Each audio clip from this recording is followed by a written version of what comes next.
Chapter 1.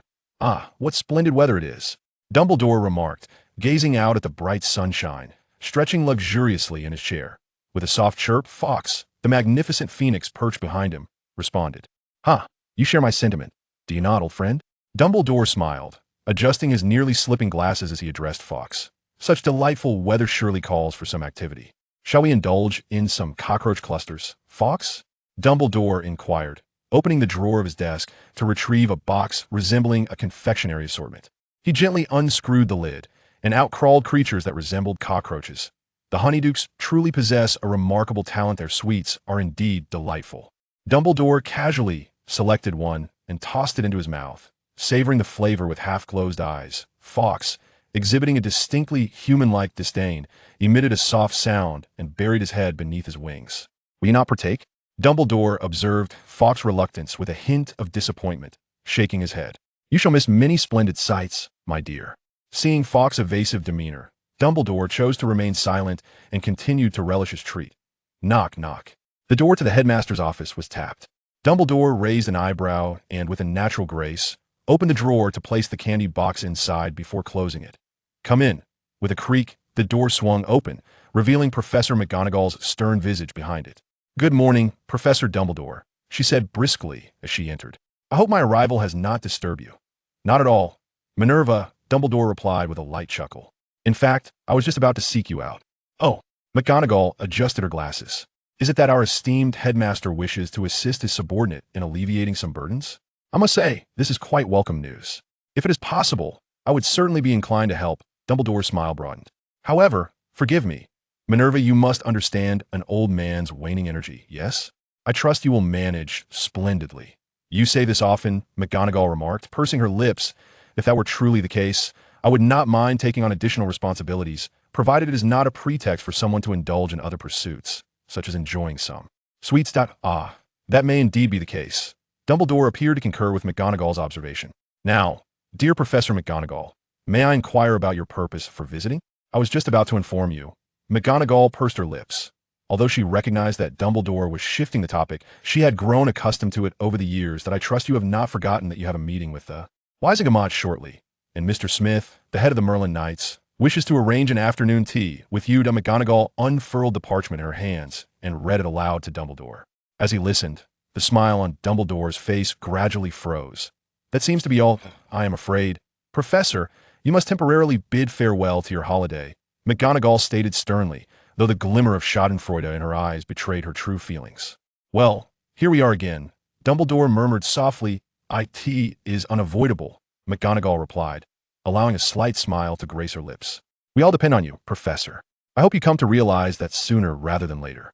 That sounds rather dreadful, Dumbledore sighed. Why can't even an old man be left in peace? You are the greatest white wizard, McGonagall said, giving her shoulders a playful shake. So, when do you intend to set off? If it were up to me, I would say never, Dumbledore shrugged. But clearly, that is not an option. So, I suppose now will have to suffice. Excellent. Our first destination is the Ministry of Magic. After a day filled with activity, Dumbledore returned to Hogwarts only when nightfall had completely enveloped the earth. Following a delightful feast of desserts delivered by the house elves, he comfortably settled into a chair, reluctant to move. A series of knocks echoed from the window. Turning his head, Dumbledore beheld an owl tapping at the glass, clutching a black envelope in its talons. Upon recognizing the origin of the letter, Dumbledore stood up, somewhat distracted, and opened the window. The owl flew directly inside, gently nipping at his ear, and dropped the letter on his desk. Who? The owl called out, rousing Dumbledore from his reverie. Thank you for your efforts, my dear, Dumbledore said, softly stroking the top of its head. With a flick of his long fingers, a plate of meat treats suddenly materialized on his desk.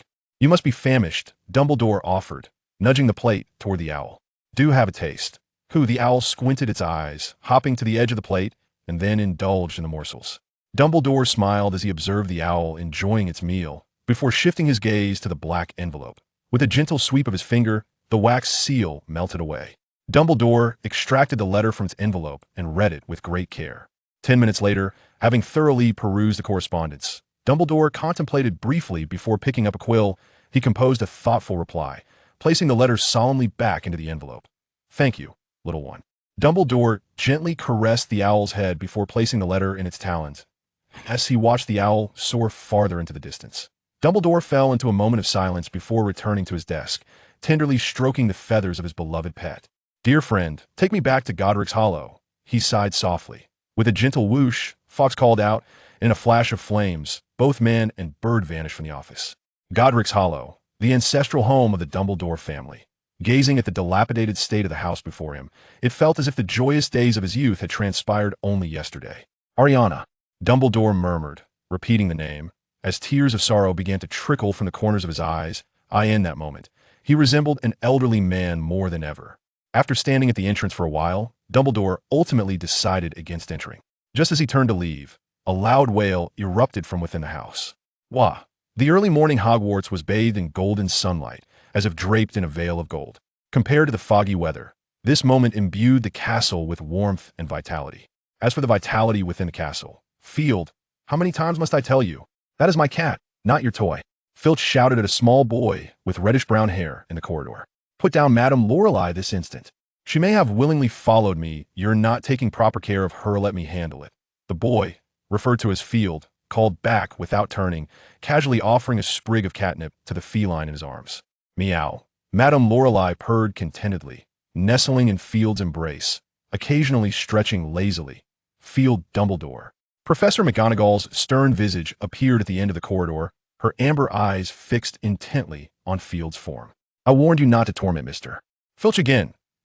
Field hastily came to a sudden stop, flustered as he stood before Professor McGonagall, offering a sheepish smile. "I was merely teasing him, Professor. You know he's not adept at caring for cats." "That excuse has already been used, Mr. Dumbledore." Professor McGonagall coldly interrupted his defense. "Very well, I was wrong, Professor," Field conceded, recognizing her genuine displeasure. "You should apologize to Mr. Filch, not to me." Professor McGonagall's expression softened slightly. "As for your punishment, I shall discuss it thoroughly with the headmaster." "Oh no," Field exclaimed, suddenly raising his head, a plea evident on his face. "Please don't do this, Professor. He will take away my last remaining pile of cockroaches." Initially, as Professor McGonagall listened to Field's plea, her expression appeared somewhat softened. However, upon hearing the latter part, her demeanor swiftly deteriorated. "I will consider it thoroughly. Best of luck, Mr. Dumbledore," Professor McGonagall stated with a stern countenance before turning to leave. It was over. Everything was over. Field exuded an aura of profound despair, almost as if his heart had ceased to exist. It was only when Filch approached that he caught a glimpse of Field mumbling to himself, "Farewell, my chocolate frog, my pile of cockroaches, my... Ugh, what a nuisance." Filch scoffed disdainfully, reaching out to reclaim Lady Loris from the distraught Field before turning away himself. In a flash of fire, the phoenix fox appeared before Field, fluttering its wings as it landed on his shoulder. Then, in another burst of flames, both the man and the bird vanished into the corridor. That evening, having been thoroughly exploited of all his possessions, Field lay alone in a lounge on the 8th floor, tossing and turning in sleeplessness as memories of his past. Experiences flooded his mind. He had always been an ordinary employee, with but two passions: reading novels and watching films. While reminiscing about a classic movie, he could hardly have anticipated that the crimson light would leap from the computer screen, enveloping him entirely. When he next opened his eyes, he found himself transformed into an infant. Although most of his English had faded with the passage of time, remnants of simple vocabulary lingered. Upon hearing a figure resembling the legendary old man with a golden touch bestow upon him the name Gellert Grindelwald Dumbledore, he felt a dizzying mix of anxiety and excitement. He vaguely discerned the world he had entered. Upon witnessing the opulent grandeur of the ancient castle and the few renowned wizards, who bore striking resemblance to characters from the film, his suspicions were confirmed. While he could not comprehend the quarrels among the heads of houses, he guessed they were debating his future, particularly the man with the slick-back hair and hooked nose, who exuded an aura of malevolence, incessantly uttered no, igniting Field's fury. In a fit of agitation, he unconsciously unleashed a surge of crimson energy. When this energy inadvertently brushed against an unknown animal skull on the table, it disintegrated into powder in an instant. The hooked-nosed man's eyes widened in astonishment, regarding Field as if he had discovered treasure. Unbeknownst to him, two snake fangs appeared in his grasp, which he waved before Field, placing them on the table. Field instantly grasped his intent and summoned the crimson energy once more, gently sweeping it across the fangs, which similarly crumbled into powder. The hooked-nosed man nodded in satisfaction, and his words finally transformed into yes. Field ultimately decided to remain. The price he paid was to assist the unkempt man with some of his materials whenever required. According to certain individuals, Field was a natural master of material handling, and failing to harness his talents would be a lamentable waste. What pained Field even more was the fact that this rationale was accepted by everyone. Well, he thought it could be considered as paying rent. Field often consoled himself with this notion. As for the grievances with Filch, that was an entirely different matter. By the time Field turned 3, he was able to venture outside a little. On one occasion, while a house elf was momentarily distracted, Filch's cat, Mrs. Norris, approached him and snatched the milk he had placed on the ground. Such a disgrace. The memory ignited a surge of anger within him. To make matters worse, when he confronted Filch later, he found himself utterly defeated in their verbal sparring. Since words could not resolve the issue, he had no qualms about resorting to violence. Field thought darkly. Thus, within the walls of Hogwarts Castle, Field and Filch became a dynamic duo of the new generation. Today, Filch caught Field red-handed and spanked him tomorrow. Field retaliated by coating Filch's office doorknob with ink. Especially after the inclusion of Peeves, Field found himself winning more often than losing. After indulging in a few charming moments with Professor Sprout, Field acquired several sprigs of catnip from her, which even led to Mrs. Norris betraying Filch. Although Field and Filch constantly engaged in their playful skirmishes, they adhered to a mutual principle. Neither would proactively report the other to the professor. Should one be discovered by her, they alone would bear the consequences. Of course, when consequences befell Filch, they were few and far between most of the time. It was Field who bore the brunt. However, compared to the risk of being reported, these minor predicaments were of little concern to him. What kept Field awake at night was not so much his past experiences, though they played a part, but rather the words of his nominal father, Albus Dumbledore. "My child, you are now 7 years old, and I regret that I have not fulfilled my responsibilities as a father during these 7 years. You may need to truly experience life in a wizarding family. I have arranged for you to stay with a host family, and I hope you find joy there. In the village of Gellert, Provence, France. This place is often heralded by travelers from around the world as one of the most beautiful villages in France. Whether it is the tiered yellow and white stone houses that rise up the hills or the castle perched at the highest point, it captivates all who visit. Regrettably, the castle at the summit is not open to the public. Even so, many feel that their journey here was worthwhile. Indeed, the notion of exclusivity is but a perspective towards Muggles. In reality, this territory has belonged to the Draco family since the 15th century. Though the Draco family may be considered diminutive in comparison to other pureblood lineages, both in terms of population and wealth, their legacy remains steadfast and unblemished. What is particularly commendable is that the Draco family is among the rare purebloods who embrace a pro-Muggle stance.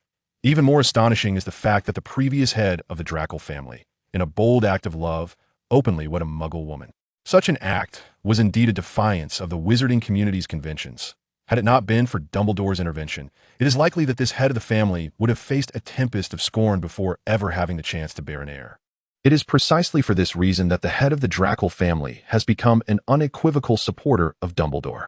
Early this morning, the current head, Frank Draco, along with his wife, Manti Draco, was impeccably attired and awaiting in the living room, accompanied by their newly 10-year-old daughter, Fleur. "Mother, I do not comprehend what manner of esteemed guest could possibly warrant our rising at such an early hour," Fleur inquired, her tone a mixture of confusion and discontent, as she gently removed her younger sister's hand from her hair.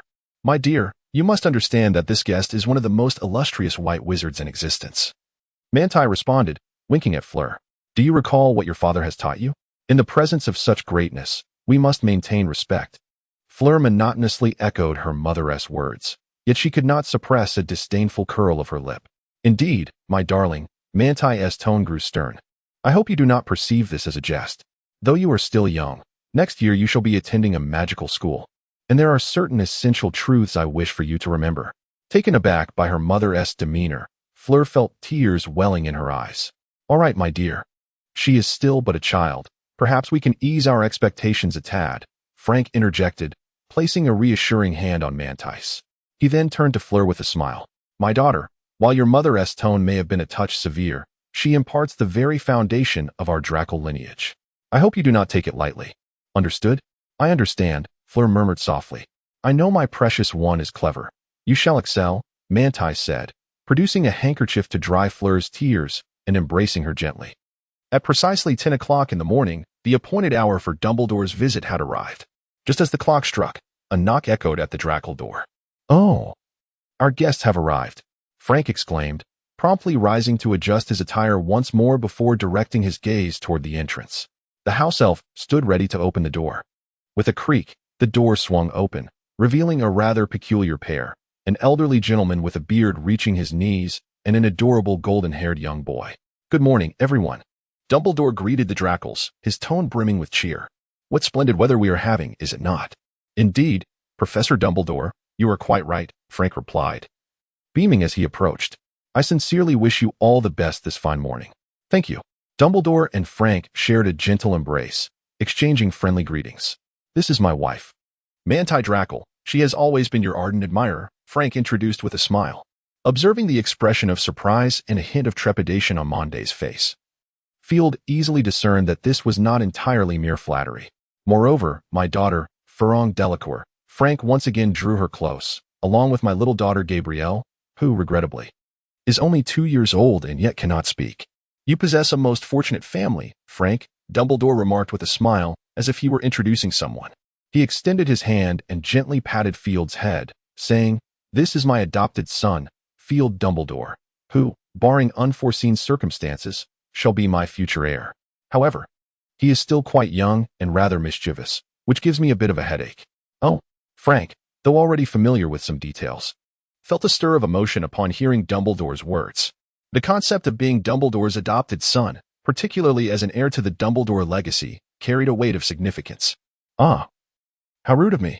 I became so engrossed in our conversation that I neglected to invite you to sit," Frank exclaimed, suddenly slapping his forehead. He gestured with one hand toward the interior. "Please, my professor, do come in. Oh, and young Mr. Dumbledore as well." "Thank you. Might I trouble you for some honey tea?" Dumbledore replied with a jovial smile, leading Field inside. "I vaguely recalled that each time I visited here, Ram would always brew me a cup of this delightful beverage." "Of course, Professor," Frank responded, a touch of nostalgia gracing his features as he softly instructed, "Baffy." "Yes, master." The house elf, Baffy, promptly appeared before the group, a large silver tray floating beside him, adorned with an exquisite silver teapot set.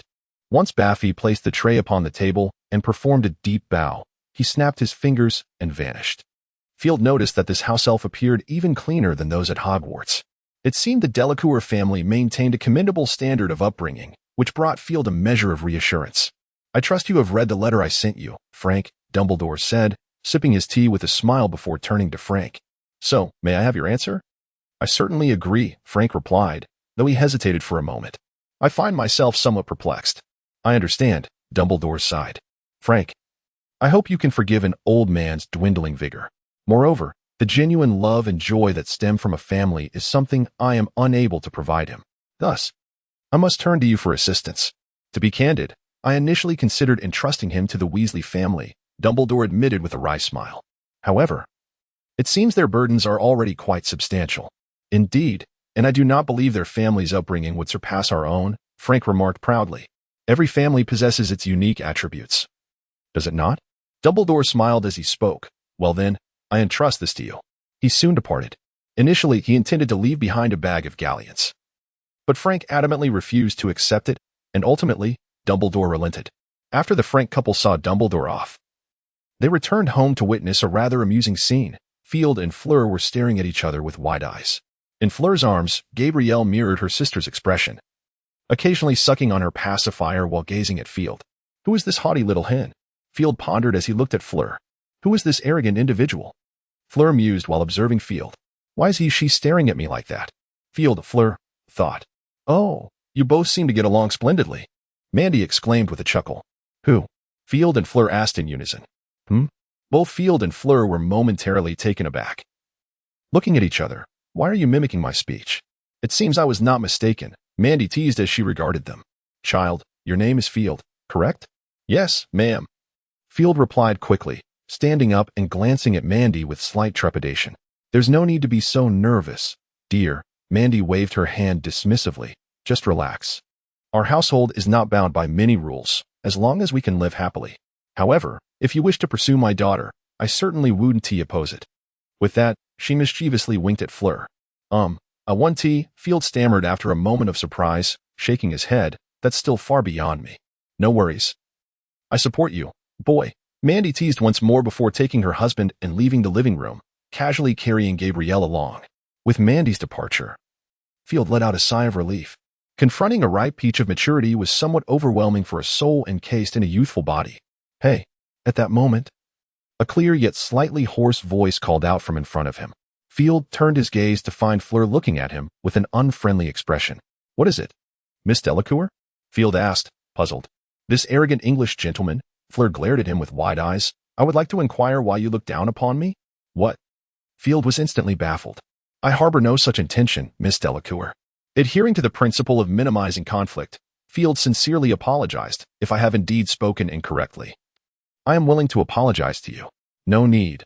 I shall not accept your apology. Fleur stood up in a huff, tossing her silver hair. I am even less likely to accept your advances, so give up. With that, Fleur stormed off, leaving Field alone in the living room, bewildered. What on earth is happening here? Field let out a bitter smile. Suddenly, a thought struck him. He glanced around and, with an impassive expression, took his seat once more. Thus, he found himself utterly alone. Where, then, was his room? Field pondered expressionlessly. And so, Field settled in. Initially, it felt somewhat unfamiliar, that as time passed. He quickly grew fond of this family. Frank, who appeared to be a simple and honest wizard, was, in reality, fervently obsessed with Quidditch. Field often observed Frank lying on the sofa with his eyes closed, envisioning himself at the Quidditch World Cup, transformed into a celebrated star. Mandy was a somewhat cunning French lady. Mature and voluptuous, she radiated allure, even when alone at home, often donning splendid gowns and holding a goblet aloft. When the mood struck her, she would dance with her husband. As for Fleur, Field considered her a spoiled child. Even Gabrielle seemed far superior to her. Fleur held a similar view of Field. However, Fleur was not devoid of merit. Though her temperament was rather unpleasant, at least in Field's opinion, her magical talent was genuinely remarkable, particularly in transfiguration and certain dark arts, where she was nothing short of a prodigy. In essence, their relationship could best be described as one of love and rivalry. This dynamic infused the Draco family castle with a liveliness it had previously lacked. Yet, such a time lasted only a year. After a year, with the arrival of a letter, everything began to shift. That morning, Field awoke slightly later than usual, finding Fleur already dressed and dining in the dining room. Upon seeing Field yawning as he entered, she could not resist the urge to mock him. Oh, look who it is! Fleur exclaimed with a teasing tone, the great Mr. Dumbledore. Have we been remiss? We really ought to wait for Mr. Dumbledore to arrive before we partake of his leftovers. Merely waiting for him to eat might not satisfy his sense of accomplishment. I am pleased that you possess such awareness, Fleur, Field replied, not at all angered. A gentle smile gracing his face. You have matured. If such words were spoken by the real Dumbledore, they would seem entirely fitting. Even Frank's remarks would be deemed acceptable. Yet, Field, being significantly younger than Fleur, spoke with an air of wisdom beyond his years, prompting hearty laughter from the Draco couple. While the Draco couple reveled in amusement, Fleur was far from pleased. With her eyebrows furrowed and her cheeks flushed, she shouted, Field Dumbledore. Calling me so affectionately? Field feigned distress, scratching his head. Are you pursuing me? Goodness, I am but a child. I am still a child too. Farong shouted in anger. That's even less acceptable. Field, with a serious demeanor, replied. I prefer someone more mature. I don't like those who are younger.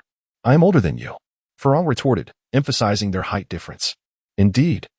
She stood slightly taller than Field at that moment.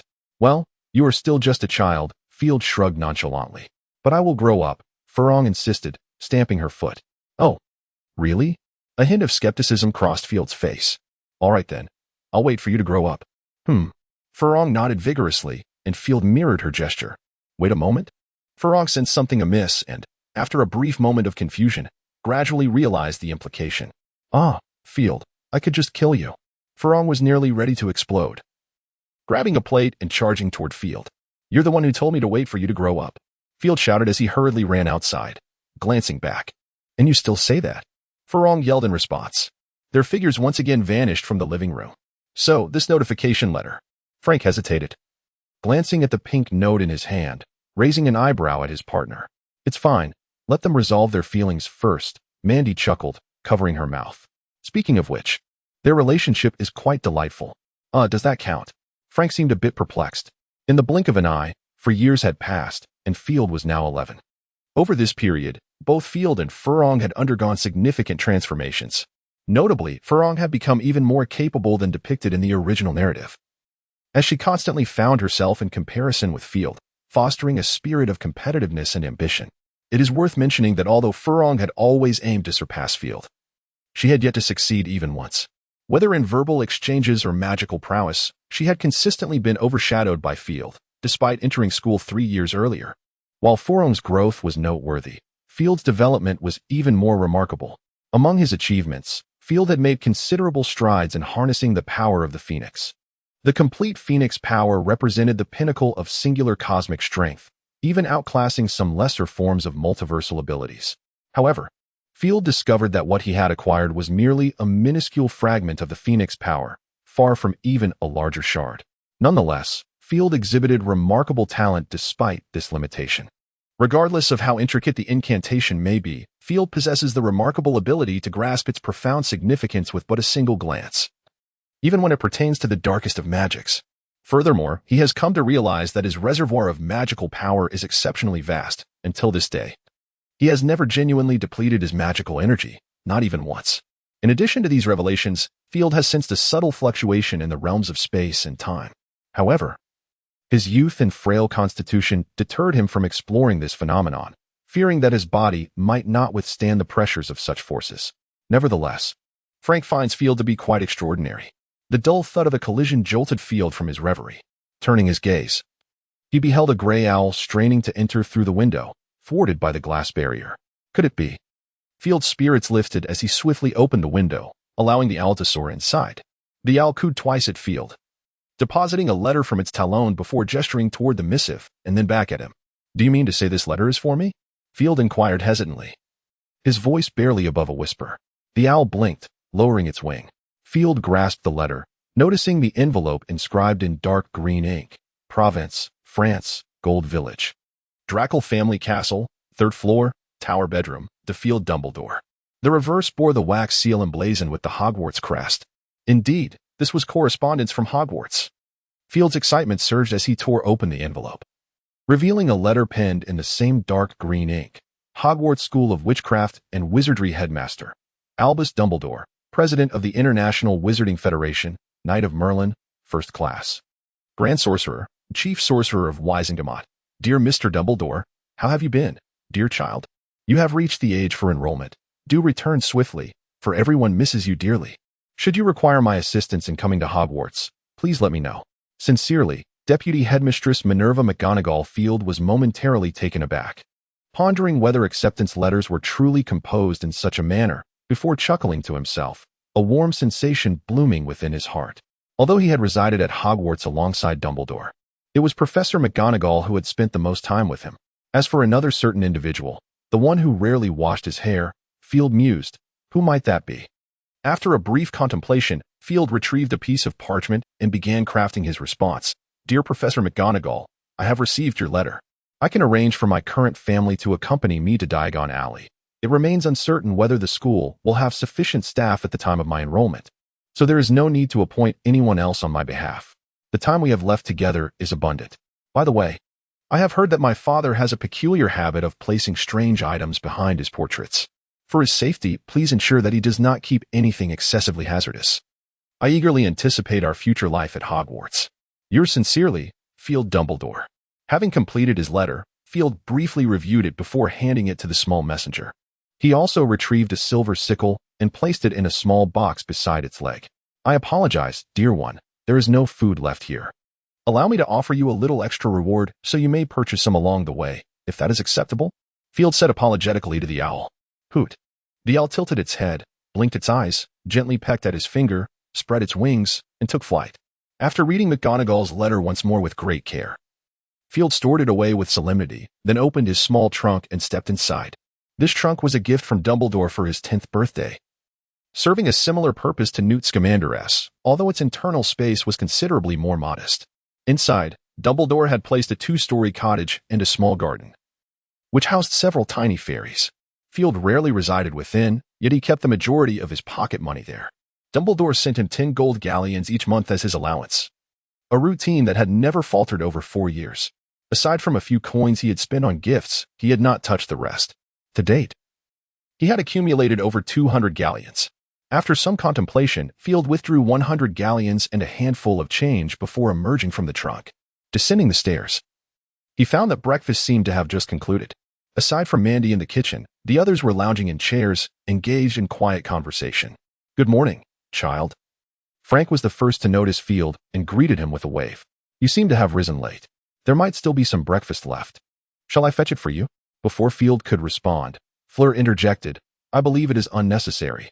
After all, Mr. Dumbledore has not come down. So he must be quite full from his dreams. What could breakfast compare to the delights of those dreams?" "I am not hungry just yet," Field replied, shaking his head. "It is not about a sweet dream. I merely wish to venture out shortly." "Venture out?" Frank raised an eyebrow, quickly considering a possibility.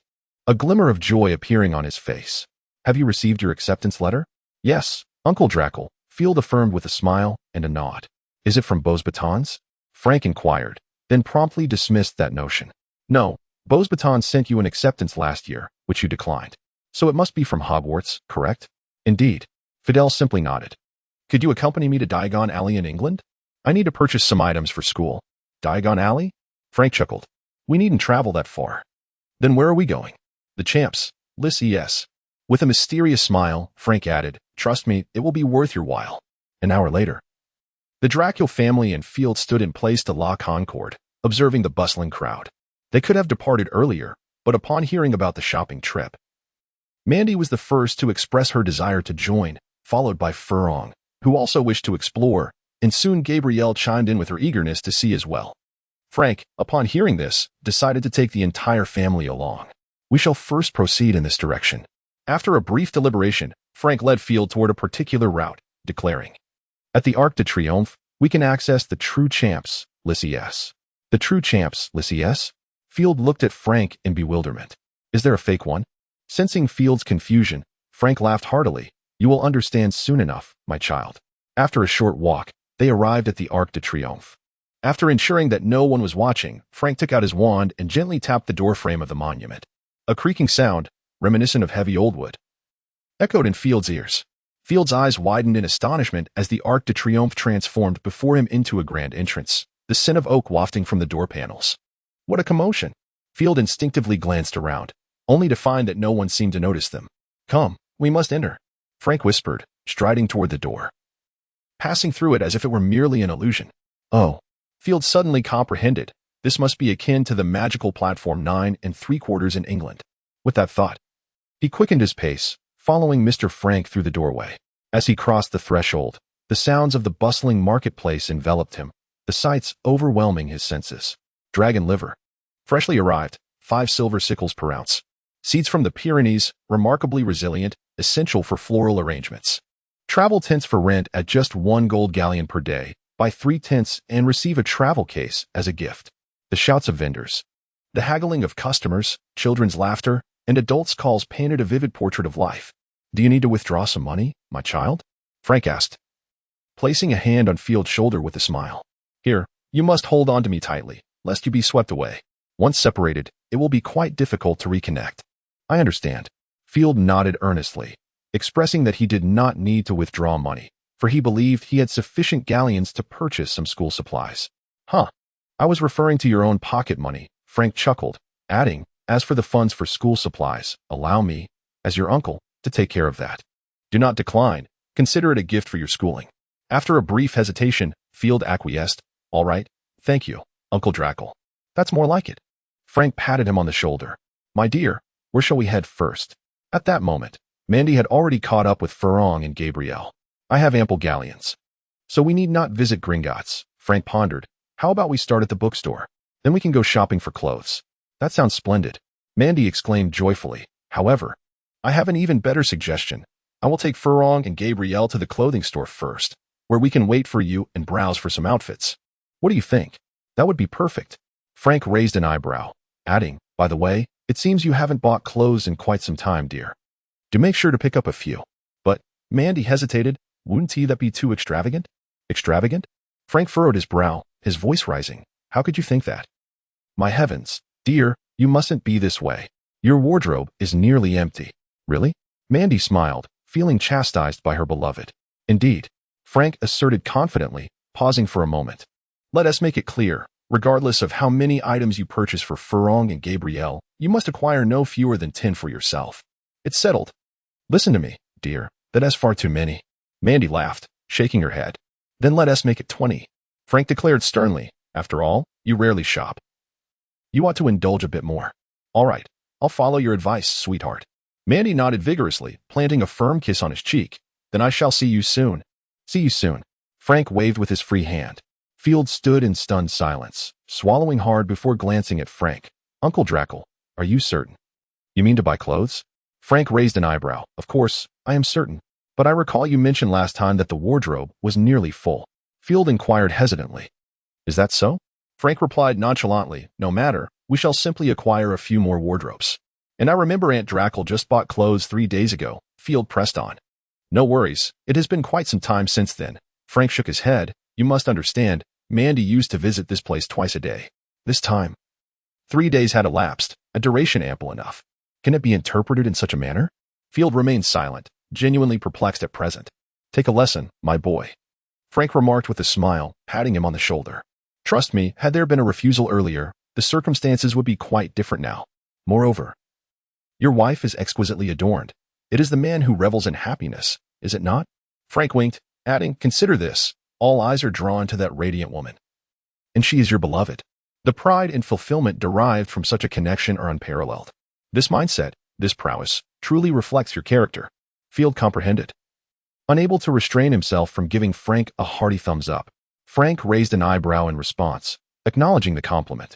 The two exchanged a few more words before swiftly arriving at the bookstore. Fountain Magic Bookstore. This is the place, Frank confirmed after glancing at the shop's sign. This establishment boasts the most extensive collection of books in all of France, even including those for muggles. However, one must select the books independently, as they are not prearranged for you. By the way, once inside, please speak softly. The proprietor despises loud voices, claiming it disturbs the spirits within the books. Such a peculiar character? Field raised an eyebrow. I understand. Excellent. Let us proceed. Welcome to Fountain Magic Bookstore. A soft voice, akin to a whisper, greeted them upon entry. I hope you find the books you seek. Please remember to keep your voices down, as it may frighten the little ones nestled within the pages. Field turned towards the source of the voice, catching sight of a veiled figure gazing in their direction. What a mysterious individual. Field's heart raced. Although he could not discern the shopkeeper's face, he sensed eyes sharp as a hawk surveying him. Long time no see, Mr. Smith, Frank greeted the shopkeeper quietly. Ah, it is you, Mr. Dracula. Field felt the shopkeeper's gaze shift away from him, and he discreetly exhaled in relief. It has indeed been a while. I hope all is well with you. The shopkeeper's voice remained as gentle as ever, as if nothing could compel it to rise in volume. Certainly, I am quite well. Frank replied cheerfully. I have brought my nephew along to purchase some books. Do you wish to assist? You know my rules. The shopkeeper gently shook his head, causing the light veil atop his head to sway. However, since it is your nephew, I can offer him a small gift. That would be splendid. Frank lightly nudged Field. Go on, my boy. Everything here must be discovered on your own. I shall await you right here. Very well, Uncle Dracula. Field nodded obediently and then stepped inside. Standard spells, beginner's guide, magical theory, history of magic. Before long, Field had gathered all the textbooks he needed. In addition to the textbooks, he also selected a book titled 100 Common Household Spells. Once he had collected all the books, he awkwardly lifted the small basket containing them and made his way to the counter. Is that everything? Frank raised an eyebrow. I had no idea Hogwarts' curriculum was so extensive compared to Beauxbatons. Perhaps, Field shrugged. Except for one book I bought for leisure, the rest are required by the school. Very well. Frank nodded and turned to the shopkeeper. You can ring us up, mate. The total is 55 galleons and 10 sickles.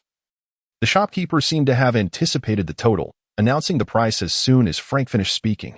Ah, the price of knowledge, Frank muttered, pulling out a dragonhide wallet and retrieving 56 galleons to hand over. Thank you.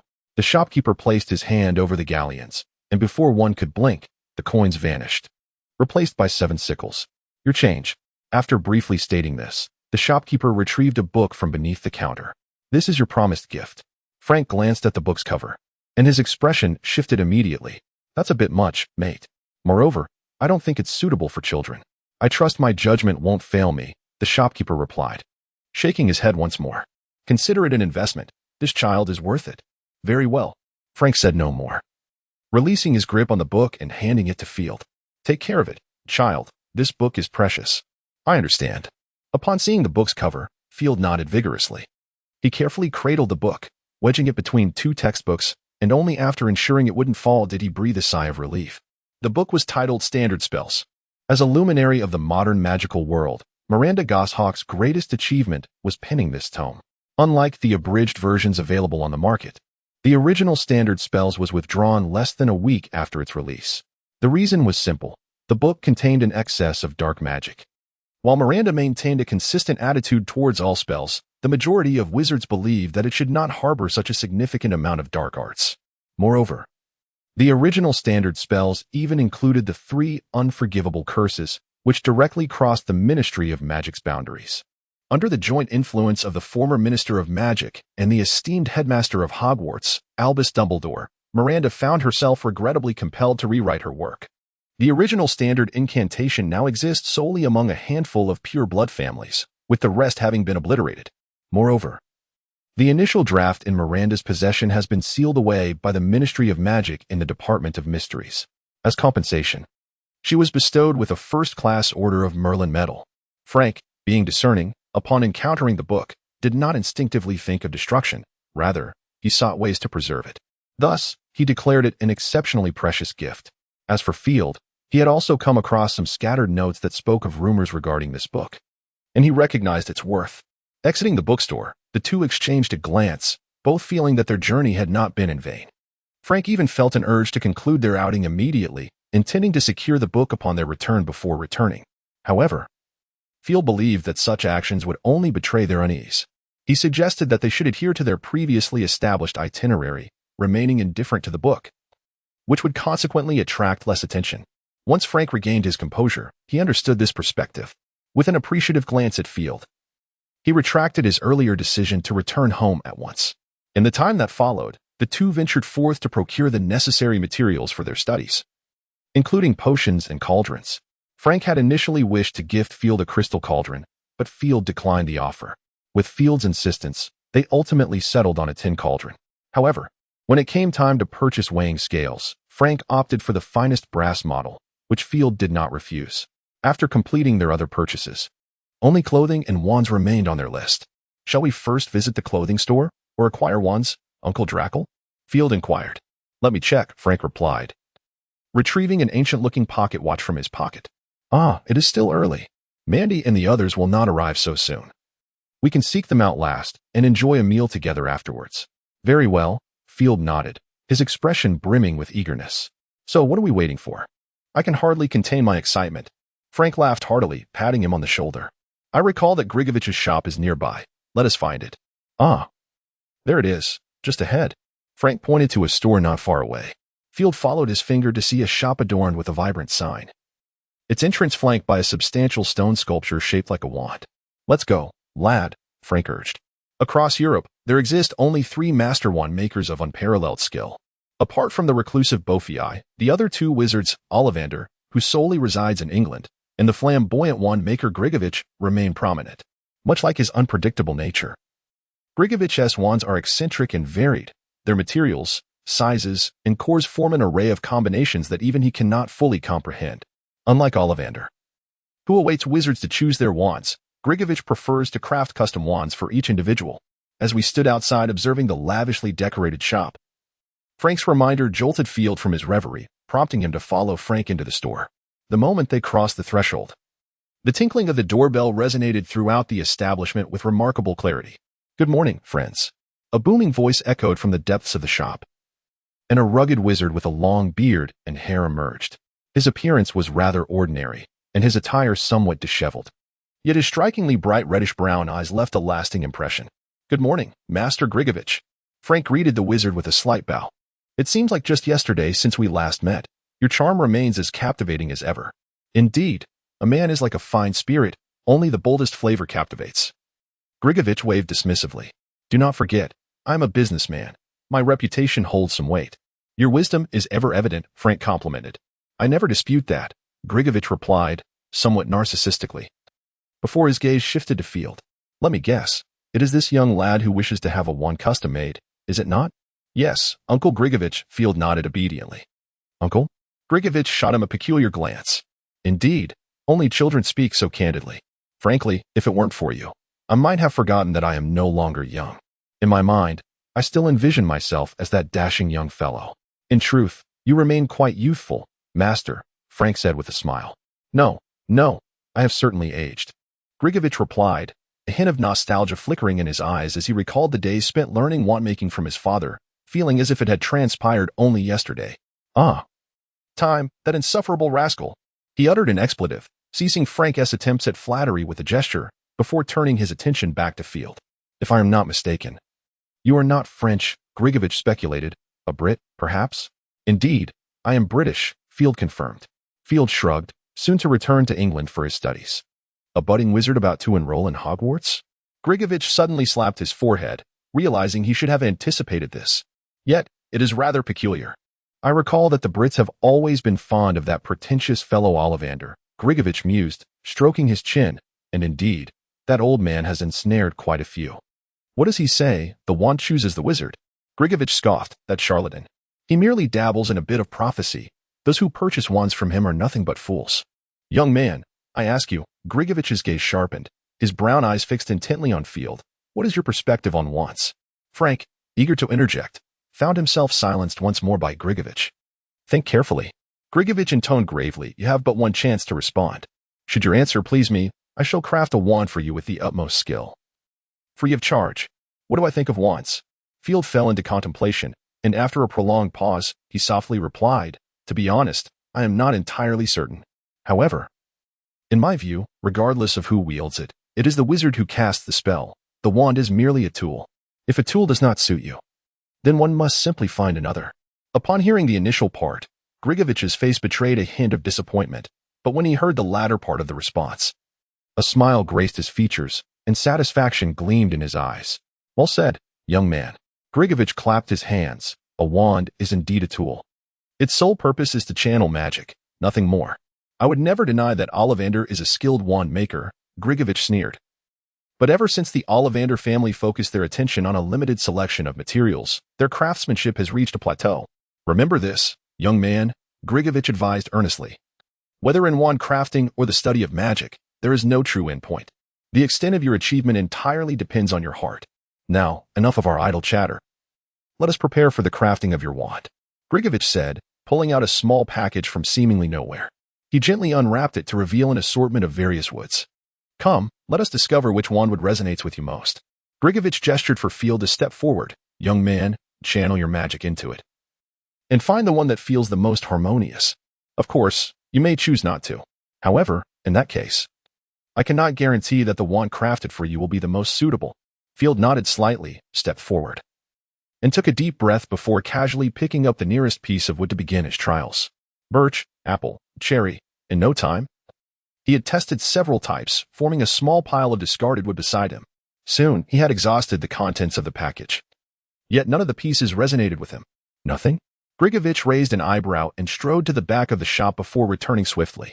He gently placed a large parcel on the counter and opened it, revealing another assortment of wood. Continue, my boy. Field inhaled deeply and resumed his efforts. Time slipped away, and it was only when he was nearly finished with the new batch that he finally discovered a piece that felt just right. Paulownia wood. Grigovich held the wood up to inspect it closely, quickly identifying its quality. After a moment's contemplation, he produced a smaller package, this time handling it with much greater care. Come now, lad, this time it's for the wand core.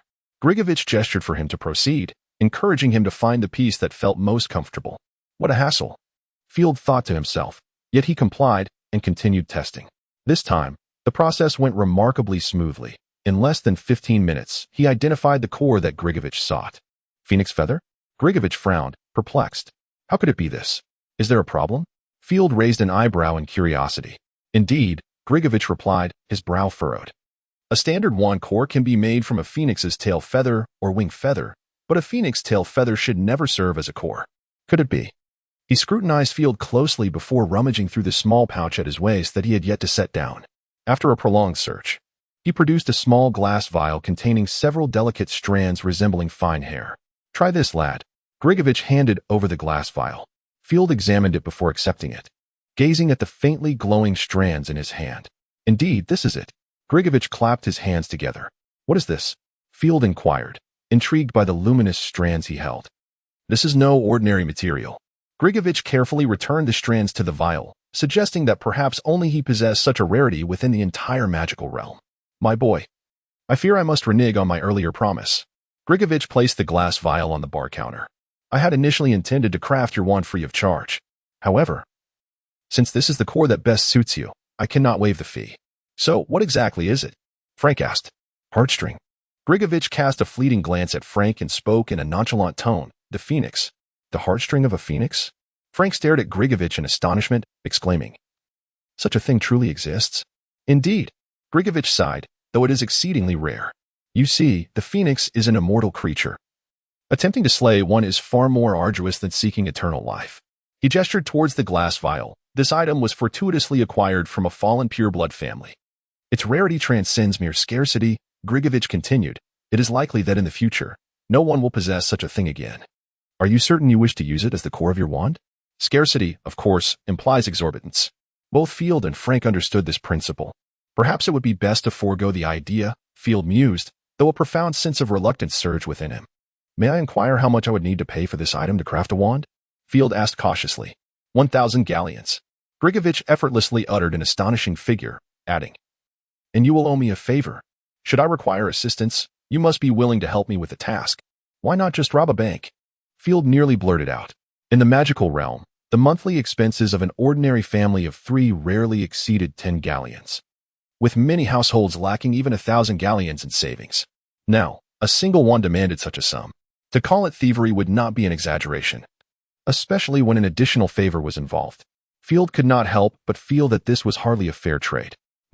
Field began to decline, but was interrupted by Frank's voice. We shall take it. Frank clenched his jaw and stated earnestly, I implore you, Master, to proceed. I will transfer the funds to you immediately. Uncle Drackle. Field cried out in alarm, eager to refuse. Child, a wand is a wizard's lifelong companion. A well-suited wand will provide you with the greatest assurance in your future. Do not act rashly. Frank gazed at him seriously. You will undoubtedly earn far more than this 1,000 galleons over your lifetime. Do not let this matter hinder your progress. However, Field found himself somewhat swayed by Frank's words. Though the thought of that 1,000 galleons still left him feeling uneasy. It is all right. Frank shook his head, reassuring him. Rest assured, your father will understand my reasoning. He will likely cover this expense without hesitation. After some contemplation, Field acknowledged that Frank's perspective was indeed valid. If Dumbledore were present, he would likely concur as well. Moreover, with such a significant amount, Dumbledore would not allow Frank to bear the burden unjustly. With that thought, Field felt a great deal more at ease, refraining from further objections, though he still felt a pang of regret. Are you certain? Grigovich raised an eyebrow. This is not a trivial expense. Indeed, Master Frank murmured. The future of the child is far more crucial than the gold coins. Excellent insight. Grigovich praised, acknowledging his remarkable discernment. You are called Drackle? Indeed. Frank Drackle sends his regards. Frank introduced himself with utmost courtesy. I shall remember this name. Grigovich nodded. Perhaps, in the future, we may collaborate. I am at your service. Frank replied with a smile. Grigovich gestured towards Field, who still stood by. Come here, lad. I require some data from you. After skillfully gathering the necessary information, Grigovich secured the funds and informed the two that they could return in the afternoon, signaling that they were free to leave. Upon exiting the wand shop, Field glanced back, feeling as if he had stepped into another realm. Let us find Mandy and the others first, then we shall indulge in a lunch, Frank suggested, patting his shoulder. Do not dwell on it. Since the galleons have already been spent, there is no point in ruminating. I look forward to the day you become a renowned wizard. I shall, Uncle Drackle, Field replied solemnly. That would be splendid. Frank nodded with a smile. The two wandered along the street, conversing as they searched for the clothing store Mandy had mentioned. Oh, it must be here, Frank said, eyeing the shop draped in black lace adjacent to the Fountain of Spells bookstore. Alice's Rose Lover should be the one. Shall we enter, or inform them first? Either option works. Field shrugged, but I wonder if Aunt Drackle will blame us should we not go inside. Ah, you make a valid point. Let us step in, Frank remarked, smacking his forehead. Damn it, I loathe shopping for clothes. Whether it was Frank's words or simply the nature of women, upon encountering Mandy and her companions, they had purchased no less than 20 garments. Fortunately, They had not lost sight of their original purpose, having already assisted Field in procuring the necessary robes for school. Gazing at the dragon-hide robe before him, Field pondered whether it met Hogwarts' requirement for plain attire. Perhaps as long as the color matches? He thought uncertainly, wisely choosing to keep his musings to himself. After accompanying the three witches on a brief shopping excursion, the group finally emerged from the store. After casually selecting a place to enjoy a decent lunch, Frank once again led Field to Grigovich's wand shop, this time accompanied by Mandy and her friends. "Good afternoon, everyone." Grigovich greeted them without a hint of surprise. "You are here to collect your wands, I presume?" "Indeed, Master Grigovich," Frank inquired politely. "May I know the status of our custom wands?" "They have been completed," Grigovich replied with a smile. "You are quite fortunate. For this is perhaps one of my most successful creations to date." As he spoke, Grigovich placed a dark red wand before them. Behold, a wand crafted from sycamore wood. Measuring 14 1/3 inches in length, remarkably sturdy and resistant to deformation, yet exceedingly light. The core is composed of phoenix feather. A wand of immense power and unwavering loyalty, Grigovich excitedly elaborated. "Frankly, there is likely only one other wand in the entire magical realm that can surpass it. The Elder Wand." Field discerned that Grigovich was referring to that infamous artifact. However, in comparison to that wand, which could easily change its master and potentially bring misfortune, this wand undoubtedly resonated more with Field. "Go ahead and give it a try, my child." Frank turned to Field, his eyes brimming with encouragement. "This will be your companion henceforth, and it is yours to wield." "Very well." Field nodded vigorously, rubbed his hands together in anticipation, and stepped forward to gently grasp the wand. It was indeed remarkably light, almost weightless in his hand. Moreover, the wand felt exquisite, as if it extended his arm, providing a seamless experience that filled him with wonder. "Give it a flick," Grigovich prompted. Field nodded, extended his arm, and with a gentle wave, a glimmer of gold erupted from the wand's tip, enveloping him in warmth. "Splendid. It suits you perfectly," Grigovich affirmed with a satisfied nod. "It is now yours." "Thank you." Field clutched the wand tightly, nodding gratefully at Grigovich. Despite his obsession with monetary gain, his craftsmanship was undeniably impeccable. "No need for thanks, just remember your promise." Grigovich waved his hand dismissively. "Additionally, this is a wand care kit, a gift from me. Treat it well, young one." "I shall," Field replied earnestly. After departing from Grigovich's shop, the group purchased some snacks before returning home. Upon arriving, Field could hardly contain his excitement as he set down his belongings, eager to experiment with his new wand. After casting several minor spells in succession, Field found himself utterly enchanted by his wand. Compared to the one Frank had casually given him, this wand far surpassed the former in both its ease of use and magical energy efficiency. The more he utilized it, the more he appreciated the wand in his hand. At this moment, the thought of the 1,000 galleons no longer seemed insurmountable. By the next day, after receiving a letter from Dumbledore, Field felt even more at ease. In his correspondence, Dumbledore first extended his congratulations to Field, then reassured him that there was no need to dwell on the matter of the galleons, for he had already repaid the sum to Frank. He also expressed his eagerness for Field's return to Hogwarts, wishing to see how he had changed. Ultimately, it was a letter meant to soothe Field's worries. After reading it, he felt a profound sense of relief. "How peculiar it was that such an exquisite wand belonged to someone as unremarkable as you," Fleur remarked, her tone tinged with a hint of envy as she noticed the wand in Field's hand. "I truly apologize for being such a mundane individual. Yet you have never managed to surpass me." Field replied nonchalantly, acknowledging that even his innate magical talents would avail him nothing in this instance. "Ah." Field spread his hands in a gesture of feigned despair, lamenting, as an utterly ordinary little wizard, not even a proper wizard yet. "Still uneducated, why is it so difficult for me to lose just once?" "Field." Fleur trembled with indignation, daring him to compete with her once more. "You wouldn't challenge me to a contest of who can eat more, would you?" Field exclaimed in mock terror. "I concede, you have won. Who would engage in such a ridiculous competition?"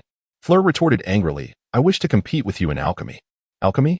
Field pondered for a long moment, struggling to recall when he had ever studied such a subject. Upon seeing the slight flush on Fleur's face, he suddenly understood. "Ah, indeed.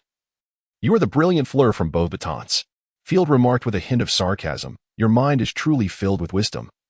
Challenging a wizard yet to attend school in an area he has never encountered? What a clever strategy. What else could the foolish Field do but concede? Whether or not he had studied, it was irrelevant. We shall compete in this," Fleur insisted, her cheeks flushed yet resolute, adding, "if you do not wish to compete." Simply admit defeat. You have won. Field shrugged nonchalantly, indifferent to the exchange, adding, by the way, it is my first time witnessing such shamelessness from you. I learned from you. Fleur shot back without hesitation, hoping the foolish Dumbledore would not delude himself into thinking he could excel at everything, at the very least. You do not possess the skills of alchemy, so I have triumphed this time. You are correct. Field responded, giving Fleur a thumbs up. Had you done this sooner, I would have likely lost already. After all, even in a contest of childbirth, I would be utterly powerless. Perhaps next time you could suggest that as a challenge. Humph. Regardless, I have won this time, Fleur said, striving to maintain her composure. Then she stood up, content as long as the outcome was favorable. Very well, Field sighed, realizing that once a person resolves to become shameless, they possess an undeniable talent for it. The Leaky Cauldron stands as a landmark within the British magical community.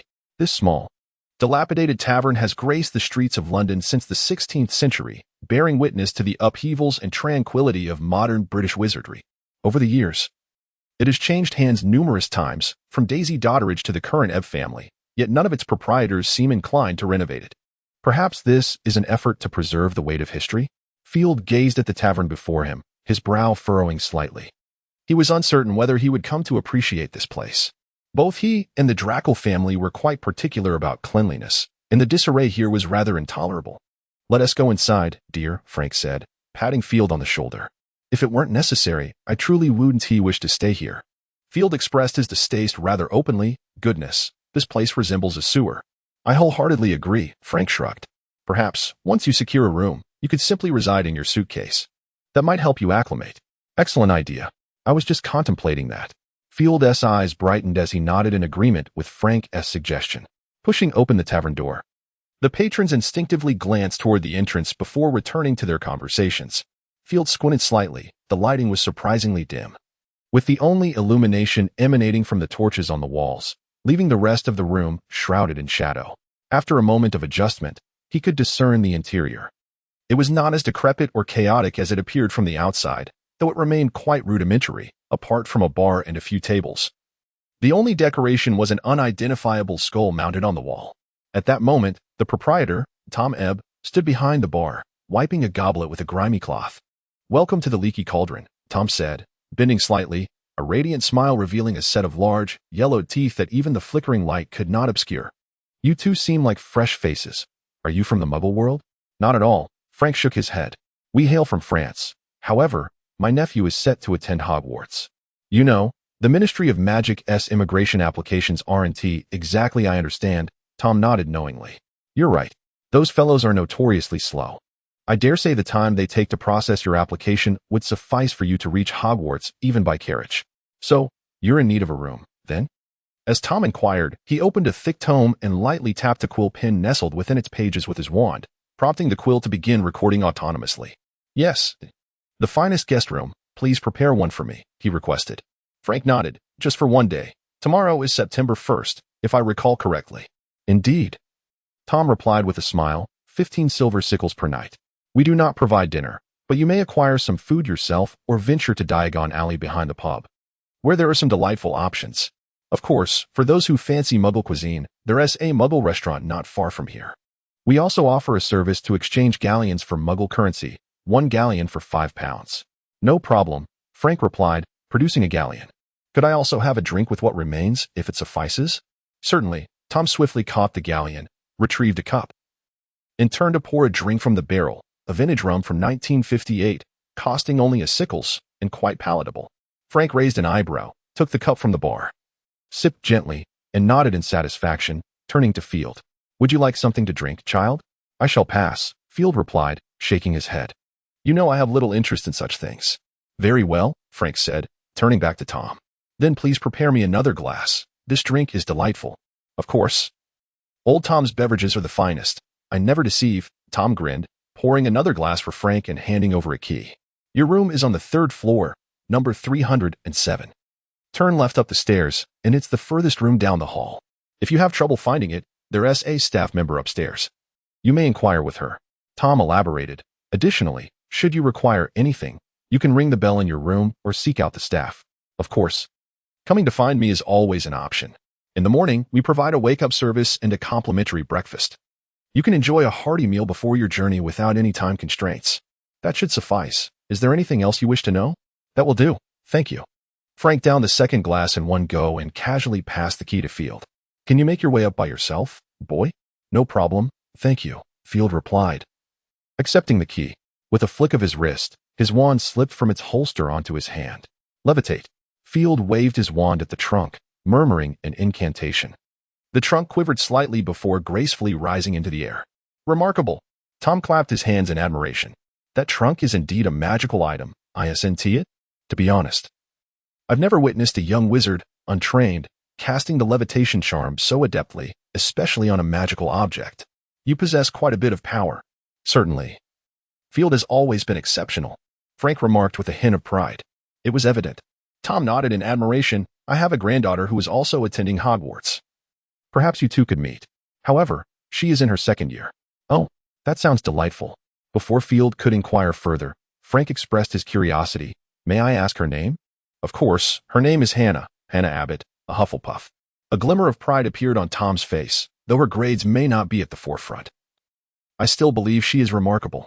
Perhaps you could become friends, Field, Frank suggested, turning his gaze towards Field. If the opportunity arises, I would not refuse, Field nodded. However, I must be on my way now. Best of luck, my boy. Frank patted his shoulder. Remember to write to us often. I will, Field embraced him, adding, I am genuinely grateful for all you have done over the years. You have been wonderful. As long as you are content, that is what matters. A tear glimmered in Frank's eye. Now, hurry along. If I have time tomorrow, I shall come to see you off. All right, Field nodded earnestly. Although the decor of the Leaky Cauldron was rather unimpressive, the guest rooms were quite the opposite. At least, Field found himself rather content with his accommodations. The following morning, after partaking of the pub's beef sandwich and milk, Field pulled his suitcase from the establishment. Upon reaching the street, he raised his wand. This was a method shared with him by the pub owner, Old Tom. In the morning, he could take the night bus directly to platform 9 3/4. Saving himself some effort. Bang! A resounding crash echoed, prompting Field to instinctively shut his eyes. When he opened them again, an old-fashioned bus had appeared before him. Field observed that the bus was parked on the sidewalk, yet strangely, the people nearby seemed oblivious to its presence, subconsciously steering clear as they walked past. With a whoosh, the bus door swung open. Good morning, dear passenger. Welcome aboard the night bus. A small, freckled figure with yellow skin and a conductor's hat leaped down from the vehicle. As long as you extend your wand, we can transport you to any destination you desire. The conductor cheerfully announced, Please board, esteemed passenger, I am Stan Shunpike, your conductor and ticket collector. Thank you, Field replied, dragging his suitcase towards the bus. It seems you could use a bit of assistance, Shunpike remarked, extending a hand to help Field lift his suitcase. I apologize, but the Ministry of Magic prohibits the use of magic in front of muggles. I can only assist you in this manner. That is perfectly fine, thank you. Field expressed his gratitude politely before stepping inside. Although it was still early, a few wizards were already aboard, seemingly asleep. Field noticed that their hands and feet appeared to be bound to their seats. Where are you headed, mate? Sampark inquired from behind him. Platform 9 3/4, Field replied, glancing at the ticket in his hand for confirmation. A splendid destination, Sampark remarked casually. The fare is 11 silver sickles. However, if you pay 14, you'll receive an additional chocolate, and for 15, you can also obtain a hot water bottle and a toothbrush with the color of your choice. What do you say? No need for that. Just take me to my destination, Field replied, shaking his head as he retrieved the dragonhide wallet gifted by Frank, carefully counting out 11 silver sickles. Very well. Then please buckle up, we are departing now. Sampark shrugged, placing the fare into his small pouch. To be frank, it was hardly an enchanting journey. At least in Field's opinion. The violent jolting and the dizzying speed rendered him exceedingly uncomfortable. You might need this, Sampark said, handing Field a paper bag. Don't worry, it's complimentary. Thank you, but I'll pass, Field replied, stifling the churn in his stomach. Could you tell me how much longer until we arrive? Of course, Sampark said, glancing out the window. 3, 2, 1, here we are. The moment Sampark finished speaking, the bus made a sudden stop, and the doors swung open. You have arrived, esteemed passenger, Sampark said, tipping his hat. Field nodded, sitting for a moment to regain his strength before dragging his suitcase off the bus. We look forward to welcoming you aboard the night bus again. Just wave your wand, and we shall be at your service, Sampark added before closing the door. The night bus jolted momentarily before speeding away into the distance, swiftly vanishing from Field's sight. He gazed at the now desolate platform, exhaling a long sigh as he pulled his suitcase towards the nearby train. The Hogwarts Express, a magical train that has long connected Hogwarts and King's Cross Station, is the only one of its kind in the wizarding world. At this moment, the morning sun cast its golden rays upon the vibrant red train, draping it in a shimmering veil of light, enhancing its ancient elegance with an air of nobility. After observing the train quietly for a while, Field approached, opened the door, and boarded. Inside the Hogwarts Express, there were numerous compartments, both large and small, and at this time, the train was completely empty, every compartment devoid of passengers. Not wishing to search extensively, Field chose a compartment that caught his eye and slipped inside. After placing his suitcase on the luggage rack, he took out his textbook and began to read quietly. Although this was not his first time perusing the standard book of spells, each reading brought forth new insights and discoveries, invigorating his enthusiasm. As time elapsed, and with more passengers boarding, the train grew increasingly noisy. Field frowned slightly and waved his wand at the compartment door, silently casting a silencing charm. Instantly, the compartment became significantly quieter. Satisfied, he nodded and was just about to resume his reading when the door swung open unexpectedly. "Is anyone sitting here? May I take a seat?" A voice, reminiscent of a melodic hymn, inquired. Field furrowed his brow and turned to see a young girl regarding him with an unusual gaze. Her disheveled silver hair framed her delicate face, which bore an ethereal quality, accentuated by slightly protruding eyes. She wore a necklace made from a butterbeer bottle cork and earrings resembling carrots. Luna, if Field recalled correctly, was her name. "I've grown a bit weary standing," Luna softly remarked. "Ah, my apologies." Field stirred from his thoughts, glancing apologetically at Luna. "Would you like to sit here?" "Of course. There is no one else at the moment." "Thank you," she replied politely, struggling to drag her belongings inside before shutting the door. "You might need some assistance," Field offered, pointing his wand at her luggage to cast a levitation charm. "Oh." Luna's eyes widened in surprise, accentuating their prominence. "You can do magic?" "Quite evidently," Field shrugged. "It's not a remarkable feat, is it?" "I cannot yet." She gently shook her head, then fixed her gaze on Field. "There are no nargles around you." "Nargles?" Field raised an eyebrow, inquiring, "What is that?" "It's a magical creature," the young girl earnestly explained. "My father says that this kind of thing can cause a great deal of trouble." "Ah, a wondrous entity," Field mused, contemplating her words with admiration. "However, many assert that it is impossible. It is merely your father's speculation," she continued. "I beg to differ," Field countered, shaking his head. "No one can claim to have encountered every magical being. Perhaps your father inadvertently stumbled upon a unique species." "I think so too," the girl nodded. "My name is Luna. Luna Lovegood. You may call me Luna." After a casual conversation, Field realized that the reason behind the girl being referred to as the crazy girl was not without merit. While she was not truly mad, her thought process was indeed quite unconventional. "Why are there no pesky flies around you?" Luna slowly swallowed the snack Field offered her, a peculiar expression in her eyes. "Perhaps I simply do not have many troubles," Field replied with a raised eyebrow and a smile. "That could be it," Luna nodded, seemingly convinced. Field chuckled softly, amused by her belief. They continued their light-hearted exchange until the carriage doors swung open once more. "Is anyone here?" A spirited young girl burst in, finding all other seats occupied, mostly by boys. Field glanced at Luna and nodded. "There are still available seats here. You are welcome to join us."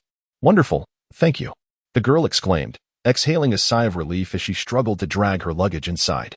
"Do you require assistance?" Field inquired, producing his wand once more to cast a levitation charm on her belongings. "Thank you." The girl looked at Field in astonishment. "You can perform magic?" "Just a few spells," Field replied casually as he placed her luggage on the overhead rack. "That is impressive," she said, gazing at him with admiration. "I'm Ginny Weasley. Are you one of our upperclassmen?" "You may call me Field," he shrugged. "I'm just like you all, a freshman. This is Luna, Luna Lovegood." Field introduced the girl who was intently observing a chocolate frog. "Hello." Luna looked up briefly to greet her before returning to her study of the chocolate frog. "Hi." Ginny seemed unfazed by Luna's distraction as she settled beside her, smiling as she asked, "What were you just discussing? May I join in?" "We were exploring the principles behind the chocolate frog's ability to leap."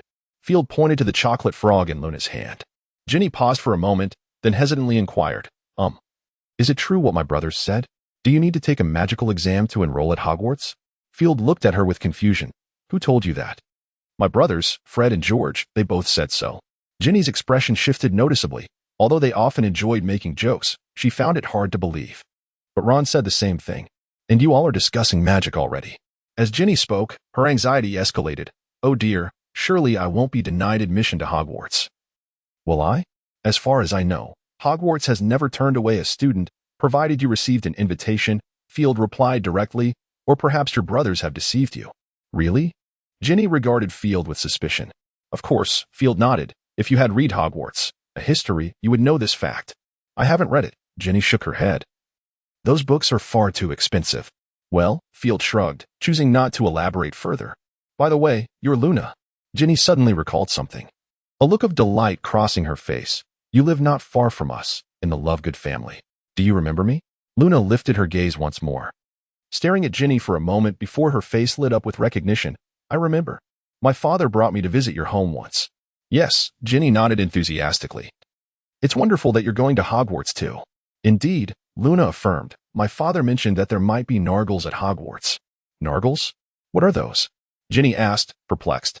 They are a magical creature, originally discovered in Nargle Village, Luna softly explained, producing a magazine. Perhaps you could read about it here. The Quibbler? Ginny read the magazine's title aloud, then murmured, I think I've heard that name before. It's written by my father, Luna stated calmly. All right, I will read it. Ginny replied, setting the magazine down. She then looked at Field and Luna. Do you have a preferred house? Although uncertain of how the sorting process worked, she expressed a wish to be placed in Gryffindor. At this mention, the young girl visibly brightened. All my brothers are in Gryffindor. And my parents graduated from there as well. I want to go there too. What about you? I'm not quite sure, Field shrugged honestly. It doesn't matter much to me. Gryffindor would be fine, or Slytherin would be good too. Ravenclaw and Hufflepuff are also excellent choices. Ultimately, wherever I am sorted is where I shall go. Slytherin? Ginny's eyes reflected a hint of disdain. Oh dear, we must not venture there. I've heard that it's teeming with dark wizards, and even you know who graduated from that place. If I were to be sorted into Slytherin, I would rather leave Hogwarts altogether. It's merely a school, Field remarked, shaking his head. I don't believe the institution itself has much bearing on the kind of wizard one becomes. I dare say there are plenty of dark wizards who have graduated from Gryffindor. They just don't carry the same notorious reputation as those from Slytherin. Perhaps you are right. Ginny replied nonchalantly, though it was clear she still harbored a negative impression of Slytherin. What about you, Luna? Ginny inquired. Which house do you wish to join? Any would suffice, Luna replied softly. Ideally, Ravenclaw, as both my father and mother graduated from there. Just as Ginny was about to say more, a knock resounded at the compartment door, and a furry head poked through. Excuse me for interrupting. The newcomer was an unremarkable girl with slightly protruding front teeth, speaking rapidly. Her urgency palpable. Ginny, have you seen Ron? Senior Granger? Ginny exclaimed, her surprise evident. I haven't seen him. What's wrong? Did he not get on the train? I fear that may be the case, the girl said, tugging at her hair in distress. I've searched the entire train but couldn't find him or Harry. Is it possible they went to the restroom? Ginny asked. Not at all, the girl shook her head. I already asked Fred and George to check the restroom. But they didn't see them either. Perhaps they boarded some extraordinary contraption, Field interjected suddenly. What? The girl blinked in confusion. Field pointed out the window, urging her to look. Following his gesture, the girl glimpsed an old Ford car soaring past. Oh my goodness, she exclaimed, rushing out. Ginny followed her, and they did not return until the train reached its final destination. Field and Luna, however, had no inclination to search. One was lost in thought, while the other remained utterly unconcerned. By now, darkness enveloped the surroundings, with only the stars above and Hagrid, holding a lantern, providing a semblance of light. First year students, come this way. Hagrid raised his antiquated oil lamp high, striving to guide the newcomers. Be careful, Field urged for the third time, gripping Luna's sleeve. The path here was inexplicably uneven, and Luna had nearly stumbled 3 times over this short distance. Thank you, Luna murmured gratefully. After a moment's contemplation, Field drew out his wand. Illuminating charm, he intoned, and a glowing orb materialized at the tip of his wand. Wow. A chorus of astonished gasps erupted around them as a crowd began to gather around Field. Let us hasten, he urged Luna, striding purposefully towards Hagrid. Luna clutched tightly to Field's sleeve, trotting along in his wake. Are all the first-year students assembled? Hagrid inquired, raising a lantern high to scrutinize the newcomers below. This fellow is truly enormous. Though it was not Field's first encounter with Hagrid, he remained in awe of his stature, while he himself was no longer diminutive. He found himself only reaching Hagrid's waist. "Ah, Field," Hagrid exclaimed upon spotting him, a welcoming smile gracing his features. "Welcome back. We have all missed you." "I have missed you all as well," Field replied joyfully, hoping all was well with them. "Well, we are faring quite well," Hagrid said, gently patting his shoulder. "We can converse further later. For now, I must escort you to the castle." "Very well," Field nodded in agreement. "Do you know him?" a fellow student inquired. Turning to Field, he looked over to find it was Ginny. "I suppose I do," Field replied casually, then subtly redirected the conversation. "We waited for you in the carriage for quite some time. What happened?" "Ah, just a minor incident," Ginny responded, her demeanor faltering slightly. "As long as all is well," Field remarked, casting her a meaningful glance. "Everyone is present now. Follow me," Hagrid's voice boomed, interrupting their exchange. "Let us move swiftly." Ginny exhaled a sigh of relief, eager to comply as she hurried towards Hagrid. Field smiled faintly, extending his wand to illuminate the path ahead, following the procession at a leisurely pace. Luna continued to grip his sleeve, seemingly resolved to remain by his side. After a short while, Hagrid halted by the edge of a lake. "For two a boat." Quickly now, he urged the first years. They exchanged glances, forming casual groups as they boarded the vessels. Field followed suit, selecting a boat at random, with Luna closely trailing him, accompanied by two other young girls. "Is everyone aboard?" Hagrid queried, surveying the gathering before announcing, "Then we shall proceed." As Hagrid's words resonated, the boats began to glide forward without any visible gesture from him, leaving Field momentarily puzzled. He bent slightly to discern the source of the movement beneath the boat. Yet the night was shrouded in darkness. He beheld nothing but an impenetrable blackness. Lowering his head, Hagrid called out loudly. The first-year students instinctively bowed their heads, only to realize that apart from Hagrid, none were required to do so. After passing through what resembled the underside of a bridge, the group once again emerged beneath the starry sky.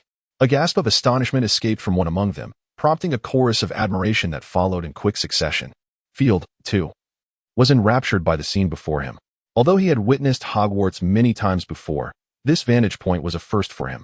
In the distance, the castle of Hogwarts appeared enigmatic against the starry backdrop, resembling a colossal hat perched atop the Highlands. Indeed, that was Hogwarts, the very place you were about to enter, Hagrid proclaimed with pride. Amidst the awestruck murmurs of the newcomers, it seemed the boat hastened its pace, swiftly reaching the shore. After traversing a short distance, the group finally stood before the grand doors of the castle. Hagrid turned back to confirm the number of students, satisfied. He turned once more and knocked firmly upon the door. The sound echoed, and the castle's door creaked open, revealing Professor McGonagall's stern visage. "Good evening, Professor McGonagall." Hagrid greeted her. "The first-year students have all arrived." "Thank you very much, Hagrid." McGonagall nodded in acknowledgement. "Not at all," Hagrid replied, shaking his large head. "If there is nothing else, I shall take my leave." With a nod, McGonagall watched Hagrid depart before refocusing her attention on the group of new students. "Gentlemen and ladies, please follow me," Professor McGonagall instructed the first years, leading them to a side chamber. "Welcome to Hogwarts," she turned to address them. "The feast will commence shortly, but before that, there is something of utmost importance you must understand, the sorting ceremony. This pivotal event will determine your house, which will be your place of study and, naturally, your home during your time at Hogwarts. You will attend classes, reside, and spend your leisure time with your housemates. The four houses are Gryffindor, Hufflepuff, Ravenclaw, and Slytherin. Each house has its own rich history and glory, having produced countless remarkable wizards. Should you wish to learn more, I encourage you to delve into your studies during your free time. Throughout your time here, commendable conduct will earn points for your house, while poor behavior or violations of school rules will result in point deductions. At the end of the year, the house with the highest score will be awarded the House Cup, a prestigious honor for the house. I hope you will keep this in mind and strive to bring glory to your house. Now, you must wait a moment. Once everything is prepared, I shall come to escort you." Professor McGonagall surveyed the room, her gaze briefly lingering on Field before swiftly moving on. "The sorting ceremony will take place before the entire faculty and student body. Therefore, I advise you to use this time to present yourselves well and appear more spirited." With that, Professor McGonagall departed. As soon as she left, the first-year students began to engage in hushed discussions. Some marveled at the grandeur of the castle, while others recounted their experiences on the journey here. However, the majority were engrossed in speculation about the impending sorting ceremony. I have heard from my father, declared a child who seemed to hail from a wizarding family, puffing out his chest with pride. The sorting ceremony involves a test. If one fails, they cannot be accepted into Hogwarts and must leave. Impossible. My father clearly stated it is merely to assess our appearances. If one is too picky, they shall not be admitted, another student retorted immediately. At that moment, it became evident the backgrounds of the newcomers. Field observed that many of this year's students were from wizarding families, while those from Muggle backgrounds were notably few. Do you know what the sorting ceremony entails, Field? Luna inquired curiously, glancing at him. I do know, but I shall adhere to tradition, Field replied with a shrug, speaking softly. Well then, Luna said, shaking her head. I hope it does not involve a stinging jinx. That would be exceedingly perilous. Field chuckled but remained silent. Suddenly, a first year let out a scream of surprise, which was quickly followed by a chorus of shrieks. Field turned to see the Hogwarts ghosts arriving. Ah, it is that time again. Welcome, first-year students. A rotund ghost greeted them with a cheerful tone. I hope you are sorted into Hufflepuff.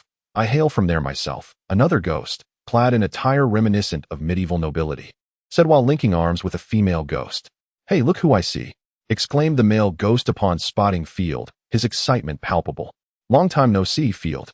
It's you, Sir Nicholas. Field waved in greeting. How have you been? Absolutely splendid. The ghost replied with a broad smile. By the way, I owe you my gratitude. I have now joined the Headless Hunt Club. That is marvelous. Congratulations, sir, Field responded with a smile, though I seem to recall not having aided you in any significant way. Oh, not at all, my dear child. The male ghost shook his head, nearly dislodging it, and quickly reached out to steady himself. If it weren't for you, I would never have thought to seek the headmaster's assistance. Goodness, he truly is an excellent headmaster. As long as you can conceive it within Hogwarts, you will invariably find those who can aid you, correct? Field replied with a beaming smile. Indeed, that is precisely the case, the male ghost exclaimed with excitement. Oh, we must take our leave now. Perhaps we can have a proper chat tomorrow. My death anniversary is approaching, and you might have some advice for me. Of course. I would be more than happy to assist, Field responded with a gentle bow. Until we meet again. Very well, my friend, the male ghost waved farewell. I salute you. The ghosts departed in droves, while the first-year students gazed at Field in admiration, even those from wizarding families. Just moments ago, they had trembled in fear from the ghosts. But only Field had engaged them in jovial conversation. You seem quite familiar with them, Luna observed curiously. Do you often encounter ghosts? Long ago, yes, Field shrugged. However, it has been quite some time since I last saw them. In fact, nearly all the ghosts from across England are gathered here. Field had once believed that ghosts should be ubiquitous in the magical realm. Yet, upon leaving Hogwarts, he realized that his assumptions might have been erroneous. It was only after he finished reading the book on ghosts that he comprehended the extent of his misconceptions. In truth, the conditions for a ghost's existence are quite stringent.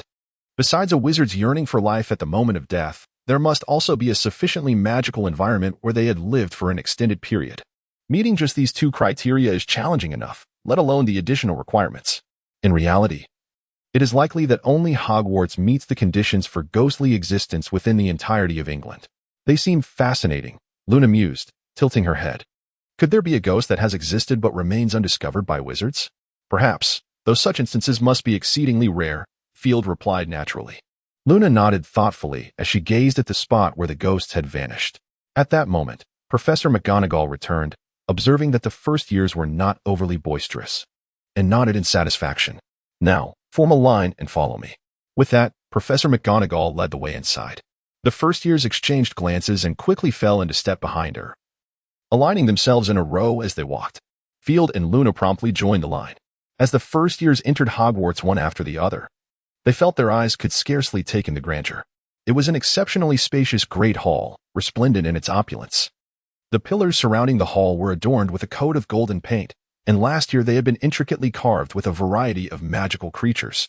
The ceiling had been enchanted, mirroring the appearance of the sky outside, while rows of candles floated neatly beneath it. In the heart of the hall stood 4 long tables, now filled with people seated beside them, each proudly displaying a badge representing their respective houses. At the front of the hall loomed a raised platform, upon which another long table was set, occupied by professors and teaching assistants. Once again, Field found himself amidst this familiar yet foreign environment, a fleeting thought crossing his mind. Professor McGonagall, having taken position at the front of the platform, held a long piece of parchment in her left hand. while a small stool stood beside her on the right. She placed the rather shabby, patched hat upon the stool and stood quietly beside it. Suddenly, the hat began to twist on its own, revealing a long slit that resembled a mouth. After a few rapid movements of its lips, it burst forth into song.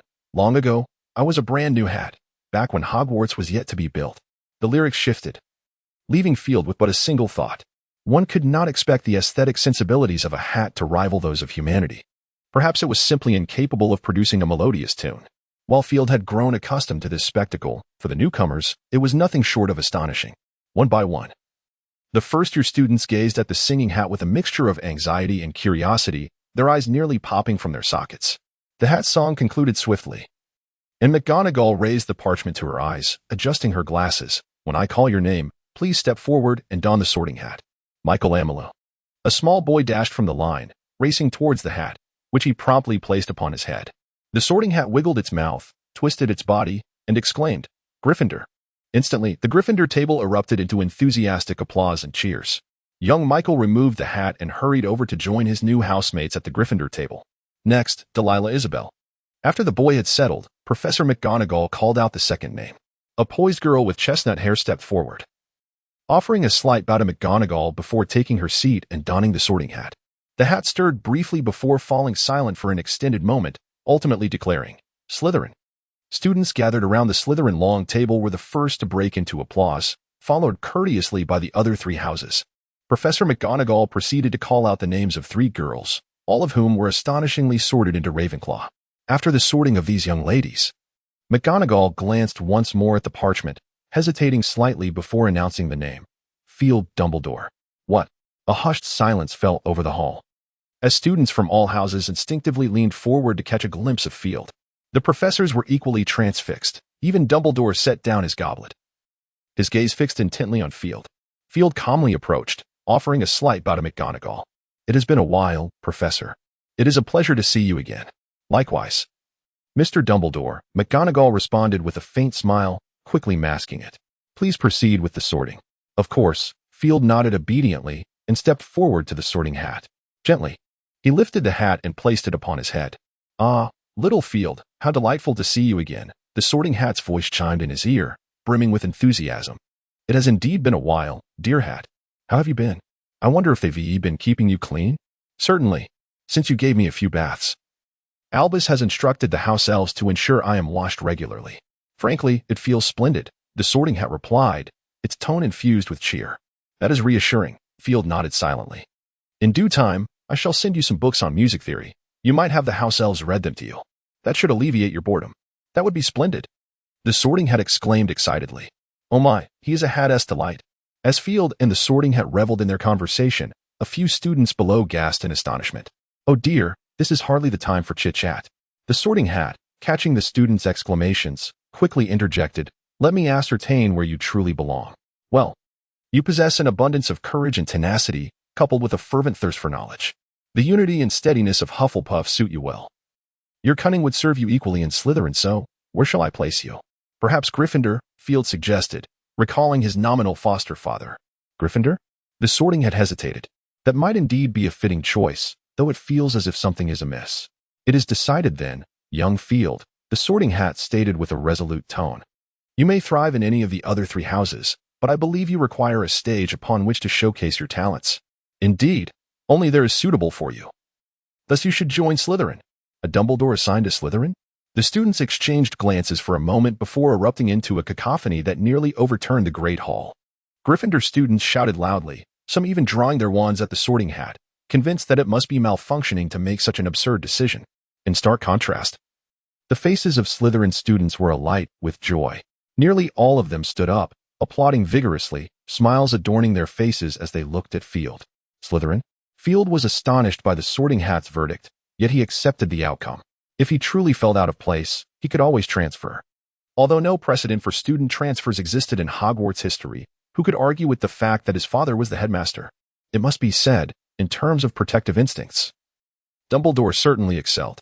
Silence. The clamor from the students was overwhelming, forcing Professor McGonagall to employ a sonorous charm to project her voice. The Gryffindor students gazed anxiously at her. Quiet, Mr. Wood, McGonagall said sternly, I do not wish to deduct points from students on the very first day of term, especially from my own house. Reluctantly, the Gryffindor students settled back down. You may proceed to your designated house, young Dumbledore, McGonagall said, her gaze toward Field warm. Congratulations. Thank you, Professor, Field replied earnestly. No matter which house I am in, I am still your student. Indeed, I feel the same. McGonagall's smile widened slightly. Go now, and enjoy your time with your classmates. Field nodded, placing the sorting hat on the chair before striding over to the Slytherin table, where a space had already been reserved for him. Welcome to Slytherin, Mr. Dumbledore. A boy with a somewhat pale complexion extended his hand toward Field. I am Blaise Zabini, from the Zabini family. You may call me Blaise. Pleasure to meet you. Just call me Field, he responded as they shook hands lightly. Very well, Field, Blaise smiled and nodded. Would you like me to introduce you to the surroundings? Not necessary. Blaise, Field shook his head. Let us not forget, Blaise, Field is a Dumbledore. He is likely more familiar with this place than you are. Remarked a rather unattractive boy seated across from Blaise, resembling a robust gorilla with prominent buck teeth. Am I not correct, Field?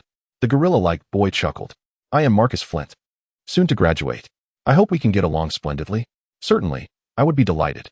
Field raised his cup towards Marcus, although it contained nothing. Very good. Marcus nodded in satisfaction. If you ever require assistance within the academy, do not hesitate to seek me out. And should you be bullied by that band of foolish lions, retaliate.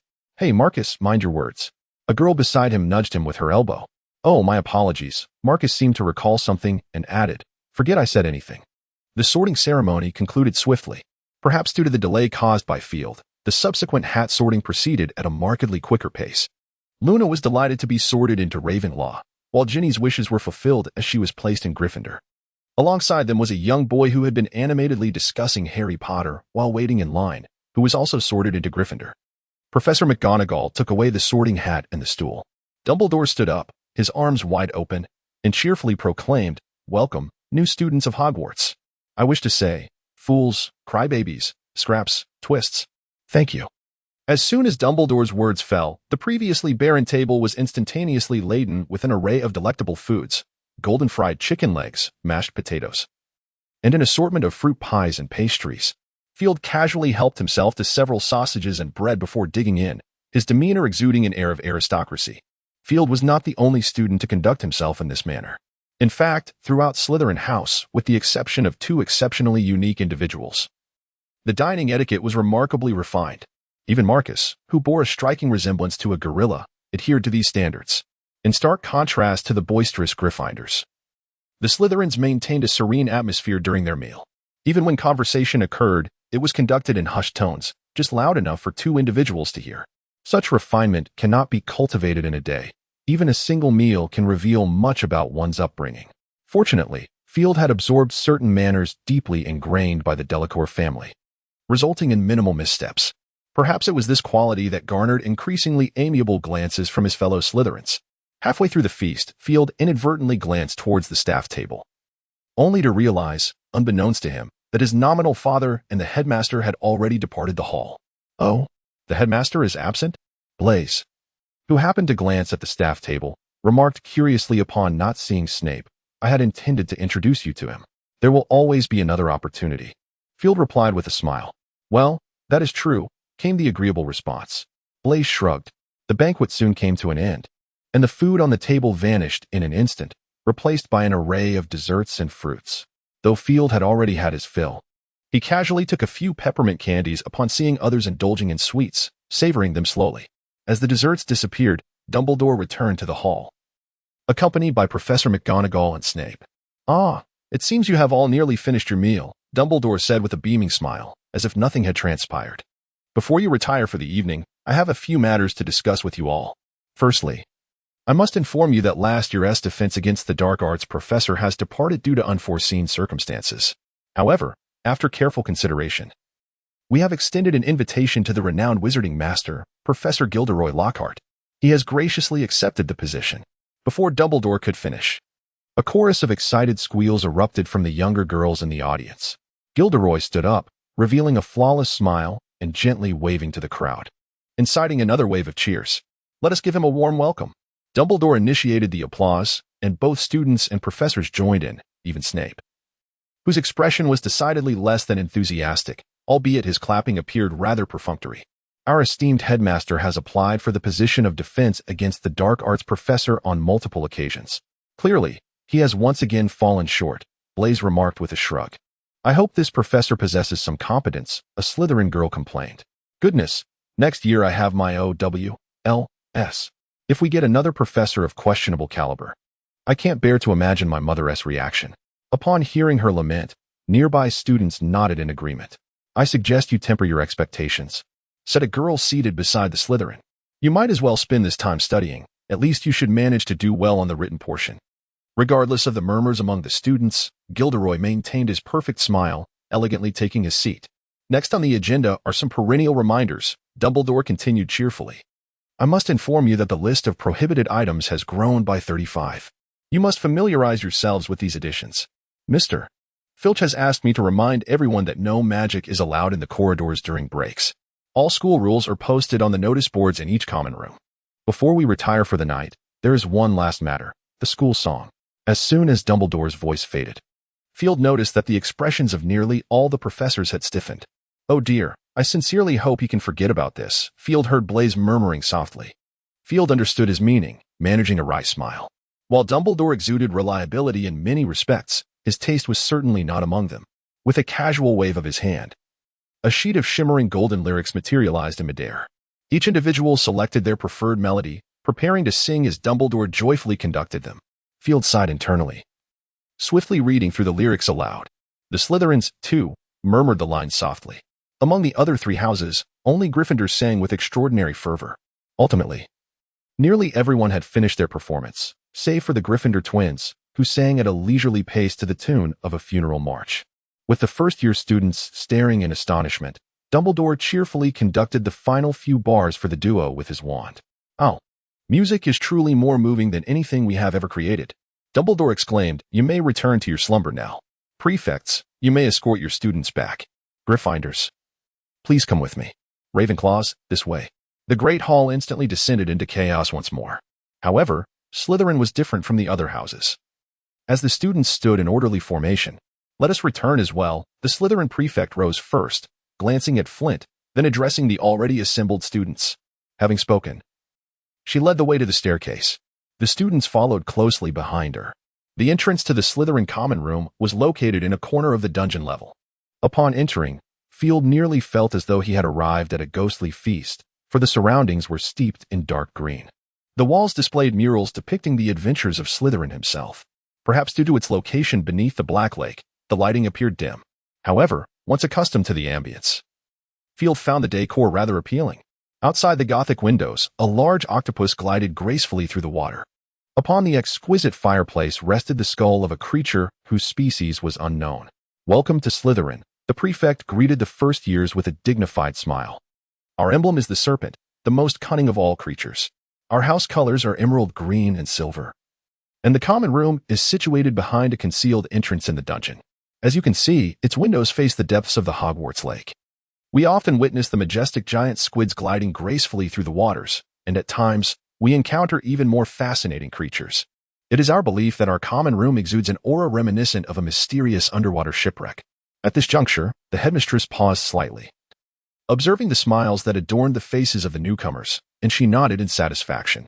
Now, there are certain truths about Slytherin that you ought to be aware of, as well as some misconceptions that you should cast aside. Firstly, let us dispel a few unfounded rumors. You may have heard tales suggesting that we are all fond of dark magic, or that we would only converse with you if your great-grandfather was a renowned wizard. Such drivel. At this point, the headmistress's expression grew solemn. You cannot place your faith in every story that emanates from rival institutions. I do not deny that we have indeed produced some dark wizards. However, the other three houses share this trait as well, albeit they are reluctant to acknowledge it. Moreover, it is true that we have a tradition of welcoming students from wizarding backgrounds, yet today, within Slytherin House, you will also find numerous students with at least one Muggle parent. While being a pure-blood wizard may afford you some advantages, it does not dictate your future. This is a point I hope you will remember. There exists a little-known fact that the other three houses seldom mention. Merlin himself attended Slytherin. Yes, the very Merlin, the most illustrious wizard in history.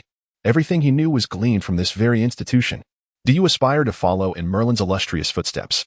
Or would you prefer to sit at the ancient desk of Eglantine Puffet, the former Hufflepuff and inventor of the self-foaming dishcloth? I think not, the headmistress scoffed lightly.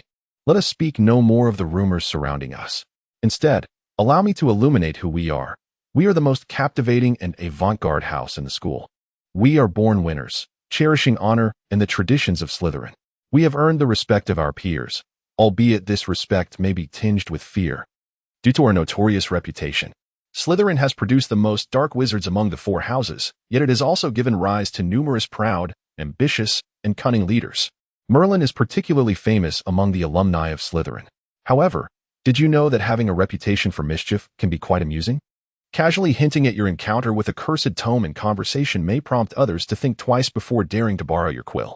At this point, the headmistress cracked a rather unamusing joke. Nonetheless, due to her demeanor, the newcomers offered polite chuckles. Yet, we are not the villains of the tale, the headmistress emphasized. Like our emblem, the serpent, we are shrewd, powerful, and often misunderstood. Perhaps you are unaware, Slytherins take care of their own far more diligently than Ravenclaws do. While Ravenclaws may be the largest assembly of bookworms you have ever encountered, they are also infamous for trampling over one another in the pursuit of high marks. In Slytherin, however, we are all united as brothers. I dare say we are the most cohesive house. The corridors of Hogwarts may present unexpected frights for the inattentive. As you traverse the hallowed halls of this esteemed institution, solace may be found in the presence of your fellow Slytherins. In our eyes, upon your induction into Slytherin, you become a member of an elite cadre. Salazar Slytherin esteemed greatness when selecting students. You were chosen by this house for your undeniable potential to accomplish remarkable feats. Admittedly, some individuals lounging in the common room may not appear particularly distinguished. However, refrain from expressing such sentiments aloud, should the Sorting Hat have deemed them worthy of this house. They possess remarkable qualities, never forget that. Speaking of those who seem unremarkable, I have yet to mention the Gryffindors. Many assert that Slytherin and Gryffindor represent two sides of the same coin. Personally, I believe Gryffindor merely emulates Slytherin. It is worth noting that some claim Salazar Slytherin and Godric Gryffindor valued the same type of student, suggesting our similarities may run deeper than most realize. However, this does not imply a cordial relationship with the Gryffindors. Their interest in conquering us is scarcely less than our desire to vanquish them. Regarding Gryffindors, several upperclassmen bore inscrutable smiles. There are a few additional matters you ought to be aware of. Our house ghost is the Bloody Baron. If you manage to be on good terms with him, he may consent to frighten others on occasion. Nevertheless, do not inquire about the origin of his bloodied appearance. He is not fond of that question. The password to the common room changes bi-weekly, so keep an eye on the notice board. Never bring individuals from other houses into our common room, nor divulge the password to outsiders. For over 7 centuries, our common room has remained untouched by outsiders. Well then, that is all for now. The head girl concluded her remarks with a radiant smile, nodding towards Flint, signaling him to approach. Flint offered a slight smile. He may consider himself charming, yet his buck teeth paired with that countenance often lend an air of insidiousness to his grin. Now, dear friends, we must assign dormitories. This is the final task before you retire for the night. I believe you will find our quarters quite agreeable. We repose in ancient 4-poster beds draped with green silk curtains, adorned with silver-threaded sheets. The walls are decorated with medieval tapestries depicting the adventures of renowned Slytherins, and silver lanterns dangle from the ceiling. You are certain to enjoy a restful slumber. The gentle lapping of the lake against the windows at night is exceedingly soothing. Lastly, I must extend a heartfelt welcome to you all. Welcome to the finest house, Slytherin. Now, allow me to announce your dormitory. The following day, as dawn broke, Field arose from his bed. Observing his still sleeping roommates, he refrained from disturbing them, quietly attending to his morning routine. After glancing at his class schedule, he gathered a few books and exited the dormitory. First-year courses were relatively few, particularly in Slytherin, where, aside from flying lessons, there were at most 4 classes daily, and typically only 3. Today was Wednesday, and according to the schedule, there was just one herbology class in the morning and another in the afternoon, shared with Ravenclaw. The textbook for herbology was A Thousand Magical Herbs and Fungi, which Field had already brought with him. In addition to that, he had purchased another book on cultivating various flowers and plants, the textbook for Burbage's gardening class, which he acquired simultaneously. His reason for obtaining this book was merely to broaden his knowledge. Upon reaching the edge of the Black Lake, Field was surprised to find someone already there, someone he recognized. "Good morning, Luna," he greeted with a smile. "Did you sleep well last night?" "Morning, Field," Luna's ethereal voice replied. I slept just fine. I was merely up looking for something. Something? Field raised an eyebrow. Do you need assistance? If you are willing, Luna nodded, her face brightening with a smile. I am searching for nargles. My father mentioned that although they thrive on land, there should be a population of them in the waters of Hogwarts. Nargles? Upon hearing this term, Field felt a slight throb in his forehead. Are you certain they exist here? I am unsure. Luna shook her head. However, I believe my father would not deceive me. No, your father is indeed misleading you. Just as Field was about to voice this thought, he paused. Realizing that someone capable of penning an unreliable magazine like the Quibbler might not be the most rational individual. Listen, Luna, Field contemplated for a moment and then said earnestly. Perhaps we should adopt a different approach. For instance, we must first ascertain the nargle's habits. Indeed, she replied. At the very least, we should know during which season they typically breed. That might facilitate our search, don't you think? Excellent idea. Luna's face lit up with a broad smile. Thank you for the reminder. I thought you would dismiss me like the others, believing nargles to be figments of imagination. Who knows? Field shrugged. The magical realm is vast. No one can claim to have seen everything. Not even Dumbledore. Thank you, Field. Luna smiled again, stepping forward to give him a gentle hug before skipping towards the castle. She was likely off to write a letter to her father. Field watched Luna's graceful figure, reminiscent of a young deer, and a smile graced his face. With silvery hair. Farong resembles a rose adorned with thorns, while Luna embodies a fallen sprite gracing the mortal realm. After perusing a tome by the lakeside and revisiting the myriad of wondrous herbs and fungi, Field glanced at the brightening sky. He rose from the lakeside, cradling his book, and made his way toward the Great Hall. By this time, many students had already gathered within.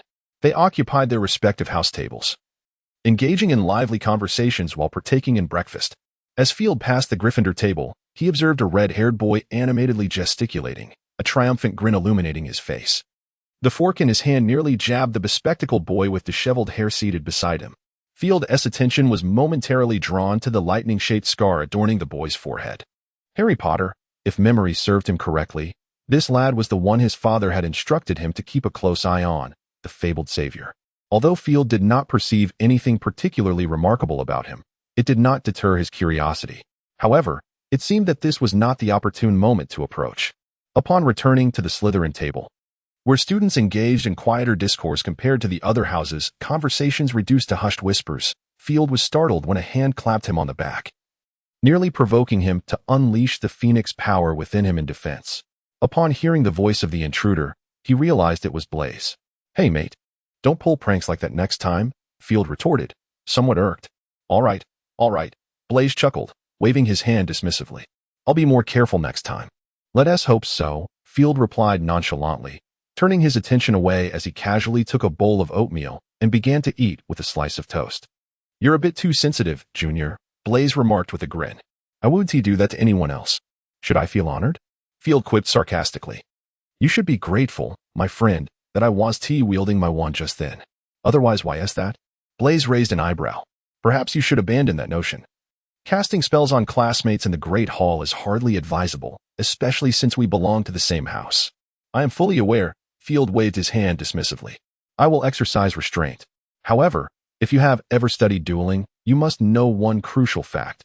Never touch a wizard from behind. I mean, never. All right. Perhaps you're right. I owe you an apology. Blaise smiled and nodded, yet the noticeable dimming of his smile revealed to Field that he was not truly happy. No. There is no need for apologies. I am not here to quibble with you, Field sighed, shaking his head. My friend, in the future, we shall both come of age. I do not wish to hear any ill tidings regarding you. Nor do I wish to discover that such news stems from a mere misunderstanding born of your closeness to friends. Very well, I shall be mindful, Blaise replied, a flicker of realization crossing his face as he patted Field's shoulder and nodded earnestly. Just as Field was about to articulate his thoughts, a sudden explosion interrupted him. A stolen car? Is that a howler? Field exclaimed in astonishment, turning to the Gryffindor table, from whence the thunderous noise originated.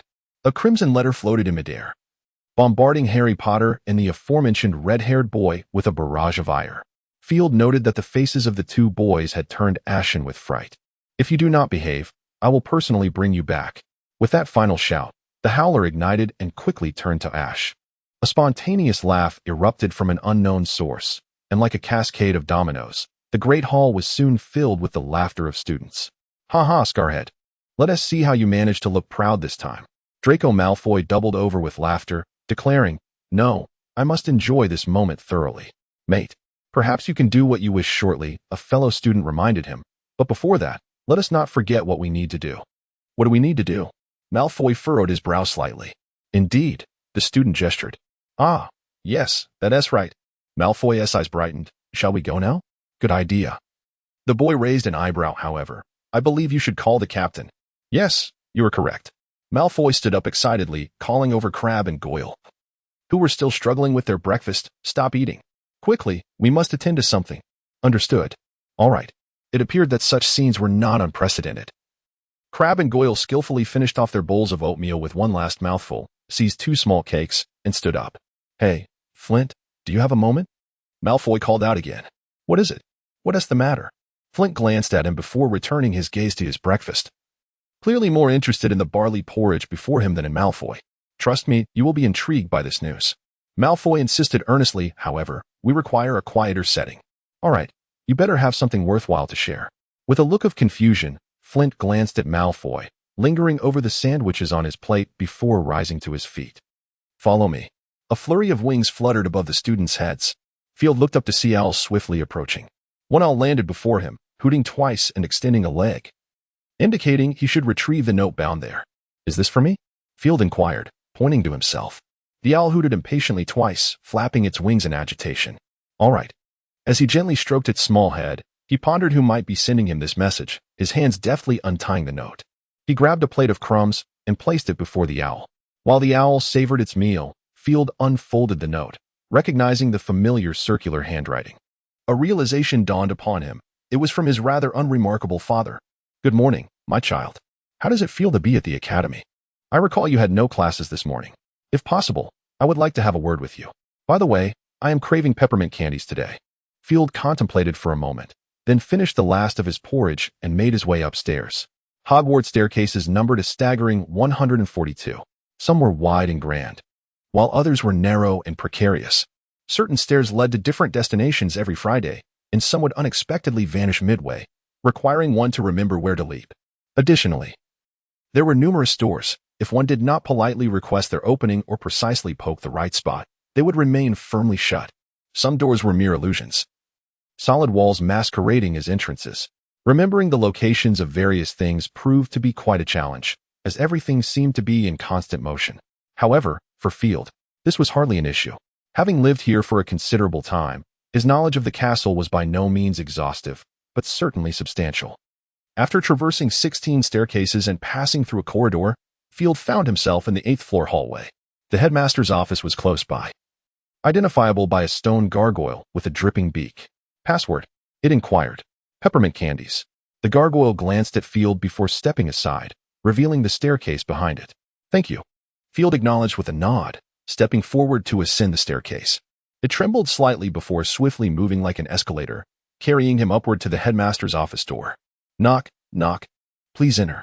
Field gently pushed open the door, and the familiar sight immediately greeted his eyes.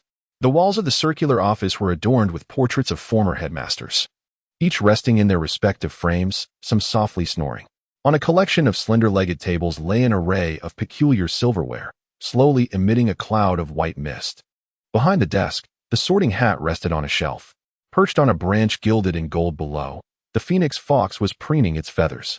As soon as Field entered, Fox called out, and with a flash of crimson light, it settled onto Field's shoulder, nuzzling its small head against his cheek. "Fox still adores you, my child," Dumbledore remarked with a warm smile, placing his spoon back into the dish before stepping from behind the desk to embrace Field. "Welcome back, Phil." Dumbledore hugged him tightly, then squatted down to meet his gaze.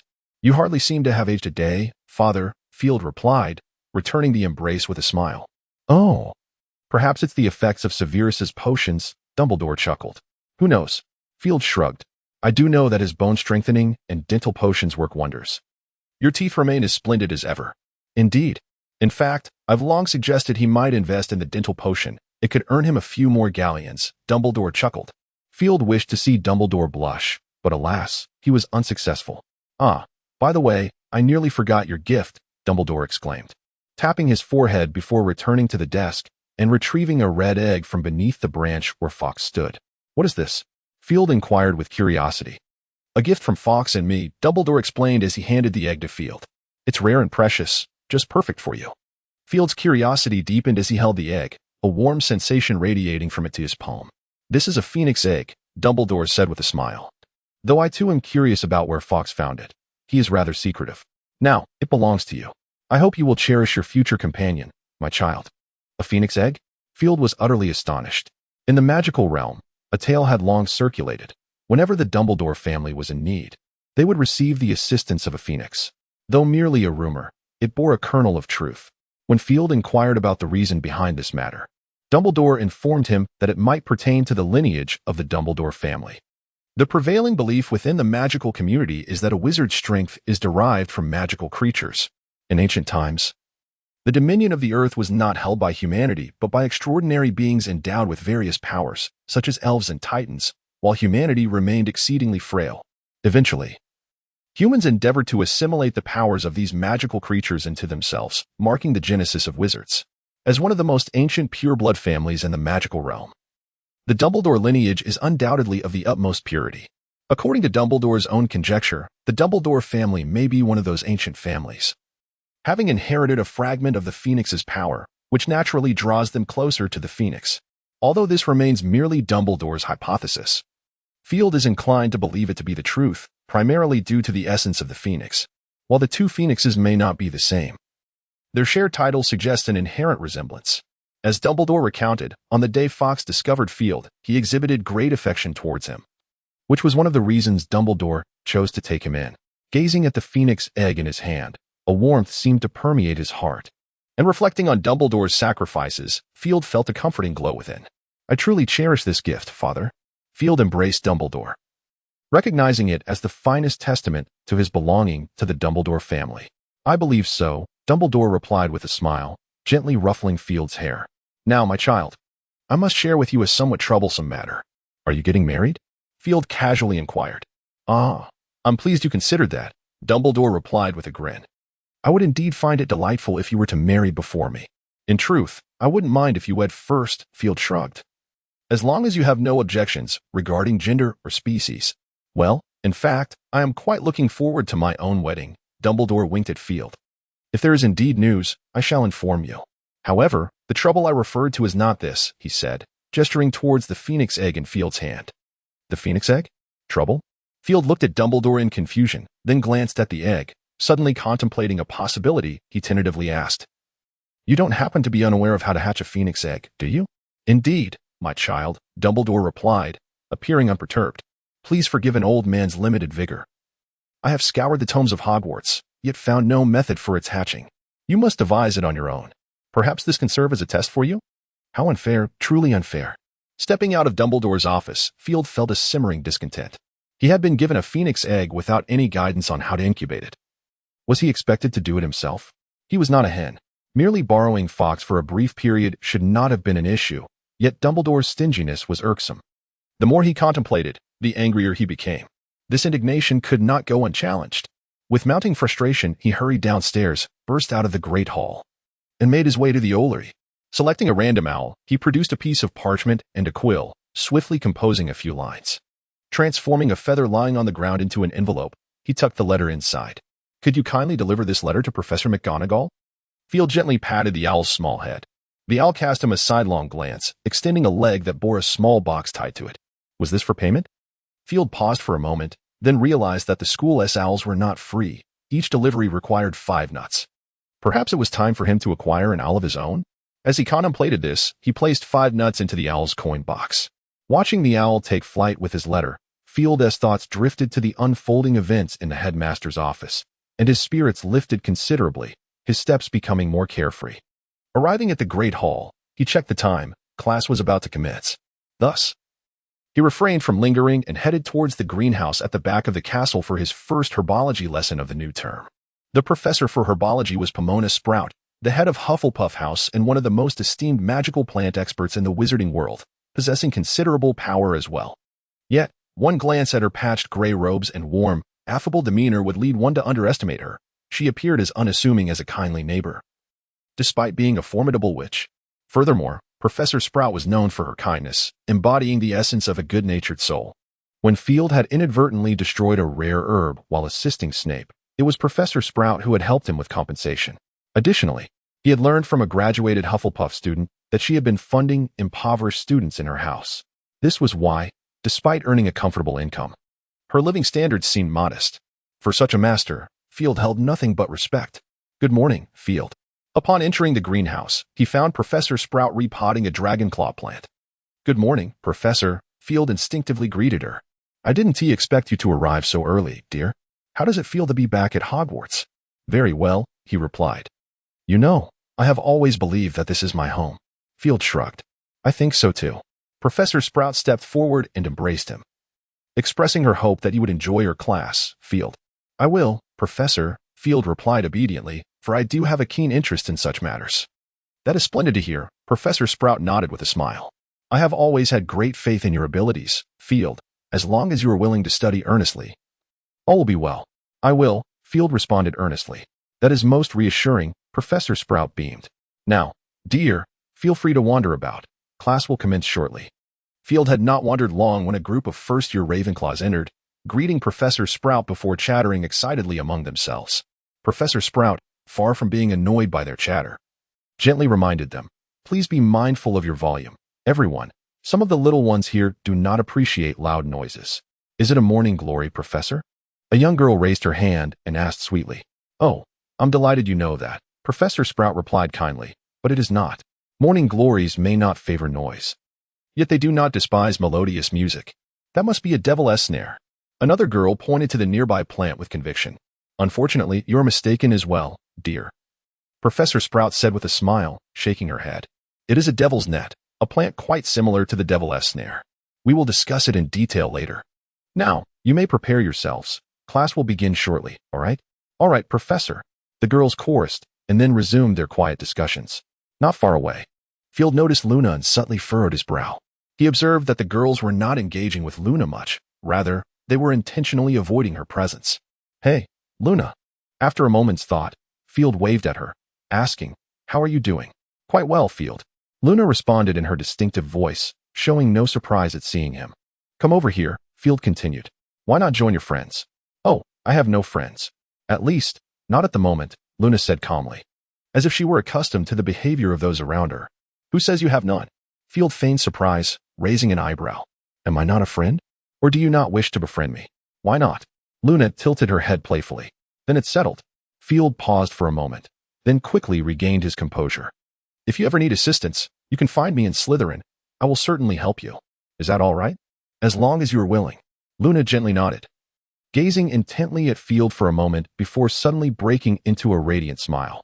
"Come over here," Field invited once more. "Perhaps we could become partners. I recall that in herbology class, everyone is required to have a partner.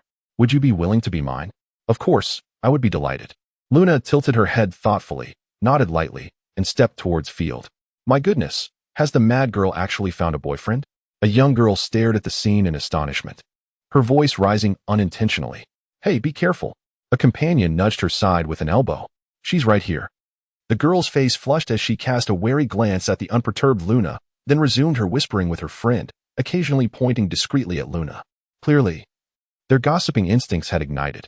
"You seem unfazed by this," Field remarked, gesturing with his chin towards the group of girls discussing them. He was certain Luna had overheard. "What?" Luna replied, puzzled as she looked at Field. "Let them say what they wish. It has nothing to do with me. Do you mind?" "Of course not." Field shrugged, then teased. "In any case, I'm not at a loss. I have become your rumored boyfriend." "Goodness, you are one of the most beautiful girls in Ravenclaw." "Thank you." Luna blinked, her curiosity piqued.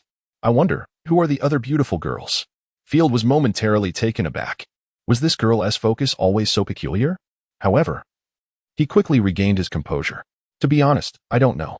Hence, I said one of. If I had seen all the girls, perhaps I would have omitted the one of. All right." Luna scrutinized Field's cheek for a moment before expressing her disappointment. "There are no pesky insects near your ears. So, you frightened me just to check for pesky insects?"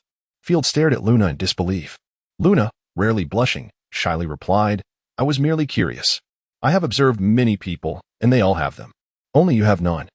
"Very well, my Miss Observer," Field replied with a hint of irritation. Aren't you going to open your book? You should probably prepare for class with your Mr. Guinea Pig. At that moment, a number of students had begun to trickle in.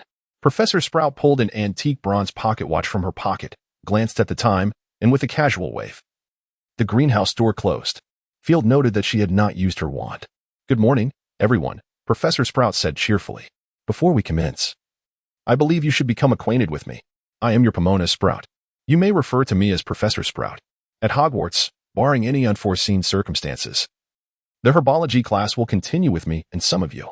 Until the third-year course selection, herbology has always been a compulsory subject. And I hope you will glean the knowledge you ought to acquire from this. It is of great significance, dear students. A thorough understanding of herbs may very well save your lives in the future. This is not an uncommon occurrence. Many adventurers have expressed gratitude for their past studies in herbology during their quests. Of course, you might argue that you will not embark on adventures in the future. Believe me, even at home, you will find it beneficial, for instance, in learning how to use herbs to fend off those pesky mosquitoes. Before we commence, I wish to address some classroom rules that you must adhere to. I do not mind quiet discussions during class, as long as you ensure that you do not disturb your companions or you are confident that you have grasped the knowledge I am imparting. However, loud commotion is absolutely forbidden. As I mentioned, many plants are averse to noise. It would be prudent for you to maintain a respectful attitude towards the magical herbs requiring your assistance, as this will aid you in your examinations. Some of you might think this is a jest. Professor Sprout cast a glance at the two Slytherin students who had been laughing. Yet if you wish to avoid having your life taken by a mandrake or being choked by a devil's snare, it is best to heed my words. Now, let us begin with attendance. Although Professor Sprout appears to be a kind-hearted individual, which she indeed is, anyone who believes she is easily intimidated is gravely mistaken. Even a goat, when provoked, can challenge a tiger. As Professor Sprout's sharp gaze fell upon the two Slytherin students still engaged in merriment, their faces paled noticeably. Now, let us commence our lesson. Professor Sprout did not lose her temper. She merely shot a glare at the two miscreants. Even so, they became considerably more subdued. Observe. This is what we shall be discussing today. Professor Sprout brought forth a pot containing a plant approximately half a meter tall to the display table. Come closer and take a look. Does anyone recognize it? Field. Field did not raise his hand.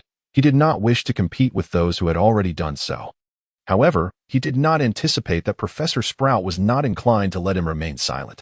"Yes, Professor." Field stepped forward, glanced briefly, and soon had his answer. This was a white ash. "Excellent." Professor Sprout nodded cheerfully, looking at him expectantly.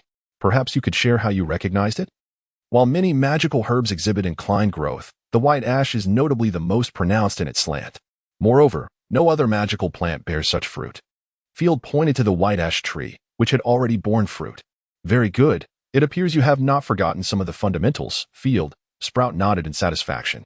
"Now, what about its habits?" "White ash thrives in warm, humid environments," Field continued. "It is quite drought-resistant and enjoys ample sunlight. Therefore, wild white ash typically grows in sunlit sandy soils or at the edges of forests. However, it does not tolerate excessive water. Overwatering can lead to its demise." Having discussed its characteristics, Field proceeded to expound upon its value.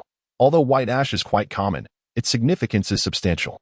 Firstly, it possesses some insecticidal properties, making it suitable for the production of pesticides. The renowned household Madame brand pesticide used in the magical realm contains white ash as an ingredient. Secondly, white ash is effective in alleviating eczema. When combined with other herbs, it forms an excellent beauty remedy, highly sought after in potion shops, with remarkably visible results. Additionally, it is an ingredient in cold potions, albeit in its dried form. This cold remedy not only protects against cold but also dispels heat. Most importantly, it serves as a commendable antidote for intoxication. Lastly, one of the most critical applications of white ash is in wound treatment.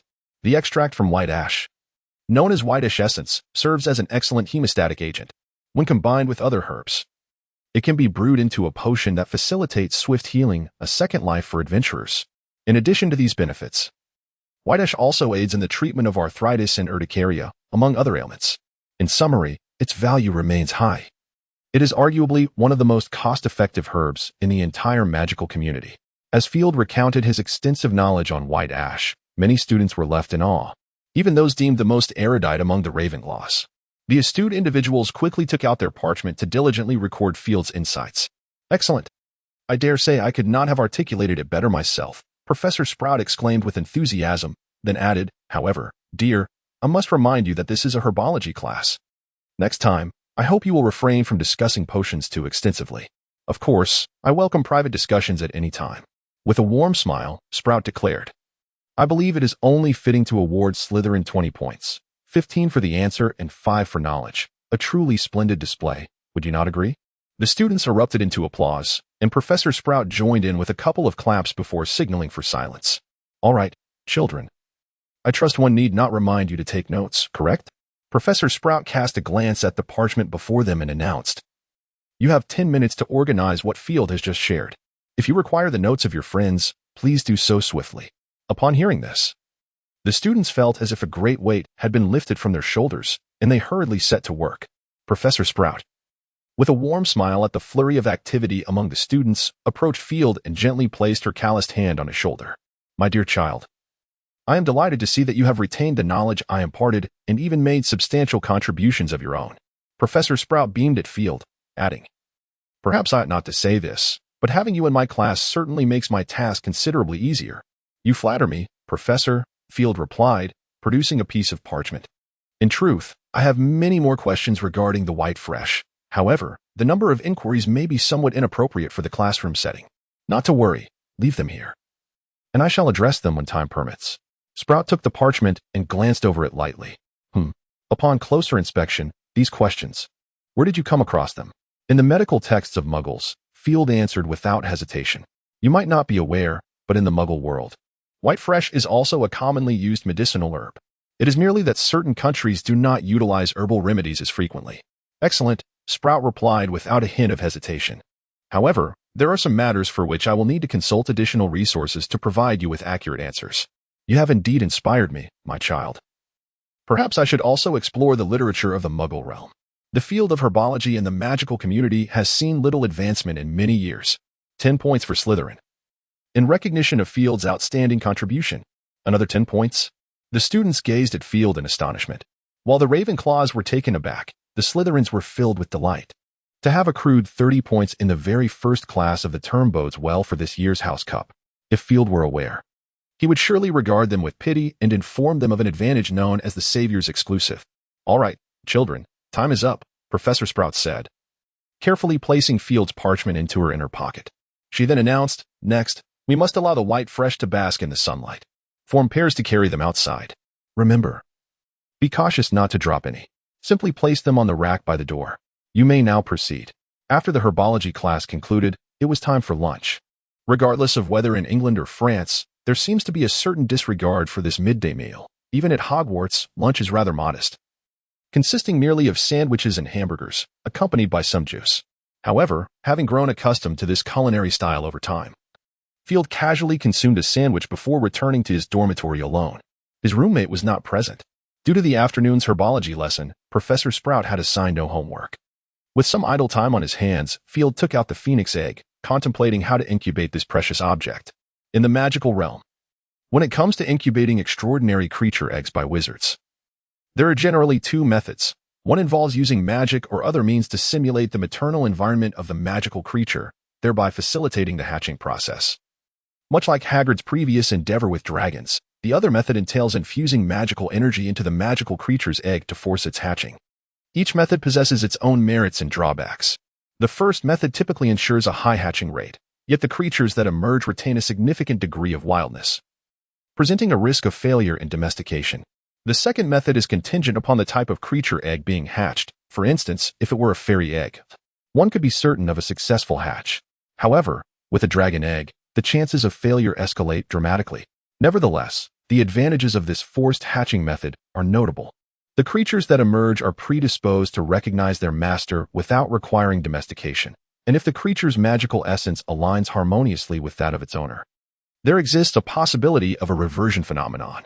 It is worth noting that, although magical creatures in the wizarding world evolve continuously with their environment, their powers diminish incrementally with each generation. Some speculate that this decline is a consequence of changes in the external environment, yet this theory remains unproven. Returning to the subject, the phoenix is a creature renowned alongside the fire dragon, perhaps even surpassing it in esteem. Even Dumbledore would not confidently assert that he could employ magical energy to successfully hatch a phoenix egg. At present, it appears that this method is the only viable option. Contemplating this, Field could not help but feel a sense of melancholy.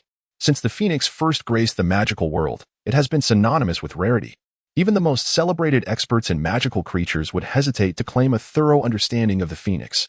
Indeed, the majority of the documented knowledge regarding phoenixes is owed to the Dumbledore family. Consequently, little is known about the phoenix's original ecological habitat or the conditions necessary for hatching its eggs. Was he truly prepared to take such a gamble? Field gazed at the phoenix egg in his hand, feeling a wave of hesitation wash over him. If successful, it would be a triumph. If not, there would be no second chance, and potentially, his own life could be at stake. To attempt or not? Field mused once more, raising a hand as the power of the phoenix instinctively coursed through him, enveloping his palm. Snap!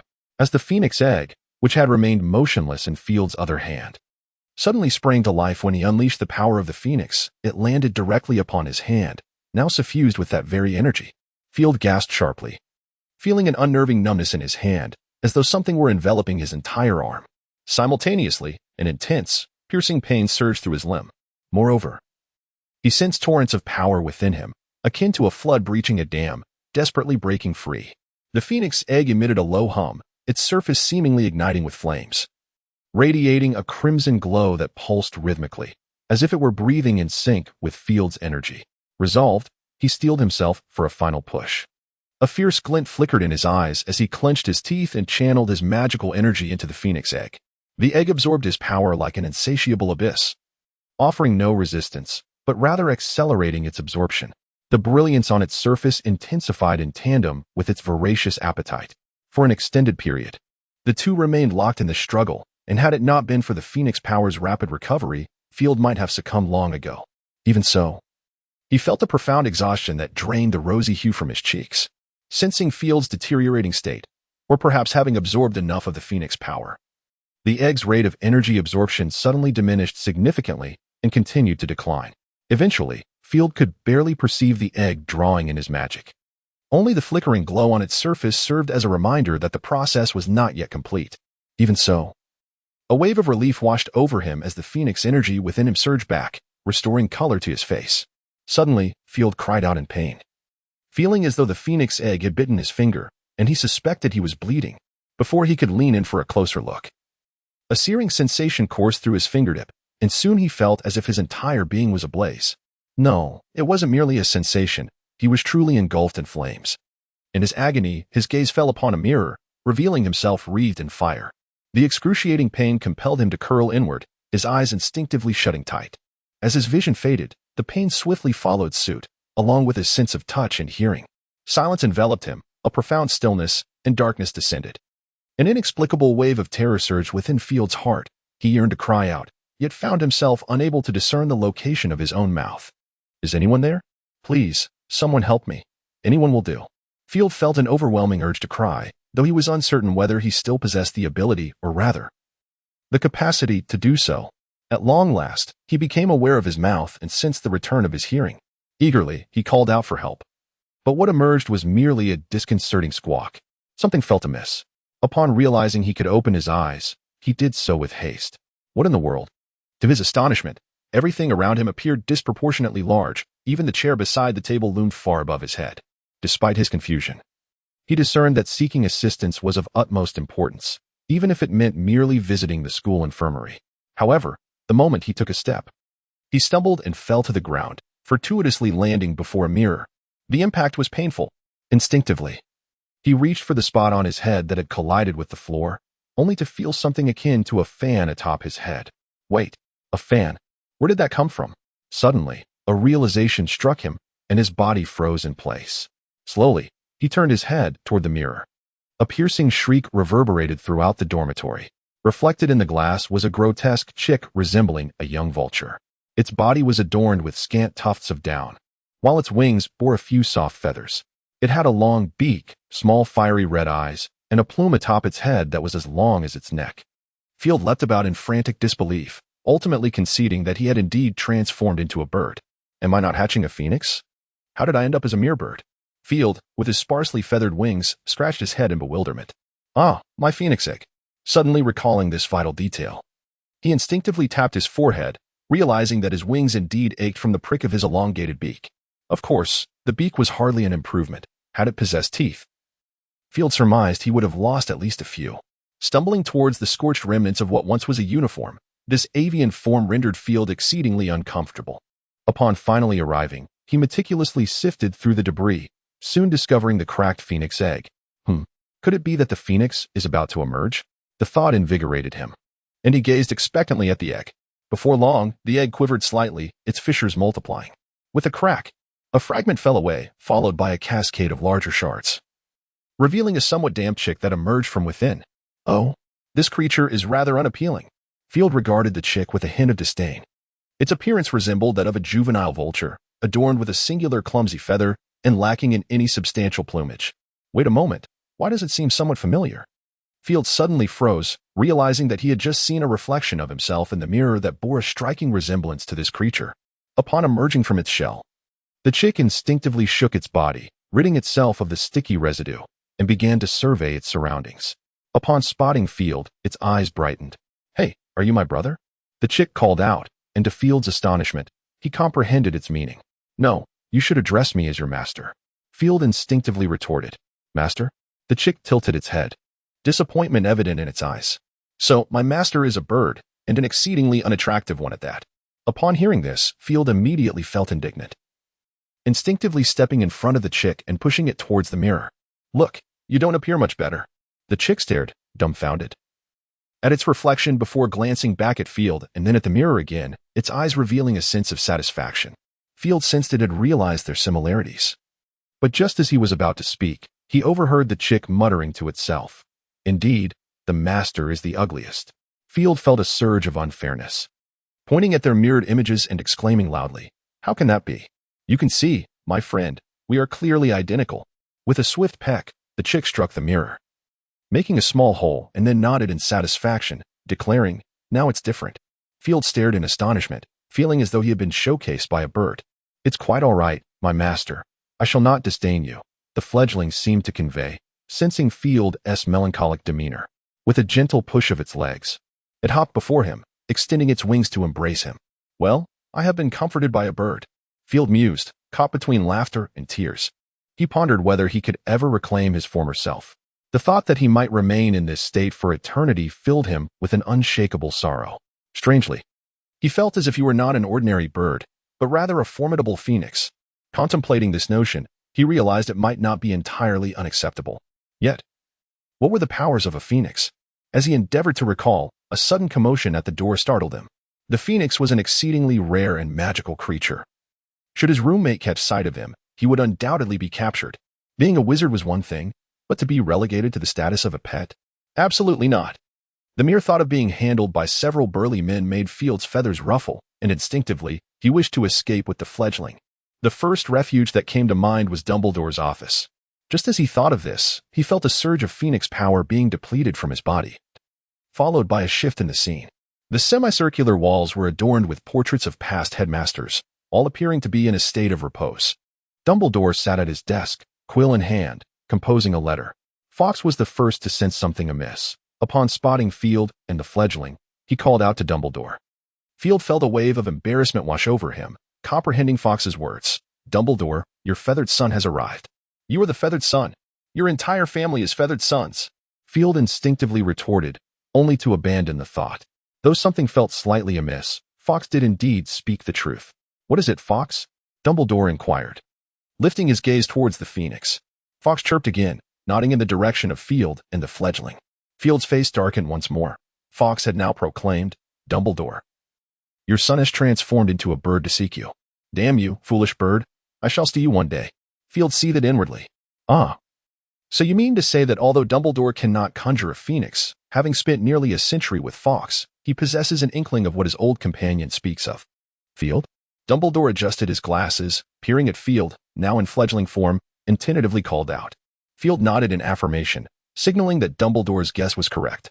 "Oh, magic is truly wondrous, is it not?" Dumbledore cautiously cradled Field and the fledgling in his hands before gently placing them on his desk. "I must say, you are truly exquisite."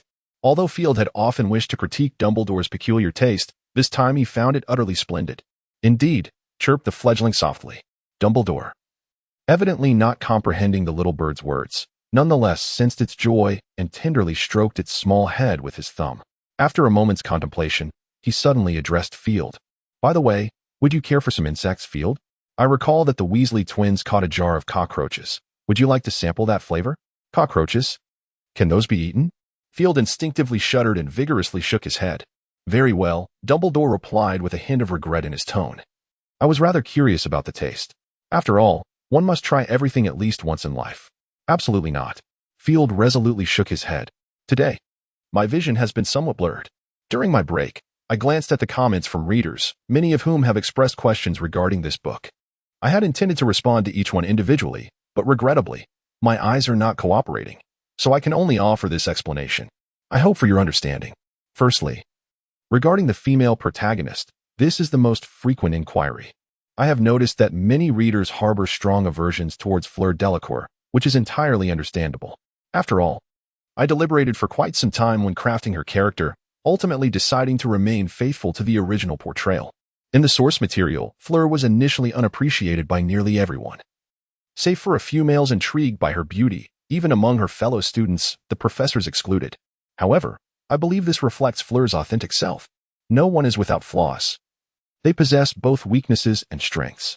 In due course, Fleur will undergo gradual transformation. Of course, she is not the sole protagonist. In truth, I have been contemplating whether to include a female lead. Frankly, I have never been particularly adept at depicting romantic storylines. However, I feel that a life devoid of any romantic experiences is insufficiently complete. While novels may not mirror reality, once characters are created, one must take responsibility for their narratives. Currently, my intention is to either have a singular female protagonist, whose identity shall remain a secret for now, or to forego a primary female character altogether, with some subtle romantic undertones. I shall proceed with writing and see how it unfolds. Next, regarding typographical errors. To be candid, the absence of a manuscript has its drawbacks. Once written, there is simply no time for thorough proofreading. Occasionally, mistakes may arise, and if any are present, I would appreciate your assistance in pointing them out. I shall find a moment to rectify them. Lastly, concerning the manuscript. This book should not be considered my debut, however. I did not utilize a manuscript for my previous work either. The existence of drafts can indeed contribute to a more stable update schedule, which is an advantage. However, in my perspective, this also presents a disadvantage. My thoughts regarding the progression of the storyline vary each day if I were to rely on drafts. The stylistic leaps might diminish, and the narrative could lose much of its vitality. Of course, this is merely my personal opinion and does not represent a universal truth. I must also admit that my own laziness is a factor in this matter. If my memory serves me correctly, the primary concerns of my esteemed readers should revolve around these points, though there may be aspects I have overlooked. I kindly ask my readers to reiterate any additional queries in the comments section of this chapter, and I will make time to address them. Currently, this book has yet to receive any recommendations, and I am uncertain whether its performance is considered commendable. Many have expressed confidence that this work will gain popularity, which truly bolsters my spirits. Writing can be a rather tedious endeavor, yet thanks to the support of all of you, I am able to persevere. I hope that in the days to come, you will continue to support the male phoenix in you. Once again, I extend my heartfelt gratitude to everyone. P.S. Today, I discovered through the back end that many have generously rewarded me, for which I am immensely thankful. I am still new to this platform and am navigating many unfamiliar aspects, so I may require some time to adapt. Should there be any shortcomings in my approach, I encourage you to bring them to my attention, and I will strive to improve. I appreciate the rewards immensely. I am but an ordinary person who also cherishes financial support. However, on a free platform, it is unnecessary to expend excessive funds.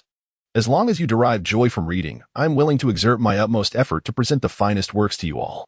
Once again, I thank you for your support, and I hope we can journey together to the end.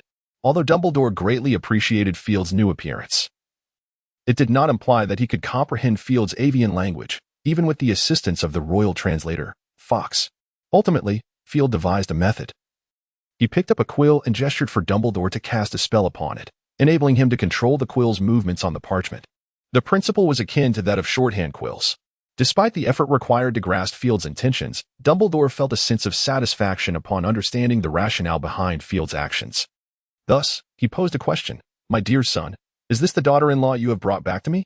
Dumbledore affectionately patted the little bird's head once more. Quack? Field froze. Staring blankly at Dumbledore, his beak opening and closing, momentarily unable to produce any sound, the little bird let out a soft chirp. Imbued with a touch of joy and shyness, and 2 blushes appeared on its feathery visage, rendering it surprisingly endearing. Field shook his head vigorously, startled by his own reaction. After spending so long as a bird, even an unattractive one seemed charming.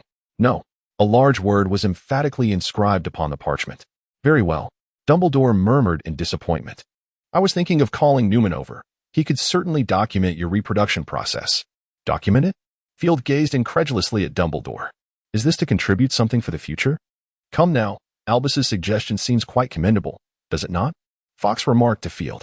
"After all, the Phoenix lineage is rather sparse. You could certainly produce more." "Forget it. I believe it would be better to remain a wizard," Field replied, shaking his head vigorously. He appeared to be somewhat disdained by his master. The young bird chirped softly, its voice tinged with disappointment. Field, uncertain of how to console it, feigned ignorance.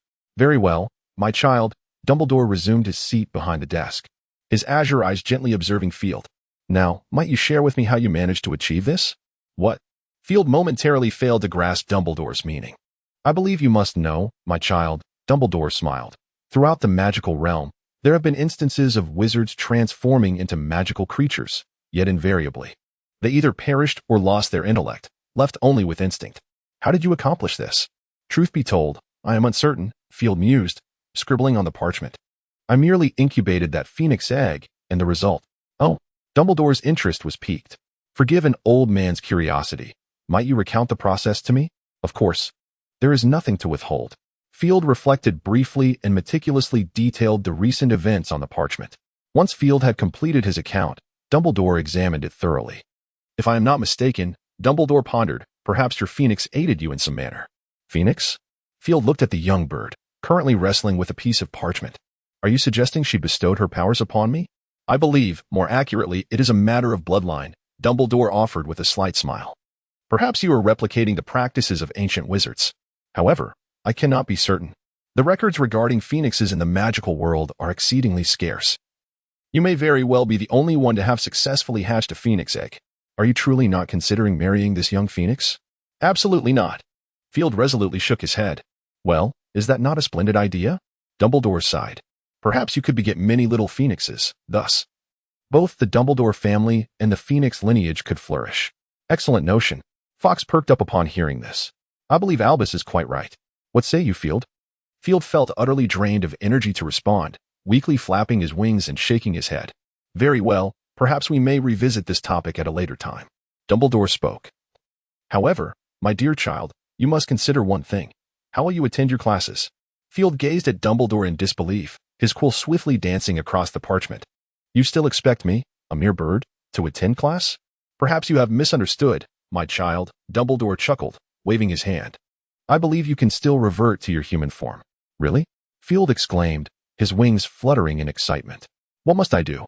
If my judgment serves me correctly."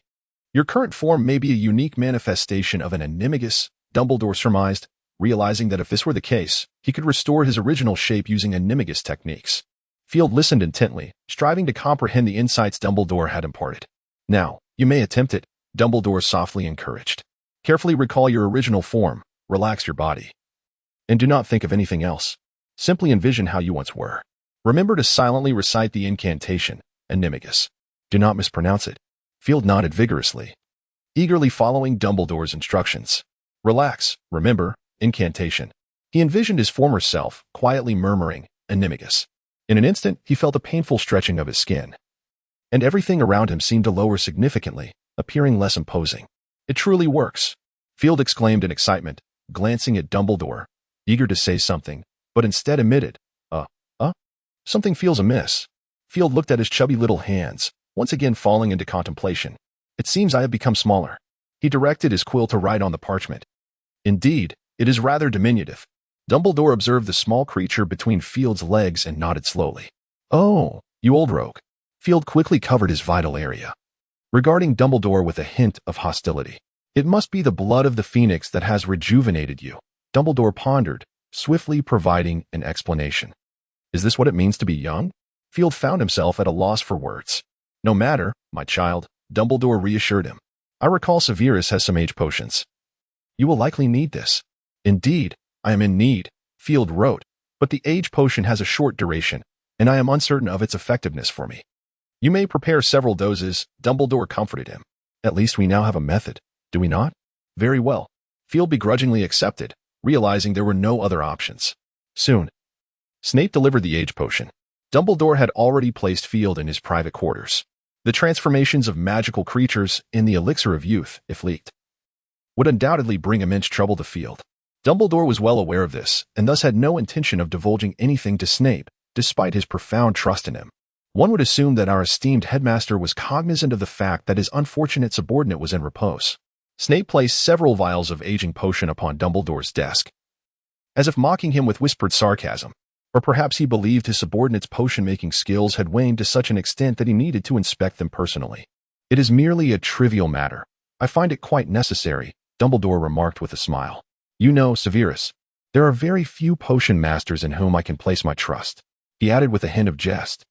"I hope you are not curious about the appearance of your aging bones."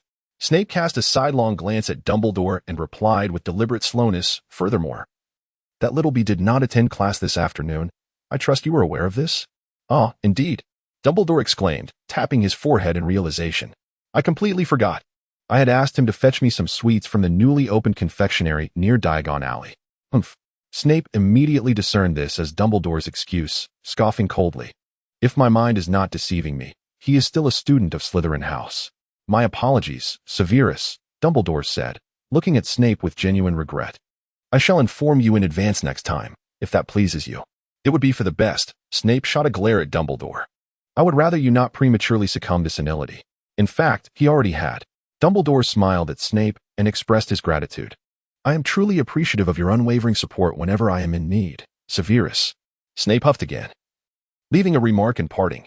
"Inform him that he is to report to my office at 7 o'clock this evening to commence his detention. There shall be no second chances," before turning on his heel and departing. "Oh, poor child," Dumbledore murmured softly, tilting his head with a smile as he returned to the common room, the vials of aging potion in hand. Dinner at Hogwarts was, as usual, a lavish affair, yet Field found the meal tasteless. He felt genuinely unwell. Detention, particularly on the very first day of term, seemed to be a stroke of bad luck unmatched by anyone else. However, it appeared he had not lost entirely. Field pondered momentarily before retrieving a small phoenix from his pocket. Though only a few hours had passed, the little creature had undergone significant transformation. It now resembled a diminutive chick, albeit with a single feathered plume and bright red feathers. After recovering, he named her Ariana, which signifies elegance, a fitting tribute to his hopeful vision of the little phoenix's future. Upon hearing this name, Dumbledore seemed momentarily lost in thought, causing Field to wonder if he had erred in his choice. Realizing the situation, Dumbledore smiled and assured him that the name was quite fitting, which brought a sense of calm to Field. After dinner, Field found himself devoid of further classes. Upon returning to his dormitory and tidying up his belongings, he once again ascended to the 8th floor with his small suitcase in tow. Dumbledore advised him that it would be prudent to vacate his dormitory, at least until his physical concerns were entirely resolved, as it would be unwise for him to share quarters with anyone. Field wholeheartedly agreed with this sentiment. However, despite Dumbledore's position as headmaster, it was not feasible to directly assign him a private room, even with a tendency to favor his own students. Maintaining a facade of fairness was paramount, a lesson Dumbledore had long since learned. Although he could not arrange this directly, Dumbledore did recommend a certain location. "I am aware of a magical room within the castle," he stated. "It is a place I once discovered. Whatever your needs may be, assistance can be found there." Reflecting on his current requirements, Field was suddenly reminded of Hogwarts, a remarkable place chronicled in the school's history known as the Room of Requirement. Dumbledore indicated that the Room of Requirement was located on the 8th floor, but its specific whereabouts were for Field to uncover. Where could it be? Field pondered silently, carefully observing the 8th floor, soon noticing something amiss. The corridors of Hogwarts were typically adorned with a myriad of decorations, predominantly murals and tapestries. However, on the 8th floor, one side of the wall was festooned with portraits and tapestries, while the opposite side bore no adornment whatsoever, standing starkly blank. This must be the place, Field surmised. According to the texts, the method to access the room of requirement involved pacing back and forth while silently voicing one's need. Field set his suitcase aside and approached the barren wall, murmuring, "I require a single dormitory, I require a single dormitory," as he walked back and forth. After what seemed like an eternity, the wall remained unresponsive. Was he mistaken? Field mused, torn between reluctance and confusion. If not here, then where could it possibly be? Field once again observed his surroundings and soon discovered a peculiar sight. It was a tapestry, embroidered with the image of a wizard pleading for mercy before a mountain troll wielding a club. Two aspects of this scene were particularly strange. Firstly, wizards are inherently proud beings, and this pride persists even in the deceased, as evidenced by the ghosts at Hogwarts. Despite their demise, the essence of their arrogance remains intact. Yet, this tapestry depicts a wizard beseeching a magical creature, specifically a troll devoid of intellect, which is an astonishing incongruity. Additionally, it is noteworthy that while the walls of the entire 8th floor are adorned with murals, this singular tapestry stands alone. Such anomalies compelled Field to ponder further. Nothing ventured, nothing gained, he mused silently. Approaching the tapestry, he repeated his previous gestures. The figures of the wizard and the troll ceased their struggle and turned to regard Field's actions. After pacing back and forth several times, Field cast another glance at the tapestry, only to feel disappointment wash over him. The tapestry remained unchanged. He sighed and shook his head, preparing to depart when he noticed a previously unobserved blank wall behind the chest, which now bore an ancient door. The door, adorned with a bronze handle, exuded an aura of antiquity. This must be it, Field thought with delight as he dragged the chest closer and opened the door. He stepped into his somewhat archaic bedroom, where the gilded candlesticks and velvet carpets spoke of a bygone era. Despite the dated style, every item appeared pristine. Even the bathtub in the bathroom showed no signs of wear. Overall, Field felt a sense of satisfaction. After arranging his belongings, he had no intention of resting just yet. Instead, he exited the room, resolutely heading towards Snape's office. Though Snape had mentioned 7 o'clock, that was merely a guideline for himself. If he were in his office by 6, then 7 could be deemed tardy. Field had learned this lesson long ago and was determined not to stumble into the same trap again. Perhaps, as a Slytherin, Snape would not deduct house points, but he certainly had myriad ways of disciplining students. Field recalled a time he had been late and was tasked with collecting ink from the giant squid in the Black Lake during winter. After a laborious effort, he shivered as he presented the collection bottle to Snape, only to be informed that it was unsatisfactory and that he needed to make another trip. While Snape would cast a waterproof charm and a bubblehead charm for him, they offered no protection against the chill. That lesson remained etched in Field's memory, a reminder that he would not soon forget. It was precisely during this occasion that Field grasped a profound truth. One should never attempt to reason with Snape, for in the end, he would invariably emerge victorious. Snape's office, adjacent to the potions classroom, had been converted from a dungeon. Originally, it served as the office of the head of Slytherin, while the potions professor's office was situated on the 4th floor. After Snape's appointment at Hogwarts, the two offices merged into one. Frankly, Field could not comprehend why Snape would opt for such a small and dimly lit chamber, though he refrained from inquiring. Who knew what that old bat might demand of him if he dared to ask? Knock, knock, knock. Enter. A cold voice resonated from behind the door. Without hesitation, Field pushed the door open and stepped inside. The dim surroundings, damp walls, and shelves adorned with enormous glass jars containing peculiar animal specimens, albeit familiar from previous visits, still left him slightly unsettled. Above the fireplace hung a gray tapestry, intricately embroidered with the Slytherin crest in silver thread. "Ah, look who it is, young Mr. Dumbledore." The familiar, sardonic whisper slithered into the air like a venomous serpent as Snape's waxen visage came into Field's view. "Good afternoon, Professor." Field greeted Snape with an impeccably flawless smile. "How fortunate it is that you still remember your professor," Snape remarked, his hollow black eye scrutinizing Field. "If your eyes have not been donated, perhaps you should check the time. Or is your mind currently consumed with sweets, leaving no room to recall the hour I instructed you to arrive?" "My apologies, Professor," Field gently shook his head. "I merely wish to arrive early, and perhaps assist while serving my detention." "Very well." Snape pressed his lips together, a gesture that implied amusement, and Field, of course, understood that his anxious heart had eased slightly. "The school has recently procured a batch of bezoar, and I require its powder." Snape glanced at the workbench beside the torchlit wall, addressing Field from a superior vantage point. "Leave it to me, Professor," Field replied courteously. I shall complete it promptly. Snape gave a barely perceptible nod and turned back to grade his students' assignments. Recognizing this as consent, Field hurried to his accustomed spot, eyeing a pouch resting beside the workbench. Taking a deep breath, he reached out. Indeed, it was the disillusionment charm. Field mused silently. This matter harkened back to Snape's earlier directive for him to handle the materials. At the outset, Severus Snape assigned Field to grind a portion of the materials, such as serpent fangs. He had not anticipated that Field's phoenix power could efficiently pulverize a small pile of substances. Consequently, the time Field spent there exceeded that spent on processing the materials. After 2 experiences, Snape replaced the ordinary herb rack with bags imbued with the disillusionment charm. Field opened the bag and tilted it slightly over the workbench, and with a rustling sound, soon the surface was heaped with the raw material, bezoar. Setting the bag aside, Field took a deep breath, and with a flicker of crimson light from his hands, his phoenix power manifested.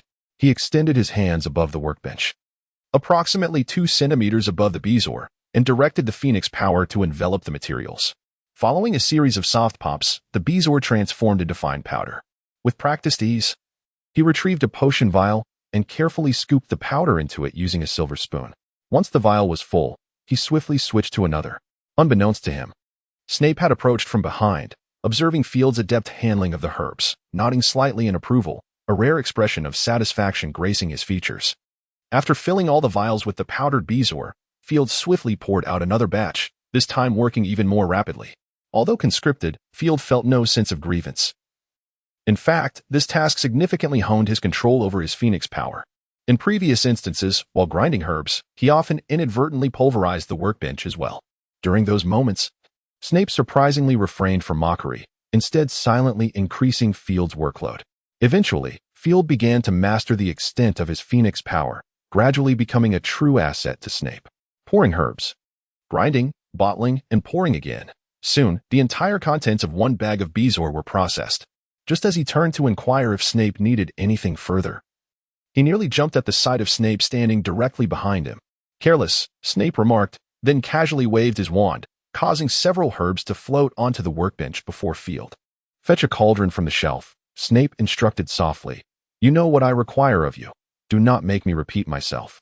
Yes, Professor, Field replied, his expression brightening as he hurried to retrieve a cauldron. The potions class officially commenced.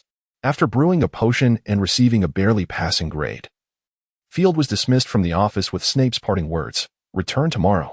This can be considered the most lenient demeanor displayed by Snape, and naturally, Field would not dwell on it excessively. Moreover, as Field was aware, it is indeed a rarity for a student to receive commendation from Snape, particularly following the successful concoction of a potion. As one of the most esteemed potion masters in the magical realm, and notably the youngest to hold such a title, Snape possessed ample justification for such evaluations. Regarding the small classroom dedicated to the handling of ingredients, this was not the first occurrence. As a professor, one cannot easily disregard the debts owed to students, especially in Snape's case. This individual has scarcely ever owed anyone a favor. And even though Field merely accomplished a minor task, it would not warrant an exception in Snape's eyes. Consequently, upon Field's ability to genuinely manage the materials, Snape persistently instructed him in the art of potion brewing. Despite his acerbic tongue, Field's proficiency in potion-making far surpassed that of his peers, which attests to the substance of Snape's teachings. In truth, many graduates of Hogwarts, even those who had not participated in Snape's advanced potion classes, possessed commendable foundational skills in potion-making. Nevertheless, their assessments of Snape were seldom favorable. Snape, for his part, was indifferent to such evaluations, perhaps indicative of a unique pride he harbored. After returning to the room of requirement, Field reflected on the day's accomplishments and drifted into a contented slumber. Once he had succumbed to sleep, the phoenix, Ariana, emerged from his pocket, cautiously surveying Field and confirming that he was fast asleep. The little phoenix flapped its tiny wings and flew to rest beside Field's pillow, curling up next to his cheek and soon emitting soft snores. The following morning, Field awoke to find himself transformed back into an infant. This time, however, he did not panic, having already experienced such a transformation once before. He gently crawled to the bedside cabinet, reached for a vial of age enhancement potion that had been prepared in advance, and took a small sip. To be frank, the taste was quite unpleasant. Suppressing the urge to retch, Field quietly awaited its effects. After several breaths, he felt a sensation of stretching within his body. Eventually, this sensation dissipated, and Field carefully jumped down from the bed, making his way to the dressing mirror. Observing his restored appearance in the mirror, Field nodded in satisfaction and proceeded to the washroom. After he departed, the little phoenix peeked out from beneath the covers, surveyed the surroundings, and with a flash of fire, returned to the pocket of the robe hanging on the coat rack. Once Field completed his morning routine, he glanced at his class schedule, donned his attire, and patted the pocket containing the little phoenix with a satisfied nod before leaving the room of requirement. Upon entering the Great Hall, he noted that there were still very few students present. Field paid no mind. He currently lacked the desire to forge many friendships, and thus, he was indifferent to the surrounding atmosphere, having just taken a couple of bites from his hot dog. He was reaching for a cup of milk when he noticed a familiar face seated beside him. "Good morning, Luna." Field leisurely swallowed his mouthful and greeted Luna next to him. "How did you sleep last night?" "Good morning, Field." Luna nodded in response. "Quite well, thank you." "And you?" "Very comfortably." Field's thoughts wandered to the grand bed in the request room, and he nodded gently. "You missed class yesterday afternoon?" Luna inquired, spreading jam on her toast. "Did something happen?" "Just a minor issue," Field replied nonchalantly. Though it was a bit troublesome, it was resolved swiftly. Luna glanced at Field and nodded. "Your ears are free of any bothersome insects." "Indeed, all is well now." Field took a generous sip of milk, followed by an involuntary belch. "I believe you might need this." Luna turned and retrieved a piece of parchment from her book, the delectable assignment left by Professor Sprout. "This is due for our next herbology class." "Oh, thank you." Field smiled gratefully. "I truly needed this. In fact, I was planning to find a moment to consult Professor Sprout." "You have been a tremendous help, Luna." "Not a big deal," Luna responded, bringing over a serving of vegetable salad. "When do you plan to tackle it?" "The assignment?" Field raised an eyebrow, contemplating. "How about noon? We could complete it at the library. I have a few classes this morning, and I can finish everything together." "Sounds like a splendid idea," Luna said cheerfully. "Once we finish, we can peruse some books. I am keen to find a book on the Boggart. Perhaps it will yield some answers." "Who knows?" Field shrugged. "It would be wonderful if we could find something. However, temper your expectations. Many of those books are in the restricted section and require a professor's note." Luna nodded softly. "That's all right. I am prepared for the possibility of failure." "That is good to hear." Suddenly, Field recalled something. "Do you have class this morning?" "I believe I saw that we share a lesson. Perhaps we can continue to be partners." "The defense against the dark arts class," Luna affirmed. "I would be delighted." "Then let us each head to our first class." Field smiled. "Shall we meet at the defense against the dark arts class?" "See you shortly." Luna waved at Field and then returned to the Ravenclaw long table with a cup of pumpkin juice. After watching her depart, Field picked up his book and headed upstairs. The first class was Transfiguration, located on the first floor of Hogwarts. Although he had never been there before, he casually asked a ghost for directions and soon arrived at the door of the Transfiguration classroom. After thanking the ghost, Field pushed open the door and entered. Perhaps due to his early arrival, the classroom was empty, devoid of both students and cats. Unperturbed, Field chose a spot and quietly began to read. The book he was perusing was Nameless, a gift from Professor McGonagall. Field had always believed it was penned by her, only to later discover that it was authored by his father, unpublished in the magical realm. As a former head of Transfiguration and a mentor to McGonagall, Dumbledore's expertise in the art of transfiguration was undoubtedly remarkable. Though Dumbledore possessed a myriad of magical abilities, transfiguration remained his forte. Field had once implored him to broaden his horizons, and he had witnessed Dumbledore transform a teacup into an owl, astonishingly without the use of a wand. As for incantations, transfiguration is inherently a magic devoid of spells. Now, having mastered the pinnacle of transfiguration, the Animagus, a feat yet to be accomplished by anyone else, Field pondered whether his own skills had indeed elevated. With this thought in mind, he felt restless and was eager to experiment. Field took out his wand, contemplated, and aimed it at the quill on the table. Concentrating intently, he envisioned the image in his mind with clarity. With determination, he waved his wand at the quill. A beam of red light shot from the tip of his wand, landing squarely on the quill. It twisted and morphed, ultimately transforming into half a snake.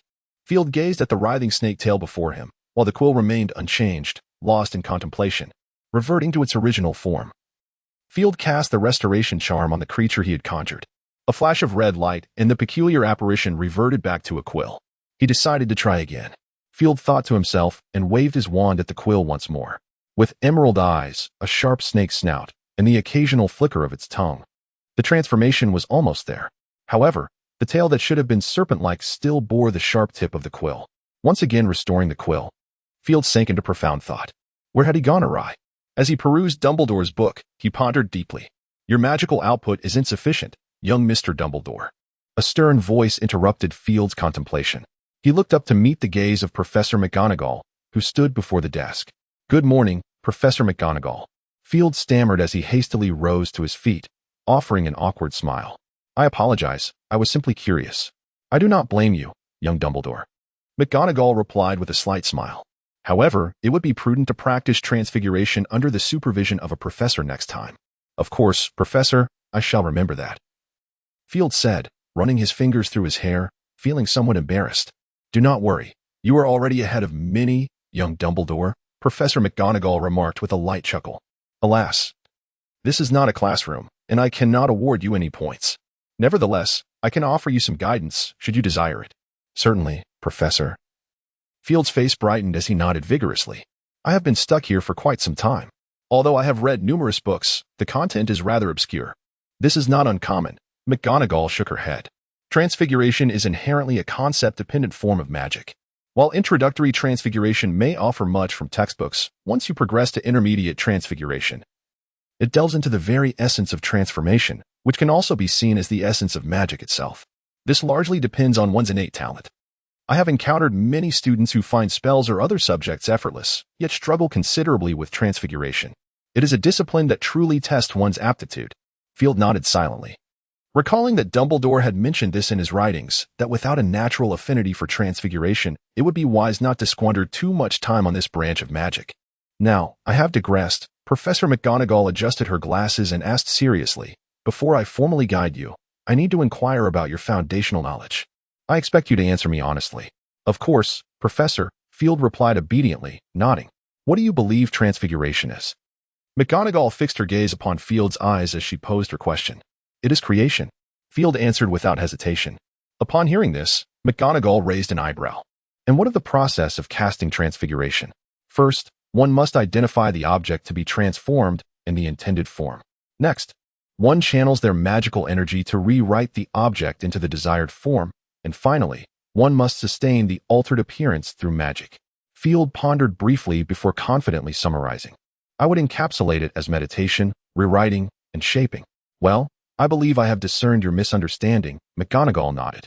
Regrettably, I must inform you, young Dumbledore, that your comprehension of transfiguration is, alas, flawed. Field raised an eyebrow. Why is that? Based on your description, essentially. What you are performing is not transfiguration, but rather an alchemical process grounded in magical energy. Professor McGonagall confidently stated that, although the results might appear remarkably similar, they are fundamentally distinct. Field swiftly drew out a piece of parchment, dipped his quill in ink, and began recording the professor's words. Noticing this, McGonagall nodded slightly, her eyes reflecting a hint of satisfaction, for she always cherished diligent students. In essence, the nature of alchemy is creation. McGonagall continued, explaining that such transformations are permanent and do not require magical sustenance. For instance, if one were to transmute a matchstick into a needle through alchemy, its essence would now be that of a needle. In contrast, transfiguration, strictly speaking, represents a conceptual alteration. She paused for a moment, contemplating before elaborating. You may perceive it as a form of deception. Deception? Field raised an eyebrow, intrigued by her assertion. Perhaps I shouldn't delve into this with you, McGonagall hesitated, as this touches upon the profound aspects of advanced transfiguration. I should not burden you, Professor, Field sighed, yet I fear I want to find rest without grasping this. It's not that grave, Mr. Dumbledore, McGonagall chuckled at Field's earnestness. Very well, since you are so eager, I suppose you may gain some preliminary insights. Thank you, Professor. Field promptly expressed his gratitude, his quill poised once more. Indeed, transfiguration itself embodies a form of deception. This time, McGonagall spoke without hesitation, clarifying that the deception does not target an individual but rather deceives nature, the world, or a certain rule. What is a rule, Professor? Field interjected, raising his hand. For instance, when it rains, the raindrops fall downward, and that is a rule, McGonagall illustrated. Oh, I understand now, Field realized. The rules spoken of in the magical realm correspond to certain principles or laws in the natural world. Excellent. Let us proceed. McGonagall nodded, using the earlier example of rain. We all know that when it rains, the water descends. However, can rainwater ascend? Field remained silent, aware that this was not the moment for him to interject. Indeed. McGonagall answered herself. Without any external interference, it certainly cannot. Yet we are wizards, and magic serves as the finest means of interference. Through magic, we can temporarily alter this rule. This is the essence of transfiguration. So, the essence of transfiguration is to change the rules through magic? Field raised an eyebrow. Or to replace the rules, McGonagall affirmed, noting that when the rules change, it is akin to using magic to deceive the world. I believe you can now comprehend this. Mr. Dumbledore. Although Professor McGonagall's explanation was sufficiently clear, perhaps due to Field's own limitations, he still failed to grasp some of the concepts. Nevertheless, he refrained from asking further questions, understanding that this belonged to the realm of advanced transfiguration, a subject he had yet to master at the intermediate level. He was well aware of the principle that excess can be as detrimental as deficiency. Subsequently, Professor McGonagall advised him on several key aspects to focus on an intermediate transfiguration. With her guidance, Field finally succeeded in transforming a quill into a small serpent. McGonagall nodded approvingly and, allowing him to study independently, transformed into a cat and gracefully leapt onto the podium, settling down. An animagus? Field observed the transformation process of Professor McGonagall attentively, but gleaned no insights. He mused with a hint of mischief, hoping that the students who arrived later would be more earnest. As time passed, students gradually began to fill the classroom. Initially, Slytherin students appeared sporadically, sitting dispersely and engaging in hushed conversations.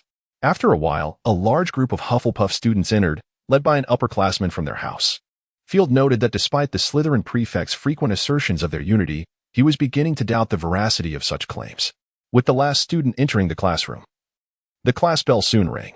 Just as the students pondered why Professor McGonagall had not yet arrived, the tabby cat perched on the desk leapt down, and with a twist, transformed back into Professor McGonagall.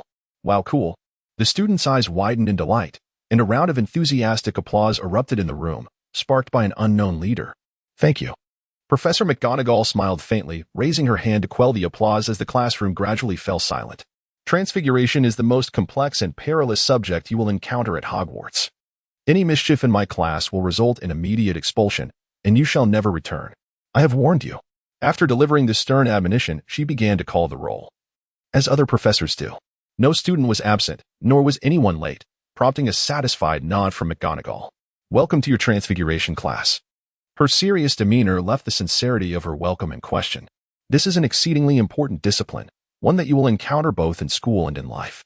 It is precisely for this reason that transfiguration is the only mandatory subject at Hogwarts from the 1st to the 7th year. I hope you will remember this well and never forget.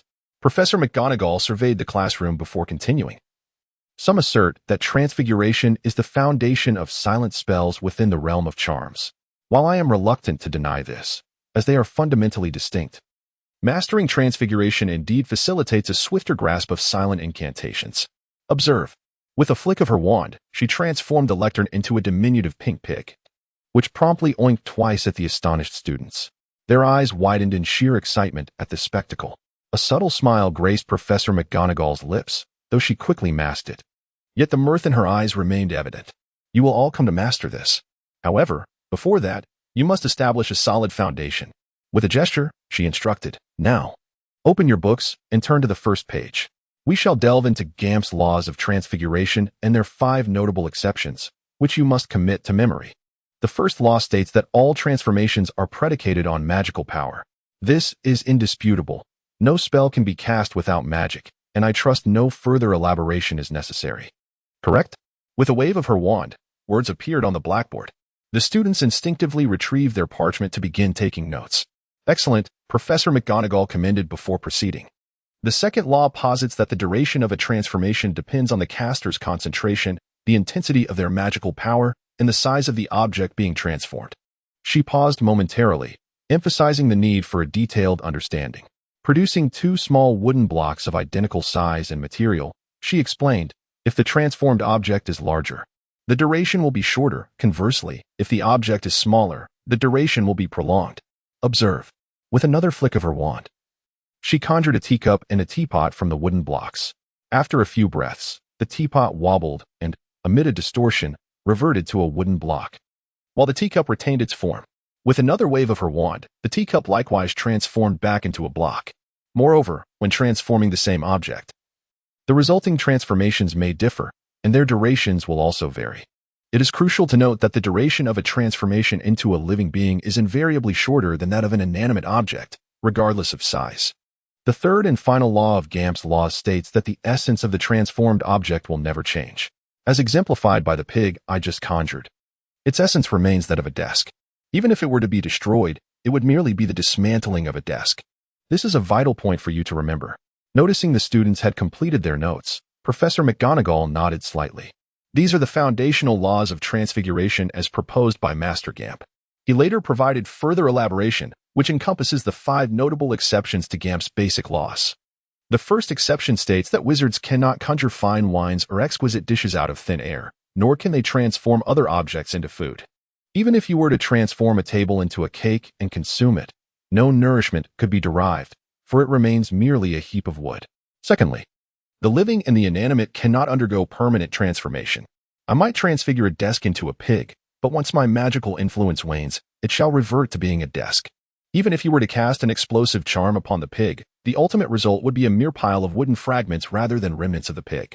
Thirdly, transfiguration cannot conjure magical objects such as flying broomsticks. You may have heard that during the Quidditch World Cup, some nations delight in tossing galleons into the stands. Yet these are merely ordinary coins produced through transfiguration. Over time, many of these coins will vanish, a fact that has led numerous ministries of magic to strictly prohibit such transformations. Fourthly, transfiguration does not alter quantity. A single matchstick can only become a single needle. You may later encounter a spell known as the duplication charm, but it too is not permanent, merely temporary. Some may argue that they have witnessed an abundance of food seemingly materializing, which they indeed consumed. This phenomenon is actually a branch of transfiguration known as summoning. You will learn about this in your 5th year, so there is no need for haste. Fifthly, transfiguration does not create something from nothing, which overlaps with the first point. However, this is of utmost importance. These constitute the 5 major exceptions to Gamp's law of elemental transfiguration. All of these are foundational principles of transfiguration and essential components of the transfiguration examination, which I implore you to memorize diligently and never forget. During the first lesson, Professor McGonagall did not require the students to perform spells. Rather, she meticulously outlined the basic requirements of transfiguration and Gamp's laws along with their 5 exceptions. While Field found this information exceedingly valuable, it did not resonate with all. Many students, particularly those from Hufflepuff, could not conceal their disappointment as they left the class, as most with such sentiments hailed from Muggle families. The second class of the morning was Defense Against the Dark Arts, held on the 3rd floor of Hogwarts. With only 30 minutes for the break, Field, despite harboring a multitude of questions for Professor McGonagall, found the time insufficient and reluctantly abandoned the enticing notion. He hurriedly made his way to the classroom, pausing briefly to catch his breath before entering. Upon arrival, he noticed a considerable number of students already present, and judging by the house insignia on their chests, they were predominantly Ravenclaw students. "Hey, over here," a light, airy voice called from within the classroom. Field turned toward the source of the voice and saw Luna waving at him. Without hesitation, he strolled over and casually took a seat beside her. "You arrived quite early," he remarked as he retrieved his book. "The previous class was our headmaster's, and the classroom is quite close to here," Luna explained succinctly. Her curiosity piqued as she glanced at Field's book. "Is this your reading material?" "How could it be?" "This is not." Field was about to explain that this was a textbook when he suddenly realized that his textbook indeed seemed quite different from those of others. "Dark Magic, A Guide to Self-Defense." Luna softly read the title of Field's book. "I've seen this before. It was among the books left behind by my mother. It appears to be a previous textbook. My acceptance letter seems to have some discrepancies." Field frowned as he gazed at the titles in Luna's hands. "So this is the actual textbook, is it? Damn that father of mine for never being reliable."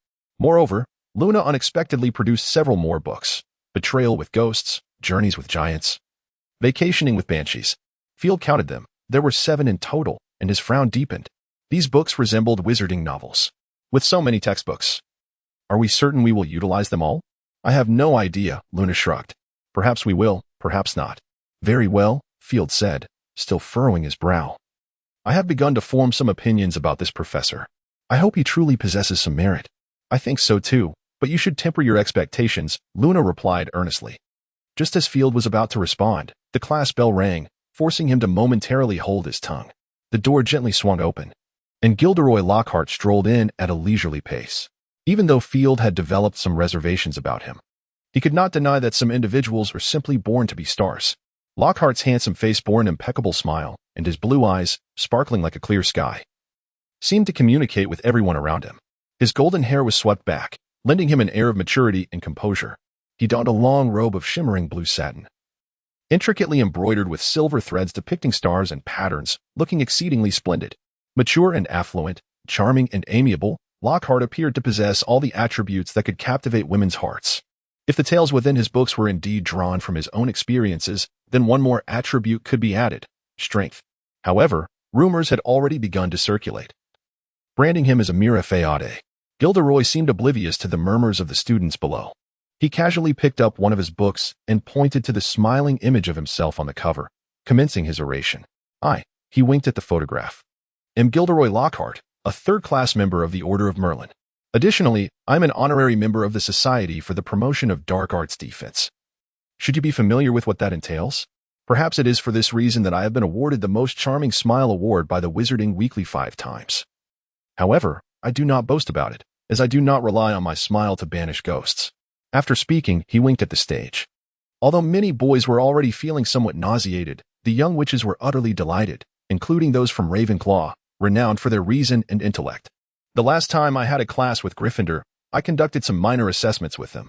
Gilderoy set down his book, smiling as he spoke, though the final results left me somewhat dissatisfied.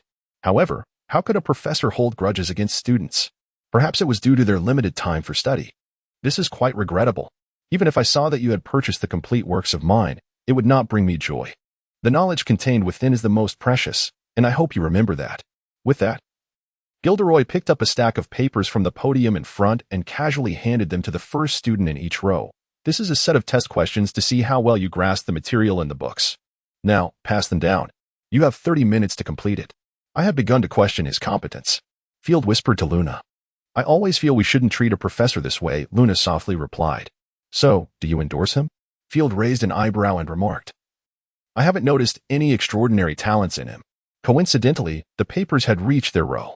As Field passed the remaining papers back, he glanced at the questions. 1. What is Gilderoy Lockhart's favorite color? 2. What is Gilderoy Lockhart's secret ambition?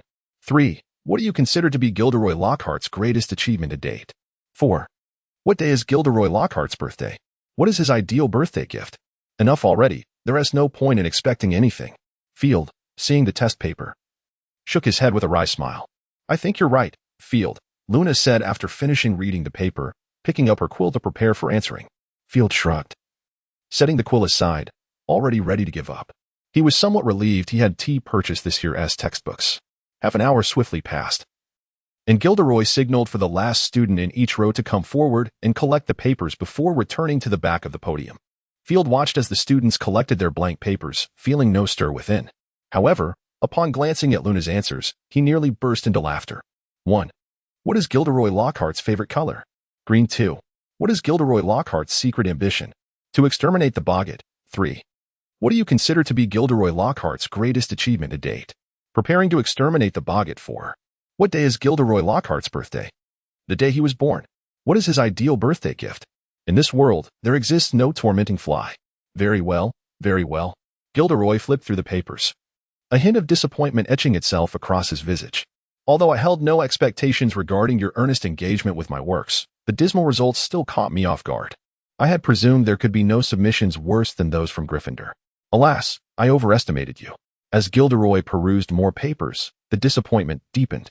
Upon encountering one particular submission, he abruptly paused, raising his gaze to the audience. Mr. Phileas Dumbledore, it appears you have written nothing. This is unacceptable, quite unsatisfactory. Indeed, Professor, Phileas stood, his expression earnest. Perhaps you are unaware that the reading list sent by the school contained an error. I have always held high hopes for your teachings. Please forgive me. No one is more suited to be our professor than you, correct? Not at all, young Dumbledore. Gilderoy waved his hand, donning his customary smile. I am merely an ordinary wizard pursuing the ultimate boundaries of magic. Children, take heed. While many of you may admire me for my power, and some may have unwavering confidence in my vast knowledge, such sentiments are not beneficial. I cannot claim that everyone possesses lesser talents than I. I simply have a penchant for adventure and literature. Among you, there may be individuals far more exceptional than myself. Thus, I encourage you to believe in your own potential. As I have written in my tome on the art of magic, we are all servants of magic, seekers scaling the peaks of its grandeur. Therefore, Mr. Dumbledore. Gilderoy smiled at Phileas. I am neither criticizing nor dismissing you. I merely wish for you to temper your admiration for me, as it could greatly hinder your future pursuits. I understand, Professor Lockhart, Phileas replied, his face alight with excitement. You truly are a person of great wisdom. If I can be of assistance to you, that would be splendid. Gilderoy nodded with a smile. You may take your seat now, young Dumbledore. A fine young man indeed. As Phileas settled back down, Gilderoy's eyes sparkled with delight. Though it was a school oversight, I do not wish for such matters to impact your studies. Hence, I shall grant you 2 small rewards, young Dumbledore. Very well, Professor. Phileas immediately rose once more. Oh, no need for such enthusiasm, child. Please, sit. Gilderoy graciously gestured for him to resume his seat. Diligent students require encouragement. At the end of class, you may accompany me to my office, where I shall bestow upon you my complete works. Professor. Field raised his hand. Is there a question, Mr. Dumbledore? Gitter looked at him with curiosity. If it's not too much trouble, may I have your autograph? Field touched his nose, appearing quite embarrassed. Ha, of course, consider it encouragement. Gitter replied with a hearty laugh. Thank you, Professor, Field said, visibly thrilled. It's nothing, after all. I am your professor. Gitter smiled widely at him. And a small reward is also in order for our little Dumbledore. Your honesty is admirable, truly precious. Therefore, in recognition of your commendable quality, Slytherin earns 10 points. I believe you all should take note of this. It is a most valuable trait. Now, let us commence our lesson. Gitter glanced at the students below, a mysterious smile gracing his lips. I require 2 little assistants. As the students scrambled to volunteer, Field seized the opportunity to straighten his shirt. He had nearly made himself nauseous with his earlier display. However, the prospect of earning 10 points certainly made it worthwhile. Through this incident, Field became increasingly convinced that this was merely a fade of brilliance masking a fool. Noticing that Field did not raise his hand, Gitter felt a twinge of disappointment. Yet, upon seeing him attentively studying the book borrowed from his deskmate, Gitter's smile returned. After casually selecting 2 students, Gitter commenced his performance. Indeed, it was a genuine performance. For the remainder of the class, the students sat captivated by Gitter's impromptu theatrical display. The 2 selected students portrayed supporting roles from his book, while he himself played the lead. At the end of the lesson, aside from the 2 students who might gain some acting skills, the rest of the class left with little to show for it, their notes entirely blank. Field was no exception. As the bell rang, Gitter concluded his performance, rewarding the 2 Ravenclaw students with 10 points for their efforts before announcing the end of class. As for homework, they were to compose a poem about his work. Mr. Dumbledore, please come to my office, Gitter said, smiling at Field. Of course, Professor, Field nodded earnestly. 20 minutes later, Field finally emerged from Gitter's office. Observing the vacant expression in his eyes, it was evident that he had endured considerable mental anguish. Upon reaching the threshold of the washroom, Field could no longer contain himself and rushed inside, violently expelling the contents of his stomach. A male wizard, adorned with powder and fragrances, had the audacity to wink at him, and on his desk lay an untidy curling iron. The most aggravating aspect was that Field had to suppress his discomfort and offer insincere compliments until Gilderoy himself could no longer tolerate it, thus allowing him to leave. He resolved never to return to that place again. After rinsing his mouth, Field was unwavering in his thoughts. Compared to returning there, he would much rather pluck the hairs of Hagrid's adorable creatures. Having barely quelled his nausea, Field found himself devoid of any appetite for lunch. He felt no inclination to eat. Seizing the opportunity when the corridor was empty, he returned to the room of requirement. After glancing at the schedule, he collected the books needed for his afternoon classes and stepped outside. As he exited, he made his way directly to the library on the 4th floor, recalling his arrangement with Luna to complete their assignments together during lunch. To his surprise, Luna was already in the library, having arrived earlier than he. Hey, Luna. Did you skip lunch? Field inquired, raising an eyebrow. I brought 2 sandwiches, Luna responded, pulling them from her pocket. However, I didn't bring any drinks. That's perfectly fine, Field replied as he took a seat across from her. We can eat while we work on our assignments. That's exactly what I had in mind. Luna gently nodded in agreement. Spending the afternoon in the library with Luna, Field nearly completed all of his assignments. Although they appeared substantial, for someone like him, who had endured a rigorous 9-year education, they were not overly burdensome. The herbology assignment was a paper on the effects and cultivation considerations of the white ash tree, requiring a length of 10 inches. The transfiguration assignment was an essay on the rules of the GAMP transformation and its 5 major exceptions, also demanding 10 inches. Field tackled these swiftly. However, when it came to the defense against the dark arts assignment, he found himself in a quandary. Firstly, he was not adept at composing poetry, and secondly, Gilderoy Lockhart's stipulation was a minimum length of 15 inches. For Field, this was utterly preposterous. He slightly enlarged his handwriting, then sought a poetry collection in the library, hastily scribbling some verses. Ultimately, he managed to complete the assignment just before the end of the lunch break. In contrast to Field, Luna exhibited a remarkable proficiency that surpassed his own pretentious academic prowess. Whether it was essays or poetry, she executed her tasks with utmost ease. She had an additional astronomy assignment, which she completed even more swiftly than Field. "Hey, Luna, could I borrow your astronomy assignment?" Suddenly, Field was struck by an idea and spoke to Luna. Luna nodded gently, refraining from inquiring about the reason, and produced the parchment belonging to astronomy, placing it before Field. He drew his wand and lightly tapped Luna's paper, softly uttering the incantation, "Duplicate." Before his eyes, the parchment transformed into 2 nearly identical copies. "Have you not attended astronomy class?" Luna asked, her brow furrowed in confusion as she gazed at Field. "It will always be there," Field chuckled, raising his hands in a gesture of nonchalance. "Opportunities favor those who are prepared." "Very well," Luna responded, mimicking Field's gesture and reclaiming her copy. After they secured their assignments, the two engaged in quiet conversation while returning the borrowed books. Madame Pants, the librarian, scrutinized their hands resting on the books, meticulously checking for any damage or markings before her expression softened slightly. After politely thanking Madame Pants, who resembled a protective hen, the two exited the library together. Luna's first class in the afternoon was Transfiguration alongside Gryffindor. Upon learning this, Field and Luna exchanged a few casual words before parting ways, as their schedules diverged. Field's first class of the afternoon was Charms, followed by a flying lesson. After delivering his completed assignment back to the room of requirement, he took his Charms textbook and departed. The Charms classroom was located on the 4th floor of Hogwarts, in close proximity to the Ravenclaw Tower. Familiar with the route, Field quickly found his way there. "Hey, Field. Long time no see. Come in." Professor Flitwick greeted him with evident delight upon spotting him. "Good afternoon, Professor," Field responded cheerfully. "Good afternoon, Field," Flitwick replied with a warm nod. "Did you receive the notes I sent you? I hope you have mastered them." Flitwick referred to the notes he had gifted to Field on his birthday last year, which detailed the application of spells. "To be honest, I haven't fully grasped them," Field admitted candidly. "Your notes are a bit beyond my current understanding, Professor. There are sections I simply cannot comprehend. Perhaps I should acquire more knowledge before revisiting them." "I am pleased to hear you recognize that, Field," Flitwick said, nodding with a smile. "I must concede, those notes were indeed somewhat challenging for you." Field held a deep respect for the diminutive professor, who stood at a similar height. This respect stemmed not only from Flitwick's formidable abilities but also from his admirable character. In the wizarding world, there was often a disdain towards those of mixed heritage between magical creatures and wizards. Professor Flitwick, as the only publicly acknowledged half-blood fairy and wizard, has undoubtedly faced numerous disparaging glances to attain his current stature. Nevertheless, he harbors no vengeful inclinations towards society. Instead, through his unwavering diligence, he has earned the respect of those around him. Renowned in the magical community as a master of spells and dueling, Professor Flitwick possesses substantial influence on an international scale. Yet one would find no trace of arrogance within him. This humility is what Field considers to be Flitwick's most commendable quality.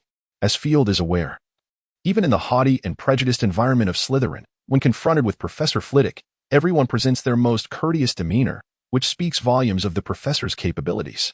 Not just Field, but throughout Hogwarts, the diminutive professor is the only one universally cherished by wizards of all ages. "Come, child, do take a seat," Professor Flitwick called out in his characteristic high-pitched voice. With ample time before class commenced, he inquired, "Would you care for some red tea?" "No, thank you, Professor." Field gently declined. "If it is convenient for you, I have a few questions I would like to ask." "Of course, why not?" Flitwick responded with a warm smile and a nod. Subsequently, Field began to pose his queries one by one. Flitwick, without hesitation, provided prompt answers, some were direct, while others guided Field towards contemplation.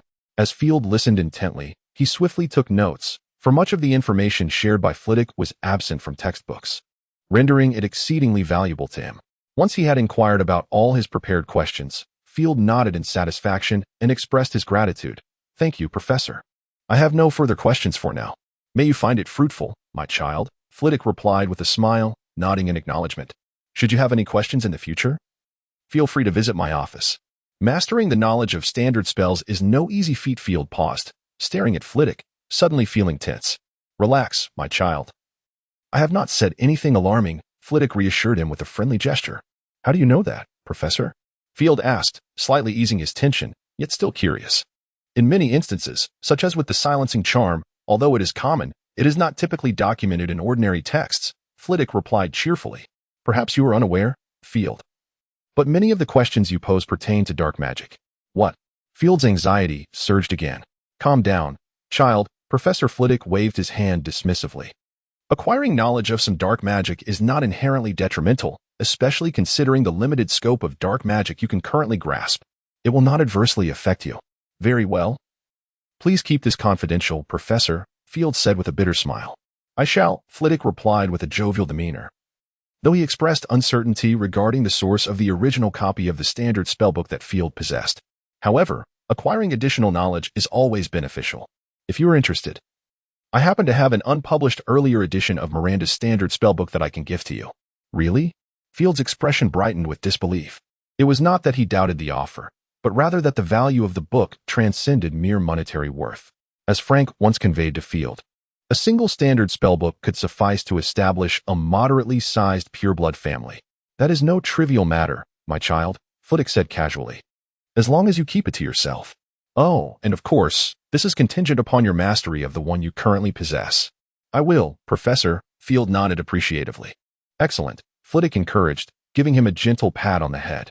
After a moment of contemplation, he added, "However, many spells within that book are perilous, and I urge you not to practice them in secrecy. You may consult me or your father. I am certain he would not object to your desire to learn more." "I am uncertain, Professor," Field shook his head.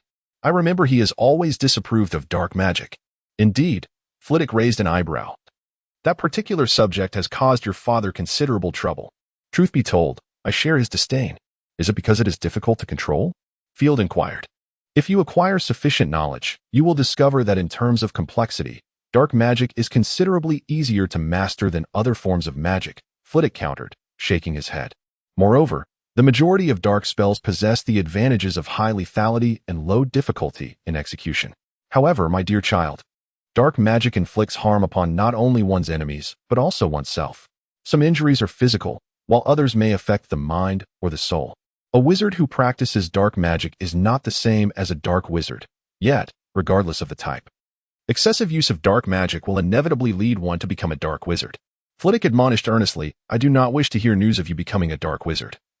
"Young Dumbledore." "I understand, Professor.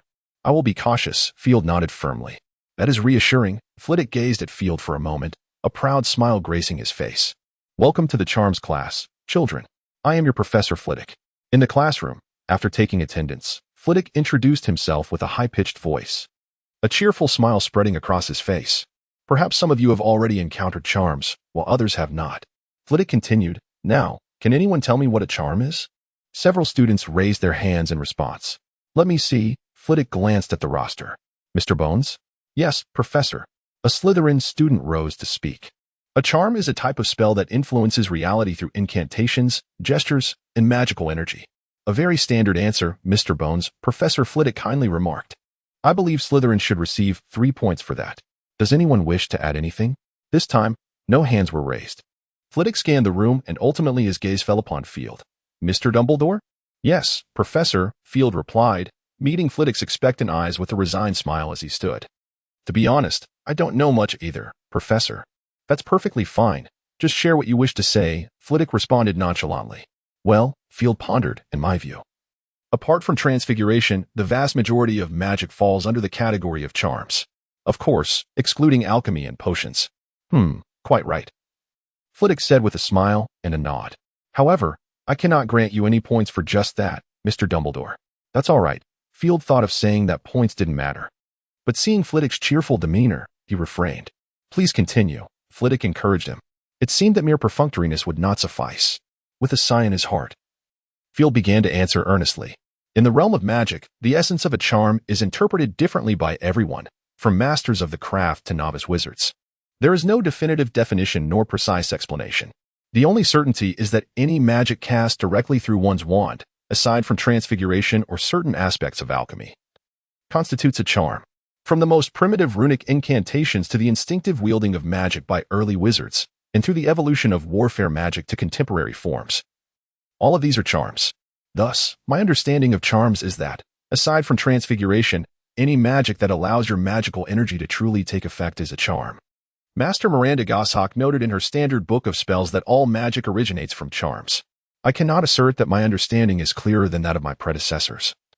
Since a master of charms has made such a statement, he must have made some profound discovery. Perhaps that definition holds true. And what about the classification of charms? Flitwick inquired further. According to international standards, charms are divided into white magic and black magic.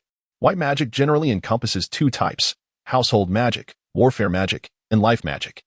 Black magic, however, is more diverse, broadly categorized into curses, hexes, jinxes, and soul-related magic.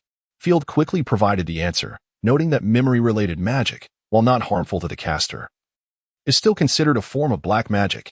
With a series of enthusiastic claps, Flitwick joyfully exclaimed, "Even I could not have answered better. A well-deserved 5 out of 5. Thank you, Professor." Field responded with polite gratitude. "No, it is you who deserves it," Flitwick replied, raising an eyebrow at Field before turning his gaze to the rest of the class. Mr. Young Dumbledore's recent introduction was splendid, so why not jot it down? The students suddenly realized this and hurriedly retrieved their parchment and quills to record Field's words, while some whispered amongst themselves about what they had missed. In truth, although Mr. Young Dumbledore's explanations were foundational, I do not expect you all to remember everything. In reality, that content pertains to the second year. Our priority is to master some more fundamental concepts. Now, please open your books. We shall begin with some theoretical study. Another round of theoretical learning. Though some had already anticipated this, many students sighed when Professor Flitwick made the announcement. He understood their disappointment. After all, everyone has been a student at some point. Nevertheless, he would not be swayed. Magic is indeed wondrous, yet it can also be exceedingly perilous. Even a simple Lumos charm, if not mastered properly, could lead to dire consequences. Thus, he chose to disregard the student's sighs and commenced his lecture. Though Field had already grasped much of what Flitwick discussed, every individual interprets theory differently. Consequently, even familiar material captivated Field's attention. Following the charms class, the Slytherin students buzzed with excitement, not due to the conclusion of the lesson, but in anticipation of the upcoming flying class. Indeed, in the magical realm where Quidditch is immensely popular, it is rare to find anyone, whether adult or young wizard, who does not harbor a fondness for the sport. Even the seemingly stern Professor McGonagall is a devoted Quidditch enthusiast. However, Field himself held little interest in the sport. In truth, he was indifferent to all forms of athletics, both in his past life and in the present. Dumbledore and Frank had previously encouraged him to engage in physical activity, but Field had never acted upon their suggestions. For him, the only exercise was the practice of magic. To Field, a flying class was far less enticing than a self-study session. Such was his perspective. However, the other young wizards were quite different. Most of them animatedly discussed their excitement, with some boasting of their remarkable feats, such as nearly colliding with a Muggle helicopter. Field merely smiled, deeply skeptical about whether these youngsters truly understood what a helicopter was. This is not without foundation. Having lived in the magical realm for quite some time, Field had long been aware of the appalling ignorance that wizards had regarding Muggles. This realization led him to recall the dilapidated castle nestled amidst the distant snowy mountains. Perhaps one of the reasons for the old man's success within those walls was his profound understanding of Muggles, far surpassing that of his contemporaries. The afternoon sun shone brightly, the sky devoid of any storm clouds, and a gentle breeze stirred the blades of grass beneath. It was truly a splendid day for flying. After returning their books to the dormitory, the young wizards eagerly rushed to the grassy expanse outside Hogwarts Castle. Once barren, the field was now adorned with dozens of flying broomsticks. Field cast a skeptical glance at the seemingly ancient and worn-out brooms, doubting their ability to fly properly. The young wizards gathered enthusiastically around the brooms, yet none ventured forth to inspect them. Instead, They engaged in animated discussion. As the bell for class rang, Madam Hooch arrived on the scene. She appeared rather unapproachable, her hawk-like yellow eyes piercingly scrutinizing each student, while her short gray hair added to her formidable demeanor. Field had learned that although Madam Hooch was merely a first-year instructor at Hogwarts, she was quite renowned in the wizarding world. In addition to being one of the few international Quidditch referees, she had once coached a team in the Quidditch World Cup. In terms of flying, Madam Hooch was undoubtedly the foremost authority at Hogwarts, though this was strictly regarding her broom-riding prowess. Perhaps due to her fervent passion for Quidditch, her magical abilities were rather average. Even a fifth-year student with slightly better talent would likely surpass her. Regardless, Field harbored no disdain for her. Every diligent individual deserves respect. What are you waiting for? Stand by the brooms. One for each of you, and be quick about it. Madam Hooch's manner of speaking mirrored her appearance, exuding a no-nonsense attitude. Upon hearing her command, the students sprang into action. Field casually approached one of the brooms, positioning himself next to Ginny Weasley, who had sat in the same compartment on the train. Hello. Long time no see, Field smiled as he greeted her. Indeed, it has been a while, Ginny replied with a smile. I remember you. You're Field Dumbledore, aren't you? Yes. That's correct, Field nodded. How have you been lately? Not bad, Ginny shrugged her shoulders. It would be even better if Ron wasn't so embarrassing. Ron? Field tapped his forehead, trying to recall. If I remember correctly, you mentioned he is my brother. Yes, Ginny chuckled in response. He looks out for me and treats me well. Of course, I have to overlook his tendency to boast. You possess a home that many would envy. Ginny Field remarked with a smile, suddenly recalling something and apologetically inquiring, May I call you Ginny? Of course, my friends all refer to me as such. Ginny appeared quite unconcerned, adding, I certainly do not wish to address you as Mr. Dumbledore continuously. You may simply call me Field. Field smiled in response. After this exchange, silence enveloped the two as the students settled into their places, preparing to listen to Madam Hooch. Now, say up to your broomstick. With a touch of feeling, Madam Hooch instructed. Up, up. The students complied, and the display of talent became evident. Some merely needed to call out once, and their broomsticks soared into their hands, while others struggled, requiring numerous attempts. Among them was Field, who, despite his fervent calls, found his broomstick rooted to the ground, unyielding to his commands. Do not be anxious, child. You may try again. Madam Hooch noticed Field's predicament and approached him, her voice softening. Field nodded and made another attempt, but alas, there was no change. Madam Hooch cast a curious glance at Field, then extended her hand over the broomstick and firmly commanded, Up. The broomstick obediently leapt into her grasp as if it had transformed. Listen to me, child, Madam Hooch began, hesitating slightly before continuing to speak candidly. You may need to consider alternative means of transportation in the future. Cheering from the sidelines at games can also be quite enjoyable, wouldn't you agree? Indeed, Professor. Field responded without a hint of disappointment, inquiring, May I leave now? Yes, but do not wander off, Madam Hooch nodded. You may find a place to rest or visit the library. Very well, Professor, Field acknowledged. And your name? Field Dumbledore, Professor, he replied respectfully. Dumbledore? Madam Hooch looked at him with a newfound curiosity, but waved him off, granting him permission to leave. Once outside the flying class, Field felt somewhat aimless. Although he held no affection for Quidditch, the realization of his complete lack of flying talent left him feeling somewhat disheartened. Thankfully, he mused, his animagus form could fly. There are numerous means of transportation within the magical realm, be it apparition, flip-powder, or flying carriages, all of which are splendid options. Thus, although Field felt a sense of disappointment, he did not regard it as a significant matter.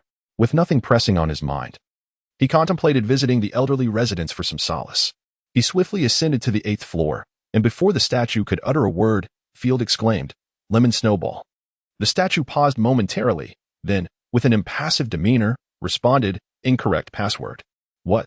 A profound look of confusion enveloped Field's small face. Cockroach pile. Incorrect password. Licorice magic wand. Incorrect password. Pepper prankster. Incorrect password. Field was on the verge of losing his sanity. Had this old man nothing better to do than to change the passwords daily? It seemed he would have to resort to his ultimate weapon, he thought bitterly. He turned away from the headmaster's office and headed straight to the Room of Wishes. Moments later, Field emerged from the Room of Wishes, clutching a rather lengthy piece of parchment.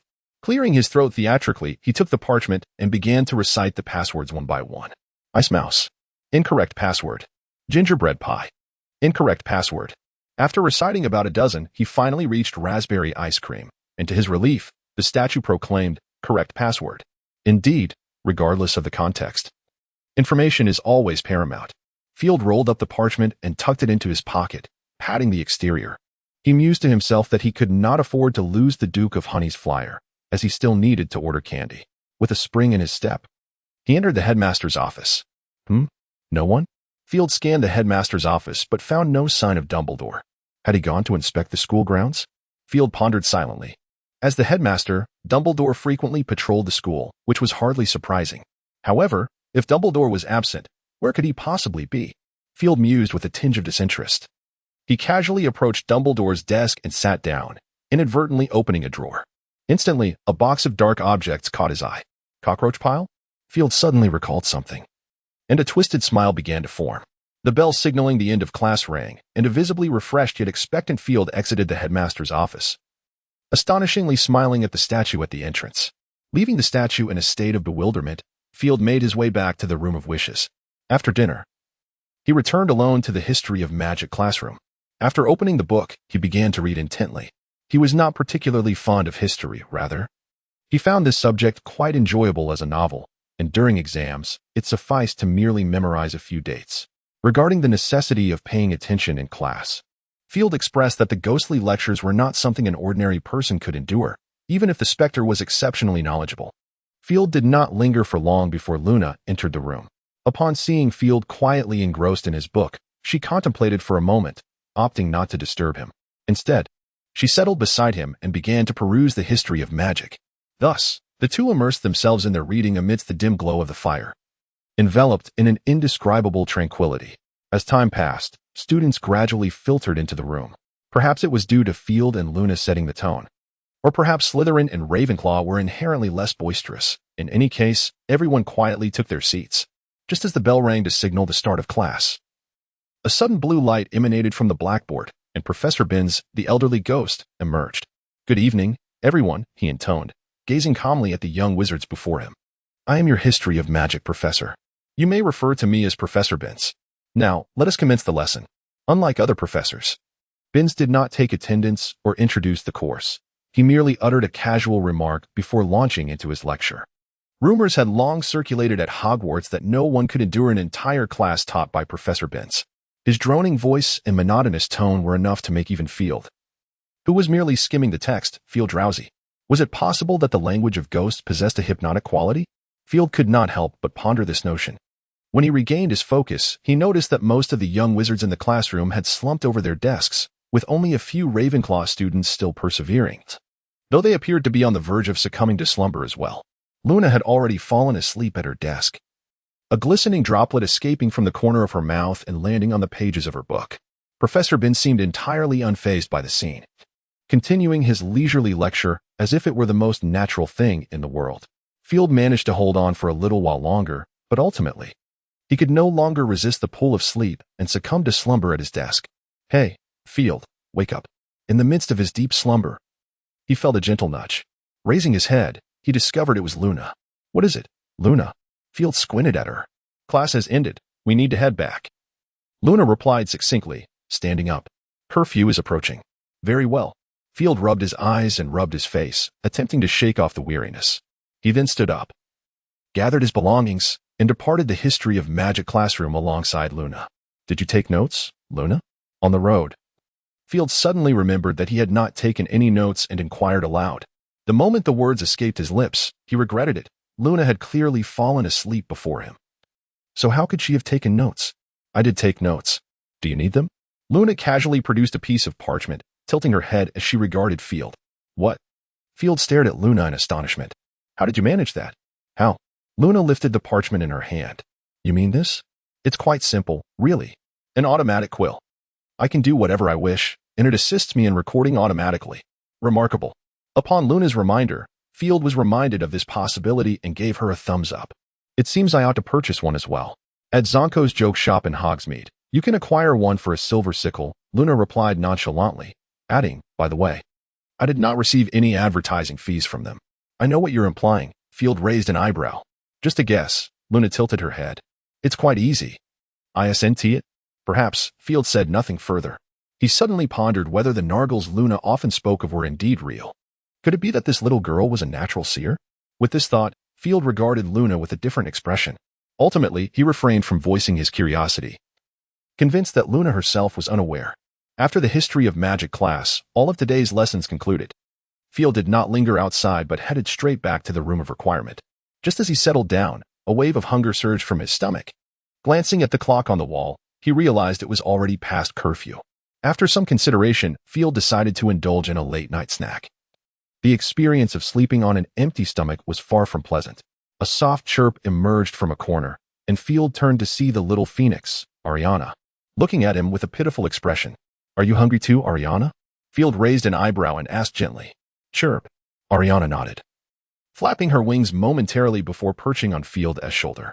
"Shall we head to the kitchen together?" Field reached out to stroke her tiny face. Ariana bobbed her head eagerly, her eyes glimmering with anticipation. Field chuckled, shaking his shoulder to signal Ariana to hop down. Then, his body twisted and transformed into a phoenix. "Follow me, Ariana." Field softly called out to Ariana twice, and with a flash of fire, they vanished into the room of requirement, accompanied by the little phoenix, Ariana.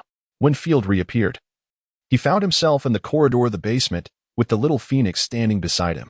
He turned gracefully and approached the grand mural, gently scratching the largest pair. The pair chuckled softly, and suddenly, an antique brass doorknob materialized. "Let us enter, Ariana," Field said to the little phoenix, then pushed the door open. As it swung ajar, the lively sounds from within immediately spilled out.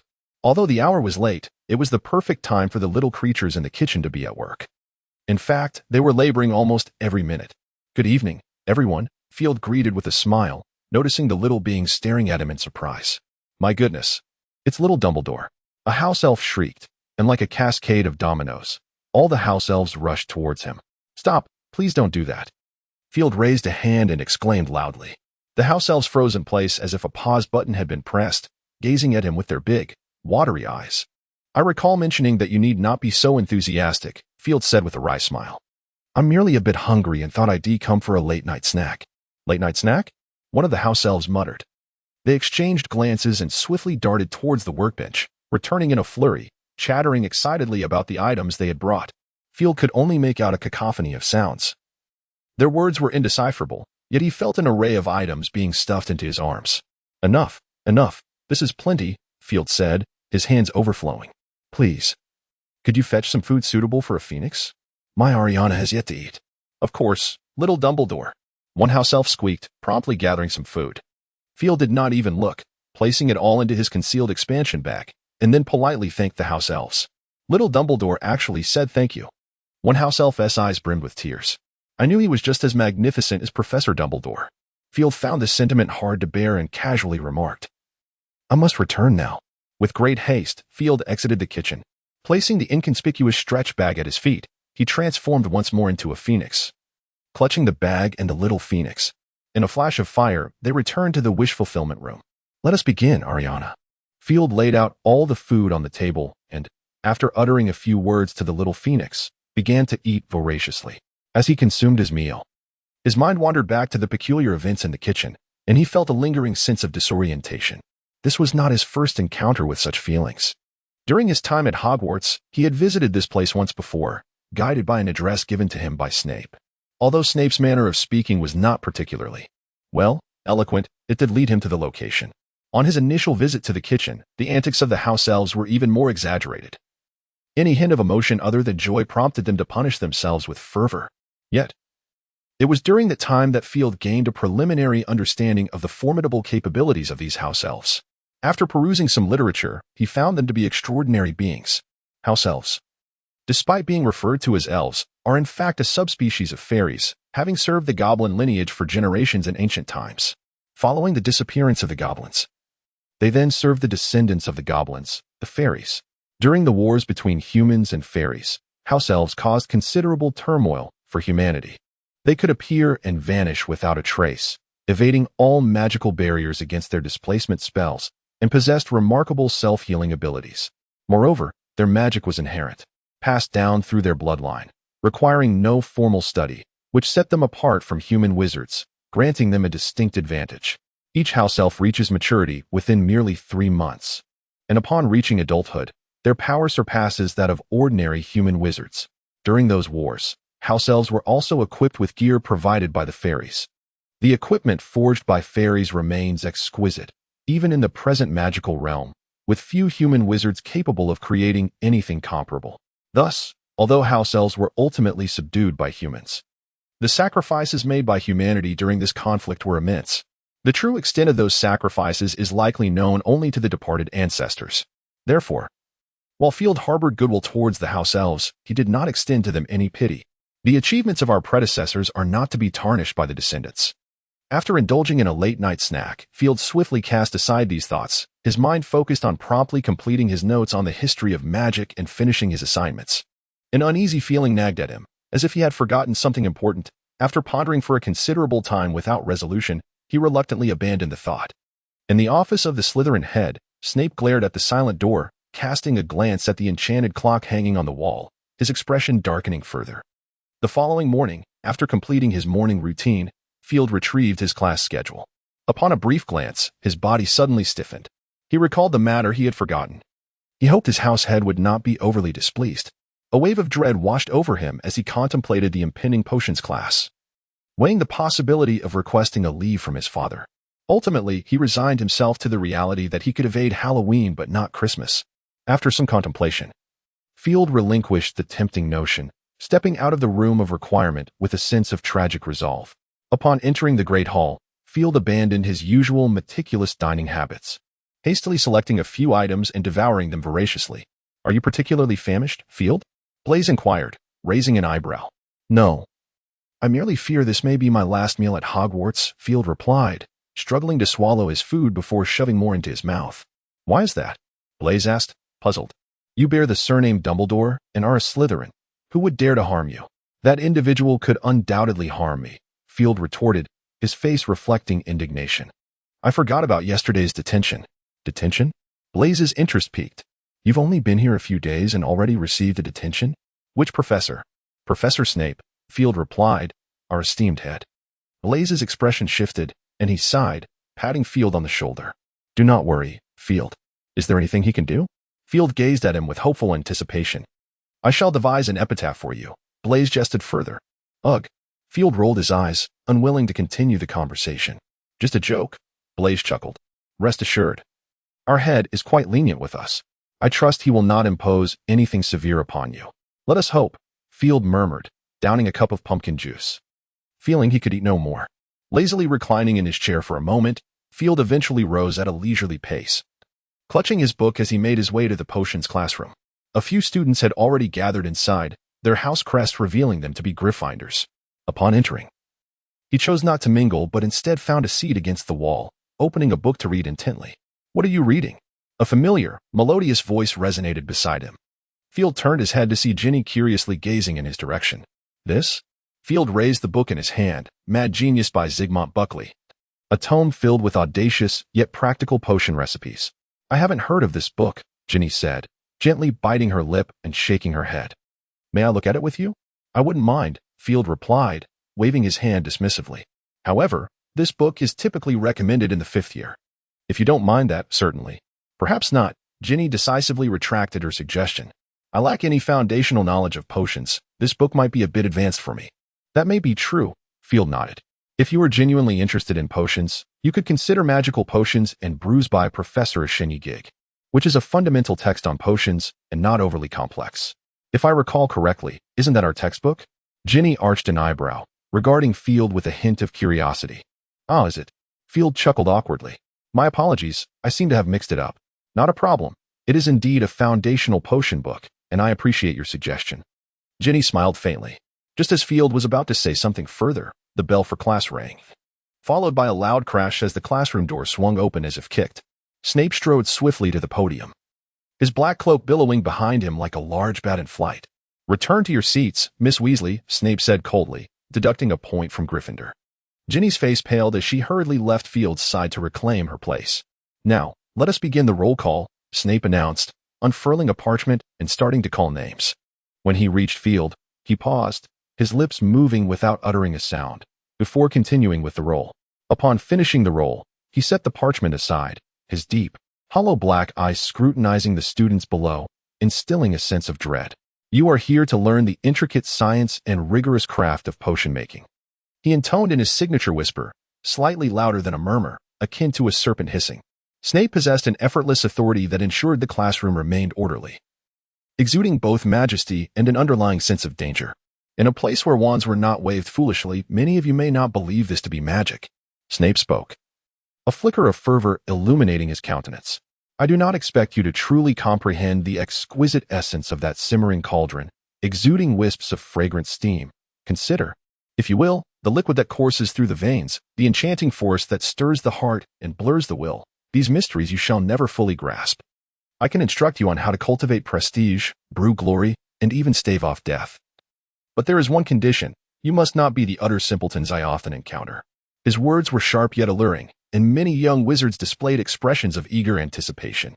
Field Dumbledore. Snape suddenly called out the name. Yes, Professor. Field quickly rose, his demeanor as respectful as could be. Tell me, what must one be cautious of when handling Abyssinian figs? Snape inquired coldly. They need to be peeled, Professor, Field replied without hesitation. Very well. Let us try again. What precautions must be taken when harvesting the flux wheat? Snape continued. It must be picked at full moon, and only when devoid of dew. Additionally, one must wear dragonhide gloves. That's all, Professor. And the purpose of the gillyweed? It can be used to create an underwater breathing potion, Field answered after a brief pause, confidently adding, it can also be consumed directly for the same effect, though its duration is merely a third of the potion's, or even less. Some small measure of cleverness. Snape grunted, his expression softening slightly before he turned to the other students. Have your ears not accompanied you? Or do you all possess knowledge akin to young Mr. Dumbledore? Why not jot this down promptly? The students instinctively shivered, hastily beginning to take notes. Sit down, young Dumbledore, Snape said, pressing his lips together. I trust one need not request it again. Ah, yes, thank you, Professor. Field quickly expressed his gratitude before taking his seat. Snape nodded slightly, a commendable amount of knowledge. How fortunate it would be if any of you could match young Dumbledore. 10 points to Slytherin. Ah, the point system still favors you, my esteemed headmaster, Field mused inwardly. Yet he could not help but feel the rising animosity from the Gryffindors, a pang of melancholy settling within him. Gather your necessary items. I shall not repeat myself. What are you waiting for? Did the morning milk not only clog your minds but also your ears? Under the stern admonition of Snape, the young wizards trembled as they retrieved their cauldrons, while some ventured to the apothecary cabinet to gather the necessary ingredients. The blackboard was already inscribed with the intricate steps required for brewing a potion to treat scabies. However, Field did not hasten to collect the ingredients. Instead, he seized a quill and swiftly transcribed the potion's formula and procedures from the blackboard. Though Snape's demeanor was far from affable, his prowess in potion-making was undeniable. Anyone with a modicum of knowledge would attest to his exceptional skill. Moreover, the formulas he presented on the blackboard were his own refined versions, significantly superior in both brewing time and efficacy compared to those found in textbooks. Yet, he rarely divulged this fact to his students, merely writing the formulas on the board. Without vision, one cannot advance far in the art of potion-making, Snape had once told Field when he posed this question. After completing his notes, Field meticulously reviewed them once more, nodding in satisfaction before rising to procure the ingredients. Snape cast a fleeting glance at Field's actions, pursed his lips, and then redirected his gaze elsewhere. Once he had gathered the ingredients, Field produced his wand and tapped it beneath the cauldron, causing azure flames to erupt instantaneously. Clear water, as pure as spring, surged forth from the tip of his wand into the cauldron. Observing that the cauldron was now more than half full, Field ceased the flow of magic and retracted his wand. Although distilled water was readily available in the classroom, Field distinctly recalled Snape's assertion that the finest water for potion-making was that summoned by a charm. After completing the addition of water, Field retrieved a small steamer and placed it atop the cauldron, subsequently placing 2 horned slugs within the steamer. Hey, that doesn't seem quite right, Mr. Dumbledore. A nearby Slytherin whispered, promptly alerting him. Field raised an eyebrow, scrutinizing the potion formula he had copied and comparing it to the blackboard. Perplexed as he found no apparent error, the textbook specified that horned slugs should be boiled for over 10 minutes. The Slytherin approached, presenting his book for Field to see. Field chuckled and patted the boy's shoulder. What is your name? Riley Bach, the Slytherin replied with a smile. Just call me Riley. Very well, Riley. Field nodded with a smile. I suspect you haven't glanced at the blackboard, have you? No. Is there a difference? Bach inquired, eyes fixed on the blackboard, momentarily taken aback. Trust me, my friend, Field reassured him with another pat on the shoulder. Our headmaster is no ordinary master of potions, and he does not indulge in superfluous tasks. All right. You might be right. Bach swallowed hard, revealing a bitter smile as he nearly made an error. No, the book is indeed correct, Field remarked, shaking his head. However, this textbook is rather antiquated. While I hesitate to assert that it may be somewhat outdated, in comparison to our esteemed headmaster, I believe his potion-making skills are somewhat lacking. Discussing others behind their backs is hardly a commendable habit, Mr. Dumbledore. Snape's voice suddenly echoed from behind them, in stark contrast to the pallor of Bach's face. Field remained notably composed. He turned around, offering a sincere apology. My apologies, Professor. I shall be more mindful next time. Humph. Snape scoffed, speaking deliberately. If memory serves me correctly, I have previously cautioned you, Mr. Dumbledore, you would do well to focus on your potion-making. Unless, of course, you wish for your concoction to fail or for your own creation to claim your life. I apologize, Professor. Field slightly bowed. I shall rectify my mistakes immediately and ensure it does not happen again. It is to be hoped, Snape replied, pursing his lips. Furthermore, without a partner, Mr. Dumbledore, I am curious to see if your abilities are commensurate with your pride. Before the class concludes, I expect to see your finished product. Otherwise, this classroom will be in need of someone to tidy it up. The thought of cleaning the potions classroom sent a shiver down Field's spine.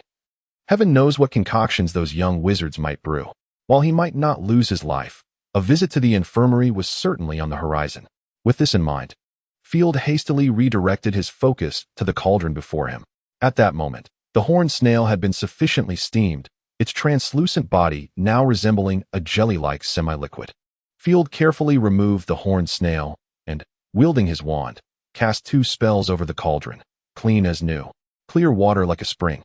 He replenished the water to the previous level, stowed his wand, and with a flash of red light from his hand, the dried nettle and snake fangs in the potion jar instantly transformed into powder.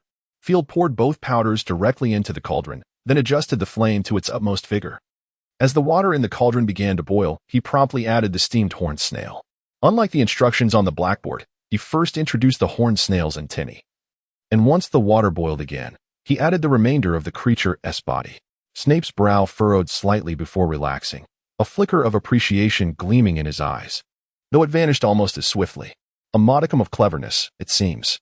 Snape leisurely offered a remark. Field, however, was oblivious to Snape's comment, as he had concentrated all his attention on the cauldron before him. As time passed, the liquid within gradually transformed from a murky substance to a somewhat translucent solution of a grayish-white hue. Upon witnessing this, Field pointed his wand and extinguished the flame. Snape furrowed his brow once more, his gaze fixated on Field's actions, and a sleek black wand materialized in his hand unbeknownst to him. Field did not act immediately. Instead, he waited until the liquid in the cauldron had turned a complete shade of gray before swiftly lifting the cauldron down. With a flicker of red light, the quills of a porcupine instantaneously morphed into powder, cascading into the cauldron. After stirring it a few times, Field drew forth his wand and waved it over the cauldron, prompting a plume of pink smoke to erupt from it, accompanied by a most repugnant stench. The students nearby, upon catching a whiff of the odor, immediately began to gag. Silence! Snape barked, and the students promptly sealed their lips. Humph! Snape narrowed his eyes, surveying the classroom. 5 points deducted from Gryffindor for disrupting the lesson. The students, alarmed, hurried to explain. I trust one need not remind you that this is potions class. Snape replied coldly, have you all completed your potions? The students beside them tugged at their sleeves, and the disgruntled Gryffindors fell silent. Humph. After scanning the room once more, Snape's gaze returned to Field. At that moment, Field was already bottling his concoction, which appeared as glistening pieces of transparent blue crystal, exuding an exquisite beauty. I have completed it, Professor, Field said obediently after finishing the potion. Snape reached for a bottle, scrutinizing its contents, and a hint of satisfaction finally graced his features. Quite commendable. If you all could perform like young Dumbledore here, perhaps I could save myself a great deal of effort. 10 points to Slytherin for Mr. Dumbledore being the first to finish his potion. Furthermore, the efficacy of Mr. Dumbledore's potion was remarkable, setting an excellent precedent. 20 additional points to Slytherin. Indeed, it appears that point allocation rests upon you, my esteemed headmaster, Field thought, momentarily frozen in place, a singular thought occupying his mind. The morning consisted of 2 potions classes. However, after the first session, Snape dismissed Field, claiming that such trivial potions did not warrant his display of skill. Nonetheless, Snape had assigned him work to complete in advance. In a study concerning scabies treatments, while others presented 15-inch papers, Field's submission spanned 30 inches. Daring not to protest, Field found himself unceremoniously expelled by Snape, who promptly shut the door with finality. After a futile display of frustration at the classroom entrance, Field ultimately decided to leave, pondering with a sense of helplessness. It was not that he lacked the desire for retribution, but rather that he struggled to conceive of alternative methods to retaliate against Snape, aside from delivering shampoo. Perhaps seeking Hagrid for insight might prove fruitful? The thought of the taciturn half-giant sparked a flicker of excitement within him. Their rapport was amicable, and he might unearth some means of vengeance. With this notion in mind, Field transformed into a phoenix once more, a flash of flames heralding his return to the room of requirement. Upon his arrival, the petite phoenix, Ariana, greeted him with a soft call, her wings fluttering before she alighted upon his shoulder. "Ah, you're awake, little one?" Field remarked, extending a hand to playfully tease her. "It seems you've grown a bit, Ariana." The diminutive phoenix pecked gently at his fingertip, nodding in affirmation. Indeed, compared to her hatchling days, Ariana had significantly matured. What once appeared as a mere sparrow now resembled a pigeon in size. Dumbledore had previously informed Field that a phoenix would reach its youthful stage within a month, followed by an extended period of growth before attaining adulthood. Absent any fatal injuries, a phoenix would undergo rebirth approximately every 500 years. Upon rising anew from its ashes, the cycle would begin again. According to Dumbledore, Fawkes was nearing his own rebirth, and Field mused that perhaps he should witness it, half in jest, half in earnest, viewing it as an opportunity to glimpse how his own demise might unfold. "I'm heading to Hagrid's. Would you care to join me, my dear?" Field inquired softly, stroking her small head. The phoenix nodded, her claws tightening slightly on his shoulder. "Very well, let us go together." He affectionately petted her once more before stepping out of the room of requirement. Upon exiting the castle, Field noticed the overcast sky, thick clouds looming ominously overhead, suggesting that rain was imminent. "We must make haste," he advised the little phoenix, "for the chill of a downpour is not to be trifled with." With that, he quickened his pace towards the forbidden forest, where a quaint wooden cabin stood, its origin shrouded in mystery, seemingly erected since the inception of Hogwarts itself. The keeper of the Hogwarts grounds has always resided here. Naturally, there is no designated living space for him within the castle. As the keeper and the key-keeper of Hogwarts, Hagrid has a considerable number of responsibilities each day. Not only does he patrol the forbidden forest morning and evening, but he also cultivates necessary vegetables for the kitchen during his spare time. In addition to these duties, he is also tasked with various errands. Furthermore, many of the castle's significant keys, including the key to the castle's main entrance, are entrusted to him. Additionally, he must care for some of the magical creatures residing at Hogwarts, such as the Thestrals. Field had heard from Dumbledore that Hagrid is one of his most trusted individuals. Perhaps for this reason, Field often spent his free time with Hagrid during his stay at Hogwarts. It had been a while since he last visited, and he wondered if Hagrid's little hut remained as disordered as ever.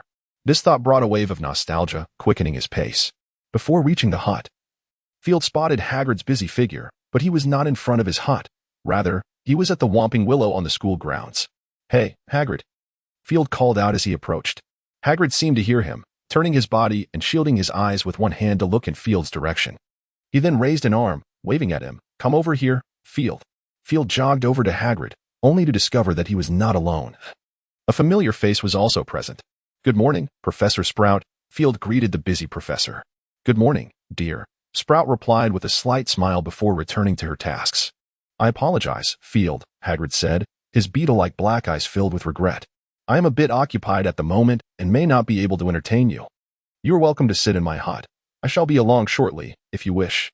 "I don't mind." Field shook his head, curiously observing the industrious Professor Sprout. "Rather than rest, I am more interested in what is happening." Hagrid hesitated. "It's nothing serious. We are merely tending to the Whomping Willow. You know how precious it is."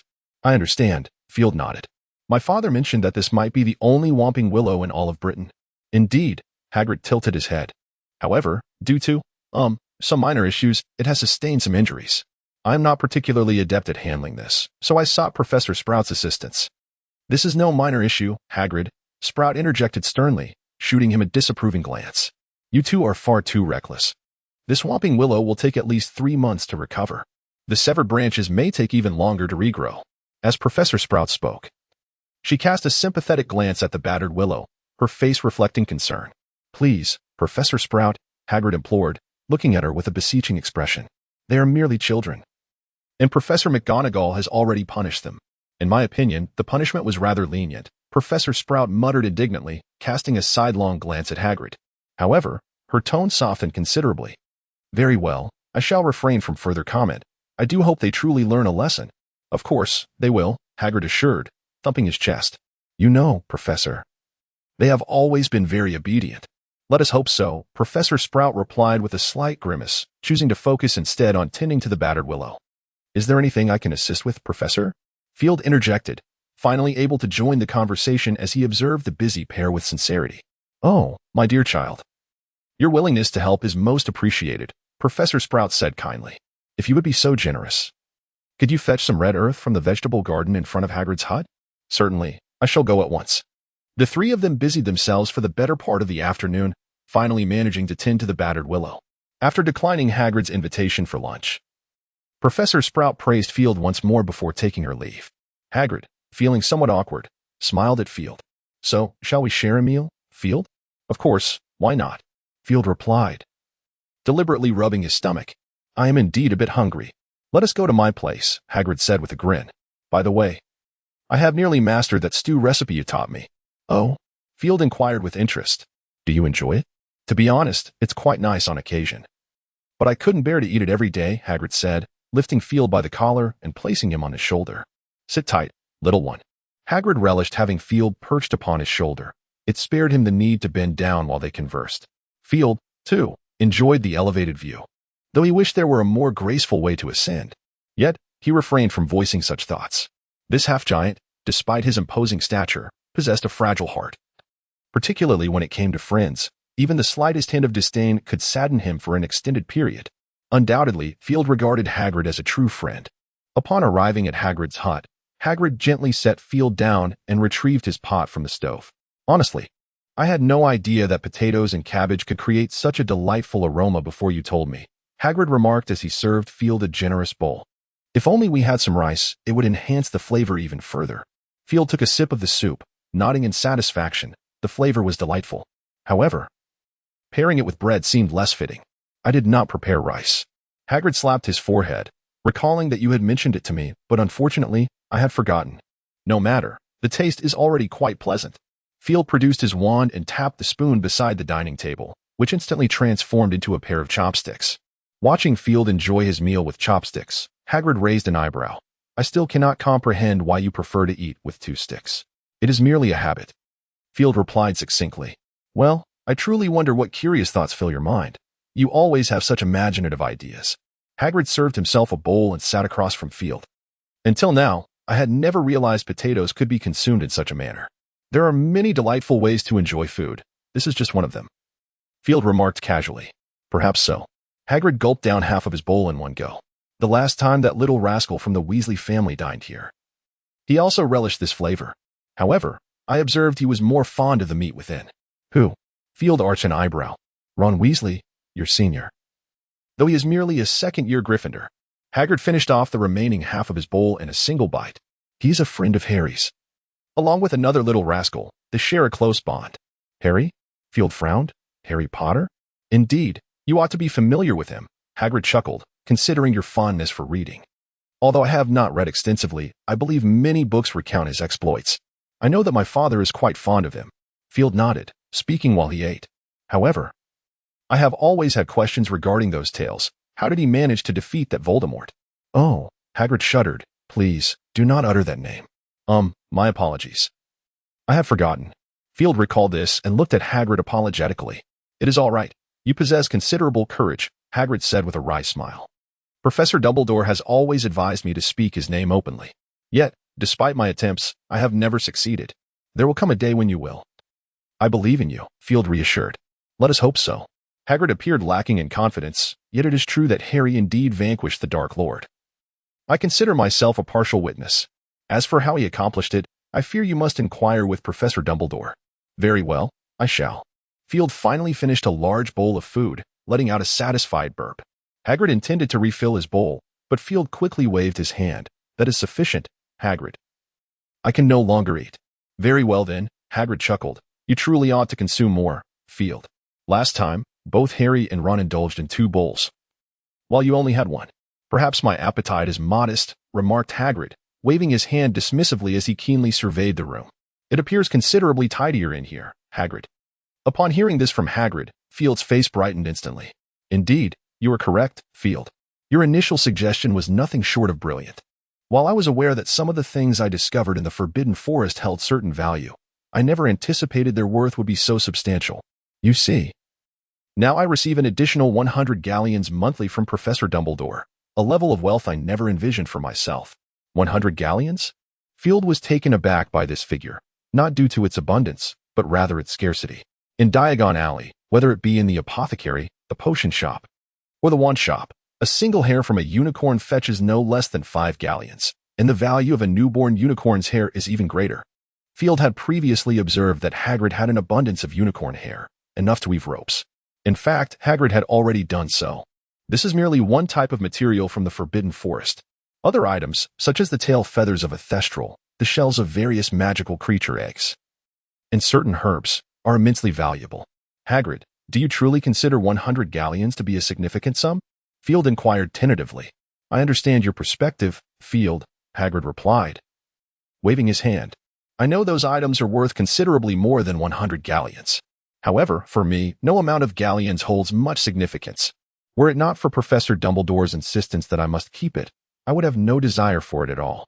I am truly fond of your nonchalant attitude toward wealth. Field could not help but give Hagrid a thumbs up. By the way, Hagrid, have you ever considered marriage? Field seemingly brought it up casually, recalling that the headmistress of the French Beaux-Batons Academy, Madame Maxime, is a half-giant. How about embarking on a romantic adventure across borders? Marriage? Upon hearing that word, Hagrid momentarily froze, his face flushing crimson as he became quite bashful. Well, I haven't really thought about it. Are you certain she is indeed a half-giant? I am quite certain, Field affirmed with a vigorous nod. However, raising children seems to be a rather expensive endeavor. You see. The Weasley family's financial struggles are notorious within the wizarding world. It does seem that way, Hagrid pondered. Indeed, Field exclaimed, slapping his thigh. Just think. If it weren't for the multitude of children they raised, how could Mr. Weasley's position lead to such poverty? Hagrid hesitated, rubbing his hands together. Do you think if I approached Professor Dumbledore, he might grant me a few extra galleons each month? Field did not respond directly to Hagrid's inquiry, merely suggesting he should give it a try. Nevertheless, Hagrid appeared somewhat hesitant, and Field refrained from pressing the matter further. After all, this was his own enterprise. Having already reminded him once was enough. After their meal, just as Field was about to take his leave, a knock resonated at the door of the quaint cottage. Ah! It must be Harry and the others, Hagrid exclaimed, smacking his forehead. Then I shall take my leave, Field said as he stood up. No, stay a moment. Hagrid replied with a smile. I have long wished to introduce you to Harry and his friends. I believe you will become fast companions. Is that so? Field smiled faintly, somewhat non-committal to the remark. However, he was pleased to indulge Hagrid, sparing him from dwelling on this matter incessantly. Knock, knock, knock. The door was rapped once more. They've arrived. Hagrid called out, nodding to Field before moving to the door to open it wide. Oh, I knew it was you three. Come in. I just happened to wish to introduce you to someone. As Hagrid spoke, he stepped aside to allow entrance. 3 small figures dashed past him. With tousled hair, oversized glasses, and somewhat petite frames, Field observed the renowned savior of the wizarding world with great interest. Who are you? The red-haired boy beside him, noticing the Slytherin crest upon Field's chest, spoke with a sharp tone, his face etched with wariness. Field shifted his gaze toward him. Fiery red hair, a slightly plump frame, and an ordinary appearance. Perhaps the only notable feature was his eyes, which, though not large, sparkled with vitality. Oh, the girl with brown hair, resembling a beaver, looked at Field with surprise. You are the boy from the train. It is a pleasure to see you again, Miss Granger. Field replied politely, a flawless smile adorning his face. This must be our first meeting, Harry Potter. Field inclined his head towards Harry, a gesture not directed at him but rather in honor of his late mother. Lily Potter, also known as Lily Evans, who was arguably one of the finest graduates from Hogwarts in recent years. Though her life was tragically cut short, her contributions were indeed significant. regardless of her initial intentions. Are you a Slytherin? Harry's small face was serious as he fixed his gaze on Field. Yes, I am, Field readily admitted. It seems you have a strong opinion about Slytherin. Of course, there isn't a decent person among them, Ron interjected eagerly, his tone unkind. If I am not mistaken. You must be Ginny's brother, Ron Weasley, Field said, his smile unwavering as he turned to Ron. That's me. What is it to you? Ron's aggressive demeanor was even too much for Hermione, who gently tugged at his sleeve, only to have him shrug it off. Making enemies everywhere is not a wise habit, Mr. Weasley, Field said, narrowing his eyes. I think it is necessary for me to offer you a piece of advice. Consider it a gift from one who nearly became your brother. A look of confusion crossed Ron's face, unsure of Field's meaning. Field continued without elaboration. Regardless of your feelings towards others, you should at least maintain some fundamental decency before conflicts arise, such as politeness. I wonder if Mr. Weasley would be saddened to see you like this. At the very least, I am certain he would not be pleased. What do you think? Ron seemed to contemplate this. Swallowing hard. What does it matter to you? Although his tone remained confrontational, there was a hint of insecurity creeping in. Well, it appears we are at an impasse, Field said, spreading his hands. He then turned to Harry. So, Mr. Potter, do you feel the same? What do you want to say? Harry, though not as aggressive as Ron, also displayed a lack of fondness for Field. Well, it seems I have overstepped, Field replied, still smiling, though his patience was wearing thin. Hagrid had always believed they would become friends, but it seemed he would be disappointed. Field cast a glance at Hagrid, who stood awkwardly to the side, and gently embraced him. Do not worry, Hagrid. This will not affect our friendship. I'm sorry, Field, Hagrid said, feeling quite embarrassed. I didn't expect it to turn out this way. It is not your fault. Field shook his head, reminding, do not forget. The tradition of Gryffindor has always been one of recklessness and arrogance, including my father. Otherwise, he would not feel such remorse. He contemplated.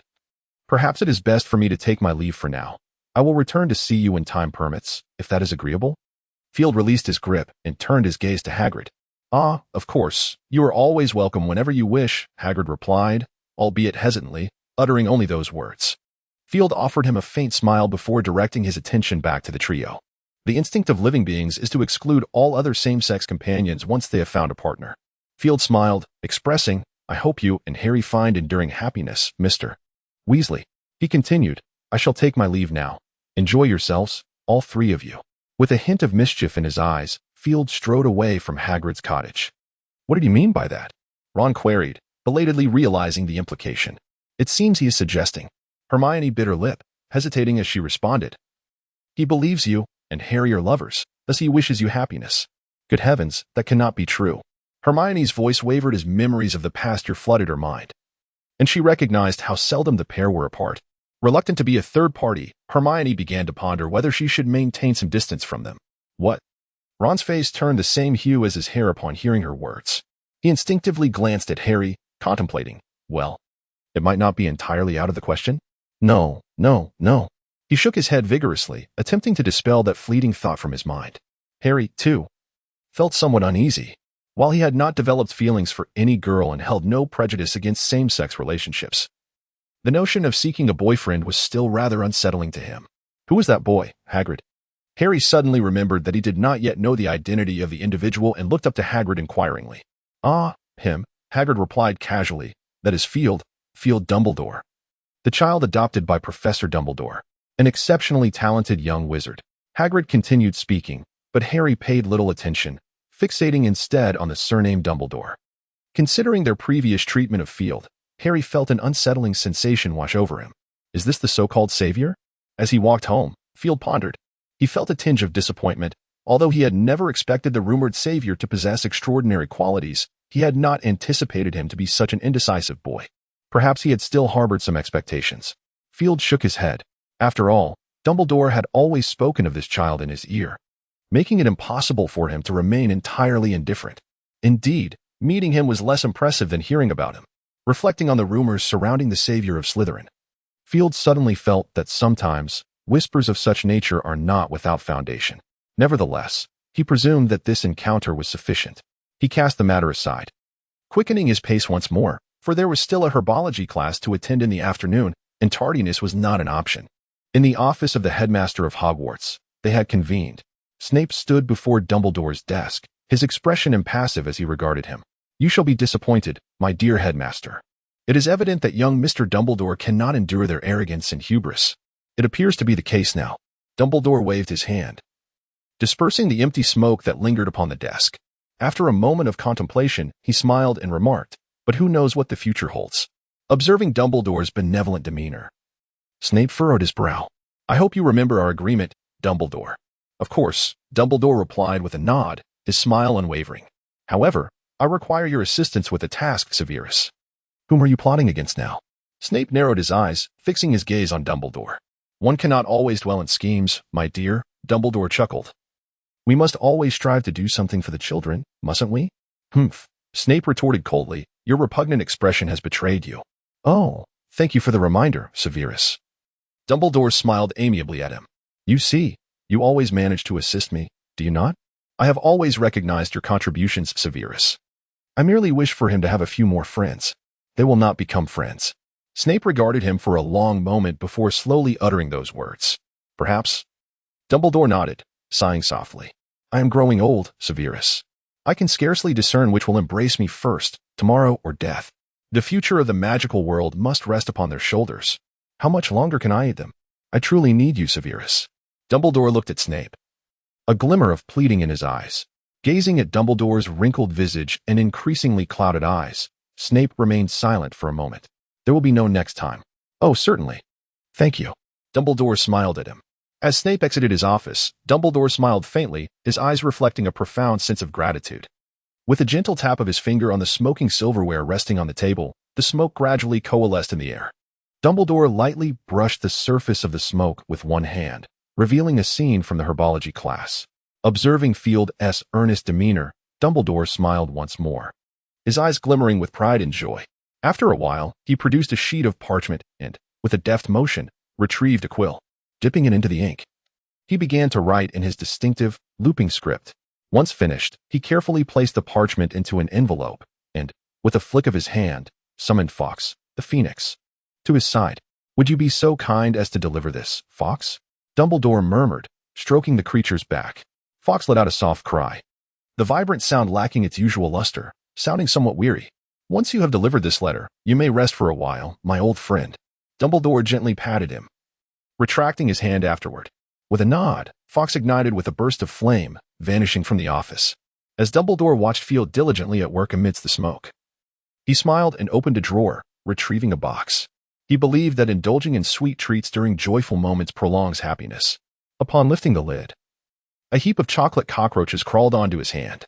How exquisitely crafted the Honeyduke's confections have become, Dumbledore thought, his spirits lifting further as he observed the lifelike creatures in his grasp. Without hesitation, he opened his mouth and popped a chocolate cockroach inside, taking a gentle bite. In the next moment, his expression changed. In the Hogwarts herbology greenhouse, Professor Sprout addressed her students. "You must be cautious. While the sun lily thrives in sunlight, it cannot withstand excessive heat. If the temperature rises too high, it may incinerate itself." Her hands moved swiftly as she spoke. "Therefore, when repotting the sun lilies, be sure to add some water to the soil." Some students mimicked Professor Sprout's actions, while others hurriedly jotted down notes. "All right, we have 50 sun lilies to repot. And I will award 5 points to the first student who finishes," Professor Sprout announced loudly, prompting the students to hasten their movements. Earlier in class, Field had merely assisted Professor Sprout in moving a few pots and had already received 20 points, much to their envy. "We must make haste," Field said to Luna beside him. Indeed, Luna nodded in agreement. Their group was the only one not taking notes since the start of class. They had been listening attentively while learning from Professor Sprout. "I am quite curious. If we secure first place, how will the professor award us points?" Field carefully relocated a pot of sun orchids onto the shelf and turned to Luna beside him. "Perhaps we could split it equally?" Luna suggested, placing another pot in its place. "I'm not sure. Hogwarts might award half a point," Field shrugged, contemplating the possibility of a 3-point gain for each of them. "In that case, we would have earned a point." "Well then, let us strive for that point," Luna replied, wrinkling her nose. "You need to move a bit faster. I've already prepared 2 pots. Upon glancing at the mere 2 pots of sun orchids on the shelf, Field found himself momentarily speechless. "Who taught you this?" he pondered, somewhat perplexed as he recalled Luna's seemingly innocent nature. Shaking off the thought while observing Luna diligently at work, he quickly resumed potting. determined to make the most of their time. Ultimately, the duo secured first place. Just as Field had anticipated, Professor Sprout generously awarded 3 points each to Ravenclaw and Slytherin. After Friday, Field welcomed his first weekend since returning to school. As Saturday dawned, a languid atmosphere enveloped the entire castle, with the exception of the 5th and 7th year students. The majority of the other pupils relished in relaxation. The most favored leisure activity within the school was undoubtedly Quidditch. Perhaps for this reason. The Quidditch pitch was perpetually bustling that day. Field had initially intended to spend the entire day in the library. Yet he was ultimately persuaded by Braith to join the game. The Quidditch pitch is situated on the western side of the castle, designed as a standard arena encircled by spectator stands. At each end of the field stand 3 gold poles, each towering 50 feet high, adorned with hoops at their summits. Within the magical realm, competitive sports have always enjoyed immense popularity, with wizards generally perceiving participation in such activities as a testament to bravery. Prior to the advent of Quidditch, numerous perilous sports existed in the wizarding world, the most notorious being the Cauldron catch, in which wizards rode broomsticks and attempted to catch boulders plummeting from a height of 100 meters using only their cauldrons. Due to the frequent accidents associated with these dangerous endeavors, wizards gradually abandoned them in favor of Quidditch. In addition to Quidditch, the wizarding community also partakes in games like gobstones, though these lack the competitive fervor and excitement that Quidditch offers, rendering them relatively niche. Quidditch originally emerged in a bog in England, known to locals as the Quidditch Marsh. In truth, the origins of Quidditch may predate this account. Yet the nomenclature indeed derives from it. The earliest record of Quidditch dates back to the 11th century, when a witch named Gertie Kettler, residing near the Quidditch Marsh, lamented in her diary about the raucous participants who severely disrupted her repose. Over time, the venues for Quidditch matches gradually evolved from marshy terrains to ubiquitous clearings, and the rules of the game became increasingly refined. Subsequently, the Ministry of Magic meticulously structured this sport, leading to its formal proliferation. When discussing Quidditch, one must inevitably mention barbarous brag. In its nascent stages, Quidditch was rather rudimentary, with only 6 players participating. Aside from a couple of balls used in official matches, the bludger and the quaffle, most of the time, a single enchanted stone was employed. In 1269, during a match in Kent, Barbarous Bragg, then the chairman of the Wizarding Council, introduced the golden snitch to the game. While observing a Quidditch match, he brought along a small bird known as the golden snitch. After watching the game for a while, he had an inspiration to incorporate his golden bird into the contest. He proposed his idea and commanded the Quidditch teams to capture the snitch, promising a reward of 150 galleons to the player who succeeded in catching it. Even by today's standards, this represents a substantial bounty. Thus, the inaugural appearance of the golden snitch in a match was recorded. In modern times, Quidditch has transformed into a competitive match between 2 teams of 7 players, 1 keeper, 3 chasers, 2 beaters, and 1 seeker. Contemporary Quidditch matches require the simultaneous use of 3 distinct balls, a red ball, roughly the size of a football, known as the quaffle, which the chasers pass among themselves, attempting to throw it through the opposing team's hoops for a score of 10 points, while the keeper safeguards their own hoops. 2 slightly smaller, aggressive black balls, called bludgers, fly about autonomously, seeking to knock players off their brooms, with the beaters tasked with protecting teammates from these bludgers while directing them towards the opposing players. The golden snitch, resembling a walnut with silver wings, flies with lightning speed, and the seeker's role is to capture it.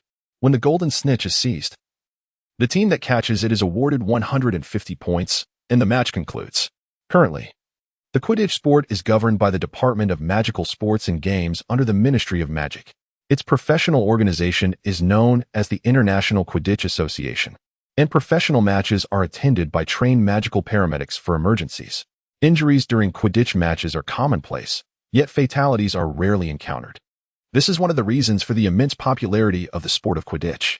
With robust support from the magical communities across various nations, Quidditch has experienced rapid development, becoming increasingly formalized, with clubs placing greater emphasis on the skills of their players. Much like basketball in the Muggle world, Quidditch boasts its own array of dazzling techniques, all conceived by the sport's star players. 1. Counterattack Wronski feint, a maneuver wherein a beater strikes the bludger with a backhand swing of their bat, sending the ball behind them rather than in front. While challenging to execute precisely, it serves as an excellent tactic to perplex opponents. 2. Double strike. To amplify the impact of the bludger, 2 beaters simultaneously strike it, thereby enhancing its destructive potential. 3. Double 8-ring fly, a defensive technique employed by the keeper, typically utilized against an opponent's penalty shot. The keeper rapidly circles around the 3-goal hoops in an effort to thwart the quaffle. 4. Hawkhead offensive formation, chasers aligned in an arrowhead formation, soaring toward the goalposts, posing a significant threat to the opposing team and effectively compelling other players to yield. 5. Parker clamp tactic. Named after the earliest members of the Wigton Wanderers, this strategy involves 2 chasers converging on an opposing chaser from the flanks, while a third chaser charges headlong toward them. 6. Plunket snatch, a method employed by seekers, seemingly nonchalantly changing direction to intercept the golden snitch. Named after Roddy Plunkett of the Tattershall Tornadoes, who famously utilized this tactic during a record-breaking match in 1921. Although some critics argue that Plunkett's success was merely serendipitous, he maintained until his death that it was a deliberate maneuver. 7. Pockhoff's lure, a tactic where a chaser ascends into the air with the quaffle, leading the opposing chasers to believe they are attempting to evade them to score, only to then pass the quaffle down to a teammate awaiting the catch. Mastering timing and accurately targeting is crucial to this maneuver, named after the Russian chaser, Petrovna Pockhoff. 8. Back pass. A chaser throws the quaffle over their shoulder to a teammate behind them. Precision can be difficult to achieve. 9. Sloth grip roll, hanging onto the broom, with hands and feet tightly gripping the handle to evade the bludger. 10. Starfish save, a defensive maneuver by the keeper. The keeper grasps the broom with one hand while hooking a foot on it, maintaining a parallel position to the ground with limbs extended. Do not attempt this maneuver without firmly grasping the broomstick. The Transylvanian feint, first witnessed during the World Cup of 1473, is a technique aimed at the opponent's nose. As long as the nose remains untouched, this maneuver is deemed legitimate. Indeed, both players are precariously mounted on speeding broomsticks, making it no simple feat to strike the opponent's nose. The Lonsky feint involves the seeker pretending to spot the elusive golden snitch far below, diving towards the ground. However, just as he is about to make contact, he halts his descent. This action is intended to prompt the opposing seeker to mimic him, resulting in a collision with the ground. It is named after the Polish seeker, Joseph Lonsky. As Field listened to the exuberant and incessant chatter of Blaise, a sudden surge of excitement coursed through his veins. The sun shone brightly, and the gentle breeze created an ideal atmosphere for a game of Quidditch. Upon arriving at the edge of the Quidditch pitch, Blaise finally ceased his relentless monologue, eliciting a silent sigh of relief from Field. However, upon reaching the pitch, Field did not witness a match. Instead, he observed a throng of students gathered in the center of the field, seemingly embroiled in some commotion. Blaise furrowed his brow, suggesting that they investigate further. Field patted his shoulder and led the way toward the center. The closer they approached, the more pronounced the fervent shouts became. Field soon discerned that it was a confrontation between the Slytherin and Gryffindor teams. "Nobody asked you, you filthy little mudblood." A malicious shout erupted from the crowd, igniting the tension and escalating the conflict. Field watched as both sides drew their wands, standing in fierce opposition. "You will pay for this, Malfoy." A piercing scream rang out from the crowd. Field recognized it as Ron's voice. "Eat slugs." With the utterance of the spell, a gray light shot towards Gryffindor, and a figure was propelled from the throng. Upon closer inspection, Field realized it was Ron, now kneeling on the grass, desperately retching as translucent slugs spilled from his mouth. "Are you all right, Ron?" Hermione rushed to his side, concern etched on her face. Ron waved her off, only to expel another slug. "We should leave this place," Harry suggested. And together with Hermione, they assisted Ron towards the Forbidden Forest, where Hagrid's hut awaited. The Slytherins, witnessing the scene unfold, were nearly in hysterics, with Malfoy collapsing in laughter. Some Gryffindors watched anxiously as Harry and the others departed, while others joined in the laughter. Is this what Gryffindor students are like? Field's impression of the Gryffindor students had diminished further. He held disdain for those who engaged solely in infighting. It seemed that today's Quidditch match was not to be witnessed. Blaise sighed, anticipating that a professor would arrive shortly. "I beg to differ, Blaise," Field replied with a smile, shaking his head as he inadvertently cast a spell upon himself, a rather embarrassing mishap. Even if Gryffindor was lacking in intellect, it was unlikely they would inform a professor. Moreover, I doubt they would willingly seek the professor's assistance for any student. Pausing momentarily, Field continued, "I believe you have just heard Mr. Malfoy's remark. Let us not forget the taboos of our esteemed headmaster." Blaise suddenly recalled that their headmaster was particularly sensitive to certain words. A former Slytherin student had once uttered such a word in the headmaster's presence, resulting in an entire semester of discomfort. Reflecting on this, Blaise gazed at the still laughing Malfoy, feeling a twinge of sympathy. "What do you think will happen if the headmaster finds out?" Blaise inquired abruptly. "In that case, we can only pray for Mr. Malfoy," Field replied, lightly shrugging. "Perhaps you could bring him something during his confinement." "Let us not." Blaise shivered at the thought. "The headmaster would have me executed." "He would not," Field assured him. "He would merely assign you some tasks, such as collecting frog spawn." "Oh, spare me," Blaise paled, hoping they would not act so foolishly. "He truly lacks wisdom." Field smiled faintly, choosing not to elaborate further. Eventually, the Gryffindor team departed, leaving only the Slytherin players on the field. "Team, let us express our gratitude to Mr. Malfoy for his generosity," Flint proclaimed, raising his right hand to address the team. "Let us train diligently. Victory shall be ours." He abruptly turned to Malfoy. "Little Malfoy, you have made a significant contribution on our behalf. I trust you will not become our Achilles heel. You understand my meaning, do you not?" Malfoy turned pale, nodding vigorously. "Of course, I will train hard. Let us show that scar-headed fellow what we are made of," Flint chuckled, patting Malfoy's shoulder. He then bellowed, "Onward, mates, for Mr. Malfoy, for Slytherin." "Yes, Captain," the team answered in unison.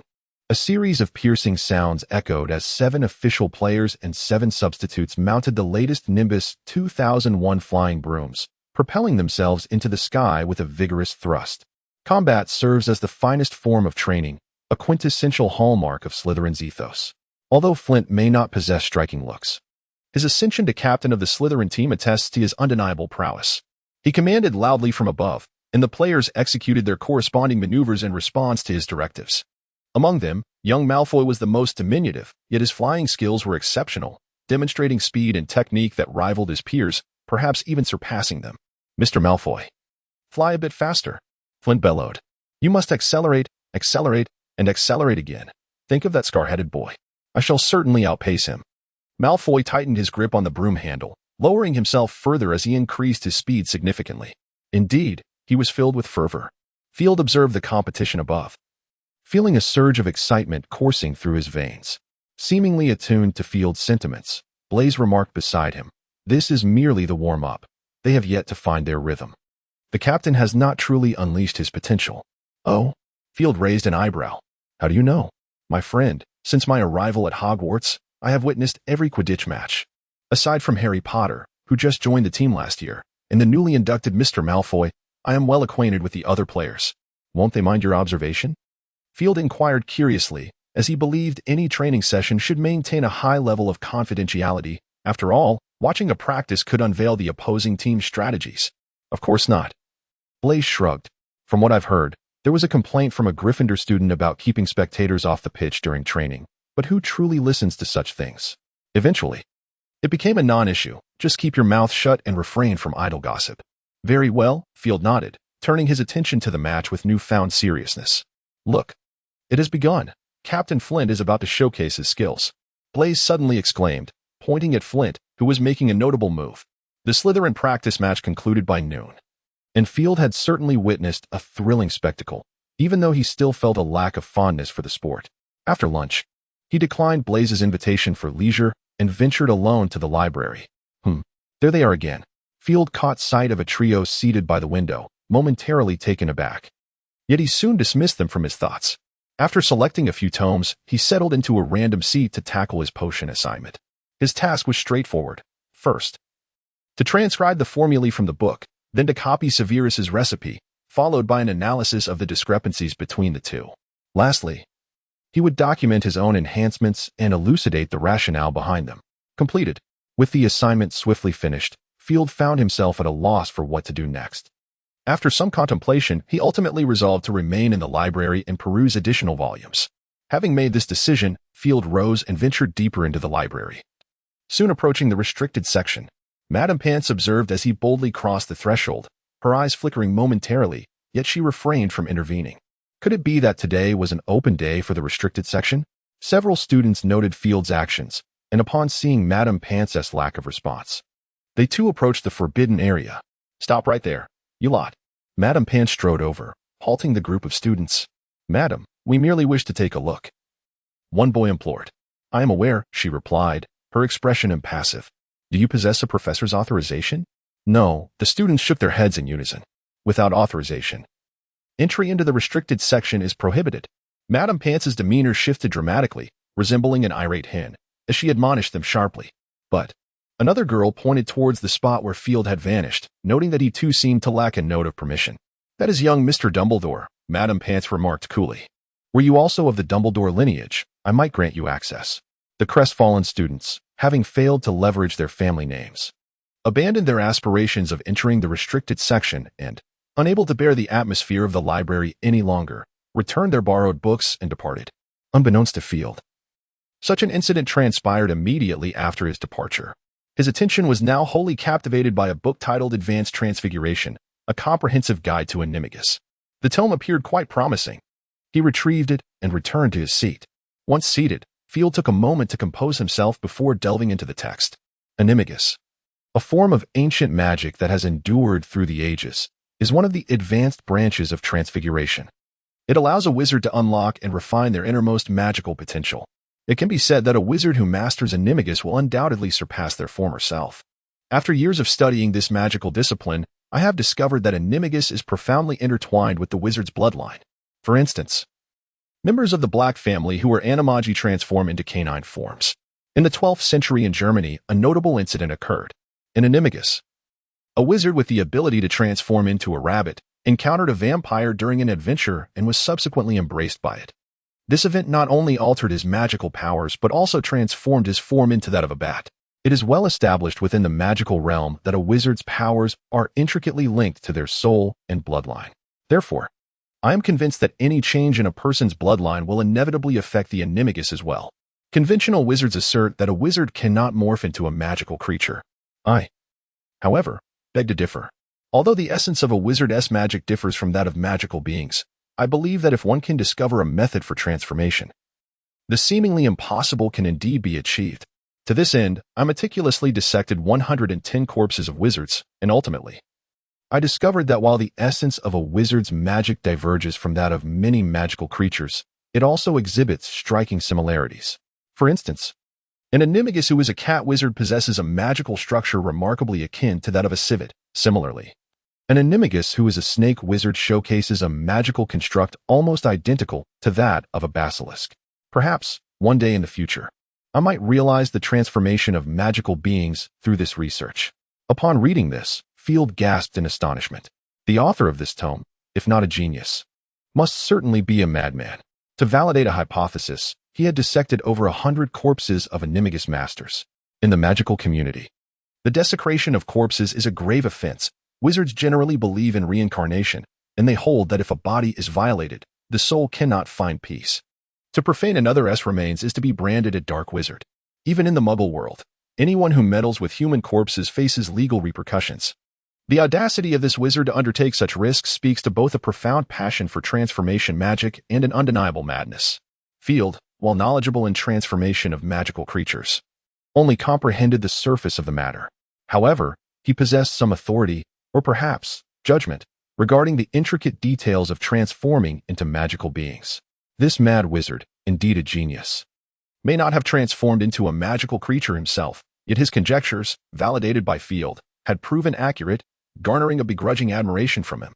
Subsequently, the text meticulously delineated the 3 most common and successful methods for practicing as an Animagus. The first method involves the use of potions, referred to as potionology, which is currently the most prevalent training method for animagi in the magical community. This potion is derived from the intertwining of mandrake leaves and the wizard's innate magical power, combined with the rawest forces of nature, ultimately culminating in a potion exclusive to animagi. This method is currently regarded as the safest approach for practicing Animagus transformation within the magical realm. The second technique does not require potions. Instead, it necessitates the continuous application of transfiguration by another master of the art, which ultimately provokes a magical response, facilitating a successful transformation into an Animagus. This method is referred to as the disruption technique. In comparison to the potion method, the disruption technique offers a more assured interference with the wizard's transforming animal, thus providing an additional layer of security against the uncertainties inherent in potion-based transformations. However, the very nature of this approach suggests considerable danger, as human transformation is, by its very essence, a perilous form of magic.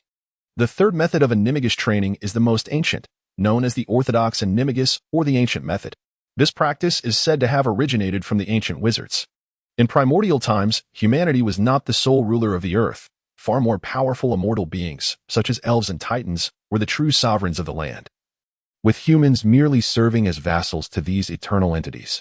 It was during this epoch that the concept of animagus was conceived, in the vision of the ancient wizards. The purpose of animagus transformation was never merely to become an animal. Rather, its true intent was to harness the power of transfiguration to awaken the latent potential within the wizard's bloodline, enabling them to ascend to the status of humanoid immortals. The specific method involved actively merging magical energy with the wizard's bloodline, leading to a profound fusion of both, ultimately resulting in the transformation into a genuine immortal being capable of shifting between human and other forms. While the concept is admirable, its realization is nearly impossible. Historical records, both canonical and apocryphal, reveal no wizard has ever successfully achieved this envisioned magic. Subsequent wizards discovered that by merging their magical essence solely with the bloodline from which their magical power originated, they could transform into beasts, either singularly or in multiple forms. This marks the genesis of the modern animagus magic. The ancient method of animagus transformation, as understood today, involves a gradual fusion of the internal magical energy with the bloodline of magical origin. Upon complete integration, instinctively, one can successfully transform. Upon reaching this point, Field harbored a question within. Does his ability to transform into a phoenix signify the completion of the most orthodox animagus? Or is it merely a partial achievement? If it is indeed partial, what might his powers manifest as upon fully realizing this potential? Contemplating this, Field felt a surge of excitement. He swiftly extracted a piece of parchment, recording his thoughts with haste, and then, clutching his assortment of belongings, he attempted to make his exit. Cradling the Advanced Transfiguration Tome, a comprehensive guide to animagus. Ah, Mr. Young Dumbledore. Just as he reached the door, he was intercepted by Madame Pants. What is it, madam? Field inquired, perplexed. If it is not urgent, could it wait until our next meeting? I am in a hurry. I apologize, dear. I never intended to cause you any distress. Mrs. Pants offered him a somewhat stiff smile, but you do need to register the book you borrowed. Oh, I nearly forgot that. Field exclaimed as he pulled the book from his arms and placed it before Mrs. Pants. She glanced at the title, her surprise evident as she looked back at Field. She had not anticipated that this little boy, who had grown up here, could now comprehend such a complex book. Mrs. Pants had no doubt about Field's ability to understand it. In fact, she had been observing him closely, although she was unaware that he was reading this particular book. His focused demeanor clearly suggested genuine comprehension rather than pretense. Books from the restricted section must be registered at least once a week. Mrs. Pants quickly completed the registration and, with a pleasant expression, handed the book back to Field. Additionally, I trust one need not remind you to take care of the book, correct? Of course, Field nodded vigorously. May I leave now? Oh, certainly, Mrs. Pants replied with a smile. If you gain any insights, do feel free to share them with me, should you wish. I will. With that, Field nodded and swiftly dashed up to the 8th floor, arriving at the door of the headmaster's office. The password? Raspberry ice cream? Field recited the previous password without hesitation.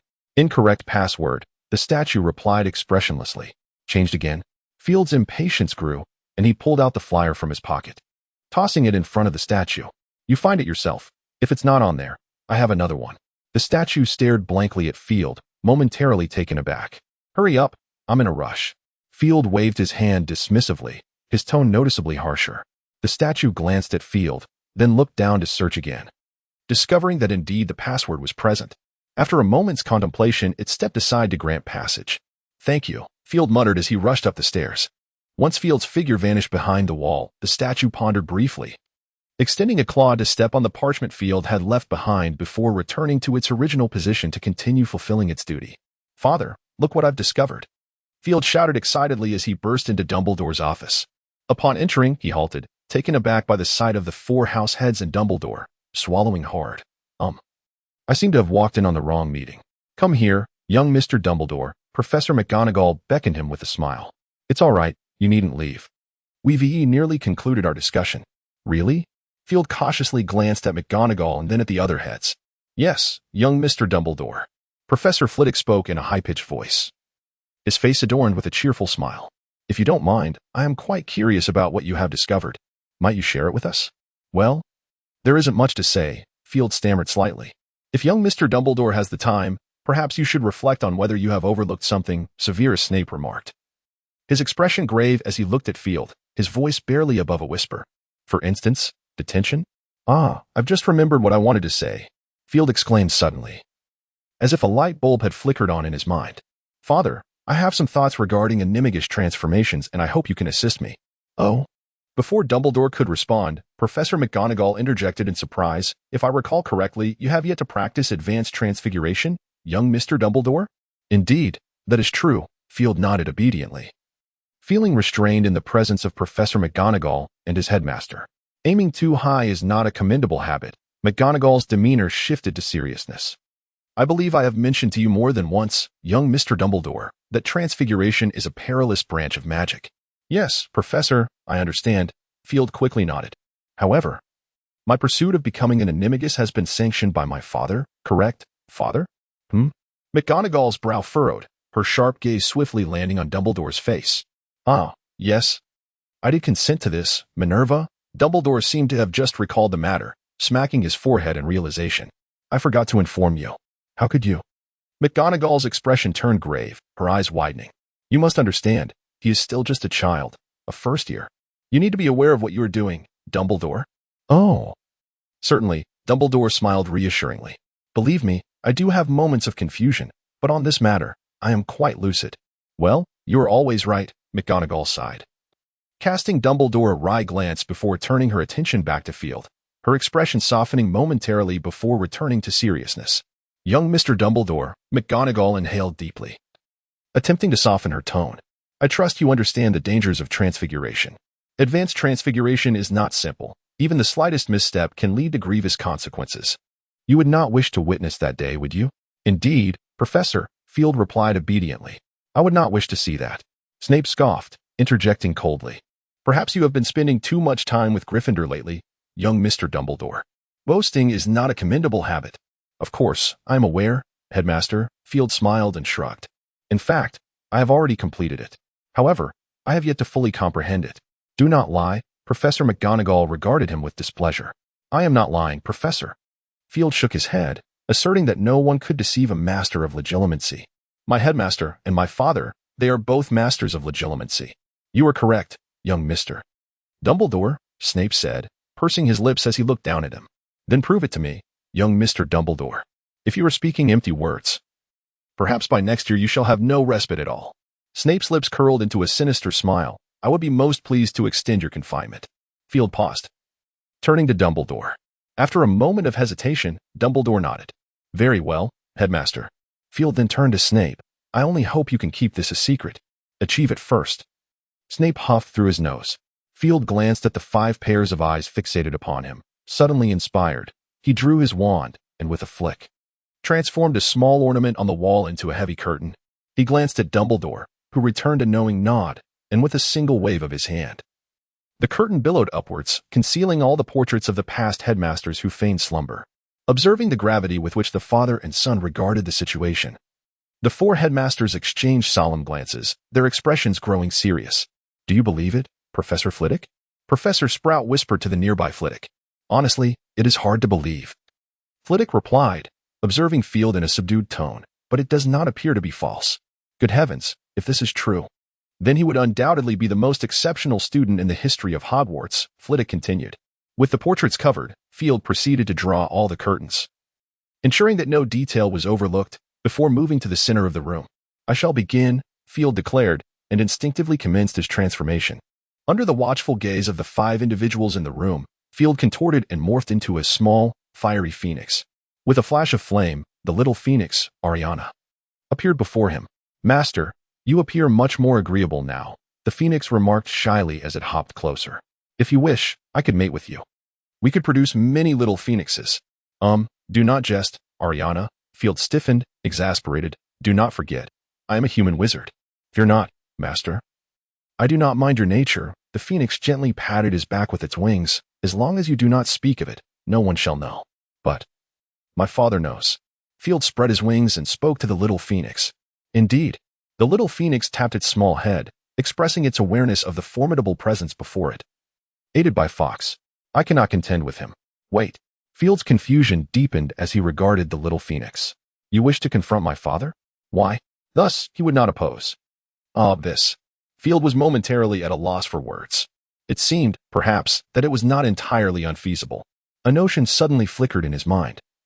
But he swiftly shook his head, banishing the dangerous thought from his consciousness. As he gazed upon Field, now fully transformed, the heads of the 4 professors were illuminated with amazement. The phrase "a transfigured magical creature" echoed in Professor McGonagall's mind.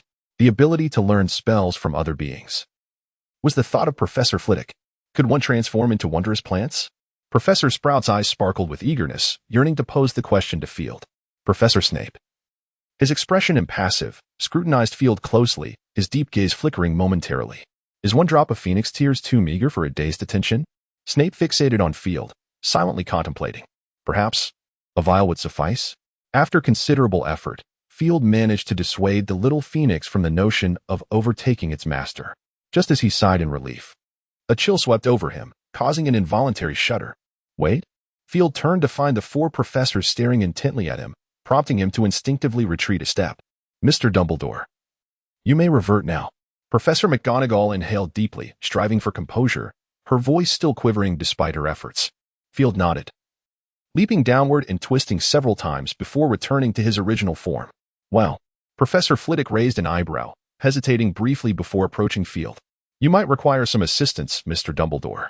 Standing before the esteemed faculty with an air of calm, Field inquired, Could you provide me with some aging potion, Father? Of course. Dumbledore smiled and nodded. However, if memory serves, your headmaster possesses some at present. Do you require it? Certainly. Field turned to Snape. Then, headmaster. Without a word, Snape silently produced a vial of aging potion and handed it to Field. After Field had consumed it, Snape leisurely remarked, 1,000 galleons per vial. Remember to return it to me before dinner. What? Field stared at Snape in disbelief. Or a vial of phoenix tears. Snape spoke slowly, then turned to Dumbledore and said, Recently, I have been researching a new potion and, I fear, I have little time to brew any other elixirs, headmaster. After a calm exchange, Field happily presented a vial of his own phoenix tears and a tail feather in exchange for 3 vials of aging potion. Upon Field reverting to his normal age, McGonagall eagerly inquired, Young Dumbledore, how did you manage that? Field understood she was asking about his transformation into a magical creature and offered a wry smile. I apologize, Professor. I would love to answer, but the truth is, I am not entirely certain myself. Not certain? Professor McGonagall furrowed her brow. If you are unwilling to share. I can understand, young Dumbledore. I have nothing to conceal, Field replied with a shrug. It is simply that I do not know how it happened. He then recounted his previous experiences. Ah, so that is how it is. Professor McGonagall's brow relaxed momentarily before tightening again. She turned to Dumbledore. Professor Dumbledore. Do you have any insight into this matter? Alas, I cannot provide you with an answer, Minerva. Dumbledore gently shook his head, though I have stated it more than once. I must reiterate, magic is indeed wondrous. Yes, we are all aware, Professor McGonagall remarked. So, we have no way of knowing at this juncture? I believe Field may provide us with an answer. A glimmer of wisdom shone in Dumbledore's eyes. Am I correct, my child? I have indeed discovered certain things. Field nodded slightly, handing a piece of parchment to Dumbledore. You may take a look at this, Father. Oh, this is... Dumbledore glanced at the parchment Field had inscribed upon, his expression instantly turning solemn as he unfurled it, reading each word with care. Is there something significant here? The 4 heads of houses exchanged glances, instinctively moving a few steps closer to the desk. Speculations regarding animagi? Professor McGonagall, standing nearest, softly read the title, raising an eyebrow as she continued to peruse the contents. For a moment, the room fell into profound silence. Dumbledore was the first to finish reading. He lifted his gaze, pondering, his fingers lightly tapping on the desk. I must say, this is quite a bold hypothesis, and exceedingly intriguing. Professor Dumbledore, McGonagall shot him a look. I believe you should carefully consider young Dumbledore's thoughts. It is quite perilous. Oh, do not worry, Minerva, Dumbledore gently reassured her. I do not mean to boast, but I believe I can protect him from harm before he encounters any danger. However, that is an animagus, Albus. In a fit of anger, Professor McGonagall exclaimed Dumbledore's name, fully aware of the peril that such matters entailed. Indeed, I understand, Dumbledore replied with a smile. Therefore, until one possesses absolute certainty, No one should dare to attempt this. Understood? I hope you can manage it, Professor Dumbledore. Professor McGonagall took a deep breath and coolly remarked, "Certainly, I shall," Dumbledore replied with a grin. "So, might you enlighten us as to what transpired?" Professor Flitwick gestured with one hand, gazing at Dumbledore expectantly. "Oh, my apologies, forgive me. I nearly forgot that you have yet to witness this." Dumbledore cast an apologetic glance at Flitwick and pushed the parchment before him. Professor Flitwick expressed his gratitude and subsequently took it up. Professors Sprout and Snape, upon seeing this, approached closely behind him to scrutinize it. "Oh, my goodness." After perusing the document, Professor Flitwick turned to Field, astonished. "My child, you contemplated utilizing the blood of magical creatures to concoct an animagus potion? What were you thinking?" Due to a particular potion formula, Field produced the book from the restricted section, turned to the page on the animagus potion, and handed it to Flitwick. "Look here, Professor." Field indicated, pointing to the text. "It mentions that if one adds the tears or fur of the creature intended for transformation during the potion's preparation, it significantly enhances the likelihood of success. We all understand that wizards can wield magic because they possess the bloodline of magical beings within them," Field elaborated. "Although the magic we cast has diverged from that of other magical creatures, I believe it is predominantly due to the presence of wands." "Wands?" Professor Flitwick raised an eyebrow. "For that is indeed the greatest invention of wizards, Field." "Indeed, it is," Field nodded. "However, one cannot deny that due to wands, the magic cast by wizards has undergone a certain transformation. It could even be posited that wizards have grown dependent on their wands. In my view, this may be one reason wizards are unable to utilize the magic of other races. Why is it not simply due to the difference in species?" Professor Flitwick inquired earnestly, as Master Gamp once addressed this very issue. "Species? Perhaps," Field shrugged.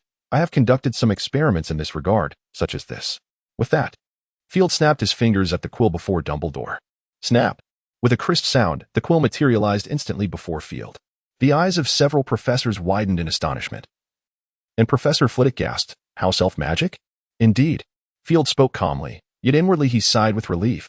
This was his first attempt at such a feat, and fortunately, it had succeeded. "How did you accomplish this?" Snape, unable to maintain his composure, inquired urgently. Perhaps no one at Hogwarts valued power more than he did. "By relying on instinct." Field replied succinctly. "I once asked the house elves how they cast their magic. Nearly all of them were unable to respond. They simply understood that it was a power that flowed within them. As you know, the nature of house elves dictates that they cannot lie to me." "Do you believe, then, that wizards are inferior to house elves in the practice of magic?" Snape narrowed his eyes and softly questioned. Field, well acquainted with Snape's demeanor, recognized the growing displeasure on his face. Not only Snape, but the expressions of the other three headmasters were equally grim. While their treatment of house elves was relatively benevolent compared to other wizards, the inherent pride of wizards remained intact. "I did not claim such a thing, Headmaster." Field shook his head. "Undoubtedly, wizards are at the forefront among all magical beings when it comes to the use of magic, be it in the diversity of spells or the development of incantations."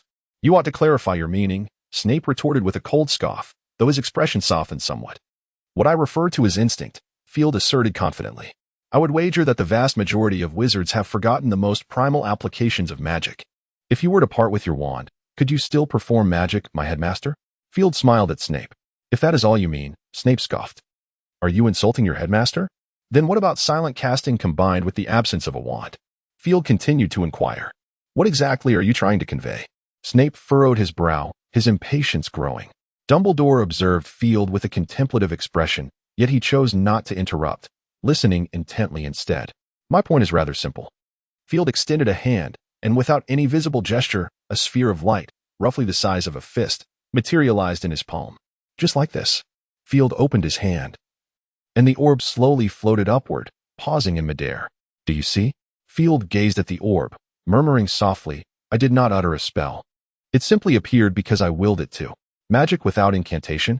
Snape was momentarily taken aback, staring at Field. His lips moved twice, but no words escaped. The other three headmasters exchanged astonished glances, clearly taken aback by Field's revelation. "Indeed, it is as such." A glimmer of understanding flickered in Dumbledore's eyes. "In the realm of advanced spell theory, there exists a compelling notion. The infusion of emotional power into a spell significantly amplifies its potency." Field, with a mere squeeze of his hand, made the luminous orb vanish into thin air, continuing his discourse. whether it be the Patronus charm or other advanced spells. Even the 3 unforgivable curses, they all seem to adhere to this principle. I apologize, Father, for defying your wishes. I have delved into a portion of dark magic, Field said, casting a remorseful glance at Dumbledore. It is of no consequence, my child, Dumbledore replied with a smile, as long as you are certain of your path. Gaining knowledge is never erroneous. I assure you. Field nodded in agreement. If you wish to discuss emotions, might we choose another time? Snape murmured softly. Oh, certainly, Dumbledore chuckled. You may proceed, Field. Very well, Father, Field replied obediently. Perhaps I could provide an example. The Patronus charm is one of the most radiant forms of white magic. Is it not? Indeed.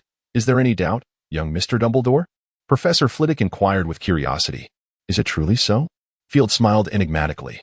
Drawing his wand and casting the spell towards the wall, expecto patronum, a silver phoenix erupted from the tip of his wand, screeching before charging towards the wall. With a thunderous crash, a massive hole was blasted into the surface. This is...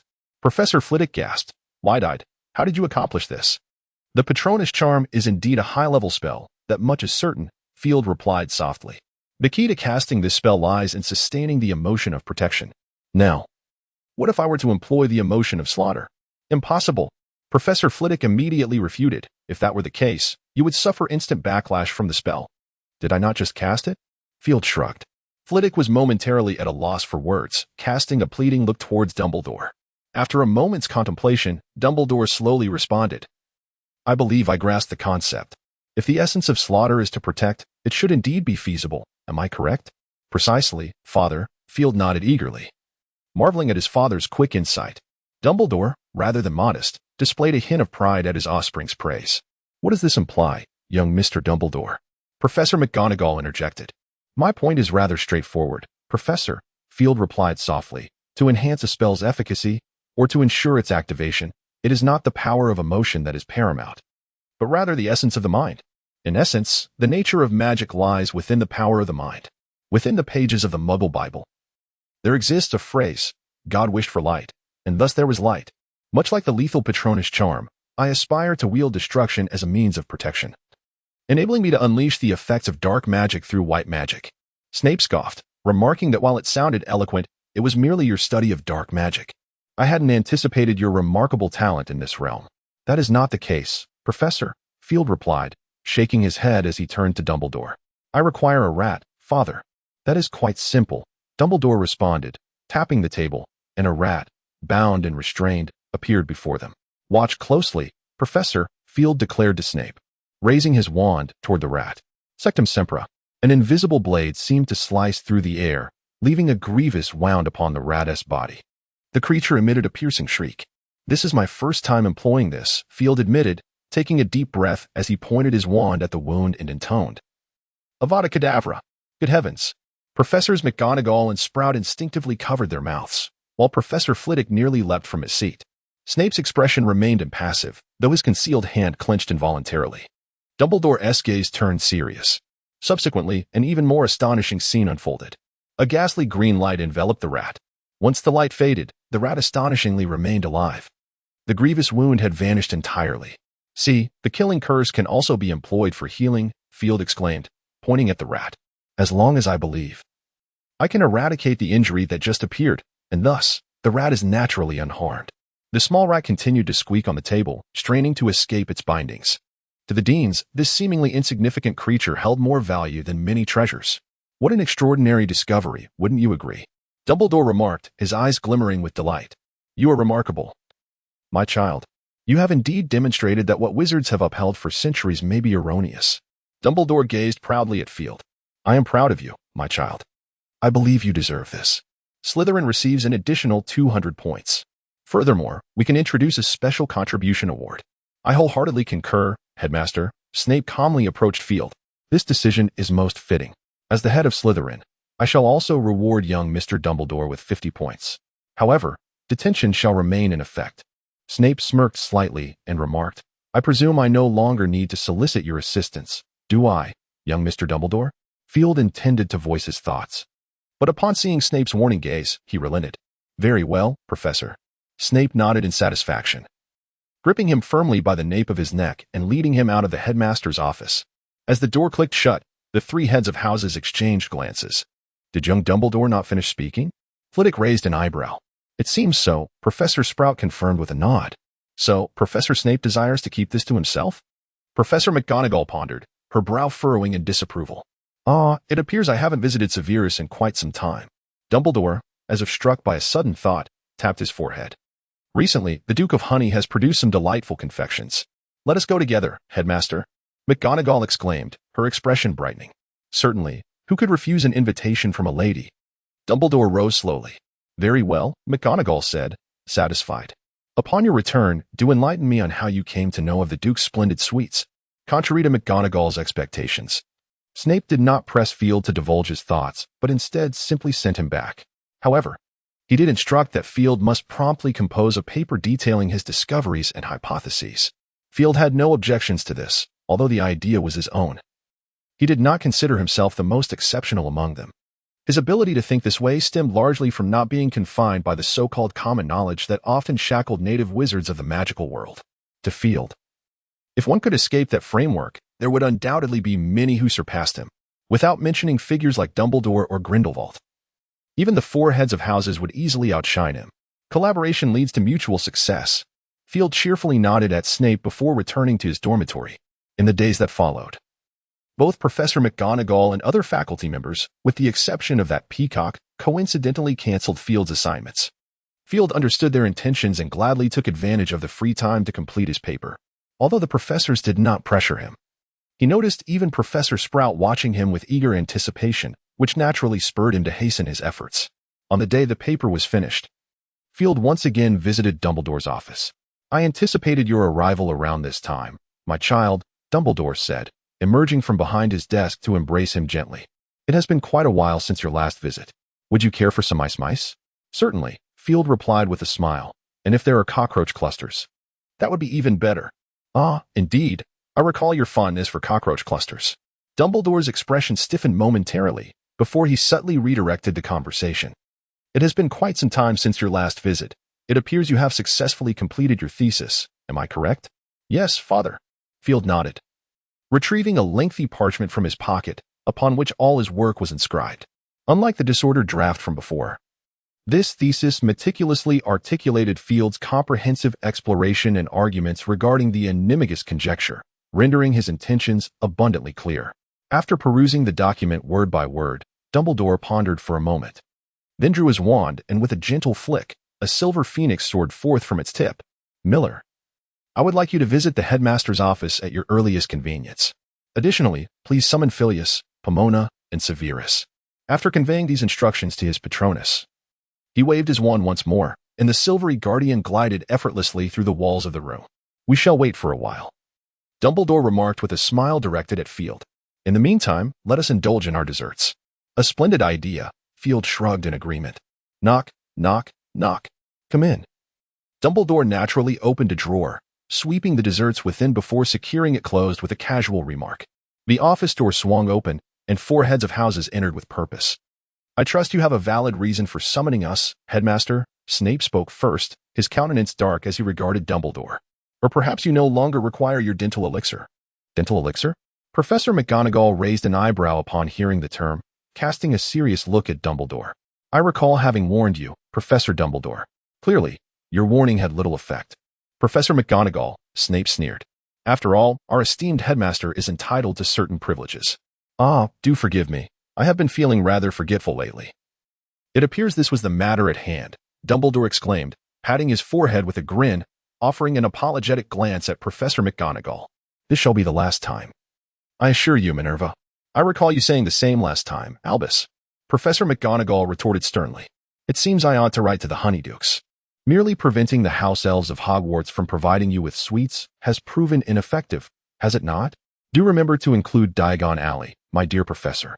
Snape's lips curled slightly as he remarked. Distance holds no significance for a phoenix, does it? Quite right. I shall ensure it, Professor McGonagall nodded solemnly. As for this matter, I believe we can discuss it further at a later time. Dumbledore beamed at the four heads of houses, recalling that they had anticipated this moment for quite some time. With a flick of his wand, he tapped Field's paper, and instantly, 4 identical copies appeared on the table. Have you completed it, young Mr. Dumbledore? Professor Flitwick inquired, a hint of surprise gracing his features as he turned his gaze towards Field. I have done my best, Field replied with a smile. Yet I am uncertain of the quality of my work, and I would appreciate the assistance of several professors in reviewing it. Oh, it is our honor, Professor Sprout remarked with a benevolent smile, her eyes warming as she regarded Field. In any case, you have surpassed many others, Field. Thank you, Field said, inclining his head slightly to Professor Sprout. I entrust this to you. The heads of houses nodded in agreement, each taking a copy to read attentively. Before commencing, Snape pressed his fingers firmly against his temple. Field instinctively recoiled, fully aware of Snape's reasoning. They had agreed that Snape would review it first. Yet it had been shown to Dumbledore instead. The mere act of pressing his head indicated that Snape was in relatively good spirits. As the heads of houses read. Dumbledore smiled faintly and joined them in examining the paper. Bored, Field wandered over to Fawkes and began to play with him. Today, he had not brought Ariana along. Partly because she did not wish to come, and also because she had grown too large to be carried in his pocket. It is noteworthy that Field no longer required a youth potion. His phoenix form, like Ariana's, now belonged to the realm of adulthood. However, Field harbored some concern. As the maturity of a phoenix spans a considerable length of time, if his human form followed suit, he feared he might remain unchanged for an extended period. Of course, he was not entirely certain, as there was the possibility that his human form would continue to develop. In this regard, Field concluded that he could only contemplate solutions when the time came that he truly ceased to grow. As time passed, the heads of houses soon completed their reading of Field's paper. Dumbledore, observing this, set down the parchment, clasped his hands together, and smiled at the heads of houses. Now, you may share your thoughts. It is indeed a bold yet persuasive hypothesis. Professor McGonagall adjusted her glasses, speaking earnestly, though it is somewhat hard to believe. You are poised to ignite a war of truth within the magical community, young Mr. Dumbledore, Professor Flitwick said with a wry smile. To be honest, I sincerely wish this paper could reach a wider audience. However, those stubborn traditionalists will likely not let you off easily. Do not worry too much, Phileas, Professor Sprout murmured, her expression growing serious. Since it pertains to truth, we must remain unafraid. At least we still have young Mr. Dumbledore. Indeed. Professor Flitwick shrugged his shoulders and turned to Snape. What do you think, Severus? A reckless fellow. Snape shot a glare at Flitwick and then softly remarked, the glory of Slytherin shall not be forsaken. Dumbledore watched the exchange among the heads of houses with a smile, sharing a glance with his son before tilting his head slightly. It looks promising, doesn't it? Dumbledore whispered to Flitwick. Quite so, Flitwick agreed, pleased to witness the scene. Ultimately, the four heads of houses decided to forward Flitwick's paper and pledge their connections to support him. All Flitwick needed to do was prepare for some interviews. Oh, by the way, I almost forgot. Professor Flitwick seemed to recall something suddenly, smiling at Flitwick. I heard your best friend is in Ravenclaw, am I right? Are you referring to Luna? Flitwick queried, puzzled. Ah, yes, that's her. She is a fine young lady. Professor Flitwick chuckled. It appears you are not particularly happy in Slytherin, are you? Not at all. Flitwick shook his head. Studying magic is similar wherever one may be. Indeed. That is the case. Professor Flitwick clapped his hands in excitement. Exceptional wisdom is humanity's greatest treasure. It seems you grasp Ravenclaw's sentiment quite profoundly. So, would you consider joining Ravenclaw? Professor Flitwick finally expressed his intention. The three heads of houses perked up at this, and Snape's eyes glinted with a dangerous intensity. I seem to recall that there has never been a case of mis-sorting in the history of Hogwarts. Before Flitwick could speak, Snape interjected coolly. That may not necessarily be the case, Severus. Professor Flitwick shook his head. Perhaps many instances have gone unrecorded. Let us not forget, this castle harbors many secrets. Even Dumbledore himself would not dare claim to know them all. This seemingly has little to do with the students. Snape frowned, speaking impatiently. No. The sorting hat is merely an alchemical artifact. Flitwick waved his hand, smiling. Who can guarantee that an alchemical creation is infallible? Professor Flitwick's statement held merit. Professor McGonagall's eyes sparkled with insight. It is well known that nearly every Dumbledore has been sorted into Gryffindor, with young Mr. Dumbledore being the exception. It seems the sorting hat may indeed have some issues. Precisely. Professor Flitwick clapped his hands in delight. Yes, thus, young Mr. Dumbledore ought to have been sorted into Gryffindor. Correct? A smile graced Professor McGonagall's face. Minerva. Professor Flitwick was momentarily taken aback, then turned to Professor McGonagall with indignation. I thought you were assisting me. We must be accountable for every student. Professor Flitwick, Professor McGonagall replied sternly. Mr. Dumbledore's transfiguration skills can no longer be described as merely excellent. He possesses the courage to transcend his limits. Clearly, he is a quintessential Gryffindor. That is wisdom, Professor Flitwick exclaimed, puffing his cheeks and glaring. His spells are truly the finest in the world. Let us not forget, he is now capable of performing house elf magic, an achievement unparalleled by anyone. Forgive me. He is my student, Snape coldly interjected, adding, and Hogwarts has never had a precedent for transferring students. Precedents are meant to be broken. Professor McGonagall shook her head. Before Harry Potter, there had never been a first-year student joining the team. Since a precedent has already been broken, what harm in breaking it again? Speaking of which, Field has shown great talent in herbology. Professor Sprout murmured, only to find 3 sharp pairs of eyes fixated upon her. I said nothing, Professor Sprout quickly clarified. Observing the trio's unwavering intensity, she suddenly slapped her forehead, exclaiming, "Oh dear, I just remembered that the mandrakes in Greenhouse 1 need some sunlight. I must take my leave." With that, she nodded to Dumbledore and hastily exited the headmaster's office. Mandrakes require sunlight? Field pondered, glancing at the now overcast sky with curiosity. I believe it is necessary to remind both of you, Snape spoke slowly, the sorting results have always been determined by the sorting hat, unless it admits an error. We cannot question the outcome. The sorting hat? Flitwick and McGonagall simultaneously furrowed their brows, directing their attention to the hat perched on the shelf behind Dumbledore, which appeared as if it had never been cleaned. The sorting hat, as if just awakening, stretched and shook its pointed tip. I believe I heard someone calling me. Apologies. I was just contemplating next year's song. Would you care to listen? Perhaps having not conversed with others for quite some time, once it began to speak. The sorting hat rambled on incessantly. Forgive me for interrupting, Mr. Sorting Hat, Professor McGonagall interjected impatiently. If possible, I would like to pose a question. Oh. The sorting hat ceased its chatter. Of course, I am eager to hear your inquiry. You see. I merely wish to ask if you have ever made an error in your sorting, McGonagall asked directly. An error? No, that is impossible, the sorting hat declared loudly, as if insulted. I am a hat that never makes mistakes. Well, that's an evident answer, isn't it? Snape scoffed lightly. Now, I believe I should escort my students back. No wizard is exempt from making mistakes, especially concerning an alchemical item. Professor McGonagall spoke rapidly, her wand drawn without her even realizing it.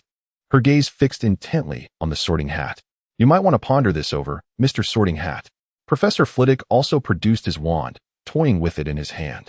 The sorting hat stiffened, glancing at the wand pointed toward it by Professor McGonagall, then at the unabashed tip of Flitwick's wand, shivering involuntarily. Could it be that I too have erred? The sorting hat cautiously inquired.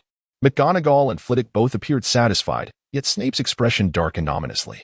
I advise you to contemplate thoroughly. Mr. Hat, Snape spoke slowly, a glint of menace in his eyes. The sorting hat stiffened again, shaking its head, uncertain of how to proceed. Ultimately, it was Dumbledore's voice that brought this farce to a temporary halt. Although Flitwick was somewhat reluctant, Dumbledore, as the headmaster and Field's father, held the final say. And Flitwick could not compel Field to transfer houses against Dumbledore's wishes. Before departing from the headmaster's office, Field was assigned a detention, set to last through all his free periods. Snape generously declared that he would excuse Field from all assignments, promising to inform the other professors. No master of potions would permit a young wizard with such remarkable talent to squander his time, Snape asserted with conviction. This marked the first occasion Snape had openly acknowledged Field's abilities. However, such acknowledgement failed to bring Field any joy. After some negotiation, Snape eventually revealed that if Field could satisfy him, he might grant him some respite. Though the term appropriate was rather ambiguous, it still signified a glimmer of opportunity. After a moment's hesitation, Field consented, fearing that further argument might obliterate even this chance. He was acutely aware of his househead's principles. Exiting the headmaster's office, Field gazed at the pumpkin lanterns adorning the corridor, feeling somewhat dazed as he realized that Halloween had arrived. His time at Hogwarts had been remarkably fulfilling, perhaps influenced by his phoenix lineage, causing his perception of time to grow increasingly nebulous. Never mind, I shan't dwell on this, he mused, shaking his head as he prepared to head to the Great Hall. The Halloween masquerade ball at Hogwarts has long been a cherished tradition, standing as one of the few grand events within the castle. From the very beginning of the school year, Luna had discussed this occasion with Blaise. Although Blaise was not particularly fond of crowds, he had never attended a masquerade before, and thus found himself harboring a flicker of anticipation. Glancing out the corridor window at the moonlit night, he wondered whether the ball had concluded. With a quiet murmur to himself, he unconsciously quickened his pace. However, upon reaching the 4th floor, he encountered a group of Gryffindors making their way to the common room, still adorned in their extravagant costumes. It seemed the festivities had indeed come to an end. A twinge of regret washed over Blaise, prompting him to slow his descent. As he reached the 2nd floor, he noticed a sudden influx of students. Many had paused in their tracks, gazing toward the abandoned lavatory on the 2nd floor, where an even larger crowd had gathered. What could have transpired?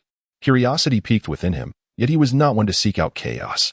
After a brief survey of the throng, he contemplated departing. "Hey, Blaise." At that moment, his presence was spotted by Draco, who called out to him with exuberance. "HM." Blaise turned, raising an eyebrow in inquiry. "Come over here, my brother." Draco gestured vigorously for him to join. His expression bore an odd mix of excitement and trepidation. "What is going on?" Blaise inquired as he approached Draco's side. "Take a look," Draco replied, leading him towards the heart of the gathering. The Slytherins parted to make way for Blaise, who, despite his unassuming nature, was not underestimated by his peers. His academic prowess in all subjects, save for flying, had far surpassed that of his contemporaries. In fact, a 5th-year student had sought his guidance while writing a paper on the disillusionment charm, and Blaise had offered invaluable insights. Subsequently, several students had posed questions regarding spells, and he had answered them with remarkable clarity, even providing references for topics in transfiguration, a field in which he was less adept. Flint had publicly declared on multiple occasions that he hoped Blaise would succeed him as the head of the Slytherin Student Council upon graduation. Though Blaise had not committed to this prospect, the Slytherin students had already begun to regard him as the next leader. Understanding the nuances of social dynamics was instinctual to the Slytherin lineage. With Draco's urging, Blaise finally found himself standing in the clearing at the center of the crowd. Upon witnessing the scene at the center of the venue, his pupils dilated sharply. Suspended from a flagpole was a statue of Loris, now rendered gray, while the ground beneath was tainted by a murky effluent emanating an unpleasant odor. Beside the wall, Harry, Ron, and Hermione stood at a loss, facing a gleeful Malfoy who was mockingly taunting them with an air of exhilaration. Scrawled upon the wall in a hue reminiscent of blood was a threatening message. "The chamber has been opened. Beware of the heir's enemies." Braith let out an involuntary sigh, startled by the sight before him. "What about you, Field?" "I'm fine," Field replied, furrowing his brow as he sensed an unsettling aura, which, if he were to hazard a guess, was the very source of this turmoil. Could it be that a dark wizard has infiltrated? Braith spoke with a hint of excitement. "Mate, your enthusiasm is rather peculiar." Field shot him a bewildered glance. "What exactly are you excited about?" "Oh, it's nothing," Braith shrugged. "I was merely contemplating the possibility of a confrontation." "I'm afraid you'll be disappointed," Field countered, shaking his head. "A dark wizard wouldn't invade merely to assault a cat." "Well, that essay downer." Braith's spirits sank as he reluctantly posed. "Is it not possible that the cat stumbled upon something, prompting the wizard to use magic against it?" "Indeed, it is feasible," Field nodded. "However, to transform a cat into such a state would require formidable dark magic. Would a wizard of such prowess really be discovered by a meerkat?" "Fair point." Braith offered a sheepish smile. "I'm merely speculating." Regardless of the circumstances, the school is likely to face turmoil in the near future, Field remarked, his gaze fixed on the ominous inscription upon the wall. "We must remain vigilant." Braith surveyed the scene, reminiscent of a horror film, and found himself in agreement with Field's assessment. "Hey, kids, what are you all doing gathered here?" A resonant baritone echoed from behind the crowd. Field raised an eyebrow, recognizing the unmistakable voice of that peacock-like professor. "Oh dear," Gidro exclaimed upon his arrival, his eyes widening in surprise before visibly brimming with excitement. "An attack? Yes, it must be." However, a heart-wrenching wail interrupted Gidro's fervent declarations, revealing the anguished visage of Filch. Despite Filch's apparent devastation, the students seemed oblivious to his sorrow, with some even displaying faint smirks of schadenfreude. "This old blustering fool truly lacks the affection of the people." Field silently lamented with a hint of irony. Yet, he felt no sympathy for the other party. Among all the students in the school, only Filch had managed to become universally disliked. Even Snape had his share of admirers. While the squib was indeed a pitiable figure, the transformation of discontent into jealousy, ultimately directed at the students, was something Field found despicable. Nonetheless, one cannot advise others to be virtuous without having endured their own hardships. Field chose not to mock Filch, nor to pity him. He merely regarded the situation with a calm demeanor. "Look at this old fellow," Blaise remarked with a sardonic smile, whispering to Field, "Good heavens. He looks as if he has lost his wife." Indeed, it was as if he had lost his wife. With a sigh, Field replied, "Mr. Filch appears quite sorrowful. I do not believe it commendable to rub salt in someone else's wounds."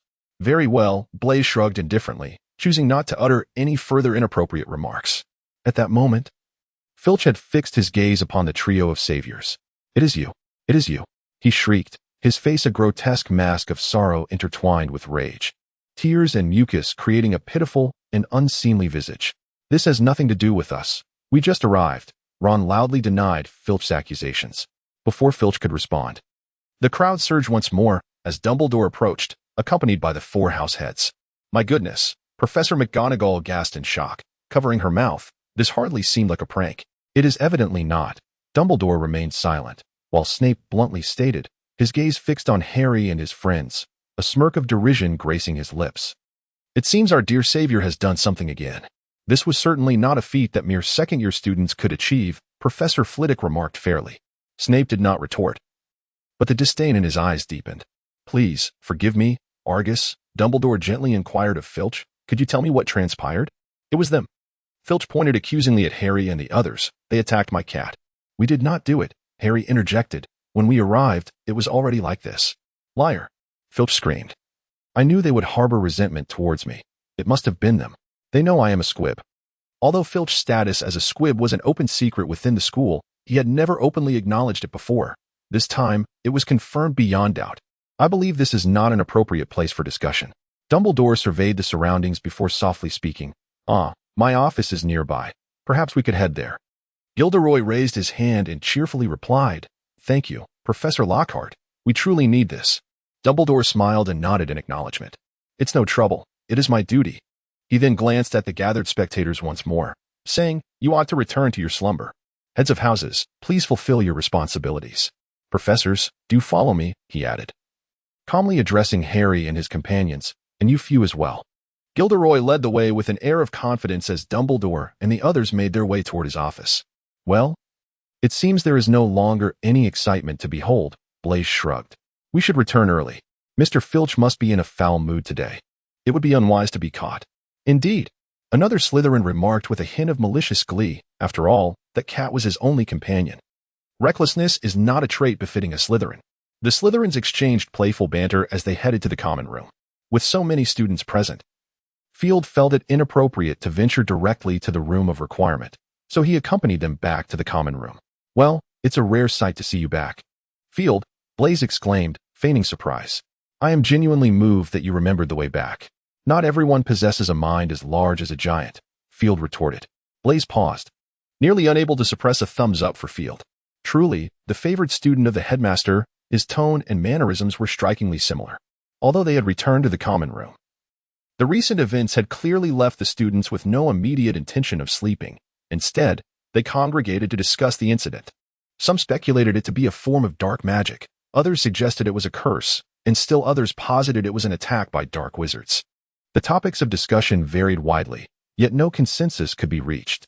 "Hey, I recall a legend," suddenly interjected a Slytherin girl. "Daphne." Blaise raised an eyebrow at her. "I didn't know you had a penchant for reading." "As if you know me well," Daphne scoffed, casting him a disdainful glance. Blaise rubbed his nose awkwardly. "Perhaps you should share your theory." "TCH." Daphne rolled her eyes at him before conspiratorially whispering, "Do you know of Slytherin's chamber? Is that what you were referring to?" Blaise shook his head in disappointment. "That is merely a legend."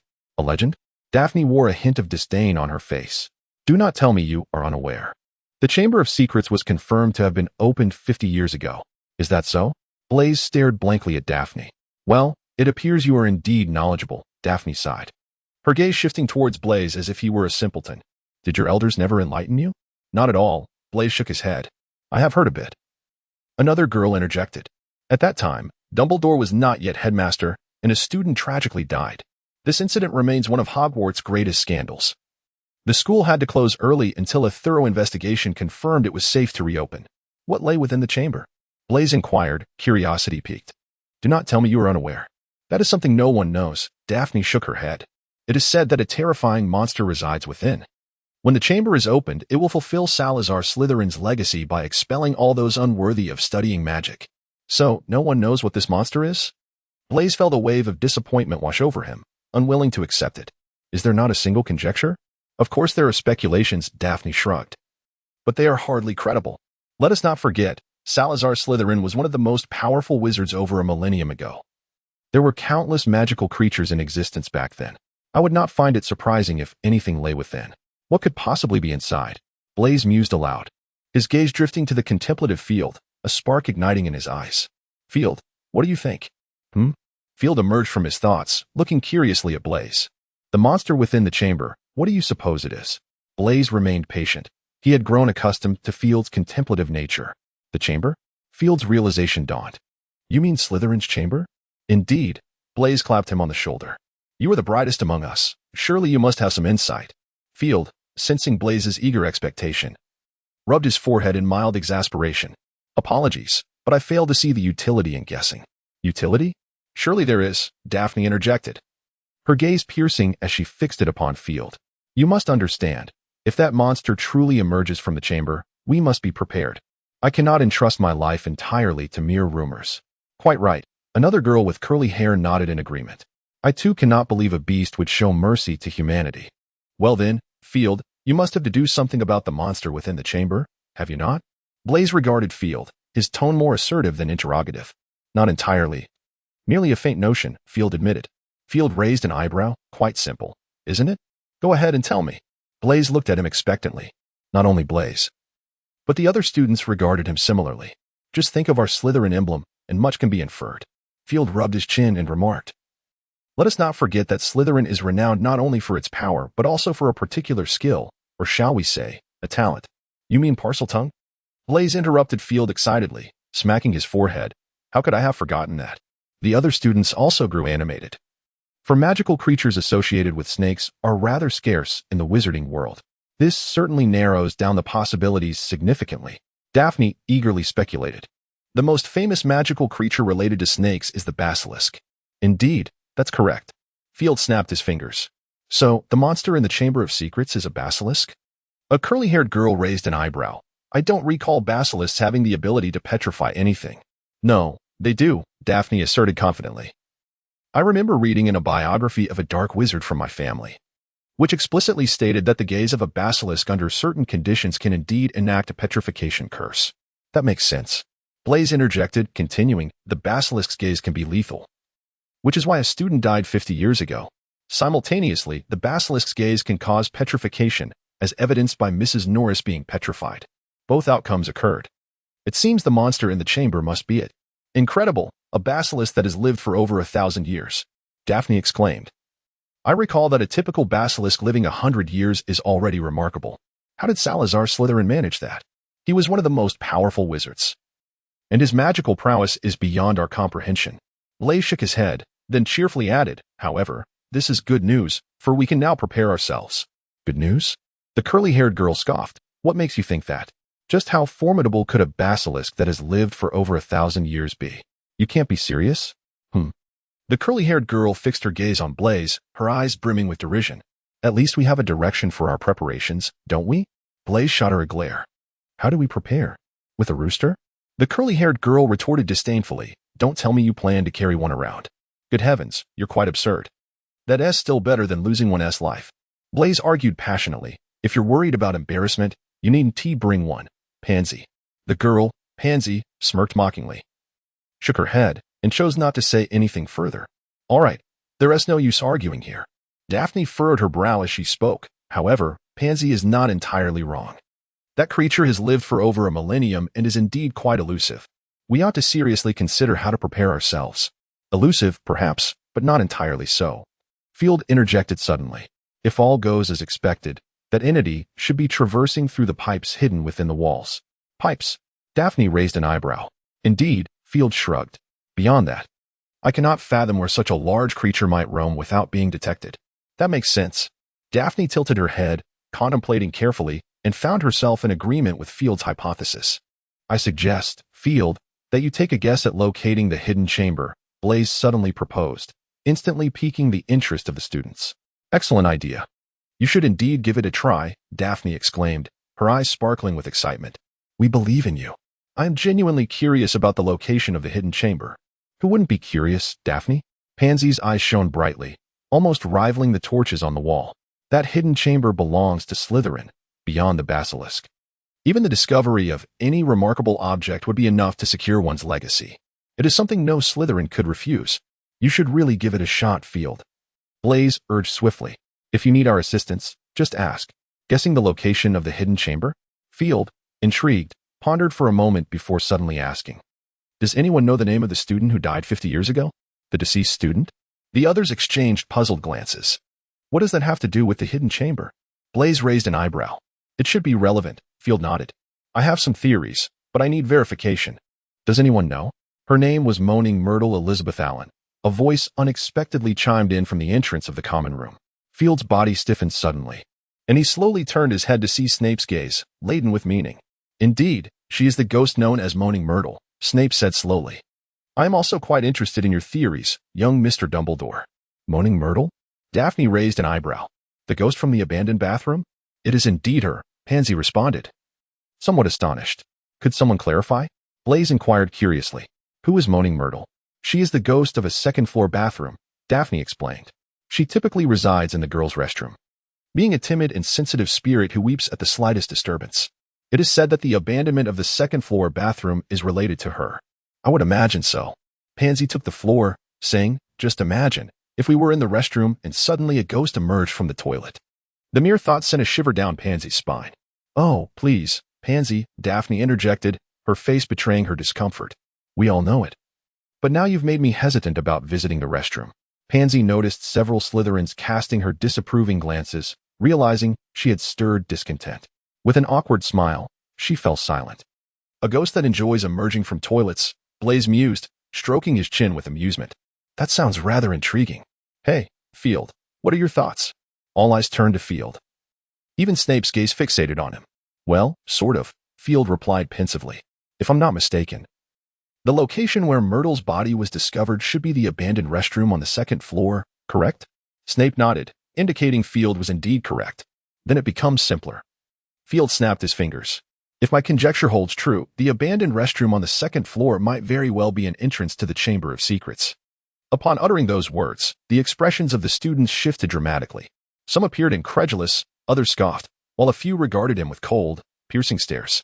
Don't be absurd, Field. Blaise frowned. That S. Salazar Slytherin we're talking about. Would his chamber be located in such a filthy place? Daphne and Pansy nodded in agreement. Snape remained his usual impassive self. Honestly, your ignorance now mirrors that of those Gryffindors. Field shot Blaise a frustrated glance. Don't tell me you haven't read Hogwarts, a history. It mentions that Hogwarts has undergone alterations twice. Blaise's eyes shifted as he sheepishly replied. I almost forgot. As if you've ever read it, Pansy retorted, scoffing at him. What's the matter? Have you read it? Blaise furrowed his brow, casting an irritated look at Pansy. I haven't. What of it? Pansy stood tall, unyielding. Hey. Blaise was momentarily rendered speechless. All right, let us focus on Field's theory, Daphne interjected, eager for more. I'm quite curious. TCH, I won't stoop to your level. Blaise dismissed Pansy with disdain before turning back to Field with a serious demeanor. Pansy, incensed, opened her mouth to respond, but was restrained by Daphne grasping her arm. She subtly gestured towards Snape's direction to Pansy. Observing the impassive headmaster, Pansy's lips twitched slightly, and she fell silent.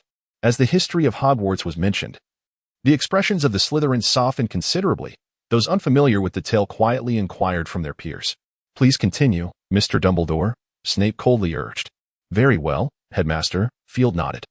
In truth, it was rather simple. To silently eliminate a wizard within the confines of Hogwarts, even one as minor as a young witch, was no small feat. Even Merlin would find it challenging.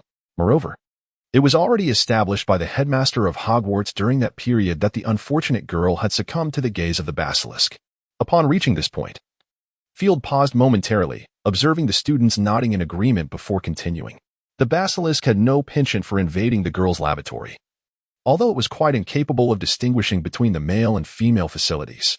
At this remark, the students erupted in laughter, with Blaise's mirth being particularly exaggerated, as he laughed heartily while vigorously pounding the armrest of the sofa. You really have a way with words, my friend. Blaise gave Field a thumbs up. It's merely a fact, Field shrugged, given that we can draw such a conclusion. It is rather easy to arrive at another, that Myrtle could only have seen the basilisk's gaze in 2 locations. As he spoke, Field produced his wand and with a flick, a rudimentary map materialized in the air. Here lies the entrance to the lavatory. He pointed to a specific area on the map. And this is the corridor leading to the lavatory. If the basilisk approached from this direction, then the victim must have been more than just Myrtle. Hence, the basilisk's origin must be elsewhere. He gestured towards another direction.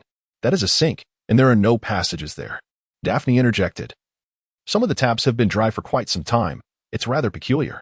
Quite simply, that must be the entrance to the Chamber of Secrets, Field gestured dismissively. Aside from this reason, I can think of no justification for why a basilisk would venture into a lavatory. The students fell into deep contemplation. You assert that this is the entrance to the chamber. A Slytherin student raised their hand to voice their inquiry. Why has no one ever discovered it? Moreover, aside from Myrtle, no one else perished. As for why it went unnoticed, I can address that immediately. Field raised a finger. Let us not forget the renowned talent of Slytherin. Parseltongue is not a common gift. Enlightenment dawned upon the crowd. Regarding your second question, Field shook his head. I regret to say that I can only speculate. It is likely that the individual who first opened the chamber did not harbor intentions of murder, and Myrtle's death resulted from an unfortunate encounter. Speaking of the individual who opened the Chamber of Secrets, I seem to recall a certain rumor. Pansy raised her hand. Recalling that the Ministry of Magic had confirmed that it was the current keeper of keys and grounds, that rather large fellow Hagrid.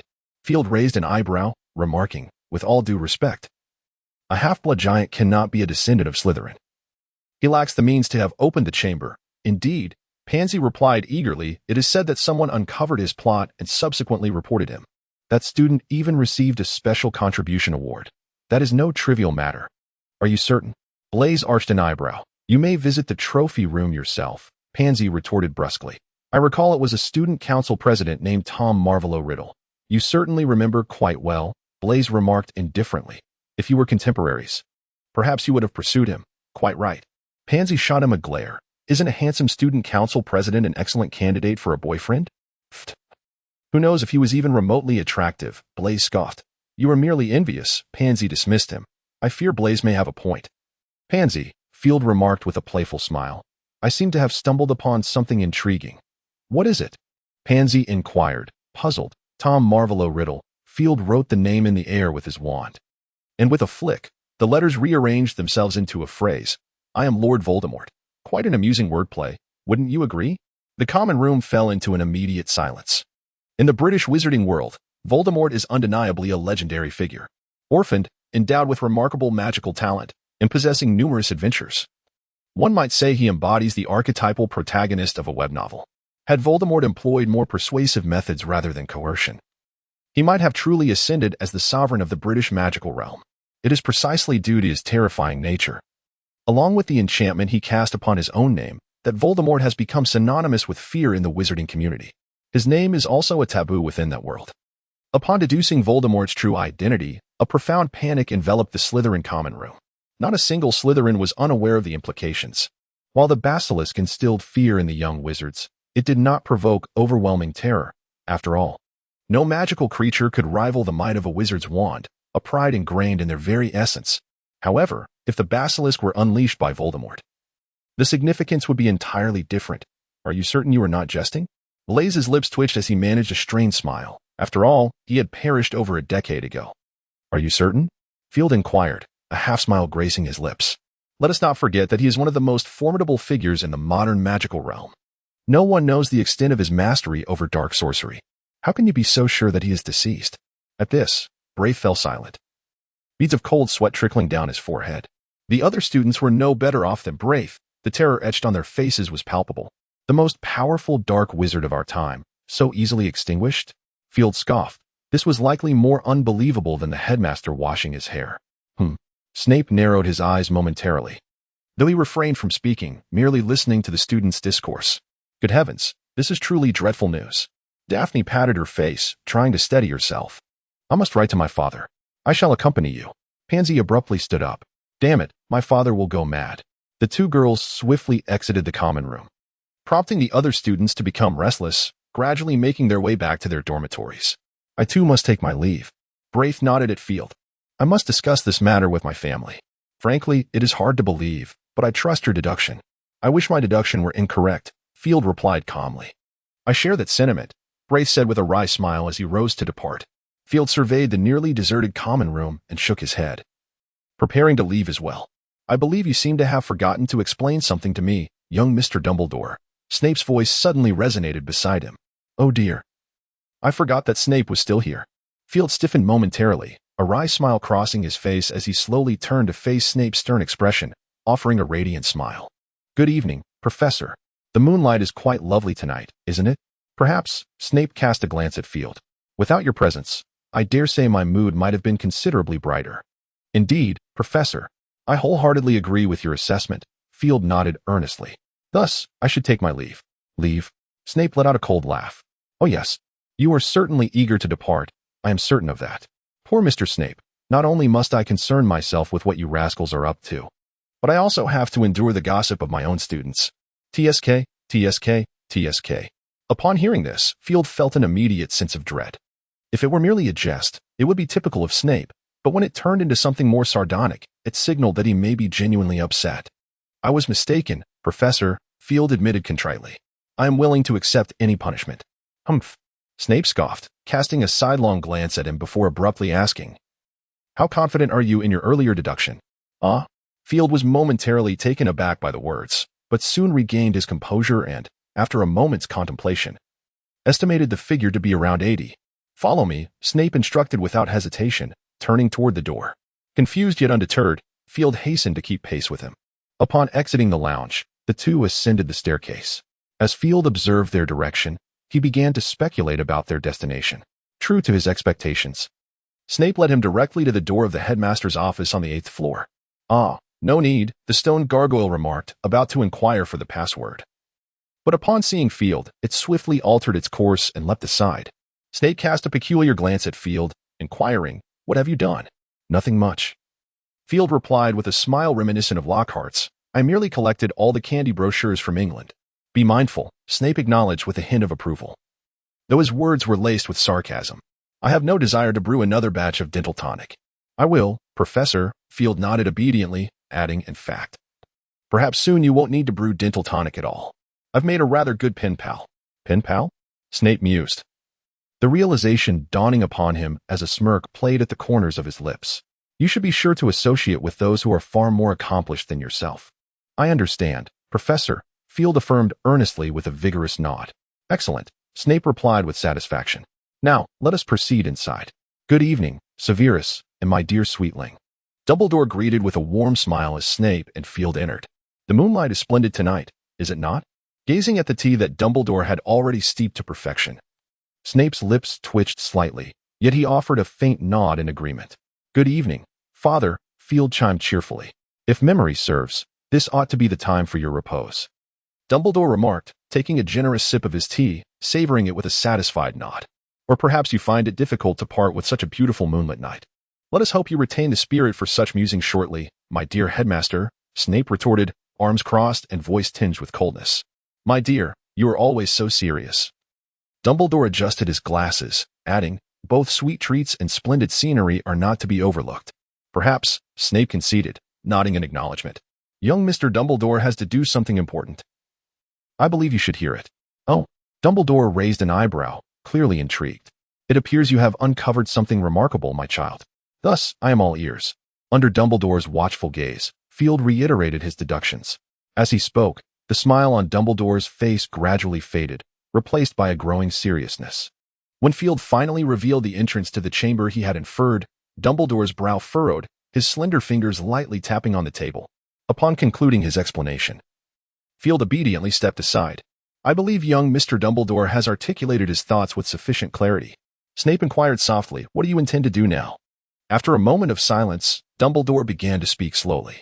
I must admit, you have indeed resolved one of my uncertainties. Dumbledore smiled at Field. I am proud of you. My dear. Thank you, Field replied with a smile. We need to verify this. Dumbledore rose, looking earnestly at Field. My dear. I fear you must remain here for a while. Just a moment, all right? All right, Father. Field nodded obediently. Dumbledore smiled with satisfaction and turned to Snape. Come with me, Severus. If this is true, we may need to take action. Snape nodded and followed Dumbledore out of the room. Field, feeling a bit bored, wandered around the room before finally stopping in front of Dumbledore's small bookshelf. Deciphering Dark Magic? Field noticed this book on the shelf, raising an eyebrow. It was quite rare. However, he had no inclination to peruse it. There was a copy in the restricted section, as well as one in the Draco family library, both of which he had already read. To be honest, the book's value was not particularly high. Although it documented numerous dark spells, most were exceedingly difficult to cast.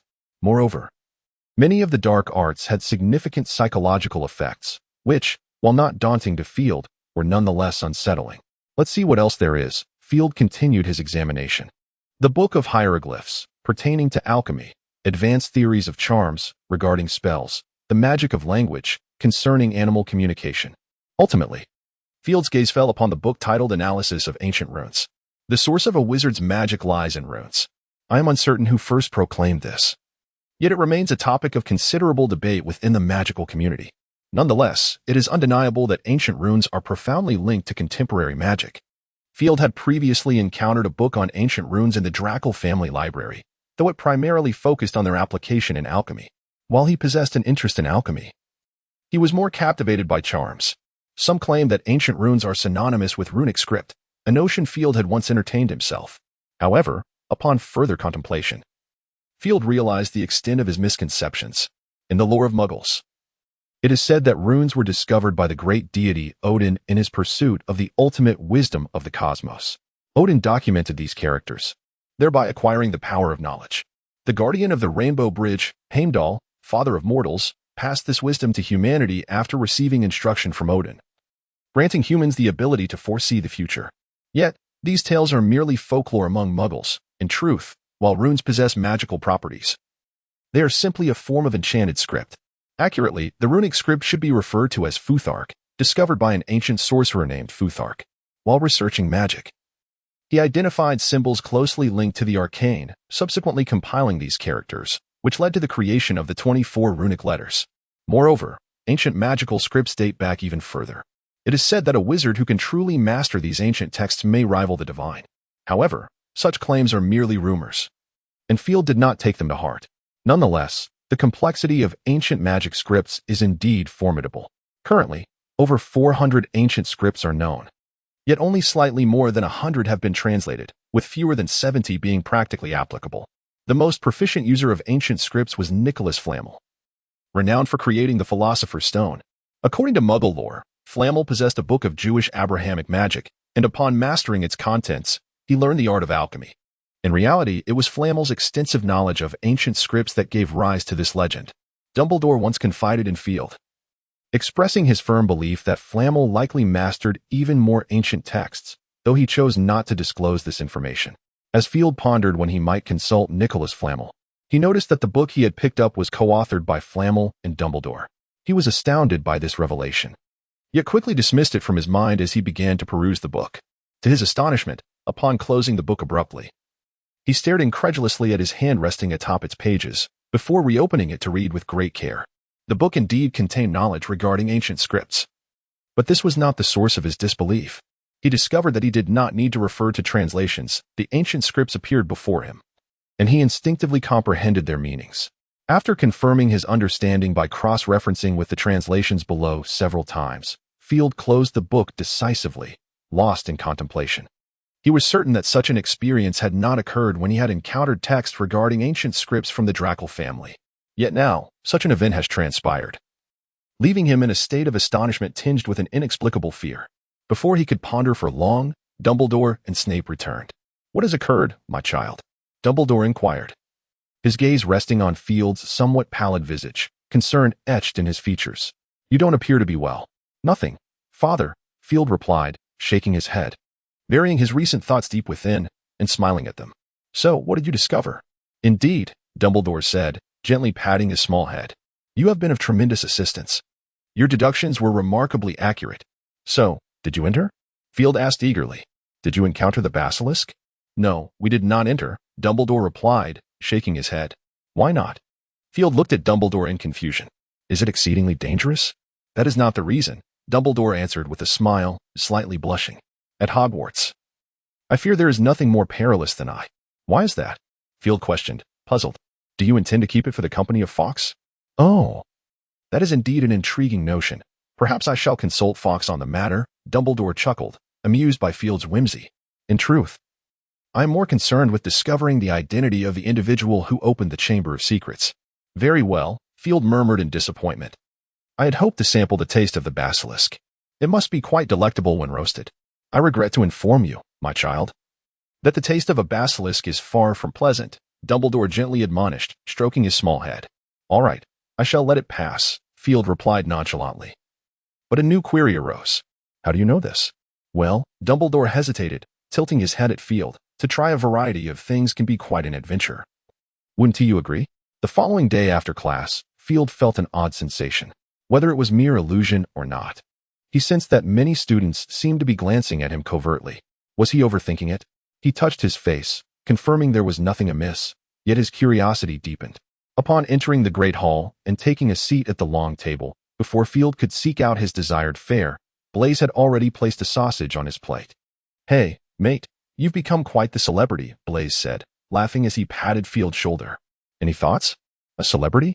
Field replied, confusion filling his eyes as he turned to Blaise. I do not recall doing anything deserving of fame.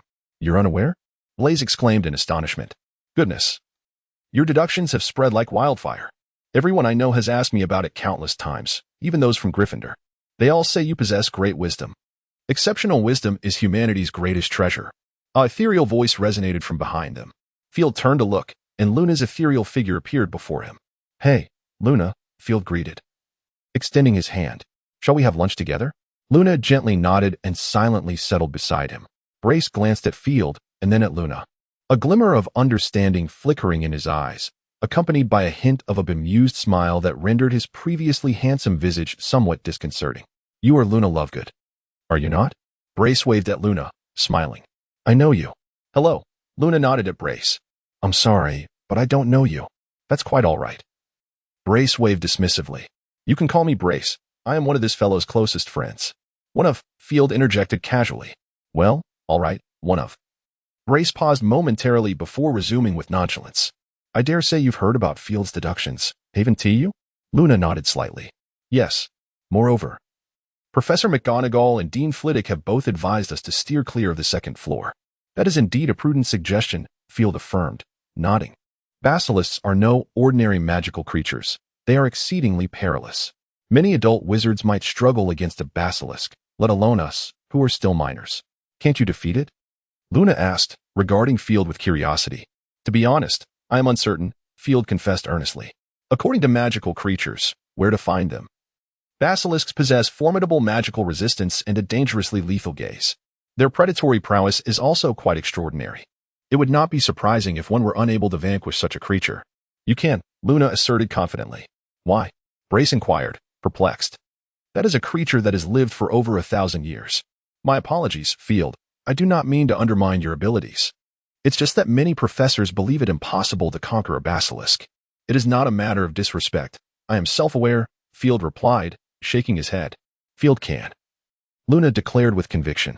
He is more powerful than the vast majority of professors. You know? Brace looked at Luna, bewildered. Have you witnessed his strength? No, I have not. Luna shook her head. It is merely an instinct. Instinct? Brace's lips twitched as he opened his mouth, only to close it again. Field found no reason to be concerned. Indeed, Luna's intuition has always proven remarkably accurate. I recall the first time he completed his transformation, Luna, upon seeing him appear just as he usually did, immediately inquired whether he wished to consume some insects, although Field rejected her with a scowl. This incident further illuminated the extent of Luna's extraordinary talent in Field's eyes. As he contemplated what to say next, a sudden roar pierced the air. Fred Weasley, George Weasley. How dare you? It was the voice of Professor McGonagall. What mischief had these two rascals been up to? Curiosity piqued, Field turned to glance at the Gryffindor table. It was not only Field who was captivated. The gaze of the entire hall was directed towards Gryffindor's table, with murmurs and pointed fingers occasionally directed at the twins. I distinctly remember instructing you to keep your distance. Professor McGonagall was evidently furious, her voice nearing the volume of an amplified spell. You were planning to sneak over there? If Percy hadn't informed me, I would have been preparing for your funeral. Professor McGonagall trembled with rage as she shouted. Professor, rest assured, We meant no harm. One of the twins chuckled, disregarding her fury as he helped her to a bench. We were merely curious, Professor. Fear not, we shall behave. The other twin, with an exaggerated show of servitude, presented a cup of tea to McGonagall, which visibly softened her anger, though she remained stern in her warning. There will not be a next time, Mr. Weasley. I trust you have heard about young Mr. Dumbledore's deductions. I can assure you that Headmaster Dumbledore considers this possibility quite significant. We are devising a method to enter the Chamber of Secrets and eliminate that monster, the basilisk. Or whatever it may be. Until then, no one is permitted to approach. This is not a jest. If there is a repeat of this behavior, regardless of whether you still have your lives, you may prepare to leave Hogwarts. Yes, expulsion. McGonagall surveyed the room with a stern expression, particularly warning the Gryffindors. Courage takes many forms, but it certainly does not include recklessness, Mr. Weasley. She fixed her gaze upon them, stating, Until I am certain you will behave, Mr. Filch will require your assistance. Oh no, Professor. The twins chorused in despair. This is detention.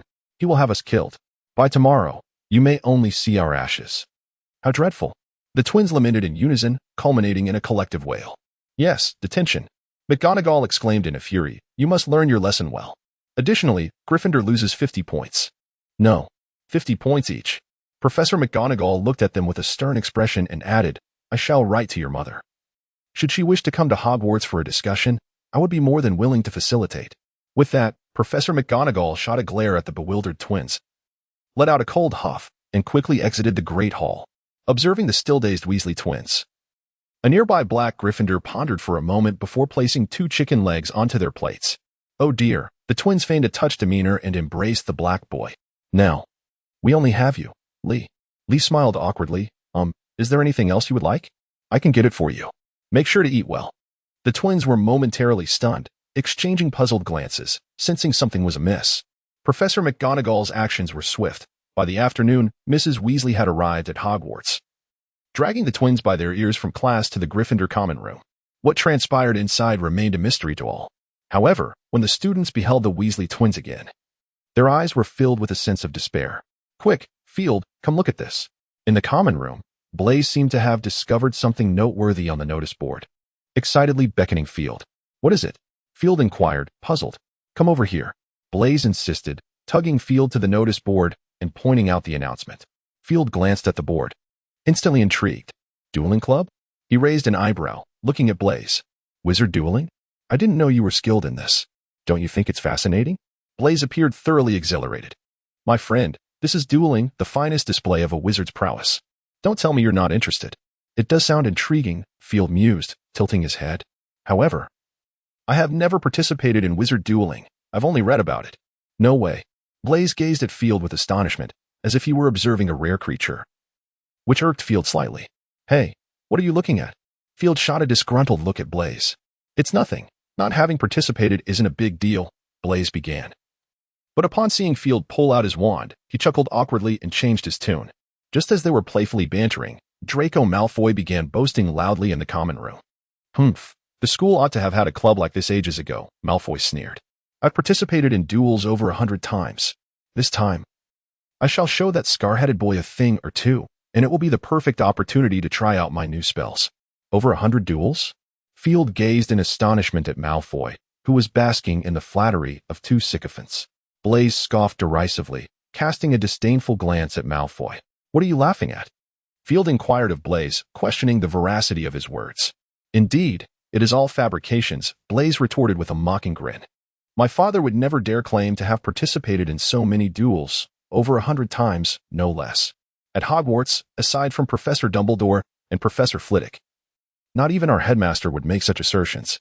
I suspect our young Malfoy is counting those childish duel games he played in his youth. Duel games? Field echoed. 2 children merely wielding sticks. Blaise shrugged dismissively. One cannot expect 2 children, possibly devoid of magical ability, to conjure any legitimate spells. Well, perhaps I was overthinking it. Field replied with a wry smile and a shake of his head. Magic is indeed precious and perilous, Blaise asserted gravely. Otherwise, how could the esteemed families of the Sacred 28 not ensure their children were exposed to magic beforehand? You have witnessed the reality, though some hail from magical lineages. Upon enrollment, we are nearly indistinguishable from those born to Muggle families. The only real disparity lies in experience, nothing more. I never knew you could be so perceptive, Field remarked, casting a curious glance at Blaise. After all, I too hail from one of the sacred 28, Blaise retorted, rolling his eyes. Enough of that. Will you join this dueling club? Certainly, Field replied with a smile. I am eager to ascertain the extent of my current abilities. The situation resembling that of Field and Blaise was prevalent throughout Hogwarts. Nearly all students were filled with fervor and anticipation for the dueling club. Perhaps it was this very enthusiasm that had led to a marked improvement in their study habits, as many students aspired to enhance their skills before the club's formal activities commenced. Professor McGonagall had always opposed students participating in such perilous endeavors. However, upon witnessing their diligent attitude towards learning, she deemed the club rather commendable. Numerous students sought out Professor Flitwick, who, in his youth, was a renowned dueling master, having once claimed the championship in the youth division of the International Dueling Championship. Speculations abounded among the students regarding the creator of the dueling club. Some proposed it could be Professor Dumbledore, while others speculated it might be Professor Flitwick. Yet, despite repeated inquiries from the students, the professors merely smiled enigmatically, revealing no inclination to divulge any secrets. Unable to find answers, the students had no choice but to relinquish their inquiries, which piqued their interest in the impending dueling club. However, Field had other matters occupying his thoughts. In the headmaster's office at Hogwarts, Dumbledore, with a warm smile, remarked, "My dear child, you have been visiting far less frequently of late. I hear you are participating in the dueling club?" "Indeed, I possess a modicum of interest in wizard dueling," Field replied, nodding with a smile. "I have come to inquire about something, Father. Would you be willing to answer me?" Certainly," Dumbledore said, his curiosity piqued. "As long as I am able, I would be delighted to oblige." Field approached Dumbledore's desk and took a seat. "Regarding Professor McGonagall's matter. You were the one who instructed her, were you not?" "Which matter?" Dumbledore inquired, his smile unwavering. "The incident in the Great Hall," Field reminded him. "I had nearly forgotten until you mentioned it," Dumbledore exclaimed, tapping his forehead. "You should be commended for that, dear." Field frowned, puzzled. "The location of the Chamber of Secrets that you deduced," Dumbledore articulated. "Otherwise, I might not have been able to draw out the individual lurking in the shadows." "You mean Voldemort?" Field realized. "It seems my suspicions were indeed correct. So do we now have a suspect?" "It appears that way," Dumbledore responded calmly. "Then why not apprehend him?" Field raised an eyebrow. "What are you waiting for?" "Merely an answer," Dumbledore said softly. "We are unaware of how Voldemort accomplished this. Nor do we know if he has other accomplices. The fates of the students are at stake, and I must exercise caution." "Very well," Field conceded, acknowledging Dumbledore's wisdom. Curiously, he asked, "May I know who your suspect is?" "In the headmaster's office," Dumbledore replied. "Ginny Weasley? That little Gryffindor girl?" Field raised an eyebrow. "So, you mean Voldemort has taken control of her, correct?" "That is my conjecture," Dumbledore nodded. "However, as far as I am aware, he should still be in the dark forest of Albania, one of the most mysterious locations in the wizarding world. I find it perplexing how he can exert influence from such a distance." "It is not an easy feat," Field acknowledged. "Indeed, it is evident," Dumbledore said, rubbing his forehead. "I have contemplated whether to bring Ginny here directly. Doing so might prevent subsequent students from being endangered. However, should he escape, his next move would undoubtedly be executed with greater caution." Dumbledore contemplated the matters at hand, and Field shared his thoughts. However, Dumbledore's considerations extended beyond merely the students. He was also concerned about the nature of the opposing forces' tactics. If it were merely the control of Hogwarts students, it might be more palatable. But if it involved Professor McGonagall or others who had earned Dumbledore's trust, the mere thought of such a possibility sent a shiver down Field's spine, tightening his brow further. "All right, my child," Dumbledore said, noticing Field's small face contorting with worry. He smiled gently and patted the boy's head. "These are matters for us adults to ponder. It is perhaps a bit premature for you to dwell on such thoughts." "Very well," Field replied, after much contemplation. He reluctantly decided to set his concerns aside. "Excellent, my child." Dumbledore chuckled as he handed Field a box of frozen sweets. "A little indulgence can brighten your spirits. You may share them with your friends. And should the opportunity arise, I would hope you could befriend Harry. That young lad has faced considerable misfortune of late." Speaking of which, Gilderoy's spells remain as lackluster as ever. After listening to Dumbledore's musings for nearly half an hour, Field finally exited the headmaster's office. Wiping away an imagined bead of sweat, he exhaled deeply. While Dumbledore's presence often provided comfort, it also subjected his ears to considerable strain. Fortunately, Such moments were rare. As he descended the staircase, Field once again spotted Filch scrubbing the walls with a potent cleaning solution. Ever since the incident with Mrs. Norris, Filch seemed to have taken up residence at Hogwarts, a constant figure whether in the daylight or the dead of night. Field recalled the days of his youth when he and Filch shared a relatively amicable relationship, until a Slytherin student had insulted him, calling him an old relic. From that moment on, Filch transformed, growing increasingly severe. Although the initial cause was not Filch's fault, Field could not condone such misplaced anger, and thus gradually distanced himself from the caretaker. Observing Filch's frail and somewhat pitiable figure, Field hesitated but ultimately chose not to intrude, quietly slipping away. As the students eagerly anticipated the event, December 17, 1992, arrived as scheduled. The announcement indicated the gathering would commence at 8 o'clock, yet students began congregating well before 7. The Great Hall featured a long platform, set up beneath the dais. "Hey, Blaise," Daphne nudged her companion with her elbow. "Do you think that Professor will be the one to come?" "I'm not certain," Blaise shrugged. "I believe it would be entirely normal for any professor to attend. After all, the majority of them are quite formidable. I wouldn't be surprised by any of them." "Is that so?" Daphne scrunched her nose and suddenly revealed a mischievous smile. What if it were Mrs. Pants? Blaise's body stiffened abruptly, and he chuckled awkwardly. "That shouldn't be possible, right? I had no idea Mrs. Pants possessed any teaching abilities." With a sudden thought, Daphne burst into laughter, suggesting that something had transpired that remained unknown to her. Field, noticing this, became intrigued. "Care to share?" "Not much." "Who do you think it could be?" Field. Blaise hastily diverted the conversation. "As you suggested." "I believe any professor could fit the bill," Field shrugged. "Mrs. Pants is quite formidable as well."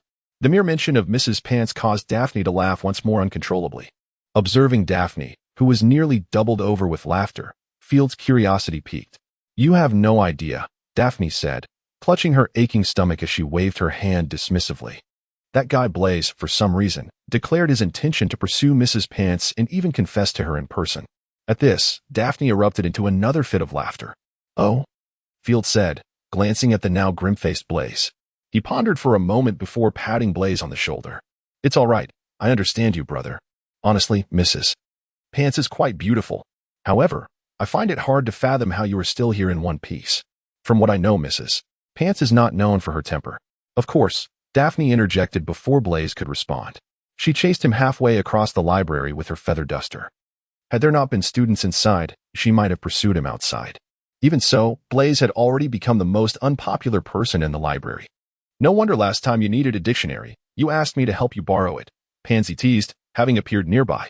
"But don't worry, Blaise, we all support you." "Forget it. I'm going mad," Blaise lamented, running his fingers through his hair. Who knew someone could lace Valentine's chocolates with an aphrodisiac? "Don't worry. We won't look down on you," Field said earnestly. "Although Mrs. Pants is a bit older than you, I believe your love can transcend that." "Brother." "Heaven knows how much older she is than me," Blaise shot Field an exasperated glance. "The age and power of a wizard are proportionate." "I assume you are aware of that," Field advised with apparent seriousness. "Though she may seem significantly older now, in 200 years, she won't be much older than you. Don't forget, Nico LeMay's wife was older than he." "That does seem to hold some truth," Blaise replied thoughtfully. "Indeed, I believe it is quite an obvious truth."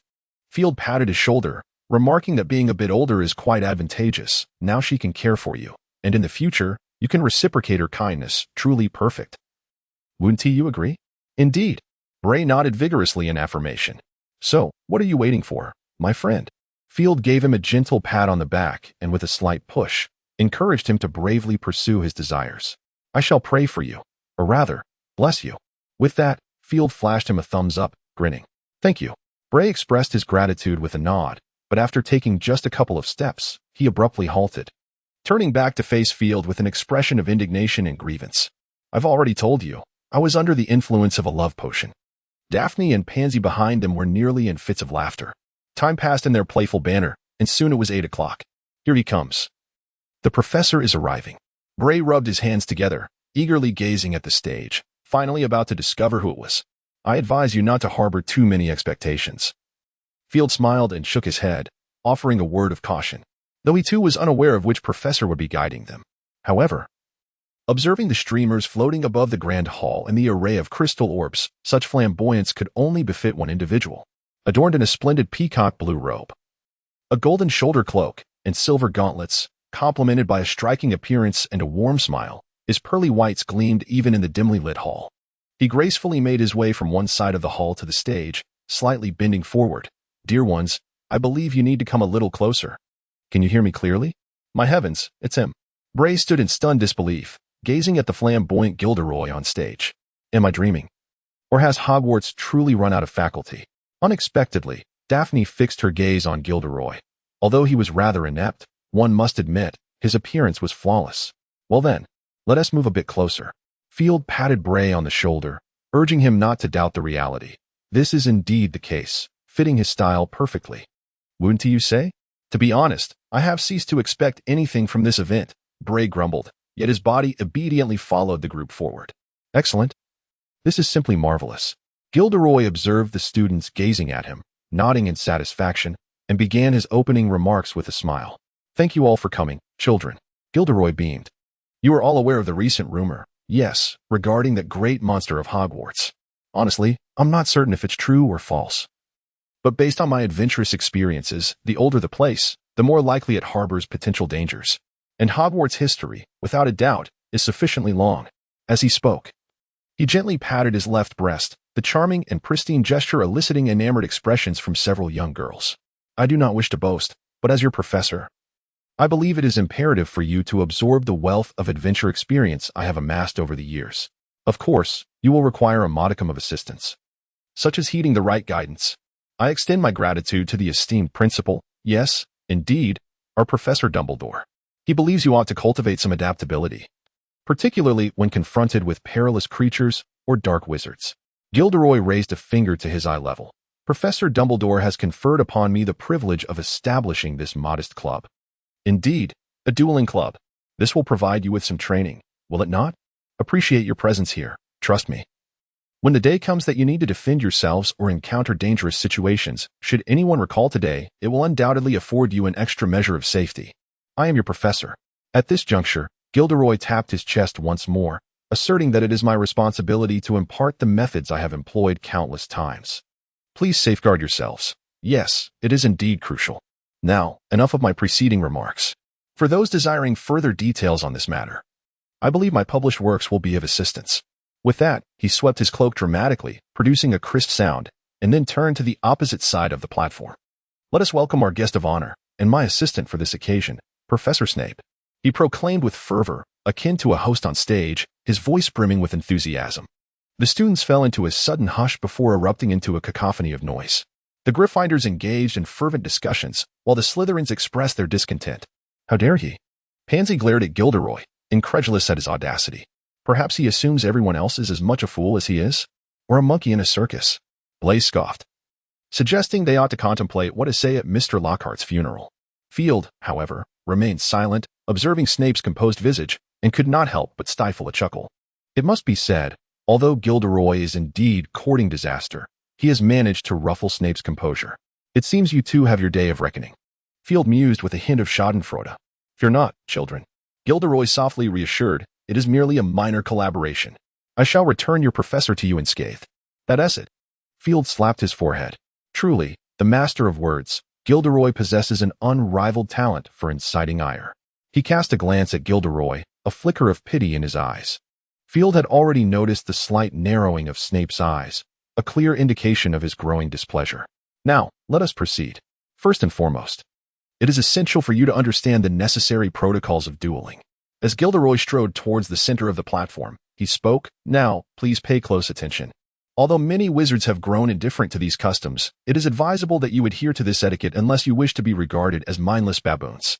The first step requires you to grasp your wands correctly." With that, Gilderoy positioned his wand vertically against his chest, its tip pointing towards the heavens. Snape, facing him, mirrored the action, his expression growing even more frigid. "Excellent, just like that," Gilderoy remarked with a smile directed at the audience before turning back. "Next, yes, a bow." He performed a proper bow, while Snape merely inclined his head slightly, resembling more of a nod. Then, he turned and returned to his original position. Gilderoy explained the motions as he executed them, tilting his face towards the students below. Remarkably, the smile on his face remained unwavering. "I'm somewhat concerned that the headmaster might not leave behind his ashes," Blaise whispered to Field. "I believe we should pray for Mr. Lockhart," Field replied with a smile. "Ah, quite right," Blaise said, tilting his head as he assessed Snape's demeanor in agreement. Once they turned back around, the duel could officially commence. Gilderoy raised an eyebrow at the audience. "Remember to be cautious." Snape appeared increasingly impatient. With a swift extension of his wand, he aimed it at Gilderoy and bellowed, "Expelliarmus!" A vibrant scarlet light surged forth, striking Gilderoy and sending him flying, his wand slipping from his grasp and tumbling to the ground below. "Oh, how dreadful!" Field closed his eyes, gently shaking his head. On stage, Gilderoy let out a slight groan, rubbed his waist, and stood up. He bore no signs of disarray. When his smile reappeared, it was as if nothing had transpired. "Indeed, as you can see, I was sent flying, along with my wand." Gilderoy raised an eyebrow, infusing his words with a touch of self-deprecation. "Oh, thank you. I truly needed that," he said, receiving his wand back from a student at the edge of the platform, offering a grateful smile. "Honestly, that was quite unpleasant," Gilderoy exclaimed, raising his hands in a gesture of exasperation. "Had I not intended for you to witness the efficacy of the disarming charm directly, I certainly would not have subjected myself to such a fate. However, it does serve a beneficial purpose, does it not?" Gilderoy noticed the expressions of awe on some young witches' faces, and his smile grew increasingly sincere. "Understanding the potency of magic in such a tangible way will aid in your education. Of course, I do not seek your gratitude. Merely remembering me would suffice as the greatest reward," Gilderoy remarked with a smile. "Even though I could effortlessly best your professor, such an endeavor holds no significance, does it?" Watching Gilderoy continue to boast, Field noted the growing displeasure on Snape's face, his eyes narrowing further. "Enough talk. Action speaks louder than words," Gilderoy declared with a wave of his hand. "Children, my demonstration time has elapsed. Why not endeavor to try for yourselves? You are now free to pair up 2 by 2. Be swift." At Gilderoy's command, the students erupted into a cacophony of movement, chaos reigning as everyone scrambled to find a partner. A silver-haired girl darted through the crowd, swiftly arriving beside Field. "Oh dear, I should make way," Bryce remarked, raising an eyebrow with a mischievous grin. "Youth is indeed delightful, is it not? If your mouth serves no purpose beyond chanting spells, I could assist in sealing it. No need for thanks." Daphne cast a cold glare at Bryce, her expression darkening, stiffening momentarily. Bryce offered an awkward smile and quickly stepped aside. "Humph," Daphne scoffed, fixating intently on the girl now standing next to Field, her teeth grinding audibly. "Hey, miss. You're about to ruin your robe," Pansy interjected from the side. "It seems you have formed your pairs quite well," Gilderoy announced from the platform, wand in hand, pointing skyward. "Now, on my count, 3, 2, 1. With a resounding bang, an unexpected mishap occurred, a spell gone awry, unleashing a plume of green smoke that swiftly enveloped the entire hall. Moments later, the great hall was filled with the luminous green haze. "Stop! Cease at once!" Gilderoy shouted urgently, though his words appeared ineffective. "All spells cease." A youthful voice echoed through the hall, followed by a golden curtain of light sweeping across from one side to the other. The young wizards were astonished to find that their magic had abruptly sputtered out. An eerie silence descended upon the great hall. "An exceedingly effective counterspell," Snape remarked lazily, casting a glance at Field as he stowed away his wand before shifting his gaze back to Gilderoy. "Mr. Dumbledore's spell was most timely, wouldn't you agree, Professor Lockhart?" "Absolutely right," Gilderoy nodded in agreement. "Thus, Slytherin earns 50 points. How splendid." "Excellent," Snape replied, surveying the audience. "It seems we ought to rearrange their partnerships." "An admirable suggestion." Gilderoy smiled in agreement. However, Snape paid him no heed, his gaze fixed upon Harry Potter, a hint of derision glimmering in his eyes. "Let me contemplate. It is indeed time for the dream team to part ways. Let us observe our Superboy amidst others. Shall we witness any extraordinary reactions? Mr. Longbottom, you shall be paired with Mr. Potter. Mr. Finnegan, you will join Mr. Weasley. Miss Millicent Bulstrode, our know-it-all requires your assistance." Without soliciting Gilderoy's opinion, Snape decisively reorganized the students present. Whether intentional or not, he blatantly overlooked Field. Field, reveling in his newfound leisure, crossed his arms and surveyed the students on the field. "Now, you may commence. What are you waiting for?" Snape remarked coldly after the groupings were established. Following a brief moment of silence, chaos erupted. Incantations and exclamations filled the hall. Suddenly, with a loud bang, a thick green mist, accompanied by the foul stench of rotten eggs, enveloped the entire hall. "Spell halt!" Snape scowled, sharply brandishing his wand, casting a silver magical barrier that swept across the room, halting the students' magic once more. Field glanced at the scene unfolding. nearly bursting into laughter. Neville and Justin lay sprawled on the ground, while Harry Potter and another Gryffindor were frantically calling their names, seemingly debating whether to administer artificial respiration. Ron and Seamus fared no better. Ron clutched his broken wand, which continued to emit green smoke and hiss ominously, while his other hand grasped Seamus's sleeve. Pale as a ghost, whispering fervently, his face a mask of desperation. Hermione and Millicent resembled squabbling children, with Millicent's thick legs firmly pinning Hermione's head. While Hermione bit down on Millicent's leg with her prominent front teeth, both hands clutching tightly. TSK, TSK, TSK. Snape gently shook his head, a look of disdain crossing his features. Look what I have discovered. Hogwarts has merely taught you this. What use is that wand? It is less valuable than a mere matchstick. Some of you dare to inflict harm upon your classmates. It seems you possess a certain potential for dark wizardry. Snape cast a sidelong glance at Harry Potter, kneeling beside Neville, and at Ron, who was tugging at Seamus. You lot, take those who remain down to the infirmary. Snape bellowed at a few Slytherin students. And you over there, if you do not wish to collect their remains, let go. A few students assisted the fallen individuals to the infirmary, while Justin, having regained his composure, remained rooted in place. It seems I have truly overestimated you all. Snape scoffed. Come forth, Mr. Potter. I ought to find you a worthy opponent. A worthy opponent? Harry instinctively glanced around, ultimately fixing his gaze upon Field. I had thought that.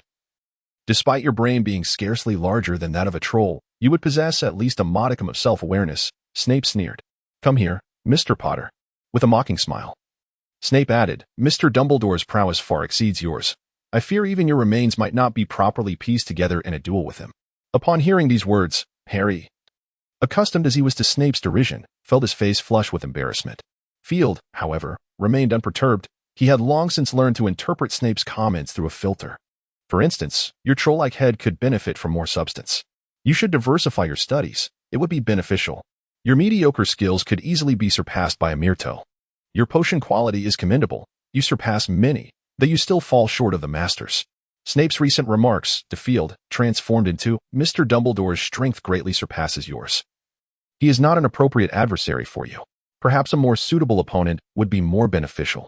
Indeed, Snape is quite the competent professor, Field mused cheerfully. At that moment, Harry ascended the platform, appearing rather anxious. Mr. Malfoy, Snape called softly, as Malfoy swaggered over, his meticulously styled hair gleaming. Do remember to hold back, Mr. Malfoy. Snape added with a sinister grin, the remaining Potters are few. I will, Professor, Malfoy replied, revealing a rather devilish smile. So, it is you two. Gitter stood beside Harry and reassured him. Don't fret. Harry, perhaps you could use my assistance. Watch closely, just like this, Gitter said. Flicking his wrist and performing a flourish with his wand, followed by a series of flashy maneuvers that prompted Harry to adjust his glasses. In a moment of distraction, Gitter's wand flew from his grasp once more. Ah, my apologies, my wand seems rather exuberant, he chuckled, patting Harry on the shoulder as he retrieved the wand handed to him by a student. Now then, Harry, I beg your pardon, Professor, Harry said, glancing at the eager Malfoy before turning back and tentatively asking, could you demonstrate that again? I didn't quite catch it the first time. Enough of this delay. Came the prompt. Jadoro remained silent, and Snape's impatience began to surface. Now, at the count of 3, 2, before Snape could utter the final numeral, Malfoy seized the initiative, Tarantaligra. This was a prank spell, also discussed in the Defense Against the Dark Arts class, specifically designed to counter magical creatures with numerous legs. The afflicted individual would be compelled to dance uncontrollably, and without a counterspell, would continue until exhaustion claimed them. It was one of the most common mischief spells. Caught off guard, Harry was struck by the spell, and his legs began to move involuntarily. Observing Harry's predicament, Malfoy erupted into laughter, with a grimace and a hearty chuckle. Harry, after struggling to regain control of his feet, seized a moment to cast a prank spell back at Malfoy. This too was a minor spell discussed in their Defense Against the Dark Arts class, wherein the afflicted would laugh incessantly. Without a counterspell, they would ultimately laugh themselves to death. This was typically employed against magical creatures that cast spells using their mouths. Malfoy had not anticipated that Harry, despite being unable to control himself, would manage to retaliate. In a moment of distraction, he fell victim to the spell, his laughter growing even louder. The two continued to exchange various minor spells, with Harry employing more magic than Malfoy, as few wizards of their age possessed the ability to cast silent spells. Malfoy, still laughing, found it challenging to articulate a complete incantation. As their antics escalated, Jadoro felt compelled to intervene. Hey, cease at once. Do not forget. We are meant to be learning the disarming charm. He persistently called out, yet the dueling pair paid him no heed, becoming even more fervent in their confrontation. Stupefy. Snape waved his wand, halting both of their spells. Enough of this game, he said quietly, casting a cold glare at Malfoy. Now, let us try once more. 3, 2, 1. Serpensortia. Malfoy again took the lead, casting his spell. A sharp crack echoed as a sleek, black cobra sprang forth from the tip of his wand, landing on the ground. The serpent hissed, flicking its long tongue as it swiftly slithered toward Harry. Strangely, Harry stood frozen, his hand motionless, seemingly paralyzed by fear. Is he frightened? Pansy questioned, bemused by the scene unfolding before her. The renowned savior, terrified by a venomous snake? Daphne scoffed. Whether to dismiss Pansy or mock Harry remained unclear. Field narrowed his eyes, sensing something peculiar about Harry's demeanor at that moment. In the realm of magic, a venomous serpent is merely a commonplace creature, thus it is rather peculiar for a wizard to be frightened by one. Moreover, Harry did not appear to be intimidated. Rather, he seemed to be observing. Very well, Mr. Potter. You need not fear, Snape said languidly, standing still. Allow me to dispose of it. Let me handle this. Gilderoy interjected with a smile, brandishing his wand with flair towards the cobra. With a resounding bang, the serpent was propelled skyward, only to descend swiftly and crash heavily onto the stage. Hissing, the creature seemed incensed, slithering toward the crowd below. It raised its upper body, arching slightly backward as if preparing to strike. Oh, I may have miscalculated the power of that spell, Gilderoy chuckled apologetically. Let us try again. Before he could act, Harry suddenly spoke. Instead of words, a peculiar hissing sound emanated from his mouth, reminiscent of a serpent's tongue flicking, sending a chill down the spine. Oh, Parseltongue? Field suddenly took an interest, scrutinizing Harry closely. The cobra, upon hearing the strange sound, hesitated, tilting its head toward Harry while gently flicking its tongue. Snape waved his wand, dispelling Malfoy's enchantment, casting a meaningful glance at Harry. What trickery are you playing at? Justin shouted, his voice filled with dread as he dashed away without awaiting Harry's response. The surrounding students wore expressions of unease, particularly the Slytherins, many of whom turned pale. Perhaps we should return, Field, Blaise suggested wearily as he approached Field. Good heavens, this is hardly promising news. Thus, the inaugural event of the Dueling Club came to an abrupt and unsatisfactory conclusion. In contrast to Harry Potter's remarkable ability to speak Parseltongue, Gilderoy's feeble display paled in significance. That evening, Slytherin students discussed the incident in their common room, yet failed to reach any conclusions, ultimately only deepening their dismay. The revelation of a Gryffindor possessing the coveted talent of Slytherin was indeed troubling news. Although Field deemed it inconsequential, he chose to avoid exacerbating the atmosphere. After the gathering dispersed, he quietly retreated to the room of requirement. By the following day, rumors of Harry Potter potentially being the heir of Slytherin spread like wildfire throughout Hogwarts. Although this displeased the Slytherins, the vast majority of students held this view. Even a portion of the Slytherins tacitly accepted this perspective. While some Slytherins stubbornly refused to believe it, they could not furnish any evidence to support their stance, ultimately resorting to mere denial. In the eyes of the Slytherins, being a descendant of their house might be regarded as a tremendous honor. However, for Harry himself, the sentiment was quite the opposite. Students from Gryffindor and other houses instinctively kept their distance from him, and apart from his two closest friends, not a single student wished to approach him. Although Field observed this scene, he had no inclination to intervene. At that moment, he was being led by Luna to a breeding ground near the Forbidden Forest. Do you enjoy coming here? Field asked, somewhat surprised as he gazed at the elfin girl beside him. I thought girls preferred fragrant places. The scent of nature is the finest, Luna corrected him, her gaze fixed upon the barren meadow as if it held some hidden treasure. Well, Field shrugged, it seems there's nothing here. No, you simply cannot see it, Luna replied, extending her hand to reveal a nut resting in her palm. Field's eyes widened in astonishment. Not merely at the allure of Luna's hand, though it was indeed quite lovely, but more so at the sudden disappearance of the nut, as if it had been devoured by an unseen force. What was that? Field could not help but inquire. Night Eyes, Luna answered cheerfully, they're quite adorable. So that was it. Field realized. He recalled reading about night eyes and magical creatures, where to find them, which described them as symbols of death, visible only to those who had encountered mortality. Although Field had indeed killed a few flying insects, it was evident that such experiences did not equate to witnessing death. Yet, he remembered Professor Scamander's description of night eyes. They appeared emaciated, their black fur clinging tightly to their skeletal frames, each bone distinctly visible. Their heads resembled that of a dragon, with white, pupilless eyes that stared unblinkingly. Wings, large, black, and robust, emerged from the area between their shoulder blades, reminiscent of immense bats. Adorable, you say? Field mused, suddenly struck by the realization that this girl's taste in aesthetics rivaled that of Hagrid. Watching Luna feed the creature with delight, he felt as though he had overlooked something significant. Wait a moment, Field exclaimed, slapping his forehead. Night eyes are carnivorous, aren't they? If you keep feeding them nuts, then. What did you say? Luna asked, tossing an apple before turning her head to him. Oh, nothing. Field pressed his lips together and waved his hand dismissively. How did you know they would eat apples? I didn't discover it, Luna replied without turning her head. I merely felt they would enjoy it. Look. They are devouring another one. All right, it seems you are correct, Field said with resignation. Faced with the girl's seemingly uncanny intuition, he found himself at a loss for words. He had spent a considerable time accompanying Luna in feeding the nocturnal steeds, and only upon returning to the castle did he realize that a significant event had transpired. Justin Finch-Fletchley had been attacked.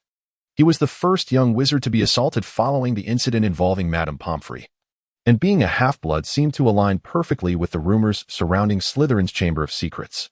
More crucially, some Hufflepuff students claimed that earlier in the morning, Justin had spoken ill of Harry, and that Harry had overheard him. All evidence seemed to point towards Harry Potter. It appeared that this so-called savior was facing a rather difficult situation, Field mused with a tinge of sympathy. Initially believing the matter had no bearing on him, he felt an overwhelming force looming over him as he approached the Slytherin table. Hey, headmaster, I can walk myself, Field exclaimed, flailing his hands. Without a moment's hesitation, Snape dropped him unceremoniously to the ground, muttering, keep up, as he strode upstairs. What a rude man. No wonder he has no girlfriend, Field grumbled, rubbing his sore backside while silently cursing the unkempt professor. He resolved that for Christmas, he would gift him shampoo. As he cast a furtive glare at Snape, he was taken aback when Snape suddenly turned his head. Oh, is there something you need, headmaster? Field offered a radiant smile. Humph, Snape scoffed. You were just thinking something rather disrespectful. His tone was unequivocal. What?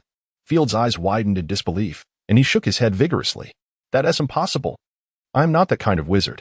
Snape scrutinized his smiling face for a moment before coldly remarking, it had better be so. He then continued on his way. That man is indeed quite sensitive, Field thought to himself, refraining from contemplating anything further. With a loud bang, Snape kicked open the door to the headmaster's office, dragging Field by the collar and pulling him inside. I have brought him, Snape said as he quickly approached Dumbledore's desk. Now, what do you wish to do? Do not be hasty, Severus. You may need to calm down a bit, Dumbledore smiled, attempting to soothe him. Calm? Snape snorted derisively. Do not tell me you are unaware, my dear headmaster, that a student has now been attacked, and the one suspected is your beloved, arrogant savior. Ah, I must say you are entirely correct. We ought to take a moment to compose ourselves. Perhaps we could even indulge in a cup of coffee, Severus Snape remarked, narrowing his eyes. Embodying the essence of a diligent headmaster. Well, when you put it that way, I can't help but feel a bit embarrassed, my child, Albus Dumbledore replied, seemingly oblivious to Snape's sardonic tone, maintaining his signature smile. Snape let out a soft huff, lapsing into silence. My dear, Dumbledore said, turning his gaze toward Field. I understand you have been to see the nightmares? Yes, Father, Field shrugged, but I couldn't see them.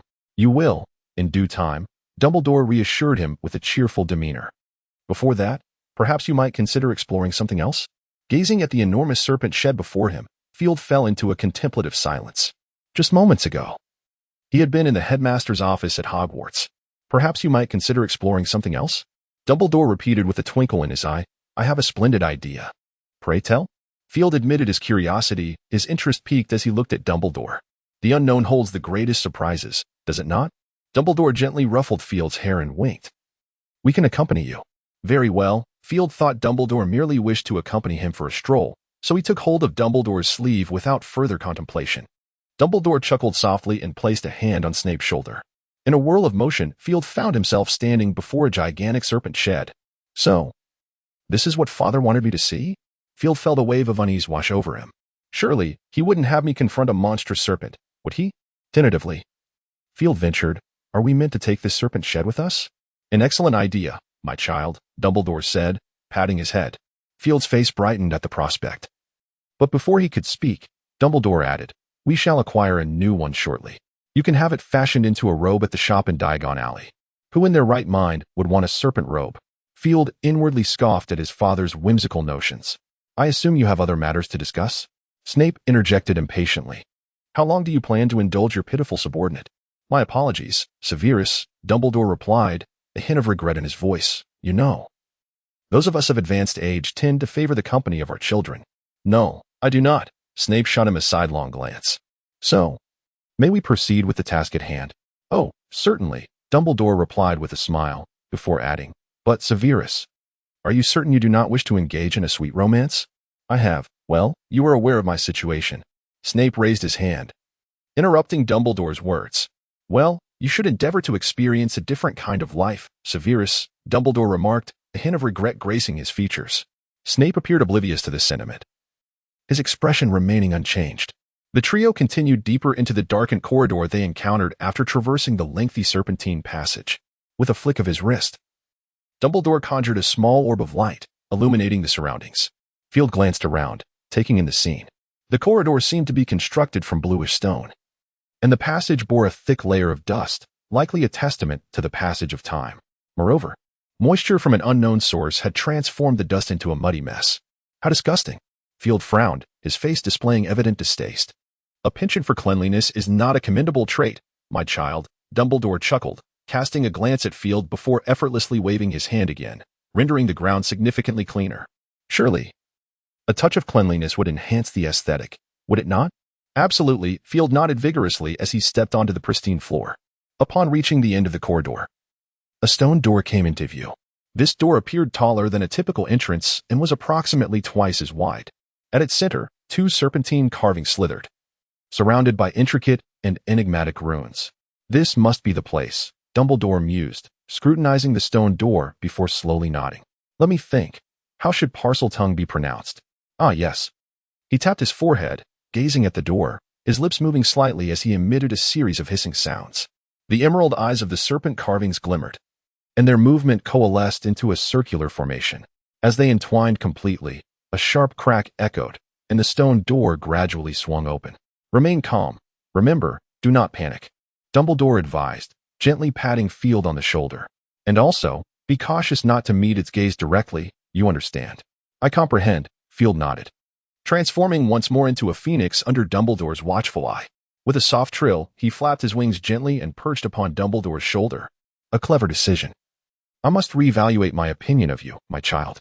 While I have always considered you remarkable, it seems I have underestimated you. Dumbledore affectionately ruffled Field's feathers with a smile. You may flaunt your prowess before others, Snape interjected coldly, but I must remind you that the time you have squandered is ample enough for me to brew a potion.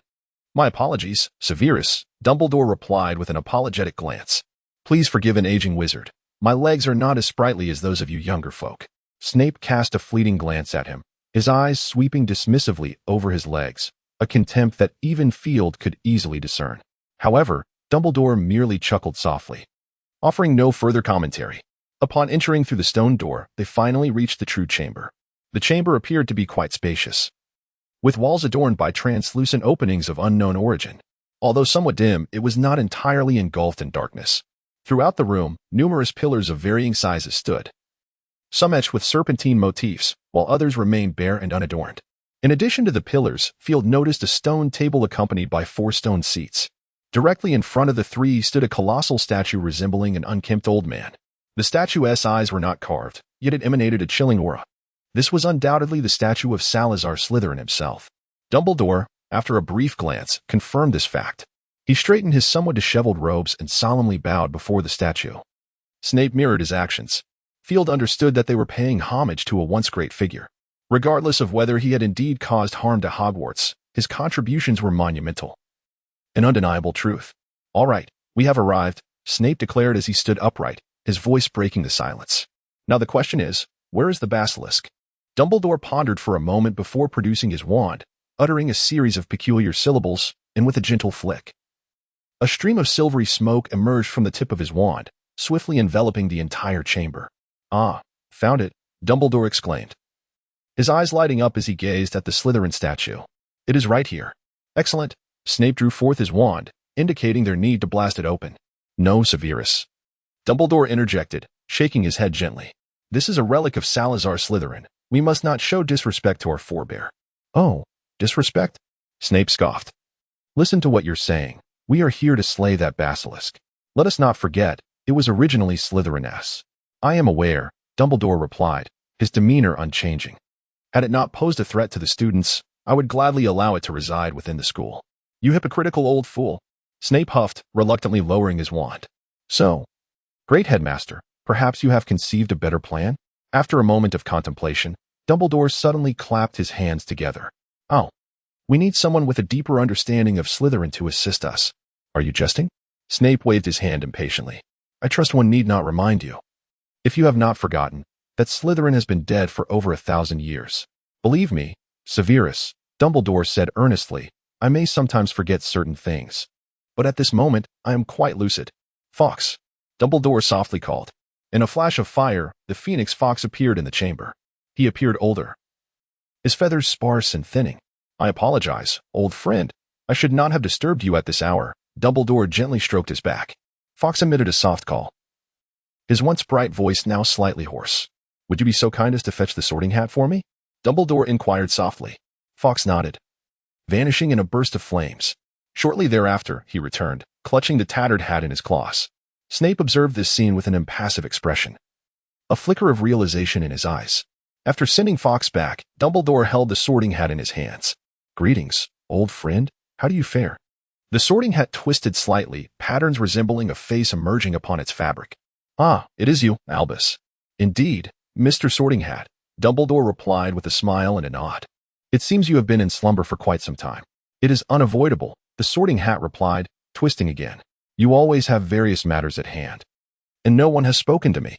Aside from pondering the song I shall sing next year, I can only sleep." As it surveyed its surroundings, a look of evident surprise crossed its expression. "This does not appear to be the headmaster's office." "Indeed," Dumbledore nodded with a smile, "you should be aware of Slytherin's chamber." "The chamber?" the Sorting Hat murmured. "Oh, yes, I recall Salazar mentioning such a thing. Perhaps you are unaware of a certain matter," the Sorting Hat said mysteriously. "Oh, do enlighten me." Dumbledore raised an eyebrow. "You must have heard that I am the hat of Godric Gryffindor." The Sorting Hat began its tale. "But what you may not know is that I was a gift from Salazar to Godric."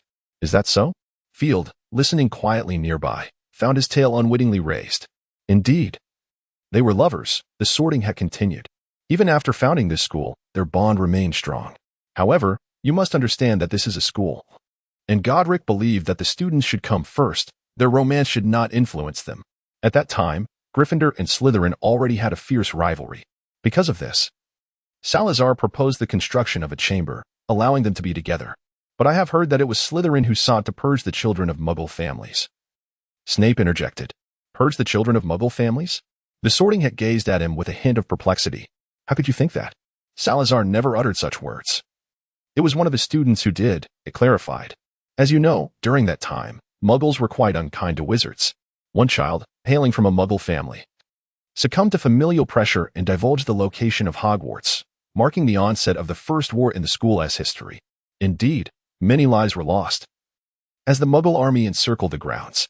Had it not been for Ravenclaw's ingenious modifications to her dormitory, the students would scarcely have found respite." Upon hearing about the alterations to the dormitory, Field felt an inexplicable connection to the room of requirement. However, he refrained from questioning further, choosing to listen intently. Salazar was infuriated at that time, yet he never contemplated expelling children of Muggle descent. The Slytherin house had never refused admission to Muggle students. He simply believed that children from wizarding families should have greater access to educational resources, thereby fostering their combat readiness more swiftly. After all, war could erupt anew at any moment. The Sorting Hat solemnly declared, "You must concede that had Salazar not acted as he did, Hogwarts might have long since been obliterated by the Muggle forces." Severus nodded gently, choosing to remain silent. "Now, where was I?" The Sorting Hat, having momentarily lost its train of thought, shook itself before recalling, "Ah, yes, the Chamber of Secrets." In the aftermath of the war, Salazar's convictions solidified. He believed that constructing a hidden chamber would not only allow him to remain closer to Godric, but also preserve a legacy for Hogwarts. Later, Godric suggested that he could house his pet serpent within the chamber, ensuring the school's protection and secrecy, while he placed his own pet octopus in the lake outside the school. Is it true that Gryffindor was aware of this chamber? Dumbledore inquired, his gaze fixed intently upon the Sorting Hat. Indeed, he was, the Sorting Hat confirmed, nodding at its brim, though he was unaware of the means to enter. Dumbledore raised an eyebrow. Why was that? By that time, they had already quarreled, the Sorting Hat elucidated. It was only after Ravenclaw's demise that Salazar completed the chamber. Godric sought vengeance for his dear friend's death, which stemmed from the resurgence of old wounds, intricately tied to the Muggle clergy. Salazar urged him to bide his time, but Godric called him a coward, and so they parted ways. The Sorting Hat continued. Eventually, Salazar departed from Hogwarts, and upon recognizing his error, Godric too left in search of his beloved. I have but one question, Severus remarked, regarding the Sorting Hat with deliberate calm. How do you possess such extensive knowledge? Oh, for I am the wisest hat in existence, it replied with a hint of pride. The Sorting Hat proudly replied, Indeed, Salazar has imparted much knowledge to me. Oh? Dumbledore's interest piqued. Then you know the method to access Salazar's chamber? Ah, certainly. The Sorting Hat detailed the entrance's mechanism to Dumbledore, much to his astonishment. Honestly, I ought not to divulge this. The Sorting Hat lamented, it was entrusted to me by Slytherin. However, Godric also instructed me to heed the commands of each headmaster. This places me in quite a predicament. I understand, Dumbledore said with a smile, yet our existence is for the benefit of the students, is it not? We must always consider their welfare. Well, you are not wrong. The Sorting Hat conceded with a blink. Dumbledore chuckled lightly, reaching beneath the Sorting Hat. Ah, here it is. With a gentle tug, he withdrew a glimmering knight's sword. Field observed clearly as the name Godric Gryffindor was etched prominently upon the blade. Are you ready? Dumbledore glanced at Snape. I have been impatiently awaiting this. Snape raised his wand. Field nodded, and with a powerful flap of its wings, it soared directly to the top of the statue. Dumbledore opened his mouth, and a chilling hissing language escaped his lips. As the serpent tongue resonated, the statue's mouth creaked open, revealing a gaping void. A rustling sound emanated from within, and soon, Field beheld a massive serpent slithering forth. Though it possessed the form of a snake, its head was far more menacing, adorned with a long crimson plume. Is this the basilisk? Field scrutinized the colossal creature, acknowledging its formidable presence. With a length of 30 feet, its slow movements still eclipsed human speed. Its large orange-yellow eyes scrutinized the chamber, and as its lengthy tongue flicked, a foul odor began to permeate the air. Dumbledore and Snape had closed their eyes, for there exist manifold methods for a wizard to perceive the external world, and they possess their own techniques. Even with ample mental preparation, Dumbledore marveled, I find it insufficient. Undoubtedly, such a gigantic basilisk was a marvel of magic. You may continue to marvel, Snape remarked impassively. Rest assured, I will retrieve your remains. Oh, you remain as charming as ever, Severus, Dumbledore replied with a grin. Save your charm for that little imp of yours, Snape retorted, and with a flick of his cloak, he appeared atop the basilisk's head, Expelliarmus. Two invisible blades of magic swiftly emanated from Snape's wand, striking the serpent creature with precision. A crisp clang resonated through the air, accompanied by a shower of sparks. As the creature let out a piercing roar, its body writhing in agony while its long tail whipped through the air, producing a low, mournful sound. The creature's hide was remarkably resilient. Field observed that the serpent's skin bore not a single mark, eliciting a quiet sigh of astonishment within him. Noticing the ineffectiveness of his attack, Snape's brow furrowed slightly as he flicked his cloak and reappeared on the opposite side. With a thud, the serpent retracted its head from the shattered column, seeking the man who had just vanished from its sight. Avada Kedavra! Snape narrowed his eyes, his wrist flicking as he unleashed the most unforgivable curse. A sickly green light flashed, striking the serpent's head directly. The creature let out a horrific scream, rolling in torment upon the ground. During its thrashing, Field noted that one of its eyes had lost its luster, turning a dull gray. Dumbledore, how long do you intend to merely observe? Sensing the curse's ineffectiveness, Snape repositioned himself while calling out to Dumbledore. I thought you no longer required my assistance. It appears I was mistaken, Dumbledore quipped, producing an oddly shaped wand with a flick of his wrist. He delicately tapped the ground before him, sending forth two barely discernible beams of light that struck two stones on the floor. The stones immediately expanded, warping into the forms of two stone giants. With another flourish of his wand, Dumbledore commanded the giants to lumber forward, approaching the serpent still writhing on the ground. One giant's eye glimmered slightly as it opened its palm, roughly the size of a trash can lid, and seized the serpent's body. The other giant grasped the serpent's tail. Each giant held onto a part of the creature, then they stepped backward, heedless of the serpent's struggles. With a swift motion of their arms, they began to shake violently. The serpent howled in pain once more, its remaining eye flashing with fury as it sank its fangs into the giant's hand, dark venom oozing from its teeth and hissing as it corroded the stone. With a dull thud, the giant's hand was bitten off. The serpent, seizing the opportunity, fell to the ground and swiftly coiled around the other giant, constricting until it was crushed in two. What a ferocious creature! Field gazed in awe at the serpent monster unleashing its might. Dumbledore sensed that the stone giant he had transformed into had been vanquished. With a deft flick of his wand, he conjured several thick chains. Once more, Dumbledore waved his wand, and the chains slithered across the ground like serpents, swiftly coiling around the beast. The creature writhed in a futile attempt to shake off the chains, only to find itself ensnared tighter than before. Seizing the moment, Snape's curse struck. Avada Kedavra! A flash of sickly green light surged forth, and the monster's other eye turned to a dull gray. With another motion of his wand, Dumbledore summoned a rope that wound itself around the beast's maw, effectively silencing it. At that moment, Field descended from the air, his form slightly contorted before reverting to human shape. "Father, and the headmaster," he reminded them. "You may open your eyes now. It has lost its sight." "Oh?" Dumbledore expressed his trust, unhesitatingly opening his eyes to observe the creature. Indeed, the malevolent magic had dissipated. "Was this your doing?" he inquired curiously. "No, it was the headmaster," Field replied, shaking his head. Though the two death curses cast by Dumbledore had not claimed the creature's life, it was clear it had suffered. "Very well." A flicker of disappointment crossed Dumbledore's eyes, but he soon turned to Snape with a smile. "Perhaps our potion master can provide an answer?" "Apologies, but I fear I cannot," Snape replied, shaking his head in refusal. "Alchemy is not my forte." "Then I shall gift it to an old friend. I believe he would appreciate such a unique offering." "Oh, I nearly forgot this." Dumbledore slapped his forehead, pointing his wand at the sword in his hand. The sword shot forth like an arrow from Dumbledore's grasp. With a soft hiss, it pierced not a mere sheet of paper, but the monster's head. The beast froze, its writhing form coming to an abrupt halt. "Oh, you have succeeded," the Sorting Hat exclaimed. "I shall compose a song in your honor." "Thank you." "But no," Snape retorted, casting a disdainful glance at the hat. "You would do well to mind your words." "How dreadfully dull," the Sorting Hat muttered. "I find the hat's suggestion quite agreeable, Severus." "You might consider it," Dumbledore chuckled. Regarding Snape, as a head of house, it simply won't do to be so bashful. If you desire to be immortalized in song, I believe Mr.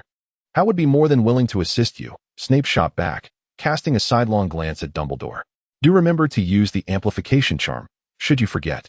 "I would be happy to assist." "Perhaps not." Dumbledore shrugged. "An elderly man ought not to possess such a formidable reputation." "Goodness, that would bring me more responsibilities."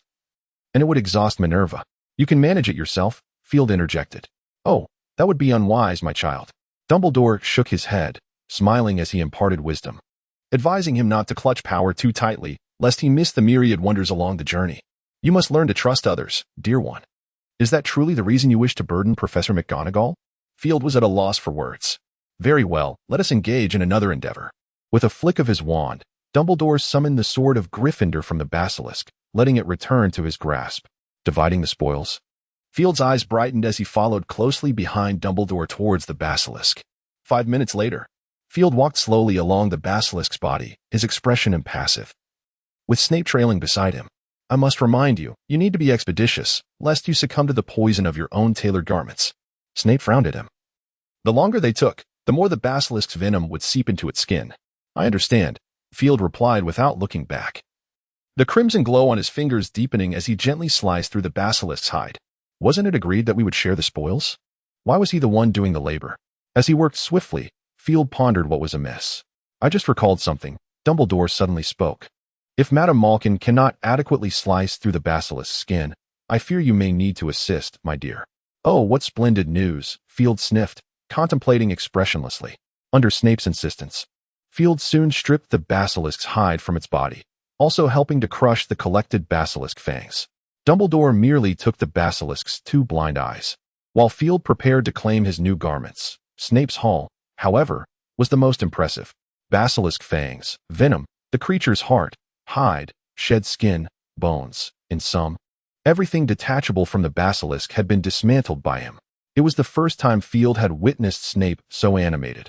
For some inexplicable reason, he felt an odd illusion that he and Snape were in service to Dumbledore. Shaking his head, he banished this absurd thought from his mind and turned to Dumbledore, who was deep in contemplation, gazing at the remaining basilisk flesh. "What occupies your thoughts, Father?" Dumbledore seemed to awaken from his reverie, glancing at Field and, with a thoughtful expression, asked, "My dear, what do you suppose the taste of this creature would be like?" "What's the matter?" Field's expression stiffened as he incredulously glanced at Dumbledore. "You must seize the opportunity to try new things while you are young," Dumbledore said with a cheerful smile.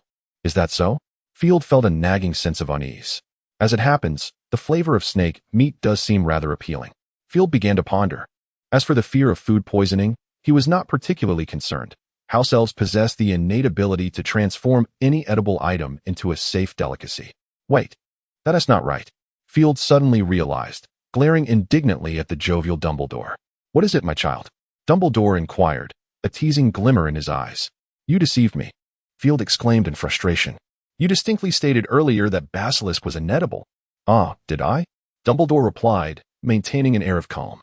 "I merely wish to convey that one often feels a tinge of regret for experiences not yet undertaken. Would you not agree? Is that so?" Field looked at Dumbledore with confusion. Dumbledore smiled and affectionately ruffled his hair. "Well then, please excuse the frailties of an old man's memory. In fact, you might consider gifting them to the house elves. They would thoroughly enjoy it." "Very well." Field nodded, his eyes suddenly brightening. "Does that mean Professor Flitwick would appreciate them as well?" "Oh, my child, I must remind you that the tastes of house elves differ from those of fairies." Dumbledore raised his hands in a gesture of surrender. "Moreover, Professor Flitwick is merely a half-blood fairy, and his preferences lean more towards human fare. All right then, I shall bestow them upon the house elves." Field snapped his fingers, and the pile of basilisk meat vanished from sight. "Your proficiency in house elf magic is improving remarkably," Dumbledore remarked, his eyes sparkling with delight as he looked at Field. "It's merely the transportation magic for house elves," Field shrugged. "Besides, I can currently only move or transmute inanimate objects. Living things, or those imbued with excessive magical power, remain beyond my reach." "That is already quite impressive," Dumbledore patted him on the shoulder. "I look forward to your thesis." "I shall endeavor to complete it promptly," Field nodded. After a brief wait, Snape finally organized the items he sought, placing them into his expansion bag with satisfaction. "Congratulations, Severus. You have made quite a discovery." Dumbledore clapped his hands and smiled warmly at Snape. Snape pressed his lips together and nodded. "Now, before we depart, there is still one more matter to attend to." Dumbledore grasped the sword of Gryffindor and approached the statue of Slytherin. Upon reaching the statue, he gently tapped it with the hilt of the sword, causing the statue to emit a brilliant azure light. Gradually, the glow enveloped the entire chamber. A tremendous, resonant sound reverberated from the stone door. Field turned to look, astonished. Another immense statue emerged. This statue depicted a formidable middle-aged man with short hair and a long beard. Unlike the previous statue, this one had eyes that were intricately carved, radiating warmth and acceptance, topped with a worn hat. "Ah, something seems different," Field thought as he glanced at the statue of Salazar Slytherin, noticing that this statue, too, had acquired eyes, conveying a depth of emotion that even he could perceive. The two statues regarded each other, as if each held nothing but the other in their gaze. "This must be Godric Gryffindor," Dumbledore remarked slowly, bowing to the newly revealed statue. Field followed suit and, suddenly, posed a question. "Should we not investigate whether this statue conceals something?" "Oh, I must admit, your idea has indeed surprised me," Dumbledore replied with a kind smile. "If there happens to be another basilisk, I am uncertain whether that would be considered good news." "You might as well give it a try, Dumbledore," Snape interjected, his eyes sparkling with seriousness. "At the very least, it could mitigate some risks for the students." "Well, you are correct," Dumbledore nodded in agreement. He gazed at the statue of Gryffindor and once more uttered the serpent's tongue. After a moment of quiet anticipation, however, nothing transpired. "It seems there is nothing more," Dumbledore said with a smile. A flicker of disappointment crossed Snape's eyes as he begrudgingly asked, "Are you certain your parcel tongue is accurate?" "Of course," Dumbledore replied cheerfully. "I am not so muddled yet." "No, there must be an error," Field countered at that moment. "Do not forget, This man is Gryffindor. Although I did not comprehend it, I wager your parcel tongue was still directed at Slytherin. Perhaps your conjecture holds merit, Dumbledore mused, slapping his forehead. We can attempt once more. With that, he addressed the statue anew. This time, the statue finally stirred. A sound of friction echoed as the statue of Gryffindor opened its mouth, revealing a vast cavity. Upon witnessing this, Field transformed into a phoenix without hesitation and soared into the air. Dumbledore and Snape promptly closed their eyes, awaiting in silence. After a considerable interval, no sound emerged. Field contemplated and made a bold decision. With a flutter of his wings, he darted into the gaping maw of Gryffindor's entrance. Oh dear! Dumbledore's voice echoed from behind, urging caution. Field, however, remained silent. To his astonishment, he discovered an additional chamber within. After a moment's reflection, he refrained from entering recklessly. Instead, he gently pushed the door ajar with his claw and swiftly retreated to the side. Once assured of safety, he cautiously glided inside. The room was modestly sized, furnished with simplicity, a table, 2 chairs, and against the wall, a bed. Field's attention was drawn to an object upon the bed. As he approached stealthily, he was startled to find it was the skeletal remains of a long-deceased individual. Sensing no immediate danger, he resumed his human form and approached the bed for a closer examination. The skeleton was clad in a robe that appeared to be quite aged, with faint magical ripples emanating from it, most likely an enchanted garment. The long bony hands were crossed over the chest, one adorned with a serpentine ring set with an oddly shaped gemstone. What is this? Field noticed a piece of parchment lying beneath the skeletal hand. After a moment's deliberation, he decided against disturbing it. He then approached the table, which bore another piece of parchment, while a nearby ink bottle had long since dried up, rendering the quill within unusable. After surveying the remainder of the room and finding nothing else of note, he transformed back into a phoenix, and with a flash of fire, re-emerged outside the statue. Snape appeared to be growing impatient. Had Dumbledore not been holding him back, he likely would have rushed in. Field swiftly transformed back into his human form and, without waiting for the two to speak, recounted his discoveries. Snape maintained a stoic demeanor, while Dumbledore's expression suggested deep contemplation. I believe we ought to investigate further, Dumbledore stated gravely. Field, lead us there. Certainly, Field nodded and made his way towards the entrance. Navigating with familiarity, he brought the two to the room and pointed out his findings. Upon seeing the ring on the skeletal finger, Dumbledore's eyes gleamed with intensity. Is there a problem? Field inquired, puzzled. Nothing of consequence, Dumbledore replied, suppressing his excitement with a shake of his head. Let us first examine your discoveries. I believe I have deduced the identity of this individual. Surely it cannot be Gryffindor? Field pondered for a moment, raising an eyebrow as he inquired. Dumbledore smiled enigmatically, producing his wand, and with a casual flick, the skeleton stirred. To Field's astonished gaze, it rose to its feet, briefly moved, and placed the parchment and ring onto the table. After completing this task, it reclined once more. What have you done? Field suddenly felt a chill enveloping the room. My dear, do not be afraid, Dumbledore said, affectionately ruffling his hair. You ought to pay closer attention to your transfiguration lessons. This is merely one application of the art. Is that so? Field queried, casting a puzzled look at Dumbledore. Snape, discerning something, let out a faint scoff but refrained from exposing him, perhaps due to his anticipation of the forthcoming revelations. Observing the two parchments before him, Dumbledore waved his wand again. A substance reminiscent of golden sand emerged from the tip of his wand, gradually cascading over the surface of the parchments until they were entirely enveloped. Subsequently, with another flourish of his wand, the golden sand ascended into the air, twisting, swirling, and shifting until it formed two distinct articles. A mere trick, Dumbledore chuckled, explaining to Field, it is best not to meddle with things you do not understand. At such moments, this little spell proves quite beneficial. Field, however, paid little heed to Dumbledore's words. In truth, his attention was entirely captivated by the two articles, specifically one of them, a letter. To my beloved Gorger. To my beloved Gorger, we encountered each other in the minutiae of life, traversing the same path, finding love in fleeting moments, yet our bond resides only in a dream. Every moment, I find myself immersed in the same reverie, contemplating you and yearning for your presence. Perhaps I am not merely awaiting your apology, rather, I am in search of a definitive answer. Do you love me or not? Indeed, I hesitate to concede to that notion, yet the torment within my heart renders sleep elusive, and my pride ensnares me in this despair. Upon awakening, I find your absence palpable. In a fleeting moment, I recall your promise, that during your moments of clarity, you would remain by my side. This space is our sanctuary, the place we designated as ours. You once spoke of creating a small world together in the future. Alas, without you, I am left to construct but a mere semblance, a fragile outline that cannot endure for long. I have intertwined it with the dormitory of Ravenclaw. My dearest love, regret and solitude incessantly plague my soul. If only I could craft the finest time-turner in existence, to impart wisdom to my past self, to reclaim what was lost, at least for a moment better than the present. I once believed that I was your entire world, but it was only after losing you that I realized you were my one and only, my beloved. I find myself at a loss for what I can do for you. The only thought that occupies my mind is the hope of unraveling that accursed blood curse. If ever you were to arrive here, we could remain together for eternity. My beloved, alas, I can no longer endure. This is the letter I leave behind, my dear.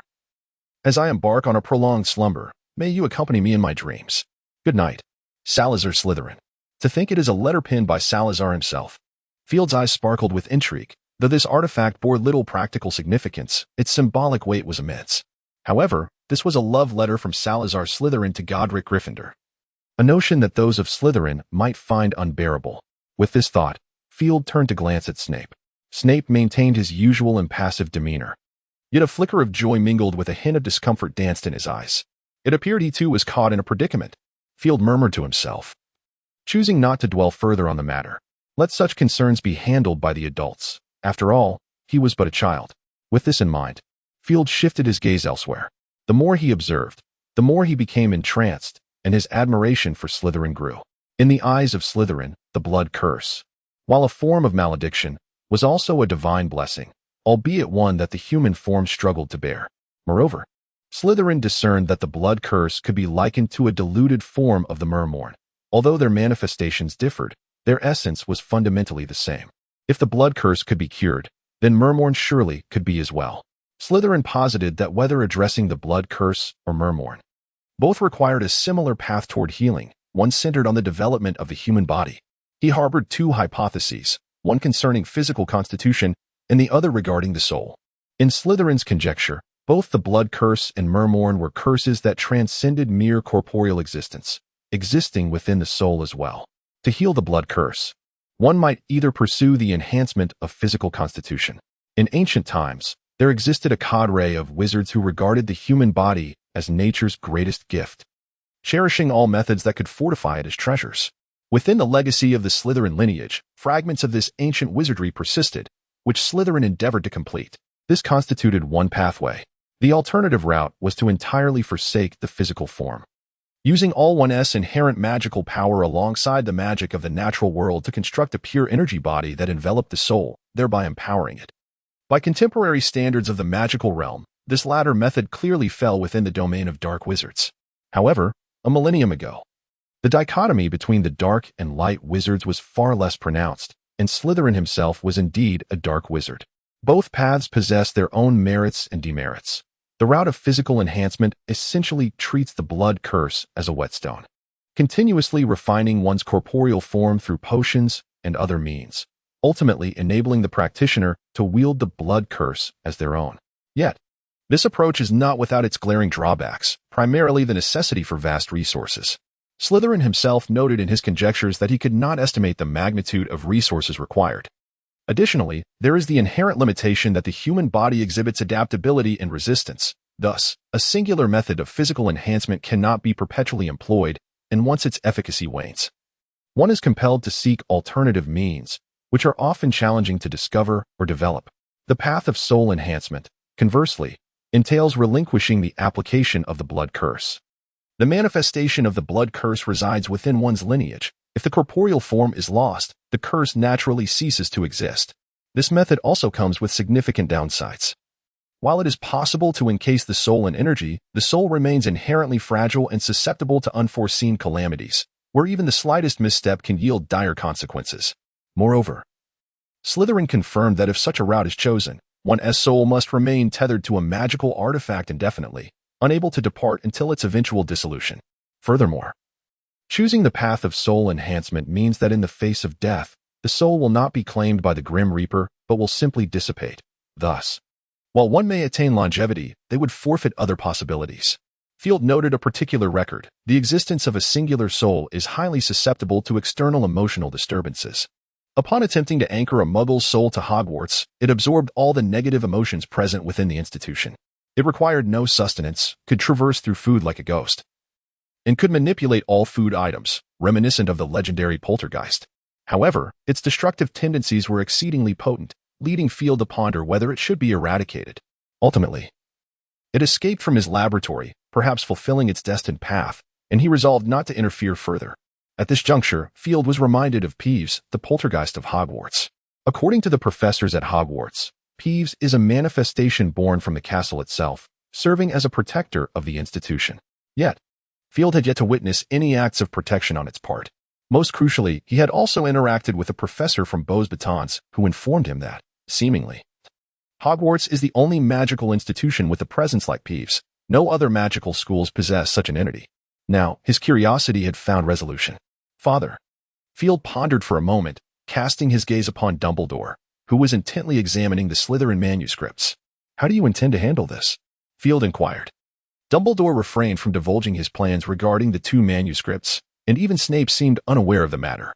However, Snape appeared indifferent, perhaps believing that for a true Slytherin, as long as the manuscripts remained undisclosed to the public, all else was acceptable.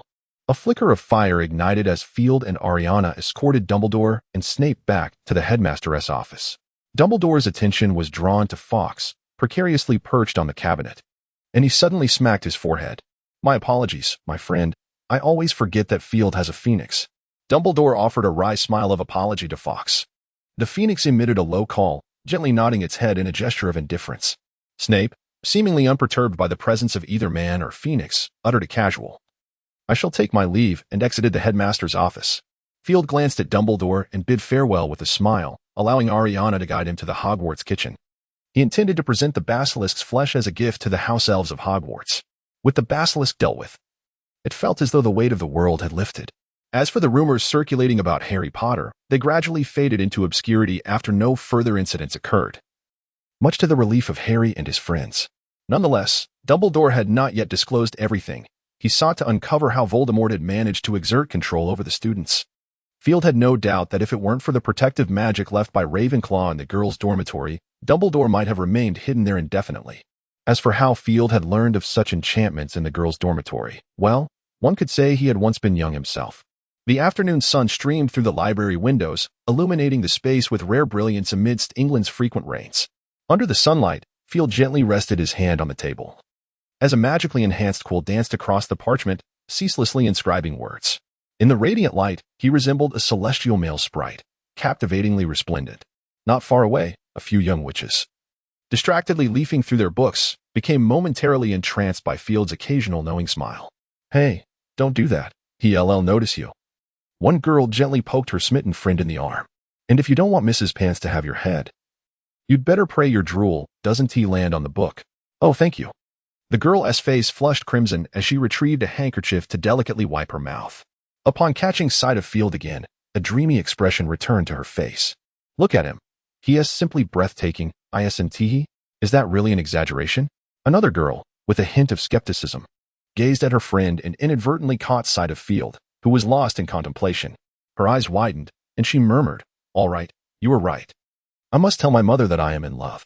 Field, oblivious to the musings of these young girls about him, was entirely focused on his paper at that moment. Having reviewed Slytherin's manuscript on the study of blood magic in the secluded chamber and combining it with his own conjectures and arguments, he finally produced the paper that the professors had been urging him to complete. Although Field had nearly finished the paper after examining Slytherin's manuscript, he felt that certain aspects of his own work needed refinement. After numerous revisions, the paper was finally complete. It was time to submit it. This thought was foremost in Field's mind. Heaven knows what Snape intended to do, though he would not utter coercive words. The increasing demands for potion ingredients could not be taken lightly. Even more alarming was the fact that Field had inadvertently learned from Hagrid that Snape had taken on some tasks involving the procurement of potion ingredients from merchants. Truly, my esteemed headmaster, Field thought, gritting his teeth. Burying this concern deep within, he picked up his manuscript, returned the borrowed spellbook to its rightful place, and departed from the library. In the potions classroom office on the lower level, Snape remarked with a hint of sarcasm, Ah, Is that not our little Dumbledore? It was indeed a rare occasion to see his professor in the potions office. Such an encounter was extraordinary. He certainly recalled that his beleaguered professor had little time for respite. Snape cast a sidelong glance at him, implying that whenever an issue arose, it was always to the deputy headmistress or headmaster that one turned for resolution. Field smiled faintly. Apologies, Professor. I merely wish for you to review my paper. Your paper? Snape furrowed his brow. My dear student, perhaps your mind has been as scattered as those Gryffindors left in their dormitories? Indeed, Professor, Field replied candidly, placing his paper upon Snape's desk before taking a seat. Humph. Snape merely scoffed at Field's actions, saying nothing further. After a fleeting glance at him, he began to peruse the paper. Upon reading the introduction, a flicker of surprise crossed Snape's face, and he quietly inquired, "So this is what you meant?" "Yes, Professor." Field nodded obediently. "Who, besides Headmaster Dumbledore, possesses knowledge as vast as yours? I require your assistance, Professor." "I am no master of transfiguration," Snape replied, pursing his lips. "But very well. Thank you, Professor." Field observed Snape's pursed lips, internally exclaiming that he had successfully flattered him, while outwardly displaying an exceptionally obedient demeanor. "I hope you can remember," Snape remarked with a hint of derision, before turning his attention back to the essay. 5 minutes later, he set the paper down, casting a complex glance at Field, and remarked, "There is a modicum of cleverness here. Your spell work is passable, but in terms of transfiguration, you might require assistance from your father." With that, Snape abruptly seized Field's essay, directing his wand toward the office fireplace, which instantly blazed to life. "Keep close," he instructed, tossing a handful of Fleur powder into the flames. As the fire transformed into a vibrant green, he stepped into it, calling out, "Headmaster's office." The flames surged violently, and when they settled, Snape had vanished. Fleur powder? Field scoffed at the notion, deeming it a rather unrefined method. He transformed into a phoenix, and, after a brief moment of sensing, vanished in a flash of light from the potions classroom. Upon reappearing, he found himself perched atop Dumbledore's desk. "Ah, my dear child, your timing is impeccable." Dumbledore recognized the phoenix form of Field and smiled, nodding at him. "Could you revert to your original form? I may require your insight on a matter." "Has something occurred?" Field asked, leaping off the desk and transforming mid-air, turning to Dumbledore with curiosity. "Indeed," Dumbledore replied, glancing at Snape and Field. "You are both aware that Voldemort has taken control of Miss Weasley. I have formed a preliminary hypothesis, but I need your assistance." "Oh." Field raised an eyebrow. "What plan do you have in mind?" "I have some ideas." Dumbledore interlaced his fingers on the desk, speaking earnestly. "However, I wish to know your thoughts. What about Christmas?" Field casually suggested. "You know, Hogwarts is least populated during that time." Dumbledore nodded slightly, then turned his gaze to Snape. "Severus, what are your thoughts?" "I am merely a potions professor," Snape replied, his expression impassive. "Seeking my counsel is akin to consulting a courting peacock." "Peacock?" Dumbledore's eyes glimmered with amusement, fully aware of whom Snape was referencing.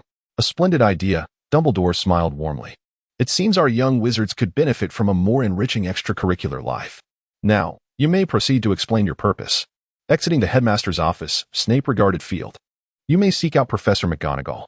Of course, if you still possess your faculties, you should remember the way back. Your confinement has come to an end." With an expressionless demeanor, Snape departed. Ended? Was it truly that simple? Field felt a momentary sense of disbelief. Nonetheless, the absence of any further material to handle was indeed a blessing. What a splendid day it was, Field mused joyfully.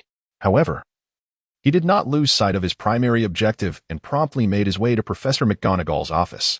Knock, knock, knock. "Come in." Field gently pushed the door open, finding Professor McGonagall, adorned with her spectacles, diligently correcting students' papers. "Good afternoon, Professor McGonagall," Field greeted with polite enthusiasm. "Good afternoon, my dear," McGonagall replied, her expression softening upon seeing him. "Would you care for something to drink? Tea or pumpkin juice?" "Just tea, please," Field answered casually. "Do come and sit."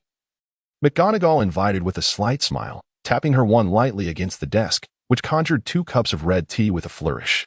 She personally tore open a sugar packet, adding its contents to 1 cup, before sliding it towards Field while saying, "You ought to indulge in sweets less often, Field." Yes, yes," he nodded earnestly, cradling the cup in his hands and savoring a sip, the sweetness causing him to close his eyes in delight. "I truly do not understand the allure of sweets." McGonagall sighed, continuing, "I owe you my gratitude.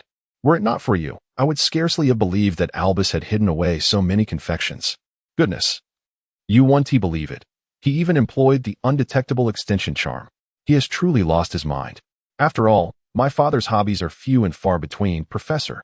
Field interjected hastily. I merely worry for his health. You know, aside from you, I fear no one else can dissuade him. You are a kind-hearted boy, Field. McGonagall said warmly. I believe your father would be quite pleased to understand your motives. Field's posture suddenly stiffened. Pleased? I hardly think so. He recalled a childhood incident when he had merely sampled a bit of Dumbledore's cockroach cluster, only to endure a day-long melancholic gaze from him. Could he truly be blamed? Was it not out of concern for his teeth and to check if there were indeed real cockroaches within? If it weren't for that worry, would he have dared to sample an entire jar of cockroach clusters? Was it not merely to discern the truth? Field seethed internally, nearly moved to tears by his own sentiments. Indeed, I am a well-behaved child. Field mused to himself. By the way, it has been quite some time since your last visit. Surely, there must be some matters at hand, correct? Professor McGonagall adjusted her glasses and remarked. If you are not in a hurry, I still have several students' assignments to review. No problem, I can wait a bit, Field replied with a smile. Although I do require your assistance with a minor issue. Very well, please hold on. Professor McGonagall retrieved some fish snacks and fish-shaped biscuits from her drawer, saying, You may have a bit of this while I work as swiftly as possible. Thank you, Professor, Field nodded in acknowledgement. As McGonagall graded the assignments, Field savored his snacks and tea while surveying her office. Despite having visited this room numerous times, he had never truly taken in its surroundings. It appeared that Professor McGonagall led quite a simple life.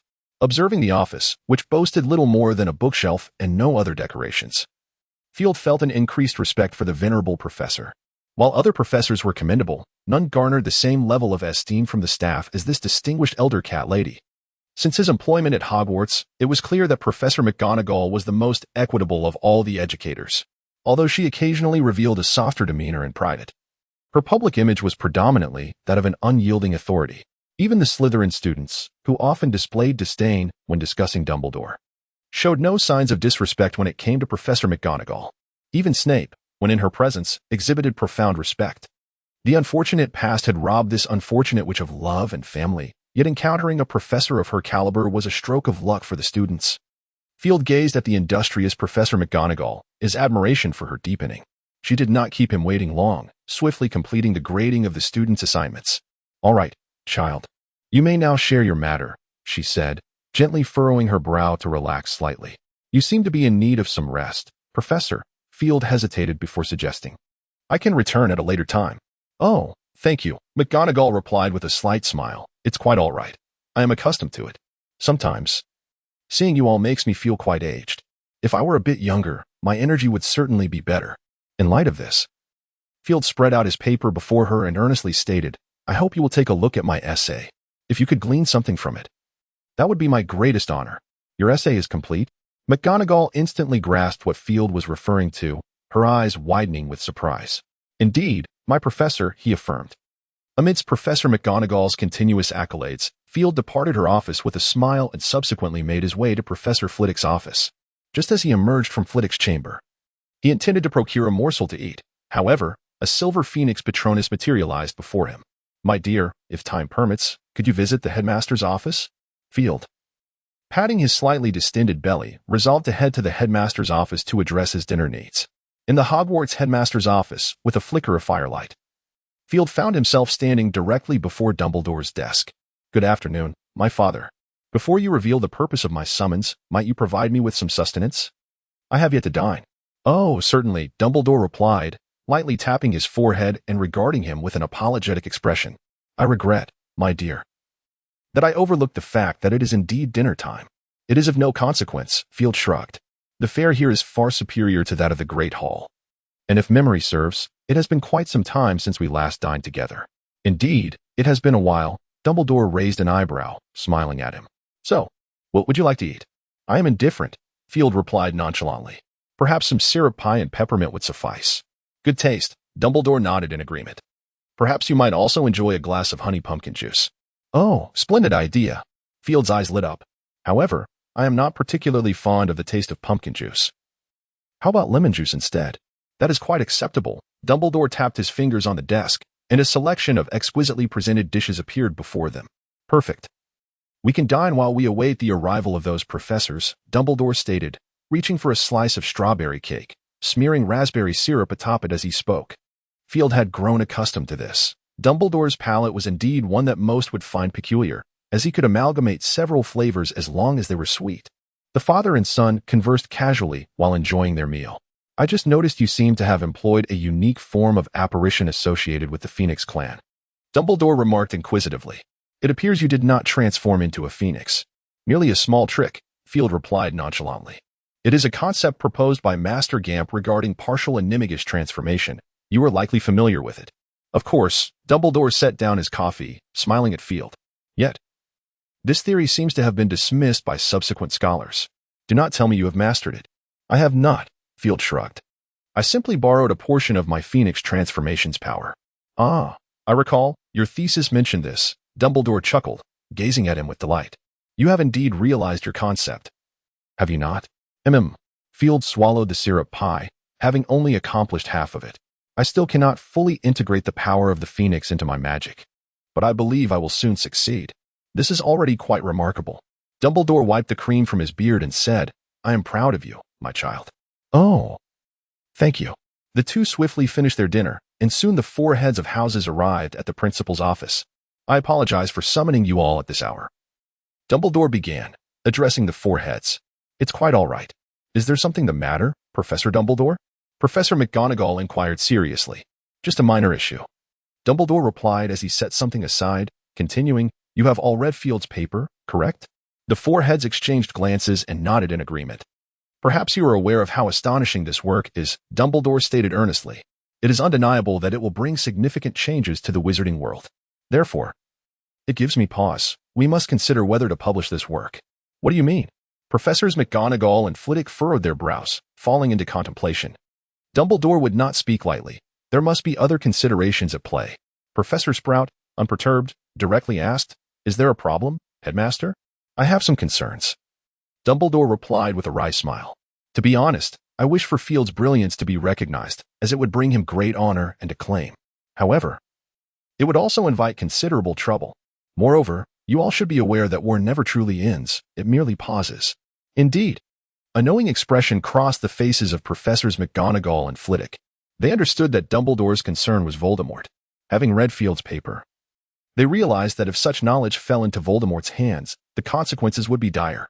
Then perhaps we should not release it, Professor Flitwick suggested after a moment's hesitation. The wizarding world cannot endure further turmoil.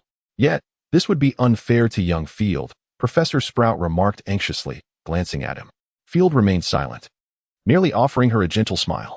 This is also a measure of protection for young Mr. Dumbledore. Snape articulated his opinion with deliberate calm. Although young Mr. Dumbledore is not as foolish as those trolls, his propensity for trouble is unparalleled. Professor McGonagall nodded in agreement. I previously considered having young Mr. Dumbledore publish this paper in today's Transfiguration. In retrospect, it seems rather inappropriate. Then it is decided, shall we, my dear? Dumbledore addressed Field. I am agreeable, Field replied.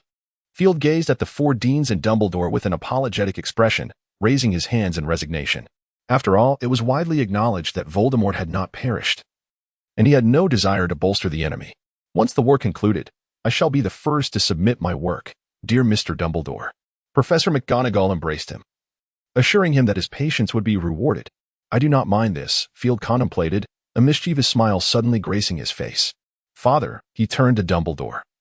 You must be acquainted with many who are willing to resist Voldemort, such as your own organization? Ah, indeed, Dumbledore seemed to anticipate Field's forthcoming suggestion.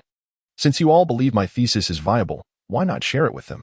Field's lips curled upward, and besides, the most exceptional wizards in all of Britain are present. Perhaps we could finalize the portion of Animagus concerning the transformation of magical creatures.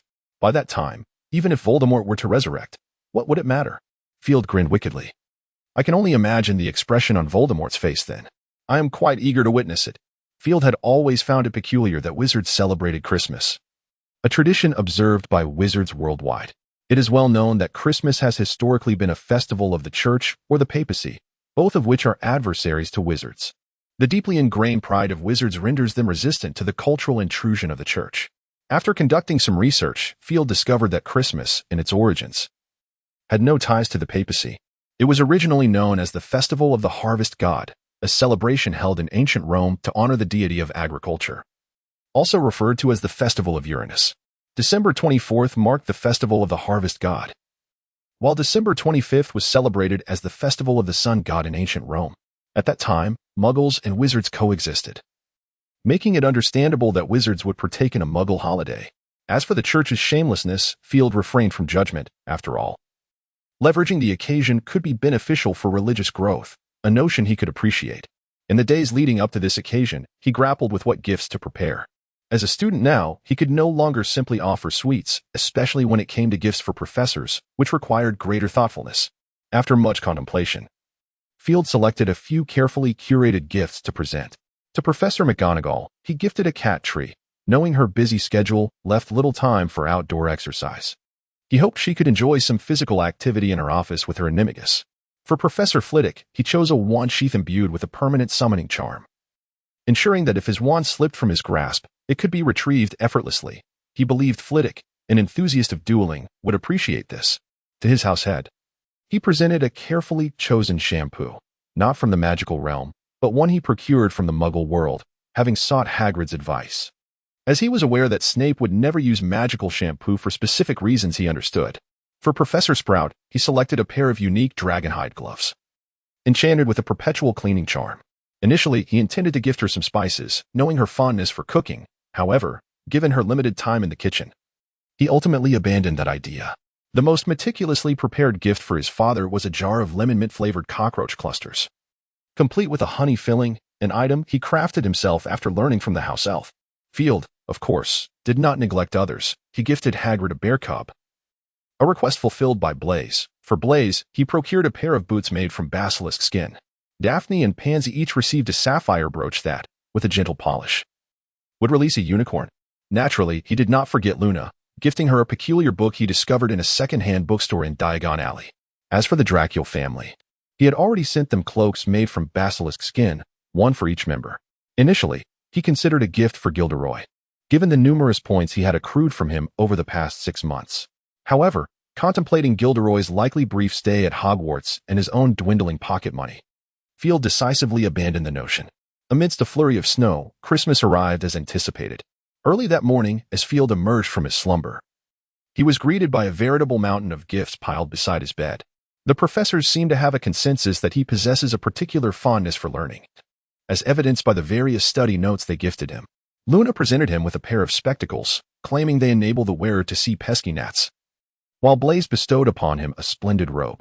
Pansy and Daphne each offered him a copy of a spell book, one detailing the intricacies of an obscure divination, and the other concerning the art of safeguarding one's secrets through mental concealment. Hagrid gifted him a necklace fashioned from the teeth of a three-headed dog, presumably crafted by his own hands. It is perplexing what the Draco family was contemplating when they presented him with a set of beauty potions.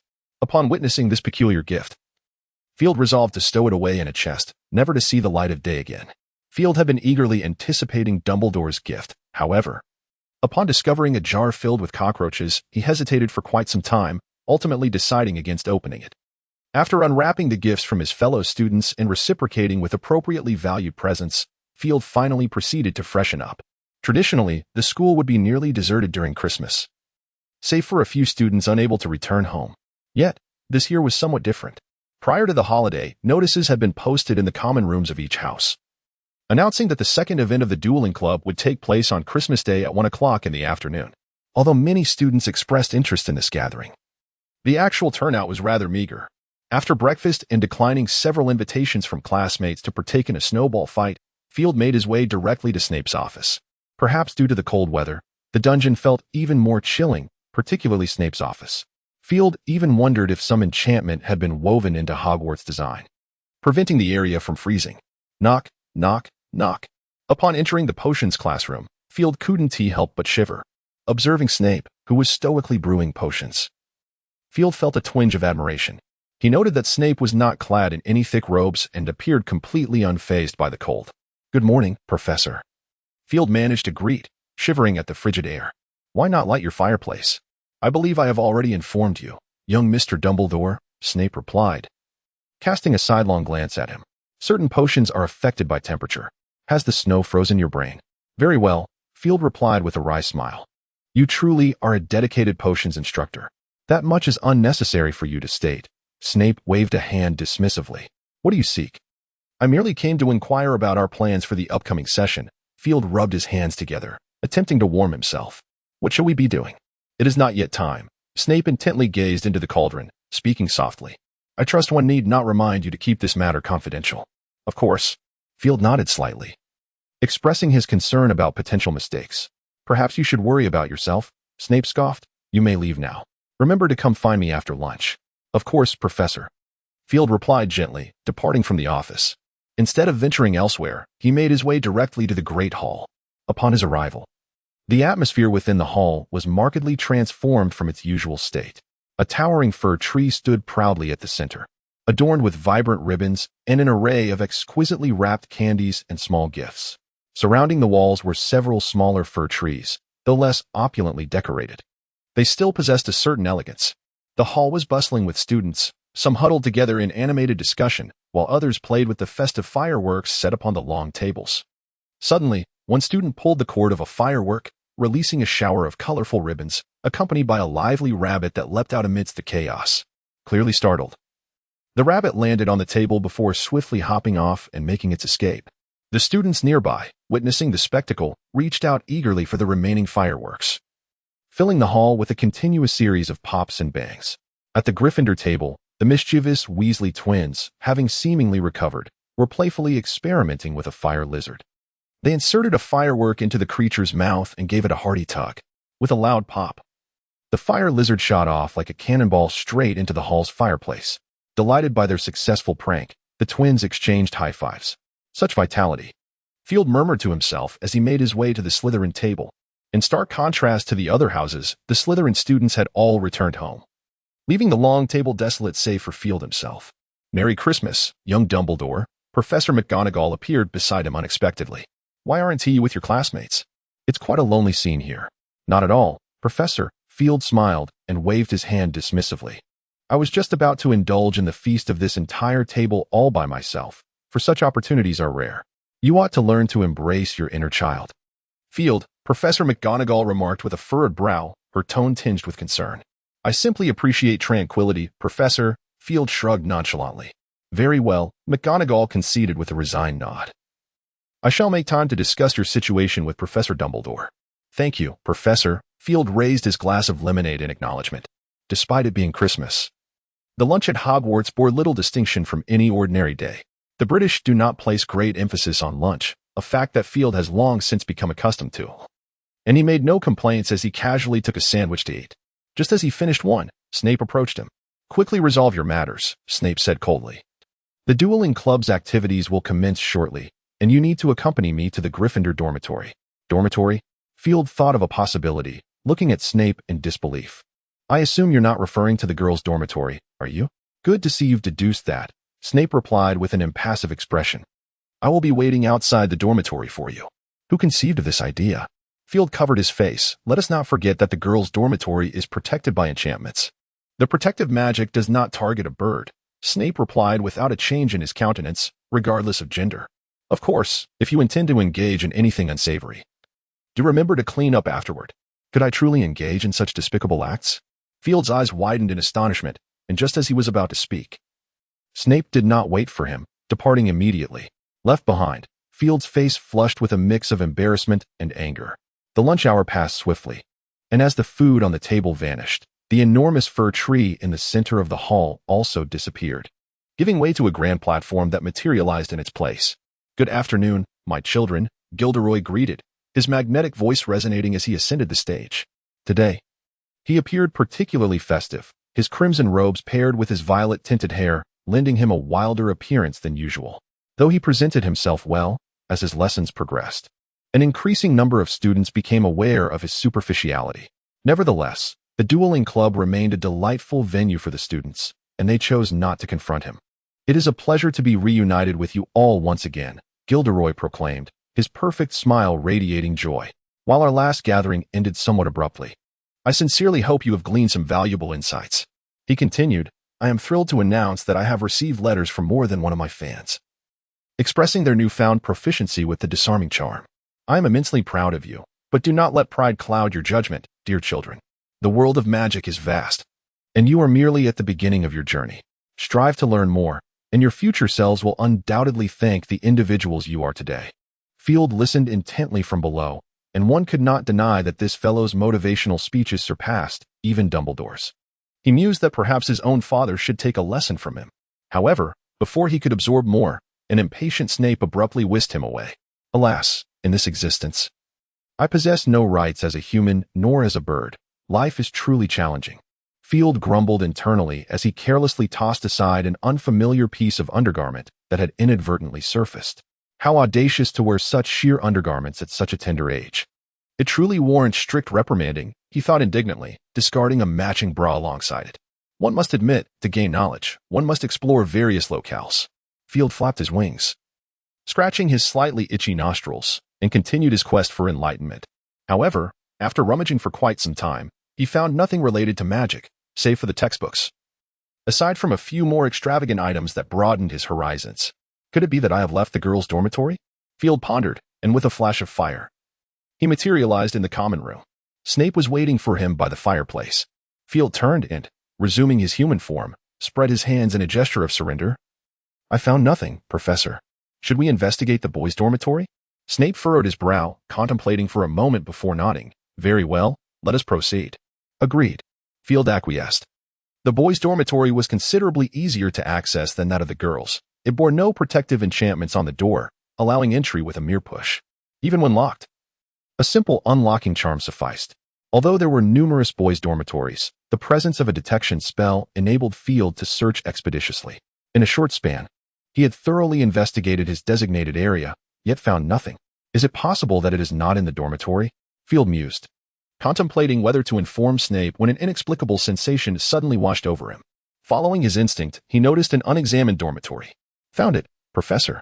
Field exclaimed as he dashed out of the dormitory, raising the sheet he had in hand towards Snape, who was still conducting his search. It is essential to exercise caution with magical artifacts. One should refrain from touching them without due consideration. This principle was clearly stated on the very first page of a guide to self-defense against dark forces. Field wholeheartedly agreed. Thus, he casually seized a fellow student's sheet, levitated the items he had discovered into it, and wrapped them securely. Excellent, Snape remarked, sensing the contents before nodding in approval. Hand it over. We must proceed to the headmaster's office. As he reached for the sheet at Field's grasp, Field shook his head. No need for such complications, Professor. With that, he transformed into a phoenix, clutching the sheet tightly in his talons. Snape instantly comprehended his intent and grasped the creature's tail.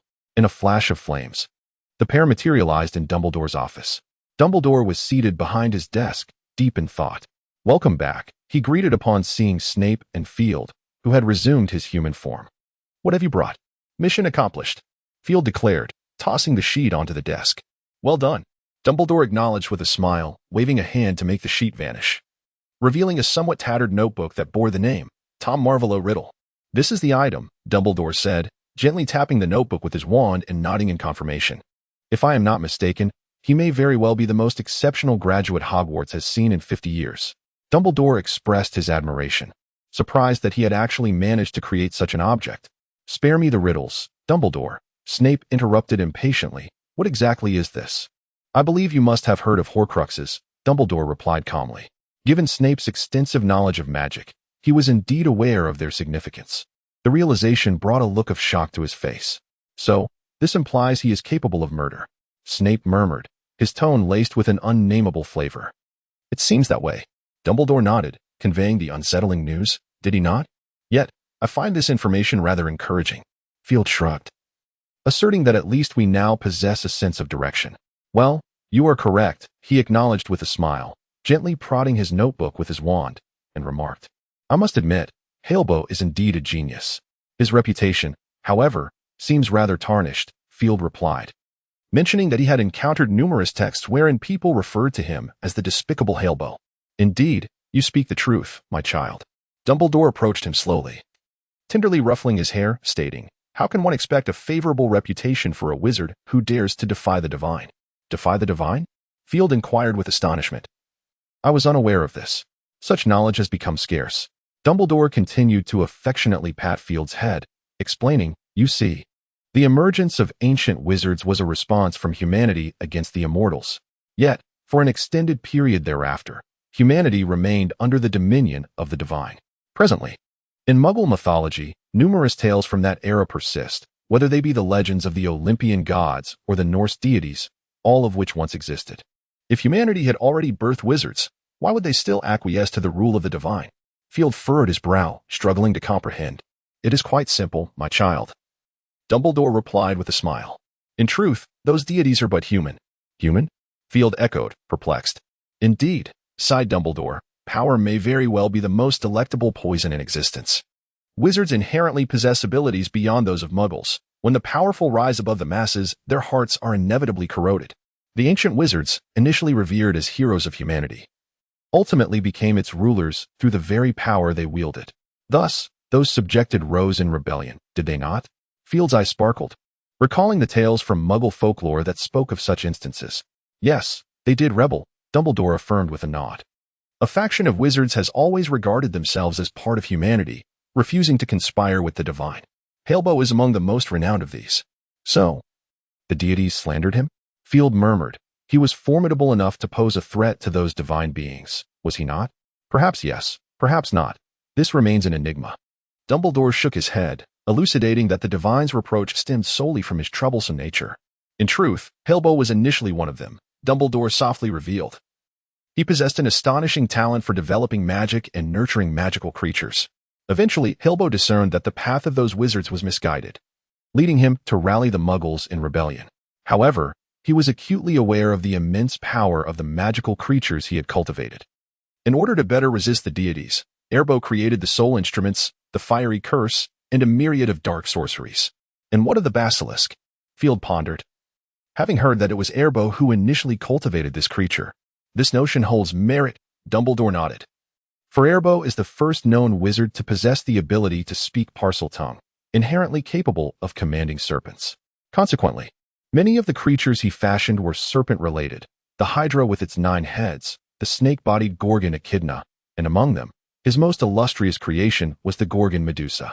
After Halebo's betrayal, the gods disseminated his nefarious name and sought ways to liberate the beings he had conjured from his dominion, to combat the monstrosities of his own making. Halebo subsequently devised the basilisk. It is said that Halebo originally intended to create a creature with the body of a bird and the tail of a serpent. However, for reasons unknown, he faltered and produced but a flawed creation, the basilisk. Indeed, Field marveled, he truly is a genius. I concur, Dumbledore replied with a smile. By the way, from where did you acquire this knowledge? Field inquired, casting a quizzical glance at Dumbledore, who seemed unaware of these matters before. Everyone harbors their little secrets, Dumbledore winked. For mystery adds an allure, does it not? What charm can an old man possess? Field scoffed, glancing at the notebook on the table. He motioned with his chin. What do you plan to do with that? Eliminate it, Dumbledore declared with a smile, though not at this moment. We still require further information. Field was left unaware of how Dumbledore ultimately dealt with the notebook, as he was soon summoned by Snape. Upon entering the potions master's office, Snape casually tossed a bag toward him. Field grimaced but adeptly commenced his task of crushing ingredients. This time, however, there was an unusual twist. Whether it was a pang of conscience or another reason, Snape informed Field that he need not return for the remainder of the time. Even after being dismissed from the potions classroom, Field found it difficult to believe, followed by a sense of sheer delight. Even when he encountered the brooding Gilderoy on his way, the latter's countenance seemed remarkably appealing. Wait, brooding? Gilderoy Lockhart? Field stared in astonishment at his retreating figure. If there were anything to admire about Gilderoy, Field believed it to be his attitude. No one could maintain a smile and a calm demeanor in the face of a multitude of detractors, even if their slanderous words bore truth. This was what Field admired most about him. However, now Gilderoy was devoid of that smile. What on earth had transpired? Field felt a flicker of curiosity. Should he follow and see what was happening? He pondered for a moment, yet ultimately dismissed the enticing thought. The following morning, upon arriving at the Grand Hall, he encountered a group of unfamiliar wizards. Dressed in identical black-fitted uniforms, each bore a silver flask at their waist. Leading them was a somewhat balding middle-aged wizard, who, Despite donning a robe, sported a rather incongruous muggle hat atop his head. Field felt a sense of recognition towards the leader, though he could not quite place where he had seen him before. Just as his mind was swirling with questions, Professor McGonagall approached them. "Long time no see, Professor." The middle-aged wizard greeted politely, offering a courteous hat tip. "Good morning, Minister," Professor McGonagall responded with a grave tone, welcoming them to Hogwarts, where Headmaster Dumbledore awaited their arrival. "Oh, I see," the minister replied, appearing somewhat flustered, his smile tinged with awkwardness. "That is splendid. I dare say he must know why I am here, correct?" "Indeed." McGonagall nodded. "He has already briefed me. I trust you will not disturb the students." That is assured, the minister relaxed visibly. "If possible, could you summon the students? There are matters that require their attention." "Rest assured, we shall cooperate fully with the ministry's endeavors," McGonagall replied with utmost diligence. "Rufus, please bring the target down." The minister turned to a robust-looking wizard behind him, cautioning, "Remember to keep it quiet." "Understood," Rufus nodded, gesturing to the others as he swiftly ascended the stairs. The group of wizards followed suit, moving with remarkable silence. "Shall we ascend together, Professor McGonagall?" the minister inquired with a smile. "It would be my honor," she replied succinctly. Leading the way, the minister, momentarily taken aback, quickly followed her lead. At last, Field recalled the identity of the middle-aged wizard. Undoubtedly, he was none other than Cornelius Fudge, widely regarded as the most ineffectual minister of magic in history. Many wizards believed that, without Dumbledore's backing, Fudge would never have risen to power, let alone maintained his position as minister. Indeed, luck had favored this man considerably. In 1990, following the resignation of the previous Minister of Magic, Millicent Bagnold, his approval ratings were at an all-time low. Although Voldemort had been vanquished, the populace remained engulfed in a state of trepidation, while some claimed that Voldemort would not return. The overwhelming majority dismissed this notion. It can be said that Cornelius Fudge's ascension to power was, apart from Dumbledore's endorsement, largely due to being seen as a mere pawn. In the early years of his tenure, Fudge was considered a competent minister. His greatest virtue during that time was his humility. He not only heeded the counsel of the department's senior members, but also frequently corresponded with Dumbledore for guidance. On several occasions, he even visited personally, and young Field had encountered him more than once in Dumbledore's office. However, in recent years, Fudge had become increasingly remiss in his correspondence, his administrative style having transformed drastically, resembling that of a true politician, one who primarily serves his own interests. Dumbledore had written to him on multiple occasions with advice, but alas, to little avail. Fudge, all his power was devoted to satiating his own desires. The notion of him as Minister of Magic was laughable. This was Field's reflection upon Snape's derisive assessment of the minister. How perceptive Snape had been.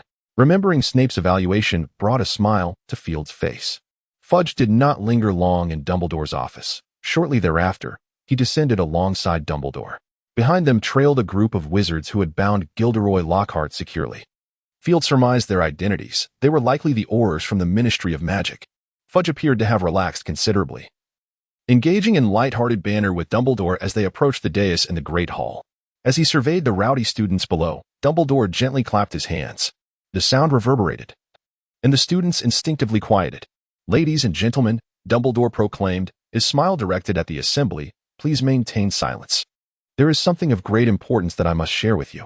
But first, allow me to introduce our esteemed guests who have traveled from afar.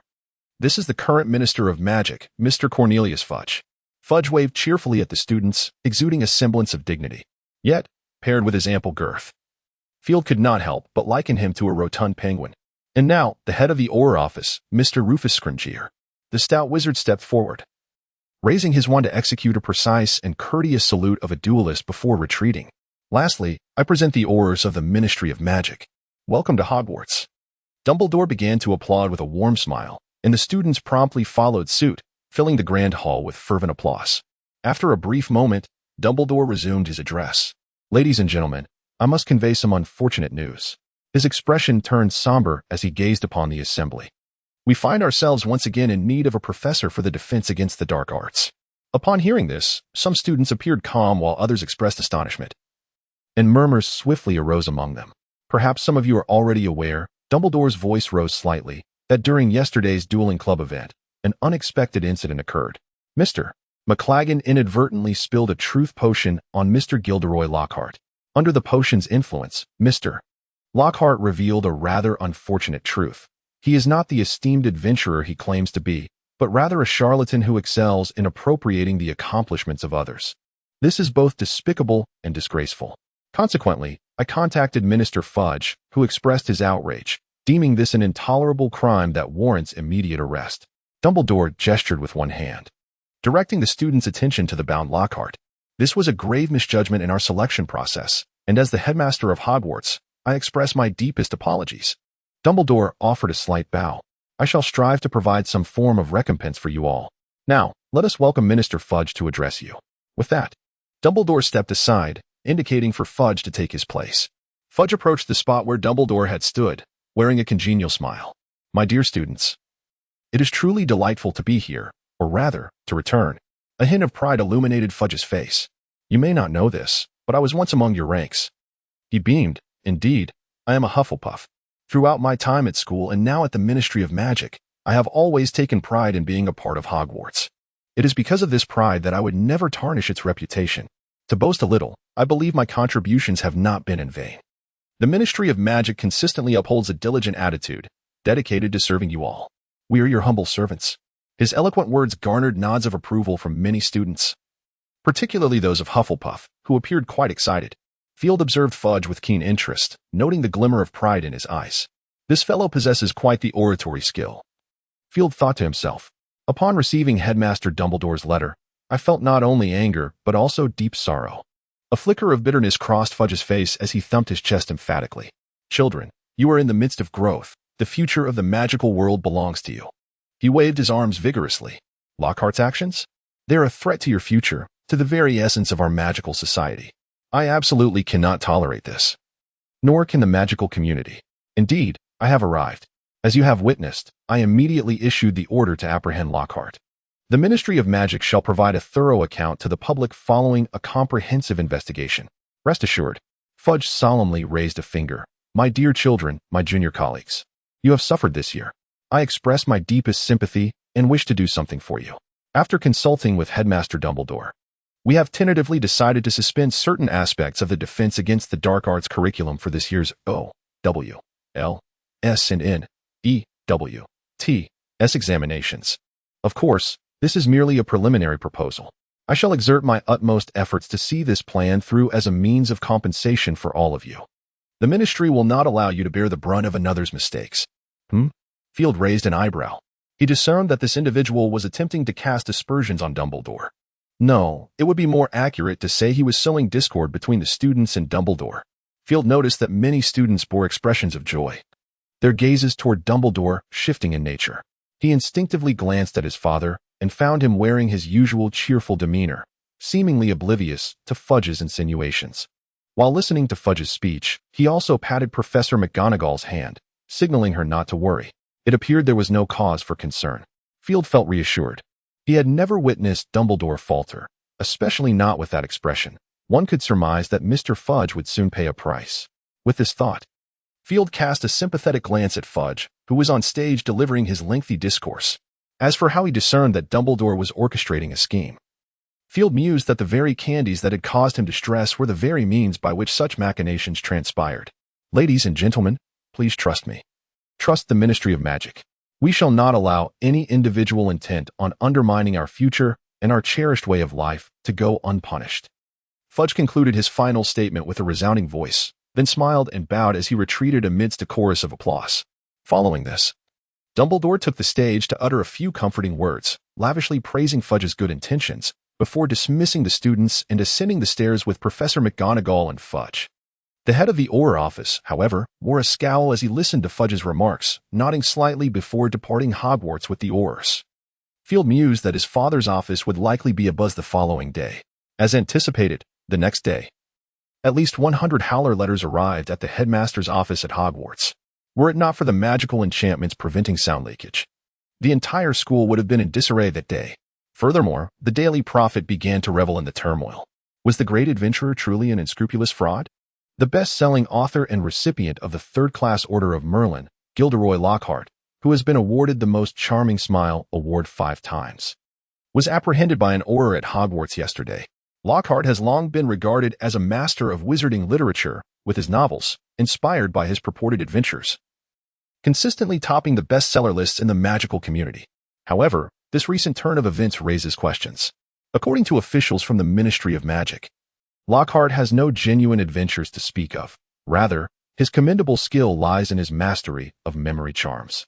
It appears that all his so-called adventures are mere appropriations of others' achievements. The Ministry is reportedly seeking out the relevant victims, a challenging task indeed. Nevertheless, officials assert that clarity must be achieved, as the public deserves the truth. While I find relief in this revelation, I cannot help but harbor concerns. Albus Dumbledore, the headmaster of Hogwarts, has seemingly made numerous missteps in recent years. Can we truly entrust the future of the wizarding world to such a figure? After Christmas, Hogwarts finally returned to a semblance of tranquility. At the start of the term, Dumbledore wrote to the Weasley couple to inform them of the events concerning Ginny. Following the headmaster's suggestion, Ginny took a week off to recuperate at home before returning. Interestingly, the student who inadvertently spilled the truth serum on Lockhart has been hailed as a hero among peers. Consequently, his family's business has seen a noticeable uptick. By the way, his family is involved in the herbology trade, and as per Field's understanding, a portion of the herbology tasks undertaken by Snape originates from their business. A single Christmas has ushered in many changes at Hogwarts. What astonished the students most was not Lockhart's arrest. Any moderately astute young wizard knew it was only a matter of time, but rather the revelation that Snape had washed his hair. His narrow, piercing eyes, with their hollow and profound depths, hinted at the danger that accompanied this man. His upright posture seemed impervious to the weight of the world, exuding a sense of pride. His lustrous black hair, now tied back in a small ponytail, added a dash of allure to his persona. Is this truly the same brooding figure with a hawk-like nose? It is simply unbelievable. Even Field, who had long wished for Snape to wash his hair, could not have anticipated that such a simple act would enhance Snape's charm so dramatically. Observing the young witches with hearts in their eyes, Field suddenly envisioned a scene. At the podium, Snape furrowed his brow as he regarded the young witch gazing at him, his expression darkening. I must remind you, Miss Witch, he intoned, if you recall that this is a classroom, your eyes should be on your book rather than elsewhere. Very well, Professor. The young witch gazed intently at his face, her eyes sparkling with stars. Professor, you are absolutely right. Are you going to deduct points? Perhaps I forgot to remind you. Miss Witch. Snape grunted. If your mind were not lost in your dormitory, you would know the consequences of provoking a professor. I am aware, Professor. A mysterious blush crept onto the young girl's cheeks. I merely wish to inform you, Professor, knowing your penchant for deducting points, I have been diligently earning them in my other classes, all reserved for your deductions, should you desire. As she spoke, the girl covered her face, inadvertently emitting a strange sound. Hey, why do I still find this rather harmonious? Field was taken aback by his own thoughts, shaking his head vigorously to rid himself of the image he had just conjured. As a result, during lunchtime, Field realized just how youthful he truly was. Two girls nearby discreetly glanced around before whispering to one another. Did you see that? Yes, Professor Snape is incredibly handsome, and his power is formidable. He is the epitome of perfection. Indeed, he is quite aloof and stylish. Goodness, he is simply flawless. Yes, especially when he reprimands someone. It's utterly captivating. How fortunate must the person being chastised feel? Do you think that if I intentionally made a mistake, he would come to check on me? Or perhaps scold me? Hey, be careful, Professor is mine. It seems our perceptions are dictated by our appearances. Field mused that he had not contemplated enough. Indeed, it appeared that youth was solely his domain. With this thought, Field unexpectedly felt a chill of solitude. Amid this calm yet peculiar routine, the final exams were approaching.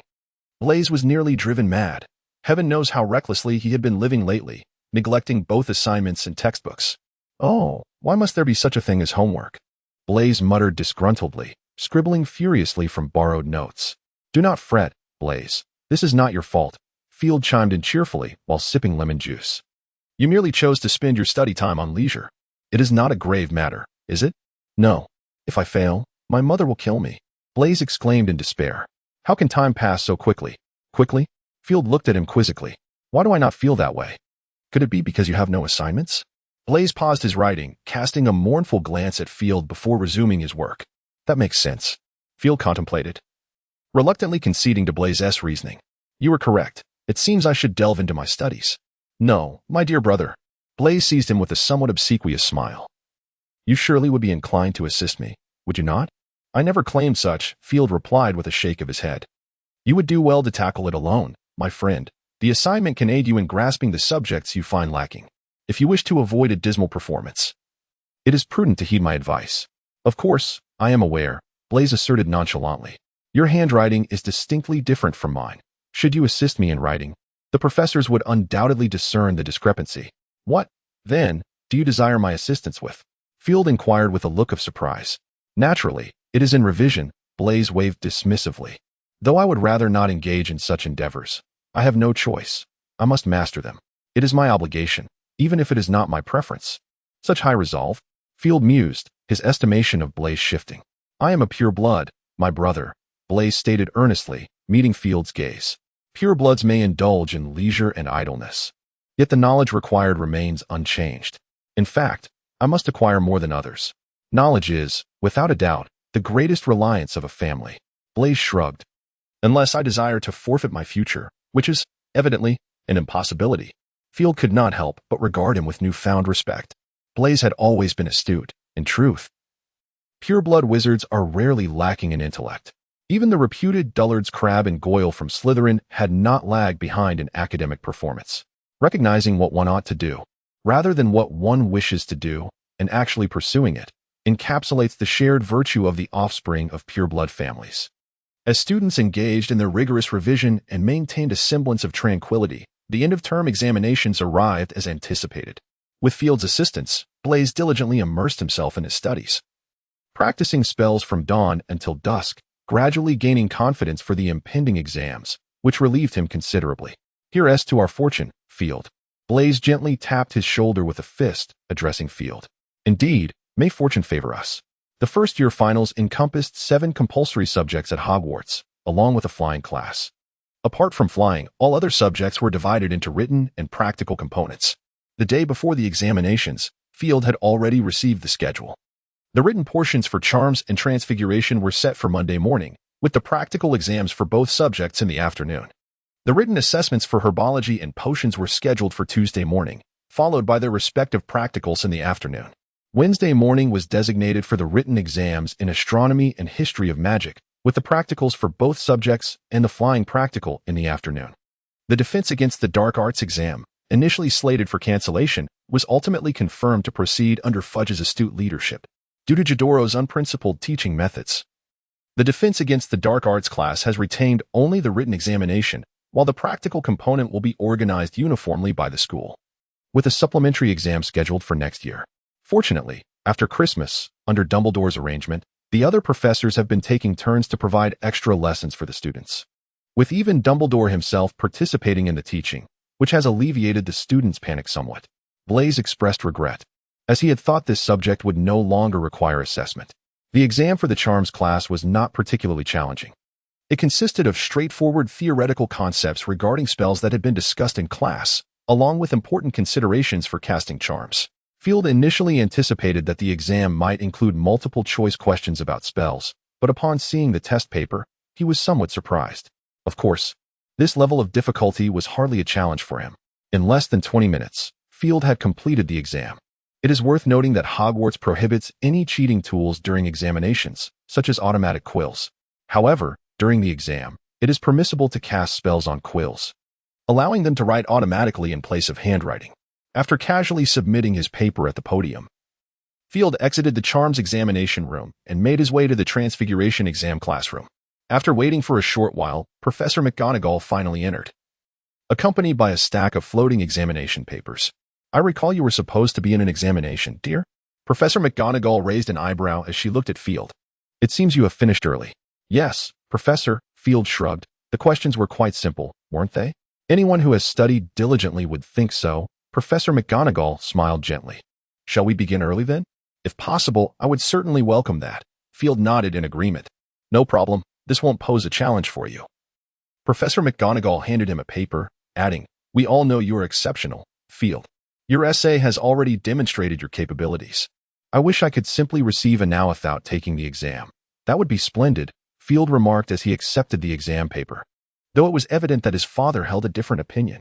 Perhaps he wants to ensure your educational experience is complete, Professor McGonagall shrugged. I can only speculate. Few can discern what he is truly thinking. If there were a dessert placed before him, anyone could guess his thoughts, provided they understood his preferences, Field quipped.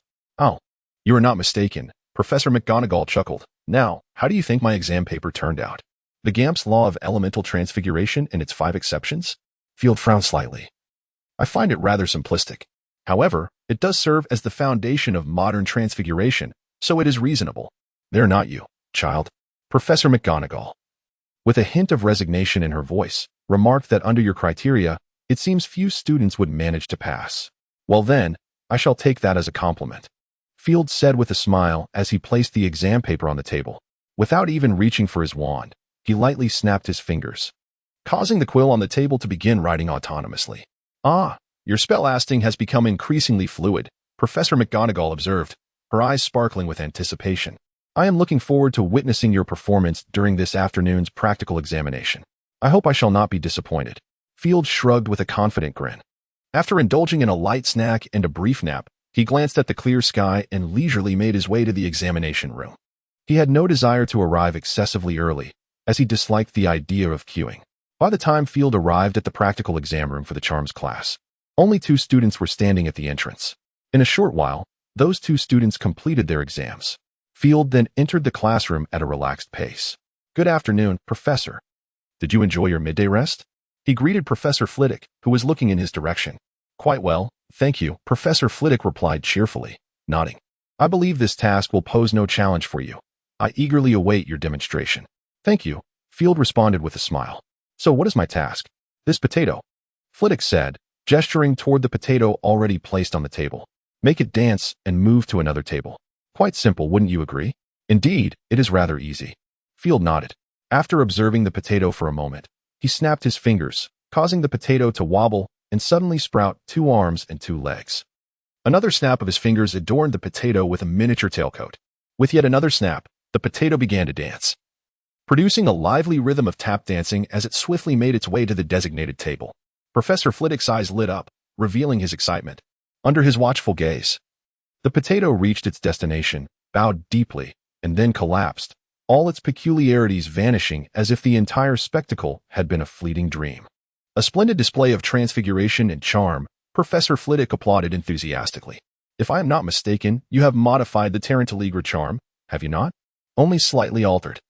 It cannot truly be called a modification, Field replied with a shrug. Aside from the ability to choose the style of dance, this spell is fundamentally unchanged, with the consumption of magical energy being quite similar. That is already quite impressive, Flitwick marveled. However, your future holds far greater promise. You must continue to strive. I shall. Professor, Field smiled and bowed slightly. May I inquire about my grade? No, there is no better answer, is there? Frivolously tilting his head, he observed him, yet admonished. Do not disclose this to others, such as not permitted by the rules. Of course, my professor. Upon entering the Transfiguration practical classroom, Professor McGonagall awaited his arrival. Good afternoon. Dear child, she greeted Field with a smile. I have been pondering when you would arrive. I am not fond of queuing, as you know, Professor, Field replied, gesturing with his hands. In fact, I have just arrived. You have always been this way, McGonagall remarked, pursing her lips before smiling at him again. I can now inform you that your Transfiguration examination score is O, but I am curious about the extent of your progress in Transfiguration.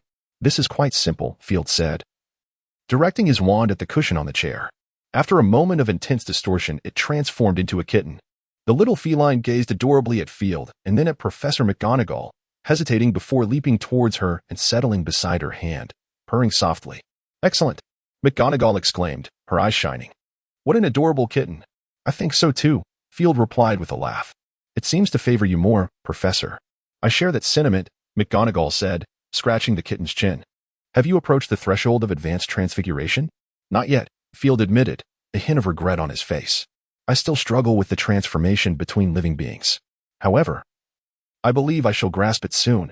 Very commendable, McGonagall praised him with an appreciative glance. Should you require my assistance, do not hesitate to ask. I will, Professor. The following day, during the herbology and potions exams, Field felt particularly adept. In the practical herbology exam, Professor Sprout did not present anything beyond the syllabus. He merely assessed the repotting of a sun orchid, a task Field completed with ease. As for the potions practical, upon his arrival, Snape promptly ushered him into the examiner's seat. If you merely wish to showcase your abysmal potion-making skills to your potions professor, there is no need, Snape remarked with a cold grunt. Come now, observe their examination and score fairly, understood? Field was momentarily taken aback, sensing an ominous premonition. This doesn't seem necessary for me to know? No, it is imperative, Snape replied, his expression impassive. For the forthcoming examination, you shall serve as my assistant. Is that clear? Yes, Professor. Field nodded instinctively, though confusion lingered in his gaze. But assistants do not possess the authority to grade. I say you do. I shall not repeat myself. Snape declared impatiently. Oh, very well, Professor, Field responded, nodding vigorously. Excellent. Observing Field's obedient demeanor, Snape's expression softened slightly. Very well, you stay here for now. With that, Snape lifted his leg to depart. Field suddenly grew anxious. Professor, there are students who still need to take their exams. The questions are on the desk. Let them draw for themselves. Without looking back, Snape replied, if you wish to avoid the untimely demise of your potions professor, then remain there quietly. However, Field was about to protest further. There is no however. Snape abruptly turned back, roaring fiercely and casting a chilling glare at Field before he turned to leave. Ah, and this. Field instinctively reached out, catching a bag that Snape tossed him. Take care of it, and submit the completed exams to me, Snape said coldly. Having finished his command, he departed without a backward glance, leaving Field to sit at the podium with a displeased expression. Later, he would learn that on the night before the exam, Dumbledore had suffered a toothache, and Snape had spent the night brewing a potion for him. When the subsequent students entered the potions practical classroom and saw Field sitting there with a scowl, they were filled with confusion. If you wish to continue wasting your time, I have no objection to you lingering, Field remarked, his countenance icy. Did I invite you in? The familiar tone sent a shiver down the spines of the students, who hurriedly squeezed into their seats. Draw your exam questions yourselves. You have only 3 attempts. Field rapped the desk where the questions lay. The ingredients are in the cupboard. Now, immediately. Do not make me repeat myself. You truly are the headmaster's exemplary student. Blaise thumbed up at Field before joining his peers to select ingredients. Field had initially believed that Snape would assign him the responsibility of overseeing only the first-year exams. To his surprise, Snape entrusted him with the assessments for the second, third, and fourth years as well. When had Hogwarts acquired such a multitude of students? Enduring a day of fatigue, Field suppressed his bodily aches while monitoring the students' actions, mentally cursing Snape. Observing the students fail even the simplest of cold remedies, he began to comprehend Snape's mindset. Each day unfolded in such a manner. It was merely a touch of serpentine temperament that prevented him from unleashing a tirade. After a long day, he finally managed to oversee the practical examinations for students across 4 grades. Carrying the parchment on which he had recorded the scores, Field made his way to Snape's classroom, bringing along the potion ingredients he had prepared during his spare time. After reviewing Field's documented examination process and scores, Snape nodded slightly. Not bad. This is the finest commendation that Field has ever heard from Snape. After all the examinations concluded, despite Field's confidence, he quietly exhaled a sigh of relief. When the results were announced, many were astonished by Field's scores. 7 O's, along with 1 T, the disparity in grades was rather pronounced. Observing this, the students began to murmur among themselves. Meanwhile, the focal point of their discussions was the principal's office, where Field and Dumbledore were locked in a silent standoff. I intend to take the back door, Field declared boldly to Dumbledore. I refuse to participate in the retake of the flying course. Oh, I fear that is not permissible. My child, Dumbledore raised an eyebrow. You must learn to accept the rules. Cursed rules. Field waved his hand impatiently. I am the headmaster's son. I believe I should be entitled to some privileges. No, you are not, Dumbledore replied with a smile, shaking his head. The last individual who thought as you do has already been informed of his current situation. He is still lurking in the wizarding world, preparing for his eventual return. In any case, I refuse to attend, Field asserted defiantly. Regardless, I would not pass. That rationale does not persuade me, Dumbledore observed with interest. It seems I have overlooked something. Field scratched his chin. Ah, yes, I believe I have yet to consult Professor McGonagall. I nearly forgot to deliver the blueprint of the principal's office to her. Oh, my child, Dumbledore suddenly realized, you may indeed have a point.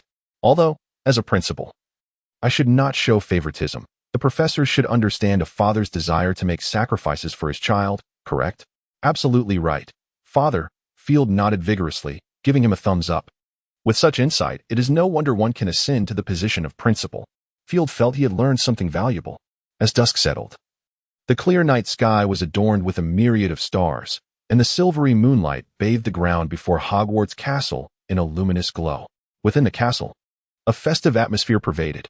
Students excitedly conversed, sharing their holiday plans. "Hey, mate," Blaise jovially threw an arm around Field's shoulder. "Have you decided where to spend the holiday? I have a splendid idea. How about coming to my house?" "I don't think so." Before Field could respond, Daphne interjected, her brows furrowing in disapproval as she huffed. "Is there anyone left at the Zabini estate? If you ask me, it would be better to come to my home." "Hey, Daphne, are you looking for a fight?" Blaise shot her a dark look. "Am I to be intimidated?" Daphne retorted, disdainfully regarding him. "The Greengrass family. I'm the next head. Would I fear conflict?" Blaise was momentarily silenced by her boldness.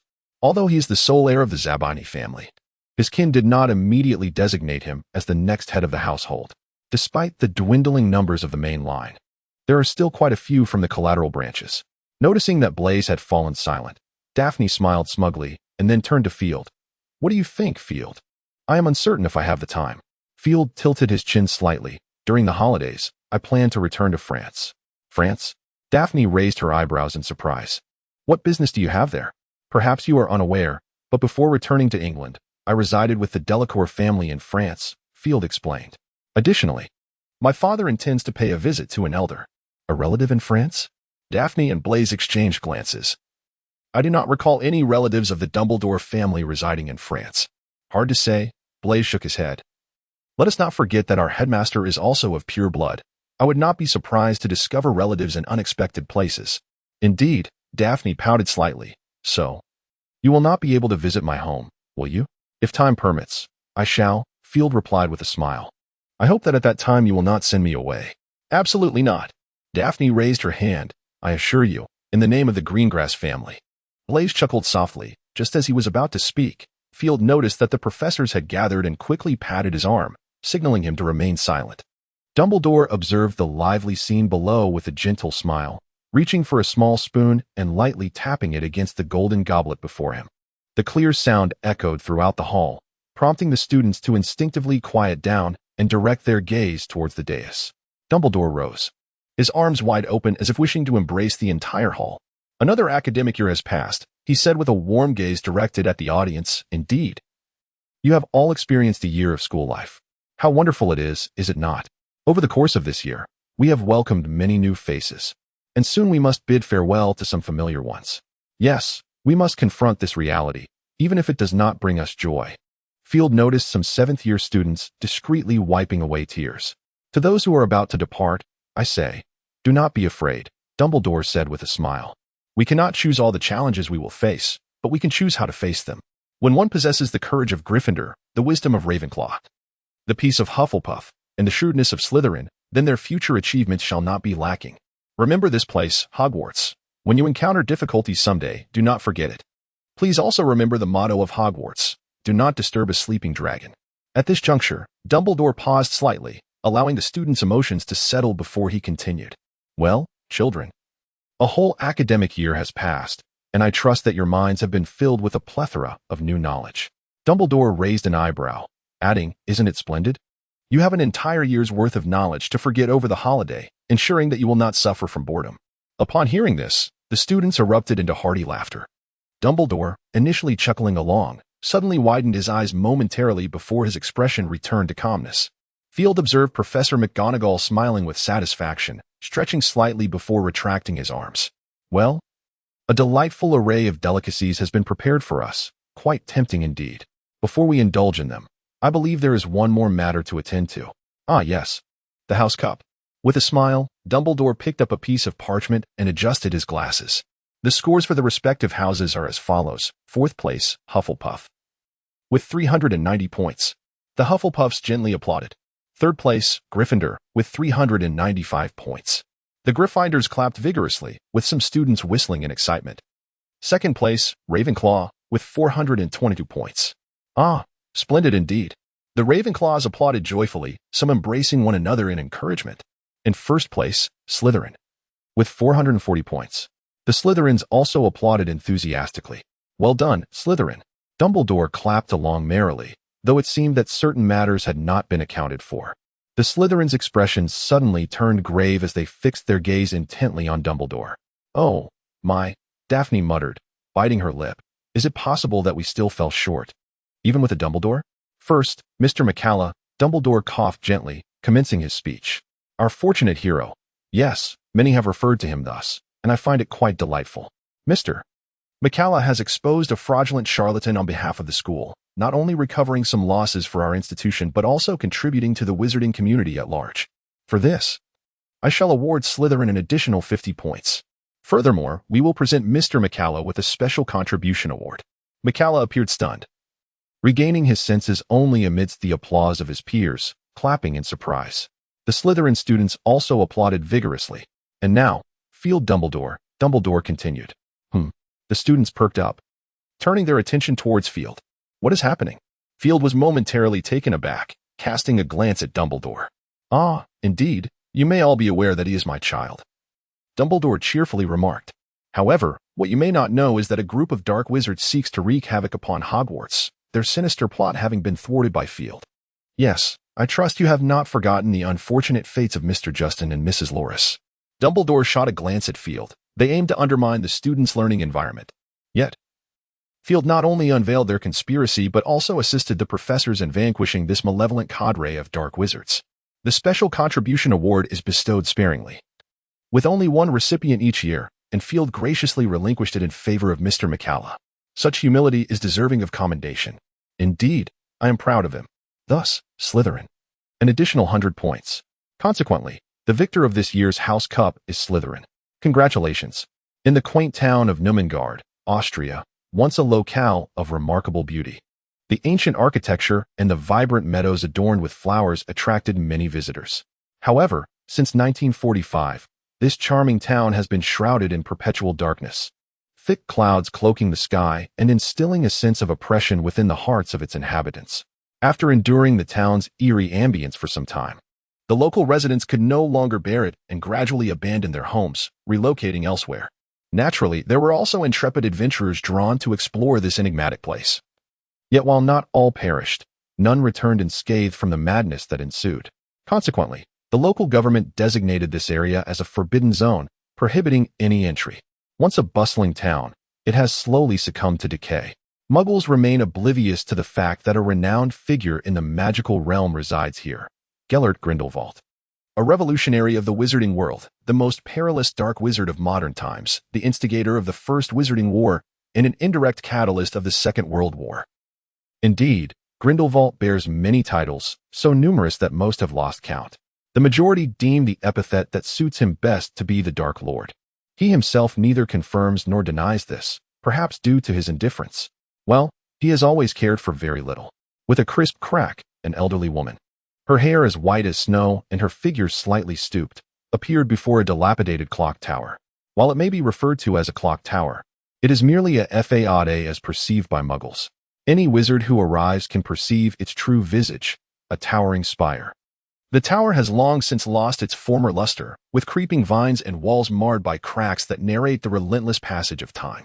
Above the grand entrance, the faded gilded letters still faintly reveal their original form, inscribed in Latin, Omnexim Beneficio, meaning all for a greater good. The elderly woman's lips quivered slightly, her eyes brimming with sorrow as she bowed gently before the tower and began to approach it with measured steps. With a creak that pierced the silence, the door seemed to have been neglected for ages. She glanced upward before ascending the staircase step by step. The rhythmic sound of her footsteps echoed alongside the floorboards' groans in the vast emptiness of the tower, yet she remained unaffected, her clouded gaze fixated on the summit above. She continued her ascent, unceasing and undeterred. Ultimately, she reached the pinnacle of the tower, confronting the closed wooden door. Her hand trembled as she lifted it, then lowered it again, tears welling in her eyes but never cascading down. Tentatively, she tapped on the door, as if fearing to disturb something sacred. "Enter," came a voice that was both ancient and succinct, imbued with strength and magnetism. The elderly woman gently wiped away her tears, lifted her gaze, and strove to suppress her other emotions, revealing a faint smile. She pushed the door open with a creak and stepped inside, finding the elder seated by the window. He did not shift his gaze to her. Instead, he remained transfixed by the tumultuous sea beyond, his eyes flickering with a spark of vitality. Those peculiar eyes bore no signs of cloudiness. "Good afternoon, my master." The elderly woman, Vida, mustered the strength to stand tall, offering a smile that revealed the beauty she must once have possessed in her youth. "You should not have come, Vida," the elder remarked without turning. "This is not a place of solace. In my eyes, it remains beautiful, my master," Vida replied, her smile tinged with profound sorrow. "Beautiful?" The elder echoed the word, his tone laced with an inexplicable nuance. "You seem to have forgotten that this is merely a prison." He did not turn around. "No, it is simply a dwelling." "My master," Vida shook her head resolutely. "No place can confine someone as great as you."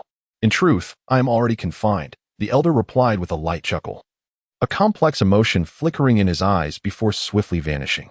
"If you have something to say, you may do so now." "Indeed, master," Vida respectfully replied.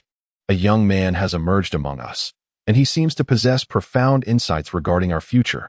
Many of the saints are hesitating whether to continue following him." "Oh."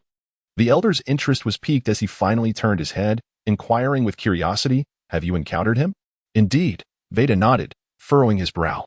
"Although his eloquence is commendable and his ideas are sound, there is always something that feels amiss. Merely ambition and desire."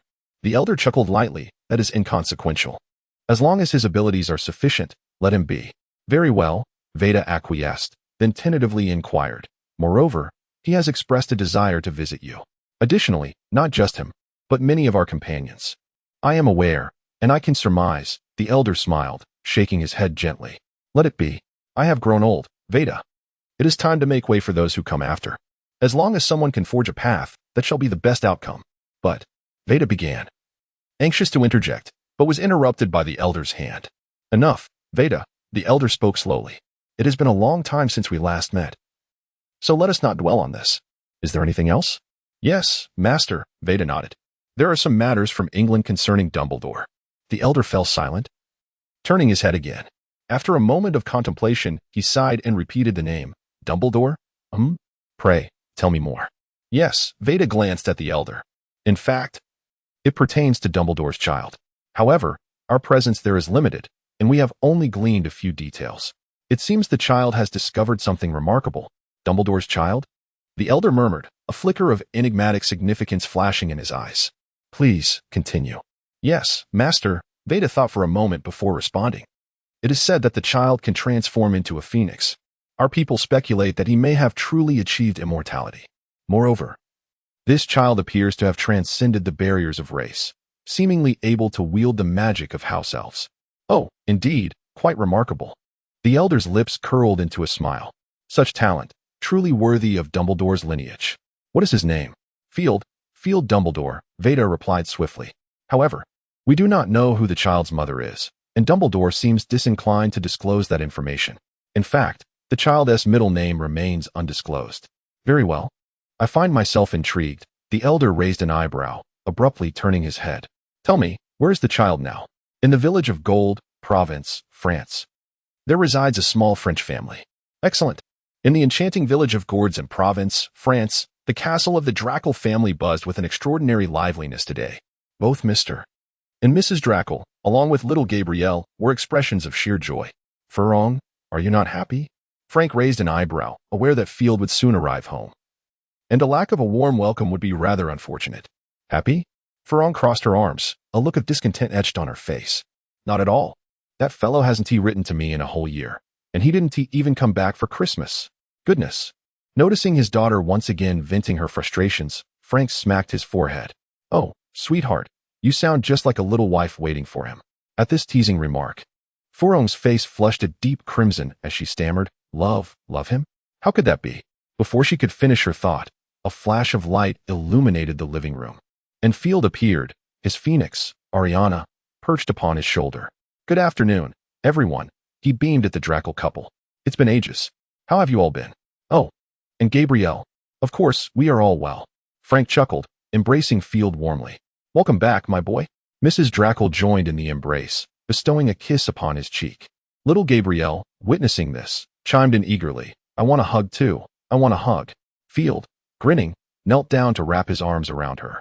Just as he attempted to release her, the little one pressed her face against his. He felt a dampness on his cheeks, and before he could comprehend what had happened, Gabrielle had jumped down, burying her face in her mother's embrace. This is hardly a kiss on the cheek, you adorable little rascal, Field remarked, raising an eyebrow. But I suppose I am not at a loss, am I? Gabrielle suddenly lifted her head and made a silly face at him, then promptly returned to her hiding place. Her endearing antics elicited laughter from everyone in the room, even Fleur, who usually maintained a stern demeanor, couldn't help but smile. I believe I just heard something intriguing. Field turned to Frank. If you don't mind, may I inquire what you were discussing? Oh, certainly. Frank waved his hand dismissively, about to speak when he was abruptly interrupted by Fleur's loud protest. Dad. Fleur shot him an irritated glance before shifting her gaze to Field. I think it's unnecessary for you to know. Oh? Field raised an eyebrow, gently stroking Ariana's neck while playfully teasing. You're not suggesting you intend to marry me, are you? That's simply one do. Upon hearing the initial part, Fleur's cheeks turned a slight shade of pink. But by the end of his jest, her expression darkened.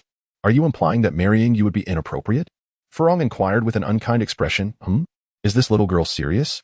Field sensed that Fleur was becoming earnest, and with a sudden flicker of inspiration, he slapped his forehead, exclaiming, Ah! I almost forgot to introduce my companion, Ariana. She is a phoenix. Ariana gently chirped, nuzzling Field's face, and nodded in acknowledgement to Frank and the others. Oh! A phoenix is indeed a rare pet. Frank marveled at Ariana, then inquired, Did Professor Dumbledore assist you in finding her? Not entirely, Field replied, shrugging his shoulders. In fact, it was my father's phoenix, Fox, who helped me find Ariana when she was still an egg. Remarkable, Frank exclaimed, gazing at Ariana with excitement. May I touch her? Before Field could respond, Ariana let out a loud shriek, and with a flash of flames, vanished from the room. Well, you already know the answer, Field shrugged. She might be a bit shy. That's quite a pity, Frank sighed in disappointment. Perhaps once you become more familiar, you could ask her again, Field suggested reassuringly. That's all right. Frank waved his hand dismissively. Phoenixes are proud creatures. Few can earn their affection aside from their owners. I don't mind. That's good to hear. Field replied with a cheerful smile as he opened his suitcase. However, I do have some other small gifts for you. As he spoke, he pulled out various items from the suitcase. This is the latest model of magical perfume, Field said, handing a beautifully ornate bottle to Madame Delacours. It can emit different fragrances depending on the weather. Just a single drop can last for at least a week. Oh, thank you, Madame Delacours exclaimed, her face lighting up with joy as she accepted the bottle, scrutinizing it for a moment before carefully storing it away and bestowing Field with a kiss on the cheek. You're welcome, Field said, catching Frank's approving glance and secretly smiling. He nodded toward Madame Delacour. I believe only the most beautiful individuals deserve the finest, don't you think? Absolutely. Frank chuckled heartily, nodding in agreement. Madame Delacour lightly patted Frank, her smile growing ever more radiant. Humph, flatterer, Fleur muttered under her breath. Field pretended not to hear and retrieved another item, handing it to Frank. This is a potion I crafted myself, an antidote. The formula has been refined by my potions professor and can neutralize the majority of poisons. Even the venom of a venomous tentacula requires only 3 drops. Oh, this is extraordinary. Frank's expression shifted to one of seriousness as he accepted the potion. Do you have any left for yourself? If not, you should take it back. Although it was said, Frank's face unmistakably revealed a hint of reluctance, and his hand gripping the potion bottle showed no intention of offering it. I still have some left. Sufficient for my own needs, he stated. Field nodded, remarking that, in truth, this particular potion was not as precious as one might imagine. It was merely the ingredients that were somewhat elusive.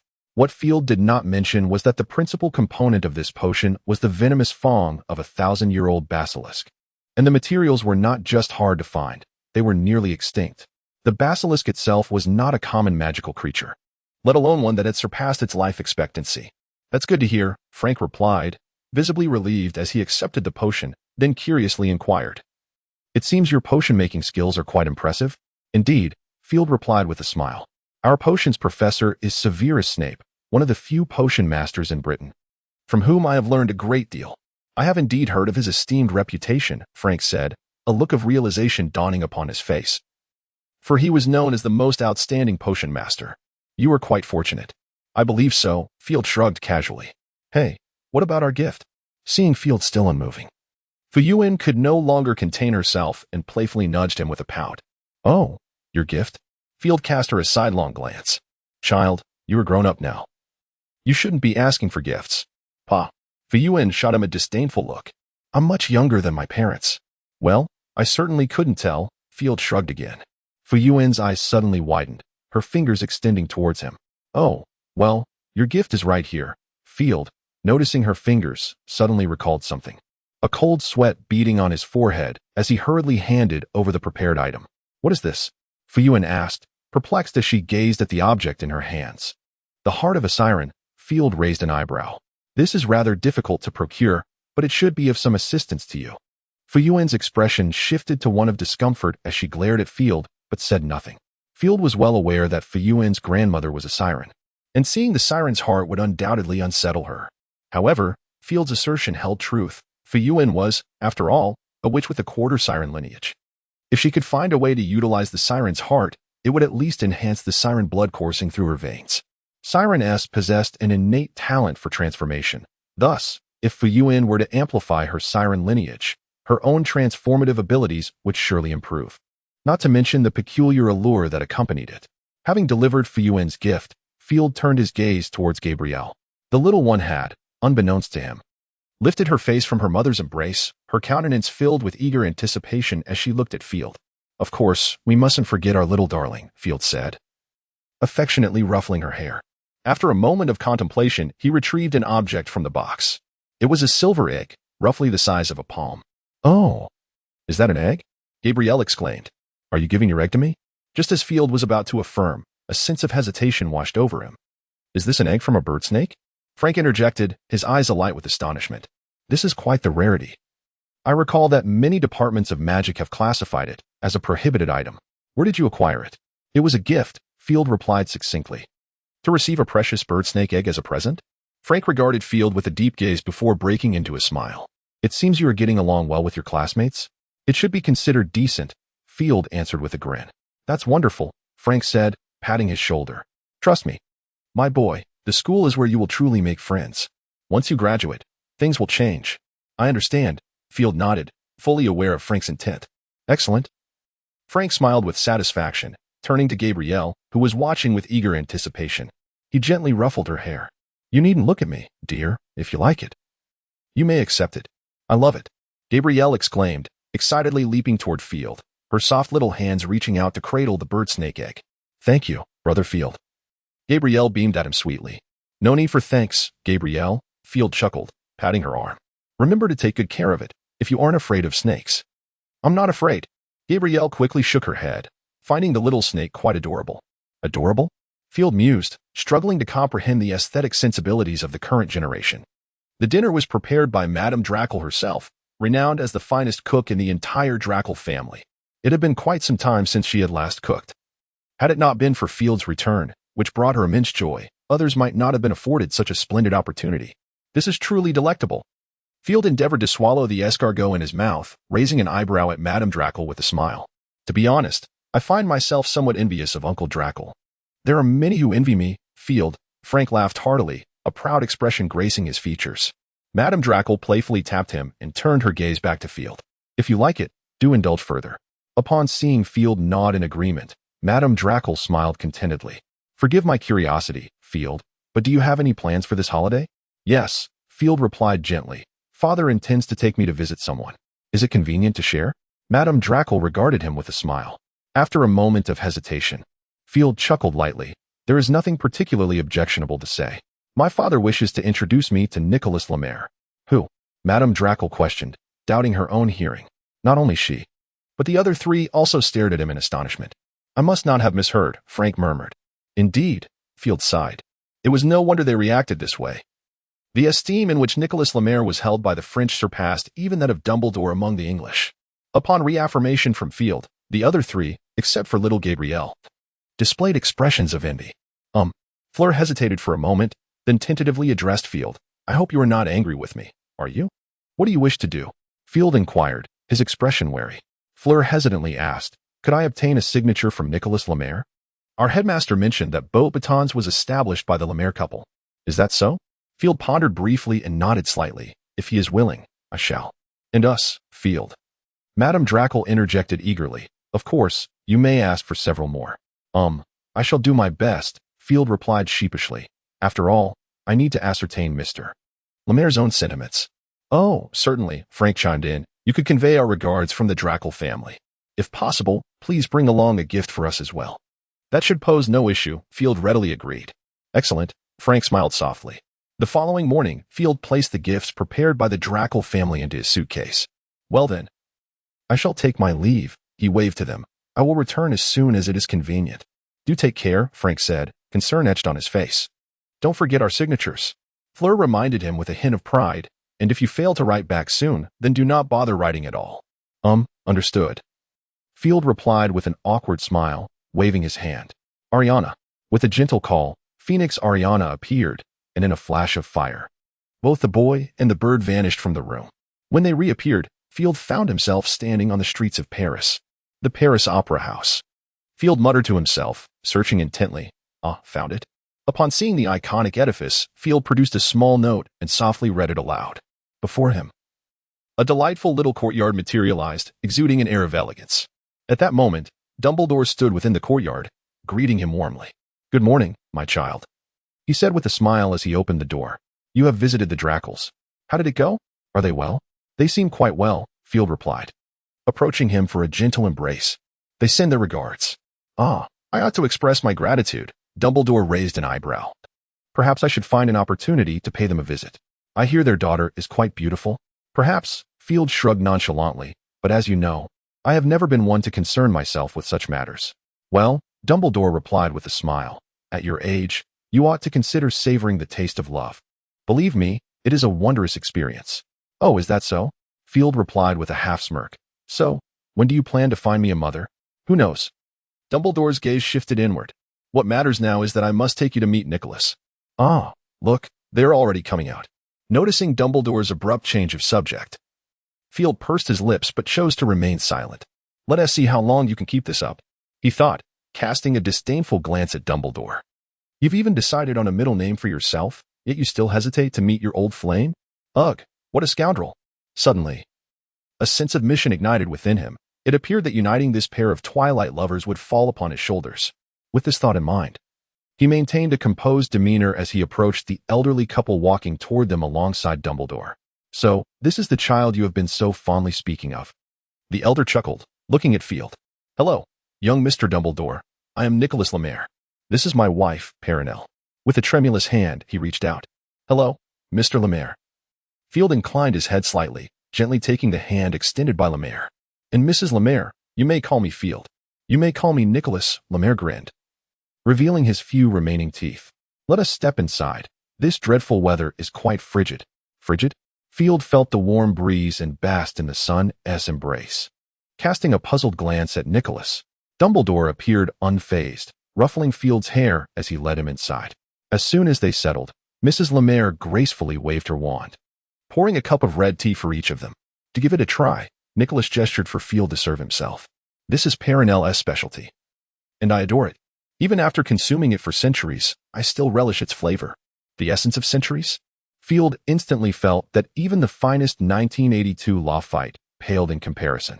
Observing the exquisite brew before him, he thought to himself that this was truly a remarkable beverage. With that in mind, he lifted his teacup, gazing at the dark red, crystal-clear liquid, and took a gentle sip. In the next moment, his expression changed dramatically. The bitterness was unlike any he had ever encountered. Even the bitter gourd juice Severus once forced upon him paled in comparison to this. Struggling against the urge to regurgitate, Field painstakingly swallowed the tea. Although the aroma was delightful, the lingering astringency on his tongue was overwhelming. Watching Dumbledore continuously add sugar cubes, and honey to his cup until the tea visibly thickened, he finally ceased his additions, lifted the cup, and savored a sip. Observing Dumbledore's actions, Field couldn't help but feel a twinge of envy. How is it? Nico inquired eagerly, gazing at Field. Quite good, Field stammered, hastily raising his teacup. I really enjoy it, yes. That's wonderful to hear, Nico chuckled. Perenelle was worried you wouldn't take to it, and even asked if I should add more sugar. It seems fortuitous that I stopped her, wouldn't you agree? Oh, indeed. This is the epitome of deliciousness, Field replied with a smile, taking another cautious sip. This time, he dared not drink too much at once. Yet, even in moderation, the intense bitterness was still quite distressing. How could such a delight be enjoyed alone? With that thought, Field's eyes darted to Dumbledore. Father, You truly ought to try this red tea. It's fragrant and simply exquisite. I believe it must be delightful." Dumbledore smiled, taking a sip of his own tea. "However, my child, you know my preferences." "Of course," Field replied playfully. "But you could certainly experiment a bit." "It wouldn't hurt, would it? If given the chance, I would be quite willing to do so," Dumbledore said, gently ruffling Field's hair. "Perhaps I could have the house elves at Hogwarts come to learn as well. Then, you could enjoy it at school too." As he spoke, he gently gestured towards the teapot, which floated gracefully and filled Field's cup. Staring blankly at his cup, Field was engulfed by an indescribable sense of bitterness. Wasn't this akin to shooting oneself in the foot? After enduring the most challenging tea experience in history, Field resolved never to drink tea again. The tangy sweetness of lemon juice far surpasses this concoction. After enjoying tea, Dumbledore retained Field while he himself departed from LeMay's residence. He informed Field that he had some minor matters to attend to and would return shortly. Field found nothing amiss and readily acquiesced. However, during lunch, he was overcome with tears. Tasting the bitter and astringent flavor in his mouth, alongside the sweet yet fishy seafood soup, Field suddenly felt the weight of his youth. "What is the matter, my dear?" Mrs. LeMay inquired with concern upon seeing Field's tear-streaked face. "It's nothing," Field replied softly, wiping away his tears and forcing a smile. "I have simply never tasted such exquisite dishes. It moves me deeply." "Indeed," Nico chuckled, "Perenelle's culinary skills are unparalleled. I still recall, when we were courting, she gifted me a piece of her homemade cake. It was the most delightful treat in the world." "Enough of your fanciful tales." Mrs. LeMay gently swatted Nico, though a smile graced her lips. Despite her silver hair, the essence of happiness rendered her appearance remarkably youthful. "I speak no falsehood. You know I have always relished your creations," Nico remarked with a grin, patting her hand before turning to Field. "So what do you think? Is it not delectable, Field?" Observing their affectionate exchange, Field seemed to grasp something profound, his face illuminating with a radiant smile. "Yes, you are absolutely right." In the study, Field diligently examined a tome as thick as a brick, his eyes alight with joy. According to Muggle lore, Nico LeMay received divine inspiration from an angel in a dream, which led him to the Book of Jewish Abramelin, thereby creating the Philosopher's Stone. In truth, Nico did acquire a book, though it was not the Book of Abramelin, but rather a nameless volume entirely. The entire volume is composed of ancient magical texts and an array of peculiar illustrations. Nicholas and Field had previously mentioned that he indeed drew inspiration from this tome to create the Philosopher's Stone. However, the legend among Muggles bears little truth. In fact, the tales surrounding Nicholas emerged from the witch hunts of yore. During the tumultuous period, Nicholas took on a servant whose obedience to his every command was remarkable, even saving his life on one occasion. Out of trust and gratitude for the servant, Nicholas decided to take him on as an apprentice. Yet, despite the title of apprentice, the servant remained a Muggle, incapable of grasping even the simplest principles of alchemy. Ultimately, Nicholas bestowed upon him some gold and a few shops, allowing him to engage in honest commerce, ensuring his sustenance.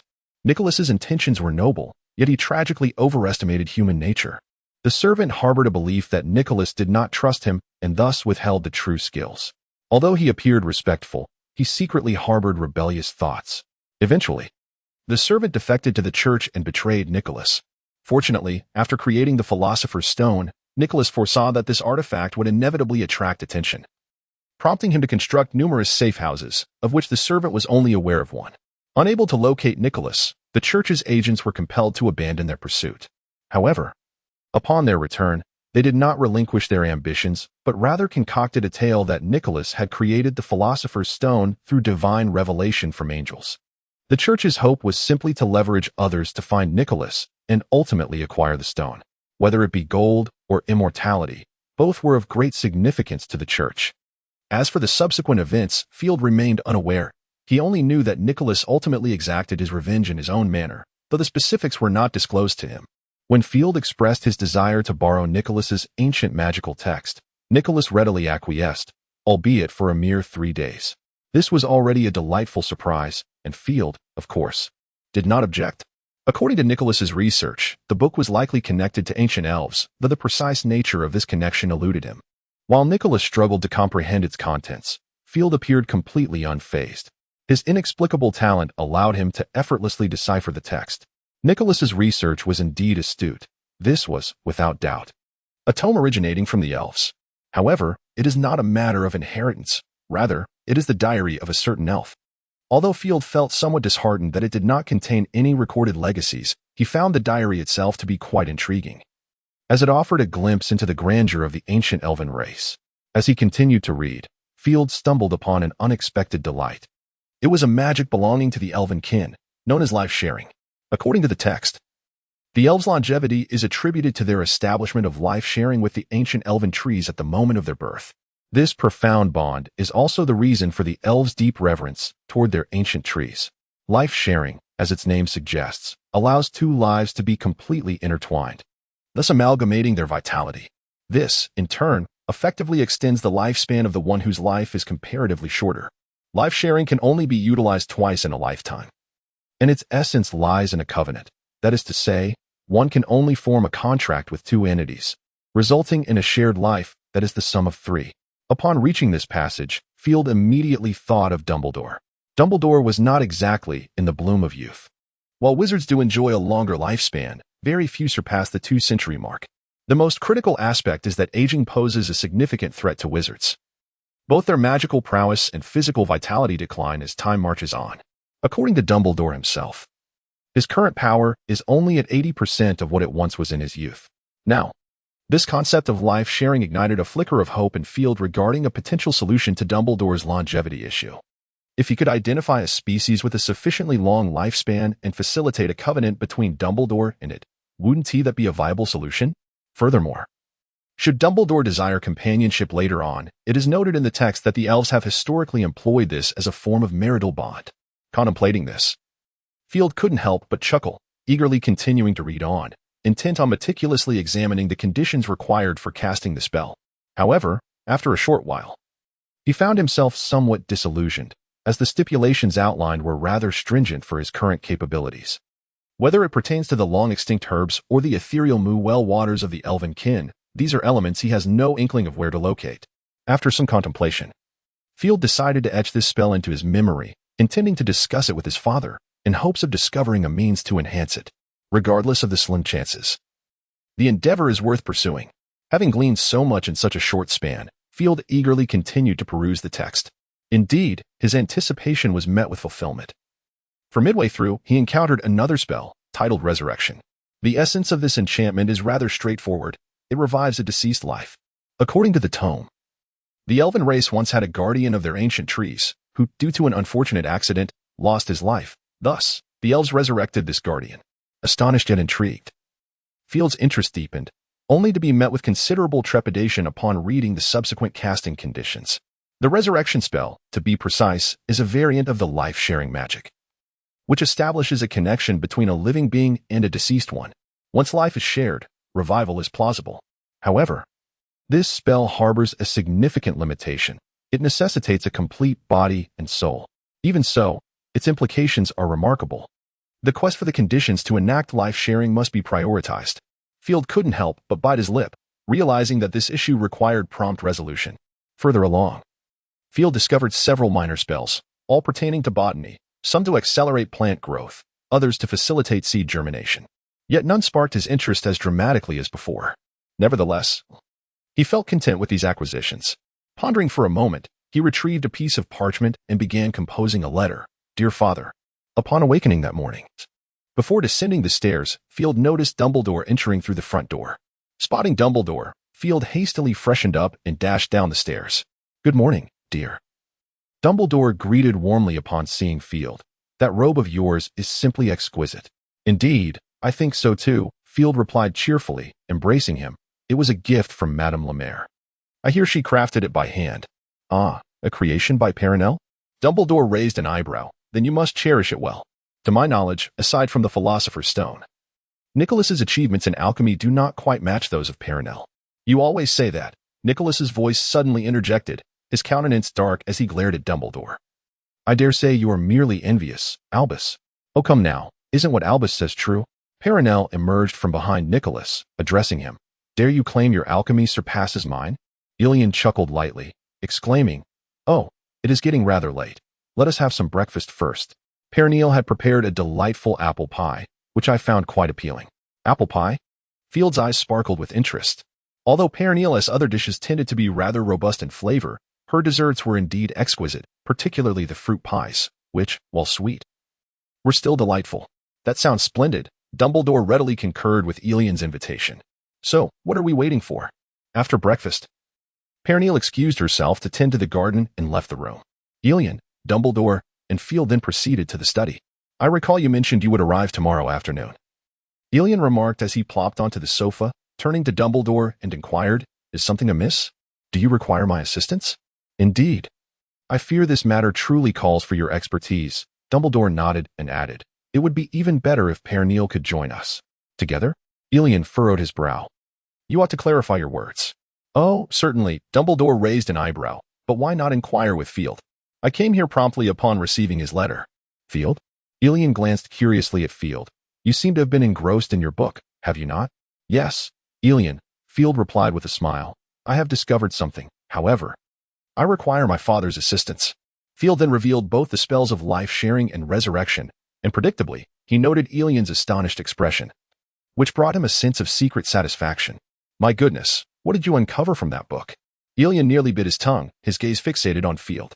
You heard correctly. Field shrugged. I indeed uncovered these two spells. Good heavens, this is utterly unbelievable. Elian patted his chest. Today cannot possibly be April Fool's Day, can it? Certainly not. Dumbledore chuckled. To be honest, I was equally astonished upon receiving Field's letter. However, when he explained that these spells originated from ancient elven magic, I found it less surprising. The ancient immortal races possessed countless methods we cannot fathom, Dumbledore remarked, patting Elian's arm. The pressing question is whether we can wield this magic. Noticing Dumbledore's eager yet slightly anxious gaze, Elian seemed to grasp the gravity of the situation and gradually composed himself. You are correct, Albus, Elian said softly, for this endeavor. We indeed require Perennial's assistance. Besides that, we need resources, an abundance of them, particularly concerning herbs and ancient knowledge. Dumbledore pondered for a moment before nodding.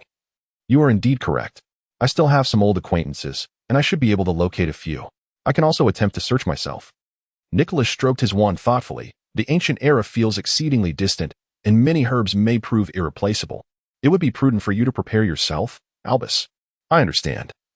A glimmer of tears flickered in Dumbledore's eyes, only to vanish almost instantly. However, having hope is certainly preferable to despair. Exactly, Nicholas replied slowly, his gaze drifting to the contemplative Field, whose expression soured once more. However, mere assistance will not suffice. I have a condition. Of course. As long as it is within my capability, Dumbledore regarded him earnestly. No, this is not your concern, Albus, Nicholas huffed. I am addressing Field. Field. Hearing his name mentioned, looked at Nicholas with curiosity. Young man, if memory serves me right, you did not disclose that you are acquainted with all ancient runes, did you? Nicholas shot him a sidelong glance, speaking deliberately. You never inquired, Field shrugged. It is not a matter of great significance, is it? Many in the magical realm possess various talents. It is not so simple, Nicholas explained with a serious demeanor. Wizards with inherent talents are rather rare, especially those with an innate understanding of runes. You are the only example I am aware of. So, what do you propose? Field raised his hands. I might consider it. As long as it remains within my limitations. Quite straightforward, Nicholas regarded him with a sidelong glance. I require you to translate all the runes you know and ideally compile a rune dictionary. Apologies, but that is beyond my capabilities, Field exclaimed, startled. Writing a dictionary? That sounds exceedingly tedious. He was not inclined to undertake such a burdensome sacrifice. Or perhaps you could teach a few classes at Beauxbatons. Nicholas offered another condition. Beauxbatons is not Hogwarts. They have alchemy classes. I need you to attend at least twice a month. I am not versed in alchemy. Field shook his head. Otherwise, I might consider it. That is your assertion. Nicholas suddenly smiled.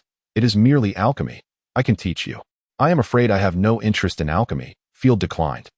Between spells, transfiguration, and potions, I already have enough on my plate, and my energy is limited. Very well, Nicholas's expression darkened again, then.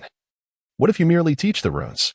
That is acceptable, Field contemplated, recognizing he could not be overly demanding, and nodded. Now that is more agreeable, Nicholas's demeanor softened. Then let us commence. Dumbledore spoke to Nicholas, indicating that he needed to converse with Perennial. Of course, he replied, I know she will be unable to refuse this. Once again, Dumbledore departed. When Nicholas conveyed this matter to Perennial, she readily agreed with evident delight. The group soon became engrossed in their tasks, while Field, after meticulously transcribing the spells for life-sharing and resurrection in Latin, found himself at a loss for what to do next. Observing Nicholas and Perenelle immersed in their work, he refrained from interrupting them. After a brief exchange, Field exited the safe house alone. Wandering slowly through the streets, Field watched as passers-by hurried by, leaving him momentarily uncertain of where to go.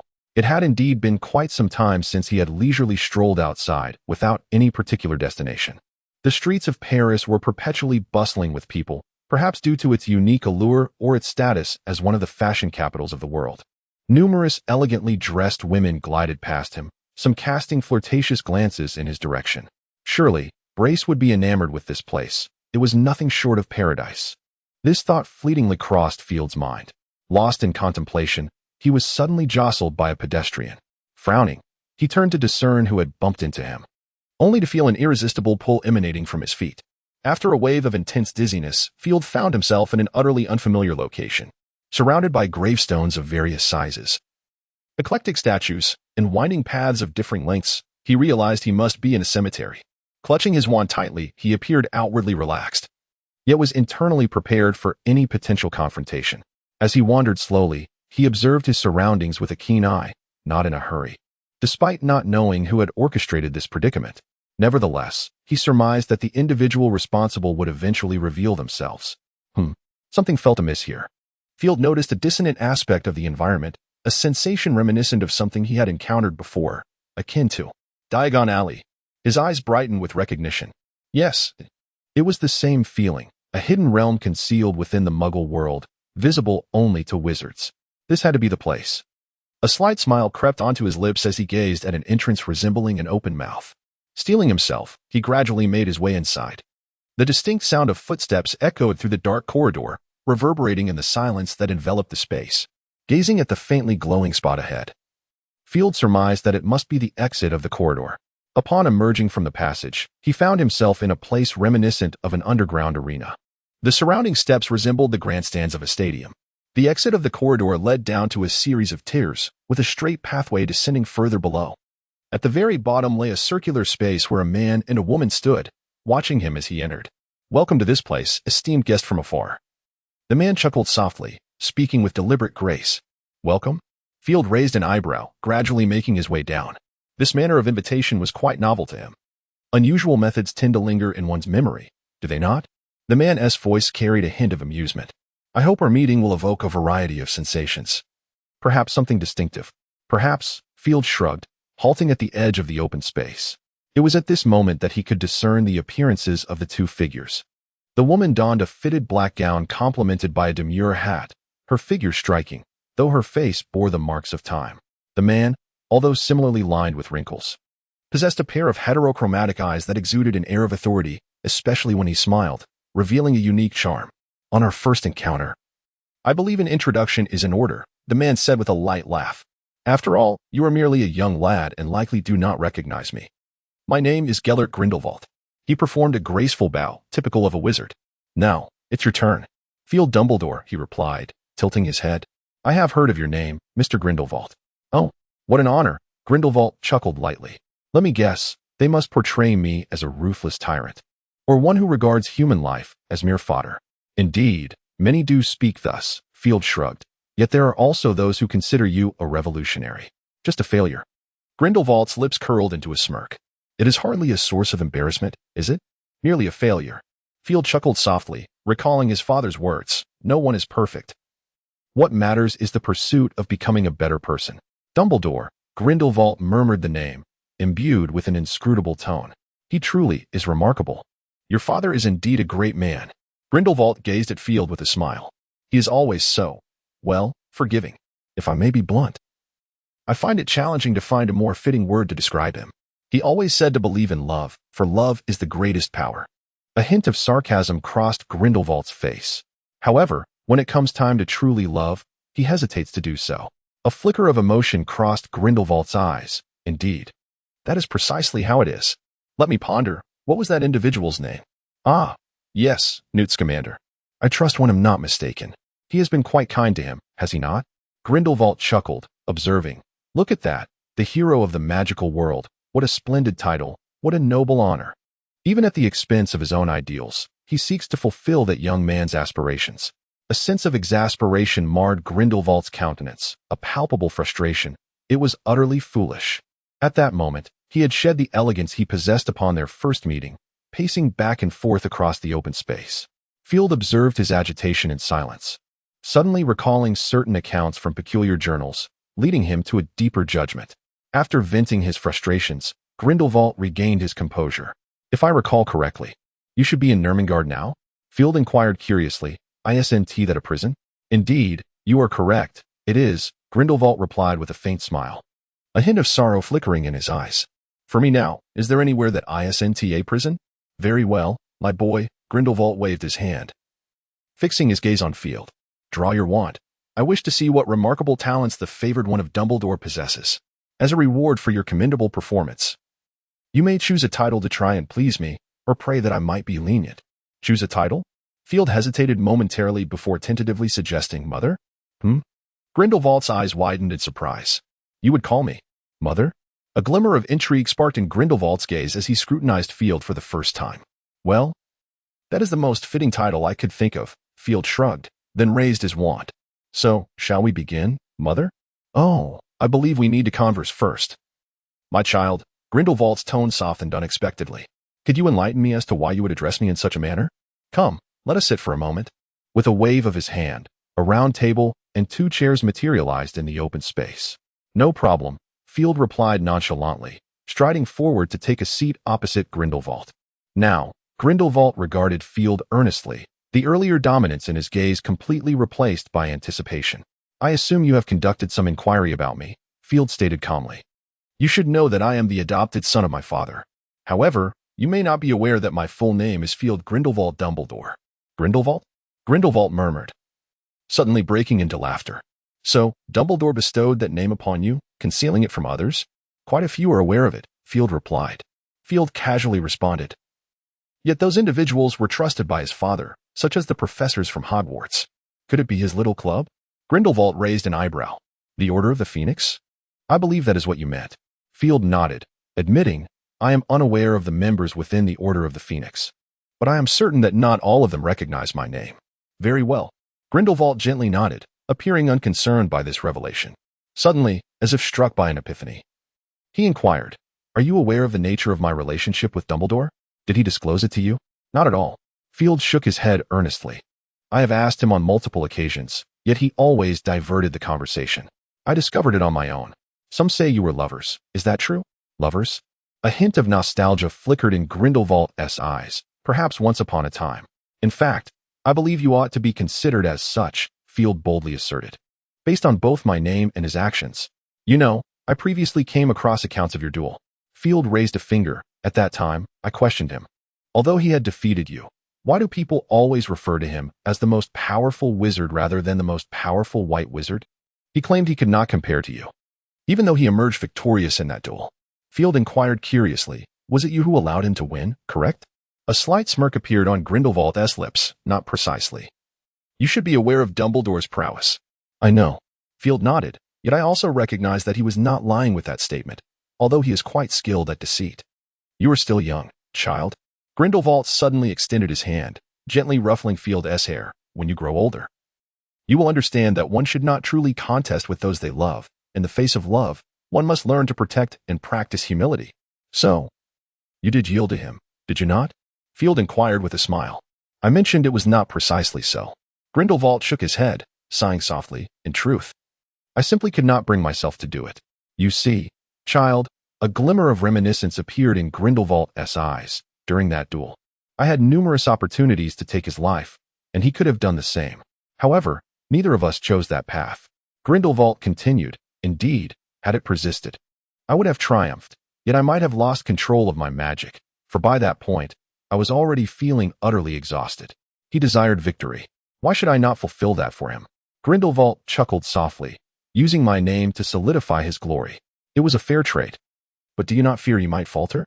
Field gazed at him, puzzled. Falter? Grindelwald laughed, shaking his head. He would not. I know him well. However, everyone can falter. Grindelwald remarked earnestly. After all, you mentioned that you were utterly exhausted at that time. And your father was likely in a similar state, was he not? Ah, indeed. That is correct, he nodded, then shook his head. I trust him. Even if he did accidentally take my life, I would not hold it against him. You love him, Field observed, scrutinizing Grindelwald's expression with a sense of certainty. Love? Grindelwald sighed. Perhaps so. To be honest, I have never truly comprehended what love is. Dumbledore was right. I have never grasped its essence. I pondered the nature of love throughout my time in Ermengarde, yet the understanding eluded me. However, I am acutely aware that if there exists anyone I could claim to love, it would be Albus. Field nodded in understanding. I have another question for you. He hesitated, gazing at Grindelwald, lost in reminiscence. Oh, Grindelwald smiled gently at him. Of course, you may ask. After all, I am your mother, am I not? Ah, yes, Field replied, nodding rapidly. Will you return to Ermengarde? Why do you ask? Grindelwald inquired, amusement dancing in his eyes. I believe it is not a good place, Field stated, eyeing him. I have heard it is one of the two most fearsome prisons in the magical world. In truth, I would prefer if you could accompany me back to Hogwarts. Where Father is. Would that not be wonderful? Grindelwald paused, contemplating, and then, seeing the eager anticipation on Field's face, he chuckled and shook his head. Not just yet. My child. Then do not return there, Field implored, a hint of desperation flickering across his features. After all, it is a prison. Prison, Grindelwald gently ruffled his hair. Child. My prison has always been merely within my own heart. However, I promise you, I shall not return. I have matters to attend to. He gazed up at the sky beyond the courtyard. When we meet again, I shall present you with a gift, shall I? If you could come back with me. That would be the greatest gift of all, Field shook his head. Father would certainly wish to see this as well. Perhaps, Grindelwald smiled, patting his small head. That day will come, I assure you. Very well, I believe you, Field nodded vigorously. As he watched Field depart, a fleeting tenderness glimmered in Grindelwald's eyes before fading away. Vita, he softly called. I am here, Master, Vita responded respectfully. I recall you mentioning that there is a young child in America who wishes to see me? Grindelwald grinned slyly. I find myself quite curious to meet him now. Very well, Master. Vita nodded and tentatively inquired, is it because of that child of Dumbledore? You were rather verbose, Grindelwald retorted, casting her a sidelong glance. My apologies, Master, Vita replied, a flicker of panic crossing her eyes. Consider it forgiven this time, Grindelwald huffed. Mother? He gazed at the spot where Field had vanished, a smirk playing at the corners of his mouth. Next time we meet, we shall see who truly is the mother. Let us depart. It is time to rally our people, Grindelwald commanded. We must first visit a few Ministry of Magic locations. Very well, Master. A glimmer of excitement and bloodlust shone in Vita's eyes. Are we going to attack? No, merely to collect some interest, Grindelwald's gaze hardened. They owe me nearly 50 years of summers. Upon returning to Nicodemus's home, Field refrained from mentioning his encounter with Grindelwald, instead stating he had merely taken a stroll to admire the sights. Nicodemus and Perennial did not press for details, perhaps preoccupied with the complexities of the life-sharing magic, which led them to hastily conclude their dinner. In the ensuing days, Field did not venture outside again, dedicating his time to reading or practicing magic. Nicodemus possessed a considerable collection of books, not only on alchemy but also on various other forms of magic, rivaling the library of Hogwarts. When Field expressed his desire to peruse his collection, Nicodemus readily acquiesced, seemingly indifferent to the matter, perhaps due to the formidable challenge posed by the life-sharing spell. It was only as Field approached the start of his school term that they had just begun to formulate a plan. The formal process of unraveling, or perhaps reconstructing, had yet to commence. While Field perceived this timeline as lengthy, both the LeMay couple and Dumbledore expressed satisfaction with the current progress. After a moment of surprise, Field chose to remain silent. Regarding the second-year textbooks, a letter from Hogwarts arrived a week prior to Field's commencement.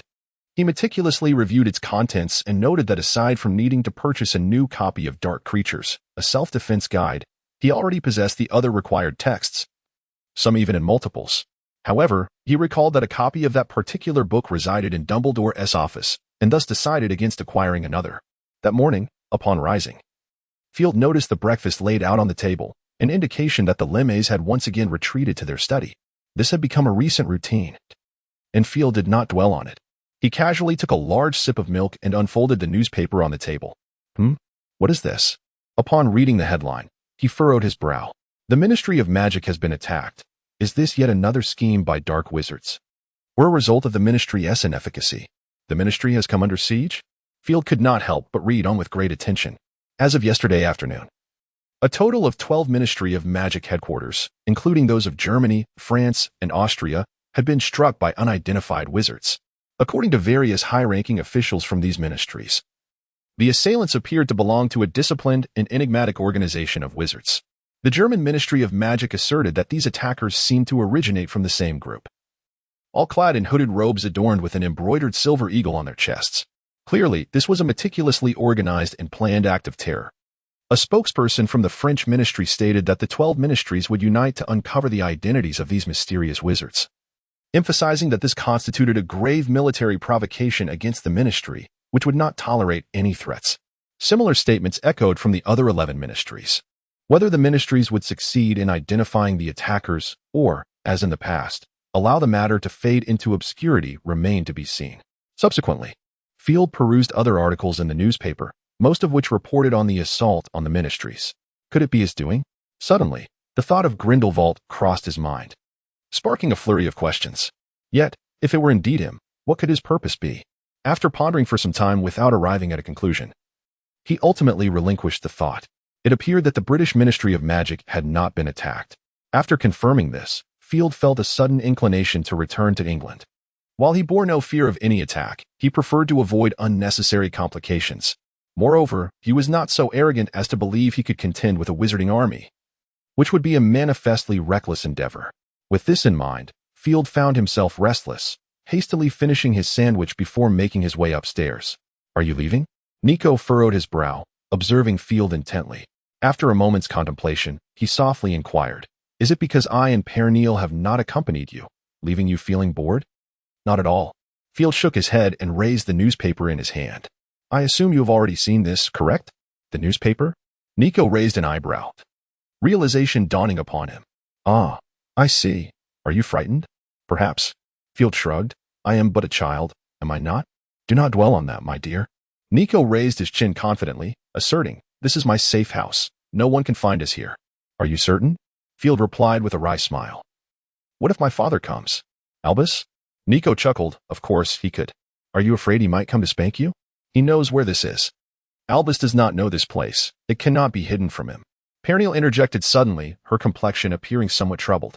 "Child, do you know something?" "No, I am utterly unaware." Field replied, shaking his head. "I merely find myself longing for home. Moreover, with the school term approaching, I must return to procure some supplies."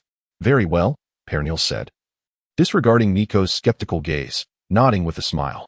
"I shall acquiesce. Do you require me to inform Albus to fetch you?" "Not necessary." Field shook his head. "I have Ariana." "Oh, indeed. Albus mentioned you possess a phoenix as well," Pernille mused, acknowledging the envy evoked by the Dumbledore family's gifts. Field offered a slight smile and nodded. "Is there anything we can assist you with?" Pernille inquired cheerfully. "Nothing at all," Field responded, shaking his head. "If circumstances permit, I shall be departing shortly." "Ah, of course. It is your prerogative, my dear." As Field exited the study, Nico regarded his beloved with confusion. "This is not like you, darling. It is quite safe here."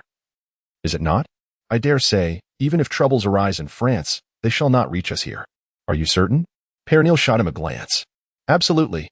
Nico's irritation was palpable. "This is the most secure sanctuary in the world. Even Albus Dumbledore himself could not breach it at will." "Indeed."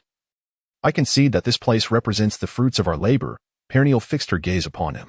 "However, you have overlooked one individual, my dear, who is no less formidable than Dumbledore himself. Do you not find this recent activity from the Ministry of Magic reminiscent of him?" "Him?" Nico looked at Pernille in bewilderment. "I thought you would remember vividly." "Nico," Pernille rose, casting a lingering glance around the study. "The last Paris incident nearly brought destruction. I trust you have not forgotten." "Have you? You mean?" Nico's eyes widened in sudden realization, an unmistakable fear flickering within them. "We must depart, my love. Regardless of whether this is a mere false alarm, I believe you would prefer not to meet your demise before this enchantment is completed." Pernille gently patted his hand. "Oh." "You were right, Pernille." In the headmaster's office at Hogwarts, a flash of fire materialized, and Field appeared once more. Though it was merely a holiday, he felt as if he had been away for an eternity. Surveying the familiar surroundings of the office, a wave of inexplicable nostalgia washed over him. "Ah. It has been quite some time, young Field," The portrait of the female headmaster greeted him, her eyes twinkling. "How was your holiday?" "Very well, Aunt Devante," Field replied, inclining his head slightly in respect. "I found it quite fulfilling. I learned a great deal." "That is splendid to hear." Dallas wore a benevolent expression on her face, however. "At your age, child, it is essential to engage in more than just study. Cultivating friendships or learning to relax can be quite beneficial." "I will, indeed." Field nodded with a smile, "Yet I still find magic to be the most captivating. In truth, the pursuit of magic brings me the greatest joy." "You are quite perceptive." "Dear child," the headmistress remarked, a flicker of tenderness crossing her gaze. "Indeed, let us not forget, she is a student of Slytherin." "Dallas," interjected the male headmaster, sporting a goatee and a glimmer of shrewdness in his eyes. "Oh, come now, Phineas," the headmistress replied with a hint of disdain. "You always adhere to your own principles." "Regardless of the principles, at least they yield results," Phineas retorted, his neck stiffening. "Yield results?" The headmistress scoffed lightly, "thus cultivating a Dark Lord?" Phineas' eyes widened, his goatee bristling. "Enough with the quarrel." A male headmaster clad in ancient noble attire admonished, "There are children present. Do you wish to become a laughingstock?" "Humph." Dallas and Phineas exchanged cold huffs, sealing their lips. "My apologies, child," the noble-looking headmaster smiled at Field. "They did not mean any harm. They simply hold a fondness for you." "I understand," Field shrugged. "After all, you seldom converse with anyone besides the headmaster." "A clever little one," the headmaster nodded approvingly. "I presume you seek Albus? You should be patrolling the school at present. Perhaps you may need to wait a moment." "That is quite all right." Field shook his head, suddenly recalling something, and inquired, "May I ask you a few questions?" "Of course, as long as we are able to provide answers." The headmaster smiled and nodded. "My name is Ambrose Swat. You may call me Uncle Swat." "Very well, Uncle Swat." Field nodded obediently. "Excellent." Ambrose chuckled heartily.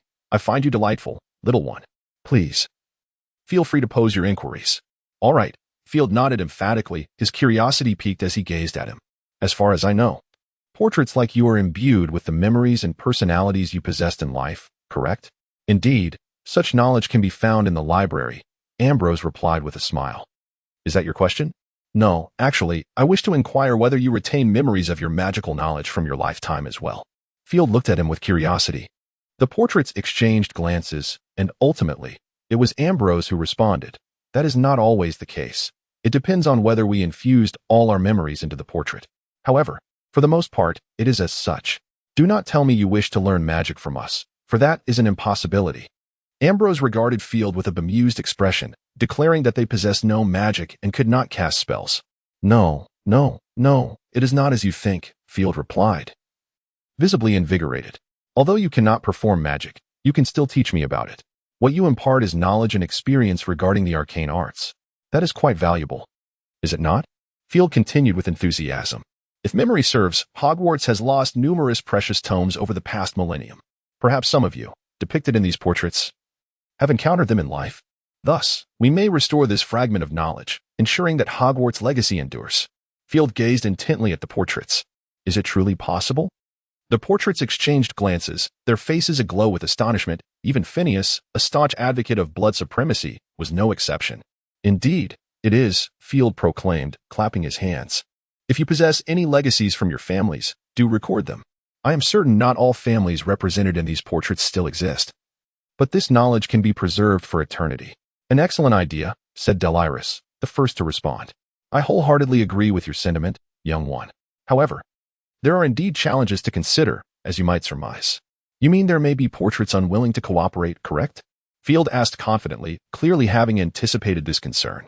"Yes, and many of the portraits' memories are not entirely intact," Delacours conceded with a shrug. "After all, we are but portraits. We cannot utilize the pensive to store our own memories. Much has faded with time. Perhaps we could employ the memory charm?" Field proposed uncertainly. "Oh dear, absolutely not," Delacours exclaimed, taken aback. "Any magic that affects us could result in the loss of our very essence." "Is that so?" Field inquired, his gaze fixed on Delacours. "Indeed, my child," Ambrose affirmed with a nod, scrutinizing Field earnestly. "Magical portraits are both precious and fragile. Even a simple Lumos charm could obliterate a magical portrait, let alone the complex and dark art of the memory charm." "Very well," Field acquiesced with a sigh, "then let us document whatever we can. For even that is far better than having nothing at all, is it not?" "Quite so," came the reply. not from the portraits but from Dumbledore, who emerged from the small lounge adjoining the headmaster's office. "I have underestimated your wisdom once again, my child," Dumbledore remarked with a warm smile. "Your considerations are remarkably thorough. Many wizards only come to realize, through experience, that heritage may be the most precious of treasures. Eavesdropping is hardly a commendable habit, Father," Field muttered softly. "I believe it is important for you to be aware, my child." Dumbledore chuckled playfully, remarking that this was the headmaster's office, where the headmaster wielded the utmost authority. Well, I understand you wish to convey that you have not been eavesdropping. That is your prerogative." Field waved his hand dismissively. "So, esteemed headmaster, the subsequent matters are entrusted to you." Dumbledore paused, momentarily taken aback. After all, this was the headmaster's office, and the headmaster possessed the greatest power. "Thus," Field continued languidly, "the headmaster's commands, even those of portraits, shall not be defied. Only a great headmaster such as yourself can acquire the most comprehensive knowledge, irrespective of the portrait's willingness." "Oh, my child," Dumbledore winked at Field, "I believe you ought to learn to express compassion for your father." "Indeed, I do care for you, my father," Field embraced him. "I shall instruct the house elves to prepare the finest sustenance for you. Furthermore, I will inform Professor Snape. He would surely be eager to offer you assistance. Perhaps a potion to rejuvenate your spirits. Oh, and let us not forget, Hogwarts is not solely comprised of portraits." Suddenly, an idea struck Field, his eyes alighting with excitement. "Yes, there are also the ghosts. Their memories are intact. They must possess a wealth of magical knowledge. Thus, do your utmost, Father," Field gestured encouragingly at Dumbledore. "For Hogwarts." "Oh, truly," Dumbledore's lips twitched. "You have grown, my child." "Have I?" Field beamed. "Thank you, I think so too." Upon exiting Dumbledore's office, Field then proceeded to visit Professor McGonagall and Professor Flitwick. However, as the start of term approached, they were preoccupied with numerous tasks, particularly Professor McGonagall. Field spent less than 5 minutes in her office before he had to take his leave. Heaven knows how many responsibilities Dumbledore had assigned her. To Field, it seemed that if not for Dumbledore's formidable presence, Professor McGonagall would be far more suited to the role of headmaster than his rather unreliable father. Professor Flitwick was somewhat more accommodating, yet Field did not linger long. After leaving a gift for Flitwick, he departed from his office, with the term yet to commence. Hogwarts was largely deserted, and Field found himself momentarily at a loss for where to go. After a moment's hesitation, he resolved to visit his house head. He had heard that his application to teach defense against the dark arts had once again been rejected by Dumbledore. Perhaps he could find amusement, rather, offer him some consolation. The very thought stirred a sense of anticipation within Field. He had previously inquired of Dumbledore regarding the alleged curse on the defense against the dark arts position, wondering whether it truly existed. To his surprise, Dumbledore was uncertain. "In truth, I cannot say, Field," Dumbledore had replied. "As you know, my understanding of dark arts is rather limited." Upon hearing this, Field slightly pursed his lips but refrained from interrupting Dumbledore's discourse. Nevertheless, every form of magic leaves traces, judging by the results. It is evident that Voldemort successfully cast this curse. Dumbledore tapped his forehead and remarked that they had indeed lost many distinguished professors. "Frankly, if it were not for your presence, he might have been the most exceptional student at Hogwarts in 50 years, Dumbledore stated earnestly, noting that in the study of dark magic, he surpassed even my old friend. The defense against the dark arts class is a subject whose difficulties may rival the challenge of cursing a phoenix. Perhaps I ought to write to my old friend and inquire." As for whether he actually did so, Field remained uncertain. However, with Dumbledore affirming the existence of this curse, the likelihood of Snape obtaining a position as its professor was virtually non-existent. Field was acutely aware of some of his father's traits, despite being a Gryffindor. He was far from reckless like those students. Moreover, Snape held a significant position in his esteem, though Field could not fathom why. As he approached the potions master's office, Field was about to knock when the door swung open unexpectedly. Upon encountering Snape's stoic gaze, Field momentarily froze before quickly donning a radiant smile. "Good morning, Professor. If I recall correctly, it is currently a holiday." Young Mr. Dumbledore, Snape's voice, reminiscent of a whisper, echoed. Poor Professor Snape. Would he not have even a complete holiday? "Ah, it has been a while, Professor." Field maintained his smile, raising the item in his hand. "And I brought you a gift." "Humph," Snape scoffed. "Do I need to invite you in?"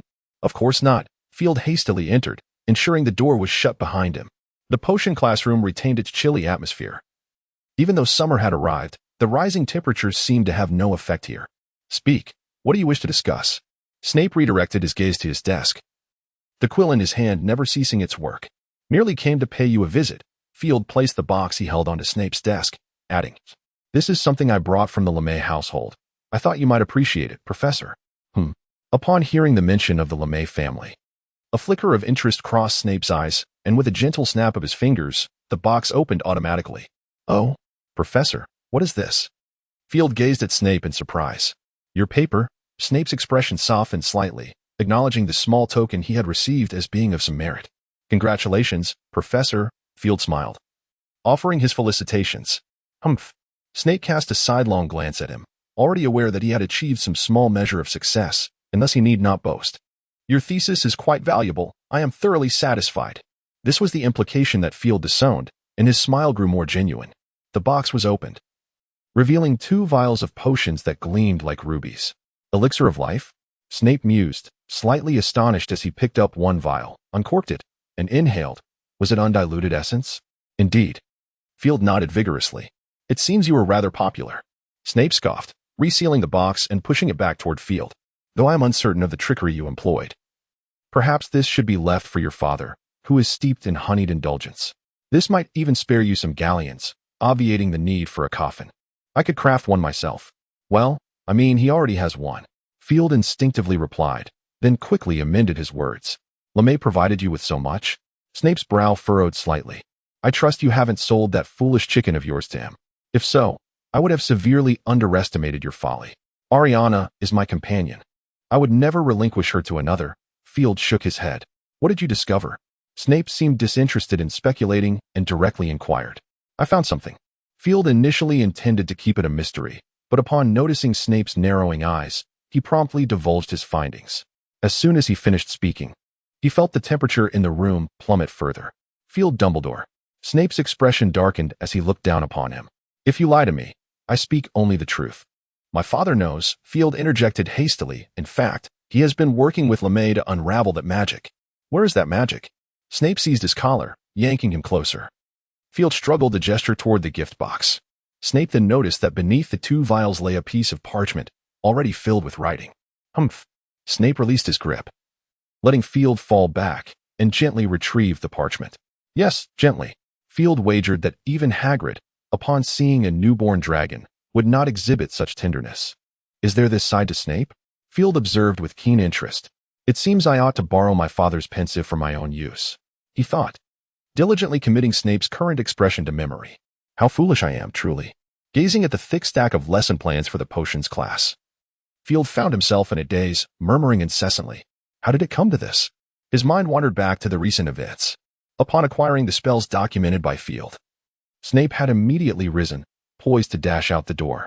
"Stop, Professor," Field instinctively called out to him. "My father is already aware of the spell. He is still gathering information. He and the LeMay couple believe that breaking this spell is exceedingly difficult." "Difficult? Excellent." The glimmer in Snape's eyes sparkled almost as brightly as a Lumos charm. It seemed that these 2 spells were indeed authentic. "Of course, they are genuine," Field replied, somewhat disgruntled. "Nicholas was able to concoct the Philosopher's Stone with merely a fraction of the text." "Splendid." A sudden smile broke across Snape's face. "A smile?" Field watched in terror as Snape's expression transformed. Though undeniably handsome, there lingered an unsettling aura that Field could not quite place. Professor, I think we ought to take a moment to calm ourselves," Field suggested cautiously. "Calm?" Snape chuckled, fixing his gaze upon him. "I have never been so calm." "Your gift is remarkable, Field," Snape said softly. "It is the finest present I have received in many years. I need to know how much you have deciphered." Snape's eyes burned with intensity as he stared at Field. "Apologies, I do not know," Field replied reflexively. "My father told me I should simply wait for him to complete the decryption and provide me with the results." Snape nodded, turning to leave. "Hey, Professor. Your lesson plan is not yet finished," Field called out loudly. "Lesson plan?" Snape halted in his tracks. "It is now your responsibility." With that, he continued toward the exit. "Oh, I am merely your student, Professor," Field exclaimed, his voice filled with protest.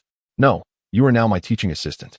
Snape opened the door with a flourish, slamming it shut behind him, but not before throwing back a parting remark. "For your contribution, Slytherin receives 50 points. Earning 50 points before school even began seemed rather pleasant." Field mused with a bittersweet smile. Yet, staring at the 3 remaining lesson plans that still lay unfinished, he sighed, resigning himself to the task at hand. The absurdity was far from over. On the eve of the school year, Field finally completed all the lesson plans. However, when he brought them to Dumbledore's office, the headmaster informed him that Snape was currently not at Hogwarts. What? Field's eyes widened in disbelief. Do I still need to procure potion ingredients? Alas, it appears so, my child. Dumbledore chuckled. Severus has a few matters to attend to, and he asked me to convey that his responsibilities have temporarily been entrusted to you. You are now his teaching assistant. Don't deceive me, Field replied, eyeing Dumbledore warily. I know well what duties assistants are required to fulfill. Indeed, you are quite aware, Dumbledore nodded. However, do not forget that in the professor's absence, the assistant is obligated to manage all affairs in his stead. Oh my goodness, Field exclaimed, smacking his forehead. Are you saying that if he is not returned by the start of term, I must substitute for him in class? Precisely, Dumbledore said cheerfully. Oh, I should mention that Severus may indeed not return by the beginning of term. You ought to prepare yourself, my child. Why must I be burdened with this? Field truly felt the weight of his own folly. Very well, he waved his hand in resignation. Is there any more bad news? Let us hear it all at once. Fortunately, there is no more bad news, Dumbledore added, but there is some good news. What is it? Field looked at Dumbledore expectantly. You are the student council president. Dumbledore winked, a smile gracing his face. I dare say you must be utterly thrilled, yes? You might very well be the youngest student council president in the history of Hogwarts. How wonderful. Indeed, Field replied with a stoic nod. So, in addition to assisting Snape in class, I am also to fulfill the duties of the student council president? Alas, it seems so. Dumbledore adjusted his glasses, his gaze warm and reassuring. Fear not, my child. I have already spoken to the other professors. This year, you need not worry about assignments. Your time will be quite limited. This is the least I can do for you. Oh, thank you, Field sniffed. So, is there anything else? None whatsoever. Dumbledore patted his shoulder. Do not worry. Should you require assistance, feel free to come to me at any time. Rest assured, I will, Field replied flatly. May I take my leave now? Of course, at any time, Dumbledore nodded with a smile. As Field was about to exit, Dumbledore added, the task of welcoming the new students has already been handled by other professors, but you will need to attend the headmaster's meeting after the welcome feast. I understand. Field was not inclined to engage further. Field was busy. Field was at work. Observing Field skillfully haggling with the potion ingredients vendor, Hagrid chuckled and patted his shoulder. Oh, if I had known you for so long, I would truly find it hard to believe you were Professor Dumbledore's child, Field. You certainly resemble a shrewd merchant. Should I say thank you? Field gazed at Hagrid's sincere smile, gritting his teeth as he inquired. There is no need to be so polite, Field, Hagrid replied, giving him a hearty pat that nearly sent him tumbling. Next time I venture out to make a purchase, I should certainly bring you along. I believe it would save me quite a bit of money. Am I being polite? With regard to Hagrid's understanding of the Hogwarts level, Field is now too exhausted to consider a career change. He is now filled with doubt about the reason Hagrid has managed to avoid any confrontations over the years. Perhaps it is indeed due to his imposing physique. Look, we have completed our purchases. Hagrid placed the parchment, nearly the size of his palm, before him, counted it carefully, and with a smile asked, Is there anything else you wish to buy, my dear? I believe that is all. Field shook his head, glancing at Hagrid's newly refreshed appearance, a mischievous smile creeping onto his lips. Oh, I almost forgot to compliment your new coat, Hagrid. It's splendid, isn't it? Upon hearing this, Hagrid immediately broke into a proud smile. Oliver chose it personally. Her taste far surpasses mine. Indeed, you are absolutely right. Field gave a thumbs up. So, what will you give her as a present? Hagrid was momentarily taken aback. What should I get her? Alas, Field feigned a sigh. Hagrid, with such talk, you might easily lose her. What should I do then? Hagrid suddenly became flustered. Is something I made acceptable? What do you think? King's Cross Station in London. Honestly, I am already a second-year student, and yet I am still being made to take the train to school. Field muttered to himself as he strode towards the nearby pillar. Speaking of which, Field felt a surge of irritation. Recently, Snape had been absent, attending to his duties late into the night. He had thought that on the first day of the new term, the students would take a long time to arrive, allowing him to relax a bit and sleep in. However, he was summoned by Dumbledore instead. I'm sorry, my child, though I do not wish to say this. You truly must go to King's Cross Station. Dumbledore smiled at Field, who was lazily sprawled in bed. It is a tradition at Hogwarts. No, I don't want to do that. Field clutched the blanket tightly. Turning over, his voice muffled. The students will take a long time to arrive. Why can't I sleep for a little while longer? Just a little. My dear. You cannot do that. Dumbledore shook his head with a smile. It is a rite of passage for new students. No one is exempt from it, not even my child. Let those rituals go to hell. I want to rest. Field threw back the blanket, burying his head underneath it, his muffled voice emanating from within. Very well. Dumbledore sighed. Forgive me, but I must do this, my child. With that, he waved his wand, and Field suddenly felt a chill enveloping him. With his eyes closed, he reached out, but found nothing. Reluctantly, he opened his eyes. The blanket had vanished, and in its place lay a handkerchief identical to the one that had just been there, resting on his pillow. You've truly outdone yourself, employing a shrinking charm. Field exclaimed with irritation, directing his words at Dumbledore. Ah, yes. I always maintained such a gentle demeanor. Dumbledore chuckled, recalling a conversation with Severus, who had once told him that using a freezing charm to rouse someone from slumber was the most effective approach. However, he had never tried it himself. Be a person. Field shot him a significant eye roll before heading off to freshen up. Reflecting on the morning's events, his anger intensified, prompting him to extract a small notebook from his pocket, swiftly jotting down the incident. On the very first day of school, he had been hastily summoned from the school to the station, missing breakfast in the process. He needed to devise a plan for revenge against Dumbledore and Snape. Glancing at the numerous crossed-out items on his list, along with several irrelevant ones, Field sighed inwardly.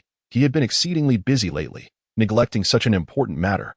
Revenge could not be delayed for too long. Time was of the essence. Clenching his fist, he silently motivated himself. Yet, what exactly should he do? Seated in the compartment, he gazed out at the misty landscape, his mind racing. It seemed that Snape was indeed a difficult target. Rubbing his chin in contemplation, he pondered what mattered to Snape. Ah, hadn't Hagrid mentioned that Snape had been protecting Harry Potter at school? A spark ignited in Field's eyes. What if he did something to Harry, transforming him into a girl? Suddenly, he recalled the romantic tale of his headmaster, and as he mused, an image emerged in his mind. Miss Potter. Snape stood at the lectern, a gentle light flickering in his eyes as he regarded the somewhat delicate figure below, asking, Tell me, how is this potion to be brewed? I'm sorry, I don't know, Professor, Harry Potter replied, her watery green eyes wide with innocence. I forgot to prepare for class. Oh, my dear. It's not your fault, Snape reassured her softly. The beginning of term always brings such a multitude of courses, does it not? Yes, Professor, Miss Potter nodded.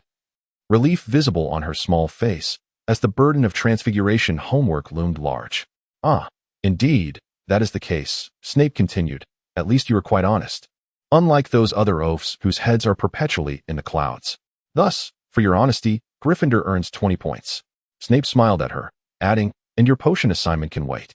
We shall address it when your workload is less daunting. Is that agreeable, my dear? Will that not trouble you, Professor? Miss Potter asked, her excitement evident as she looked up at him. Ah, certainly not. Rest assured, you truly are an understanding sweetheart. Snape shook his head. No, this imagery is far too vivid. Field abruptly shook his head, striving to expel this likely scenario from his mind. Was he not aiding the enemy? Or even assisting his own professor in betrayal? No, he must conceive of something else. Field delved into deep contemplation once more, oblivious to Luna's entrance. Hey, Field, how have you been during this holiday? Luna inquired, her doe-like eyes gazing at him. I hope all is well. Oh, my apologies, I was lost in thought. Field extricated himself from his reverie, smiling at Luna. I am well, and you? Quite well, Luna replied cheerfully. During the break, my father took me to some marshlands. He mentioned that there might be some nargles there. Oh, and what was the outcome? Field asked curiously. Did you discover any? Luna pouted slightly, shaking her head in disappointment. Well, perhaps we can explore more places in the future. Field reassured her. The magical world is vast. There must be some locales where they exist. That's what I think too, Luna said with a hint of joy. Once I graduate, if my father hasn't found any by then, I shall go on my own. Would you care to join me, Field? Of course, if time permits, Field shrugged. More experiences can only be beneficial. Indeed, you are correct. Luna pulled 2 apples from her pocket, offering one to Field. Oh, thank you. Field accepted it gratefully, just in time, as I haven't had breakfast yet. Apples for breakfast? Luna raised an eyebrow. That's quite a splendid idea. Shall I fetch you another? Oh, one is sufficient. I can always procure some snacks, Field replied, munching on the apple. His words somewhat muffled. Not a problem. Luna produced another apple from her pocket, placing it before Field. I have plenty here. My father knows how much I adore apples. He always prepares them for me. Your father loves you dearly, Field praised. Yes, I believe so too. Luna took a small bite of her apple, speaking softly. Look at how devoted his father is. That is a true father. Field mused inwardly. Wait, father? A sudden thought struck Field, a mischievous smile creeping across his face. What are you thinking about? Luna inquired, her curiosity piqued by his playful expression. Oh, nothing of significance, Field replied, shaking off his thoughts. Just a trivial matter. This apple is delightful. Indeed. Luna tilted her head. This was hand-grown by my father. He has always excelled at it. Quite remarkable. Field raised his thumb. Perhaps one day he might aspire to be a fruit vendor? If that day ever arrives, to be sure to inform me. Such delightful flavors ought to be savored by a greater number of people. Thank you. I shall relay your words to my father. Luna smiled warmly. It is merely a fact. Field shrugged and took a sizable bite of his apple. As they conversed, the door to their private booth swung open. Apologies, dear ones. Do you require some snacks? Indeed, we do. Field raised his hand, then turned to Luna. Shall we select some together? It's my treat. Luna gave a gentle nod. The two approached the snack cart, beginning to choose their desired delights. The cart was laden with an array of treats. From classic Bertie Bott's every flavor beans to the newly introduced pepper imps, everything was available. Field picked 2 syrup-filled pies, a few licorice wands, and a selection of candies before pausing. Oh, I see you have chosen an abundance of chocolate, Luna, Field inquired with curiosity. Indeed, Luna replied, pushing aside her bangs, as she carefully brought a large handful of chocolate to the table within the booth. Very well. Field nodded, handing the amiable witch 10 sickles. After she returned with some change, she smiled and departed. Honestly, this is the first time I've encountered someone with such a fondness for chocolate, Field remarked, raising an eyebrow at Luna. I had no idea you possessed this penchant. No, I do not particularly adore chocolate, Luna shook her head. I merely feel that we may find use for it shortly. Use for chocolate? Field frowned. Unless one is simply indulging, there are many situations that call for chocolate. Is this your intuition? Yes, Luna gently nodded, twirling a licorice wand and playfully teasing an open chocolate frog. Even if we don't need it, you can always share, right? Well, you have a point, Field conceded. Hey, be careful, mate, you might puncture it. Oh, my apologies, Luna casually muttered, inadvertently raising her hand, causing the chocolate frog to leap dramatically and escape through a vent in the window. Oh, brave little frog, Luna murmured, watching the creature flee. Brave, indeed? Field glanced at the licorice wand Luna had just poked the frog with, suddenly feeling less inclined to consume the treat. The two continued munching on their snacks while engaging in casual conversation. Luna, on the other hand, consumed little, her time predominantly spent sipping a peculiar green beverage. Field was aware that this concoction was known as bogwort juice, primarily made from a type of aquatic algae called bogwort, blended with peanut butter and some floral essence. Although referred to as juice, Field found it reminiscent of mucus with a rather odd taste, to his knowledge, apart from domesticated sprites. Luna was the sole enthusiast of this drink. She often remarked that it was akin to consuming fish-flavored pudding. After one ill-fated attempt, Field had vowed never to indulge in it again. Field suddenly furrowed his brow. Do you not sense that the train seems to be slowing down? It appears so. Luna curiously peered outside and then glanced at the compartment door. We should not have arrived yet. I fear we shall soon require that pile of chocolate. Luna gestured towards the assortment of chocolates on the table. Your intuition? Field raised an eyebrow. No, I've spotted some rather unfriendly individuals. Luna spoke with a smile. Yet her delicate face had paled slightly. Something feels amiss. Field frowned, acutely aware that the temperature within the train had dropped. Though the temperature had been low since the morning due to the rain, this chill was decidedly abnormal. He noticed frost beginning to form on the windows, a phenomenon far from ordinary. Come here, Luna. Field rose, drawing his wand with a grave expression. It is too late, Field. Luna forced a smile. I can sense they are already upon us. They? Before Field could inquire further, the compartment door swung open. What appeared to be a decaying body, soaked and rotting, draped in tattered robes, with scabbed hands and a hood obscuring its face. Dementors. How could this be? Has the ministry gone mad? In his astonishment, Field felt a surge of confusion and anger. The ministry had always claimed that Dementors were controllable. However, to many, this was nothing short of a farce. A sentiment Field shared, while he could not deny that these creatures possessed a certain degree of intelligence. It was a truth universally acknowledged that all animals possess some form of awareness. For the vast majority of species, this intelligence primarily serves the primal urges of sustenance and reproduction. This, he believed, was the reason why these creatures were inherently uncontrollable. Feeding upon human joy and souls was fundamentally anti-human. Begone! This is not a place for you. Field coldly commanded, his wand aimed squarely at the specter.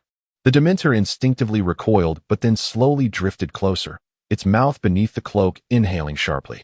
Field distinctly sensed the temperature within the compartment plummeting, and frost began to form on the windows. A crimson glow emanated from his body, a manifestation of the phoenix power within him, instinctively protecting its master. Luna appeared quite unwell, her petite frame curled into a ball, her tiny face glistening with tears, her doe-like eyes filled with sorrow. "Mama," she called softly, her voice laced with despair and anguish. An overwhelming fury surged within Field, and all he wished was to obliterate the creature before him. A cry, infused with pride and wrath, erupted from his being. The phoenix power seemed to resonate with his emotions, and as his anger swelled, the crimson light enveloped the entire compartment. The Dementor sensed the impending danger, hastily attempting to flee. Thinking of escaping? Field scoffed. No sooner had the words left his lips than the phoenix power transformed into a small phoenix, darting towards the Dementor with extraordinary speed. The creature tried to evade, but it was too late. With a flap of its wings, the tiny phoenix rendered the Dementor utterly powerless, dissolving it into nothingness. Humph! Field snorted, still feeling unsatisfied. The train soon resumed its journey, this time without incident, arriving at Hogwarts smoothly. Nevertheless, their arrival was significantly delayed compared to previous years. A light rain continued to fall outside, causing many students to shiver in the cold. Although Field was not as disheveled as the others, he felt discomfort nonetheless. Second-year students did not need to traverse the lake like the first years. Instead, they followed the other grades to board the carriages. Thus, Field joined the throng of students heading towards the grand entrance of Hogwarts. The carriages awaited them, typical Western-style four-wheeled vehicles, complete with a small wooden staircase at the back. At the front of the carriage, a cockpit with 2 seats was situated, flanked by 2 old-fashioned oil lamp-style magical lights. However, there were no horses in front of the carriage, giving the impression of emptiness. "Come here, mate." Blaise, having somehow already perched at the back of one of the carriages, waved enthusiastically at Field. Not sensing anything amiss, Field approached and climbed aboard.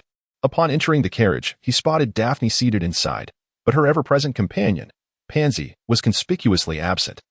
Pansy went to Malfoy's carriage. "It's just us here," Blaise stated, seemingly aware of Field's curiosity. "Are those two in a relationship?" Field inquired, TCH. "It's merely Pansy's own wishful thinking." Blaise scoffed, remarking that he had heard her father, old Parkinson, was still contemplating a marriage alliance with the Malfoy family. "Oh, don't be like that." Daphne shot him a withering glance. "Among the Sacred 28, not many families are faring well. Are you truly suggesting that the Zabini family is thriving?" Blaise raised his chin defiantly, stating, "At least my family isn't in such a dire state." It was evident that Malfoy harbored no affection for Pansy. One could only wonder what schemes old Parkinson was concocting, and let us not pretend that the Greengrass family was oblivious. "We are certainly aware," Daphne replied with a casual shrug, "but what does it matter? Marriage alliances are rarely founded on genuine affection." "Well, you have a point there," Blaise acknowledged, his gaze drifting to Field, who was listening intently. "Field is rather fortunate, as he has no need for such unions." "Me?" Field asked, astonished. "Indeed," Blaise exclaimed, throwing an arm around his shoulder. "You can't even imagine how few pure-blood families in the entire wizarding world are fortunate enough to avoid marriage alliances. Perhaps only the Dumbledore family." "What about the Weasley family?" Daphne remarked with a smirk. "Let us not forget they are also pure-bloods." "Oh, come now." Blaise waved his hand dismissively. "Don't tell me you consider the Weasley family to be truly pure blood." Daphne pursed her lips, refraining from denial. "Put that away. The assets of the Sacred 28 have certainly dwindled." Blaise suddenly had a thought and spoke softly. "I believe we should prepare ourselves early." "I don't require that," Daphne shrugged. "At present, I only need to do 2 things, live joyfully and await marriage." Blaise's lips twitched slightly. "You are not wrong." The carriage glided smoothly and swiftly, arriving in no time at the gates of Hogwarts Castle. Stepping out, Field stretched lazily, and upon raising his gaze, he was confronted by the Dementors floating ominously above the castle. His expression darkened immediately. What are you thinking, mate? Blaise patted his shoulder. We should head inside. To witness things that ought not to be here, Field replied flatly. Things that ought not to be? Blaise followed Field's line of sight and spotted a Dementor emerging from the clouds. Well, you have a point, Blaise conceded, shrugging. Those bureaucrats at the ministry are capable of such nonsense. Enough already. Daphne frowned. I detest those creatures. Perhaps I should write a letter to my father. Don't bother.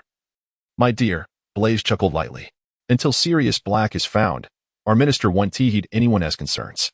Endure a little longer. It should not be too long, Daphne remarked. Her brow furrowed. I truly dislike these fellows. Oh, do you fancy Dementors? Blaise feigned astonishment as he gazed at her. Are there truly such individuals? Who is so perverse? I would like to meet them. We should head inside. Daphne shot him a glare, her tone irritable. All right. Blaise raised his hands in surrender and followed suit. These two are rather intriguing, Field observed their retreating figures, a knowing smile gracing his lips. The great hall remained as familiar as ever. Yet Professor Snape was still absent from the staff table, leaving Field feeling somewhat disheartened. The thought of the considerable amount of work still ahead caused him a slight headache. At that moment, he regretted having presented that spell to Snape so early. Casting a glance at the staff table, Field contemplated returning to the Slytherin table, only to notice Dumbledore waving at him. After a brief hesitation, Field made his way towards the staff table. Welcome back, Field, Professor Flitwick greeted him warmly. Yes, Professor. Field replied with a smile, embracing him. How have you been? Quite well, Flitwick replied, patting his waist. You should meet Professor Remus Lupin, an exceptional master of defense against the dark arts and a recipient of the first-class medal from the Order of Merlin. We have met before, Professor Flitwick, Lupin said, smiling at Field. ISNT that right, Field? Indeed, Professor, Field returned his smile. Welcome to Hogwarts. I hope the feast today will be to your satisfaction. It certainly will be, Lupin nodded, his smile brightening. If time permits, I would like to have a proper chat with you, my friend. I would be delighted. Field raised an eyebrow. Come and sit, my boy. Dumbledore beckoned him with a grin. Severus has not returned yet, and you need to substitute for him. Isn't that a bit ostentatious? Field hesitated, considering his status as merely a student. You should exhibit some youthful brilliance, my child, Dumbledore replied with a chuckle. Moreover, this is the staff table. Do not forget that you are here to take the professor's place. What could be more fitting? Very well. Field shrugged and took a seat in Snape's former position. Mama, don't go. Luna murmured softly, her delicate face streaked with tears. Luna. Field hurried to her side, helping her sit upright on the bench. He then retrieved a piece of chocolate from the table, breaking it into smaller bits to feed her. Luna regained her composure, looking up at Field with a hint of weakness. I'm all right now, thank you. Don't mention it. Field gently shook his head, suggesting Luna indulge in some chocolate. Luna nodded softly, accepting the chocolate from Field's hand and nibbling on it delicately. Noticing Luna's complexion improve, Field quietly exhaled in relief. But just as he was about to speak, that familiar chill returned. Damn it, a bunch of mindless beasts. Field gritted his teeth, expressing his disdain. Turning to look, he saw Luna's small face had once again turned pale, her eyes reflecting an indescribable fear. Do not be afraid, Luna, Field reassured her, patting her shoulder. You can rest here and have some chocolate, or I can ask Ariana to take you to Hogwarts. Luna glanced at him, remaining silent as she lowered her head. Sensing the Dementors drawing nearer, Field wasted no time and called for Ariana. With a flash of fire, Ariana appeared in the compartment. Ariana, please escort Luna to the infirmary. Field instructed his Phoenix softly. With a gentle chirp, Phoenix Ariana nodded and grasped Luna's shoulder. In a burst of flames, they vanished from the compartment. At that moment, Field could no longer suppress his fury and strode out of the compartment. As expected, he observed more than one Dementor gliding towards him, a cold smile curling at the corners of his mouth as he pointed his wand at the ground. Fire shield, he proclaimed loudly, spinning in place, enveloping himself in deep crimson flames. The Dementor seemed to sense the threat, abruptly halting their advance and retreating swiftly. Shall we play a game, my friends? Field quipped, raising an eyebrow. It's called the tortoise and the hare. What do you say? Whether the Dementors understood his words was uncertain, but after a brief exchange of glances, they dispersed towards the adjacent compartments. Oh, remember to follow the rules. Field grinned wickedly, giving his wand a slight flick, transforming the crimson flames into a flock of phoenixes that soared after the retreating Dementors. The Dementors offered little resistance, vaporized by the terrifying heat of the flames. Why must you always vex me? It's truly exasperating, Field murmured to himself. Observing the now empty compartment, he felt a sense of relief mingled with concern. Dumbledore could not possibly be unaware of the events on the train. Field needed to contemplate how to explain the source of this magic. Just as he was lost in thought, a somewhat unfamiliar wizard stood before him. "Good afternoon, clever little one," the wizard greeted, extending his hand. "I am Remus Lupin, your new professor." "Hello, Professor Lupin," Field replied politely, pleased to make his acquaintance. "The pleasure is mine." Lupin smiled and nodded, gazing in mild astonishment at the flames before Field. "If I am not mistaken, that should be fiend fire, correct?" "Indeed, Professor," Field affirmed with a nod. "Oh, truly remarkable." Lupin raised an eyebrow.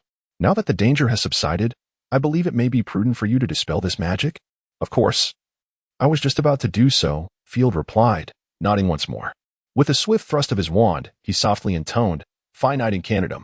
A golden red light rapidly spread from the wand, extinguishing the fiend fire conjured by Field. "Excellent. Quite impressive." Lupin nodded repeatedly. "I must say, you are indeed a prodigy in the dark arts, Field." "You know of me?" Field inquired, a hint of confusion in his eyes. "Oh, certainly," Lupin smiled warmly. "The heir of Professor Dumbledore is easily recognizable. Wouldn't you agree?" "Well, I was aware of that," Field shrugged.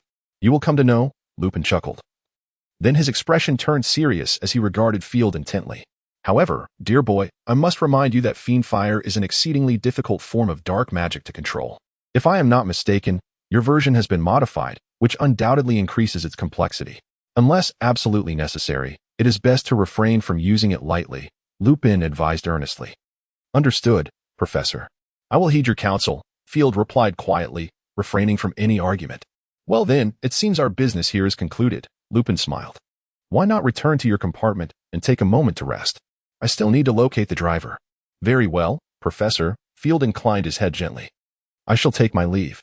"Be at ease," Lupin responded, nodding slightly. Upon returning to the compartment, Field's gaze fell upon a heap of chocolates on the table, prompting memories of Luna, who had already been sent to Hogwarts by Ariana. The girl's intuition was indeed remarkable. With that thought, Field waved his wand gently, causing the pile of chocolates to levitate. As he exited the compartment, he guided the chocolates before him and softly uttered the incantation, Accio. The chocolates, seemingly animated by their own will, darted into various compartments. Ahem. Field raised his wand to his throat, amplifying his voice. "Ladies and gentlemen, please do not be alarmed," he proclaimed. "There has indeed been a minor disturbance aboard the train, but it has been resolved. Should any of you feel the effects, do indulge in some chocolate. Sweet treats are known to uplift the spirits, are they not?" As Field's voice faded, expressions of gratitude resonated from various compartments.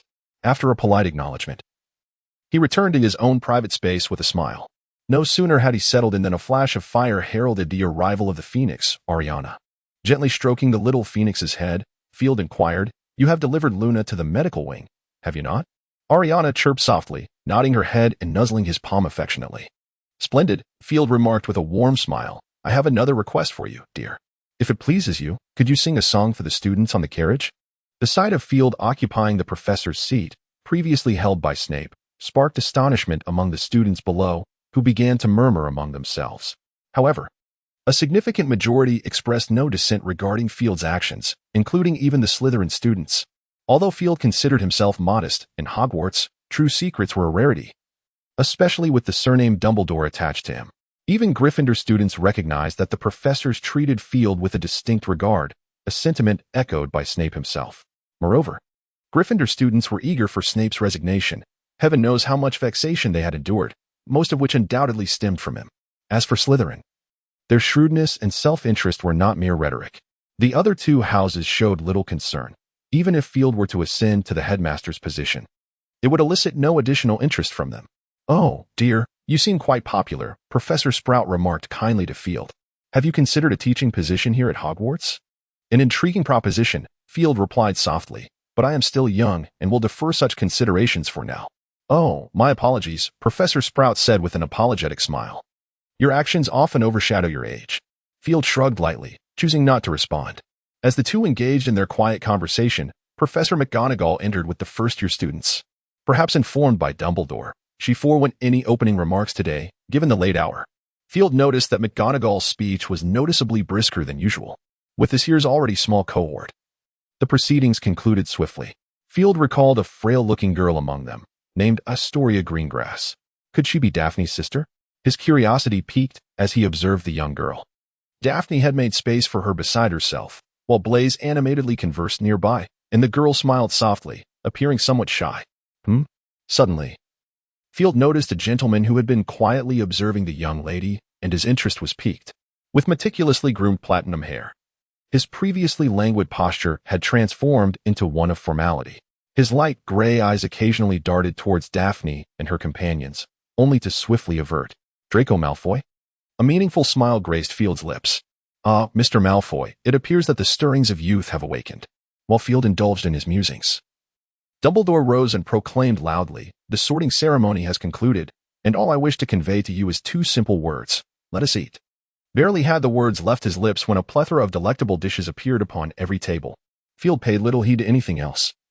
With the bounty of food before him, his priority was to satisfy his hunger first, distinct from the tables below. The professor's table was adorned with an abundance of desserts and various beverages.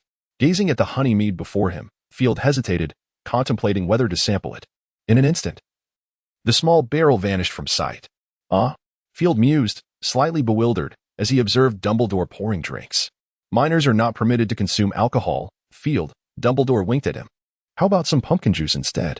It is quite delightful.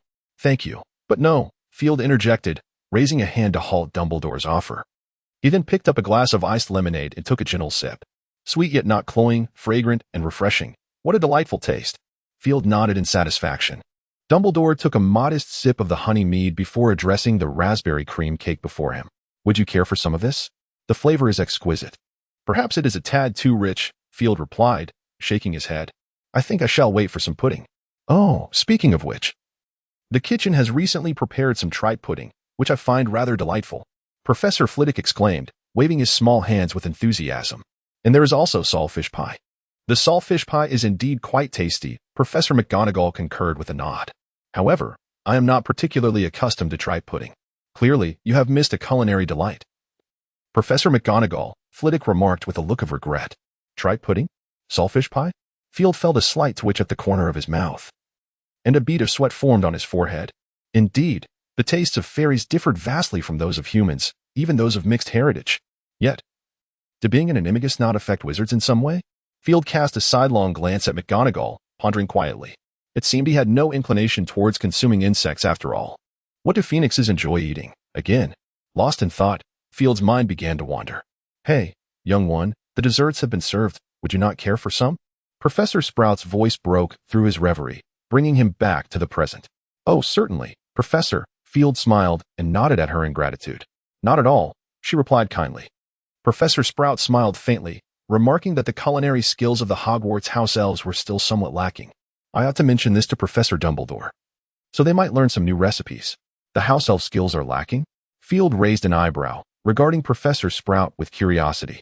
It has been quite some time since I last savored your culinary creations, Pomona. Dumbledore, having overheard Professor Sprout's comment, turned to her, a glimmer of nostalgia in his eyes. When was the last time? I can scarcely recall. The taste of that little cake was truly delightful. There will always be an opportunity, Professor Sprout replied with a smile. I still have some mature mandrake root from last year. Once I find a bit of time, I shall prepare some mandrake cakes for you all to taste. What do you think? That would be splendid. Dumbledore nodded with a smile, his anticipation evident. Mandrake cakes? Field thought to himself, truly broadening his horizons. Indeed, wizards are quite daring in their culinary choices. If his memory served him correctly, mandrake was toxic. Nevertheless, he was intrigued by what it might taste like. Having nearly finished his meal, Dumbledore glanced around the hall, picked up a golden spoon, and gently tapped it against his cup. The clear, resonant sound echoed throughout the great hall. What remarkable control! Field observed Dumbledore's action with a hint of envy and longing. He could barely manage a silent amplification charm, but to perform it silently and wandlessly, as Dumbledore did, while ensuring the sound was amplified yet not jarring, was a considerable challenge. Esteemed guests, Dumbledore said, rising with a smile, now that you have all dined sufficiently, I imagine the weariness of your journey has you eager to drift into slumber. Indeed, I share that sentiment. However, before we proceed, there are a few matters I must address. As we embark upon a new academic year, I extend a warm welcome back to Hogwarts, and of course, to our new faces. First, I would like to introduce our new defense against the dark arts professor, Professor Lupin. Dumbledore gestured with one hand towards Lupin. Lupin stood, smiling, and offered a slight bow. He appeared not to have changed his attire, still donning the patched robe from the train.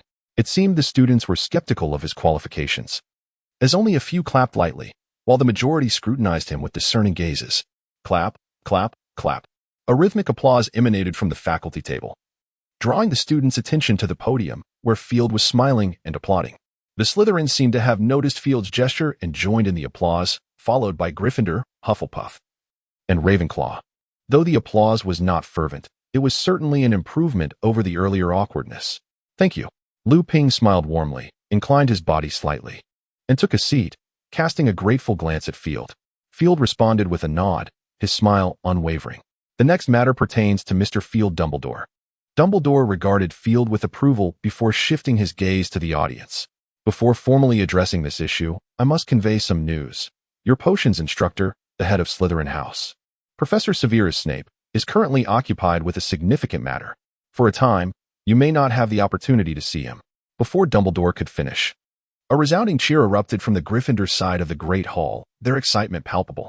The Slytherins glared at them with disdain, but the Gryffindors remained unfazed, some even returning cheeky faces in defiance. Silence, Dumbledore commanded, and gradually the Gryffindors settled down. Before departing, Professor Snape recommended Mr. Field Dumbledore to me. Dumbledore spoke with a beaming smile. Indeed, just as you surmised. Professor Snape believes that Mr. Field Dumbledore possesses sufficient capability to temporarily take charge. With his endorsement and the consent of the individual, we have decided that Mr. Field Dumbledore will serve as the interim head of Slytherin House and Potions Master. Before the students could voice their reactions, Dumbledore added, furthermore, considering Mr. Field Dumbledore's age, we have also invited an assistant for the potions class. Yes, Miss Poppy Pomfrey, who generously offered her assistance upon hearing of this development. Now let us welcome them. Field and Madame Pomfrey rose, bowing slightly to the audience.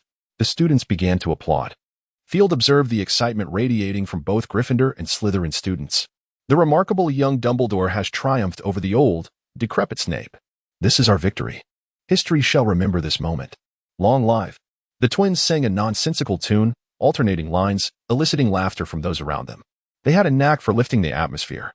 Dumbledore clapped along with the students, a flicker of pride evident in his eyes, which he quickly masked as he gestured for silence. Additionally, there is another matter. Dumbledore's expression grew serious, and he continued, you should all be aware that Sirius Black has escaped from Azkaban. Yes, some of you may have heard of him, while others may not. I must stress that he is extremely dangerous. Therefore, we require that no student ventures out alone at any time. You must all remain vigilant and prioritize your safety. No one knows how he achieved this. The unknown is always perilous, and I trust you will keep this in mind. Dumbledore spoke earnestly. Furthermore, the Ministry of Magic has issued a warrant for their capture. They are exerting every effort in their search. Indeed, the Dementors. As you have all noticed, a flicker of discontent crossed Dumbledore's face. Unlike the professors, the Dementors were relentless in their pursuit, impervious to any means of evasion. Even the invisibility cloak would not suffice. Their intellect is limited, and they heed no counsel, merely obeying commands. Therefore, any furtive actions before them are futile. Do not harbor the illusion that they will show you mercy. Such a belief is perilous. I implore you to remember this. Dumbledore spoke gravely should you encounter any troubles. Rest assured that all professors will be willing to assist you. Never confront the uncommunicative alone. The students grew solemn. Some who had endured unpleasant experiences on the train appeared somewhat pale. Of course, perhaps there are those capable of confronting them. At this, Dumbledore cast a sidelong glance at Field. However, such an idea is fraught with danger, for facing a single Dementor is vastly different from confronting a horde. I hope you will keep this in mind. The students turned their gaze toward Field, the individual capable of resisting the Dementors. The very one who had exhibited formidable magic on the train. Many had witnessed it firsthand, and even those who had not were informed by others. Lastly, let us discuss our school regulations. Dumbledore's face brightened with a smile once more. The specifics have been displayed on the notice board. Please take the time to peruse them at your convenience. The hour is late, so we shall conclude here. Heads, you may now disperse. As he observed the students gradually departing, Field also stood up. However, he was not heading to the dormitory or the common room. Instead, he was bound for Dumbledore's office, where he was required to attend a meeting. Perhaps there were other matters to discuss. In the Hogwarts headmaster's office, Dumbledore settled behind his desk with a contented sigh, then waved his hand to summon 4 chairs, gesturing for the 3 heads of houses and Field to take a seat. They all complied without hesitation. "Ladies and gentlemen, the new academic year has commenced," Dumbledore began, removing his glasses to polish them as he spoke. "You have all prepared detailed teaching plans. However, this is not the matter at hand. You are all aware that Dementors are lurking at the gates of Hogwarts. Although they have not yet made any move, we cannot guarantee that they will remain passive. The Ministry believes they can contain the Dementors, but we must be prepared for all eventualities." "Indeed." Professor McGonagall nodded in agreement. "I too doubt that those Dementors will truly comply. Thus, I believe we must devise a means for our students to possess at least some capacity for resistance when confronted by Dementors." "This is indeed a commendable suggestion." Dumbledore pondered for a moment and slowly nodded. Yet he cautioned that mastering the Patronus charm is no trivial endeavor. "Perhaps we should contemplate alternatives, Professor Dumbledore." Flitwick glanced at Dumbledore, hesitating momentarily. "I believe it is a formidable task to wield dark magic, at least until they have acquired sufficient capability. It would be prudent to limit their exposure. Do you not agree, Phileas?" Dumbledore smiled warmly at Flitwick. "Well, perhaps you are correct," Flitwick replied with a gentle nod. "It is indeed incumbent upon us to exert ourselves further." Dumbledore spoke earnestly, asserting that no one should be allowed to inflict harm upon the students at Hogwarts. "We must safeguard the future of the magical community." The heads of the houses nodded in agreement, with Phelps following suit. "Excellent." Dumbledore lightly tapped the table, declaring, "I shall rely on your assistance. Minerva, could you kindly relay this message to Professor Lupin? It is vital for students in the 5th year and above to master an advanced form of magic." "I shall do so," Professor McGonagall said, adjusting her glasses and nodding with sincerity. "If there are no further matters to address, we shall conclude for today," Dumbledore indicated with a smile. "There is one thing." "Professor Dumbledore," McGonagall hesitated before speaking, "you are aware of the situation regarding Professor Lupin." "Ah, indeed, my dear," Dumbledore replied with a smile. "Rest assured, we ought to extend our trust to our new professor. I have already made arrangements for the other matters. Is that agreeable? As long as you are prepared." McGonagall nodded slightly. "Very well, we shall leave it at that," Dumbledore said with a smile, "and Phelps, please remain for a moment. I have some words to exchange with you." "Certainly, Father," Phelps replied obediently with a nod. The heads of houses, understanding the need for privacy, took their leave from the headmaster's office. Once the heads had departed, Dumbledore tapped the table, and 2 cups of lemon honey water materialized before them. "Come, let us enjoy a drink, my son." "Thank you," Phelps said, cradling a cup and savoring its sweetness. "Please forgive me, my child," Dumbledore said, ruffling his son's hair. "My decision to appoint Popper as your teaching assistant does not stem from a lack of faith in your abilities." "I understand, Father," Phelps smiled. "Many students are skeptical of my capabilities until they witness my strength firsthand.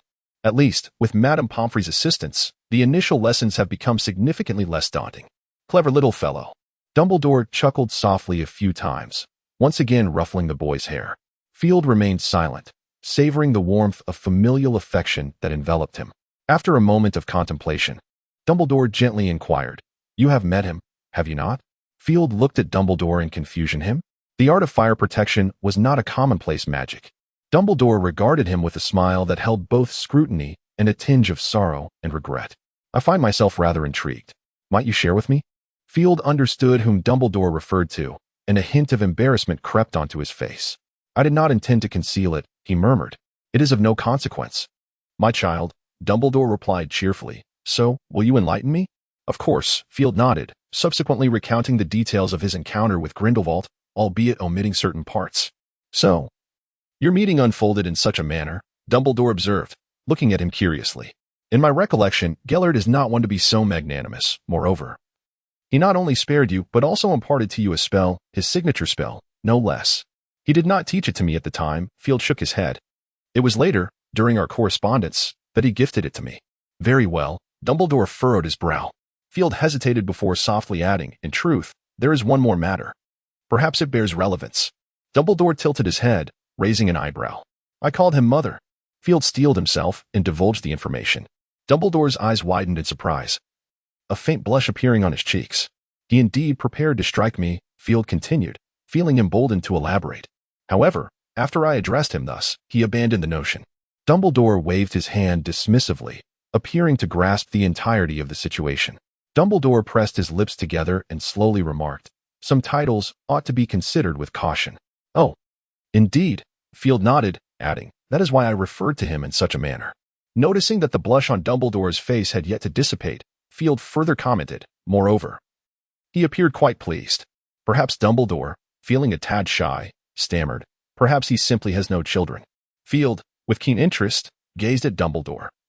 "Might I inquire why my middle name is Grindelwald? That surname is rather uncommon, and using a surname as a middle name is rather amusing, is it not, Father?" Yes, Dumbledore responded somewhat flustered. "Ah, but the hour grows late. You should retire for the night." "Not to worry, the room of requirement is nearby," Field casually responded, his gaze intensely fixed on Dumbledore. "So when are you getting married?" "Married?" Dumbledore exclaimed, his eyes drifting. "Do you think that is appropriate?" "Why not?" Field shrugged. "Your strength is sufficient to dispel all rumors, and your feelings for each other are so genuine. I am certain he loves you," Field asserted fervently, "and you love him. Do you not?" Dumbledore hesitated for a moment and sighed. "Child, the relationship between Gellert and me is far from simple." "What does that matter?" Field scoffed. "As long as you both are steadfast, who could oppose you? Or rather, who would dare to oppose you? Voldemort?" "Ha!" Dumbledore smiled faintly before Gellert. "Tom was merely a student. Then who could possibly object?" Field raised an eyebrow. "I do not believe you are overly concerned with the opinions of others." "Perhaps I was in the past," Dumbledore sighed. "But now, I have long since changed. If you are not weary yet," Dumbledore smiled gently, "would you care to hear a tale from an old man?" "Of course, I am all ears." In the dimly lit office of Hogwarts, Field sat quietly across from Dumbledore, his youthful face etched with seriousness. Dumbledore's expression became distant as he gradually immersed himself in memories and began to recount his story.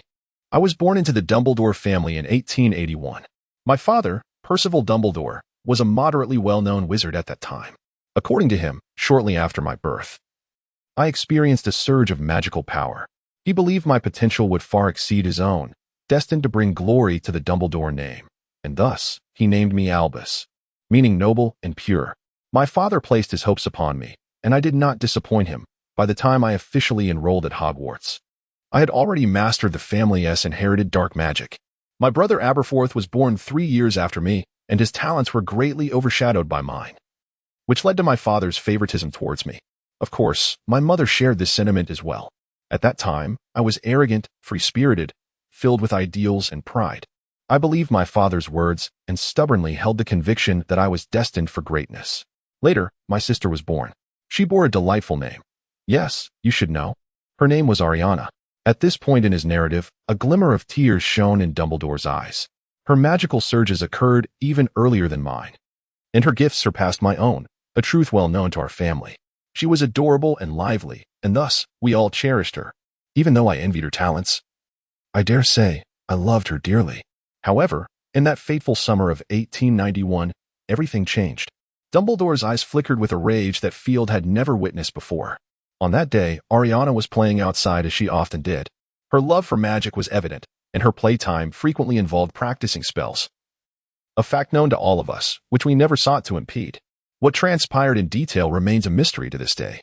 It was later recounted by my father that 3 Muggle children witnessed Ariana performing magic. They deemed her a monster, hurling insults and inflicting physical harm upon her. The cruelty of their words and actions instilled doubt in Ariana regarding the righteousness of magic. Did she renounce magic? Field interjected. No, it was far more severe than that. Dumbledore replied, shaking his head. She began to loathe magic, and eventually, her feelings evolved into hatred. This very transformation led to her silent affliction, rendering her a squib. A squib? Field gasped in astonishment. Indeed, a squib, Dumbledore affirmed with a nod. Upon discovering this, my father was consumed by rage. Ignoring our pleas, he sought out those 3 children and their families, tormenting them to death. Consequently, he was apprehended and imprisoned in Azkaban. Alas, this was merely the unfortunate beginning. Dumbledore rubbed the corners of his eyes and continued softly. For the sake of my sister, we had to relocate from the fertile lands to Godric's Hollow. We hoped that by distancing ourselves from that place, Ariana might forget the past and find safety. I can never erase the memory of Ariana upon our return. She had lost her vivacity and developed a fear of strangers. After consulting with my mother, we resolved to keep Ariana home from school, allowing her to recuperate. Did this prove effective? Field questioned, gazing quizzically at Dumbledore. I recall some accounts regarding squibs, and it appears they seldom survive past the age of 10. Indeed. Dumbledore's expression darkened with sorrow. This was precisely our concern. Nevertheless, Ariana did manage to celebrate her 11th birthday, a day of immense joy for us all. Mother prepared the most sumptuous feast she could muster, along with a cake crafted by her own hands. At that moment, I believed wholeheartedly that Ariana would recover and master her silent affliction, enabling her to thrive. My hopes seemed validated as Ariana continued to improve, remaining well until just before my graduation. At that time, I was ready to embark on a journey around the world with my dear friend, Ethelis Dodgson, still harboring aspirations of greatness. My academic performance was the finest in the school, and I held a firm belief in my own excellence. However, before I could set my plans into motion, a letter arrived from Aberforth. Ariana's silence erupted. She had been plagued by a nightmare, reliving the events of her 6th year. The mother exerted every effort to prevent her, and ultimately, Ariana survived, while her mother fell victim to her own quiet demise. Reluctantly, I relinquished everything and returned to Godric's Hollow to care for Aberforth and Ariana. I harbored resentment towards this entire situation. Had it not been for such misfortunes, perhaps I would have embarked on my own journey, and my life might have flourished more brilliantly. At that time, such were my thoughts. Alas, there are no ifs. Everything has transpired. I chose to accept my fate and resolved to let go of all until I encountered Gellert. Dumbledore's face was awash with reminiscence, and a glimmer of happiness graced his eyes. He was exceptionally charismatic, full of ideas, and possessed formidable strength. We were always engaged in stimulating conversations, our thoughts often aligning surprisingly well. With the fervor of youth and the audacity of our age, we aspired to transform the magical realm, to alter the antiquated ways. Wizards ought to have a brighter future. Indeed, we all believe this. All for the greater good, murmured Field. Yes, all for the greater good. Dumbledore nodded. It was my proposed motto, and Gellert deemed it correct. Had it not been for the events that followed, I might have remained by his side indefinitely. Aberforth noticed my interactions with Gellert and grew furious that I was preoccupied with my own affairs, neglecting to care for Ariana properly. We had a fierce argument, even resorting to physical altercations. Witnessing our conflict, Ariana, in a state of terror, once again succumbed to her own quiet magic. Gellert later informed me that an unknown curse struck her, leading to Ariana's demise. Dumbledore offered a sorrowful smile, as if to say he could not be unaware. He was merely protecting me. In truth, I was aware. It was my own curse that triggered Ariana's magic, and before her quiet outburst, the tumult of her powers ultimately claimed her life. One could say I was responsible for my own sister's death. Aberforth harbored deep hatred towards me, and rightly so. Tears streamed down Dumbledore's face, and he proclaimed he would never forgive me, nor would he ever forgive Gellert. And Gellert too departed. I spent a period enveloped in solitude and remorse. Later, upon the invitation of then Headmaster Albus Dippet, I took a position at Hogwarts, becoming a professor of transfiguration. Observing Dumbledore's tears soaking his long beard, Field looked at him with concern. If it truly pains you, we can pause, Father. It is all right. Dumbledore replied with a strained smile. Speaking about it alleviates the burden considerably. Very well, if you truly feel that way, Field nodded. Of course. Dumbledore gently stroked his small head and continued his narrative. When I next heard news of Gellert, he had stirred the winds of change across Europe. Countless individuals were drawn to him, captivated by his charisma and entranced by his ideals. I have heard people refer to him as the Dark Lord, Field interjected. Indeed. Dumbledore nodded, conceding that this moniker was quite apparent. Although Gellert preferred to see himself as a revolutionary, striving to dismantle the shackles of the magical community and elevate wizards to the status of masters of the world. It sounds quite alluring, Field remarked, nodding in agreement. Oh, certainly. Very enticing, Dumbledore concurred, adding, perhaps you are unaware that many Aurors had lived through those times. Despite having suffered at Gellert's hands, they harbored no hatred towards him. Dumbledore sighed as he continued, moreover, a greater number of Aurors were drawn to his rhetoric and ideals, joining him outright. The Dark Lord? He indeed possessed the demeanor and magnetism of a king. Did he not extend an invitation to you? Field suddenly pondered, curiosity evident in his inquiry. An invitation? Dumbledore chuckled. Of course, he invited me. To boast a little, I dare say I am among the few who understand him best. Gellert's words, though enchanting, are ultimately rooted in arrogance. In his eyes, anyone, including myself, is merely a pawn to be utilized. Thus, how could he refrain from inviting me? Dumbledore smiled as he spoke, noting that the outcome was not beyond Gellert's expectations. You declined, Field stated. Indeed, Dumbledore nodded. My refusal incensed him. He later confided that he had accounted for everything, save for his own heart. So, he truly fell in love with you? Field raised an eyebrow, intrigued by Dumbledore's revelation. Indeed, that is the case. A flush crept across Dumbledore's face once more. Hence, he would speak to me in such a manner. Field murmured, suddenly enlightened, his expression transforming into one of incredulity. Is it then that emotion stirred a touch of jealousy? Dumbledore inquired, perplexed by Field's demeanor. Nothing of consequence. Field quickly gathered his thoughts, offering a slight smile, though still incredulous.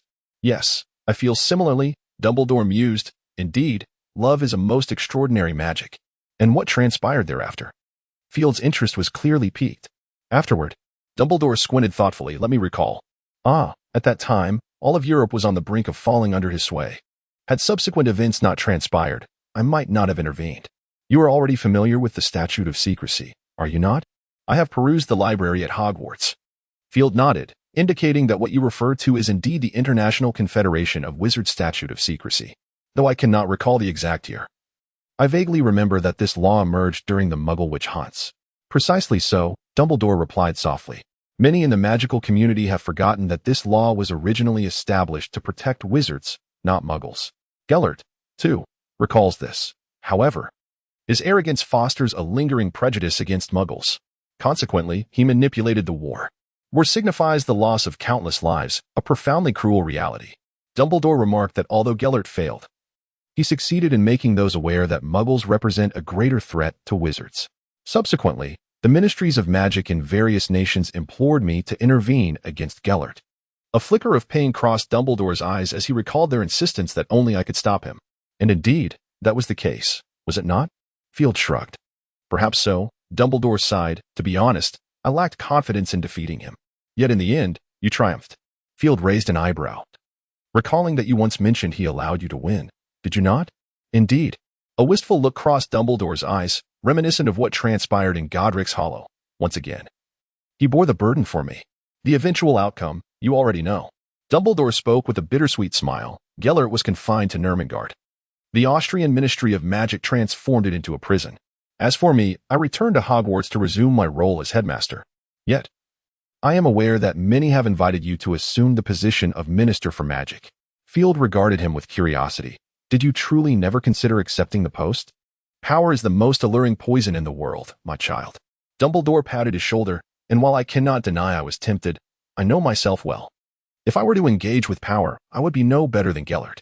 Once, I thwarted Gellert. Therefore, if I were to become enamored with power, who could restrain me? Dumbledore gently caressed his wand, and in such a scenario, it would lead to a tremendous catastrophe. Field. Very well. Field shrugged, asserting that the situation is not much better now. No, it is indeed quite favorable. Dumbledore chuckled, conceding that their assessment is correct.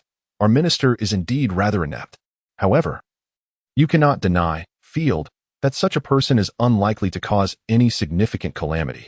Dumbledore smiled gently, and even if he were to commit a grave error, I would be there to intervene. To be candid, I still possess a modicum of strength. Very well, esteemed white wizard, Field remarked, slightly pursing his lips. So, are you truly considering marriage? To be candid, I have never contemplated such a notion, Dumbledore replied with an awkward smile, a hint of bitterness flickering in his eyes. If I were to be with you, it would be quite unfair to Gellert. Then, would it not be even more unjust if you were not together? Field frowned, pondering the implications. In that case, he would gain nothing in love. Perhaps you are correct, Dumbledore nodded, a look of confusion passing over his features. Indeed, my dear. I ought to reflect upon this matter more thoroughly. Very well, Field stood, preparing to depart. I shall take my leave. Yes, my apologies for the late hour. Dumbledore said apologetically, do rest well, my child. I shall. Field smiled as he made his way toward the door. Upon reaching the threshold, an unexpected question arose in Field's mind, prompting him to halt and inquire. Father, did you duel with Mother truly for the sake of the magical realm? Or did you sense her impending defeat and wish to grant her a grand exit? Dumbledore gazed at him in surprise, then chuckled amiably. Who can say? You might hazard a guess. Sweet dreams, my child. Though Dumbledore did not provide a direct answer, Field understood. On his return journey, he found himself reflecting repeatedly, growing increasingly awed by both his father and mother. One had immersed himself in love to the point of entrapment, while the other had engaged in love's display to ensnare her beloved. Father set a lofty goal, for the greater good. Mother commenced the execution, saints and war. No wonder these two had yet to unite. Such a display of affection, and yet the heavens would not permit it. Contemplating this brought an inexplicable sense of schadenfreude upon Field. This cannot be, he admonished himself. They are my parents. He was taken aback by his own mischievous thoughts and swiftly banished the unwelcome notion. The following morning, the weather remained dreary. Field cast a brief glance outside, noticing a thick fog enveloping the surroundings. It appears that today's weather remains far from pleasant. After a brief morning routine, Field changed from his usual student uniform into his simple black robe, and without haste, he had Ariana escort him to the Great Hall. Since his father had appointed him to temporarily assume the roles of professor and headmaster, it was time to exhibit a modicum of authority. It was precisely this thought that allowed Field to openly bring Ariana along. Although the Phoenix is classified as a mere 4X level by the Ministry of Magic, this rating stems solely from the rarity and gentle nature of the Phoenix lineage. In terms of combat prowess, a single Phoenix could effortlessly vanquish 5 dragons. Perhaps for this reason, wizards possessing a Phoenix have always been synonymous with mystery and power. Upon witnessing Field's arrival, transported by a Phoenix, the students in the hall instinctively narrowed their eyes, their gazes toward him imbued with a hint of reverence. After a swift bite of breakfast and a glance at the class schedule, Field vanished from the hall amidst a burst of flames. This time, a greater number of students had gathered. Following Field's disappearance, whispers began to circulate among the students, and the hall gradually grew lively. The first potions class involved 5th-year Gryffindor and Slytherin students together. As Field approached the classroom door, he caught sight of 2 groups of students confronting each other with their wands drawn. How disrespectful! Field instinctively squinted, his expression mirroring that of Snape himself. With a resounding crash, he kicked the door open and swiftly made his way to the podium, his face stern as he surveyed the room. TSK, TSK, TSK. Field gently shook his head, observing them. If memory serves me right, the season of courtship has long passed. To whom do you wish to display your feathers? The Slytherin students cast a glance at Field and promptly took their seats, while a few Gryffindor girls followed suit, though several boys remained defiantly challenging the Slytherins. Glancing between them and Field, Professor Dumbledore, a freckled Gryffindor, raised his chin arrogantly and inquired, "We heard the Slytherins insulting us, so this is not our fault, is it? What do you intend to say?" Field narrowed his eyes again and gestured for a few Slytherins who were about to speak to sit down, softly asking, "I believe you are the head of Slytherin first." The student flashed a malicious smile, then, "Represent Slytherin and apologize to us, and that will suffice." "Apologize?" Field softly echoed. "Are you certain? Never mind, I shan't ask you further." He gently shook his head. "I was mistaken. One cannot glean much from an ignorant troll." "You may cease your prattle, sir," he interjected. Field gently snapped his fingers. The student instinctively wanted to say something, but instead emitted a muffled sound. He noticed the surrounding students were gazing at him in terror, specifically fixating on his mouth. He subconsciously reached up to touch his lips, only to find a patch of smooth skin. "Slytherins." Field paid no mind to his fear. He directly addressed the Slytherin students, his eyes filled with indifference. "Tell me, who among you drew their wand first? Slytherin or Gryffindor?" "It was them, Professor." A maturely dressed girl stood up and provided the answer, casting a flirtatious glance at Field. "Very well. What is your name?" "I am Isis Bulstrode, but you may call me Eva, Professor," the girl replied with a bright smile. "You may sit down now." "Miss Bulstrode," Field nodded expressionlessly. He then turned his gaze toward the Gryffindors and coldly stated, "For disrupting class, Gryffindor loses 20 points. For drawing wands within the castle with the intent to duel, Gryffindor loses another 20 points.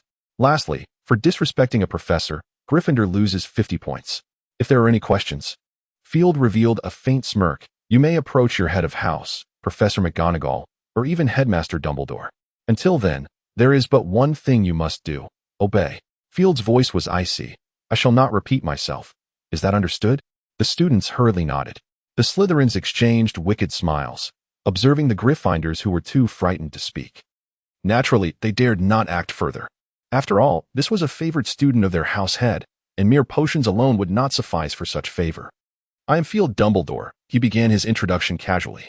Until Professor Snape returns, I will be responsible for your potions class. Although my skills in potion making are far from half of Professor Snape's, I believe I can adequately teach you. You are now in your 5th year. Perhaps you have heard of what lies ahead. Indeed, it is the NEWTS examination. Compared to the past's leisurely studies, you will encounter more complex potions. If you desire to achieve commendable results, it is prudent to remain diligent. Following the NEWTS, you will face the OWLS. And at that time, you will be grateful for the efforts you put forth now. That is all I wish to convey. Field gently snapped his fingers once more, and the blackboard suddenly filled with a dense array of text. Elixir of life. This is the potion we will practice creating in this class, Field softly spoke. I require your utmost seriousness. Furthermore, once you have brewed your potion, the first drop shall be for your own enjoyment. Enjoyment? Upon hearing these words, several students turned pale and hurried towards the cabinet where the herbs were stored. As the cabinet door swung open, a flurry of hands reached for the cattle bile. Look at this, ground into such a state. Are you planning to brew tea? Oh, I can hardly believe your foolishness. I had thought your eyesight was impaired. But at least your intellect remained intact. Clearly, I overestimated you. Indeed, a significant improvement. Previously foolish, and now perhaps merely dim-witted, though less than a single class had elapsed. For the students, it felt as though an entire year had passed. However, the Slytherin students seemed unfazed, likely due to their infrequent mistakes. Throughout the class, nearly all of the Gryffindor students faced ridicule, yet they could not retort, for they had indeed erred. As for Field, he felt a sense of helplessness. If these students merely struggled with the basics, he would have said nothing, but witnessing them confuse the steps of the potion recipe on the blackboard transcended mere foundational issues. What a test of patience! Field rubbed his temples, feeling a headache brewing. Potion making is an exceptionally meticulous discipline. Any mishap could lead to dire consequences. No wonder Snape was so acerbic. Without a sharp tongue, these students' performance would likely plummet further. Field mused to himself, pondering that if he did not speak up, who would know that this was the standard of the advanced potion class? Finally, the class came to an end, and everyone exhaled in relief. Both Field and the students shared this sentiment. I have little left to say, Field remarked, his voice tinged with fatigue. Class dismissed. Your assignment is a 12-inch essay on the elixir of life. Plagiarism is strictly forbidden. Should I discover any HM? The students nodded apprehensively. A female student timidly raised her hand. Field frowned and looked at her. The girl bit her lip nervously and pointed gently towards the Gryffindor student whose mouth he had rendered mute. In an hour, his mouth will return, Field replied casually, hoping this would serve as a lesson for them all. Now, you may leave. The students swiftly exited the classroom, and Field returned to his office to rest. Unfortunately, another matter arose. A rapid, urgent knocking echoed at the door. Enter, Field said, suppressing his irritation. The door swung open, revealing a tall, thin boy alongside a stout one, accompanied by a weeping third member of their trio, the eldest son of the Malfoy family and his 2 lackeys. Field raised an eyebrow. If memory serves, gentlemen, this is supposed to be a break. Indeed, Professor, they replied. The corpulent crab spoke in a timid manner, addressing Master Malfoy. Oh no, Draco, who was currently injured. Injured? Field cast a glance at Malfoy's already bandaged arm. So, what do you intend to do? Well, Professor, Malfoy replied with an awkward smile. I would like to inform you that oaf brought a rather dangerous magical creature to class. Dangerous? Field gently tapped his desk. What did he bring? The hippogriff. The 3 replied in unison. That creature? Field frowned. They were indeed correct. Those beasts could be perilous. Aside from you, was anyone else harmed? He inquired, lightly rapping the table again. No, Malfoy hesitated before confessing. No? Field narrowed his eyes. You had better recount the entire incident honestly. Malfoy, taken aback, opened his mouth to speak, but upon catching the glint of coldness in Field's eyes, his expression paled. He promptly divulged the entire sequence of events that transpired in class. Field pondered for a long moment before gently asking, So, your plan isn't to write home to complain, is it? Malfoy offered a sheepish smile. It was evident that was indeed his intention. I had thought you had matured beyond that, Mr. Malfoy, Field remarked with a sidelong glance. It seems I have overestimated you. Noticing the indignation on Malfoy's face, Field coldly retorted, Fool, has that Potter infected your mind? You possess a far superior method to surpass him or overshadow him. Yet you chose the most foolish path. At least if you seek attention, you should possess absolute confidence. That cunning Malfoy trait is not evident in you. You need not concern yourself with this matter. Field waved his hand dismissively. I shall have Hagrid provide you with an explanation. Additionally, Mr. Crabbe, please inform our savior that due to his ample abilities, yet failure to prevent that creature from causing harm, he is required to commence his detention this evening. Really? Malfoy's face brightened, momentarily forgetting his anger. Are you pleased, Mr. Malfoy? Field scoffed. Do not be so eager. You have your own punishment. Copy the Slytherin code 100 times and submit it to me by tomorrow, without the use of magic. You may leave now. As Malfoy exited the office, Field contemplated for a moment before pulling out a piece of parchment. After hastily pinning a note, he softly called, Ariana. The phoenix, Ariana, immediately soared from a nearby perch to his hand. Would you be so kind as to deliver this to my father, dear? Field gently caressed her neck. Ariana nodded. A flicker of fire illuminating the room before she vanished from the potions classroom. Field, seated in his original position, contemplated for a moment. His body twisted and transformed into a phoenix. With a gentle flap of his wings, he disappeared from the potions office. When he reappeared, it was at the edge of the forbidden forest. Resuming his human form, Field strode purposefully towards Hagrid's hut. Just as he reached the door, he could hear Hagrid's sorrowful cries emanating from within. The plight of this poor half-giant had taken a toll on his already sensitive heart, especially on the very first lesson. Field did not knock, but instead pushed the door open and entered. Upon stepping inside, he discovered that Hagrid was not alone. The trio of Harry Potter was also present. Good morning, gentlemen and lady, Field greeted with a smile. It seems I have arrived at the perfect moment. Oh, you are right, Field, Hagrid sobbed. Welcome. Now you can witness the professor who was dismissed the fastest. Dismissed? Field inquired with a cheerful demeanor. Who are you referring to? That Slytherin fellow. Ron shot him a glare. Stop pretending. I don't believe for a second that you're unaware of what transpired. Oh, you are correct. I am indeed aware. Field shrugged. Thus, I came here specifically for this matter. Ah, but before that, Field smirked mischievously at Ron. Gryffindor loses 20 points for disrespecting a professor. Ron's eyes widened in shock, and just as he was about to protest, Harry swiftly pulled him aside and covered his mouth tightly. A wise decision, Mr. Potter. Field remarked with a smile.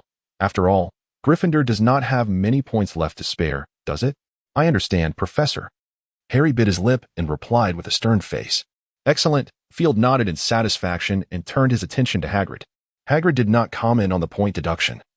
His thoughts seemed consumed by Field's earlier words. You will be all right, Hagrid, Field assured with a smile. I have informed my father to prepare himself. As for the injuries inflicted on Malfoy, you cannot be held accountable. Field then gazed intently at Hagrid. However, Hagrid, even though this incident has passed, there are some things I must convey to you. Certainly, Hagrid nodded eagerly, his large head bobbing in anticipation. I understand your profound affection for those fierce magical creatures, and I recognize your desire to impart genuine knowledge to your students. Field raised a finger, but you have overlooked one crucial point, Hagrid. The students are not like you. Your giant lineage grants you a skin resistance and toxicity immunity far beyond that of mere mortals. Simply put, a venomous snake bite for you may merely cause a slight itch, and within a day, you would fully recover. However, for an ordinary wizard, such an encounter could prove fatal. Observing Hagrid's contemplative expression, Field chuckled and continued. Moreover, Hagrid, the young witches and wizards may not be as enamored with ferocious magical creatures as one might expect. I cannot deny that some majestic beasts appear truly formidable and may attract certain boys.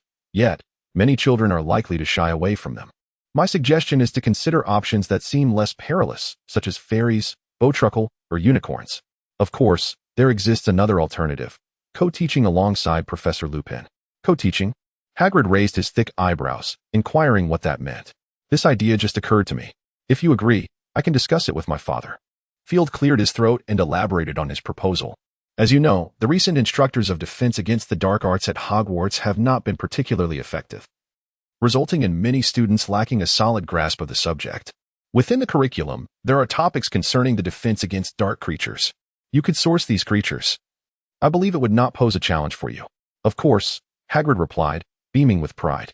I dare say I can find any magical creature within the vicinity of the school, even in the Forbidden Forest.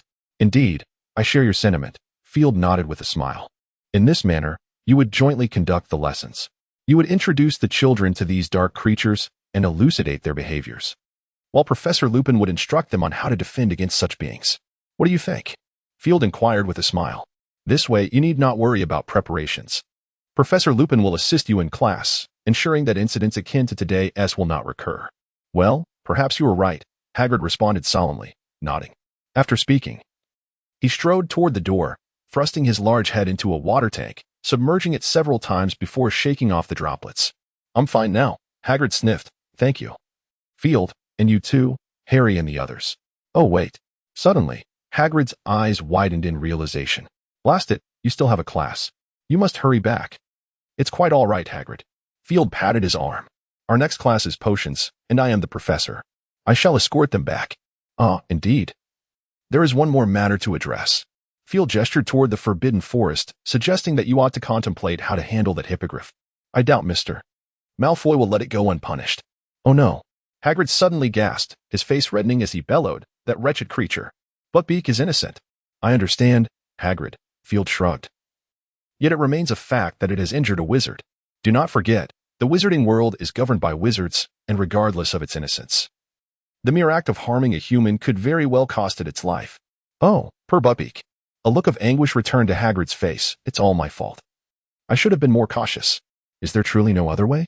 Hermione looked at Hagrid with sympathy before turning to Field. I believe you could offer assistance. Could you not? Regrettably, Miss Granger, I cannot. Field shook his head, and frankly, even if I could, I would not. Why? Hermione's eyes widened. You must see how distraught Hagrid is. Indeed, and I have observed another point. Field glanced at her. Mr. Malfoy has indeed been harmed. Miss Granger. Field fixed his gaze upon Hermione. Why should I disregard my fellow wizard for the sake of a magical creature? Perhaps you deem Mr. Malfoy despicable, yet do not forget. He is a wizard, as are you. I recall that in the Muggle world, if an animal injures a human, the outcome for that animal is often similarly grim, unless it is exceedingly rare. Unfortunately, in the wizarding realm, while hippogriffs are uncommon, they are not rare enough to be considered precious. Do not plead with him, Hermione. Ron grasped Hermione's arm. Slytherins are notoriously cold-hearted. Seeking his help is futile. We must devise our own solution. Well, I wish you luck. Field raised his hands in a gesture of surrender. Now, do you require me to escort you to class? No, we shall manage on our own. Ron coldly declined. Very well. Field raised his hands once more. Just a reminder, class is about to commence, and I hope you arrive on time. Should you be late, do not blame me for deducting points. Of course, blaming me would be futile. Until we meet again, gentlemen, and oh, ladies, Field softly called to Ariana, waving them farewell before vanishing in a flash of light from Hagrid's hut. Oh, for heaven's sake, we are going to be late. Ron glanced at the antique clock in Hagrid's dwelling, exclaiming, it's all that Slytherin's fault. The trio of Harry, Ron, and Hermione sprinted desperately. Yet Hagrid's hut was undeniably a considerable distance from the castle, and ultimately, they arrived late. Upon reaching the door of the potions classroom, Harry, without a moment's hesitation, pushed the door open and dashed inside. As the door swung open, the trio found themselves the focal point of every gaze in the classroom, including that of Professor Filch at the front. Ah, is that not the illustrious savior himself? Filch remarked with a mocking smile. I had thought you might at least give a thought to your house, considering Gryffindor's points are rather scarce. He tilted his head, feigning ignorance. I am quite curious to know what could have possibly delayed you for such a duration. Harry stood there, lost in thought. Draco Malfoy, seated at his desk, was grinning widely at the spectacle. Ah, it seems I am not worthy of knowing, Filch mused, shaking his head lightly. You know we were just with Hagrid. Ron could no longer contain himself and shouted at Filch. Oh, Hagrid. Filch smiled faintly. Yes, I am aware. However, if memory serves me correctly, you ought to address him with a bit more respect, perhaps as Professor Hagrid. We're friends, Ron retorted indignantly, and Hagrid wooed T-mind. Oh, you're correct. Thus, 20 points deducted from Gryffindor for disrespecting a professor, Filch declared cheerfully, or perhaps I should suggest to the headmaster that a course in etiquette be introduced. At least to ensure you appear somewhat, cultured in the future. Yes, that is indeed the word. Are you mocking me? Ron's eyes widened in anger. His freckled face flushed. Oh, mocking you? Filch scoffed. Had you not spoken, I would have never realized you possess such value. 5 points deducted from Gryffindor for talking back to a professor. Filch sneered, his gaze fixed on Ron. You can continue, he said. As Ron was about to erupt in protest. Ron, Harry called out sharply, casting him a warning glance. Ron glared at Filch in frustration but fell silent. There are still some wise ones among you, Filch remarked, turning his attention to Harry. If you weren't so reckless, your achievements would be quite impressive, Mr. Potter. Thank you, but I believe I can discern matters for myself, Harry replied coolly. Very well, Filch said, disinterested. Were it not for his father's regard for this boy, he would have been utterly disinclined to engage. Return to your seats, he said languidly. Professor McGonagall is one of my most esteemed elders, so I shall refrain from deducting points for your tardiness. However, you must undertake some measures to ensure you remember this lesson. A week's detention for you all. And 2 weeks for you, Mr. Potter. Time, Mr. Malfoy. Field suddenly called out to Malfoy. I am here, Professor, Malfoy replied, grinning as he rose to his feet, regarding Field with a hint of reverence. Indeed, it is such courteous individuals who tend to evoke a sense of comfort. Field nodded in satisfaction. When is the Quidditch training session for Gryffindor? It is a week from now, Professor, Malfoy said, as if a thought had struck him, casting a sly smile at Harry before eagerly looking back at Field. Excellent, very thoughtful. This is a lesson for all to learn, Field acknowledged, awarding Slytherin 5 points. You have been of assistance to me, Mr. Malfoy. It is my duty, Professor, Malfoy promptly responded. Very well, Field said, turning his gaze to Harry Potter, thus. Your detention will commence from that day. During the day, you are to assist Mr. Filch, and in the evenings, seek out Professor McGonagall. I believe I need not reiterate this. Yes, Professor, Harry replied, clearly agitated, gritting his teeth but ultimately restraining himself. Then hasten back to your seats. Do you expect me to invite you? Field instructed. Your task for this lesson is this. He snapped his fingers, indicating the potion formula that had suddenly appeared on the blackboard. If your minds are not clouded by the effects of a shrinking solution, you should be able to complete it. Miss Granger, Field suddenly called out to Hermione. Professor. Hermione quickly stood up, anxiously regarding him. Change places with Mr. Finnegan. Field cast a glance at Ron, who wore an expression of discontent. Immediately. Oh, all right, Professor, Hermione said, visibly relieved, as she hurriedly gathered her belongings to swap places with Seamus. She was now grouped with Neville. That will do, Field nodded. You may begin. Observing the students immersed in their tasks, Field descended from the podium to offer his amiable guidance. Oh, if I were you, I would add this ingredient promptly. It will expedite the process, he advised. Look at that. What a splendid potion. Perhaps you might earn a Sir Merlin's medal, which you could proudly display on your gravestone. A perfect potion. With just a touch of honey, you could have a delightful sweet tea. The potion-making skills of the third-year students paled in comparison to those of the fifth years, and Field realized that the fifth-year students he had deemed mediocre were, in fact, quite proficient. Approaching Neville, Field stood beside him, closely observing the actions of Neville and Hermione. Mr. Longbottom, you ought to pay closer attention to the blackboard, Field said in a gentler tone, smiling at Neville. The figs require peeling. Do take note. I apologize, Professor. Neville was taken aback and stammered an apology. No. Rather than apologizing, you should focus your attention on your potion. Field gestured towards Hermione, who was diligently brewing nearby. Look, your partner is in need of your assistance. Yes, Professor. Neville appeared somewhat more at ease as he carefully peeled the skin off a figure. Miss Granger, do not solely fixate on your textbook, Field reminded her. The material in that book is outdated. You ought to pay more attention to the blackboard. All right, Professor. Hermione promptly agreed, her gaze fixed intently on the potion recipe displayed on the board. Observing the growing synergy between the two, Field smiled faintly and stepped away. Professor, I have completed it. Malfoy raised his hand, signaling to Field. Oh? Field approached with curiosity. Indeed, his potion was finished, and it appeared to be of commendable quality. Excellent. Slytherin earns 5 points for Mr. Malfoy's prompt completion. Neville Longbottom, renowned for his clumsiness in Gryffindor, astonishingly earned points today. And in potions class, no less. After the potions class concluded, this news swiftly circulated throughout the school, even leaving the Gryffindors astounded. How did you manage that, Neville? Angelina Johnson, the celebrated Quidditch player from Gryffindor, seated herself beside Neville, looking at him curiously. I don't really know, Neville murmured, still shy in demeanor, yet markedly improved compared to before. What did Professor Dumbledore say to you? Seamus Finnegan draped an arm around Neville's shoulders, urging him to share. Neville shook his head and bit his lip. Sorry, Seamus. I promised the professor I would keep it confidential. TCH. Seamus gazed at him with mild annoyance. Just a little bit. Doesn't he know? I will keep it secret. Neville shook his head again, remaining silent, his thoughts drifting back to that moment. Your potions are rather impressive.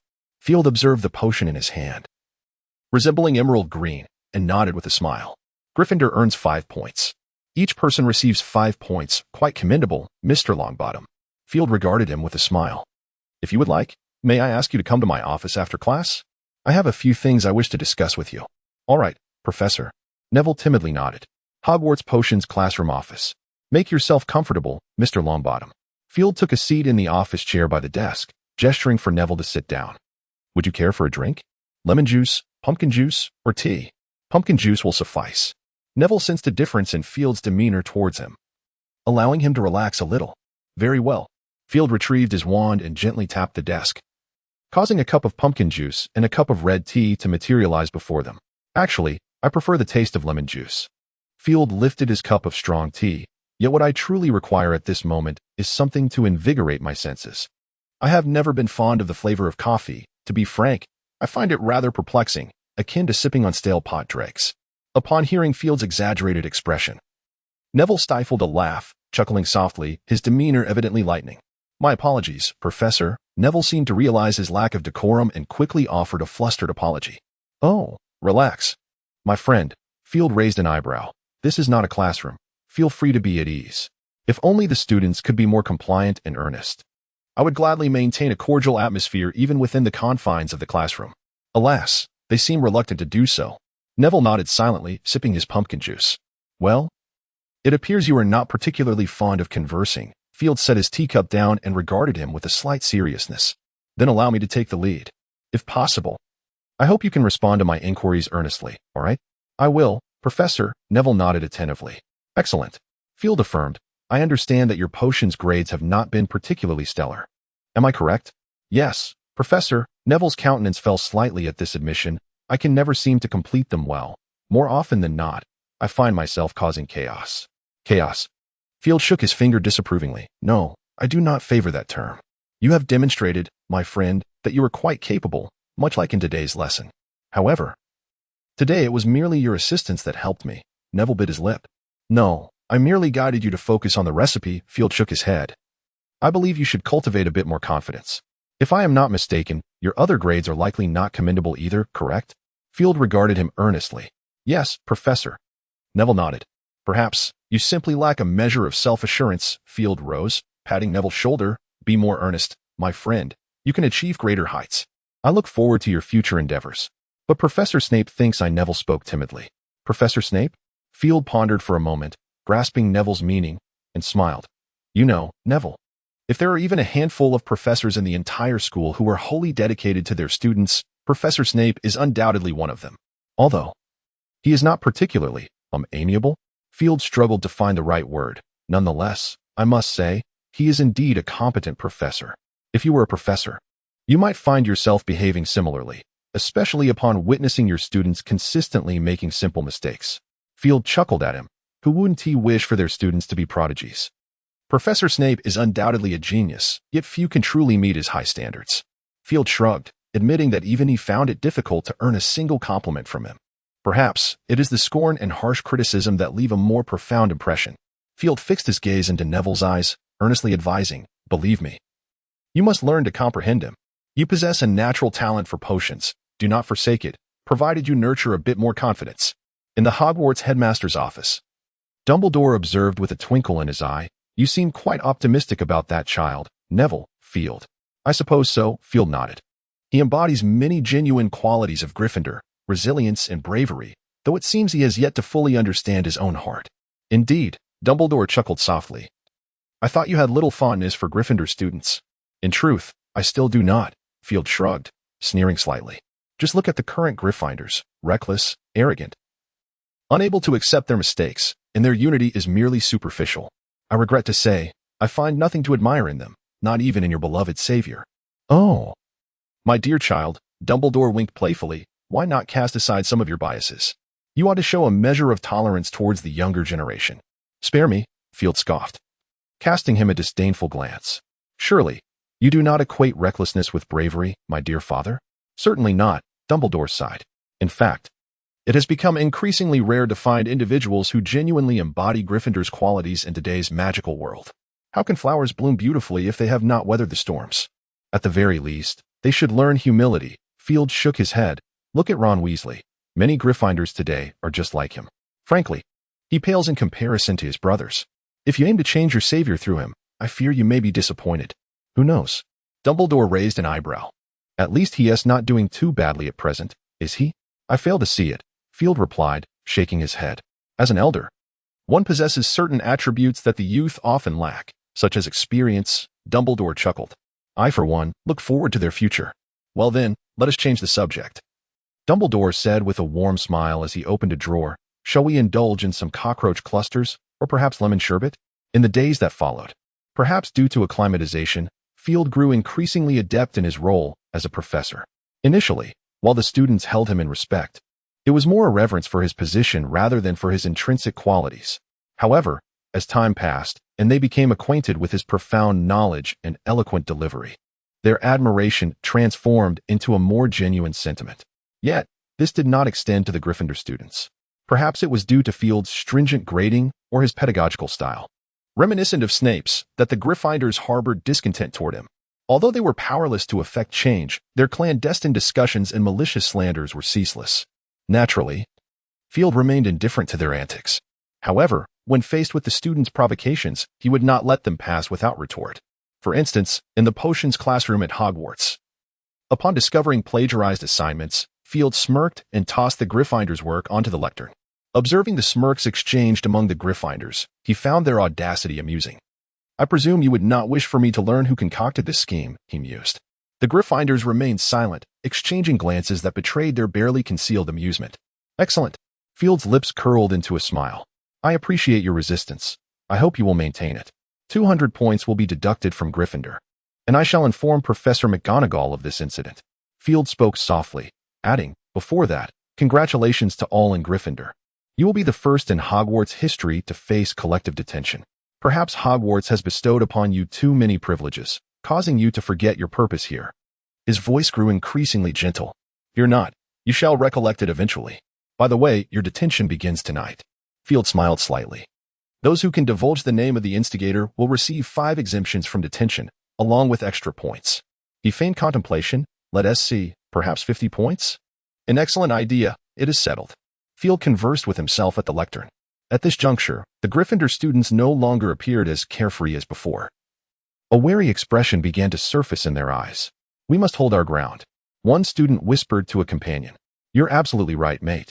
The other nodded slightly, squeezing out a response between clenched lips. After their exchange, they resumed their demeanor as if nothing had transpired, subtly inching away. Rewrite your assignments, Field declared, seizing the Gryffindor's work once more. With a slight shake of his hand, the parchment ignited spontaneously, swiftly turning to ash. Now let us commence with the lesson. The Great Hall of Hogwarts. Dinner had concluded, and it was typically the time for students to return to their dormitories. However, on this particular evening, not a single soul made a move. Field was about to impose the largest detention since the school's inception, a news that had spread like wildfire among the students. Some questioned the fairness of punishing the entire Gryffindor house for the transgressions of one student. In their indignation, they sought out Professor McGonagall to voice their grievances. Her response was a mere cold remark. Professor Dumbledore has already spoken to me about this, and I find it entirely reasonable. Were it up to me, the punishment might have been even harsher. With their own head of house endorsing such a decision, the Gryffindors could only retreat in dismay. At that moment, the air was thick with gloom among the Gryffindor students. Observing their inertia, Field, who was seated and enjoying his meal, understood their desire for entertainment. Unperturbed, he rose to his feet. The dinner was lively. Field smiled slightly. If I were unaware of the underlying truth, I would certainly believe that a celebration was imminent. May we proceed, Professor? A bold Slytherin stood up and inquired loudly, bowing slightly to Field after his question. Of course, why not? Field shrugged with a grin. If I recall correctly, I'm still the acting head of Slytherin. I wholeheartedly agree to this. Turning to Filch, he continued, Mr. Filch, I believe it is reasonable for Slytherin's curfew to commence at midnight. What do you think? Oh, absolutely, Filch grinned maliciously, casting a glance at the Gryffindors. A performance always requires an audience. Thank you very much. Field bowed lightly to him, then turned to the Slytherin students, his expression slightly cooling. Mr. Filch has agreed. So you best remember your manners. Yes, Professor Dumbledore. A student replied loudly. Field recognized the voice as belonging to Blaise. Slytherins, follow my lead. The male prefect of Slytherin stood up first and bowed to Filch. Thank you, Mr. Filch. Thank you, Mr. Filch. The Slytherins collectively bowed, their voices resonating powerfully. Oh, no need for that, truly, Filch replied, somewhat excited, and Field noticed him discreetly wiping his eyes, the smile on his lips becoming more genuine. Excellent, Field remarked with satisfaction. As for the other houses, you will need to approach your respective heads to request permission. Of course, remember that your curfew must not exceed midnight. Is that understood? Yes. Professor. A Hufflepuff stood up. Can we go now? Certainly. That is your prerogative. Field raised an eyebrow. All right, Professor. The student hastily rose to his feet, pulling his companion along in an attempt to depart. No need for that. I have already arrived, declared Professor Sprout, emerging from the corner of the staircase. I concur with this matter, and you should also express your gratitude to Mr. Filch. Very well, Professor, responded the head boy of Hufflepuff. Standing to address his fellow Hufflepuffs behind him with an exuberant proclamation, Hufflepuffs, follow my lead. Thank you, Mr. Filch. Thank you, Mr. Filch. Oh. There's no need for such formalities, children, Filch replied with a smile. Although his grin remained somewhat unappealing, it no longer bore that shadowy undertone. By the way, Ravenclaws. Professor Sprout exclaimed, slapping her forehead, your Professor Flitwick has asked me to convey that if anyone wishes to join, you may do so, provided it does not exceed midnight. The Ravenclaws exchanged astonished glances with one another, followed by a cacophony of enthusiastic thank yous directed at Mr. Filch. It seemed Filch had reached the pinnacle of his existence, his countenance glowing with newfound vitality.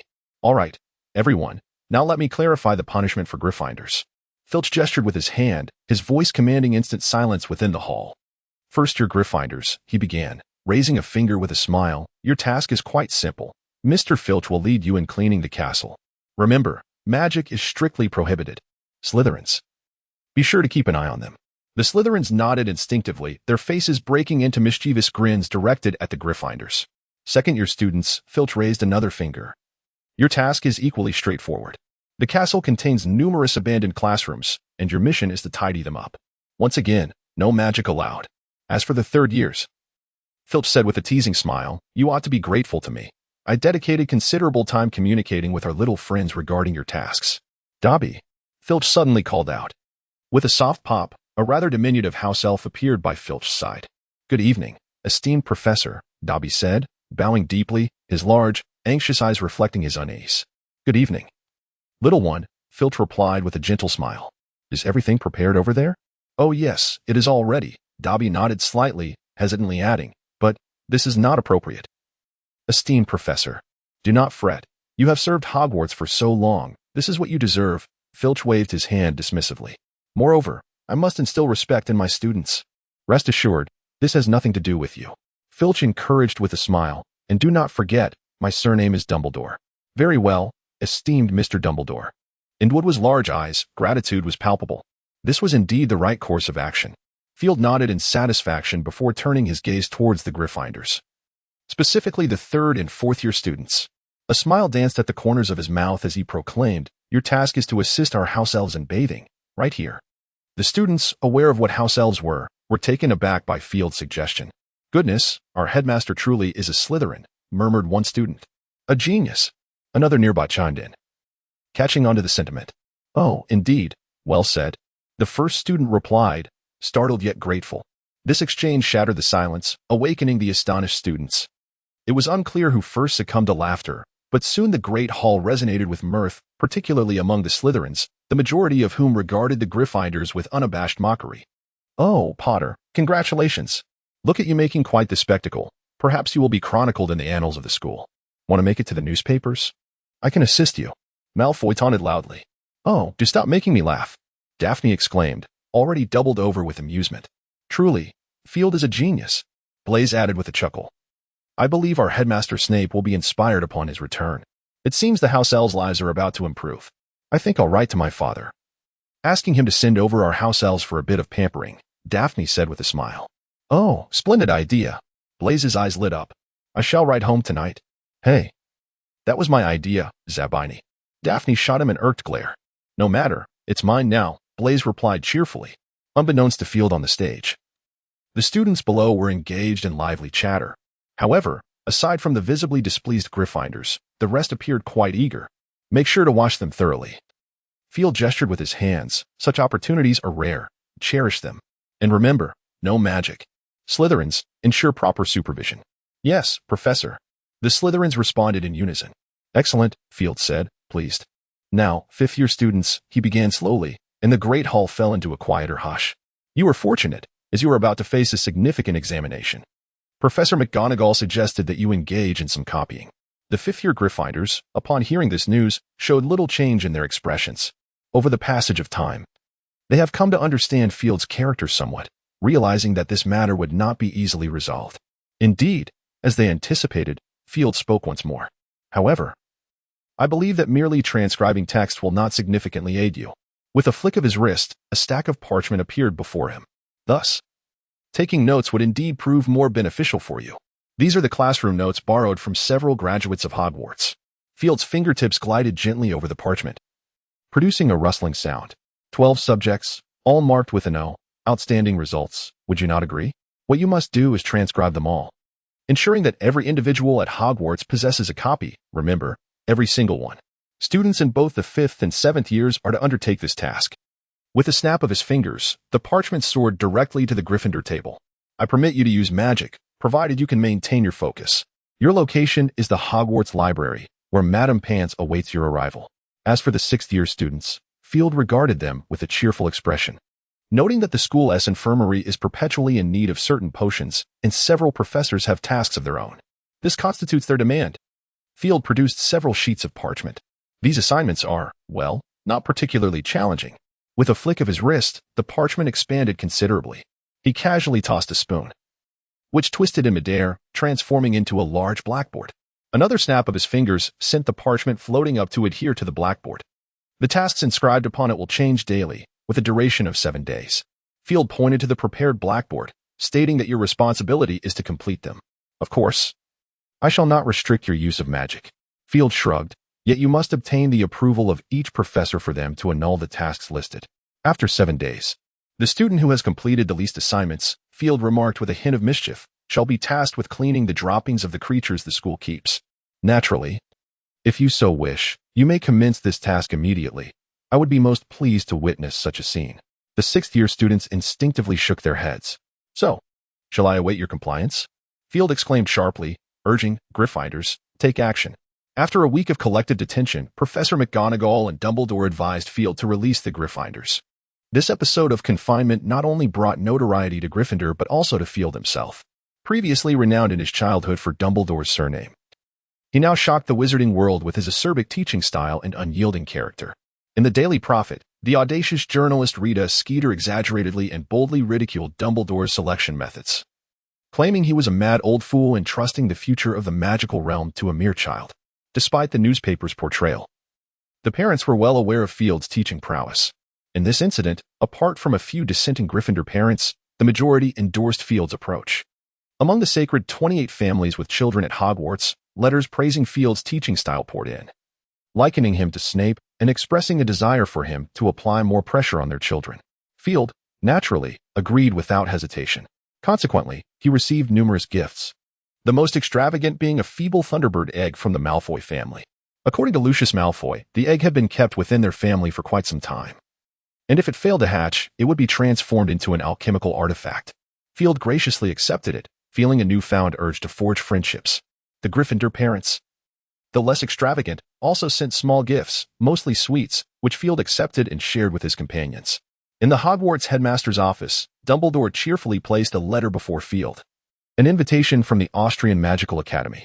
Not this again, Field shook his head. You know I cannot leave Hogwarts. Of course, Dumbledore winked, but as your father, I take great pleasure in seeing you recognized and welcomed. It makes me feel that nothing in the world is as beautiful as this moment. Just empty flattery. Field waved his hand. As one of the 3 prestigious institutions in Europe, every professor receives numerous such invitations, yet reciprocation is nearly non-existent. Nicholas has already sent me an invitation, Dumbledore said with a smile. I didn't think you were keen on going, so I declined. See, I was right. Wasn't I? Yes, you are correct, Field shrugged. So, you summoned me here merely for this? Certainly not. Dumbledore adjusted himself slightly, his expression becoming more serious. As you know, the Quidditch tournament is approaching. That seems to have little to do with me, Field said quizzically. Don't tell me you want me to participate. You must realize I cannot ride a broomstick. No, I merely wish to inform you, Dumbledore replied, shaking his head. This year is rather different. You can see that the ministry's, assistants are always watching us. Then why not cancel it? Field furrowed his brow. With all due respect, Father, you are placing a tempting cake before a mouse hole. Child, you cannot expect everyone to be like you, Dumbledore remarked. Students need something beyond mere academics, like joy. Field pondered for a moment and slowly nodded. So, what do you want me to do? He inquired. Attend a match together? That seems to be the case. Dumbledore smiled faintly. It appears we have yet to watch a Quidditch match together, my child. I am not particularly fond of that sport. Field waved his hand dismissively. However, if that is your request, I shall comply. Excellent. Dumbledore nodded slowly. If possible, try to refrain from using dark magic when you engage with them. We always have more options, do we not? I shall do my best. Field smirked, leaving his words somewhat ambiguous. Just then, a somewhat flustered portrait burst into a blank frame. Something has happened, Headmaster. The portrait exclaimed. There has been a significant incident in Gryffindor's common room. Dumbledore's expression shifted slightly, and he quickly rose to his feet, saying as he walked out, Let us go see, child. I am at your service. Field nodded and followed suit. At the entrance to Gryffindor's common room on the 8th floor of Hogwarts, a considerable number of students had gathered. It appeared they had just finished dinner and were attempting to return to their quarters, only to find themselves blocked at the door. The portrait of the fat lady seemed to have been violently attacked, deep scratches etched into it, suggesting a prior brutality. Upon their arrival, Field and Dumbledore found the students surrounding the door, engaged in fervent discussion. What has happened, Headmaster? Professor Flitwick, having arrived, directly inquired upon seeing Field and Dumbledore. Field said nothing, merely gesturing toward the door of the Gryffindor common room. Oh my goodness, Professor Flitwick exclaimed, looking startled. Who could have done this? We are equally eager to learn, Professor, Field shrugged. You can clearly see that these marks were not caused by magic. It appears that the individual who took action is quite extraordinary. Dumbledore pondered for a long while before softly inquiring, Has anyone seen where the fat lady has gone? The students exchanged glances, and none spoke up. A group was reluctantly dispatched to search, ultimately discovering her in the portrait of Violet on the 4th floor. The former nurse was gently being consoled, while Peeves the poltergeist flitted about, chattering incessantly. As Dumbledore approached, he overheard the fat lady murmuring, I am simply too terrified, sob. Dumbledore asked her what had transpired, but her choked voice rendered her unable to articulate a complete thought. All right. You may rest for a moment, Dumbledore offered soothingly. Oh, poor fat lady. Peeves, reveling in the situation, flitted around, exclaiming how cruel it was that she had endured such an ordeal. It seems you know something, Peeves. Dumbledore adjusted his glasses, or perhaps you witnessed it. Oh, indeed. Peeves quieted slightly, a wicked grin spreading across his face. What a sharp tactic, that's Sirius. In the Great Hall of Hogwarts, upon learning that Sirius had intruded, Dumbledore promptly summoned all students to assemble. Are all the students present? He asked softly, gazing at the few prefects standing before him. Yes, Headmaster. Percy Weasley puffed out his chest. Gryffindor is accounted for. Ravenclaw is present. The Ravenclaw prefect, Penelope Clearwater, nodded, discreetly casting a flirtatious glance at Percy. The Hufflepuff prefect, Cedric Diggory, known as the Hogwarts heartthrob, merely smiled and nodded in silence. As for Slytherin, that responsibility should have fallen to Filch. However, he had been around, so he informed Draco Malfoy. Slytherin is also here, Headmaster, Malfoy replied politely. Dumbledore nodded slightly and then addressed the assembly. I apologize for summoning you at this hour. Upon hearing Dumbledore begin to speak, the students instinctively quieted. Some of you may already know, while others may not. Dumbledore continued. A villain has infiltrated the school. Yes. You have heard his name, Sirius Black. Upon this revelation, murmurs erupted among the students, and Filch noticed a flicker of fear on many faces. For your safety, you may need to spend the night here, Dumbledore stated, until we have thoroughly inspected the school, after which you may return to your dormitories. With that, Dumbledore looked at the prefects before him. Prefects, fulfill your responsibilities. Ah, indeed, and there is also this. With a gentle wave of his wand, Dumbledore summoned hundreds of sleeping bags into the Great Hall. Rest well, children, he proclaimed, before being the first to exit the hall. Professor Flitwick remained behind, while the other professors followed Dumbledore out, including Field. Oh, my apologies, child, Dumbledore said, noticing Field with a hint of regret. We shall manage here. You may retire for the night. If you wish, you may also assist Phileas, all right? Of course, Field nodded without hesitation, returning to the Great Hall. Upon seeing Field re-enter, Professor Flitwick greeted him. Oh, dear, did you not join the others? Father believes it better for me to stay here, Field shrugged. Perhaps I am still too young. Ah, I nearly forgot. You are indeed just a child, Professor Flitwick exclaimed, tapping his forehead. Honestly, you are the least childlike child I have ever encountered. May I take that as a compliment? Field inquired with a smile. Certainly, it is unequivocally a compliment, Flitwick chuckled. Now, would you like to rest first, Field? I am not tired yet. Field shook his head. I can assist you, Professor. Then let us proceed together, Flitwick nodded, glancing at a few students huddled together below.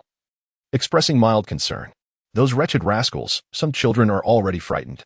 Were it not for potential adverse consequences, I would certainly cast a cheerful charm upon them. A cheerful charm? Field pondered for a moment, realizing the spell Flitwick referred to, the one to be learned in 5th year? Ah, indeed, Flitwick regarded him. Have you already previewed 5th year?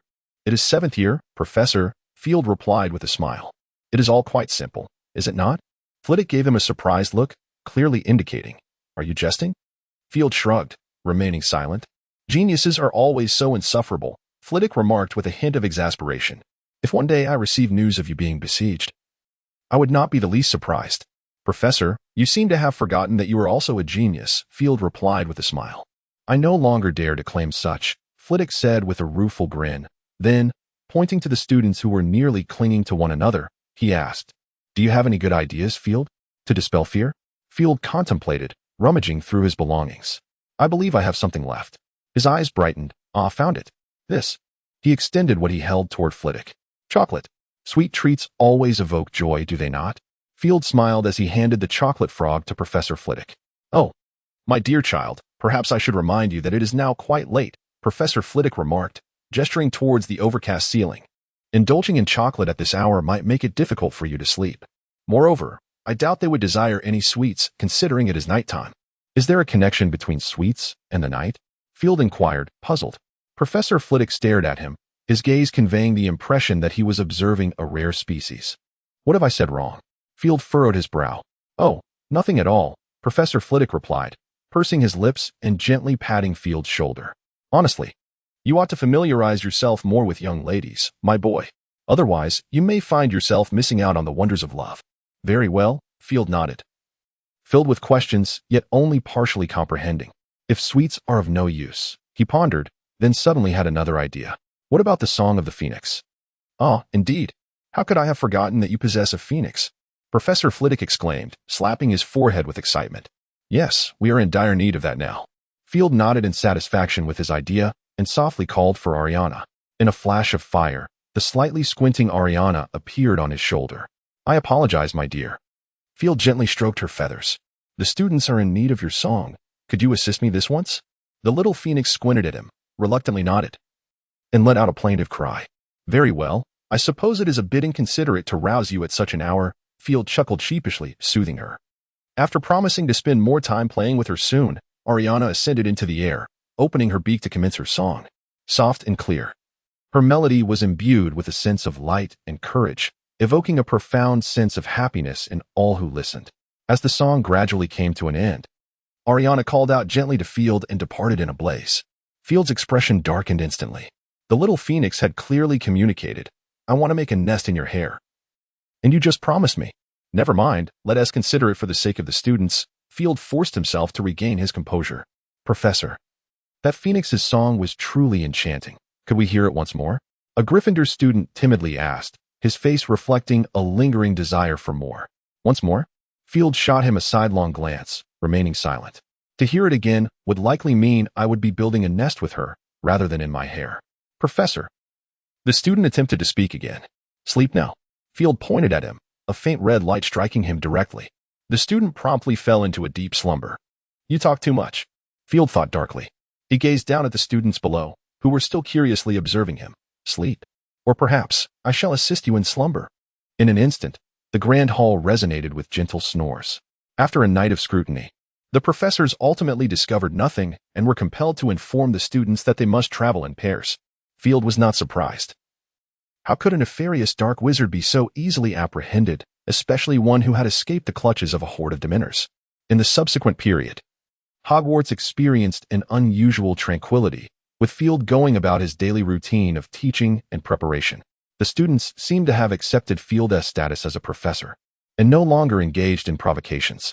Notably, his proposal to merge the care of magical creatures class with the defense against the dark arts class had been approved. Based on student feedback, the results appeared quite favorable. Hagrid and Lupin had expressed their gratitude to Field on numerous occasions, as crafting lesson plans was a laborious task, and neither was particularly adept at it. With the courses combined, they only needed to create a single lesson plan, which not only enhanced the quality of instruction but also conserved their energy, leaving them quite content.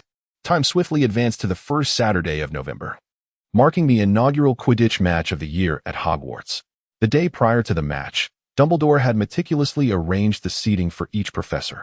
Aside from Lupin and Professor Flitwick overseeing the castle, the other professors were to be present at the pitch.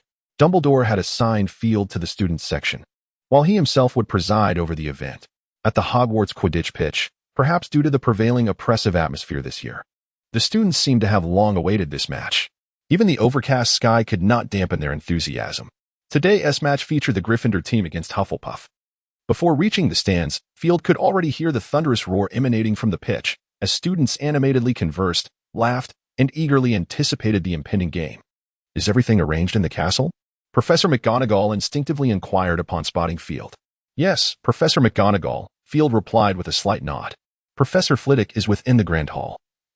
Should anything arise, he can respond promptly. Professor Lupin is in the library, ensuring that the school's legacy remains intact." "That is reassuring." A flicker of concern crossed McGonagall's eyes as she hoped for a smooth event. "Indeed, Professor," Field smiled.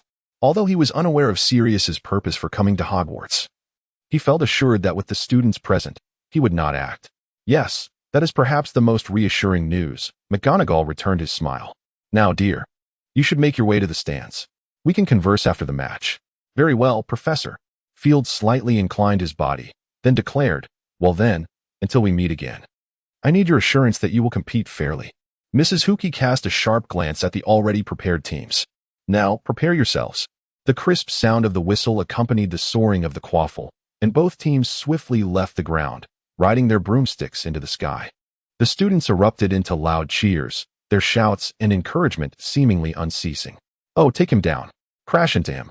Field cast a glance at a nearby student who was muttering absent-mindedly, a hint of helplessness surfacing on his face. These fans are more fervent than any religion. He couldn't help but lament.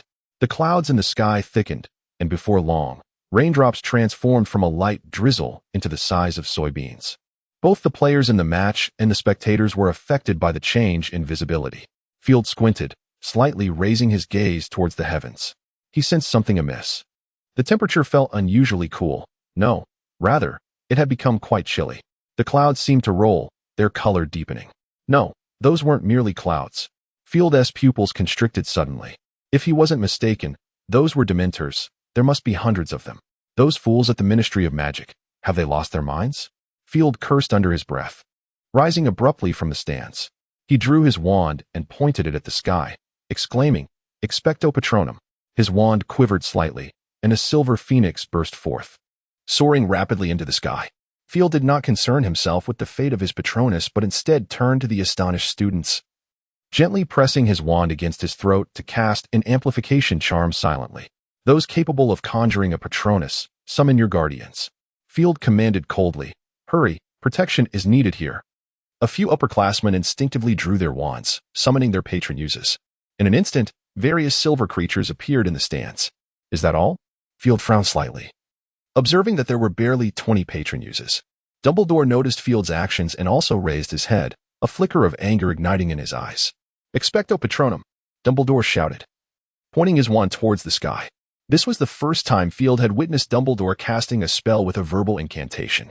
A massive silver phoenix, approximately 10 meters in size, soared swiftly from the podium into the skies. Field sensed a wave of weakness emanating from the Patronus, his brow furrowing once more, only to relax again. Though his Patronus was formidable, it was ultimately insufficient against the overwhelming number of Dementors, which could only be repelled but not harmed. Fortunately, With Dumbledore's Patronus joining the fray, some of the pressure was alleviated for Field, allowing his Phoenix Patronus to endure a bit longer. However, this was not a sustainable solution. Field mused. The Dementors, having likely not fed in quite some time, found the joyous atmosphere of the students' arena to be an irresistible temptation. They would not relent until they were satiated. Indeed, Field's intuition proved correct. Although he and Dumbledore's Patronus initially pushed back some of the Dementors, they soon surged forward once more, with even more approaching from behind. Ariana, Field whispered softly. In an instant, the Phoenix Ariana appeared on his shoulder. Take me up. A glint of determination flickered in Field's eyes as he issued the command. Ariana nodded, unfurled her wings, and soared into the sky, her talons gripping Field's shoulders tightly. Once they reached a suitable height, Field instructed her to halt. Surveying the Dementors above, his expression hardened. Taste this, mindless beasts. He directed his wand downward, swirling it in a grand arc that encompassed the entire arena. Fire shield. Vivid crimson flames erupted like a brilliant curtain, encircling the entire field. The heat instantly evaporated the rainwater, leaving the students in awe as they beheld the inferno growing ever more intense, a spectacle unlike any they had witnessed before. Dumbledore stood transfixed, momentarily lost in the scene unfolding before him. How remarkable! Field observed the Dementors, now intimidated by the fierce flames, a smirk playing at the corners of his mouth. How about some dessert, my friends? With a subtle flick of his wand, he orchestrated the flames as if conducting a symphony. The fire surged skyward in response to his movements. A fiery phoenix, imbued with a fierce spirit, burst forth from the flames, lunging toward the Dementors above. The Dementors, clearly in disarray, hastily retreated into the clouds. Oh, retreating mid-flight is rather impolite, Field remarked with a grin. Why not come back? No sooner had he spoken than two more fiery phoenixes emerged from the blaze, also diving toward the Dementors. The three fiery phoenixes encircled the encroaching Dementors, their blazing wings forcing the creatures into a tight space, paralyzed with fear of the flames. I can't help but feel a bit sorry for those Dementors, a Slytherin girl murmured. Indeed, her classmates readily agreed. However, their gaze was primarily fixed upon Field, their eyes brimming with admiration and yearning. How ostentatious, Braith murmured with a tinge of envy as he observed Field's impressive display. Oh, you are merely envious, Pansy bluntly pointed out, not sparing him a shred of dignity. Do not tell me you cannot recognize that this is the Inferno Phoenix. It is likely that you shall never master such artistry in your lifetime. Indeed, it is remarkable, Daphne remarked, her eyes shimmering with a hint of envy as she beheld the three fiery phoenixes. Look how obedient his flames are. Even with my ordinary fire spells, I could never achieve such an effect. Does this mean you will never reach such a level? Braith's eyes sparkled with intrigue as he gazed at her. Yes, I concede. Daphne nodded in acknowledgement. That puts my mind at ease. Braith exhaled with relief. TCH, what a pathetic fellow. Pansy scoffed disdainfully. Braith feigned indifference, redirecting his attention to Field once more. Ladies and gentlemen of the Dementors, Field said with a slight bow, as they all focused on him.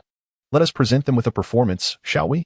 With a flick of his wand, the Inferno Phoenixes surged toward the center. The Dementors howled in an attempt to lunge at Field, but were swiftly thwarted. Attempting to cheat, are we? Field clucked disapprovingly. The Dementors were already beyond hearing. The Inferno Phoenixes dove into the center, and the Dementors did not withstand even a moment before being vaporized. A splendid performance, Field applauded. And now, it is time for a perfect finale. He extended his wand as if drawing circles, and the flames seemed irresistibly drawn to the tip of his wand, vanishing into it. In but a moment, all the flames had disappeared. Had it not been for the absence of any dampness in the air, one might have thought the entire spectacle a mere dream. Hey, Harry, are you all right? Angelina's piercing voice suddenly rang out. The Gryffindor team appeared to be jolted awake, hastily rushing toward the unconscious Harry Potter. What happened to him? A teammate inquired. Angelina shook her head, indicating her uncertainty. Madame Pomfrey had long since appeared on the field and, upon witnessing the scene, rushed over to conduct a thorough examination, her expression growing peculiar. He is merely a bit weak and dehydrated, Madame Pomfrey declared. It seems he has suffered from heatstroke. Heatstroke? The students exchanged bewildered glances, unable to fathom that this was the outcome. Well, our Mr. Potter needs to rest, George Weasley quickly stated, noting that the match had concluded. Indeed, the game is over. The members of Gryffindor felt a wave of despondency upon hearing this. Their secret weapon had always been Harry Potter, yet regrettably, he had not showcased his prowess this time. There is still a chance, my friends, Angelina declared, We have our upcoming match. Let us give it our all. Let us go. The teammates responded, their expressions noticeably brightening. In the office of the Hogwarts headmaster, Dumbledore smiled at Field, who was sipping lemonade. My dear child, you seem to be a bit restless lately. Restless? Field looked at him in confusion. Indeed, Dumbledore chuckled softly. I must say, you have once again surprised me greatly. I dare say. No one your age could master fire magic as adeptly as you do. I wonder if this is a testament to your innate talent. Perhaps my reluctance to allow you to study dark arts was misguided. Who knows? Field shrugged. I just feel that I am more proficient with fire magic. This must be a gift bestowed upon you by your phoenix lineage, my child, Dumbledore said with a smile. Would you care to share your experience of using this magic? Field pondered for a moment. I suppose it feels quite comfortable. Yes, very comfortable. Indeed. A glimmer of excitement sparkled in Dumbledore's eyes as he gazed at Field. My child, you were truly reminiscent of him. Who? My mother? Field raised an eyebrow. He mentioned the same when we corresponded. Oh, by the way, he seems to aspire to become headmaster as well. Headmaster? Dumbledore's brow furrowed slightly. He is no longer at Numengard. Is that so? Did I not mention it? Field quirked an eyebrow. He has been absent for quite some time. Oh, what dreadful news. Dumbledore sighed. Would you be willing to inform me of his current whereabouts? I do not know. Field shook his head. There are numerous schools in the magical realm.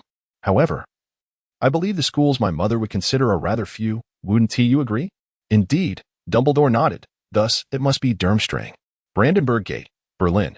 This neoclassical sandstone structure, completed in 1791, has witnessed many of Germany's trials and tribulations. Since the fall of the Berlin Wall, it has become the sole symbol of German unity. Perhaps for this reason, tourists visiting Berlin are invariably drawn to this site, ensuring a steady flow of visitors. On this day, the arriving tourists beheld a peculiar pair of individuals. They appeared quite aged, yet stood remarkably upright, particularly the elder, whose visage bore the strong lines characteristic of a Germanic countenance. Their attire was meticulously crafted. Although the style was quite antiquated, the workmanship was exceedingly refined. However, those standing there always evoke a sense of disconnection from the world, as if they are gazing down upon it. Passers-by cannot help but steal a glance at them, only to quickly forget their presence, while the onlookers themselves perceive no incongruity, as if everything is as it should be. It seems we have not visited this place for quite some time. Veda. The man slightly lifted his head, gently inhaling the air, as though he could discern some scent. Indeed, my master. The woman known as Veda nodded lightly. It has been decades. Ah, decades. The man sighed deeply, his mismatched eyes fixating on the distant statue of the goddess of victory, his face awash with nostalgia. They were Grindelwald and Veda. Time possesses an irresistible might. Grindelwald stepped forward, speaking without looking back. Perhaps only these remaining edifices can still recall the echoes of past conflicts. Muggles have always been this way, Veda softly replied. Oh, so do wizards. Grindelwald halted, his gaze fixed upon the statue ahead, as if to suggest that everyone is thus. The wise are, after all, but a minority. Veda's words seemed to be both a commentary and a compliment. Haha, you are quite right. Grindelwald's lips curled into a faint smile, Muggles and wizards alike. Everyone seems to perpetually deceive themselves. They refer to this interval of silence following war as peace. Look at the statue of Lady Victoria before us.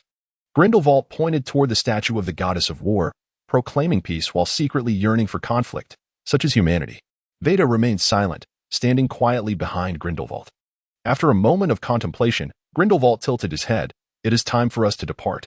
Has our guest accepted our invitation? Veda shook her head, a tinge of shame crossing her features. I'm sorry, master. He is not. It is no fault of yours. It was to be expected. Grindelwald slightly shook his head, a faint smile playing at the corners of his mouth. We cannot demand that everyone embrace kindness from strangers, can we? Perhaps we should pay a visit to express our sincerity? A glint of brilliance flickered in Grindelwald's eyes, and the smile on his lips took on a deeper significance. The Scandinavian Peninsula in Germany. Ancient Scandinavia, a place of multinational unity. Though it shares a common history and culture, it is a land governed by multiple nations. This is also the most renowned place in Scandinavia. Perhaps it is precisely for this reason that, despite the beautiful auroras illuminating the winter skies, the number of visitors here remains scant. The Muggles are oblivious to the fact that in this politically intricate region lies one of Europe's 3 esteemed magical institutions, Durmstrang. Established during the era of the Prussian kingdom, Durmstrang School of Magic has long been a bastion of magical education. Unlike Hogwarts and Beauxbatons, this institution exclusively admits pureblood students. Beyond this distinction, Durmstrang is perhaps most famous for its pedagogical approach. It stands as the only known school in the world that imposes no restrictions on the practice of dark arts, even offering courses in such disciplines. It is perhaps for this reason that many pureblood families regard Durmstrang as the pinnacle of authentic magical education. As Grindelwald gazed upon the familiar yet foreign black castle, a soft sigh escaped his lips, his eyes filled with reminiscence. "You seem somewhat unwell, Master," Vita remarked with concern, casting a worried glance at Grindelwald. "Do not fret, Vita."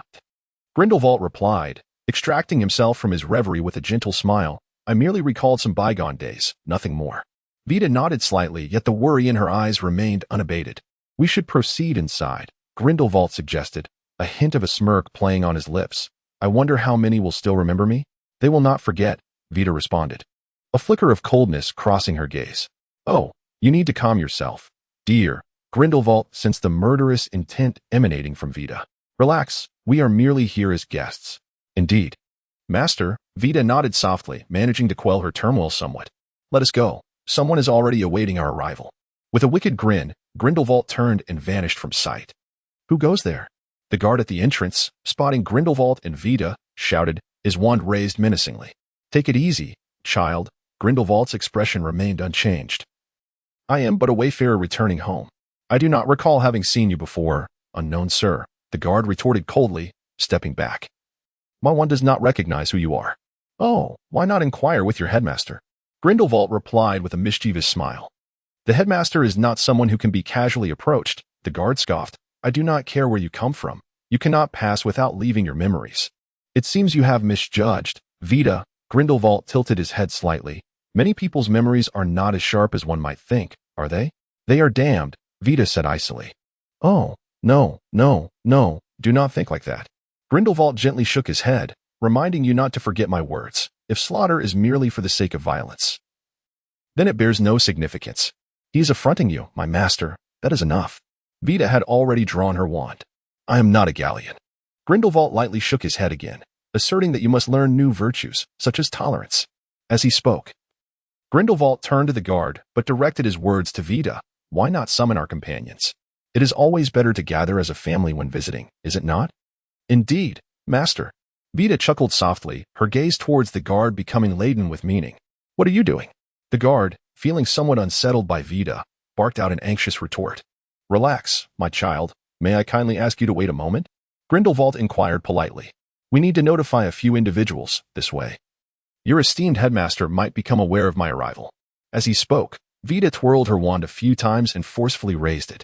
Instantly, a vast, curtain-like veil of blackness enveloped the entire sky, slowly ascending. The billowing black veil danced through the air, rising higher and higher, and upon closer inspection, it exuded an almost romantic aura. However, in the realm of magic, such a spectacle heralded the arrival of a significant individual. The guard gazed at the soaring black veil, his pupils dilating in shock, his body trembling with fear. He swallowed hard, exclaiming, "You are Grindelwald." Grindelwald flashed a charming smile, delicately rubbing his wand. Observing the guard who was nearly faltering, he softly requested, "May I have an audience with your headmaster?" The guard, in a fluster, nodded and cautiously stepped back. And upon seeing Grindelwald's lack of aggression, he fled inside without a backward glance. "Incompetent." Vita scoffed at the guard's panicked retreat. "Oh, to be more ladylike, my dear." Grindelwald jested with a slight tilt of his head. Vita smiled faintly, remaining silent. "In truth, I ponder a question," Grindelwald mused, watching the swirling black veil above. "How many do you think will come?" "I am uncertain." Vita hesitated before answering earnestly, "but I suspect it will be a considerable number.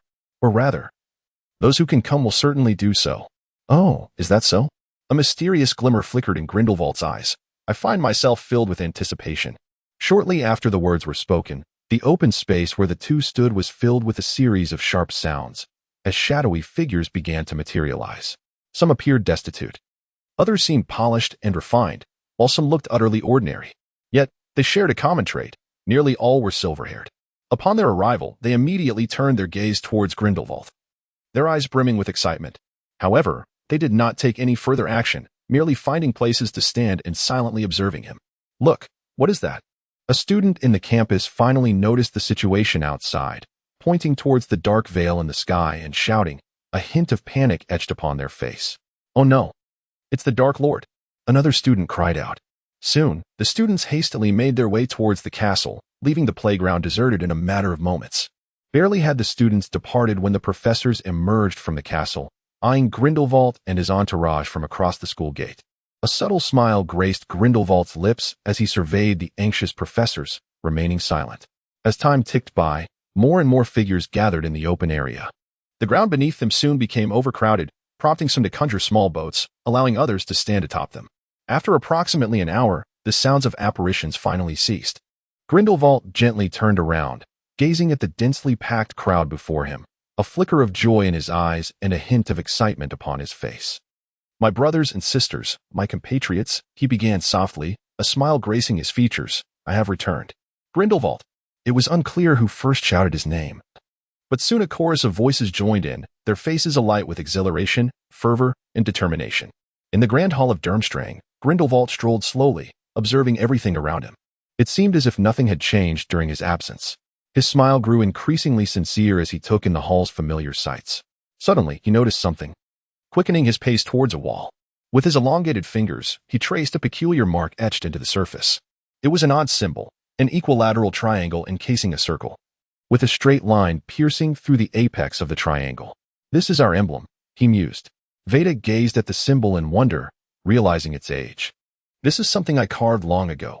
It appears they have forgotten to clean it, Grindelwald remarked, retracting his hand with a casual air. My apologies, master, Veda replied, looking at him with regret. It is of no consequence. Grindelwald chuckled softly, reflecting on the shared nature of memories. Shall we venture inside and see what the esteemed proprietor has prepared for us? He suggested. Greetings, noble Dark Lord, Karkaroff greeted immediately upon seeing Grindelwald, bowing in a sycophantic manner. Welcome back to your alma mater. I hope you find your visit enjoyable. Indeed, Grindelwald replied with a light chuckle. I apologize for any inconvenience. Nonsense, it is no trouble at all. Karkaroff quickly shook his head, feigning seriousness. It is our honor. Should you require any assistance, please do not hesitate to ask. Really? Grindelwald paused in his stride, a glint of mischief in his eyes. Yes, Karkaroff stammered, then nodded vigorously. Excellent. I shall indeed require your services, young one. There's no need to be anxious, Grindelwald said, smiling. You will soon discover what I need from you. Ah, I nearly forgot. Grindelwald feigned curiosity.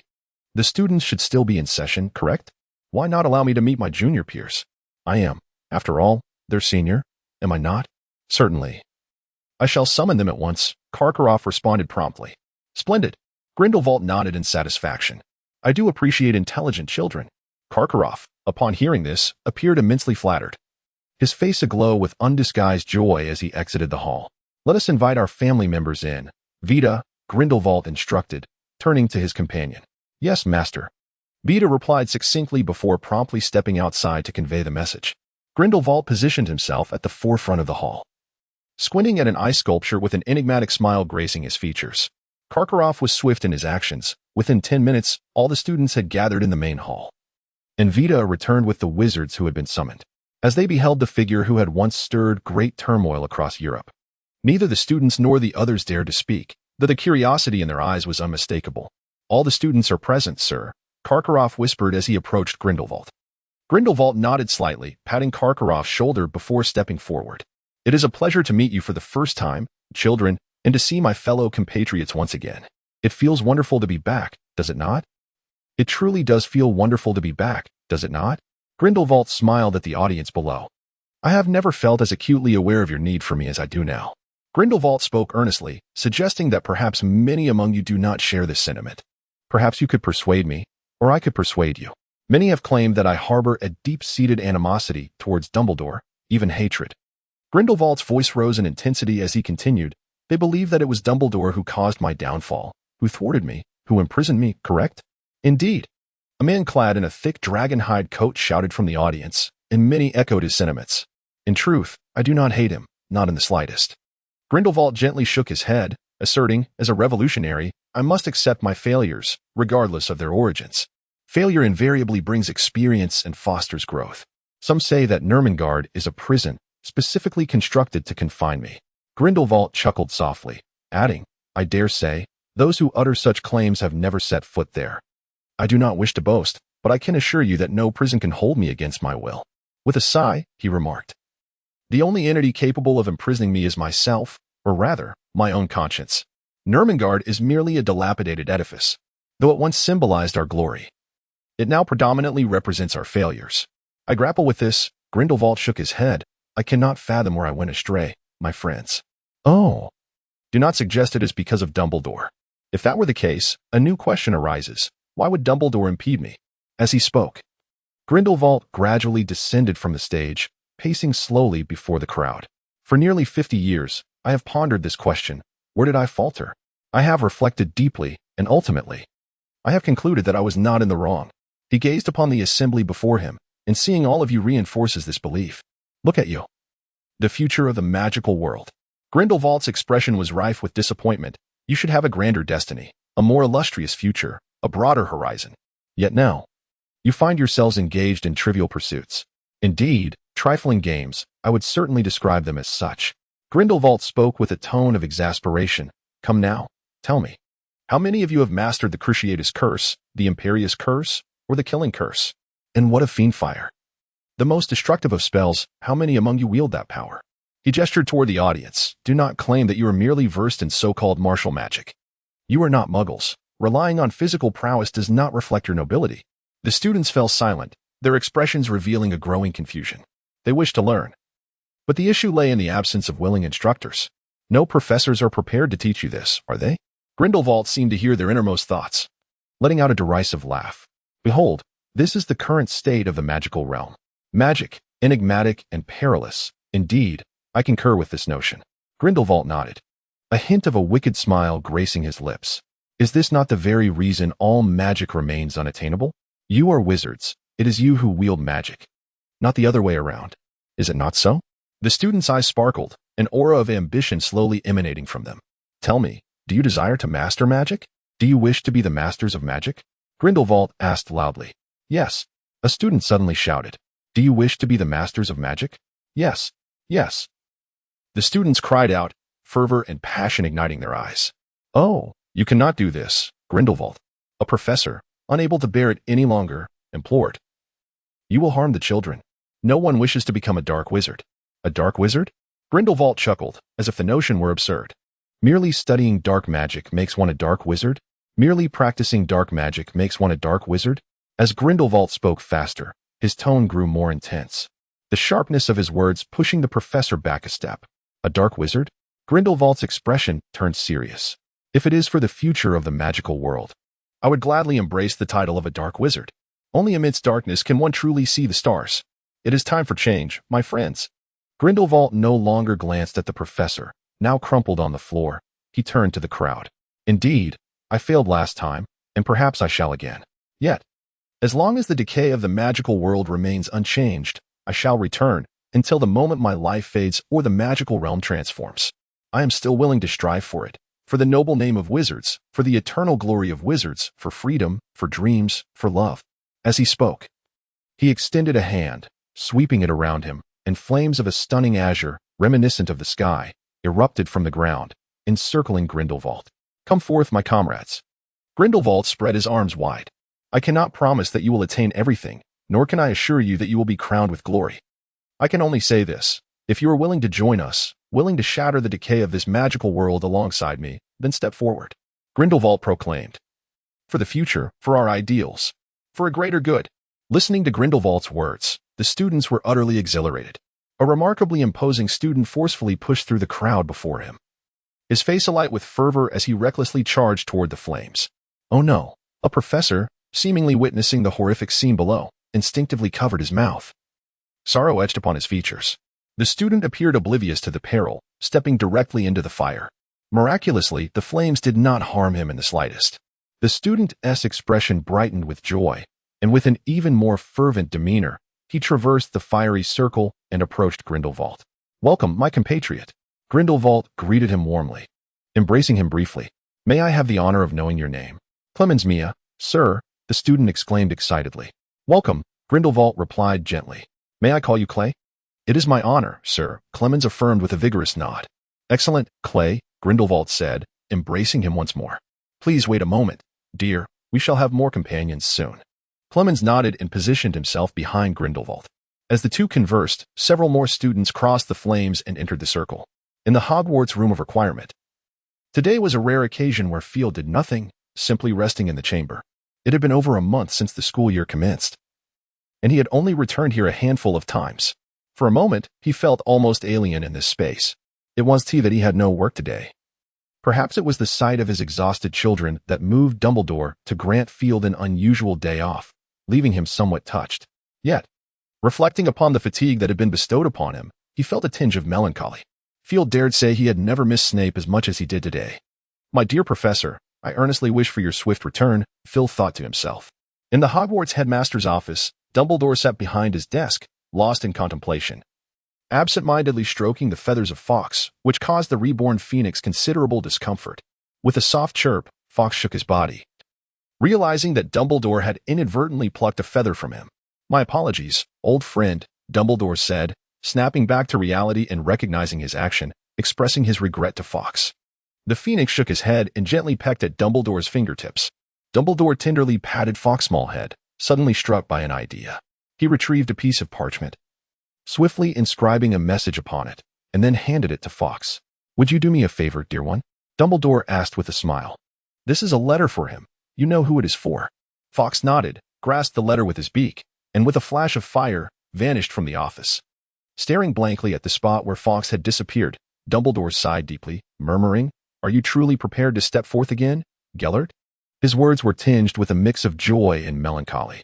At that moment, the fireplace in the office abruptly ignited with emerald flames. Has someone connected to Hogwarts via the Fleur network? Dumbledore raised an eyebrow, fingers crossed on the desk, intently watching the flickering flames. The fire surged upwards suddenly and then vanished, followed by the emergence of a familiar figure from the hearth. Oh, it has indeed been a long time. A joyful smile spread across Dumbledore's face as he stepped away from his desk. It seems your matters have been resolved, have they not, Severus? The figure that appeared in the office was none other than Snape, who had been absent since the beginning of term. Good morning, headmaster. Snape replied in his characteristic barely audible tone, adding, I regret to disappoint you, but I must depart shortly. Is there some misfortune? Dumbledore inquired with a smile, then slapped his forehead. My apologies, let us sit and converse at leisure. Would you care for a drink? Black tea, Snape replied, maintaining his usual impassive demeanor. And remember, do not let those fools add sugar. Such a pity, it seems you have yet to appreciate the exquisite delight of sweetness, Severus, Dumbledore remarked, smacking his lips. Then rapped on the table to summon a cup of strong, unsweetened tea for him. I am not like you, akin to a bee transformed by transfiguration, Snape retorted habitually, taking a casual sip of his tea, swallowing without a change of expression. Now, might I request you to share the fruits of your endeavors? Though Dumbledore maintained his smile, a deeper gravity imbued his expression. Snape nodded slightly and began to speak. As per your request, I first sought out the LeMay couple. In a hushed tone, Snape recounted how your unfortunate subordinate's potion-making skills, though met with your skepticism, were affirmed by Mr. LeMay. Dumbledore, seemingly oblivious to Snape's sarcasm, listened intently.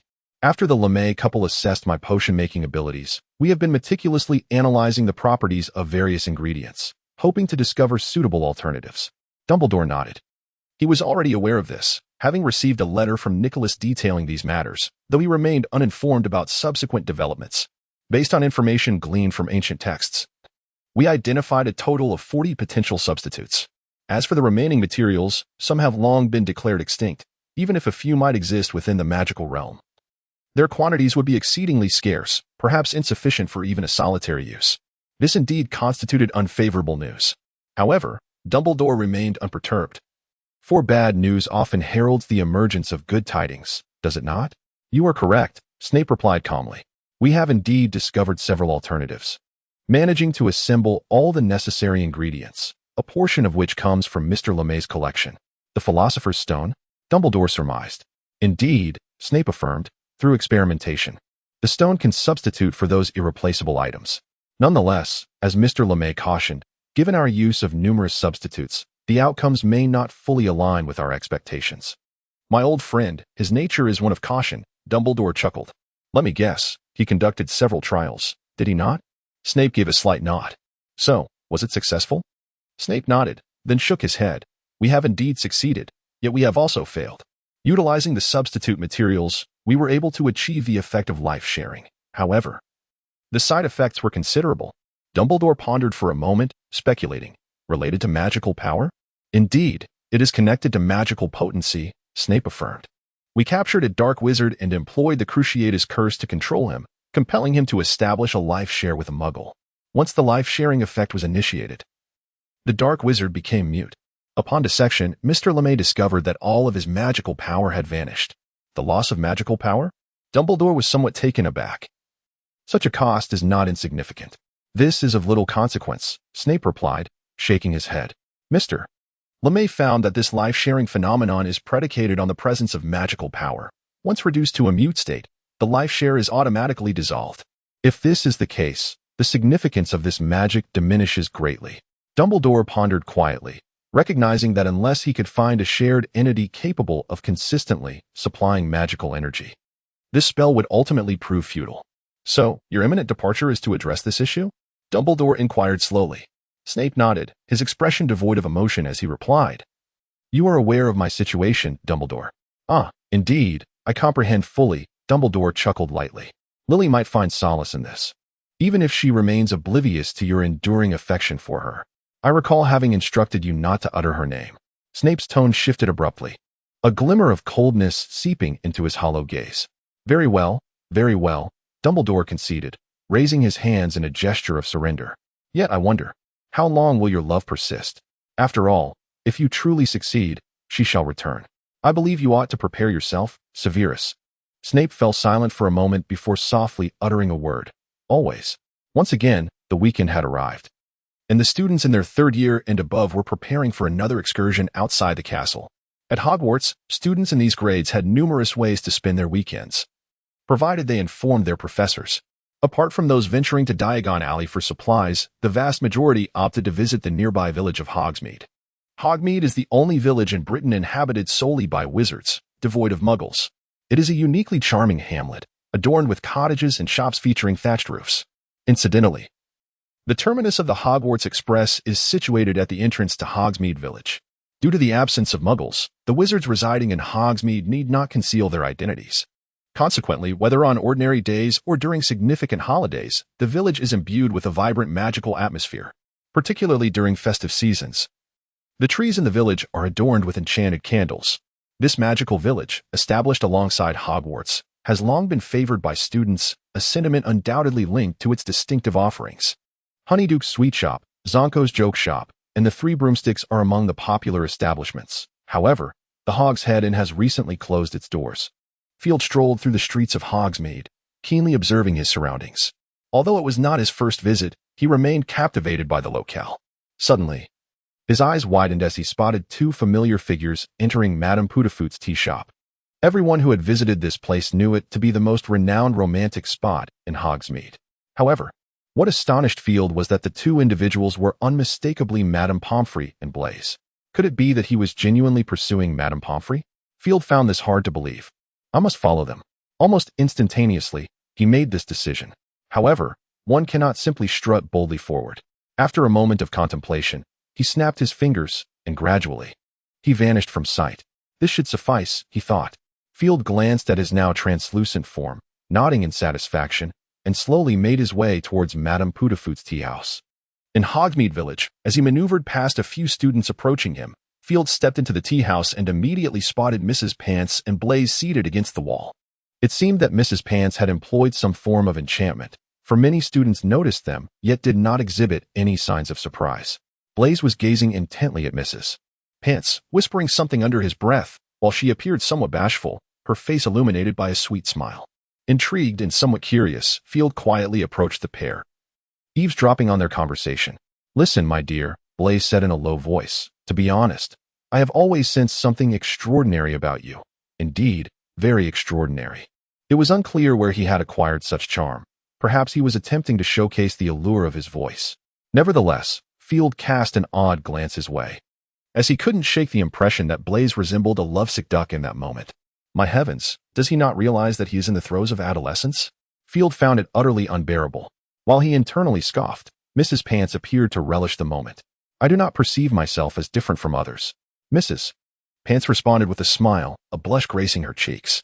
Oh, how unfortunate it is that you remain oblivious to your own charm, darling, said Blaise with heartfelt sincerity. You ought to cherish it. Or should I advise you against such humility? Thank you. I appreciate your words, Mrs. Pants replied, her happiness palpable.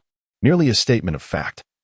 Blaise remarked nonchalantly, raising his hands in apology. I do not fancy fabricating tales. That is quite all right, dear. Mrs. Pants playfully rolled her eyes at him, suddenly inquiring. I am preparing to leave. Would you care to join me? Why not?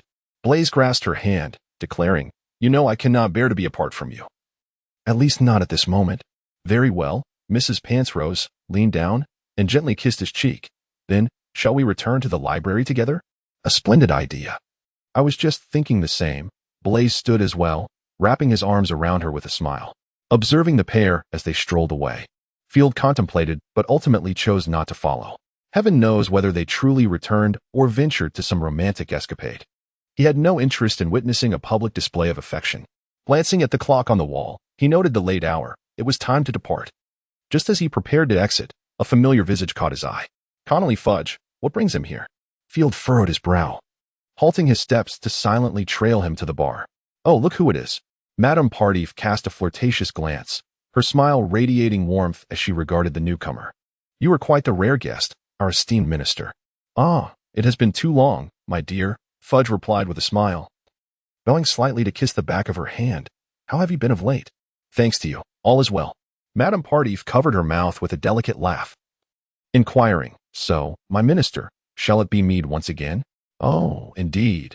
It is the only beverage I cherish, Fudge chuckled, his gaze subtly roaming over her voluptuous figure. Very well, minister. Madame Pardief swayed her slender waist, her ample curves creating alluring ripples in the air, as she presented a glass of mead before Fudge. One cannot deny that this woman is indeed a siren. Her mature allure far surpasses that of the fledgling witches still in their youth at school. Field had already heard more than one audible gasp. Clearly, several young men had been stirred by her presence. How much, my dear? Fudge retrieved his dragon-hide wallet from his pocket in a most gentlemanly manner and inquired, No need, minister. Madame Poutafoot had once cast a flirtatious glance his way, and this time he insisted on treating, hoping that our esteemed minister would not forget this place. Of course, it would be even better if those infernal dementors could come around less frequently.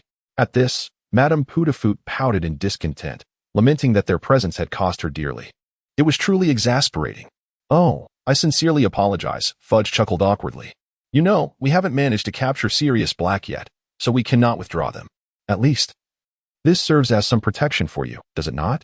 Perhaps, Madame Poutafoot replied, gazing at him with a hint of melancholy, provided, of course, that my tea shop still exists by then. The two engaged in casual conversation, with Fudge's gaze frequently drifting elsewhere, yet she seemed unperturbed, even deliberately showcasing her alluring charms. Field had little interest in whether they were engaged in some clandestine dealings. In fact, he had been contemplating an exit for some time. However, instinct warned him that leaving now would likely yield nothing but disappointment. After a brief wait, just as Field was preparing to depart, the door of the tea shop swung open, revealing a figure he recognized all too well. Professor Minerva McGonagall? Field's eyes widened as he watched her stride directly to Fudge's side. It has been some time, Minister, Professor McGonagall said, settling onto a bar stool, removing her glasses to gently rub her eyes. I apologize. I have been swamped with numerous matters at the school. I hope I am not too late?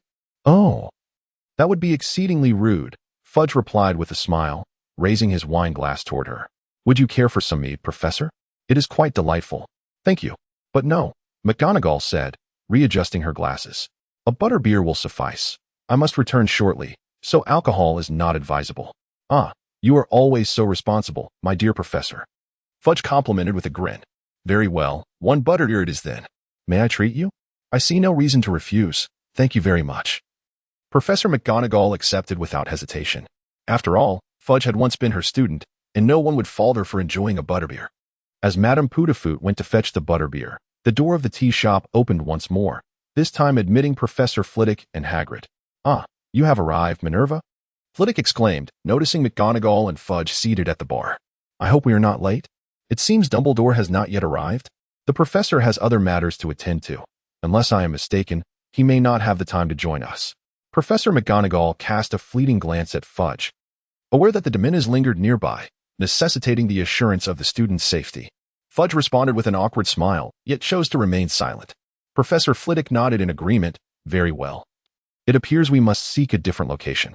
I have already prepared a suitable space for you, my esteemed guests, Mrs. Pootafoot said, slightly twisting her body and gesturing with one hand toward the interior. There is a well-soundproofed private room that I believe you will find quite beneficial. Oh dear. How considerate of you, Fudge exclaimed, raising his eyebrows in appreciation as he regarded her warmly. Mrs. Pootafoot chuckled softly, swaying her hips as she led the group toward the aforementioned chamber. Shall we follow? Field pondered, yet his feet moved in earnest. He trailed behind the professors as they rose.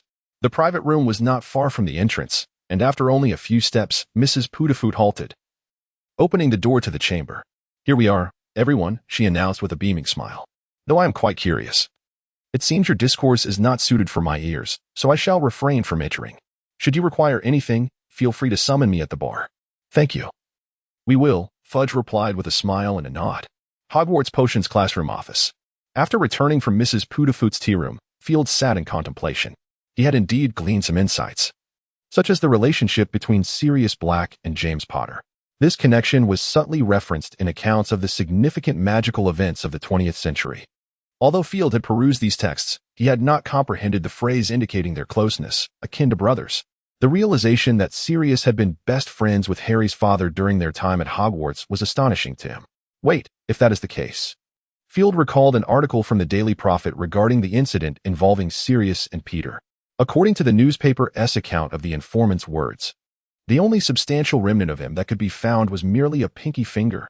The Aurors discovered him, and he appeared disinclined to flee, remaining silent even at Azkaban, divulging the news of his best friend's whereabouts to the Dark Lord, allowing the Dark Lord to annihilate his friend's family. When the Dark Lord fell, his first impulse was not to escape, but to exact vengeance upon his friend and a street full of muggles. After achieving this, he still refrained from fleeing, only to escape years later, just as he was nearing the end of his sentence. The more Field contemplated, the more peculiar it seemed. He was certain a significant issue lay within this narrative. Oh, wait? Field suddenly had a revelation, his mind lighting up. If the traitor was Wormtail, would that not clarify everything? Due to the betrayal of his dear friend, Peter, the Dark Lord came knocking. Upon learning that the Dark Lord had slain his beloved friend's family, he was consumed by grief and sought vengeance against the traitor, Peter. When he finally confronted Peter, the latter, under immense pressure, unleashed his magic in a catastrophic explosion, leaving nothing but a tiny pinky behind, while also claiming the lives of numerous muggles on the street. Consequently, Peter allowed himself to be captured by the Aurors, choosing not to defend himself as a means of atonement. This realization illuminated Field's thoughts. The locations of pure blood families were typically protected by the unbreakable vow, suggesting that Sirius had foolishly entrusted Peter with the secret. Although he had not witnessed the entire sequence of events, Field was increasingly convinced that this was the truth. What, then, could be Sirius's motive for escaping Azkaban? Field continued to speculate. If it were to care for a deceased friend's child, he would have escaped long ago, not just recently. This indicated that there must be something compelling him to act urgently. What could it be? Field pondered, feeling a slight headache, yet sensing something was amiss. He retraced his thoughts. Sirius's capture was driven by a desire for revenge against James Potter, while simultaneously hunting down the traitor. Wait a moment? Field suddenly stiffened, recalling that report. No way. He considered an astonishing conclusion. Though difficult to accept, all signs appeared to point to this fact. Disturbed by this thought, Field transformed into a phoenix, vanishing in a flash of flames from the potions classroom. When he reappeared, he found himself atop the desk in the headmaster's office. Oh, my child, do you smell my cake? Dumbledore smiled as he offered a spoonful of cream from a delectable cake. Would you care to try it? Blackcurrant cream honey syrup cake. Quite delightful. Field jumped down from the desk, gracefully resuming his human form midair, and gently waved his hand. Perhaps not. Father, I am not hungry at the moment. By the way, your taste remains uniquely exquisite.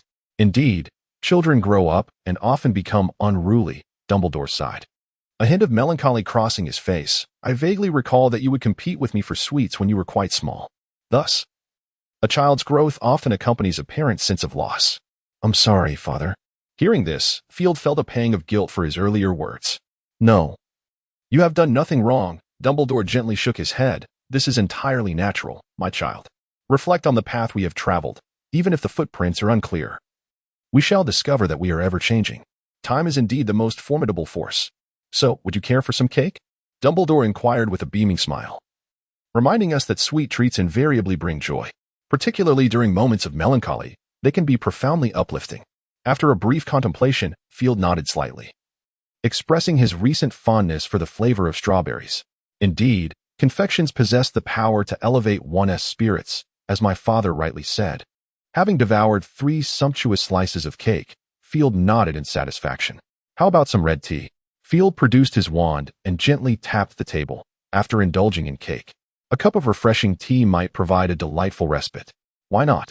Dumbledore chuckled, observing, it seems you have learned to savor life. Always will. Field shrugged, waving his wand toward the suddenly appearing teapot, which gracefully floated and began pouring tea into 2 cups. The difference was that Field's cup remained empty, while Dumbledore's held half a cup of honey, pre-prepared.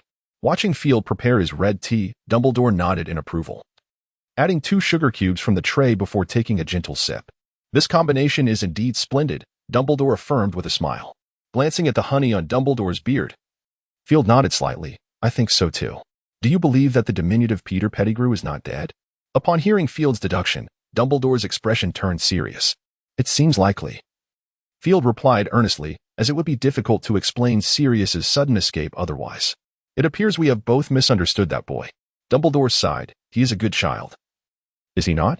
Pfft, merely a fool. The voice belonged not to Field, but to the former headmaster of Hogwarts, Phineas Nigellus Black, already depicted upon the wall. That is your descendant, Phineas. The portrait of the headmistress, Dolores Umbridge, regarded him disapprovingly, and I do not believe that child has done anything wrong. Trust no one completely. For the only ally you can rely on is the wand in your hand. This is the motto of the Black family, and evidently, my disowned descendant has forgotten the treachery of human nature, Phineas remarked, pursing his lips. I always knew he should not have been in Gryffindor. He added, somewhat unnecessarily. Oh, dear. Field gently closed his eyes at Phineas's reckless behavior, already mourning for him. Well done, wise Black, a male headmaster in a wizard's hat sneered. But it seems you have forgotten that many here hail from Gryffindor. As he spoke, he suddenly dashed forward, directly entering Phineas's frame, tugging at his collar and delivering a powerful punch to his nose. Poor Mr. Black. Field shrugged, choosing to ignore the delightful spectacle of the overwhelming odds before him, and focused his attention on Dumbledore, who seemed lost in thought. What are you pondering, Father? Field inquired softly. Are you contemplating exonerating young Sirius? To be honest, that is indeed a notion I find difficult to dismiss, Dumbledore replied with a slight nod. However, there remain some matters that elude my understanding. It appears that I am truly aging. Let me guess, you wish to ascertain the whereabouts of Wormtail? Is that it? Field asked with a playful grin. Not quite. Dumbledore shook his head. As an elder, perhaps the only point of pride I possess is the wealth of experiences I have gathered. Would you not agree? I almost forgot. They were all once your students. No, to be precise, they were all Professor McGonagall's students. It is Professor McGonagall who is your pupil, Field remarked, smacking his forehead. Indeed. Dumbledore nodded. Animagi have always been adept at concealing their magic, have they not? I concur. It is rare to encounter a mouse that has lived for over a decade. Field acknowledged, then looked at him curiously. If that is the case, why not simply capture him?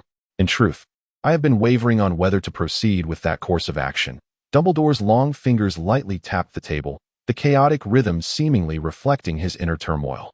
If you don't mind, I would be more than willing to lend a listening ear, Field shrugged. Perhaps you could indeed offer me some valuable insights, Dumbledore slowly nodded. You should be aware that Voldemort did not truly perish. I am aware of that, Field responded, nodding. Horcruxes, a form of dark magic that is not particularly complex, though rather uncommon, correct? Yes, Horcruxes, Dumbledore sighed. However, you may not know that Harry is, in fact, a unique Horcrux, a living Horcrux. Oh, Field's interest was piqued. I was not aware of that. Has this been confirmed? Indeed, it was established when he was still an infant, Dumbledore nodded. At that time, I believed a fragment of Voldemort's abilities had transferred to him. While it sounds implausible, the magical world is not devoid of such occurrences.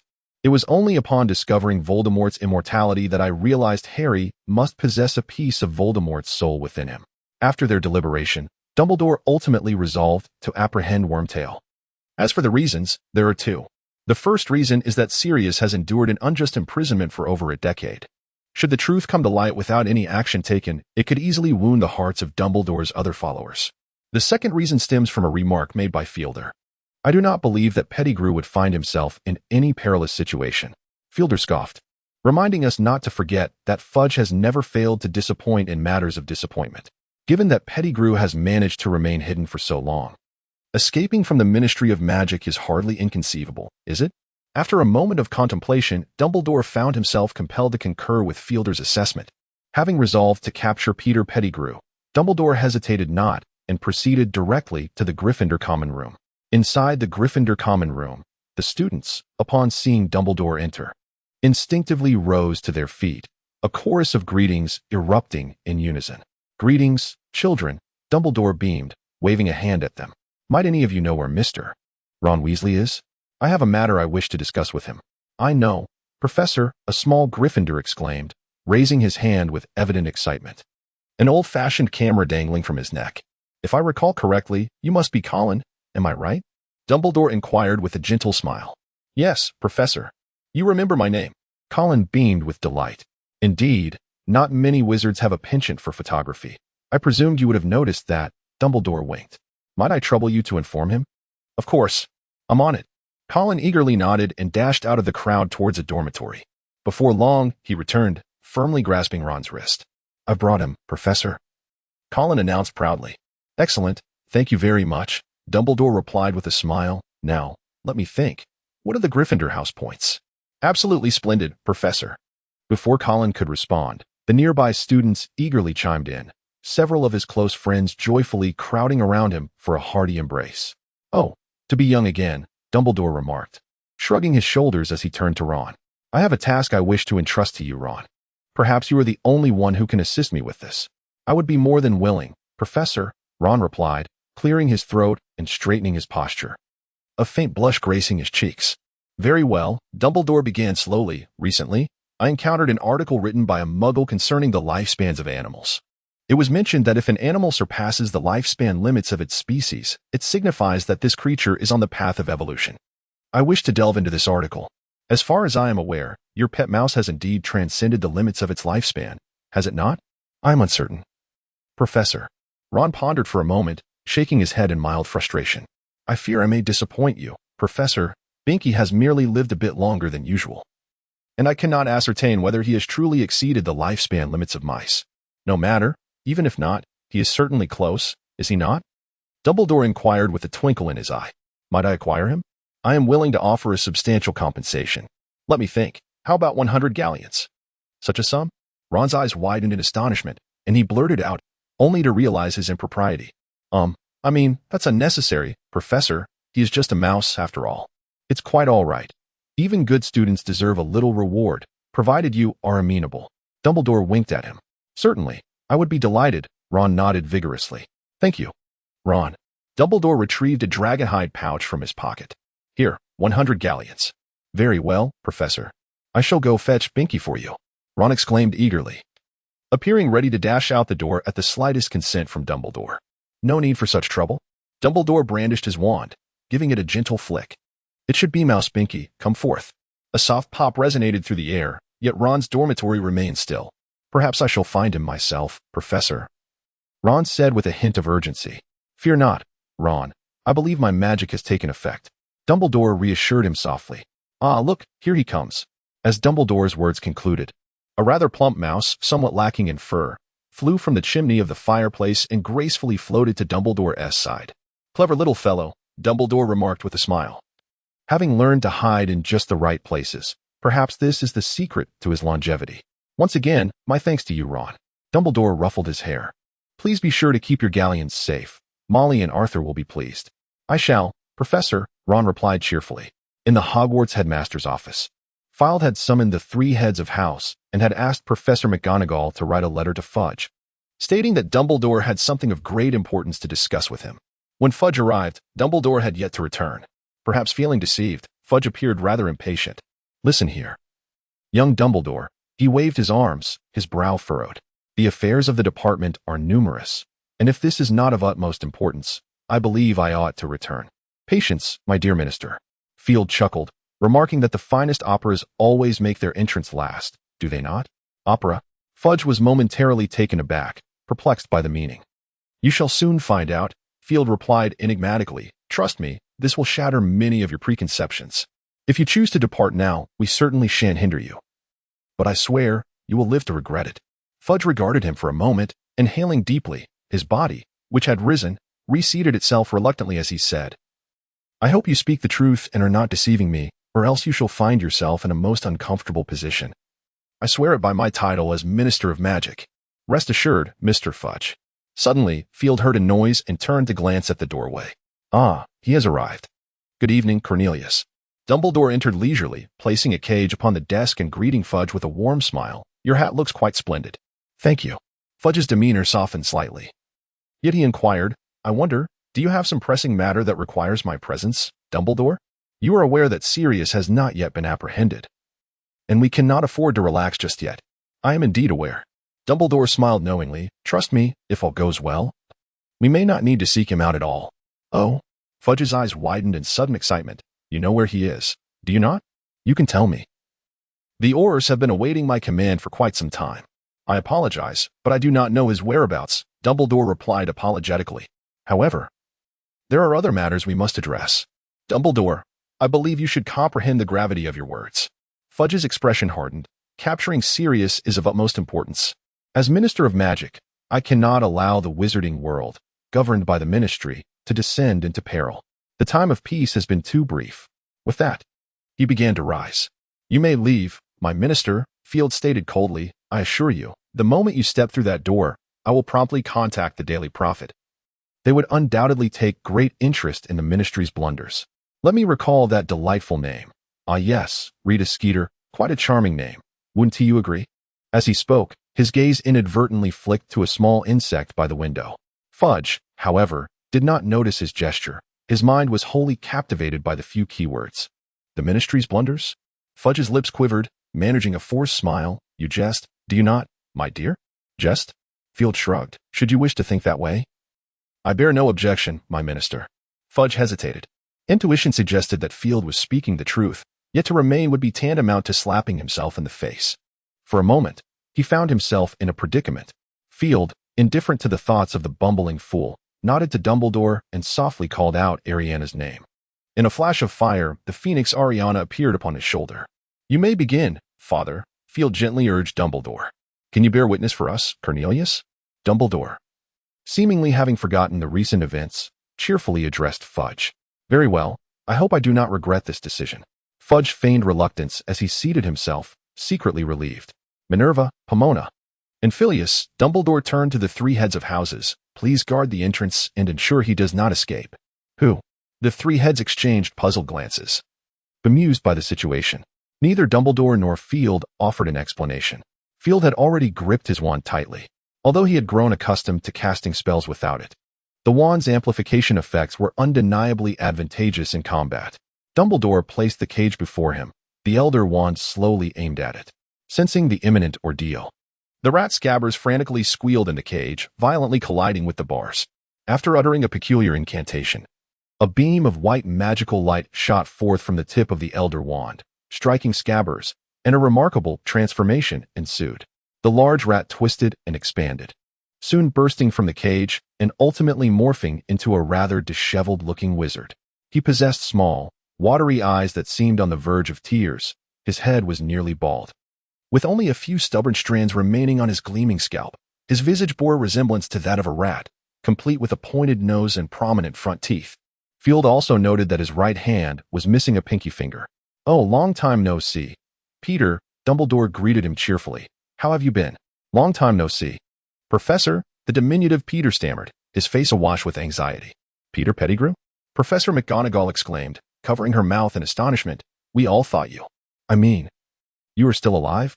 Oh, yes, long time no see, Professor McGonagall. The anxious Peter managed a strained smile, appearing even more apprehensive. Professor Flitwick had sensed something amiss. He quietly tightened his grip on his wand, subtly casting several protective charms. Field noticed his movements and chuckled softly, choosing to remain silent. Child, since you are still alive, why did you not come to us?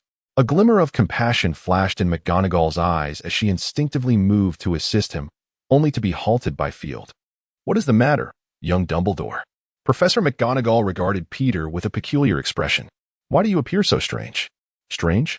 Peter smirked slightly. Perhaps that is the case. Yet, there is something even more bizarre. Why has Mr. Pettigrew chosen to live as a rat for over a decade? That is no insignificant span of time, is it? I was simply terrified, squeaked the diminutive Peter, trembling. You see, that fiend, Sirius Black, he wants to kill me. Oh, I see, Field responded, feigning enlightenment. Indeed, dear sir, Peter chuckled obsequiously, I am merely trying to survive. I am filled with fear. Yes, I believe you're indeed frightened, Mr. Pettigrew. Field observed with a grin. After all, betraying one's friends merely to gain the Dark Lord's trust, only to receive nothing in return before the Dark Lord vanished, especially since your information led to his disappearance, would certainly instill fear, wouldn't it? That fellow is no benevolent wizard. His capriciousness is second nature, is it not? Peter's eyes widened in shock, and he leapt high, sharply retorting, No, no. How could I betray my friends? It was Sirius Black who turned to the Dark Lord. Oh, is that so? Field pointed his wand, causing Peter to freeze in place. Yes, precisely. Come yourself, my friend. Field continued with a smile. A tranquil demeanor fosters better communication, does it not? Why, yes, Peter stammered, fixated on the tip of Field's wand, his voice trembling. Could you please lower your wand? Ah, there is no rush, Field waved dismissively. I am quite willing to take your word for it, Mr. Pettigrew. I have 2 propositions for you. Fulfill just one, and I shall believe you. Really? A glimmer of hope flickered in Peter's eyes. Certainly, I would not deceive you. Field replied nonchalantly. Simply utter Voldemort's name, or show us your arm. You see, it is quite simple, is it not? Peter's countenance instantly hardened. In the Hogwarts headmaster's office. Upon Field's inquiry, Peter sat in stunned silence for a moment, his mouth agape before collapsing onto the floor. The truth was glaringly apparent. Shame. Professor McGonagall trembled with fury, her wide eyes aflame with anger. Professor Sprout hurried to console her. Child, could you enlighten me as to why? Dumbledore inquired, disappointment lacing his tone. How can I be blamed for any of this?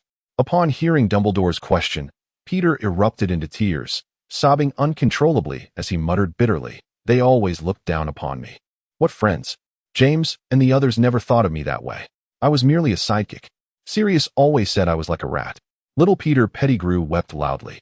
His eyes filled with resentment. I never intended for this. I declared my unwillingness to be the secret keeper. That foolish dog. How could he possibly consider the thoughts of a coward? And Lupin, that fellow, every time he transformed into a werewolf, I was the only one by his side. Even James could not do that. Yet he uttered not a single word. I despised them. If it weren't for them, the Dark Lord would never have sought me out. At this juncture, a hint of fear and sorrow flickered in Peter's eyes. When I was brought before him, you cannot fathom the feeling of confronting death itself. The fear in Peter's gaze intensified. He felt so powerless before such strength, akin to a mouse that could be crushed at any moment. I do not wish to die, Peter wailed once more. I truly am a timid soul. I am terrified. And so, you betrayed your friend? Professor Flitwick exclaimed, his eyes ablaze with fury. I did not wish to do so, but what choice did I have? Peter retorted through tears, if I do not speak, I will be the one who perishes. The 3 heads of the school fell silent. Although Peter's actions were contemptible, how many could maintain their integrity before Voldemort? Oh, my friend, Phileas scoffed. Did Sirius truly say you resemble a rat? He was not mistaken. Who granted you the audacity to lie before us? Lie? The 3 heads and Dumbledore exchanged astonished glances before fixing their gaze firmly on Peter. I did not. I swear, everything I said is the truth, Peter exclaimed, exasperated. I assure you, I have not uttered a single falsehood.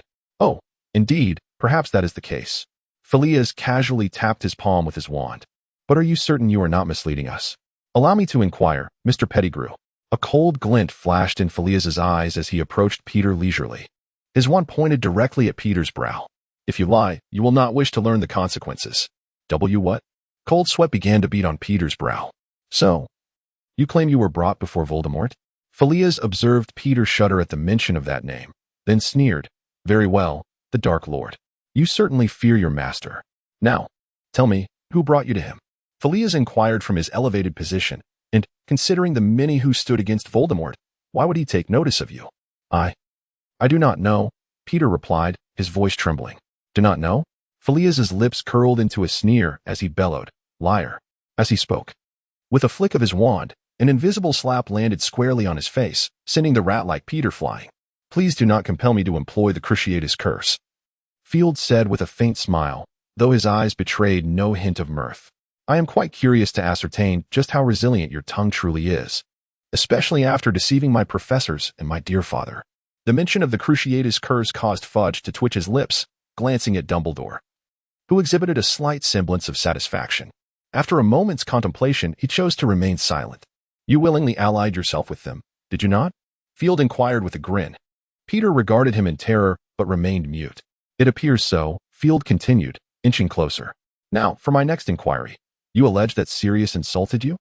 During your 7 years at Hogwarts, and even after your graduation, did they ever wrong you? Do not tell me you possess some ancestral magic. Field scoffed. There are no renowned pure-blood families in the magical realm that claim you, Pettigrew. Your animagus transformation was surely achieved with their assistance, was it not? Thus, are you certain this is not merely an excuse? Peter's lips moved, yet no words escaped. Once again, I find my assumptions validated. Field raised his wand to eye level, scrutinizing it before retracting his feigned smile, his expression now one of indifference. Now, for my final question, confess, Mr. Pettigrew. How many times have you betrayed my father's associates? As Peter opened his mouth to respond, a fierce glint flickered in Field's eyes. You would do well not to provoke me into utilizing dark magic. Remember, my father is Dumbledore. He can certainly protect me. Perhaps you could refrain from making such statements in my presence, Fudge muttered, his lips moving once more but remaining voiceless. He merely extracted a handkerchief from his pocket, gently wiping the sweat from his brow. Only once, Peter finally stammered. Cruciatus. Field promptly invoked the curse, his adept spellcasting causing the onlookers to widen their eyes in disbelief, suspecting he had clandestinely practiced it. The crimson light of the spell converged upon Peter's chest, and in an instant, his face contorted in agony, paling as sweat poured from him, quickly forming a small puddle on the ground. Look at how pathetic you appear, Field remarked with a TSK. If your mind isn't entirely consumed by folly, you ought to remember my warning, Mr. Pettigrew. Now, let us repeat this. How many times did you betray my father's associates? 3 times, Peter replied weakly, his voice laced with exhaustion. Observing the cunning flicker in Peter's eyes, Field did not hesitate to cast the Cruciatus curse once more. Mr. Pettigrew. Field gazed at him with a stoic expression. You know, magic is perpetually enchanting. It has the power to effortlessly dismantle everything in the world, yet it can also restore it in the blink of an eye. I have long pondered a particular notion. Field feigned curiosity as he looked at him. It is said that if one could crush a person's fingers directly and then heal them, repeating this process ad infinitum, anyone would ultimately confess. Would you be so kind as to fulfill this desire of mine? Fudge stared at Field in shock, a sudden alarm ringing in his mind. Could this audacious youth be speaking the truth? With this thought, he instinctively turned to Dumbledore.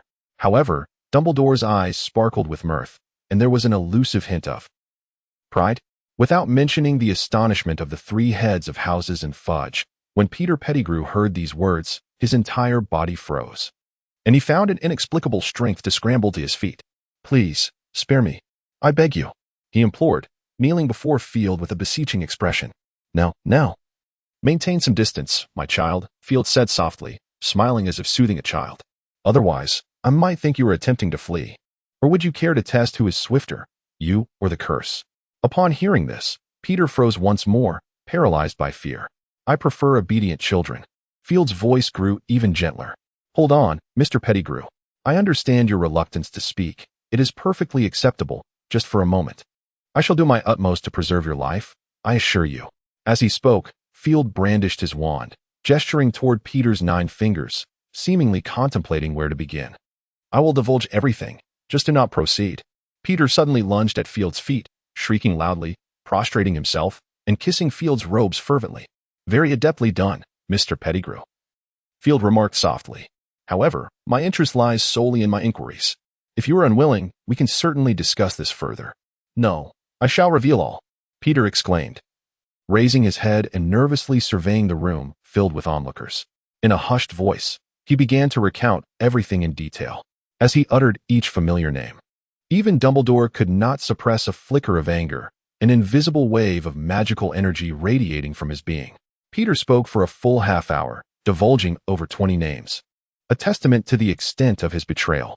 "Father, you must exercise restraint," Field cautioned, casting a worried glance at Dumbledore. Dumbledore, momentarily startled, calmed his thoughts, and the surging magical energy dissipated in an instant. Fudge exhaled a long sigh, his previously flushed face gradually returning to its normal hue as he cast a fearful glance at Dumbledore. "Is this all there is, Mr. Pettigrew?" Field lowered his gaze at the diminutive Peter Pettigrew, contemplating whether to reconsider. "I swear, this is truly all I have." Peter hastily scrambled to his feet, tugging at the hem of Field's robe. "You must believe me, truly. I can drink Veritaserum. Oh yes, Veritaserum." This was yet another item explicitly prohibited by the Ministry of Magic.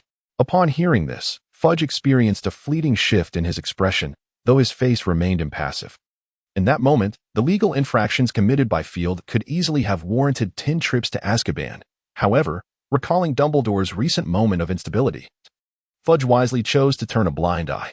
"Veritaserum?" Field seemed to have heard something utterly shocking and vigorously shook his head. No, we would never use that. It is against the law, Mr. Pettigrew." Professor McGonagall, having overheard Field's declaration, stared at him in astonishment, momentarily at a loss for words. "We are law-abiding citizens of the magical community, Mr. Pettigrew," Field earnestly stated, apologizing for his earlier overzealous actions, yet claiming they were all sanctioned by the ministry. "Look, that gentleman is none other than our esteemed Minister of Magic, Mr. Fudge." "Ministerial sanction?" Fudge scoffed inwardly, though his face betrayed no emotion. The most esteemed individual indeed, he thought. Not everyone relishes flattery. Nevertheless, he found himself sitting a touch straighter in his chair. Peter Pettigrew, too, was rendered speechless by Field's sudden shift in tone, gazing at him in bewilderment. "Yes, Mr. Pettigrew, although you have committed an unforgivable crime, everyone has the right to know the truth." Field beamed. "Our minister has tirelessly come here for this very matter. Just look at our minister." His voice resonated with fervor. What a kind and sincere great man, risking everything to reveal the truth of those bygone days, all for the sake of transparency.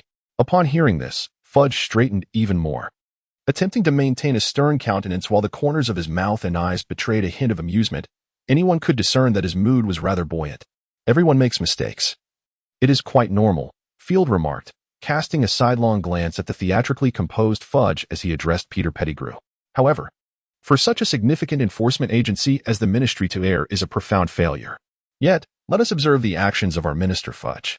How did I manage this?"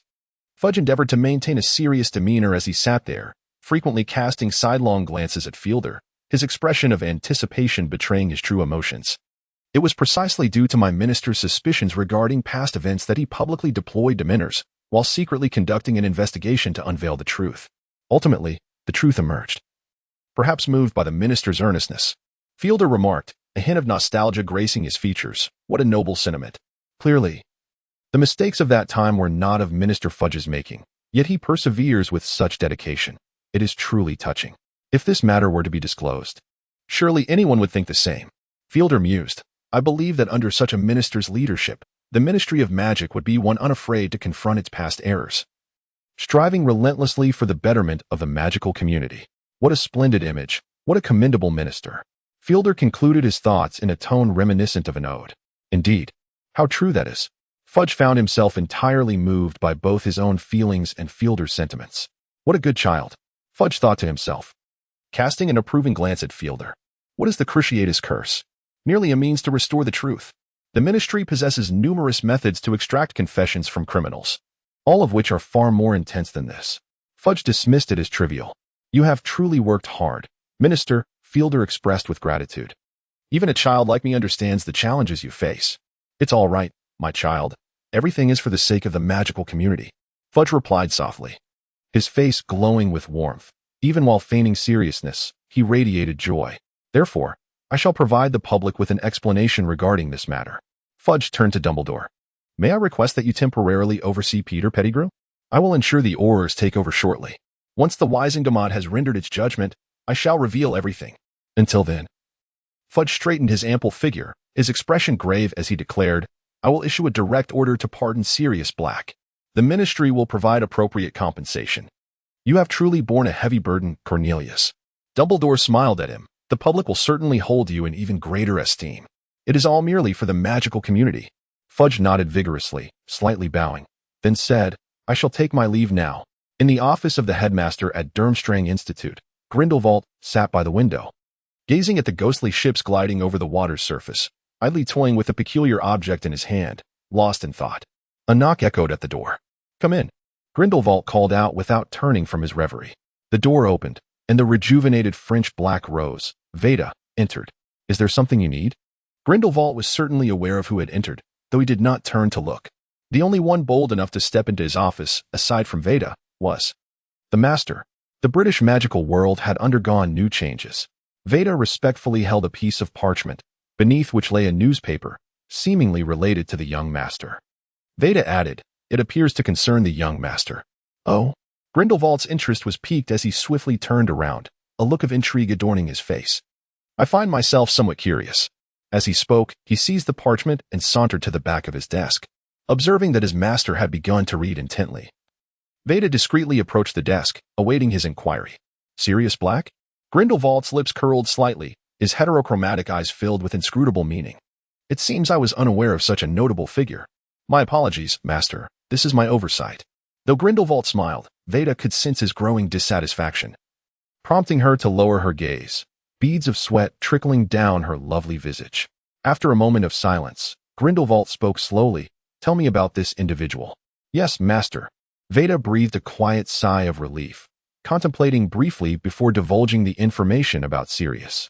His name is Sirius Black, the eldest son of the esteemed Black family, one of the sacred 28 of the British magical community, and the last remaining direct descendant of his lineage. Veda continued in a hushed tone. He had a brother named Regulus Black, who has unfortunately gone missing. Grindelwald listened intently to Veda's account, his fingers toying with the parchment in a distracted manner. He graduated from Gryffindor House at Hogwarts School of Witchcraft and Wizardry and was a friend of the father of the celebrated savior of the British magical world. Previously, he was incarcerated in Azkaban for allegedly aligning with Voldemort and betraying his friends. However, this newspaper seems to suggest that was a misunderstanding. There are also some pieces of information whose accuracy cannot yet be confirmed, such as rumors of a close friendship with a werewolf, with some evidence hinting at its truth, though it cannot be entirely substantiated. Friends with a werewolf? A flicker of admiration crossed Grindelwald's eyes, revealing a hint of audacity. Dumbledore has quite the discerning eye. Does he not? He placed the newspaper on the desk, his nails scratching against the paper's surface, always vocal in support of those he valued. Shall I kill him, master? Veda inquired, a glimmer of crimson flashing in her eyes. Kill him? Grindelwald chuckled softly. Why would we do that? It would yield us no advantage. If given the opportunity, I would indeed like to see him in person, to discern the nature of his abilities, or perhaps his charm. Veda caught the latter words, yet feigned ignorance at that moment. Ah, indeed, master. Veda seemed to recall something. According to our intelligence, we have ascertained that Mr. Black's exoneration primarily hinges upon the young master. Field. Grindelwald regarded Veda with a puzzled expression, surprised that Field holds any affection for this individual. Not at all. Veda shook her head, indicating that the young master harbors some scheme. He merely apprehended an animagus capable of transforming into a mouse, thereby assisting Mr. Black in his acquittal. Grindelwald nodded slowly, a glimmer of warmth and pride flickering in his eyes. He truly does not resemble a mere child. Many share this sentiment. Veda affirmed. The young master currently serves as the acting headmaster of Hogwarts and the substitute professor of potions. It is widely acknowledged that he excels. Quite remarkable, isn't it? Grindelwald inquired with a smile, then pondered aloud. Are you suggesting he is merely an acting professor? Why not a full-fledged one? The previous potions professor seems to have encountered some issues. He personally requested the young master to take his place. Veda appeared to have anticipated Grindelwald's question, and without much hesitation, she relayed the facts. Oh? Grindelwald's lips curled into a smile once more, quite discerning. I would very much like to meet this professor. Do you know his whereabouts? Apologies, master. Veda shook her head, for this professor appears to be well concealed. The last sighting was in Devon, in the western part of England. It seems to be protected by a loyalty charm, and our people have yet to uncover his true hiding place. Grindelwald nodded thoughtfully, suddenly posing an odd question. Does Field enjoy being a professor? That remains uncertain. Veda shook her head, yet he performs exceptionally well. He excels in everything. Grindelwald said with a hint of pride, then inquired about his relationship with his professor. It should be quite good. Vita reflected for a moment. Our sources indicate that during every festive occasion, the young master presents gifts to his professor. Oh, gifts, Grindelwald mused. Very well, indeed. Though he smiled. A flicker of displeasure crossed his eyes, accompanied by a trace of regret hidden beneath the surface. Would you care to join me for a stroll in England, Vita? Grindelwald asked with a smile, a peculiar meaning playing upon his features. I vaguely recall that it has been quite a while since I last set foot on that land. I would be delighted, my master, Vita responded with a smile. When shall we depart? Oh, there is no rush, Grindelwald replied with a slight grin. I remember our headmaster once mentioning to me an intriguing plan. A plan? Vita gazed at Grindelwald in confusion. It seemed that the man had never spoken of this before. Apparently, our esteemed headmaster lacks the finesse to charm a lady. Grindelwald chuckled and jested. Fear not, Vita. You may find a moment to inquire of him properly. However, for now, I must pose a few minor questions. Could you summon him for me? Of course, my master. In the Hogwarts headmaster's office. Remus Lupin pushed open the door and inquired. I hear you were looking for me, Professor. Upon seeing Dumbledore, he greeted him, then noticed Field beside him and smiled. Ah, it is a pleasure to see you, young Professor Dumbledore. Simply call me Field, Professor Lupin, he replied with a smile. The refreshments here are quite delightful. Would you care for some? As he spoke, Field produced a bottle from his pocket. Was that a wolfsbane potion? Ah, indeed a fine beverage, Lupin quipped. If only its taste were not reminiscent of soiled socks. Wow, your discernment of flavors nearly rivals my father's, Field remarked curiously. How do you know the scent of soiled socks? For a moment, Lupin was taken aback by Field's question, and after collecting himself, he replied with a wry smile. You are quite something. Do not forget, young Dumbledore, a wolf's sense of smell is remarkably acute. So, what you perceive through your nose is akin to what you taste. Field gazed at him in astonishment, a flicker of pity crossing his eyes. You truly are unfortunate, Professor Lupin. I can only imagine how unique the experience must be when you visit the restroom. Lupin was momentarily stunned, then looked at Field with a mix of amusement and exasperation. On that matter, you might wish to consult Professor Lupin at a more opportune time, my dear child, Dumbledore said with a smile. Believe me, he would be more than willing to enlighten you. Is that so? Field felt an inexplicable skepticism towards this assertion. Remus, I apologize for intruding upon you. Dumbledore shifted his gaze to Lupin's face. Please forgive me. I believe you would be quite eager to meet someone. Who? Lupin inquired, curiosity etched upon his face. Without waiting for him to voice his question, a small door behind the desk opened, revealing a rather disheveled man. His hair cascaded down to below his waist, and his once handsome visage now resembled that of a skeleton, devoid of any flesh. Both his hair and face were grimy, and his tattered clothing revealed a gaunt frame. Upon seeing Lupin, the man broke into a broad grin. Despite the darkness of his teeth, he exuded a certain warmth. Lupin stood momentarily stunned, then gradually regained his composure. A faint smile gracing his lips, though his eyes shimmered with unshed tears. Hey, mate, you look like a wanderer, Lupin remarked with a chuckle, stepping closer to the man. If Freya could see you now, she would surely be heartbroken. That little Ravenclaw crybaby? The man replied with a wide smile. Oh, I had no idea she harbored a secret crush on me. Many are aware of it, Lupin teased. We exchanged letters previously, and her husband was quite vexed about it. That's not my fault, the man shrugged. But knowing someone would weep for me after I'm gone, that seems rather nice. I certainly won't be shedding tears for you, Lupin said, still smiling. Funny, neither will I, the man replied, opening his arms wide for a hearty embrace as Lupin approached. Welcome back, my brother. Lupin's voice quivered with emotion. Your scent leaves much to be desired. You haven't changed a bit, old friend, the man replied, his voice tinged with a roughness. I've always told you, that's the scent of a man. Clearly, you and my mother share more in common. Watching the two large men embrace tightly, Field felt a wave of sentiment wash over him. Perhaps Sirius Black had many flaws, but none could deny his unwavering loyalty to friendship. This might stem from the inherent stubbornness of the Black family lineage, yet it remained his most radiant quality. Dumbledore observed the scene before him, gently wiping a tear from the corner of his eye, smiling as he took in the moment. The two men held their embrace for an extended period before reluctantly parting, their gazes still locked upon one another. Ah, this is truly touching, Field remarked.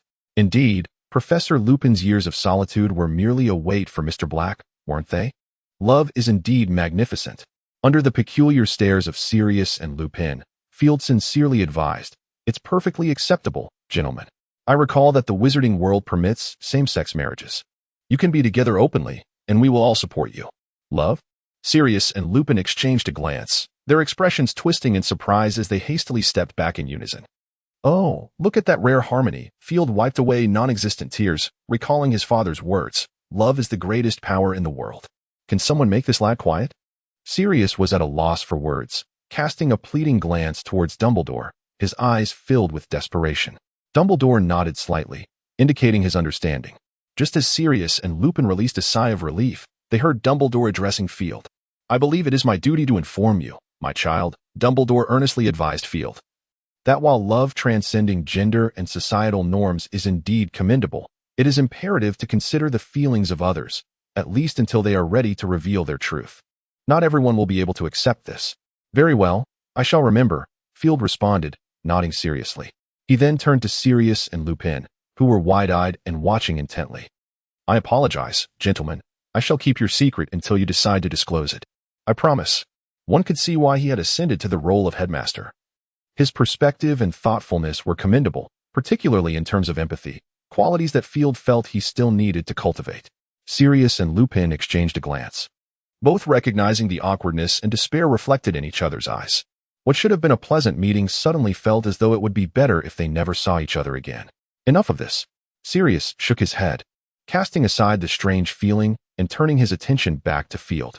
"I have already heard the news, Mr. Dumbledore," Sirius said gratefully, looking at Field. "Thank you. If you wish, I shall be your eternal friend." "Oh, it is my honor," Field shrugged, though he admitted, "to speak frankly, I was merely incensed by Peter Pettigrew's deception." "Yet you have cleared my name, which is indeed a fact," Sirius replied earnestly. "If you ever require my assistance, please do not hesitate to ask. The reputation of the Black family still holds some weight. If the need arises, I will." Field nodded, understanding the significance of the old pure-blood family's influence, which even if he didn't find useful, his father surely would. At that moment, an idea struck Field, and he inquired, "Mr. Black, may I ask if the Black family collection holds any information or specimens concerning extinct magical plants?" Upon hearing Field's inquiry, Dumbledore immediately recognized his intentions, his eyes sparkling with anticipation as he looked at Sirius. Devonshire, a county in the southwest of England, bordered Cornwall and was renowned for its unique landscapes, often attracting tourists. Few knew, however, that it was also one of the secluded retreats of Nicholas Flamel. As night fell, the moonlight gradually succumbed to the encroaching clouds above, the silvery glow fading from the ground. In the pitch-black night of Devonshire, a man clad in a black robe moved swiftly in a particular direction. The man suddenly halted his steps, casting a keen glance around, his feet softly retreating. "Good evening, esteemed Professor Snape." A voice, tinged with mockery, unexpectedly emerged from his side. Without hesitation, Snape flicked his wand in the direction of the sound, and with a swift flourish of his cloak, he found himself propelled backwards several paces. "Oh, such an unprovoked attack is hardly a display of camaraderie," the voice lamented, followed by a crisp sound, akin to an invisible blade colliding with an unseen barrier. Snape paused once more, surveying the group of wizards encircling him, and lowered his wand slightly. "I have long heard of your esteemed reputation, Professor Snape," the voice resumed. And as its owner approached, an ostensibly ordinary visage came into Snape's view.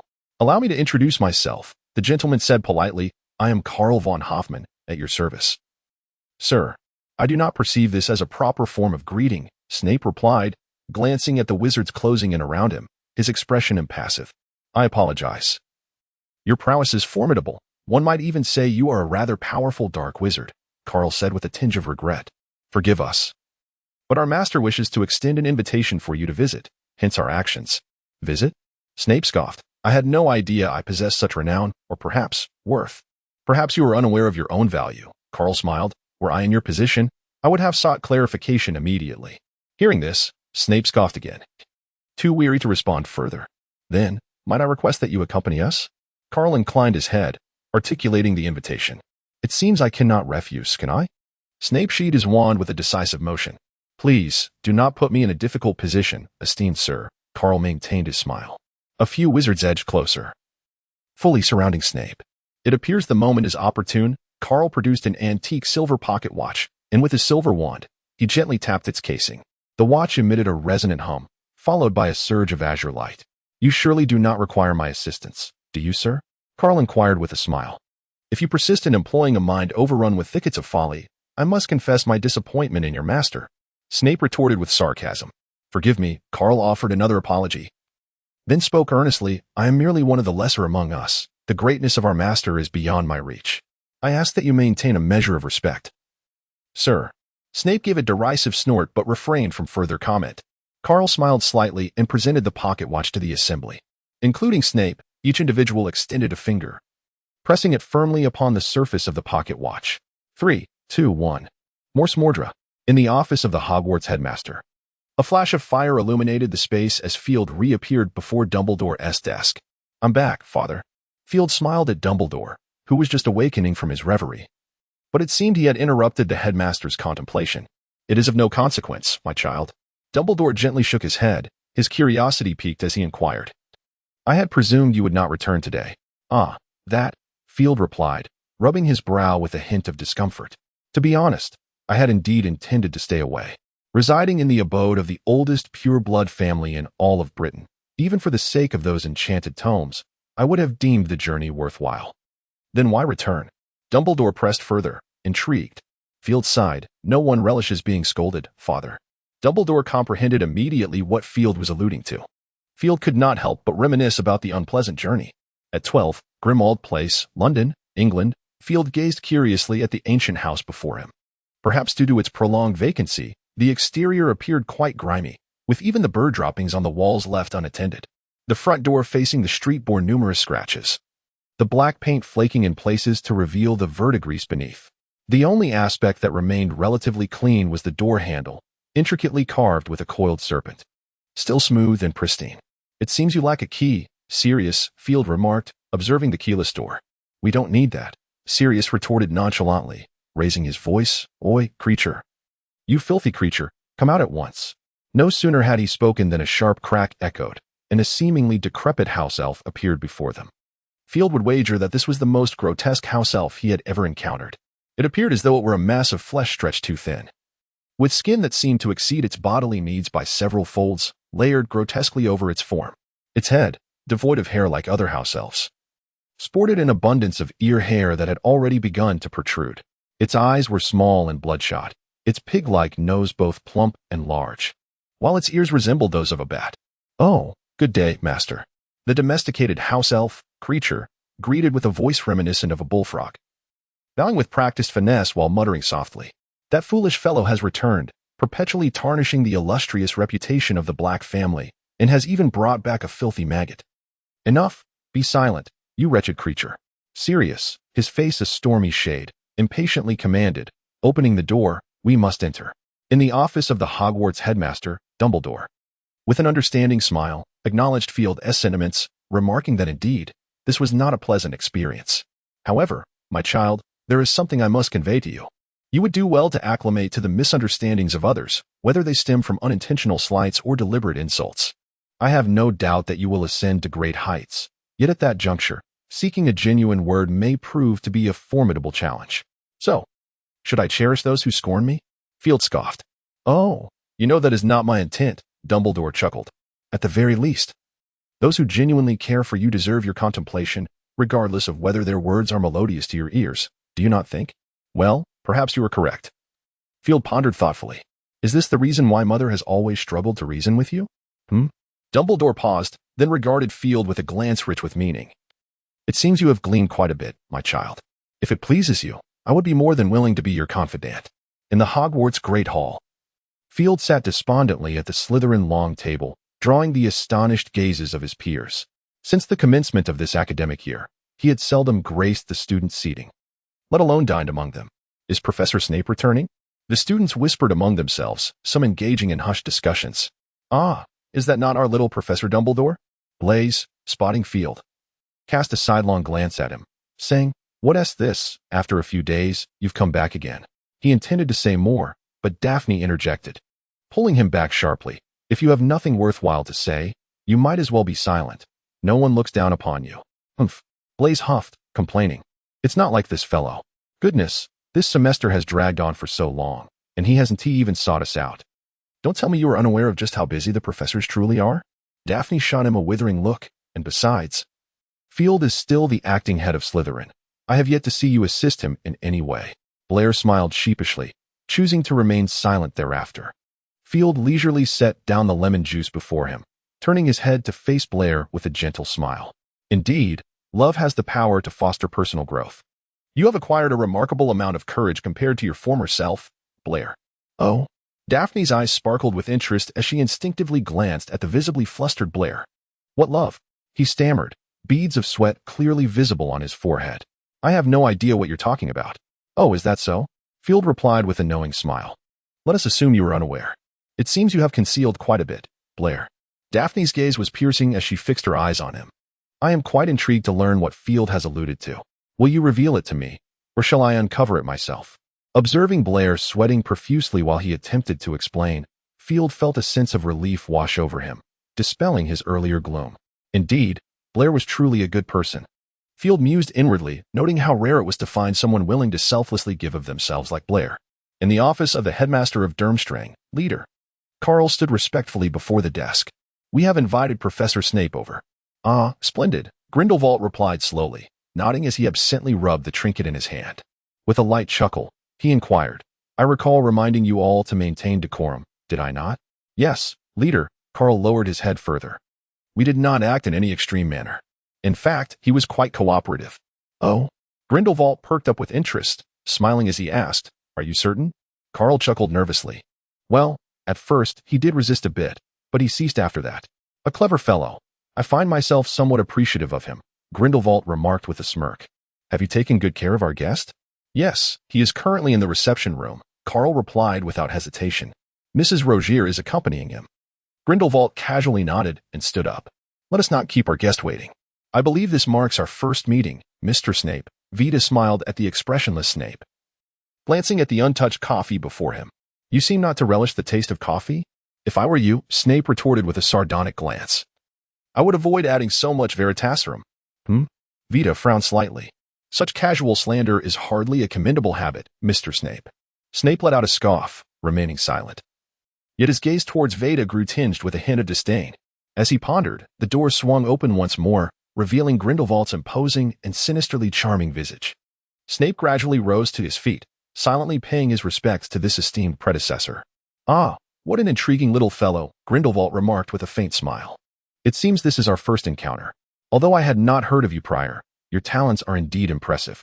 Not having met you sooner, I must admit, is a considerable oversight on my part. Gellert Grindelwald. Grindelwald approached Snape, extending his hand. A pleasure to make your acquaintance, my genius potion master.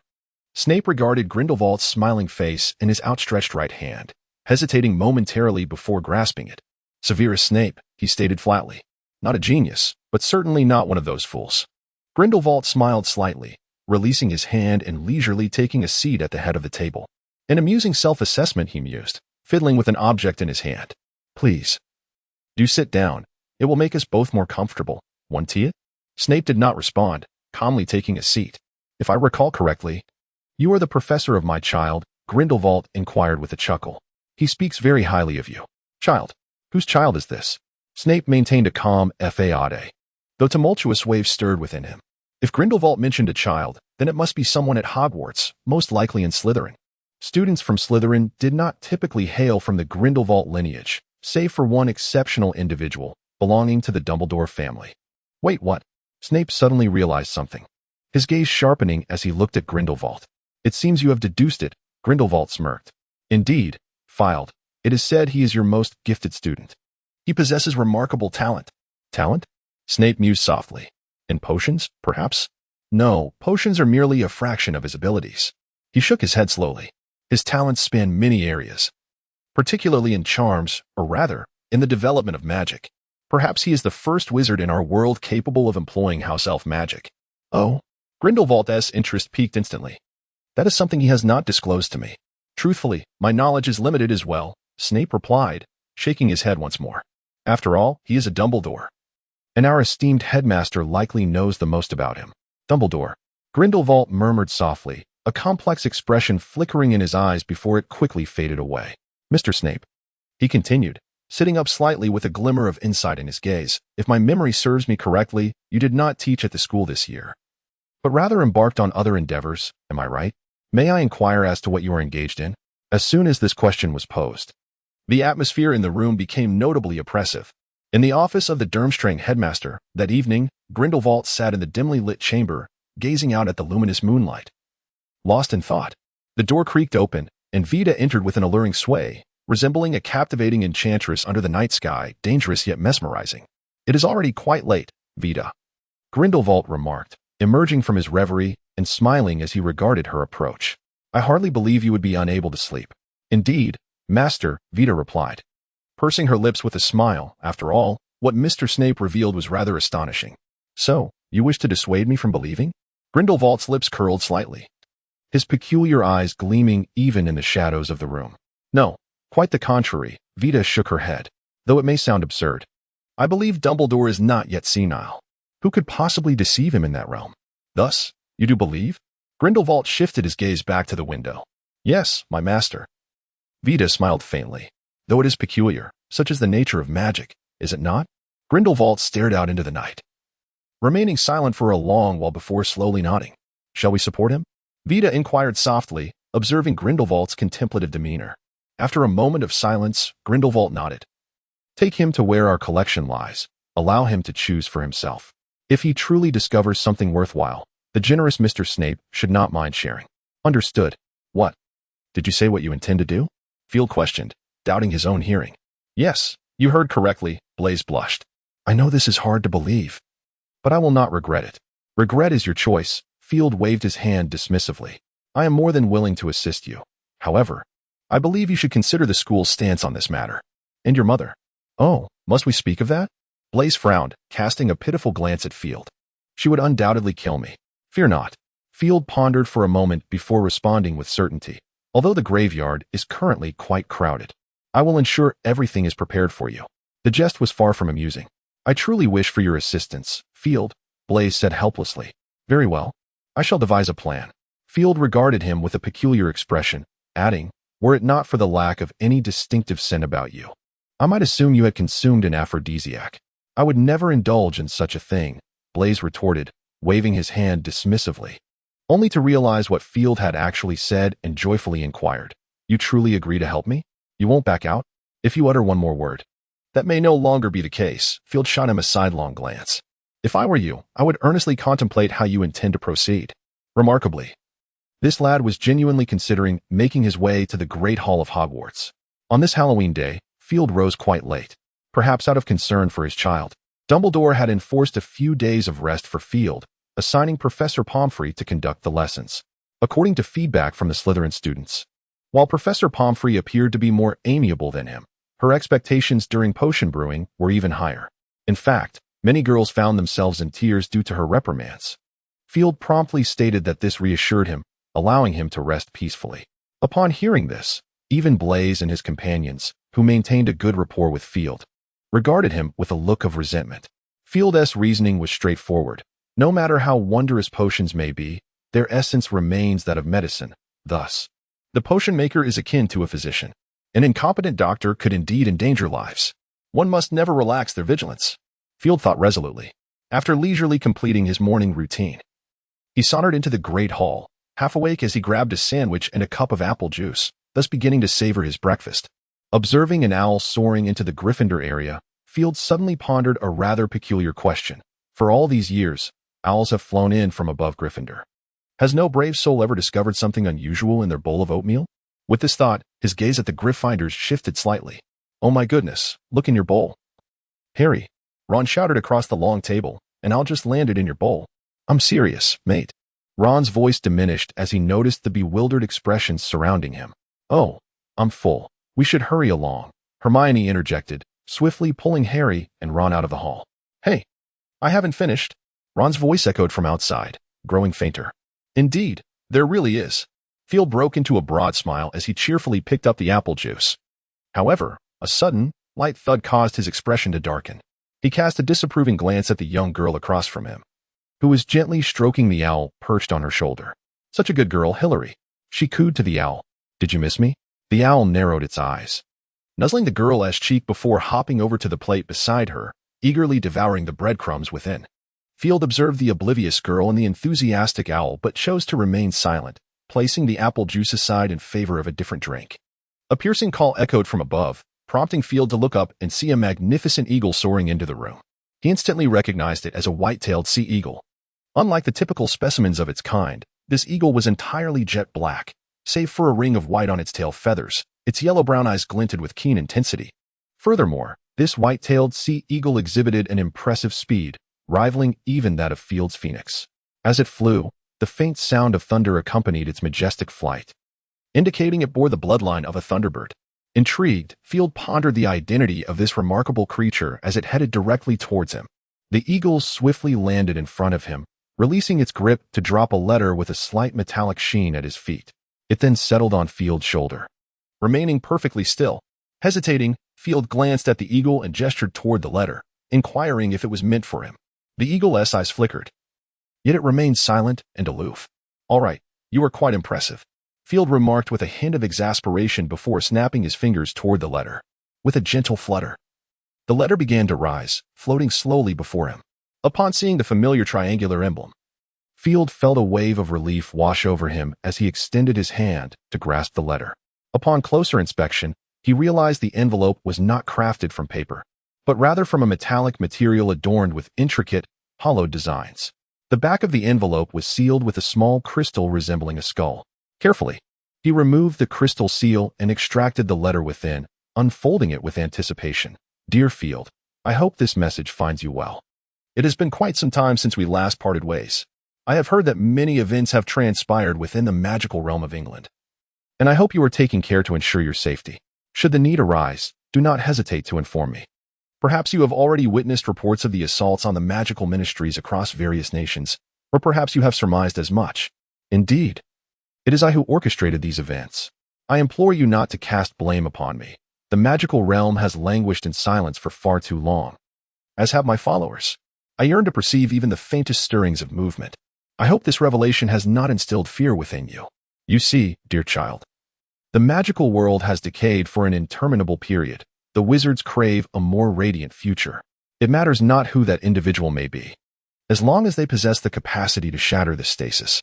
My dear child, you possess extraordinary talents that surpass those of the vast majority of wizards. Along with formidable power and remarkable wisdom, you have the potential to contribute to the magical realm, should you choose to do so. I sincerely hope that you will. In all this, I have yet to wish you a joyous Halloween. I have prepared a gift for you. I apologize, my child, as you know. I have been in Ermengarde for some time, and thus my finances are quite limited, allowing me to procure only something rather ordinary. Rest assured, when we meet again, I shall present you with something far more splendid. If possible, I eagerly await your reply. With love, Gellert Grindelwald. Your father seems to have forgotten to write to me. Please extend my regards to him. Your gift is concealed within the feathers of the white-tailed sea eagle. I hope that foolish bird has misplaced it. A Halloween gift? Field had not anticipated that Grindelwald would send him a present.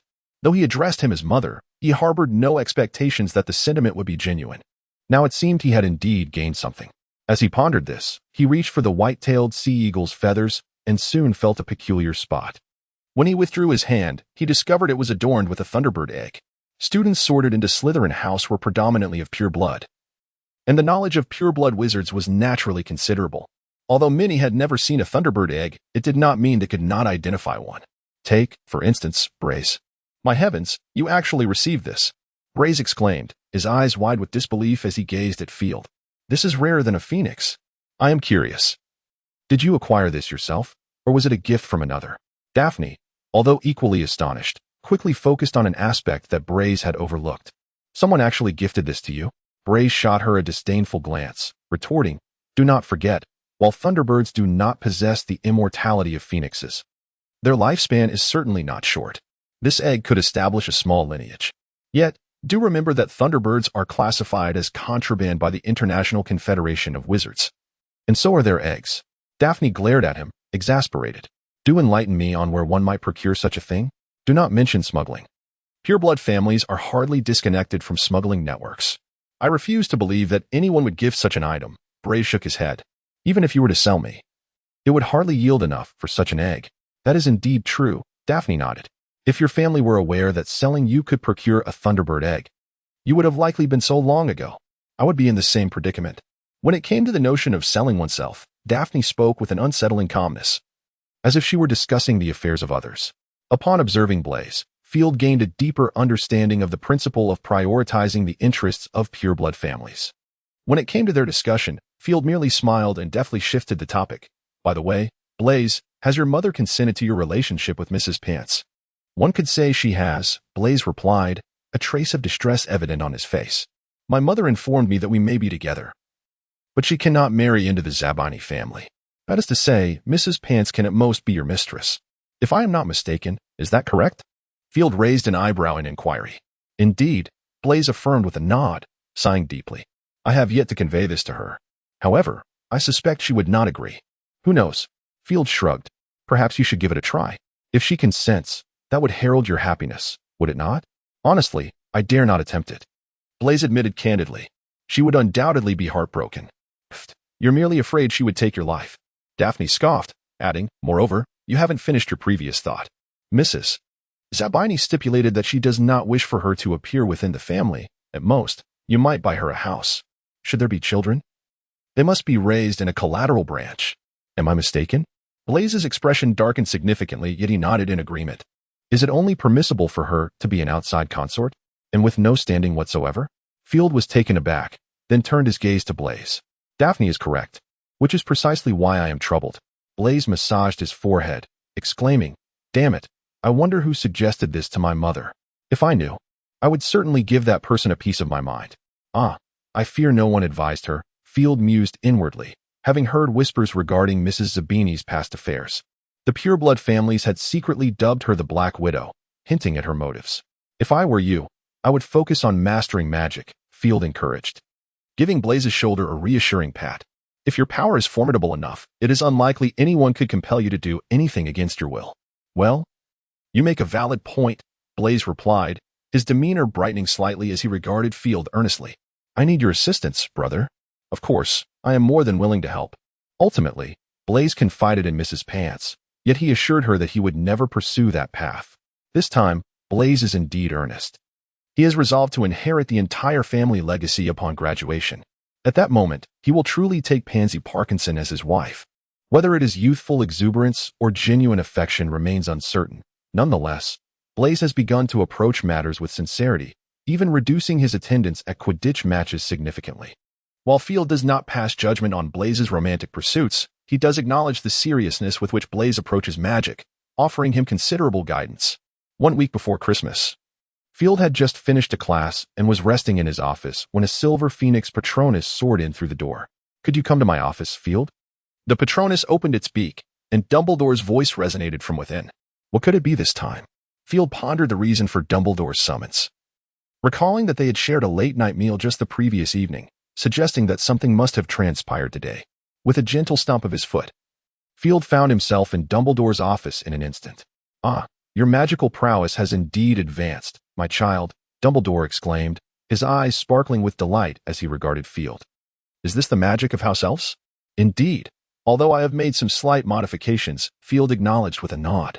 While understanding the essence of spells makes cross-species magic relatively uncomplicated, the consumption of magical energy has always posed a significant challenge. Is this your achievement? Dumbledore inquired with curiosity. One of them, Field replied, raising a finger.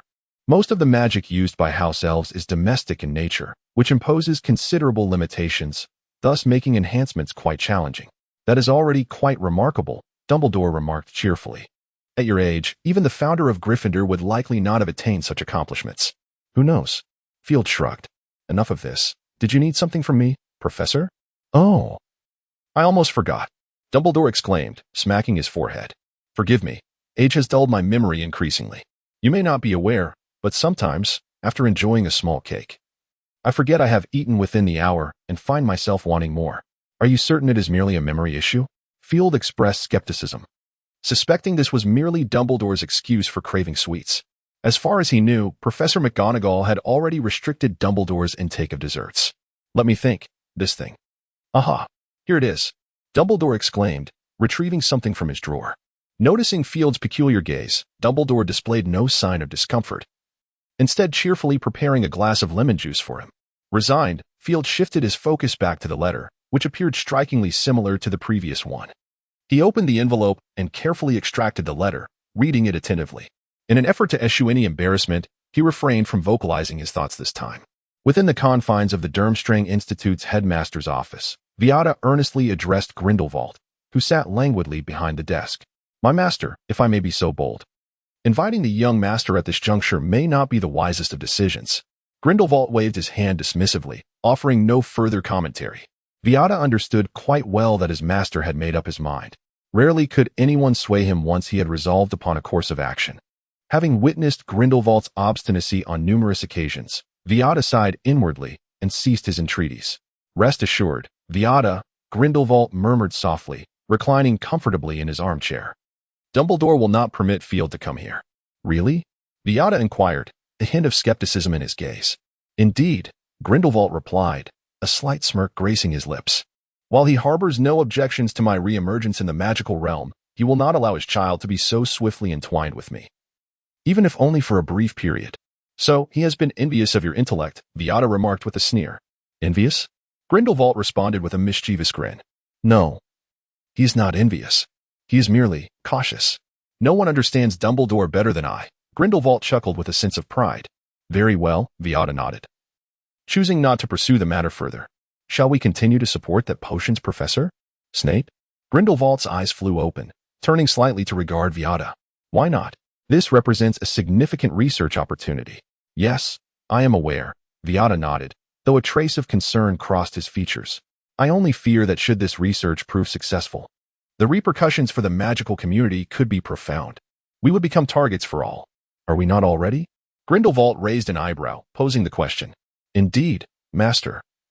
"You are correct," Viada conceded with a gentle nod. "I shall relay the message." Grindelwald slowly nodded, closing his eyes once more, and suddenly posed a question. "I recall that your birthday is approaching, Viada." "What?" Viada regarded him quizzically. "I am afraid I do not comprehend your meaning." "Oh, you will soon enough," Grindelwald smirked, abruptly sitting upright and gesturing at Viada. In an instant, Viada felt as though he had been struck by an unseen force, propelling him toward the door. "Goodness, that seemed rather painful," Grindelwald quipped with a raised eyebrow, teasingly asking, "Shall I fetch you some pain relief?" As he waved his hand again, the office door appeared to come alive, manifesting an array of hand-like appendages that firmly grasped Viada. "Relax, child," Grindelwald said with a smile. "There's no need to be anxious." "Is there?" As he spoke, he strolled leisurely to the front of the struggling Veda, scrutinizing her as one might an exquisite work of art. Indeed, it was remarkable. Grindelwald marveled, acknowledging that the master of transformation, Magus, truly was the most exceptional of disguise artists. Even the art of transfiguration bore traces of magic, yet yours reveals none. "Allow me to venture a guess. You must hail from the American Magical Congress?" Upon hearing this, Veda's pupils constricted sharply before relaxing once more. "Ah, it appears I have struck true." Grindelwald grinned wickedly. "It seems the scars of the past no longer cause you pain, do they?" Veda remained silent, casting a cold gaze upon him. "Frankly, I have long pondered who would be the first to strike against me." Grindelwald gently tapped his head, contemplating the German Ministry of Magic or the French Ministry. Though they have always been inept, they might harbor a deeper resentment towards me than others. Yet, I did not anticipate that your kind, so proud, would be the first to take action. Grindelwald's expression gradually settled into calm. "So, this enigmatic gentleman or lady, might I inquire as to your identity?" "I'm afraid I cannot disclose that." Veda bit her lip and shook her head vehemently, revealing that she had no words to share, merely hoping for a swift passage to meet her maker. "Ah, such a title brings little joy." Grindelwald sighed. "You seem to have forgotten that wizards and religion are sworn enemies. I trust your mental barriers are well practiced. My patience is wearing thin, dear unknown friend." Field set down the letter in his hand, glancing at Dumbledore, who was adding powdered sugar to his milk. "What are your thoughts, father?" Field queried, puzzled. "I hardly believe you would consent to my going there." "Oh, why not?" Dumbledore replied with a smile. "It seems you have never visited that place, have you? Perhaps you could consider this a unique journey." "I have no objections." Field shook his head, though I find it somewhat perplexing. Dumbledore murmured to himself. "It appears I may have added insufficient sugar." "I am speaking to you, father." Field frowned, gazing at Dumbledore with dissatisfaction. Ah, yes. Where were we? Dumbledore seemed to recall, chuckling awkwardly. Ah, right. You mentioned your willingness to go, did you not? Perhaps. Field retorted curtly, then thought of something and added, however, I believe Mother would be far more eager to see you. Ah, perhaps. Dumbledore lifted the milk. Would you care for some? No, thank you. Field cast a disdainful glance at the milk in his hand, expressing his distaste for the sweetness of it. What a pity. You have missed out on a delightful experience. My child, Dumbledore remarked, savoring a generous sip and nodding in satisfaction. Milk can indeed aid our well-being. Exeter, one of the oldest cities in England, has long been renowned. However, unlike other cities, it has inexplicably maintained a modest population, perhaps due to its ancient history. To the west of Exeter lies the River Yexi, a favored spot among locals for sailing. Incidentally, a few flour mills are situated here, along with some abandoned paper mills. Naturally, no one wishes to venture into ruins. Even those self-proclaimed adventurous souls. Muggles are blissfully unaware that one such ruin serves as Nick LeMay's safe house. Magic is indeed wondrous, is it not? Inside the laboratory of the safe house, Nick gazed at 2 test tubes before him. He cautiously extracted a drop of potion from one and let it fall into the other. With a loud hiss, the test tube emitted a scent reminiscent of a foul toilet. Oh, damn it, Nick groaned, waving his wand to dispel the odor before stepping out of the laboratory. In the living room, Perennially had prepared a cup of red tea for him. You seem a bit downcast, dear, she observed, concern etched on her face. Is it due to the experiment's lack of success? No, certainly not, Nick replied, waving his hand dismissively. He sat down with a grim expression, taking a few deep breaths before his demeanor improved slightly. That smell was quite potent. It reminded me of the dragon dung Dumbledore once wanted to sample. Perennially paused, casting a disapproving glance at Nick. Must you mention such revolting things while we are having tea? All right, Nick chuckled awkwardly. My apologies, after all. I just caught a whiff of. The weather is lovely, isn't it? Noting Perennially's increasingly sharp gaze, Nick wisely shifted the topic. No, it is overcast, she retorted, mercilessly piercing through his diversion. Your skills at changing the subject are utterly abysmal. Indeed, I concede that point, Nick replied with a charming smile. So, I cannot do without you, as you know. Humph. Perennially huffed, her expression softening significantly as a hint of a smile began to grace her features once more. I knew it. Nicholas thought triumphantly, though his face betrayed none of his inner satisfaction. Speaking of which, it seemed that Severus had not returned for quite some time. Perenelle set down her teacup, a flicker of concern crossing her features. Surely nothing untoward has occurred? Something amiss? Nicholas raised an eyebrow, finding that rather unlikely. You ought to know, that fellow was once a dark wizard. Of course, I am well aware. Perenelle furrowed her brow, if that were the case. The likelihood of him encountering danger would indeed be heightened, wouldn't he it? Perhaps not. Who can say? Nicholas shrugged, preferring to believe he had matters to attend to.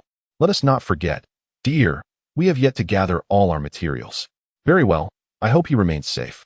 Perenelle allowed some of her worry to dissipate, fervently wishing for his swift return. He should be back soon.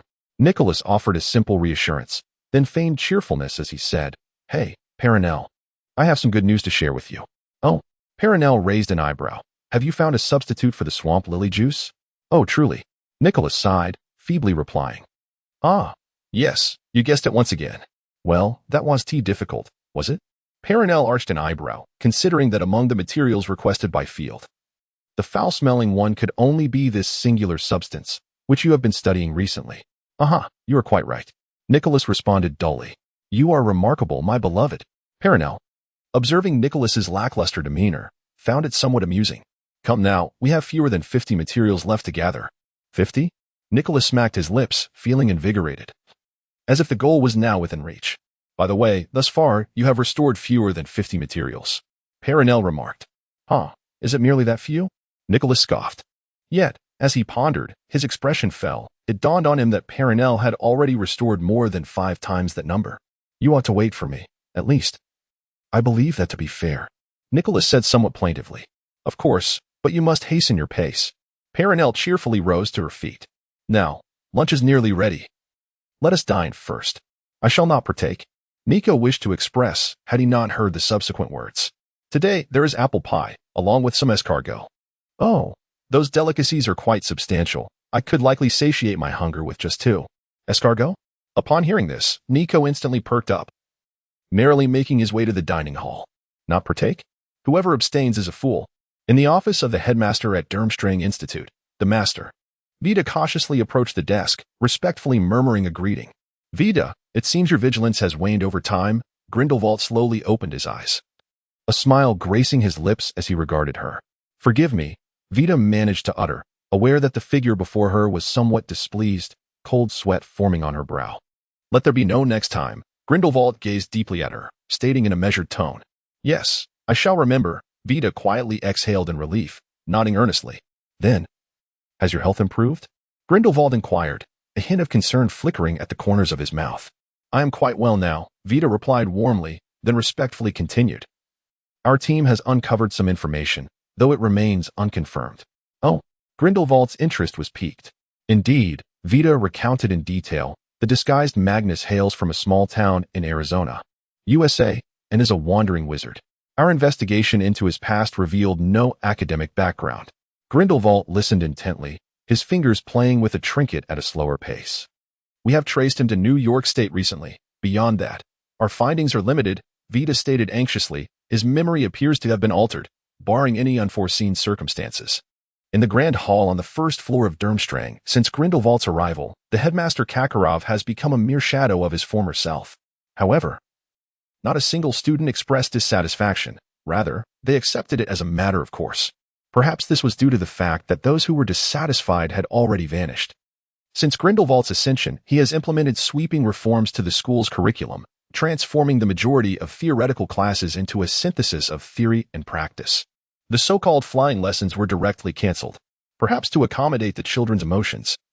Grindelwald refrained from intervening in the Quidditch matches and even permitted students to utilize their broomsticks outside of classrooms throughout the school, contingent upon their willingness to do so. A plethora of practical classes, devoid of distinctions between friend and foe in combat training. These courses had nearly exhausted the students' energies. Even those who were not yet fatigued seemed more inclined to master additional spells than to engage in play. This resulted in a peculiar situation on campus. Although Quidditch matches had not been abolished, the school could scarcely assemble a single Quidditch team. The military-like training regimen was the most immediate impression that Severus Snape garnered during his visit. Now, despite it being mealtime, the hall was filled with students who scarcely engaged in conversation, most hastily consuming their meals before promptly rising to leave. An eerie silence enveloped the great hall, with neither students nor professors breaking the stillness. Truly, one could not help but marvel at Grindelwald. Snape mused to himself. You seem to be developing quite an affection for this place, Mr. Snape, came Grindelwald's voice from behind him. Turning to look, Snape found Grindelwald regarding him with a genial smile. Good morning, Mr. Snape, Grindelwald greeted cheerfully. If you don't mind, shall we dine together? Though Snape had already finished his meal, he did not decline. Grindelwald had brought him here without further ado, leaving Snape perplexed yet somewhat anxious. It presented an opportunity to discern his intentions. Snape pondered, maintaining an impassive expression.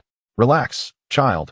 We are not adversaries, Grindelwald said slowly as he seated himself, deftly placing a napkin around his neck and methodically slicing into his sausage with precision and grace. Snape observed his movements with calm scrutiny, remaining silent. Noticing Snape's apparent reluctance to speak, Grindelwald offered a slight smile, taking a few bites before setting down his utensils, leisurely wiping his mouth with a handkerchief, and placing the napkin aside. Would you care for a drink? Grindelwald inquired with a smile. Perhaps some honeyed iris tea?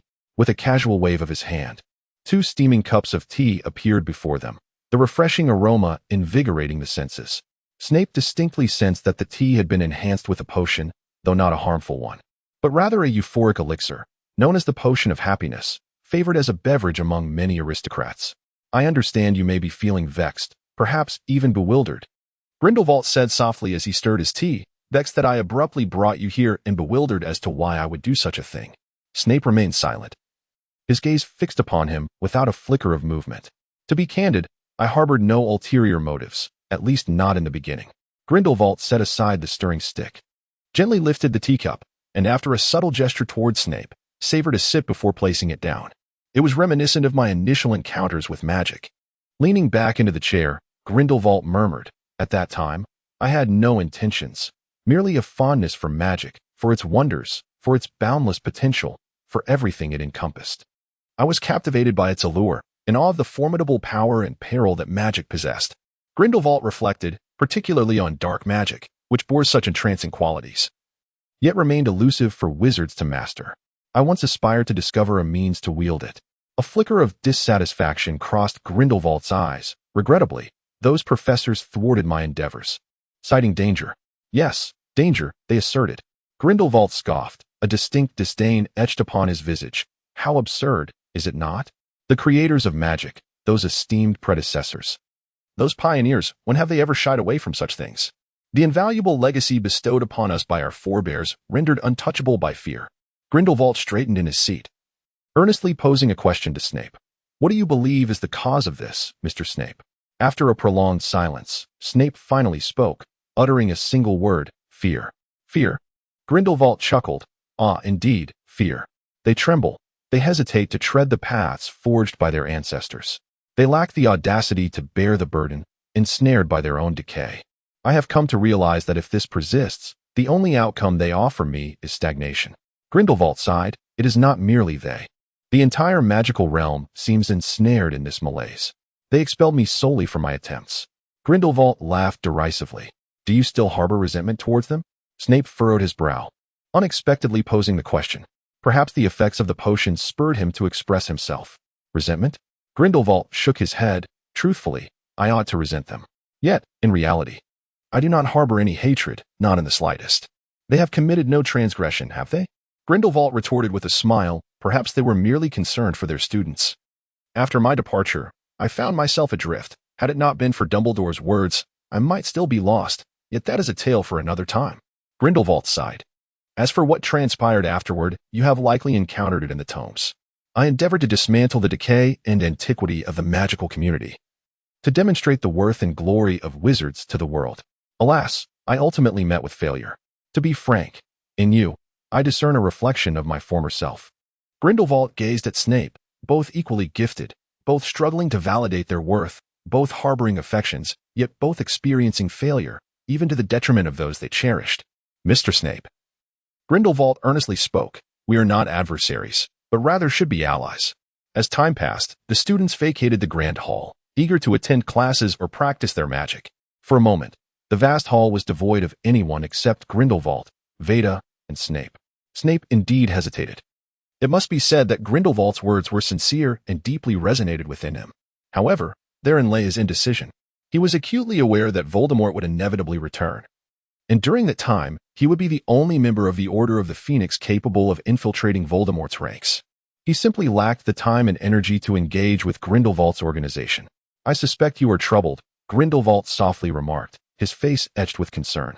After a moment of contemplation, he inquired, Is it because of Dumbledore? Snape hesitated briefly, then slowly shook his head. Then, Grindelwald's lips curled into a barely perceptible smirk before he concealed it. I presume it must be that little fellow who once stirred up quite a commotion in the British magical community? I apologize. I have indeed conducted some research on you. Grindelwald appeared earnest. I have come to learn of your past romantic endeavors. If I am not mistaken, you seek vengeance for that girl, am I right? Snape fell silent for a moment before nodding. This was indeed the greatest motivation sustaining him. Well, that simplifies matters considerably, Grindelwald smiled. Why not seek our assistance? If you wish, you could meet him tomorrow. I believe he would be quite willing to see you. Though Grindelwald did not articulate it. Snape understood that refusal was not an option. I appreciate your invitation, but I must decline, Snape replied, shaking his head. I cannot agree until I have resolved certain matters. Very well, that shall be my greatest regret, Grindelwald sighed. However, should you require assistance, feel free to write to me at any time. I believe we could become excellent friends, do you not? Of course. In the headmaster's office at Durmstrang, Grindelwald settled into an armchair, idly toying with his handpiece, a smile perpetually gracing his visage. It was evident that his spirits were high. I beg your pardon, master, but I am somewhat perplexed, Veda remarked, regarding him with curiosity. We are not lacking in potion masters, are we? Why expend such effort to seek one from England when our influence there is rather tenuous? Grindelwald paused slightly, smiling as he looked at her. You have been rather talkative today, Veda. Apologies, master. Veda bowed respectfully. It's nothing. Grindelwald waved his hand. I am in quite a good mood. You are correct. If he were merely a potion master, he would indeed lack the credentials to warrant my regard. However, Grindelwald continued, few potion masters are as young as he. Moreover, let us not forget that he is a professor at Field. You should be aware that Field holds him in high esteem. And, given our limited influence in England, why not expand our horizons? Grindelwald smiled. The professors at Hogwarts are quite formidable, are they not? I understand, Vita nodded thoughtfully. Observing Vita's departing figure, Grindelwald smirked and murmured to himself, I am curious to see how you intend to proceed, Dumbledore. In the Hogwarts headmaster's office, Dumbledore beamed at Field, who was busily stuffing items into a box. My dear child, I have an idea, he said softly. There is still ample time before Christmas. There is no need for haste. We are merely preparing. Field waved his hand dismissively, casually shoving Dumbledore's desk into the suitcase. Oh, this seems unnecessary, Dumbledore remarked with a hint of exasperation. It would be better to keep some things, Field insisted. After all, you are accustomed to this desk. You wouldn't like to switch after all these years. Very well. Dumbledore sighed. You may seek out the fairies, as long as they agree. Really? Field asked, a touch of surprise evident in his voice. Indeed, Dumbledore replied. Pausing to look at Field, I worry that should I refuse, you might very well attempt to pack my office into your suitcase. Perhaps this is the most regrettable gift I have ever bestowed. No, I find it quite successful. Field chuckled in response. After all, without this, how could I tidy up your belongings so thoroughly, right? Mother would certainly agree with me. Well, I am sure you will have plenty to discuss, Dumbledore said, rubbing his temples in mild frustration. I must clarify, it is not that I harbor any prejudice against the fairies. You simply need to understand that among all magical creatures, the fairy folk are the most avaricious and insular. Even the vampires of Eastern Europe pale in comparison. I am aware, Field replied with a shrug. I am merely making a transaction. Lethifold is quite rare. The fairies will not refuse business, will they? Very well, if you insist, Dumbledore nodded. Since you do not wish for me to accompany you, do take my wand with you. As he spoke, Dumbledore extended his oddly shaped wand to Field. Without hesitation, Field accepted it, examining it closely. This was indeed the legendary Elder Wand, made of elderwood, measuring 15 inches in length, with an unknown core. Some say its core is crafted from the tail feather of a thestral, yet this remains unverified. The wand's shaft bore 7 distinctive scars, symbolizing the boundless power of the Elder Wand. The number 7 is renowned for its magical significance. Expecto Patronum. Field attempted to cast a spell. The wand quivered slightly, and a silver Patronus emerged directly from its tip. Field sensed that even while using the energy-intensive Patronus charm, the Elder Wand consumed only an almost imperceptible amount of his magical power. It is indeed formidable, Field remarked. Indeed, Dumbledore nodded. While your abilities are commendable, with this wand, you might find yourself even more empowered. Feeling a sense of pride, Field strolled through Diagon Alley, his hand resting on the Elder Wand tucked in his pocket. He had discovered in the library that hatching a Thunderbird egg required a special type of stone, perpetually struck by lightning. However, when he requested Dumbledore to procure some Thunderstones, Dumbledore declined, explaining that such materials were exceedingly rare and of limited use, likely only available from those mischievous fairies. As the headmaster of Hogwarts, Dumbledore deemed it inappropriate to engage and trade with fairies, for those avaricious creatures would seize any opportunity to exploit him. Field understood this rationale. Nevertheless, when he proposed to go himself, Dumbledore once again refused, citing similar concerns, given Field's surname. This time, Field was resolute. After several futile protests, he devised a plan to visit Dumbledore's office daily to pack his belongings. After all, he was preparing for a journey to celebrate Christmas, and early preparation seemed reasonable. Did it not? Thus, he began collecting items. The pensive? Better to store it away. It might prove useful. If not, it could serve as a basin for hand washing. The silver sprayer? Best to pack it, just in case the air was dry there. Even if it wasn't tea, it could be used for incense. In this manner, Dumbledore's office gradually filled with a multitude of items. Initially, Dumbledore merely smiled wryly, but his expression changed when Field began to pack away Fawkes's branch. By today, Field had even taken apart his desk. This was no mere trip, it was clearly a relocation. Reluctantly, Dumbledore acquiesced. However, for Field's safety, Dumbledore added an extra layer of protection, the Elder Wand. What a cumbersome wand, Field grumbled. It feels uncomfortable in my grip. Field, with a sense of delight, tucked away the old wand while internally grumbling. Perhaps, if Dumbledore were to find out, he would allow him to truly experience the profound depths of paternal love. Strolling down the bustling streets of Diagon Alley, Field felt an unusual calmness. It seemed he had never truly explored this place, having spent more time in the commercial square of Hogsmeade. As he ambled leisurely, taking in the sights along the way, he soon arrived at Gringotts, the bank run by goblins. Perhaps due to the school not yet being on break, the bank was not particularly crowded, although the goblins were busy. They did not appear overwhelmed. "Good morning, sir," a goblin called from the elevated platform ahead. "Welcome to Gringotts. If my memory serves me correctly, this is your first visit." "Indeed," Field nodded in acknowledgement. "Very well, sir," the goblin responded with a smile that seemed to carry an air of cunning and mischief.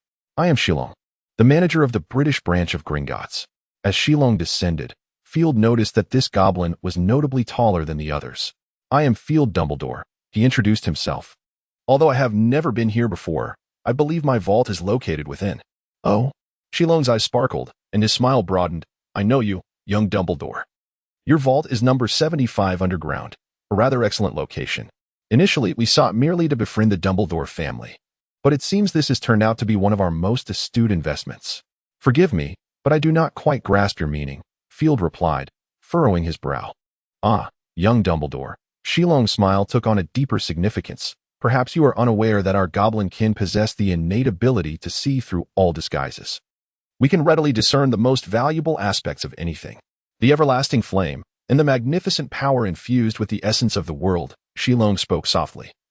"This is an investment that is virtually devoid of risk, my friend. Should you require assistance, I am wholly at your service." Field's demeanor shifted as a sense of caution enveloped him. It seemed the goblin had discerned his phoenix transformation and the inherent power it bestowed. The phoenix power was one thing, but the transformation itself was known to only a select few. "Oh, there is no need for such trepidation, my friend," Shillong said, stepping closer and bowing deeply. "Now, might you share your purpose with me?" After a moment of contemplation, Field articulated his request. "I seek some thunderstones." "Thunderstones?" Shillong scratched his head. "You mean the material imbued with the essence of lightning?" "Yes," Field affirmed. Field nodded slightly. "Yet I remain uncertain of the value of this item, merely a fragment of material." Shillong shook his head with a sly grin. "If you so desire, I can facilitate its gift to you, regardless of the quantity." "Oh?" Field narrowed his eyes. "And what would you request in return?" "Your friendship, young Mr. Dumbledore." Shillong replied with a smile. "We shall have ample time together in the future, shall we not?" Field regarded him intently, a faint chuckle escaping his lips. "Are you certain?" "Indeed," Shillong affirmed.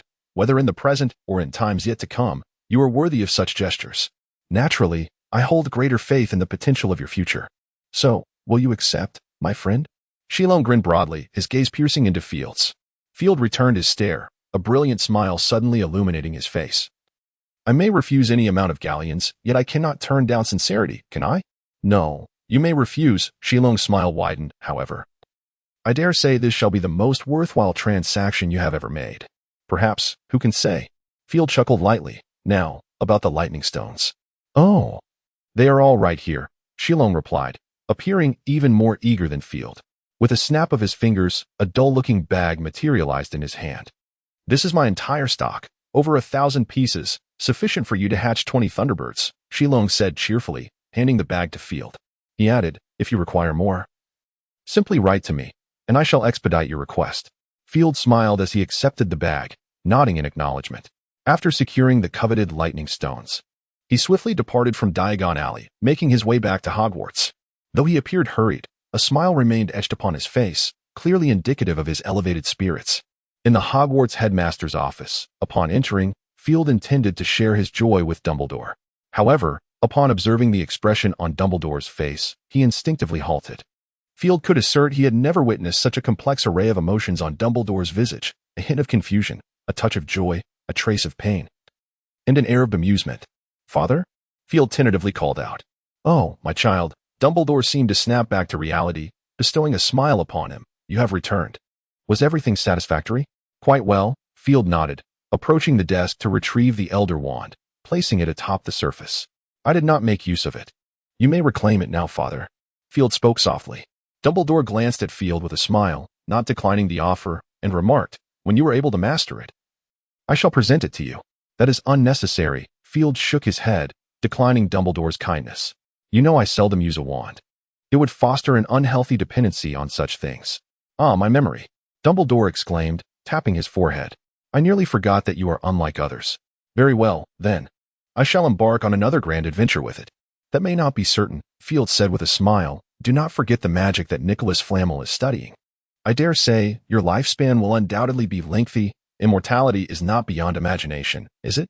Indeed, I believe it is quite possible, Dumbledore replied, gazing at Field with a hint of pride. You are truly exceptional. Yet, dear one, Dumbledore gradually let his smile fade, his expression turning serious. I must remind you that longevity or immortality is not necessarily a blessing. Life's brilliance stems from its brevity. Immortality resembles a curse. Dumbledore fixed his gaze upon Field's eyes, stating, Time may be the most irreversible force in existence. It erodes all, be it joy or sorrow. My child, the only eternal thing we can witness is stone. I understand, Field nodded and then added, precisely for this reason, I require your companionship. In the future, we can explore diverse landscapes together. The power of magic can enable us to achieve even more, such as conquering the starry skies above. Dumbledore looked at Field, a smile returning to his face, and mused. It seems I am indeed getting a bit old. No, 1,000 years hence, you may find that you are still quite young at this moment, Field said, extending a finger, shaking it playfully. Who knows what the future holds? Dumbledore appeared rather unconcerned. I nearly forgot about this matter, Dumbledore suddenly recalled. I may require your assistance in contemplating this, Field. Would you care to share your thoughts? Field nodded, extending a finger, suggesting, perhaps something to drink would make it more comfortable. As he spoke, he tapped the table, and a glass of lemonade appeared before him, while Dumbledore had half a cup of honey and a pot of black tea. With a flick of his fingers, the teapot floated up, and the crimson tea was poured directly into the honey, filling the cup to the brim. Indeed, this makes things much more convenient. Field nodded in satisfaction. Dumbledore appeared equally pleased, lifting his teacup with a cheerful smile and savoring a sip, which only heightened his contentment. Setting down the cup, Dumbledore gently articulated his thoughts. Severus is unlikely to return. Field furrowed his brow, gazing at Dumbledore in confusion. Gellert has sent me a letter. Dumbledore seemed somewhat troubled as he revealed that he had invited Severus to teach at Durmstrang. Severus, in turn, had responded, expressing his acceptance of Gellert's invitation. In other words, his mother has successfully seduced his father's rival? Field's lips twitched, finding the unfolding scenario rather surreal. Gellert has requested that I find more professors to prepare. Dumbledore continued, informing me that he would extend invitations to other Hogwarts professors, urging me to make preparations in advance. How audacious. Field's eyes widened in astonishment as he stared blankly at Dumbledore. So, you consented? Field opened his mouth several times, ultimately managing to utter only that single question. Certainly not. Dumbledore shook his head. I will remind the professors to exercise caution. However, if anyone truly wishes to go to Durmstrang, I shall not impede them. Are you not concerned that the professors might follow your mother? Field regarded him quizzically. Not in the slightest. Dumbledore shook his head, boasting a little. Hogwarts professors are quite loyal to me. I have never doubted this. So, you have never doubted Professor Snape? Field blurted out, recalling that Dumbledore had once held great faith in him, only for him to depart. That. Dumbledore smiled and cast a sidelong glance at him. Severus likely has his reasons. So, you are uncertain? Field pressed on, remembering that he is still the head of Slytherin House.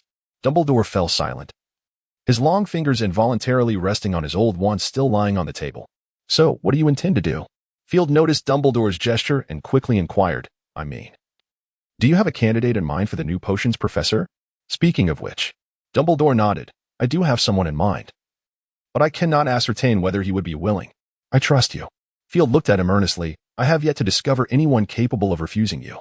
Gellert would. Dumbledore replied candidly. You are family. That does not count. Field waved his hand dismissively. I believe in your charm, father. Very well. I appreciate your trust. I should give it a try. Dumbledore nodded with a smile, but before that, I still require your assistance. So, this is what you want me to help you think about?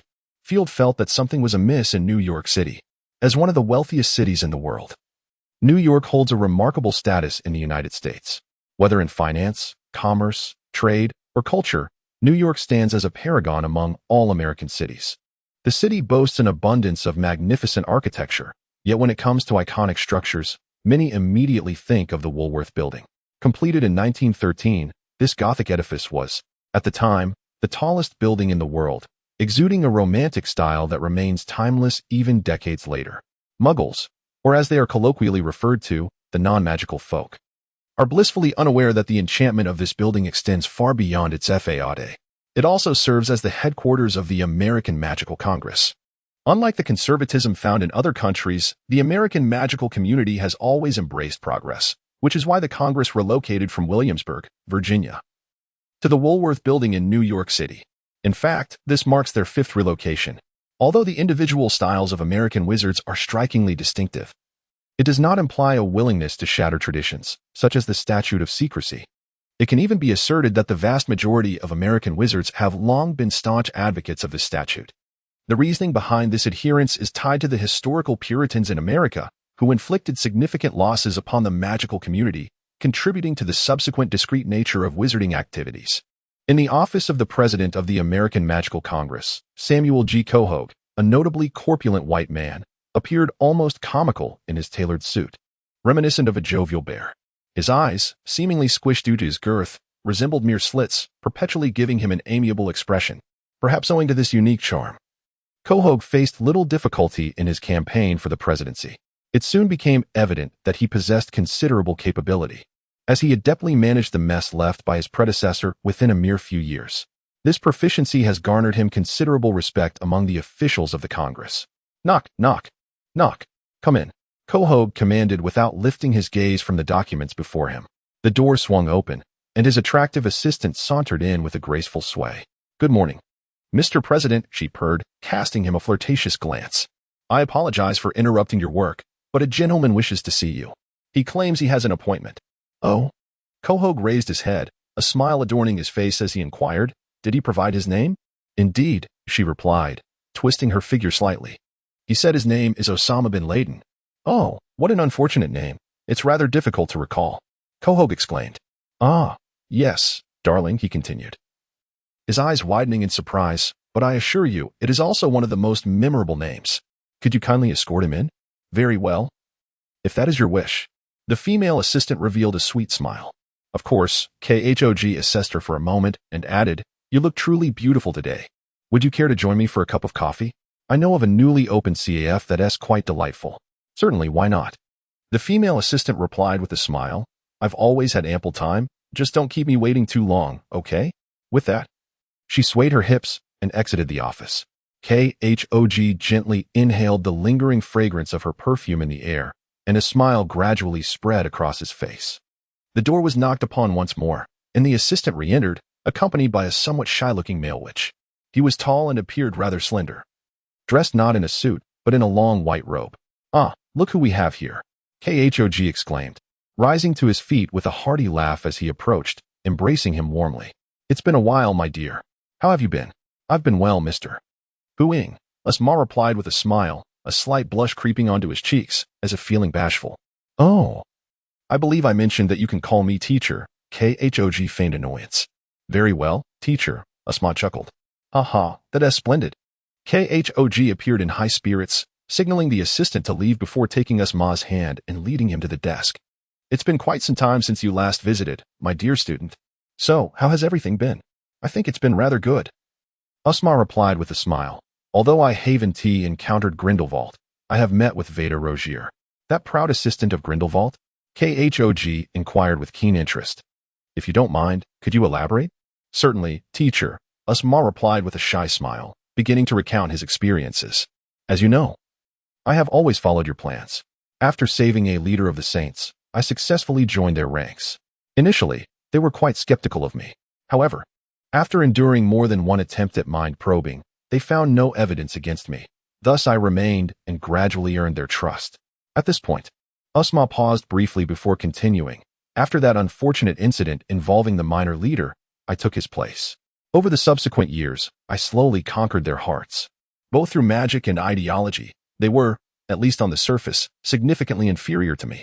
Eventually, as you know, I ascended to a higher position and gradually made them all believe in me. As for Veda Rogier, I encountered her at the Saints base in San Francisco. She intended to test me. Did she not harbor any doubts about you? Quahog raised an eyebrow, initially filled with skepticism. Usama spoke softly, yet gradually. I earned her trust, to the extent that she now believes I am the one capable of leading them forward. Presently, she has entrusted me with the affairs on the American side. At this point, a flicker of joy and pride crossed Usama's face, which emboldened me to meet you. I have not brought you disgrace, have I? Disgrace? Koahauga vigorously shook his head, exclaiming, No, no, no, you have performed admirably.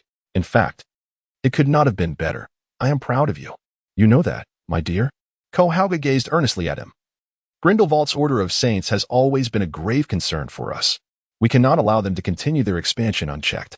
Any strength, only Hogwarts headmaster's office. Quickly, quickly, father. Field urged, observing Dumbledore's unhurried actions. Don't forget, once the time for the Portkey passes, we will have to resort to Muggle transportation. Muggle transportation is quite convenient. Dumbledore corrected with a smile, and after placing his belongings in the box, he produced an old-fashioned pocket watch. Time is nearly upon us. Is there anything else you wish to bring? Nothing else, Field replied, shaking his head. Suddenly remembering something, he added, Ah, right, father. Now that we have visited Mother. Shouldn't you discuss when to get married? Dumbledore paused, a hint of color rising to his cheeks. I need to ask Gellert. He replied, somewhat awkwardly. Very well. I will ask Mother, Field said earnestly.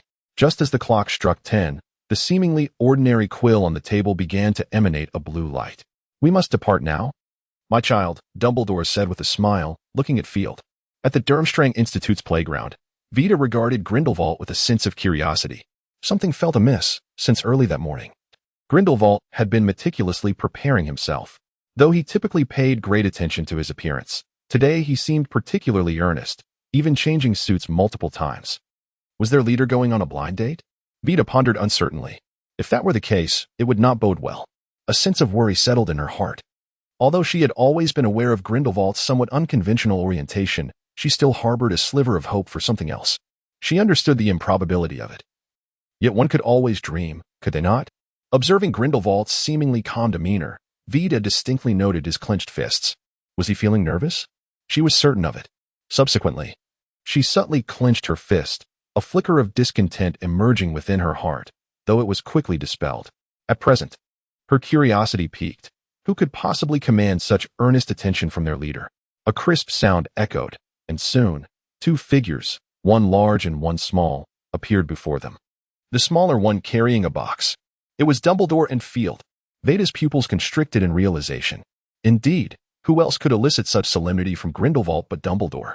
Gazing upon the face that had repeatedly haunted her dreams, Grindelwald opened his mouth, yet no words emerged. A glimmer of tears flashed in Dumbledore's eyes before swiftly vanishing. At last, we meet again. Outside of Nurmengard, Dumbledore spoke first, a complex expression crossing his visage. Shall we not invite you in for a seat? Certainly. That is an excellent suggestion.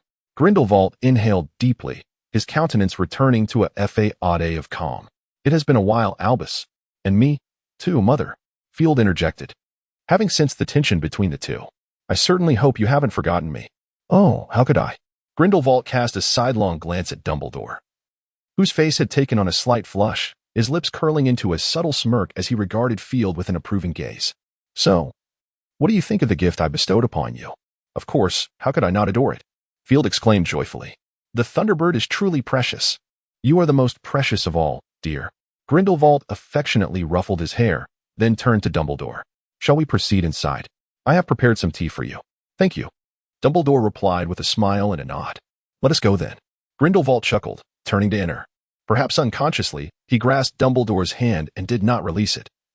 Even when Dumbledore attempted to pull away, his efforts proving futile. Oh? Field's eyes sparkled with excitement as he observed the two, alternating his gaze between them. A hint of an amused smile gracing his features. Look at the height, the silver hair, the attire. Field felt a rush of delight, convinced that this pair was simply perfect for one another. Perhaps due to the Christmas season, not a single student was present in Durmstrang. Yet, simply witnessing this radiant couple filled Field with a sense of fulfillment. Moreover, he spotted Professor Snape. Field stared at Snape, who was dining in the grand hall, and hesitantly greeted him. Snape turned, noticing Dumbledore and Field. He was just about to greet them when he suddenly noticed Grindelwald and Dumbledore holding hands, prompting him to decisively shut his mouth. Look, is that not my most outstanding student, Mr. Field Dumbledore? Snape cast a glance at Field. astonished that he still remembered his wretched potions professor. Quite a cause for celebration, wouldn't you agree? In truth, he had never forgotten. Field earnestly replied. It's just that my father mentioned you were busy, so I didn't dare disturb you. Humph, I hope you speak the truth. Snape let out a cold huff, granting Field a reprieve. By the way, Professor, Field pondered a moment before directly asking, why do you choose to remain here? Is it because the conditions are more favorable? Snape scoffed. Oh? What gave you the illusion that you could manage others, such as your pitiful professor? Oh, it's the previous one. Just concerned, Field stated seriously. Hogwarts would undoubtedly suffer a loss without you as its professor. Snape let out a cold snort, yet his expression softened considerably. After a moment of silence, he finally offered an explanation. It is due to your particular magic. Among all known schools in the world, only Durmstrang permits the experimentation of dark magic. Others would never allow it. Did they not coerce or threaten you in any way? Field inquired uncertainly. That is impossible. Snape impatiently dismissed him. After repeated inquiries from Field, Snape relented and shared his thoughts. In truth, the two magics Field had discovered were genuine ancient dark arts. To achieve their effects required extensive practice and some exceedingly rare materials. Most importantly, what would long-lost lovers do when reunited? Seated in Vita's office, Field felt his mind racing. Would it be to embrace each other as if melding into one? To share an impulsive kiss? Or perhaps, he was filled with ambiguous and sweet musings. But the realization that this was a matter concerning two elderly gentlemen made him feel rather uncomfortable, and his expression shifted. You seem a bit unwell, young master. Vita observed as Field's complexion changed, her concern evident. Would you like to rest for a moment? No, I'm quite well. Aunt Rogier, Field shook his head. Are you certain? Vita's disbelief was clear, the worry on her face unabated. Of course, Field nodded. I was merely contemplating a question. Aunt Rogier, what do you think two long-lost lovers might do together? Long-lost lovers? Nature is. Vita was about to respond when a sudden realization struck her, causing her expression to darken. Who else could it be but the long-lost lovers, Dumbledore and Grindelwald? The thought of the person she had long admired possibly being beneath someone else, perhaps behind or in some other compromising position, while being bested by a man, rendered Vita's countenance equally grim. Sighing in unison, both were momentarily at a loss for words. In the office of the headmaster of Durmstrang, one might expect that other couples, upon reuniting after a prolonged separation, could be understood regardless of their actions. Yet, they were not like others, for he was Dumbledore, and he was Grindelwald. A desk that could be deemed luxurious, 2 steaming cups of fragrant coffee, 2 elegantly embroidered velvet chairs, and 2 individuals locked in silence. Grindelwald gazed quietly at Dumbledore's aged visage, which bore the marks of time. Yet, within those lines, he could still discern traces of the once handsome man. However, the spirited vigor had long since faded, leaving behind only numbness and decay. Dumbledore, on the other hand, dared not meet Grindelwald's gaze. Even though he was acutely aware of being observed, his attention was fixated on the cup of coffee before him, as if it contained some irresistible allure. Would you care to taste it? Grindelwald broke the silence, nudging the cup towards Dumbledore. It has been far too long. I am uncertain if I still remember your preferences accurately. After a moment of hesitation, Dumbledore lifted the cup and took a gentle sip. The rich, sweet flavor, devoid of any bitterness, confirmed it was indeed his favorite. It seems your taste remains unchanged, Al. Grindelwald's lips curled into a slight smile. My skills have not diminished. Have they? I did not know you still brewed coffee, Dumbledore replied, finally uttering his first words. He glanced briefly at Grindelwald's face before averting his gaze. The charming smile and the concealed anticipation pricked at his eyes. One must occupy their time with something, Grindelwald remarked. Perhaps only with sufficient time would one uncover many intriguing things, such as the game of rolling wooden balls through stone pillars, quite amusing. Wouldn't you agree? Dumbledore's hand trembled slightly, gripping the cup tightly. Can you tell me your purpose, Gellert? He asked, forcing himself to remain calm. You still dare not meet my gaze, Grindelwald replied, disappointment lacing his tone. If you are willing, I would rather know why you departed from Nurmengard. At last, Dumbledore raised his head, summoning the courage to look into Grindelwald's eyes. They were still as beautiful as ever. This is but a fleeting thought that materialized in Dumbledore's mind. Purpose? Grindelwald's eyes narrowed slightly, and a smirk graced his lips. What do you think? I do not know. Dumbledore gently shook his head, gazing deeply at him before turning away. You know, I have never truly understood you. I mean, truly understood you. No, you understand me quite well. Grindelwald waved his hand dismissively. I have never concealed anything from you, As long as you wish to know. You know me. You simply dare not acknowledge it, Al. Dumbledore fell silent, aware that Grindelwald spoke the truth. Grindelwald had deceived countless individuals and spun innumerable lies, yet he had only misled Dumbledore on 2 occasions. Once, he took the blame for Ariana's death, and the other time, he had held back during their duel. Only Dumbledore knew the extent of his pride, and only Dumbledore understood his long-held desires. Yes, only he knew. It has been 50 years since we last sat together like this, Grindelwald sighed. Let us not allow anything to disturb this splendid afternoon, shall we? Dumbledore hesitated for a moment before slowly nodding in agreement. Aren't they coming down for dinner? Field raised an eyebrow. Did they say that themselves? It seems so. Vita shrugged, producing a note that Dumbledore had sent via his phoenix. As she spoke, Vita handed a small piece of parchment to Field. Field regarded her with suspicion before accepting it and reading. We have matters of great importance to discuss. You may enjoy dinner without waiting for us, fret not. Although there was no name inscribed, the ornate script was unmistakably Dumbledore's handwriting. Surely these two are not truly engaged in something? Field thought, casting a glance at Vita, who happened to be looking back at him at that moment. The meaning conveyed in their eyes was evidently shared. Aunt Rogier, Field hesitated before tentatively asking, May I pose a question? Vita raised an eyebrow, indicating he should proceed.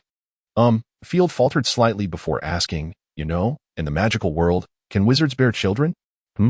Vita's eyes widened in surprise, and then she comprehended Field's implication. Her expression darkening. Hey, do not be angry. Field quickly clarified. I bear no jealousy, I merely. How petty. It was just a few questions. And yet you are upset. After dining with the glowering Vita and watching her hurried departure, Field could not help but think. She leaves without telling me where my room is. Though the magical lights in the grand auditorium shone brightly, it was devoid of any other presence. Field pondered that he certainly could not spend the night in the hall. His father was no longer a reliable figure. Field had anticipated this outcome. After all, a child was merely an accident, while true love resided with the parents. He had sensed this even before arriving, though he had not expected Dumbledore to be so insistent. Thankfully, he had this suitcase. Glancing at the suitcase by his feet, Field suddenly felt that bringing it along had been a stroke of genius. After a moment's reflection, he hoisted the suitcase and exited the hall, stepping outside. The night in Durmstrang was markedly different from that of Hogwarts. Perhaps it was due to its geographic location or the date, but the moonlight here seemed less radiant than at Hogwarts, while the stars appeared more abundant. Beneath the delicate starlight, the warm breath of the salty sea breeze infused the night with a unique sense of comfort. Carrying his suitcase and admiring the nocturnal scenery surrounding Durmstrang, Field found himself at the dock, where the sight before him was nothing short of breathtaking. The inky surface of the sea mirrored the stars above, and the waves scattered the starlight, resembling shards of silver dust.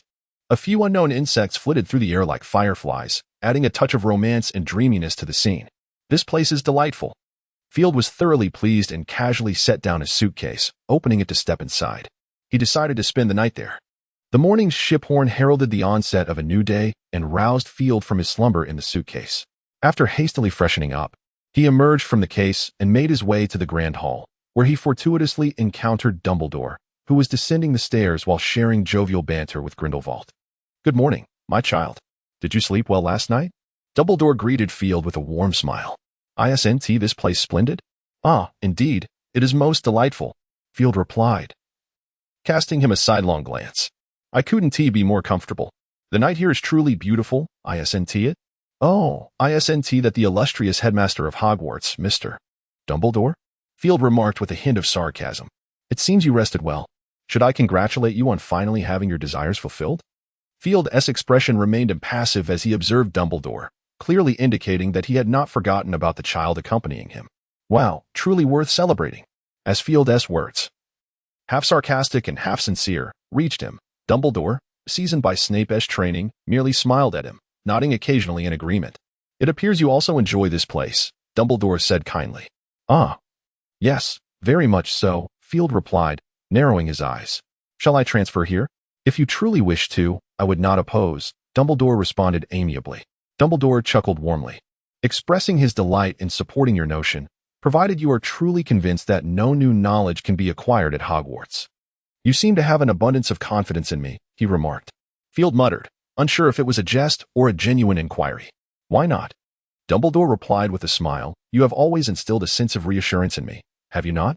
Moreover, with Severus and Gellert here. I trust they will take excellent care of you. Perhaps, Field responded nonchalantly, I will consider it. When you brew coffee together next time, do remember to change out of your soiled garments. Field pointed towards Grindelwald's sleeve and Dumbledore's waist. I have no desire to be privy to your romantic escapades. Grindelwald's face flushed, while Dumbledore slapped his forehead, exclaiming, Oh, I always feel as though I have forgotten something. Forgive me, child. One cannot expect the memory of an aging elder to match your own. I shall remember.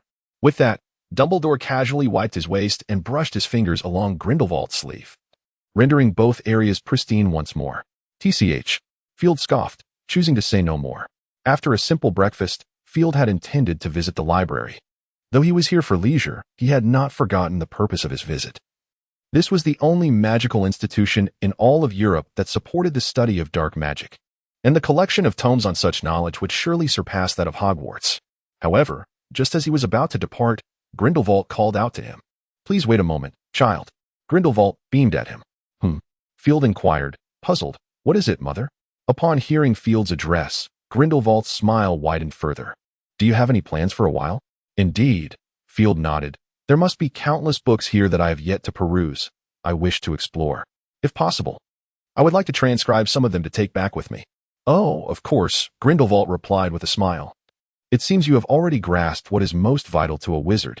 Naturally, I am no fool, Field said with a hint of pride, then curiously asked. What is it? Is there something on your mind? Just a few minor matters, Grindelwald smiled. I have summoned Veda to notify all my subordinates to come. They need to meet you. After all, you are Gellert Grindelwald's heir. Saint. Field raised an eyebrow and shook his head. I apologize. But I do not wish to be involved in any factions. I merely desire to learn magic. If possible, I seek to understand where the pinnacle of magic truly lies. Of course, that is a commendable aspiration, Grindelwald nodded, gazing at him with a smile. However, if you lack any influence to provide you with sufficient resources, how far do you believe you can truly go? Field pondered for a moment before nodding. Very well, I shall. When will they arrive? Shortly. Grindelwald's smile broadened. In the meantime, you might indulge in something else, perhaps a drink. How about some coffee? A glass of lemon juice will suffice for me, Field replied, shaking his head. Just remember to add a piece of peppermint. I relish that flavor. Of course, as you wish. Once again, a veil of darkness enveloped the skies above Durmstrang. The sunlight once more obscured from view. As time passed, the shroud ascended higher, and the clearing before the castle echoed with the crackling sounds of apparition as witches and wizards materialized one after another. Aren't there any protective enchantments here? Field wondered, feeling a twinge of curiosity. After all, in the realm of magic, it is an acknowledged fact that most significant locations are safeguarded by anti-apparition spells. Some individuals are always afforded certain privileges, are they not? Grindelwald seemed to read Field's thoughts, turning to him with a smile. Do not forget, we are the masters of magic, my child. Very well, Field nodded, though he was only partially enlightened. He did not entirely grasp Grindelwald's insinuations. But he at least understood one thing. The protective spells had been tampered with by Grindelwald. As moments slipped away, when the sunlight once again bathed the ground, the sounds of apparitions ceased in the clearing. There must be several hundred of them. Field marveled at the throng, now filling the space before him. Grindelwald regarded the arriving wizards with a slight nod, leisurely striding toward the crowd, arms gently outstretched as if embracing the entire world. Instantaneously, the wizards seemed to receive some signal. Cries, whistles, and applause erupted in a sudden crescendo. Grindelwald tilted his head slightly upwards, his expression serene, almost reveling in the moment. With a graceful gesture, he pressed his palms downward twice, and the crowd fell silent. Once again, my brethren, my sisters. Grindelwald smiled at the throng before him. I perceive that you have transformed. Indeed, there is a remarkable difference. I see smiles upon your faces, excitement, and fervor. This emotion does not stem from merely seeing me. It arises from freedom and ideals. Of course, also from hope. As he spoke, he surveyed the crowd with a warm smile. I previously mentioned that returning feels splendid. What I did not convey is that it is even more delightful to see you all once more. I believe it is not too late, is it? Speaking thus, he turned his gaze towards the crowd, revealing a broad smile. The audience, as if encouraged, erupted once more into applause and cheers. Grindelwald raised his hand to silence them again. I ought not to say thank you. Yet I find myself at a loss for words to convey my excitement and gratitude beyond that simple expression. Grindelwald patted the shoulder of a person before him. exchanging a knowing smile and nod as he walked back. I am deeply appreciative, thankful that you still believe in the name Grindelwald. Grateful that you have not relinquished your ideals nor abandoned this world, now so tainted. Grindelwald's demeanor shifted to a more somber tone, as if pondering a question himself. Yet also addressing the crowd. Recently, I have been contemplating a matter. How shall we proceed into our future? Past experiences have taught me that while our previous endeavors may have the potential to culminate in victory, the path is undoubtedly strewn with thorns and, regrettably, bloodshed. I do not shy away from blood, provided the flower of our ideals blooms pure. However, I refuse to drink the blood of my brethren. Such a victory would lack the shared joy of many. I do not aspire to be a king, nor do I wish to wear a crown. I merely desire to work alongside you for the betterment of our magical realm. Therefore, I ponder, what should I do? What actions must I take? Grindelwald's words cast a hush over the crowd, each individual lost in contemplation. Even the quietly observing Dumbledore in the grand hall became ensnared in his own thoughts. The only one present who seemed somewhat alert was perhaps Field. I must say, my dear mother is truly remarkable. Field marveled at the effortless grace of Grindelwald, whose every gesture possessed an elegant charisma that undeniably drew attention. No wonder he had captured my father's thoughts for so long. Indeed, my father possesses great discernment. Field mused. After a moment of silence, Grindelwald spoke again. My family, my compatriots. He sighed, expressing, I believe you two are uncertain about the road ahead, are you not? The crowd instinctively nodded in agreement. Indeed, just like me, you share the same sentiment. Grindelwald sighed deeply. We cannot allow the wizarding world to continue its decay. We cannot abandon our ideals, nor can we tread the path of the past. I have contemplated this for a long time, and ultimately, I must concede one truth. We have aged. A tinge of sadness graced Grindelwald's face as he looked out at the audience. If I recall correctly, the youngest among us has likely surpassed the age of 70, has he not? The crowd nodded in unison, instinctively turning their gaze towards the few elders who appeared slightly younger among them. Of course, I was aware that there were also younger individuals who had joined us later. Grindelwald gestured towards Carl, the capable assistant of Vita, standing amidst the throng. And I understood that there were descendants of comrades with whom we had once fought side by side. Magic has bestowed upon us prolonged lifespans and enriched intellects. Yet it has not granted us the power to withstand the ravages of time. Grindelwald surveyed the assembly, and though reluctant, we could not deny the inevitable truth. We too would age, and our minds would decay. What then would distinguish our future selves from the present magical realm? Silence enveloped the crowd, with some faces etched with profound melancholy. I felt a deep sense of unwillingness. This was undeniable. Grindelwald turned his attention back to the people, and I realized that I must take action, at the very least, to pave a path for those who would come after us. The pinnacle of human wisdom lies in continuous self-reflection and progress, does it not? Grindelwald's expression grew solemn. I could no longer lead you with decaying thoughts. Should I do so, we would inevitably face a second failure, one that we do not desire. Thus, I have made a decision. Grindelwald paused, speaking earnestly. I wish to seek a truly wise young wizard to become my successor, to carry forth our legacy in the name of Grindelwald. Upon hearing this resolution, the people exchanged glances for a considerable time, some unable to comprehend the gravity of the situation. If two men were to fall in love and prepare for marriage, the greatest challenge for their child would likely be the uncertainty of paternal identity. In that moment, Field felt a deep resonance with this sentiment. What then had transpired last night? For some reason, Field's thoughts drifted to this inquiry, his mind suddenly scattering in various directions. As certain images of white, bearded figures swayed into view, Field shuddered, shaking his head vigorously to dispel the notion. He nearly nauseated himself. Taking a deep breath, he observed Grindelwald gazing at him with anticipation. After a moment's hesitation, he approached. After all, it was merely a matter of addressing a different person as father, since it was still the two of them. Alternating roles might not be so bad. As he stepped forward to address the assembly, Field, despite having spoken before many, felt a twinge of nervousness. These individuals were unlike the students. Indeed, the vast majority held more than one life in their hands, true fugitives of fate. Allow them to see you, my child. Grindelwald spoke softly to Field, his smile appearing genuinely sincere. Field gently nodded, discreetly clasping his hands, and stepped forward to address the crowd. Although the wizards, out of respect for Grindelwald, refrained from overt dissent, the skepticism in their eyes was palpable. Speak, my child, Grindelwald encouraged. What is there to lose? It is merely a speech. A fierce glint flickered in Field's eyes as he took a deep breath and began to speak to the gathered assembly. Field is my name. He introduced himself softly. As you can see, I am my father's child and, in a sense, his heir. Naturally, I do not expect you to accept this outright. That would be unrealistic and unwise. He raised a finger to emphasize his point, asserting that even the most idealistic among us should not be so blind. The skeptical gazes from the crowd lessened slightly, yet doubts still lingered in their eyes. Honestly, I understand why you might find it difficult to believe. In fact, I struggle with it myself, Field admitted, shrugging his shoulders and offering a wry smile. Perhaps some of you suspect I am lying, but that is simply the truth. If you could, when you harbor doubts about me, consider why my father insisted I inherit his position, why he chose to reveal this now rather than later, and why he believed I could fulfill this role. You hold him in high regard. Some of you idolize him, while others have unwavering faith in him. Field glanced at Grindelwald, flashing a smile before turning back to the crowd. He is undeniably charismatic and wise, is he not? I share that sentiment. So, why does this wise man place such trust in a child? Can you fathom the reason? A figure like Grindelwald is not easily deceived, nor is anyone else. This statement resonated with the wizards, who nodded unconsciously, beginning to ponder Field's questions.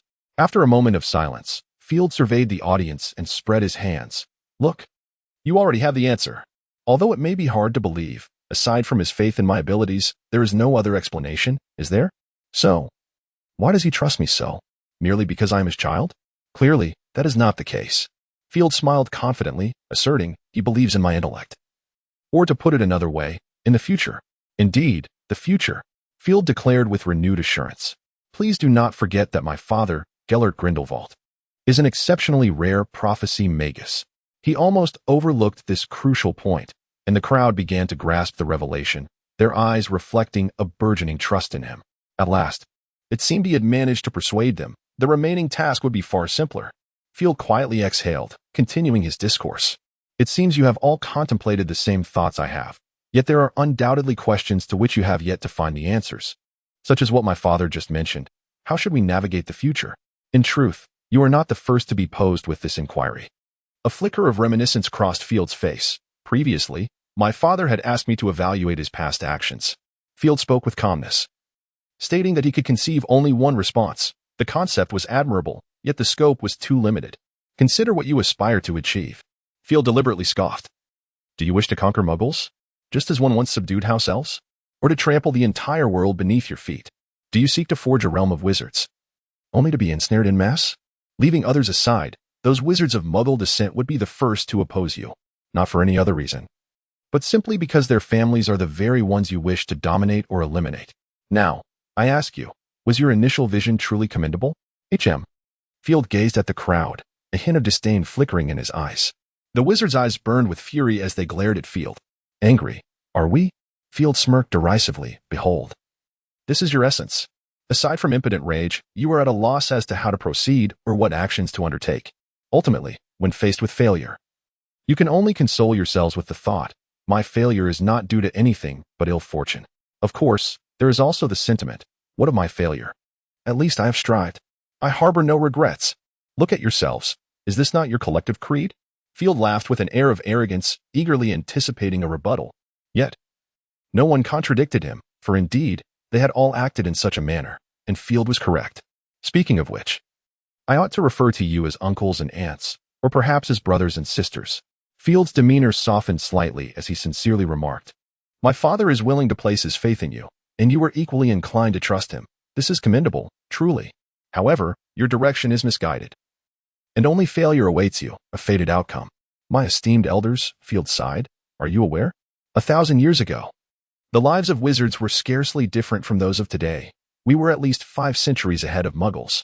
In our current predicament, our necessity to remain concealed stems not only from a desire to avert war, but is also largely attributed to a singular issue, the prevailing conservatism within the magical realm. Where even those self-proclaimed visionaries, the saints, exhibit a similar disposition. Thus, when Field introduced this rather progressive notion, which could be considered avant-garde even in the muggle world, it naturally elicited astonishment among the wizards.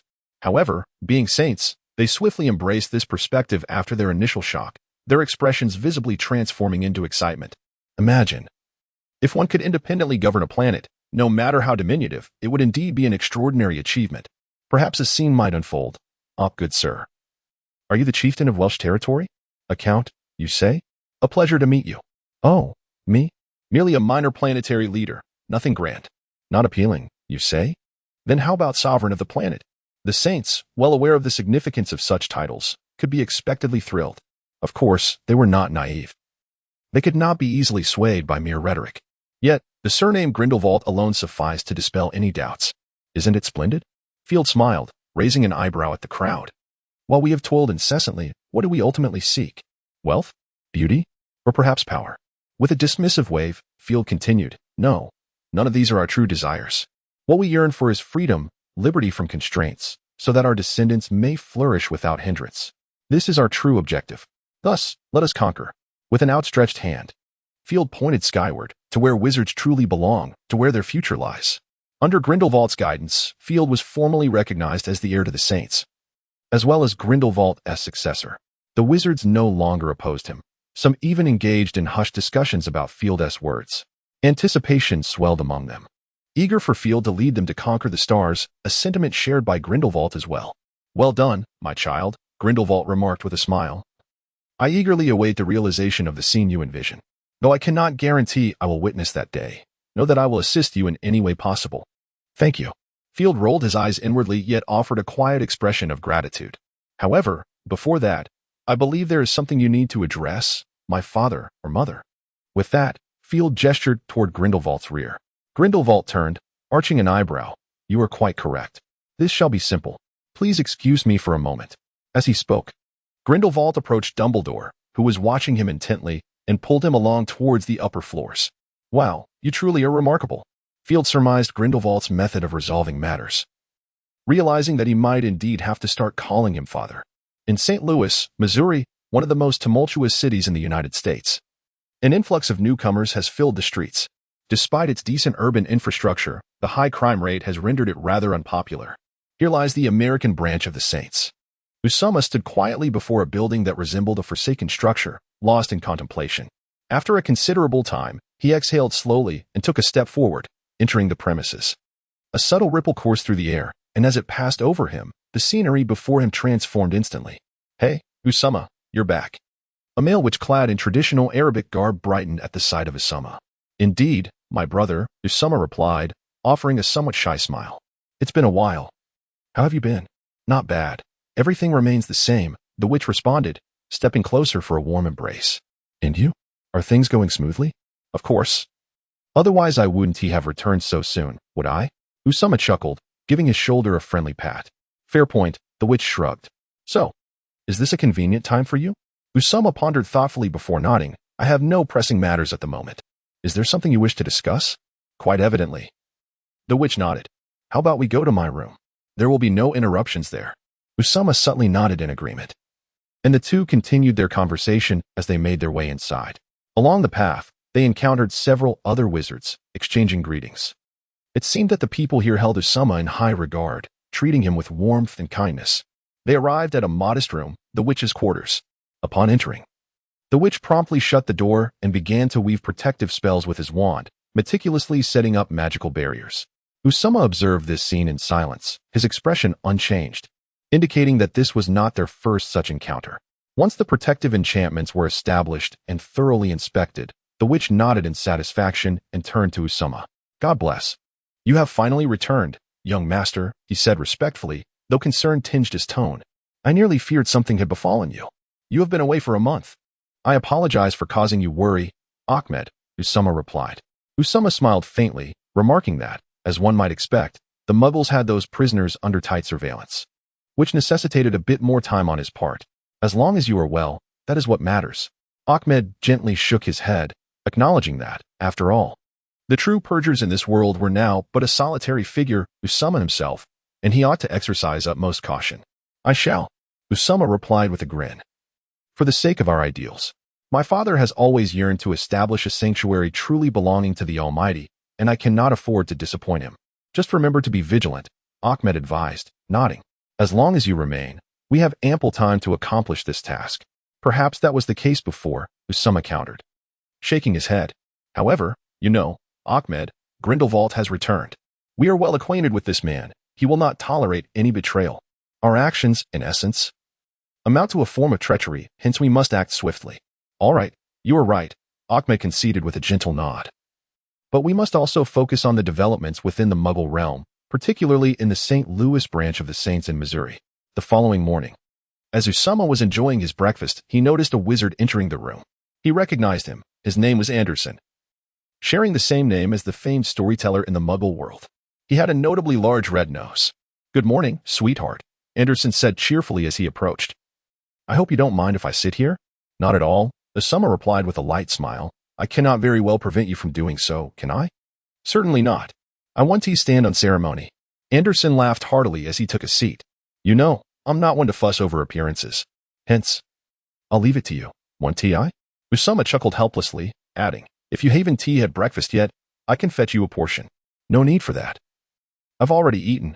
The oatmeal today is quite delightful. I recommend you try it." "I shall," Usama nodded, gesturing toward his breakfast. "If you don't mind. I would like to finish this first, if that's all right." "Of course. Take your time," Anderson nodded. "I merely came to share something with you." "Lock it away. As this is likely news only you are unaware of at present." "Oh," Usama's interest piqued. "Perhaps you could share it with me now." "I wouldn't mind being informed a bit earlier." "Well," Anderson nonchalantly nodded, "it's not particularly significant. You know, our leader, Lord Grindelwald, has emerged from Nurmengard, correct?" "Yes, I am aware," Usama affirmed. "You were the one who informed me of this." "Oh, is that so?" Anderson chuckled. "I had somewhat forgotten. Nevertheless, it is of little importance. What I wish to convey pertains to another matter." I am all ears." Usama swallowed the food in his mouth and ceased eating. "I wish to inform you that our Holy Society has appointed its next leader." Anderson, dropping his playful demeanor, spoke earnestly. "I am uncertain whether you have heard this name." "He is Field." "Field?" Usama pondered carefully. "I believe I have heard something about him. He is a descendant of Dumbledore and quite renowned in England. However, what does this have to do with our leader?" "What does it have to do?" Anderson's eyes widened suddenly. "My friend, you cannot be unaware of the connection between our leader and Dumbledore. It is a well-known secret." "I know they were lovers." Usama nodded. "So the leader has entrusted him to inherit Grindelwald's position?" "It is said to be so, though I am not entirely certain." Anderson nodded in agreement. "Ms. Vita will arrive in the afternoon. She will elucidate everything for us. I merely wish to prepare you mentally." "Very well, I shall do so." Usama smiled and nodded, expressing his gratitude. "No need for thanks. It is my duty." Anderson resumed his carefree demeanor, then remarked, "Well, if there is nothing else, I shall take my leave. Please, be my guest." "So, Ms. Vita Rosial will be coming this afternoon?" Ahmed raised an eyebrow. "What do you intend to do?" "Quite simple." Usama spread his hands. "We need not alter a thing. We shall continue as we have been. As for everything else, we have run out of time, have we not?" "Well, you are likely correct." Ahmed nodded. "I merely hope they will not disrupt us." "They will not." Usama waved his hand dismissively. "After all, it is merely that French Black Rose coming over. Had it been Grindelwald himself, I believe we would already need to prepare for escape. Well, in any case, we must remain vigilant." "You are right."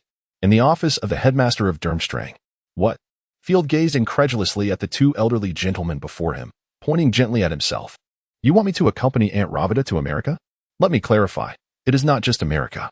Grindelwald smirked, looking at Field. "It is every branch. We have numerous branches apart from America. You need to be introduced to them all. But I do not wish to go."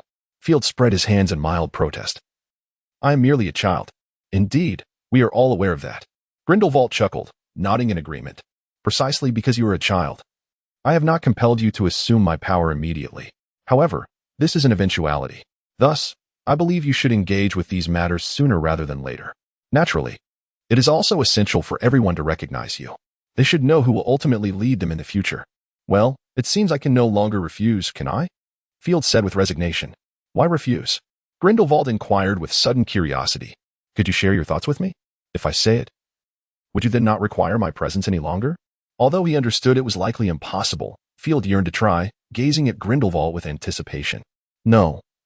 That will not alter my decision," Grindelwald replied, shaking his head without hesitation. "If the cost is your absence, I would rather remain in ignorance." "Very well," Field sighed. "I merely came for amusement and perhaps to learn some magic, particularly that which cannot be found at Hogwarts." but now I must reluctantly set it aside. Rest assured. If you truly desire those magical tomes, I shall place them all in your trunk, Grindelwald said with a smile. Thus, even in your absence from Durmstrang, you may still delve into your studies. Really? Field's expression brightened, and he cautiously asked, wouldn't that be inappropriate? It may cause you some trouble. Trouble? Grindelwald waved his hand dismissively. I fear no trouble. In fact, I doubt any trouble would seek me out. Have no worries. For Durmstrang is still under my dominion for the time being. That is reassuring. Field nodded joyfully, having no further objections. After all, his remuneration had been secured in advance, and he could consider it a journey of sorts. By the way, Father, do you not wish for me to remain at Durmstrang? Field suddenly pondered this question, looking at Grindelwald with curiosity. Of course I do, but your mother disagrees, so it is what it is. Very well. The Christmas holiday swiftly drew to a close. Though brief, it had been filled with events, leaving Field feeling more fatigued than relaxed. Fortunately, it was not devoid of rewards. Rather, the bounty was abundant. He touched the golden necklace around his neck, a symbol of the saint, and glanced at the suitcase filled with numerous books, nodding in satisfaction. Finally, he waved at Grindelwald, taking Dumbledore's hand, and vanished amidst a swirl of flames. Seeing Grindelwald remain motionless, Carl dared not interrupt, silently accompanying him. Grindelwald exhaled deeply, speaking softly without turning. I seem to recall that the International Magical Sports Department had an intriguing little event. Indeed, sir, Carl replied after a moment's contemplation, understanding Grindelwald's reference. He nodded gently, as they believed that aside from the International Duel Tournament and the Quidditch World Cup, there were no other large-scale events for wizards. Thus, they planned to revive the Triwizard Tournament. Grindelwald nodded slightly, a faint smile playing at the corners of his lips. It seems we ought to contribute to the entertainment of the wizards. After a moment's contemplation, Carl grasped Grindelwald's implication and nodded without hesitation. I shall attend to it at once, my lord. Grindelwald acknowledged him with a gentle nod. When we meet again, I wonder what delightful surprises you shall bring me. My dear child. He cast a lingering glance at the spot where Dumbledore and the others had just stood before turning away, striding purposefully towards the castle. In the Hogwarts headmaster's office, Field felt as though he had been away for an eternity, despite having departed only a few days prior. Even the sight of the least favored Phineas Black on the wall evoked a sense of warmth within him. Welcome back, dears, the former headmistress, Delilah, greeted them with a cheerful smile. How was your journey? Quite well, Field replied with a shrug. Though we didn't partake in much leisure, we did gather numerous insights. The Hogwarts library could certainly benefit from some enrichment. Oh? Dumbledore raised an eyebrow, his smile warm yet tinged with gentle refusal. Still, my child, you know the nature of the magical tomes you have brought back. They are not suitable for Hogwarts. Perhaps you are right, Field conceded, recalling Dumbledore's principles and offering an apologetic smile. I hadn't considered that. There is no need for apologies, my child, Dumbledore beamed at him. Not everyone possesses your discernment. It is wise for us to remain vigilant. I understand, Father, Field nodded. Upon hearing this address, Dumbledore regarded him with a peculiar expression. You may call me Mother from now on, Field. It appeared that Dumbledore had also garnered some insights. Field observed the slightly awkward expression on Dumbledore's face, contemplating with a smile as he nodded in agreement. After returning to the potions office and preparing for his lesson, Field departed and made his way to the Great Hall. Although it was nearly noon, few souls occupied the hall. With the students' holiday still in effect, those remaining were either solitary or part of the school staff. After a light meal, Field intended to return to the room of requirement for some rest and to delve into the magical tome he had brought back from Durmstrang. Just as he was about to rise, a silver phoenix swooped down the staircase. This was Dumbledore's Patronus. What could it mean? Field stared quizzically at the swiftly approaching guardian. The Patronus landed before him, its beak opening slightly to emit Dumbledore's voice. I apologize, Field. Could you kindly come to the headmaster's office? The other heads of houses have arrived. Upon hearing Dumbledore's words, Field immediately comprehended Dumbledore's intentions. It was quite simple. The students were returning, and as the acting head of Slytherin, Field was to attend the instructional meeting prior to their arrival. Ariana, he softly called to his phoenix. It had been quite a while since he last saw his beloved bird. With a melodious chirp filled with joy, the phoenix Ariana materialized on Field's shoulder. Allowing the little phoenix to nuzzle against his face for a moment, Field eventually extended his hand to halt its playful antics. It has been far too long, my dear. Please forgive my neglect. I have been exceedingly busy. Ariana gently pecked his fingertips and emitted a couple of soft trills. Field understood.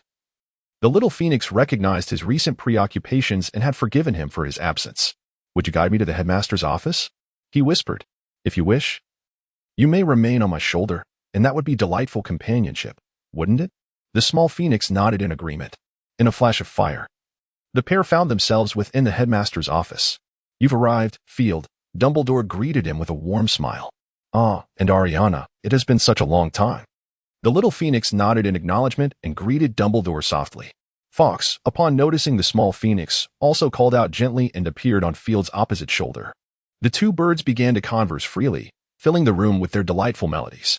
"I apologize, my dear ones," Field interjected, sensing an awkwardness in the atmosphere. "Perhaps you could find another place to converse? We have matters to attend to here." After his suggestion, the two phoenixes gradually quieted, though they showed no inclination to depart. Field raised his hands in a gesture of helplessness toward Dumbledore. "They are quite fond of you, Field," Dumbledore remarked with a twinkle in his eye. "It seems that if I were ever to embark on another grand adventure, I could entrust Fawkes to your care. Who knows if such a day will ever come?" Field retorted with a hint of annoyance. "Isn't it wonderful to be alive? Everything is improving." In the days that followed, a rare tranquility enveloped him. Field spent his time teaching students, grading assignments, attending classes, dining, and sleeping. Such was the rhythm of his life. In his leisure moments, he would stroll through Hogsmeade with a few professors or delve into magical studies in the Room of Requirement. After reviewing the magical tomes Field had brought back, Dumbledore solemnly cautioned him to be wary of the sections concerning the dark arts, yet he refrained from offering further commentary on the matter. Field found solace in the pursuit of natural learning, yet there were certain dark arts he had not mastered, such as the skinning curse, which even with his resilient heart, made him feel profoundly uncomfortable. This semester, he managed to visit the Zabini family to attend the engagement ceremony of his dear friend Blaise and Madame Pansy. Indeed, Blaise ultimately became engaged to Madame Pansy. It was during this visit that Field discovered the Zabini family differed significantly from other noble families. The matriarch, Madame Zabini, had changed her surname numerous times, indicating a rather relaxed attitude towards the institution of marriage. Naturally, despite this nonchalance, Madame Pansy was still subjected to considerable constraints. According to Madame Zabini's stipulations, if Madame Pansy failed to conceive before Blaise came of age, she would have to depart from the Zabini household. While this seemed rather unjust to Madame Pansy, it was the best arrangement Blaise could secure for her. Observing the radiant happiness on Madame Pansy's face as she held Blaise's hand, Field found it difficult to ascertain whether this was a favorable development or not. Incidentally, following his engagement to Madame Pansy, Blaise withdrew from Hogwarts. Madame Zabini's rationale was that since he was eager to embrace the life of an adult wizard, it was time for him to take over the family affairs. Regarding Blaise's magical education, the solution was straightforward, as long as he was willing to spend galleons. Hiring a tutor would pose no challenge. Although Blaise was no longer attending Hogwarts, he still needed to sit for certain examinations. Thus, while he had effectively dropped out, his records at Hogwarts reflected a leave of absence. In addition to Blaise, another engagement took place, Draco Malfoy. After Field assumed the role of acting headmaster, Draco exhibited a more subdued demeanor, striving to curry favor with Field and diligently fulfilling his directives. It could be said that, barring encounters with Harry Potter, Draco retained a semblance of the pure-blood nobility. This transformation was undoubtedly influenced by Lucius's guidance. Field, however, harbored no disdain for this situation, and Dumbledore wholeheartedly supported his efforts to cultivate a rapport with the Malfoy family. Field understood his mother's intentions well. In the adult world, animosities were scarce, for power alone dictated outcomes, particularly in the realm of magic, where strength reigned supreme. Beyond these matters, the Saints had reached out to him several times, inquiring about the next steps for their organization. After considerable contemplation, Field ultimately resolved to have them enroll in a university in the Muggle world. Yes, to attend school, this was the singular directive he provided them to execute. As for the objective, it is quite simple. To know oneself and one's adversary ensures victory in every battle. Field harbored an unspoken thought. He believed that relying solely on magical prowess renders a wizard's efforts to transcend the confines of Earth significantly challenging. However, should one be able to amalgamate the wisdom of Muggles with the arcane arts, the resultant effects would be nothing short of extraordinary. Although this rationale remained unarticulated, it had been previously established that Muggle ingenuity might not necessarily be inferior to that of wizards. For this reason, when Field's plan was unveiled, the Saints expressed little to no dissent. Yet, These matters hardly constituted a significant event, nor did they disrupt Field's life. They merely served as a diversion amidst the mundane. Time swiftly progressed to the day of the final examinations. This year, the potion class was predominantly under Field's purview, including the exam content. Naturally, this did not encompass the 5th and 7th years. Traditionally, Snape's assessments involved concocting a potion previously studied. However, this year, Field sought to introduce a novel approach. Thus, when the students entered the examination hall for potions, their eyes widened in astonishment at the sight of over 20 cauldrons before them, gazing blankly at Field. Indeed. Ladies and gentlemen, Field stated calmly, there are 25 potions in total. Your written examination pertains to these potions. You are required to identify them, outline their effects, present their recipes, and note the nuances of their preparation. He raised a finger. For the first years, recognizing 1 potion suffices for passing. 5 constitutes excellence. With each ascending year, the requirement increases by 1. Of course, achieving full marks requires complete success. I permit you to employ any methods necessary to analyze these potions. The sole stipulation is that your responses must be your own. You may commence now. Such an examination format had never been witnessed in the magical realm, leaving the students both exhilarated and apprehensive. Nevertheless, as Field was the examiner, they had no choice but to acquiesce. Observing the varied expressions among the students, some radiant with joy, others burdened with gravity, and a few lost in confusion, Field quietly shook his head. While he acknowledged that many students approached their studies earnestly, their diligence during revision was often less assured. Mastery of potions ultimately demands a blend of passion and innate talent. The written examination unfolded as anticipated, but the practical assessment left the students even more bewildered. They faced a potion recipe entirely unprecedented in the magical world. Their task was to brew it. They could work independently or seek assistance, yet each individual had merely 1 hour. Success in the concoction would yield full marks, while failure would result in a score of 0 for the practical exam. I trust you will endeavor earnestly, Field concluded. In the end, the final grades will be determined in conjunction with your usual performance. Wishing you all the best, dear students. The examination has finally concluded. The students emerged from the potions classroom with grim expressions, already sensing that they had faltered this time.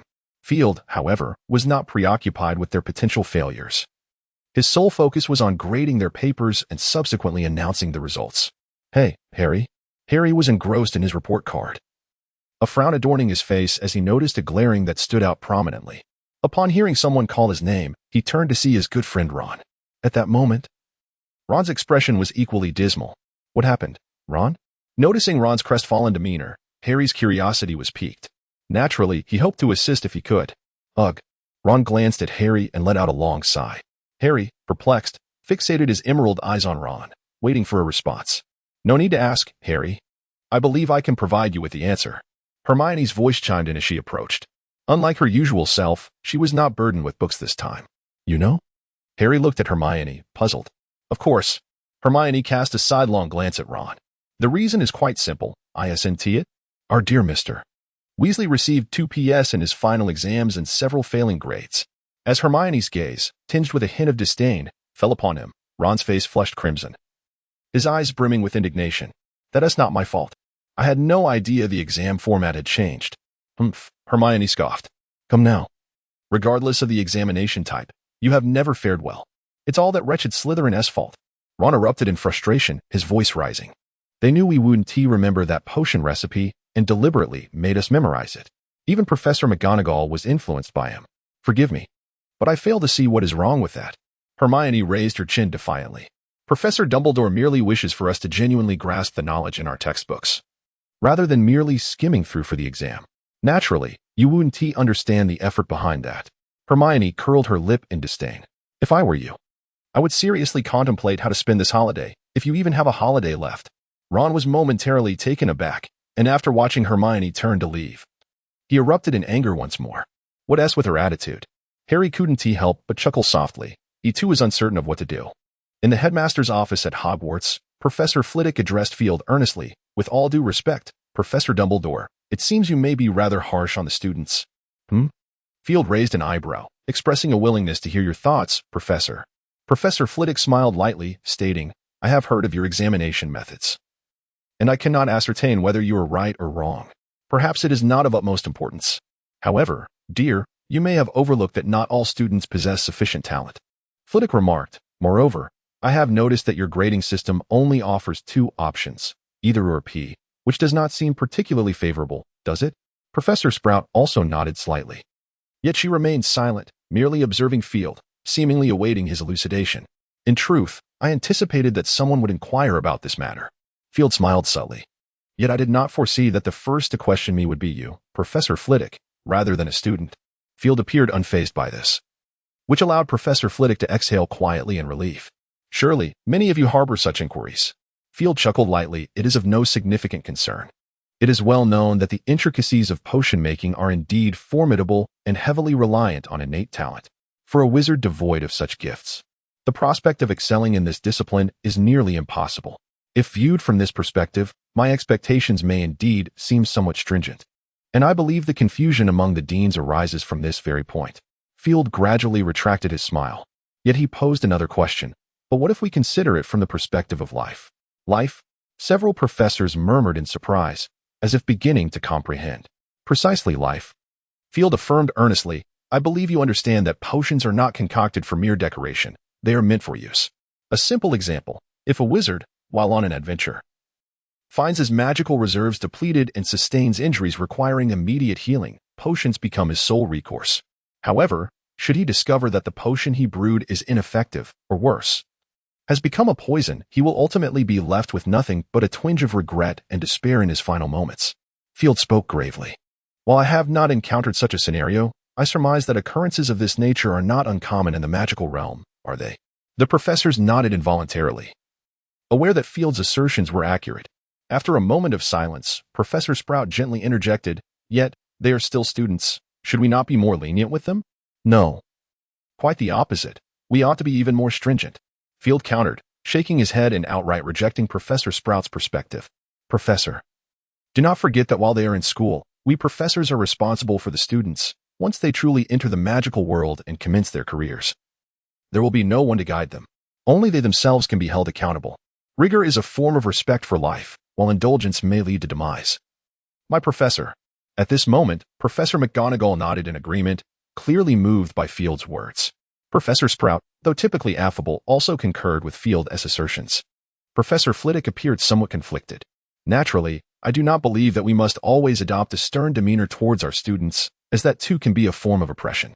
Field continued, asserting that as long as they fulfill the requirements or learn what is necessary, we may certainly relax certain expectations. Flitwick's inner turmoil gradually dissipated. Perhaps he had come to a realization. In any case, I do not expect all students to love or respect me, though it would certainly be welcome. Field shrugged, expressing his greater concern that in the future, should they fail to save themselves, it would be due to my lack of strict discipline. That would be the greatest regret of my life. With this statement, Field concluded his explanation, leaving several professors momentarily taken aback. The Père Lachaise cemetery in France. The holiday had just begun when Grindelwald, who claimed to be his mother or father, summoned him once again to France. In his letter, he did not request that he conceal anything from Dumbledore. It was likely understood that such concealment would be futile. After a night of inner turmoil, Dumbledore ultimately acquiesced, without mentioning that he would be accompanied by Field. Field comprehended Dumbledore's conflict and chose to remain silent. Upon meeting Grindelwald, he appeared significantly improved since their last encounter. Had it not been for his piercing gaze and flamboyant hairstyle, one might mistake him for a well-to-do middle-aged man. Good morning, my child. Upon seeing Field enter, Grindelwald greeted him first. From your current appearance, it seems Dumbledore has taken good care of you. He has always been very kind to me, Field replied naturally, followed by a light-hearted complaint. I truly cannot fathom why you always choose such locations for our meetings. I have no desire to select my burial site at such an early stage. Of course, you are still quite young. Grindelwald smirked. Moreover, with the phoenix within you, you should remain youthful indefinitely, correct? Field raised an eyebrow. Has my father mentioned this to you? He has never concealed anything from me. He never does. Grindelwald chuckled softly, though at times he felt frustration towards himself. It was beyond his control. Very well. Field sighed, reflecting, indeed, love is the most extraordinary of powers. I concede that point. Grindelwald nodded in agreement. Dumbledore has taught you well. However, I must admit, I am quite surprised. Grindelwald's words were laced with a sense of wonder. In the realm of magic, the study of magical creature transfiguration has a lineage that surpasses even the history of England. And it is likely that only you have succeeded in this endeavor. No, there must be many others. Field shook his head, quite certain, asserting that, aside from others, Halbo has probably already achieved magical creature transfiguration, not to mention the colossal entity residing in the Black Lake of Hogwarts. Although, that is merely a unique curse. It seems you have uncovered something? Grindelwald was evidently intrigued and inquired if Field might share. Of course, there is nothing to withhold. Field nodded, revealing his speculations regarding Halbo and his new conjectures on magical creature transfiguration. As Grindelwald toyed with his wand, he pondered, occasionally posing questions which Field answered, leading Grindelwald back into contemplation. Grindelwald has always been a master in the field of transfiguration in the magical community. Those who can transform into another being solely through their own prowess, aside from Grindelwald, are documented. Field had once asked if even Dumbledore could achieve such a feat. One must admit, it is a daring hypothesis. Grindelwald gazed at Field with admiration, declaring, "You have ventured further than anyone else in the realm of magical creature transfiguration. I take pride in you, my dear." "Thank you." Field, without a hint of humility, then posed a question. "So, you summoned me today merely to reminisce?" "Indeed." Grindelwald waved his hand dismissively. "Others are already attending to various matters. We are merely awaiting the outcome here. You know, you are my heir. All of this requires your witness. You have made a move against the French Ministry of Magic?" After a moment of contemplation, Field surmised Grindelwald's actions. Intelligent children are always endearing. Grindelwald affectionately patted his shoulder. "I dare say you have inherited my wisdom. Is it possible that I am not your biological offspring?" Field, observing the delighted Grindelwald, wisely refrained from voicing this thought. "Can you anticipate what I will do next?" Grindelwald inquired with keen interest. "Next?" Field pondered briefly. "If I am not mistaken, it should be Italy, correct? Or perhaps we should include Spain as well." "Oh?" Grindelwald regarded Field with mild astonishment, then smiled approvingly. "I was not wrong. You are indeed remarkable, my child." Merely an obvious deduction, Field shrugged. Spain boasts the largest magical creature breeding grounds in Europe, alongside the second-largest herb cultivation base. As for Italy, one need not elaborate. Nearly all wandwoods are imported from there, given its direct maritime access to Africa. To wage war, one cannot do without galleons. So, is the next step to conquer all of Europe? Field pondered for a moment before inquiring. "I indeed harbor such intentions." Grindelwald did not refute this. It was almost certain that after Spain and Italy were subdued, apart from some minor troubles posed by Sweden and Norway, no other nations possessed the strength to rival Grindelwald. As for Russia, the magical community there had already been rendered nearly defunct since the dissolution of the Soviet Union. Even if a Ministry of Magic still existed, it was but a shadow of its former self. The difficulties faced by Sweden and Norway stemmed solely from the presence of the world's second and third largest dragon breeding grounds, where the combat prowess of dragons remained formidable. "If we were to conquer Italy, I would be eager to explore the magical tomes there," Field candidly expressed his thoughts. Grindelwald nodded slightly, not dismissing the idea. In truth, he too was intrigued by the magical texts of that region. Rome had existed for a considerable duration. Who could fathom the treasures it contained? The possibility of there being nothing was a notion that no one entertained, for it was well known that at least one-third of the annual magical research concerning ancient spells originated from Italy, which spoke volumes. The two then engaged in casual conversation, their discourse revolving around magic. Grindelwald was undoubtedly one of the luminaries at the pinnacle of the magical world, and Field was keen not to let this opportunity slip away. Although they were, in name, family, both were typically engrossed in their own affairs, and moments for genuine dialogue were scarce. After some time, a sharp sound resonated within the subterranean hall, heralding the sudden appearance of Vida. "Master, young master." Upon seeing Grindelwald and Field, Vida respectfully greeted the two. Field acknowledged her with a nod, aware that now was not the time for him to speak.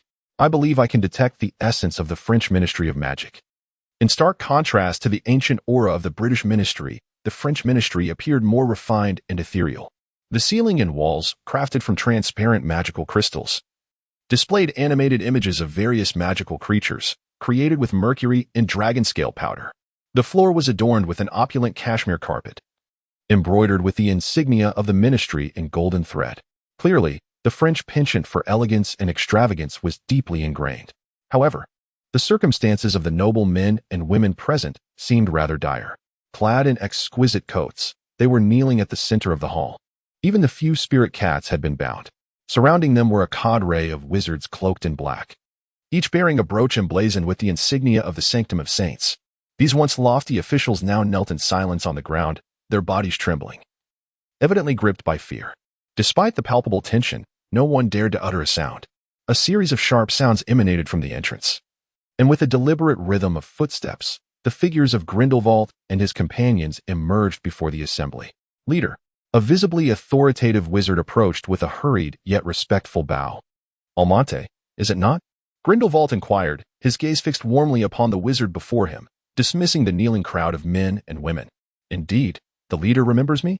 A flicker of excitement graced the wizard's countenance.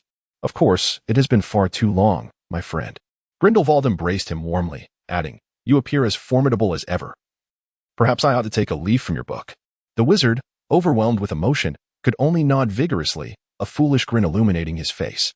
Forgive me, my friend? We still have matters to attend to, Grindelwald chuckled, patting his shoulder. If you are inclined, we might share a meal later. Absolutely, it would be my honor. The wizard replied, nodding eagerly like a chick pecking at grain. I mean, thank you. I greatly admire you, leader. No, it is I who should express gratitude to you. Grindelwald's expression turned earnest. Without you, Grindelwald is merely a surname, an ordinary wizard. You are my most cherished treasure. With that, he patted the wizard's shoulder once more, turning away from the wizard's elation, and sauntered towards the kneeling sorcerers. Almonte strode confidently behind him, basking in the envious and jealous glances of the crowd. Good morning, gentlemen and ladies, Grindelwald remarked, a smirk gracing his lips as he acknowledged the assembly. Some of you may know me, while others may have only heard whispers of my name. Although I am unaware of your identities, it bears no consequence. He continued walking, his tone imbued with an undeniable gravity. I apologize for the circumstances surrounding our meeting.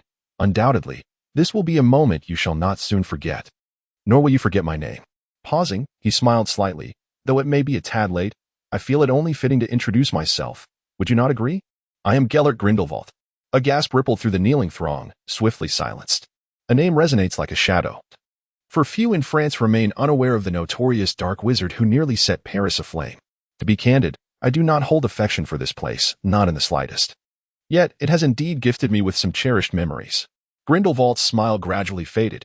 However, it has also cost me dearly. I vaguely recall a valiant young warrior we lost forever in the city.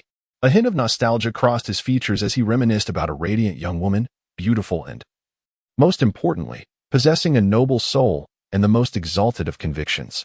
I feel an overwhelming sorrow, not merely due to the loss of a young life, but also because I have lost a kindred spirit. A flicker of anger and sadness crossed Grindelwald's face. Thus, I detest this place, and so I unleash the fury within my heart, not only for that brave young warrior, but for myself as well. They label me as one indifferent to life, a harbinger of death, a dark lord. A trace of loneliness appeared on Grindelwald's visage. Honestly, I ought to be enraged, or at least to retort. After all, I am merely a revolutionary. However, I refrained from doing so. Grindelwald sighed, for criticism yields no rewards, and rebuttal merely amplifies my notoriety. Yet, that is not what I desire. To be burdened by reputation inevitably invites regulation and restraint, which brings me neither joy nor freedom. Regrettably, for the sake of my ideals, my comrades, and my family, I must bear this weight. A bittersweet smile graced Grindelwald's lips. When one is mired in mediocrity, they are prone to complain rather than strive. When one chooses solitude, they are destined to transcend the mundane. Grindelwald sighed as he spoke, seemingly lost in his own thoughts, falling into a prolonged silence. Among those kneeling below, some have raised their heads, their faces reflecting contemplation. My compatriots, what I express is not a plea for your approval nor a defense of my actions. I merely wish to convey that beneath the beautiful surface lies a terrifying depth. The magical realm has long since decayed. I dare not assert that all wise beings are non-existent, yet the brilliance of life struggles to bloom in the desert. Grindelwald's voice gradually grew louder, proclaiming that the nobility of wizards cannot be measured in such a manner. What we seek is the pursuit of freedom, and above all, love. When the heart is filled with conviction, a fleeting moment becomes eternal. Fellow compatriots, do not mock us, do not deny us, Grindelwald proclaimed with fervor. We are dismantling decay, striving for the future of the magical world. All of this is for a greater good.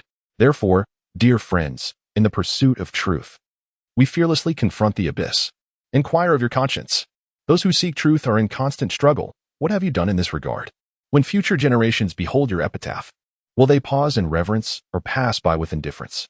Grindelwald's voice echoed across the square, and increasingly, wizards lifted their heads, their eyes seemingly gleaming with hope.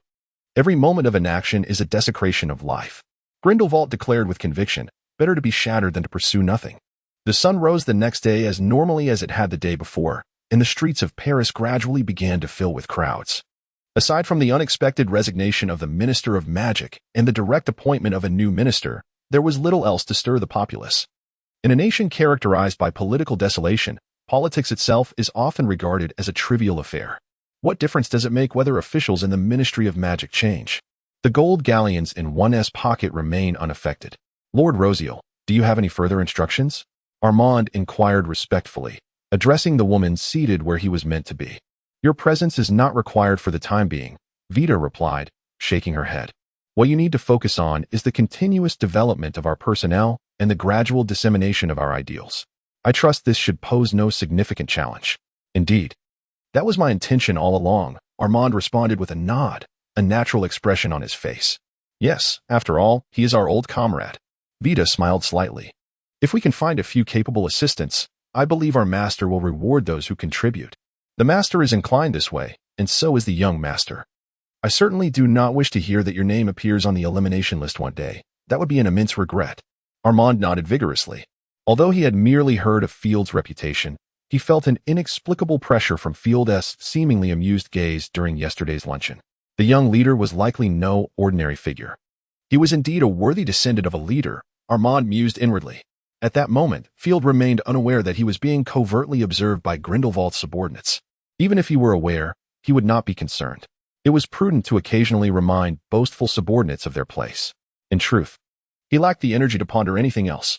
The reason was a letter he had received from Nicholas that morning, containing a mere, simple phrase. It succeeded. It succeeded? Field quickly surmised what Nicholas referred to, and instantly, he could hardly contain himself. After handing over the letter containing his inquiry to Armand for delivery, he soon received a reply. With a flicker of flame, Field found himself in a somewhat dim laboratory, without pausing to examine his surroundings. His gaze was entirely captivated by the man lying on the examination table. It was not the man's handsome appearance that drew his attention, but rather the vibrant aura that emanated from him. This must be Nicholas's creation, Field thought, absorbing the vitality that radiated from the figure before him. Even in the presence of his own phoenix, Ariana, he had never encountered such a lively essence. Indeed, it was a true success. Field felt a surge of excitement. Though he was making a concerted effort to contain it, it was evident that such emotions were not easily subdued. Ah, it seems you have glimpsed my creation, Field. The aged yet vibrant voice of Nickel emerged from behind, prompting Field to turn around and behold Nickel, who approached with the aid of a cane. He appeared significantly older, his gait characterized by a subtle tremor. Nevertheless, his eyes shone with an extraordinary brightness. You don't seem quite well, Nickel, Field remarked, now calmed. His concern evident as he observed Nickel's unsteady demeanor. You are not mistaken, Nickel replied with a slight nod, then, with a hint of complaint, continued, Indeed. You young ones truly put this old man through his paces. Were it not for my reserves of the elixir of immortality, I fear I would have met the goddess of magic long before this experiment reached completion. I apologize for your troubles. Field gently patted his shoulder, his tone laced with regret. However, all of this is worthwhile, is it not? You and your wife shall evade death for quite some time. Worthwhile? Nickel chuckled softly. Indeed. It is very much so. As he gazed at the man upon the laboratory table, a hint of obsession flickered in his eyes, and he murmured, This may well be my most perfect creation.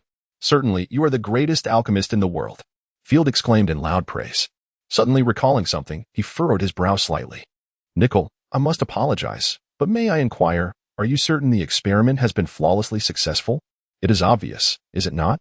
Nickel replied without displaying any displeasure, gesturing toward the laboratory table to indicate his point. Very well, Field nodded. If possible, you must apply it to yourself post-haste. To be frank, you and Perennially are the ones who need it most. Upon hearing this, Nickel fell silent for a moment before chuckling lightly. All right, Field, you are correct. If feasible, we shall use it immediately. Although death is a grand adventure in itself, evading it is an even more splendid battle. Is there, then, some difficulty? Field. Discerning the underlying tone in Nicholas' words, asked directly. If it concerns materials, you need only tell me, and I shall procure them swiftly. If not, please enlighten me as to the reason. A flicker of emotion and sadness crossed Nicholas' face as he sighed, his expression shifting to one of resignation. In truth, it is not that we are unwilling, but rather that we cannot. Nicholl spoke calmly. Why? Field asked, astonished, for just moments ago, Nicholl had declared his experiment a success. Do you understand the nature of elves, Field? Nicholl seemingly posed an unrelated question. To be honest, not particularly, Field confessed, shaking his head earnestly. I have only encountered references to them in some texts, which describe them as beings deeply enamored with life and nature, approaching perfection. Indeed, to cherish life and nature, murmured Nicholas, and it is precisely for this reason that we find ourselves unable to utilize it. What does this imply? Could it be that one could actually converse? Field was somewhat perplexed. Those who hold a profound love for life and nature possess souls that are sufficiently pure. Nicholas articulated the answer. While my own soul has long been tainted. Soul pollution? Field seemed to grasp the concept. It appears you are aware. Nicholas offered a resigned smile, affirming, indeed. It is due to the Philosopher's Stone. The elixir of life may seem wondrous, yet in truth, each potion of immortality is but a fragment of a soul, a substitute for one's own demise. This is the very essence that enables the Philosopher's Stone to bestow eternal life. The price of utilizing such a potion for immortality is steep, and Field departed, returning to Hogwarts at Nicholas's urging, where he conveyed the success of the experiment to Dumbledore. I have already been informed, Dumbledore replied cheerfully, gazing at Field. Nicholas has communicated the news to me through the two-way mirror. So, is it possible for you to wield this magic? Field inquired. Dumbledore hesitated momentarily before gently shaking his head. I'm afraid I do not know. Excuse me? Field was bewildered. If the soul is tainted, then it is impermissible. If it remains untainted, then it is permissible. Such a straightforward dichotomy. How could one not know? Could it be that you have ever consumed the elixir of life? Field suddenly contemplated this possibility and posed the question. That, Dumbledore pondered, let me think. Oh yes, I have indeed partaken of it. Thus, the reason for your earlier uncertainty has no relation to the elixir? Field raised an eyebrow. Perhaps so. A flicker of sorrow passed through Dumbledore's eyes. You see, in my youth, I engaged in some rather hubristic endeavors, and I dabbled in the study of dark magic. Field comprehended. While not all dark arts would taint the soul, the three unforgivable curses certainly would. Could Dumbledore have never employed them? To utter such words would be met with disbelief, even from Voldemort himself. Therefore, although this magic has been completed, it bears little distinction from that which remains unfulfilled. Field slapped his forehead, exclaiming, Goodness, this is truly vexing. Oh, my child, if Minerva were to hear you say this, she would be utterly disheartened, Dumbledore jested. Observing Field's expression. Excuse me? Field discerned Dumbledore's implication. So, you intend to employ it for Professor McGonagall? Although reluctant to admit it, Dumbledore acknowledged. The only person I could entirely trust, who might also assist me, is likely Minerva. Field understood Dumbledore's intent. After all, this pertains to immortality. If inadvertently disclosed, even Dumbledore would find it impossible to satiate the desires of others. It is said that Professor McGonagall was quite the beauty in her youth. For a moment, Field's thoughts wandered. Now that the first user of this magic has been determined, another question arises. He raised an eyebrow at Dumbledore, inquiring about the second user. Professor Snape does not meet the criteria for wielding this magic. Field refrained from voicing this directly, confident that Dumbledore understood. Indeed, Dumbledore exhibited no signs of surprise. Nearly furrowing his brow in contemplation, suddenly, an idea struck Field, and a mischievous smile crept across his lips. Ahem, Father, I have a suggestion.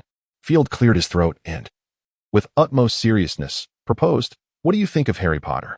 Let Professor Snape seek assistance from the very Harry Potter he has always targeted, to resurrect his mother, and then strive to become the boy's surrogate father. The imagery elicited a chuckle from Field. Observing the smirk on Field's lips, Dumbledore instantly grasped his son's intention. Quite frankly, he found himself somewhat intrigued. My child, while your suggestion is indeed clever, I must inform you that Harry is not a suitable candidate. Dumbledore suddenly recalled this fact, cautioning against forgetting that the boy's soul is rather complex. Right, the Horcruxes, Field nodded, reluctantly abandoning the tantalizing notion. So, who should be chosen now? Both father and son fell into deep thought. If Harry Potter is unsuitable, what of the other two? An idea flickered in Field's mind. but he quickly dismissed it. Ron was certainly not an option.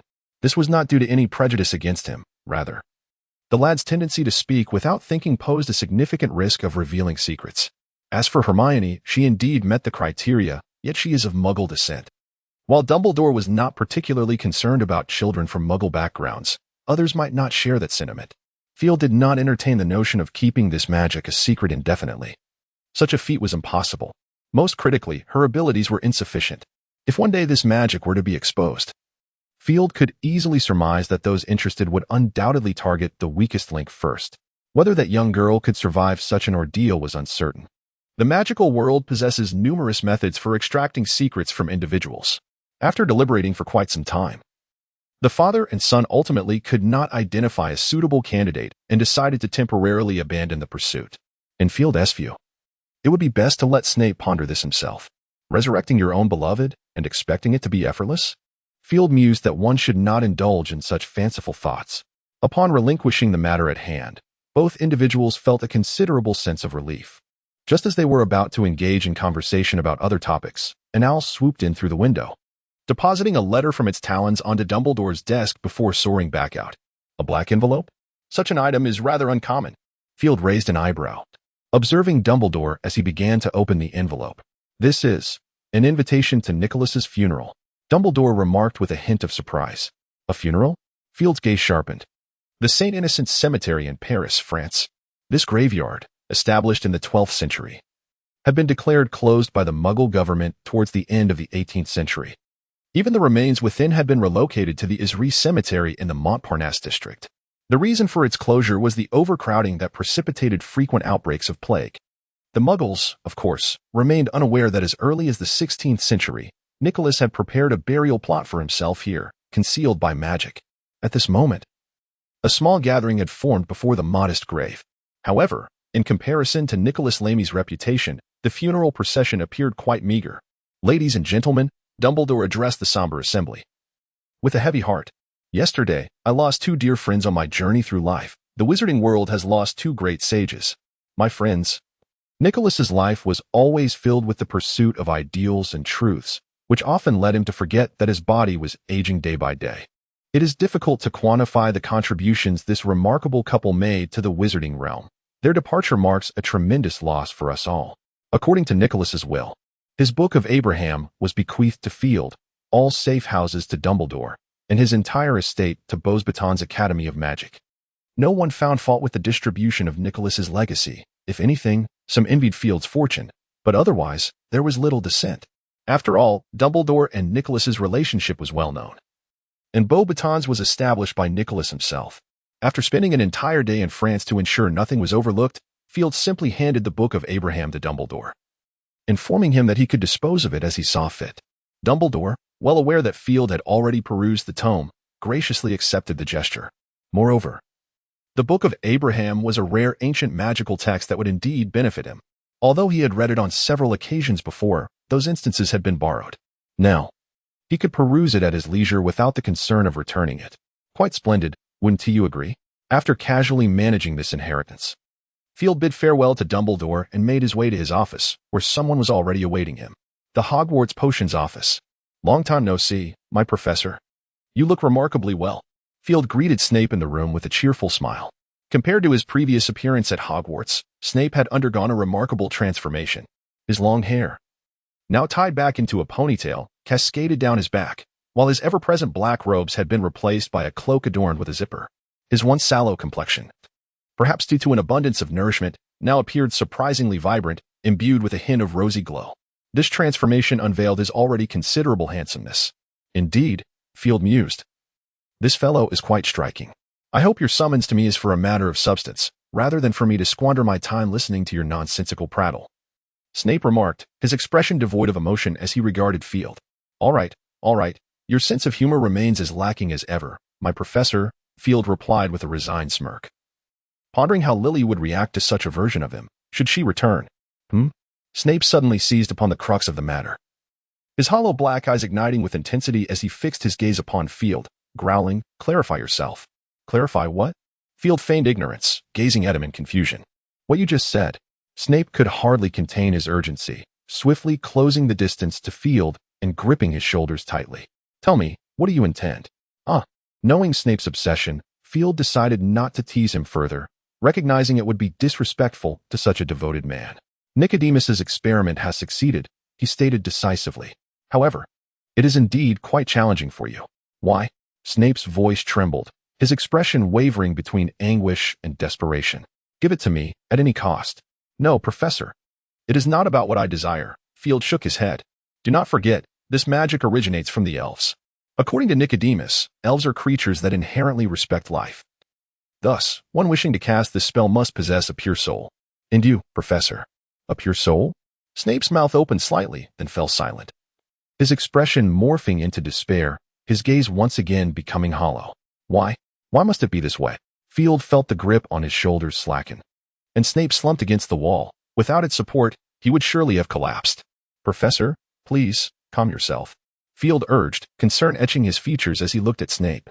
After all, hope had finally emerged, had it not? You merely need to find someone to cast the spell in your stead. Snape instantly regained his composure, struggling to rise from the ground, disregarding the tears on his face as he moved closer to Field. "Let us sit down and discuss this, my professor." With a wave of his hand, Field summoned 2 chairs that floated over. Snape nodded and casually chose one to sit down in. "So what should I do now?" Snape rasped. Field was taken aback by Snape's voice. It was not what he had expected. Now, it sounded akin to shards of glass scraping against sand. "Indeed. A man deeply in love," Field mused. "In truth, my father faced a similar predicament," he reassured. "I believe you have heard of his regrets. Now, hope is within reach.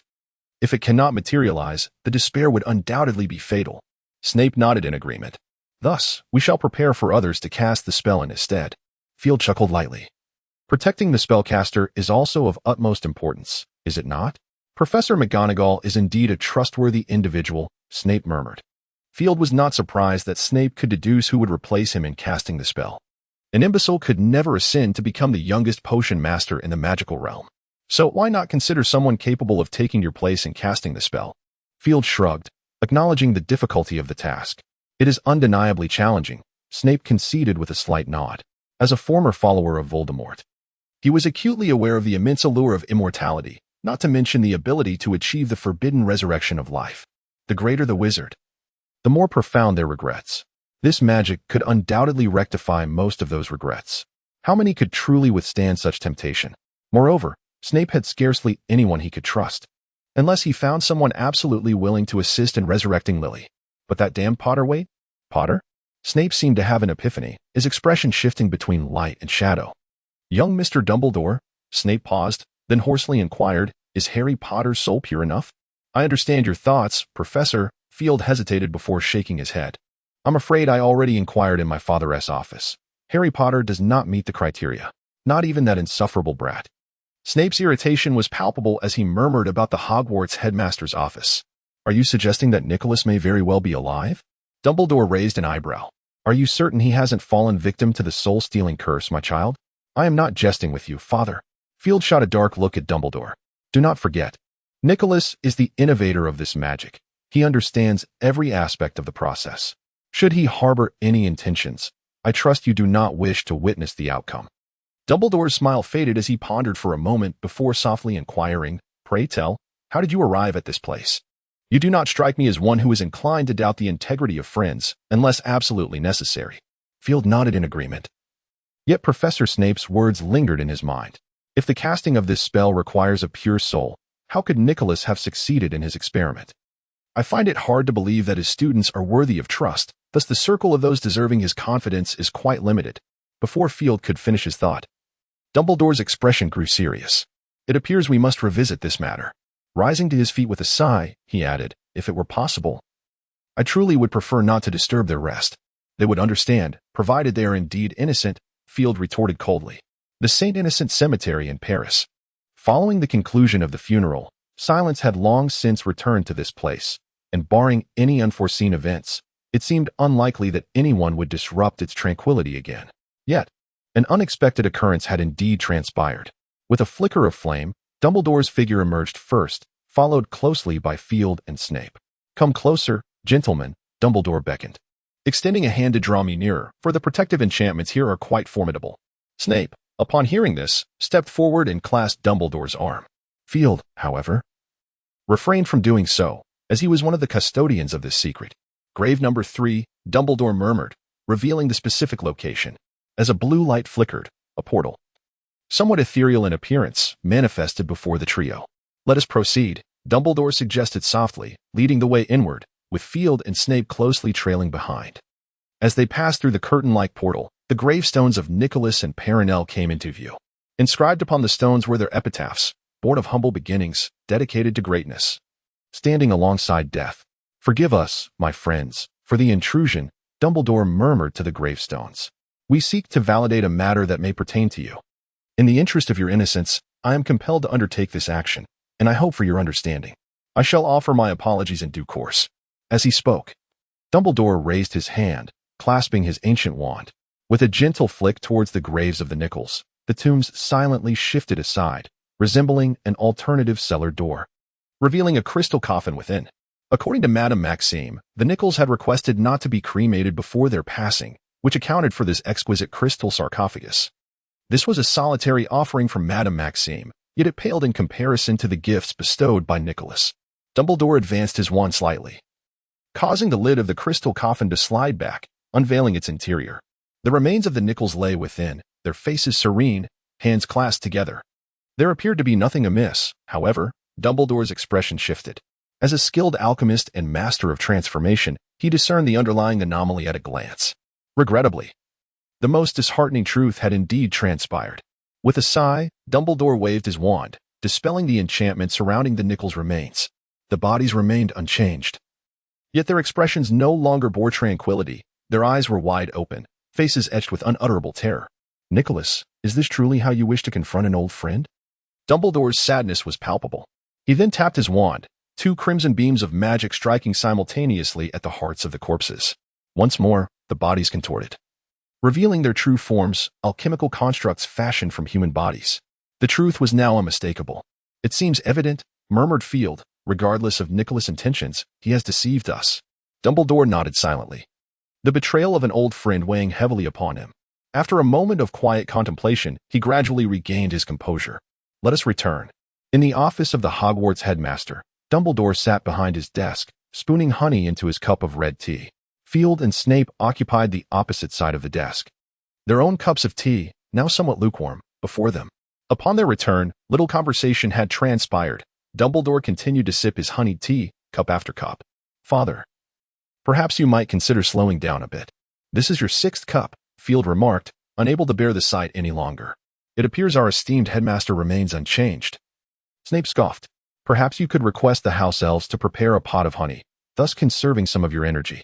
Regrettably, Severus, you fail to grasp the significance of ritual in life, Dumbledore replied, a smile gracing his face. Believe me, it is of utmost importance, is it not? It appears that the honey has not entirely stuck to your throat, which is indeed a cause for celebration, Snape remarked with a hint of sarcasm. Sweet treats invariably have the power to uplift one's spirits. Dumbledore, with a twinkle in his eye, gently tapped his fingers on the table, causing the red tea in front of Field and Snape to emit steam once more. Would you care for some cockroach clusters? Dumbledore produced a jar of the peculiar delicacy, reaching inside to grasp a few. Perhaps in an attempt to offer solace to the sorrowful elder before him, Snape silently accepted one and popped it into his mouth. Crunching down, crack. He then quietly retrieved his wand, gestured lightly towards his mouth, and began to rummage through his pocket, pulling out one potion bottle after another. Hey, Professor, number 12, Grimmauld Place. Field observed the now revitalized house with keen interest, his gaze lingering on Harry, who had donned a fresh outfit. You seem to be doing well lately, Field remarked, raising an eyebrow. It appears that Sirius is treating you rather well. He truly has been very kind to me. Harry replied, grinning. I feel almost as if I'm living in a dream. Seems like a splendid dream, Field teased with a smile. You might as well linger in it a bit longer, preferably for a lifetime. That's a wonderful idea, Harry nodded enthusiastically, by the way. I haven't yet thanked you for helping Sirius. It was merely a trivial matter, nothing to dwell upon. Field gently patted his shoulder.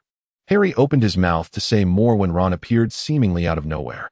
Hey, Harry, Ron exclaimed, throwing an arm around Harry's shoulders, effectively blocking his view of Field, casting a disapproving glance at him while saying, come on, we're all over there. He added, by the way, steer clear of those unsavory types. Unsavory? Field chuckled softly, amused. It was the first time anyone had described him in such a manner, a rather novel feeling. Perhaps we can continue this conversation later, Mr. Potter. Field waved at Harry. Of course, only if you wish. If you don't mind, I'll take my leave. With that, he turned and descended the stairs, unconcerned by Ron's slander, a mere child's jest. Ron, you should apologize to Field, Harry exclaimed, watching Field's figure disappear from view. Displeasure etched on his face as he glared at Ron. He hasn't done anything wrong. He even saved Sirius. Who knows what ulterior motives he might have? Ron muttered, noticing Harry's growing irritation and hastily changing the subject. Let's discuss this later. Hermione is already waiting for us. Sighing in resignation, Harry watched Ron's hurried retreat. For his dearest friend, he remained willing to embrace their flaws. Yet he still harbored hopes that Ron would undergo some positive transformations. Under the continuous guidance of Sirius, Harry had already experienced numerous changes compared to before. He could now faintly discern the distinction between good and evil and had a nascent awareness of his friend's true potential. He continued to wish for Ron's evolution. As for what the future held, only fate could unveil that mystery. Upon arriving in the lounge on the second floor, Field discovered a multitude of familiar faces. Professor Lupin, the werewolf, Arthur, the Muggle liaison, alongside his wife Molly, and the ever-changing Tonks. Hey, look who has arrived, Sirius exclaimed with a hearty laugh. Compared to their last encounter, he appeared considerably more robust, his features now radiating vitality. At that moment, he embodied the image of a dashing and charming rogue. You've become quite handsome, Sirius, Field remarked as they embraced tightly. You look far more agreeable than before. Of course, Sirius replied with a jovial laugh. How could one possibly look good in that dreadful place called Azkaban? Well, you have a point, Field nodded, stepping into the lounge and casually closing the door behind him. What a surprise to see you here, Field, Professor McGonagall greeted with a warm smile. How was your holiday? I hope all is well with you. Quite a bit has transpired, Field raised an eyebrow, but overall, it has been good. That's reassuring, McGonagall nodded in approval. However, if Albus is yet to find a new potions professor, I fear you may soon find yourself quite busy. Oh, what a pity, Field exclaimed, raising his hands in mock dismay. I am but a child. You hardly resemble a child, Phil, Dumbledore said with a twinkle in his eye. Yet, I must admit I have overlooked your age. Please pardon your father, my dear child. It is of no consequence. I bear no ill will, Field replied with a smile. Dumbledore nodded with satisfaction and then gestured for Field to find a seat. Field casually conjured a chair, placing it beside Professor McGonagall before settling down. The time is nearly upon us, Dumbledore announced, producing an antiquated pocket watch. After glancing at the time, he waved his wand gently, casting a soft red glow throughout the meeting room. I apologize for summoning you all while you were enjoying your holiday. Dumbledore spoke with a hint of apology in his voice. After the assembled wizards expressed their understanding, he continued, though reluctantly. It was essential to inform them. Aside from the already lurking Voldemort, Grindelwald's followers have begun to stir. More critically, there appears to be a powerful wizard in the magical community who seems to harbor some different intentions. Dumbledore, furrowing his brow, added, my friends, the magical world may soon face significant upheaval. While everyone was aware of Voldemort's situation, few had noticed the developments concerning Grindelwald, let alone the influential wizard Dumbledore mentioned. It now seemed that the formidable Voldemort might actually be the most manageable issue at hand. Professor, who is this powerful wizard you speak of? Sirius inquired with curiosity. You will learn in due time. I cannot disclose his name until I am certain. I apologize, Dumbledore responded, casting an apologetic glance at the wizards seated around the table. Very well, Sirius replied, slightly disappointed, yet he held no further expectations. After all, his friendship with Dumbledore was long-standing, and he understood the nature of the man well. So, what do you plan to do, Professor Dumbledore? Arthur asked, his brow furrowed. If the situation is as troublesome as you suggest, we may not be able to assist much. Given our limited numbers, you speak the truth. That is precisely my concern, Dumbledore admitted, pinching the bridge of his nose. What makes matters worse is that I find myself somewhat at a loss regarding our next steps. As the leader of the Order of the Phoenix, Dumbledore's uncertainty left the other members feeling even more unsettled. At that moment, faced with the varied gazes of the group, Field smiled slightly and said, Actually, the matter is quite simple, is it not? Simple? The assembly was taken aback, unsure of Field's intent. May I ask, what are your thoughts on Voldemort? Field inquired. Of course, we must eliminate him, without question. Sirius declared loudly, and the others nodded in agreement, signaling their concurrence with his assertion. And what about Grindelwald? Are you all certain you wish to eliminate him as well? Field asked, a knowing smile playing on his lips as he regarded the group. Sirius hesitated, this time refraining from speaking first. The others remained silent as well. Those present were well acquainted with the history between Dumbledore and Grindelwald, until they were certain of Dumbledore's stance. None would dare to voice their opinions. See, is it not already quite apparent? Field raised his hands in a gesture of resignation. Regardless of Grindelwald's past actions or his current endeavors, at the very least, he had not yet turned his wrath upon the British magical community. There was still time to act. For us, the worst-case scenario would be if Voldemort had indeed resurrected and had allied himself with Grindelwald. At that point, we would truly be powerless. Thus, my thoughts are quite straightforward. Field's tone was imbued with resoluteness. From this moment forth, we must prioritize vanquishing Voldemort at all costs. And swiftly, the others nodded in agreement, acknowledging Field's assertion. Dumbledore also inclined his head slightly, affirming that this was indeed the case. My friends, we must commence our efforts, for our time may be limited.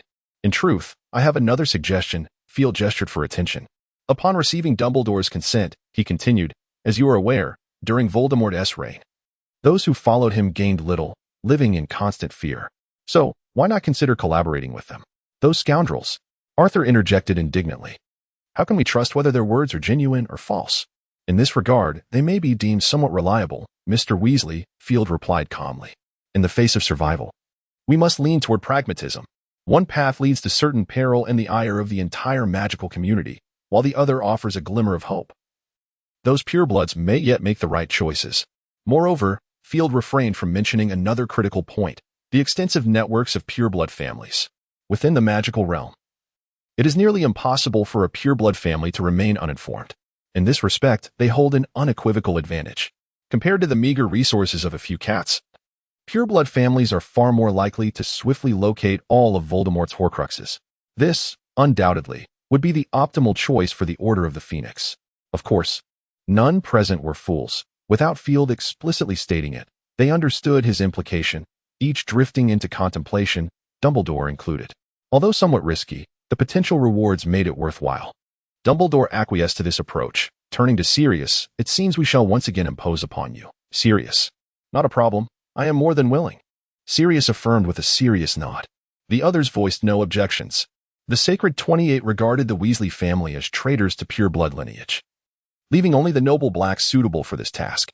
As he watched the owl soar into the sky, diminishing into a mere speck, Sirius suddenly felt a twinge of apprehension. Do you think we stand a chance of succeeding?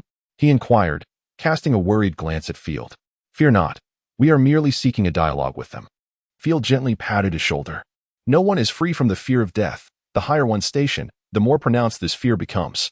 Rest assured, our chances remain considerable. I hope so. At Malfoy Manor in Wiltshire, England, in the study, Lucius reclined in a velvet armchair, his demeanor somewhat haggard. He cautiously rolled up his sleeve, cast a fleeting glance, and then covered it back again. He extended his hands and vigorously rubbed his cheeks before burying his face in his palms.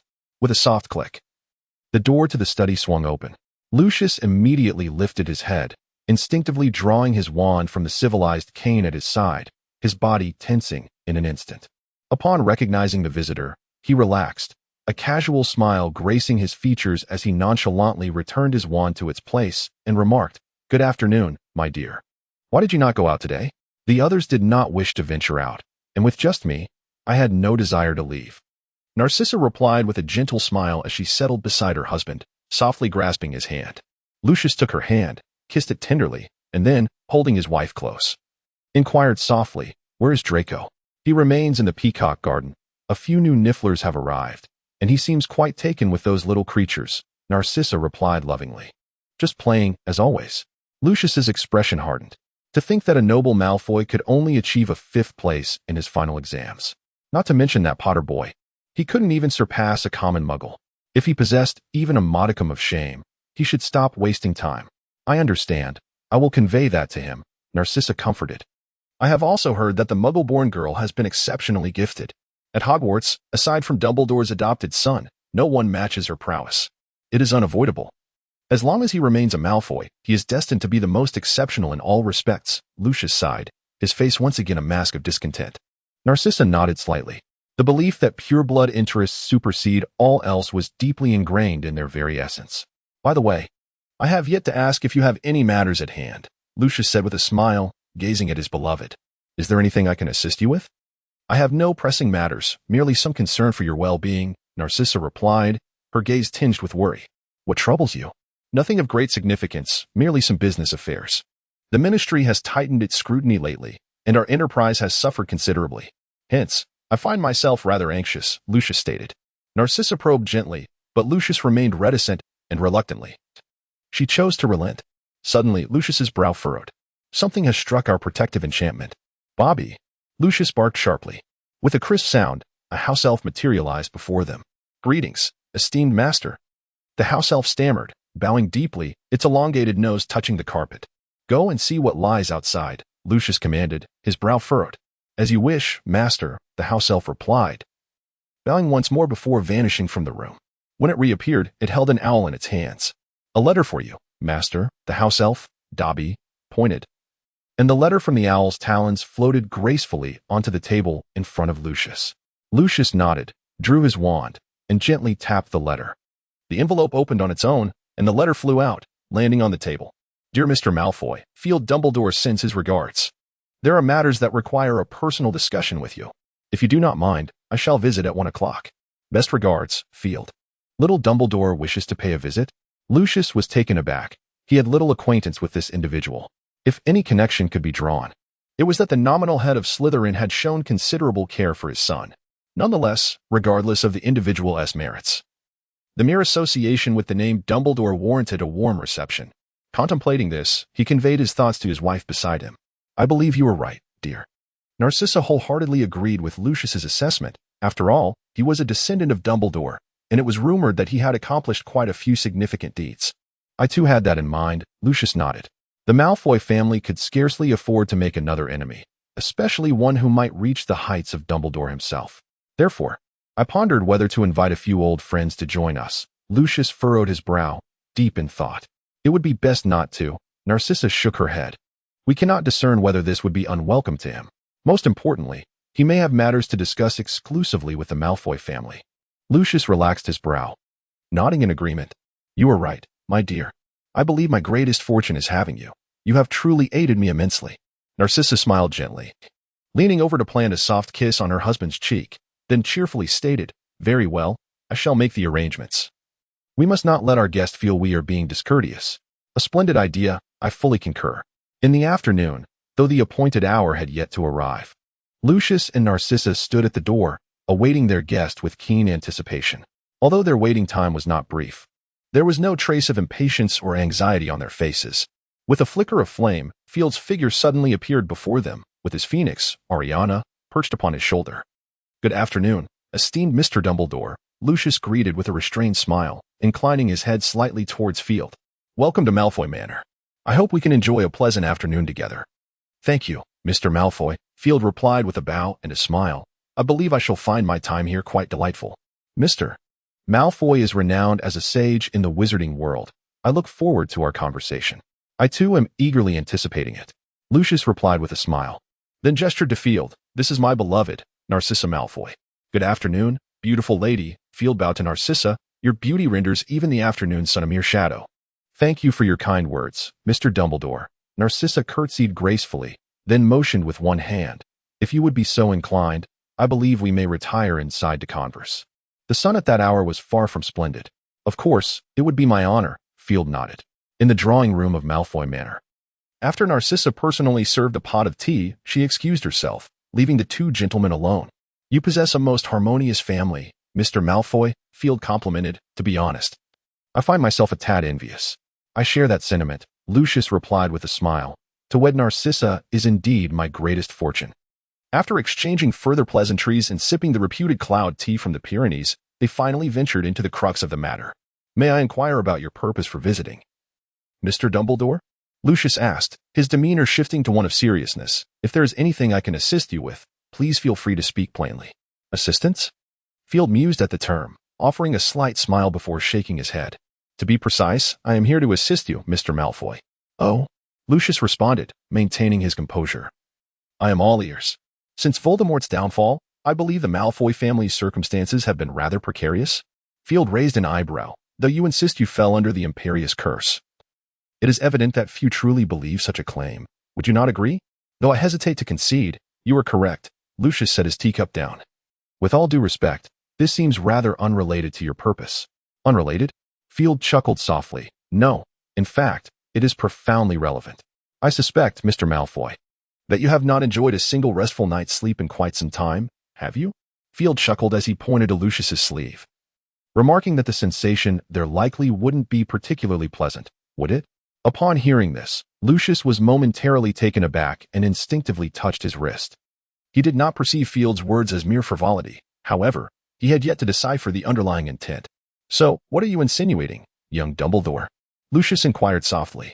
Voldemort is returning, Field replied, taking another sip of tea before leisurely articulating this grim reality. You were once his follower. You should be well aware of how he treats traitors. Not to mention, the Malfoy family was among the first to abandon him. Lucius's countenance darkened significantly. And after a moment of silence, Field disappeared in a burst of crimson light, following a sumptuous dinner at Malfoy Manor, amidst Lucius's warm send-off and keen gaze. The moment Field departed, Lucius's demeanor shifted abruptly. The earlier exuberance vanished, replaced by a visage of sorrow and confusion. What troubles you, dear? Narcissa gently inquired, concerned upon witnessing her husband's return to the sitting room, still bearing a bitter expression. Nothing, Lucius instinctively shook his head, forcing a smile. It seems you haven't had anything to eat. Would you care for a late-night snack? No, thank you. I do not require anything at the moment, Narcissa replied, shaking her head softly and embracing her husband. You harbor concerns, Lucius. If something burdens you, please share it with me. We can devise a solution together. Just as we used to. Lucius tenderly brushed his lover's long hair, hesitating for a moment before exhaling a deep sigh. Very well. It is my fault for causing you worry. There is indeed something I have not disclosed. Lucius slowly uttered this, rolling up his sleeve. Narcissa's expression sharpened, instinctively covering her mouth. Yes, Lucius nodded, managing a bitter smile. In truth, it has become increasingly apparent. We both understand the implications. When did it begin? Narcissa instinctively asked. It has been over 3 years, Lucius admitted without reservation, since Draco commenced his schooling. Are you concerned about what the Dark Lord may do to us upon his return?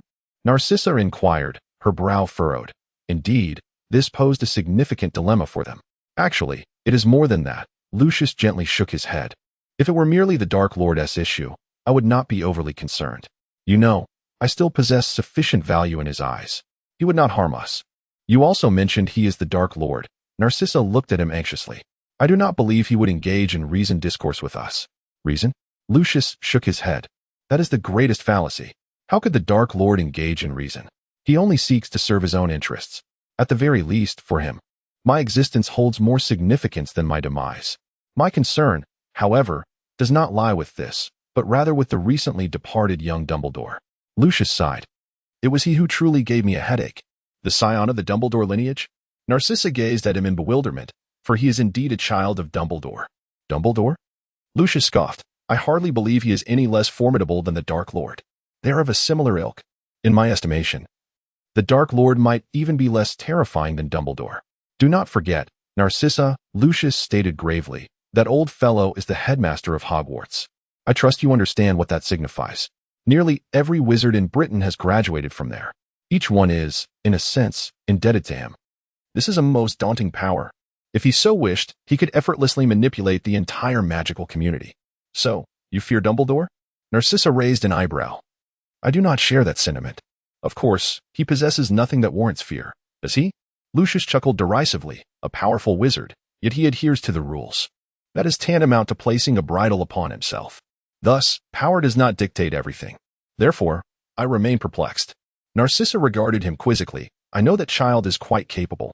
Even we must now address him as professor or headmaster. Is his magic truly that formidable? That is but one aspect. Lucius nodded slightly, in addition.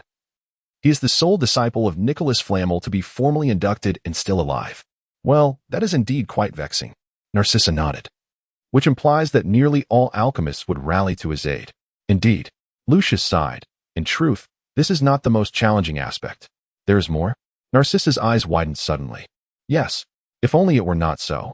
Lucius clenched his teeth in frustration. Do you know the name of this young Dumbledore? Phineas Dumbledore, if I recall correctly. Should be the name. Narcissa tilted her head and then affirmed with confidence.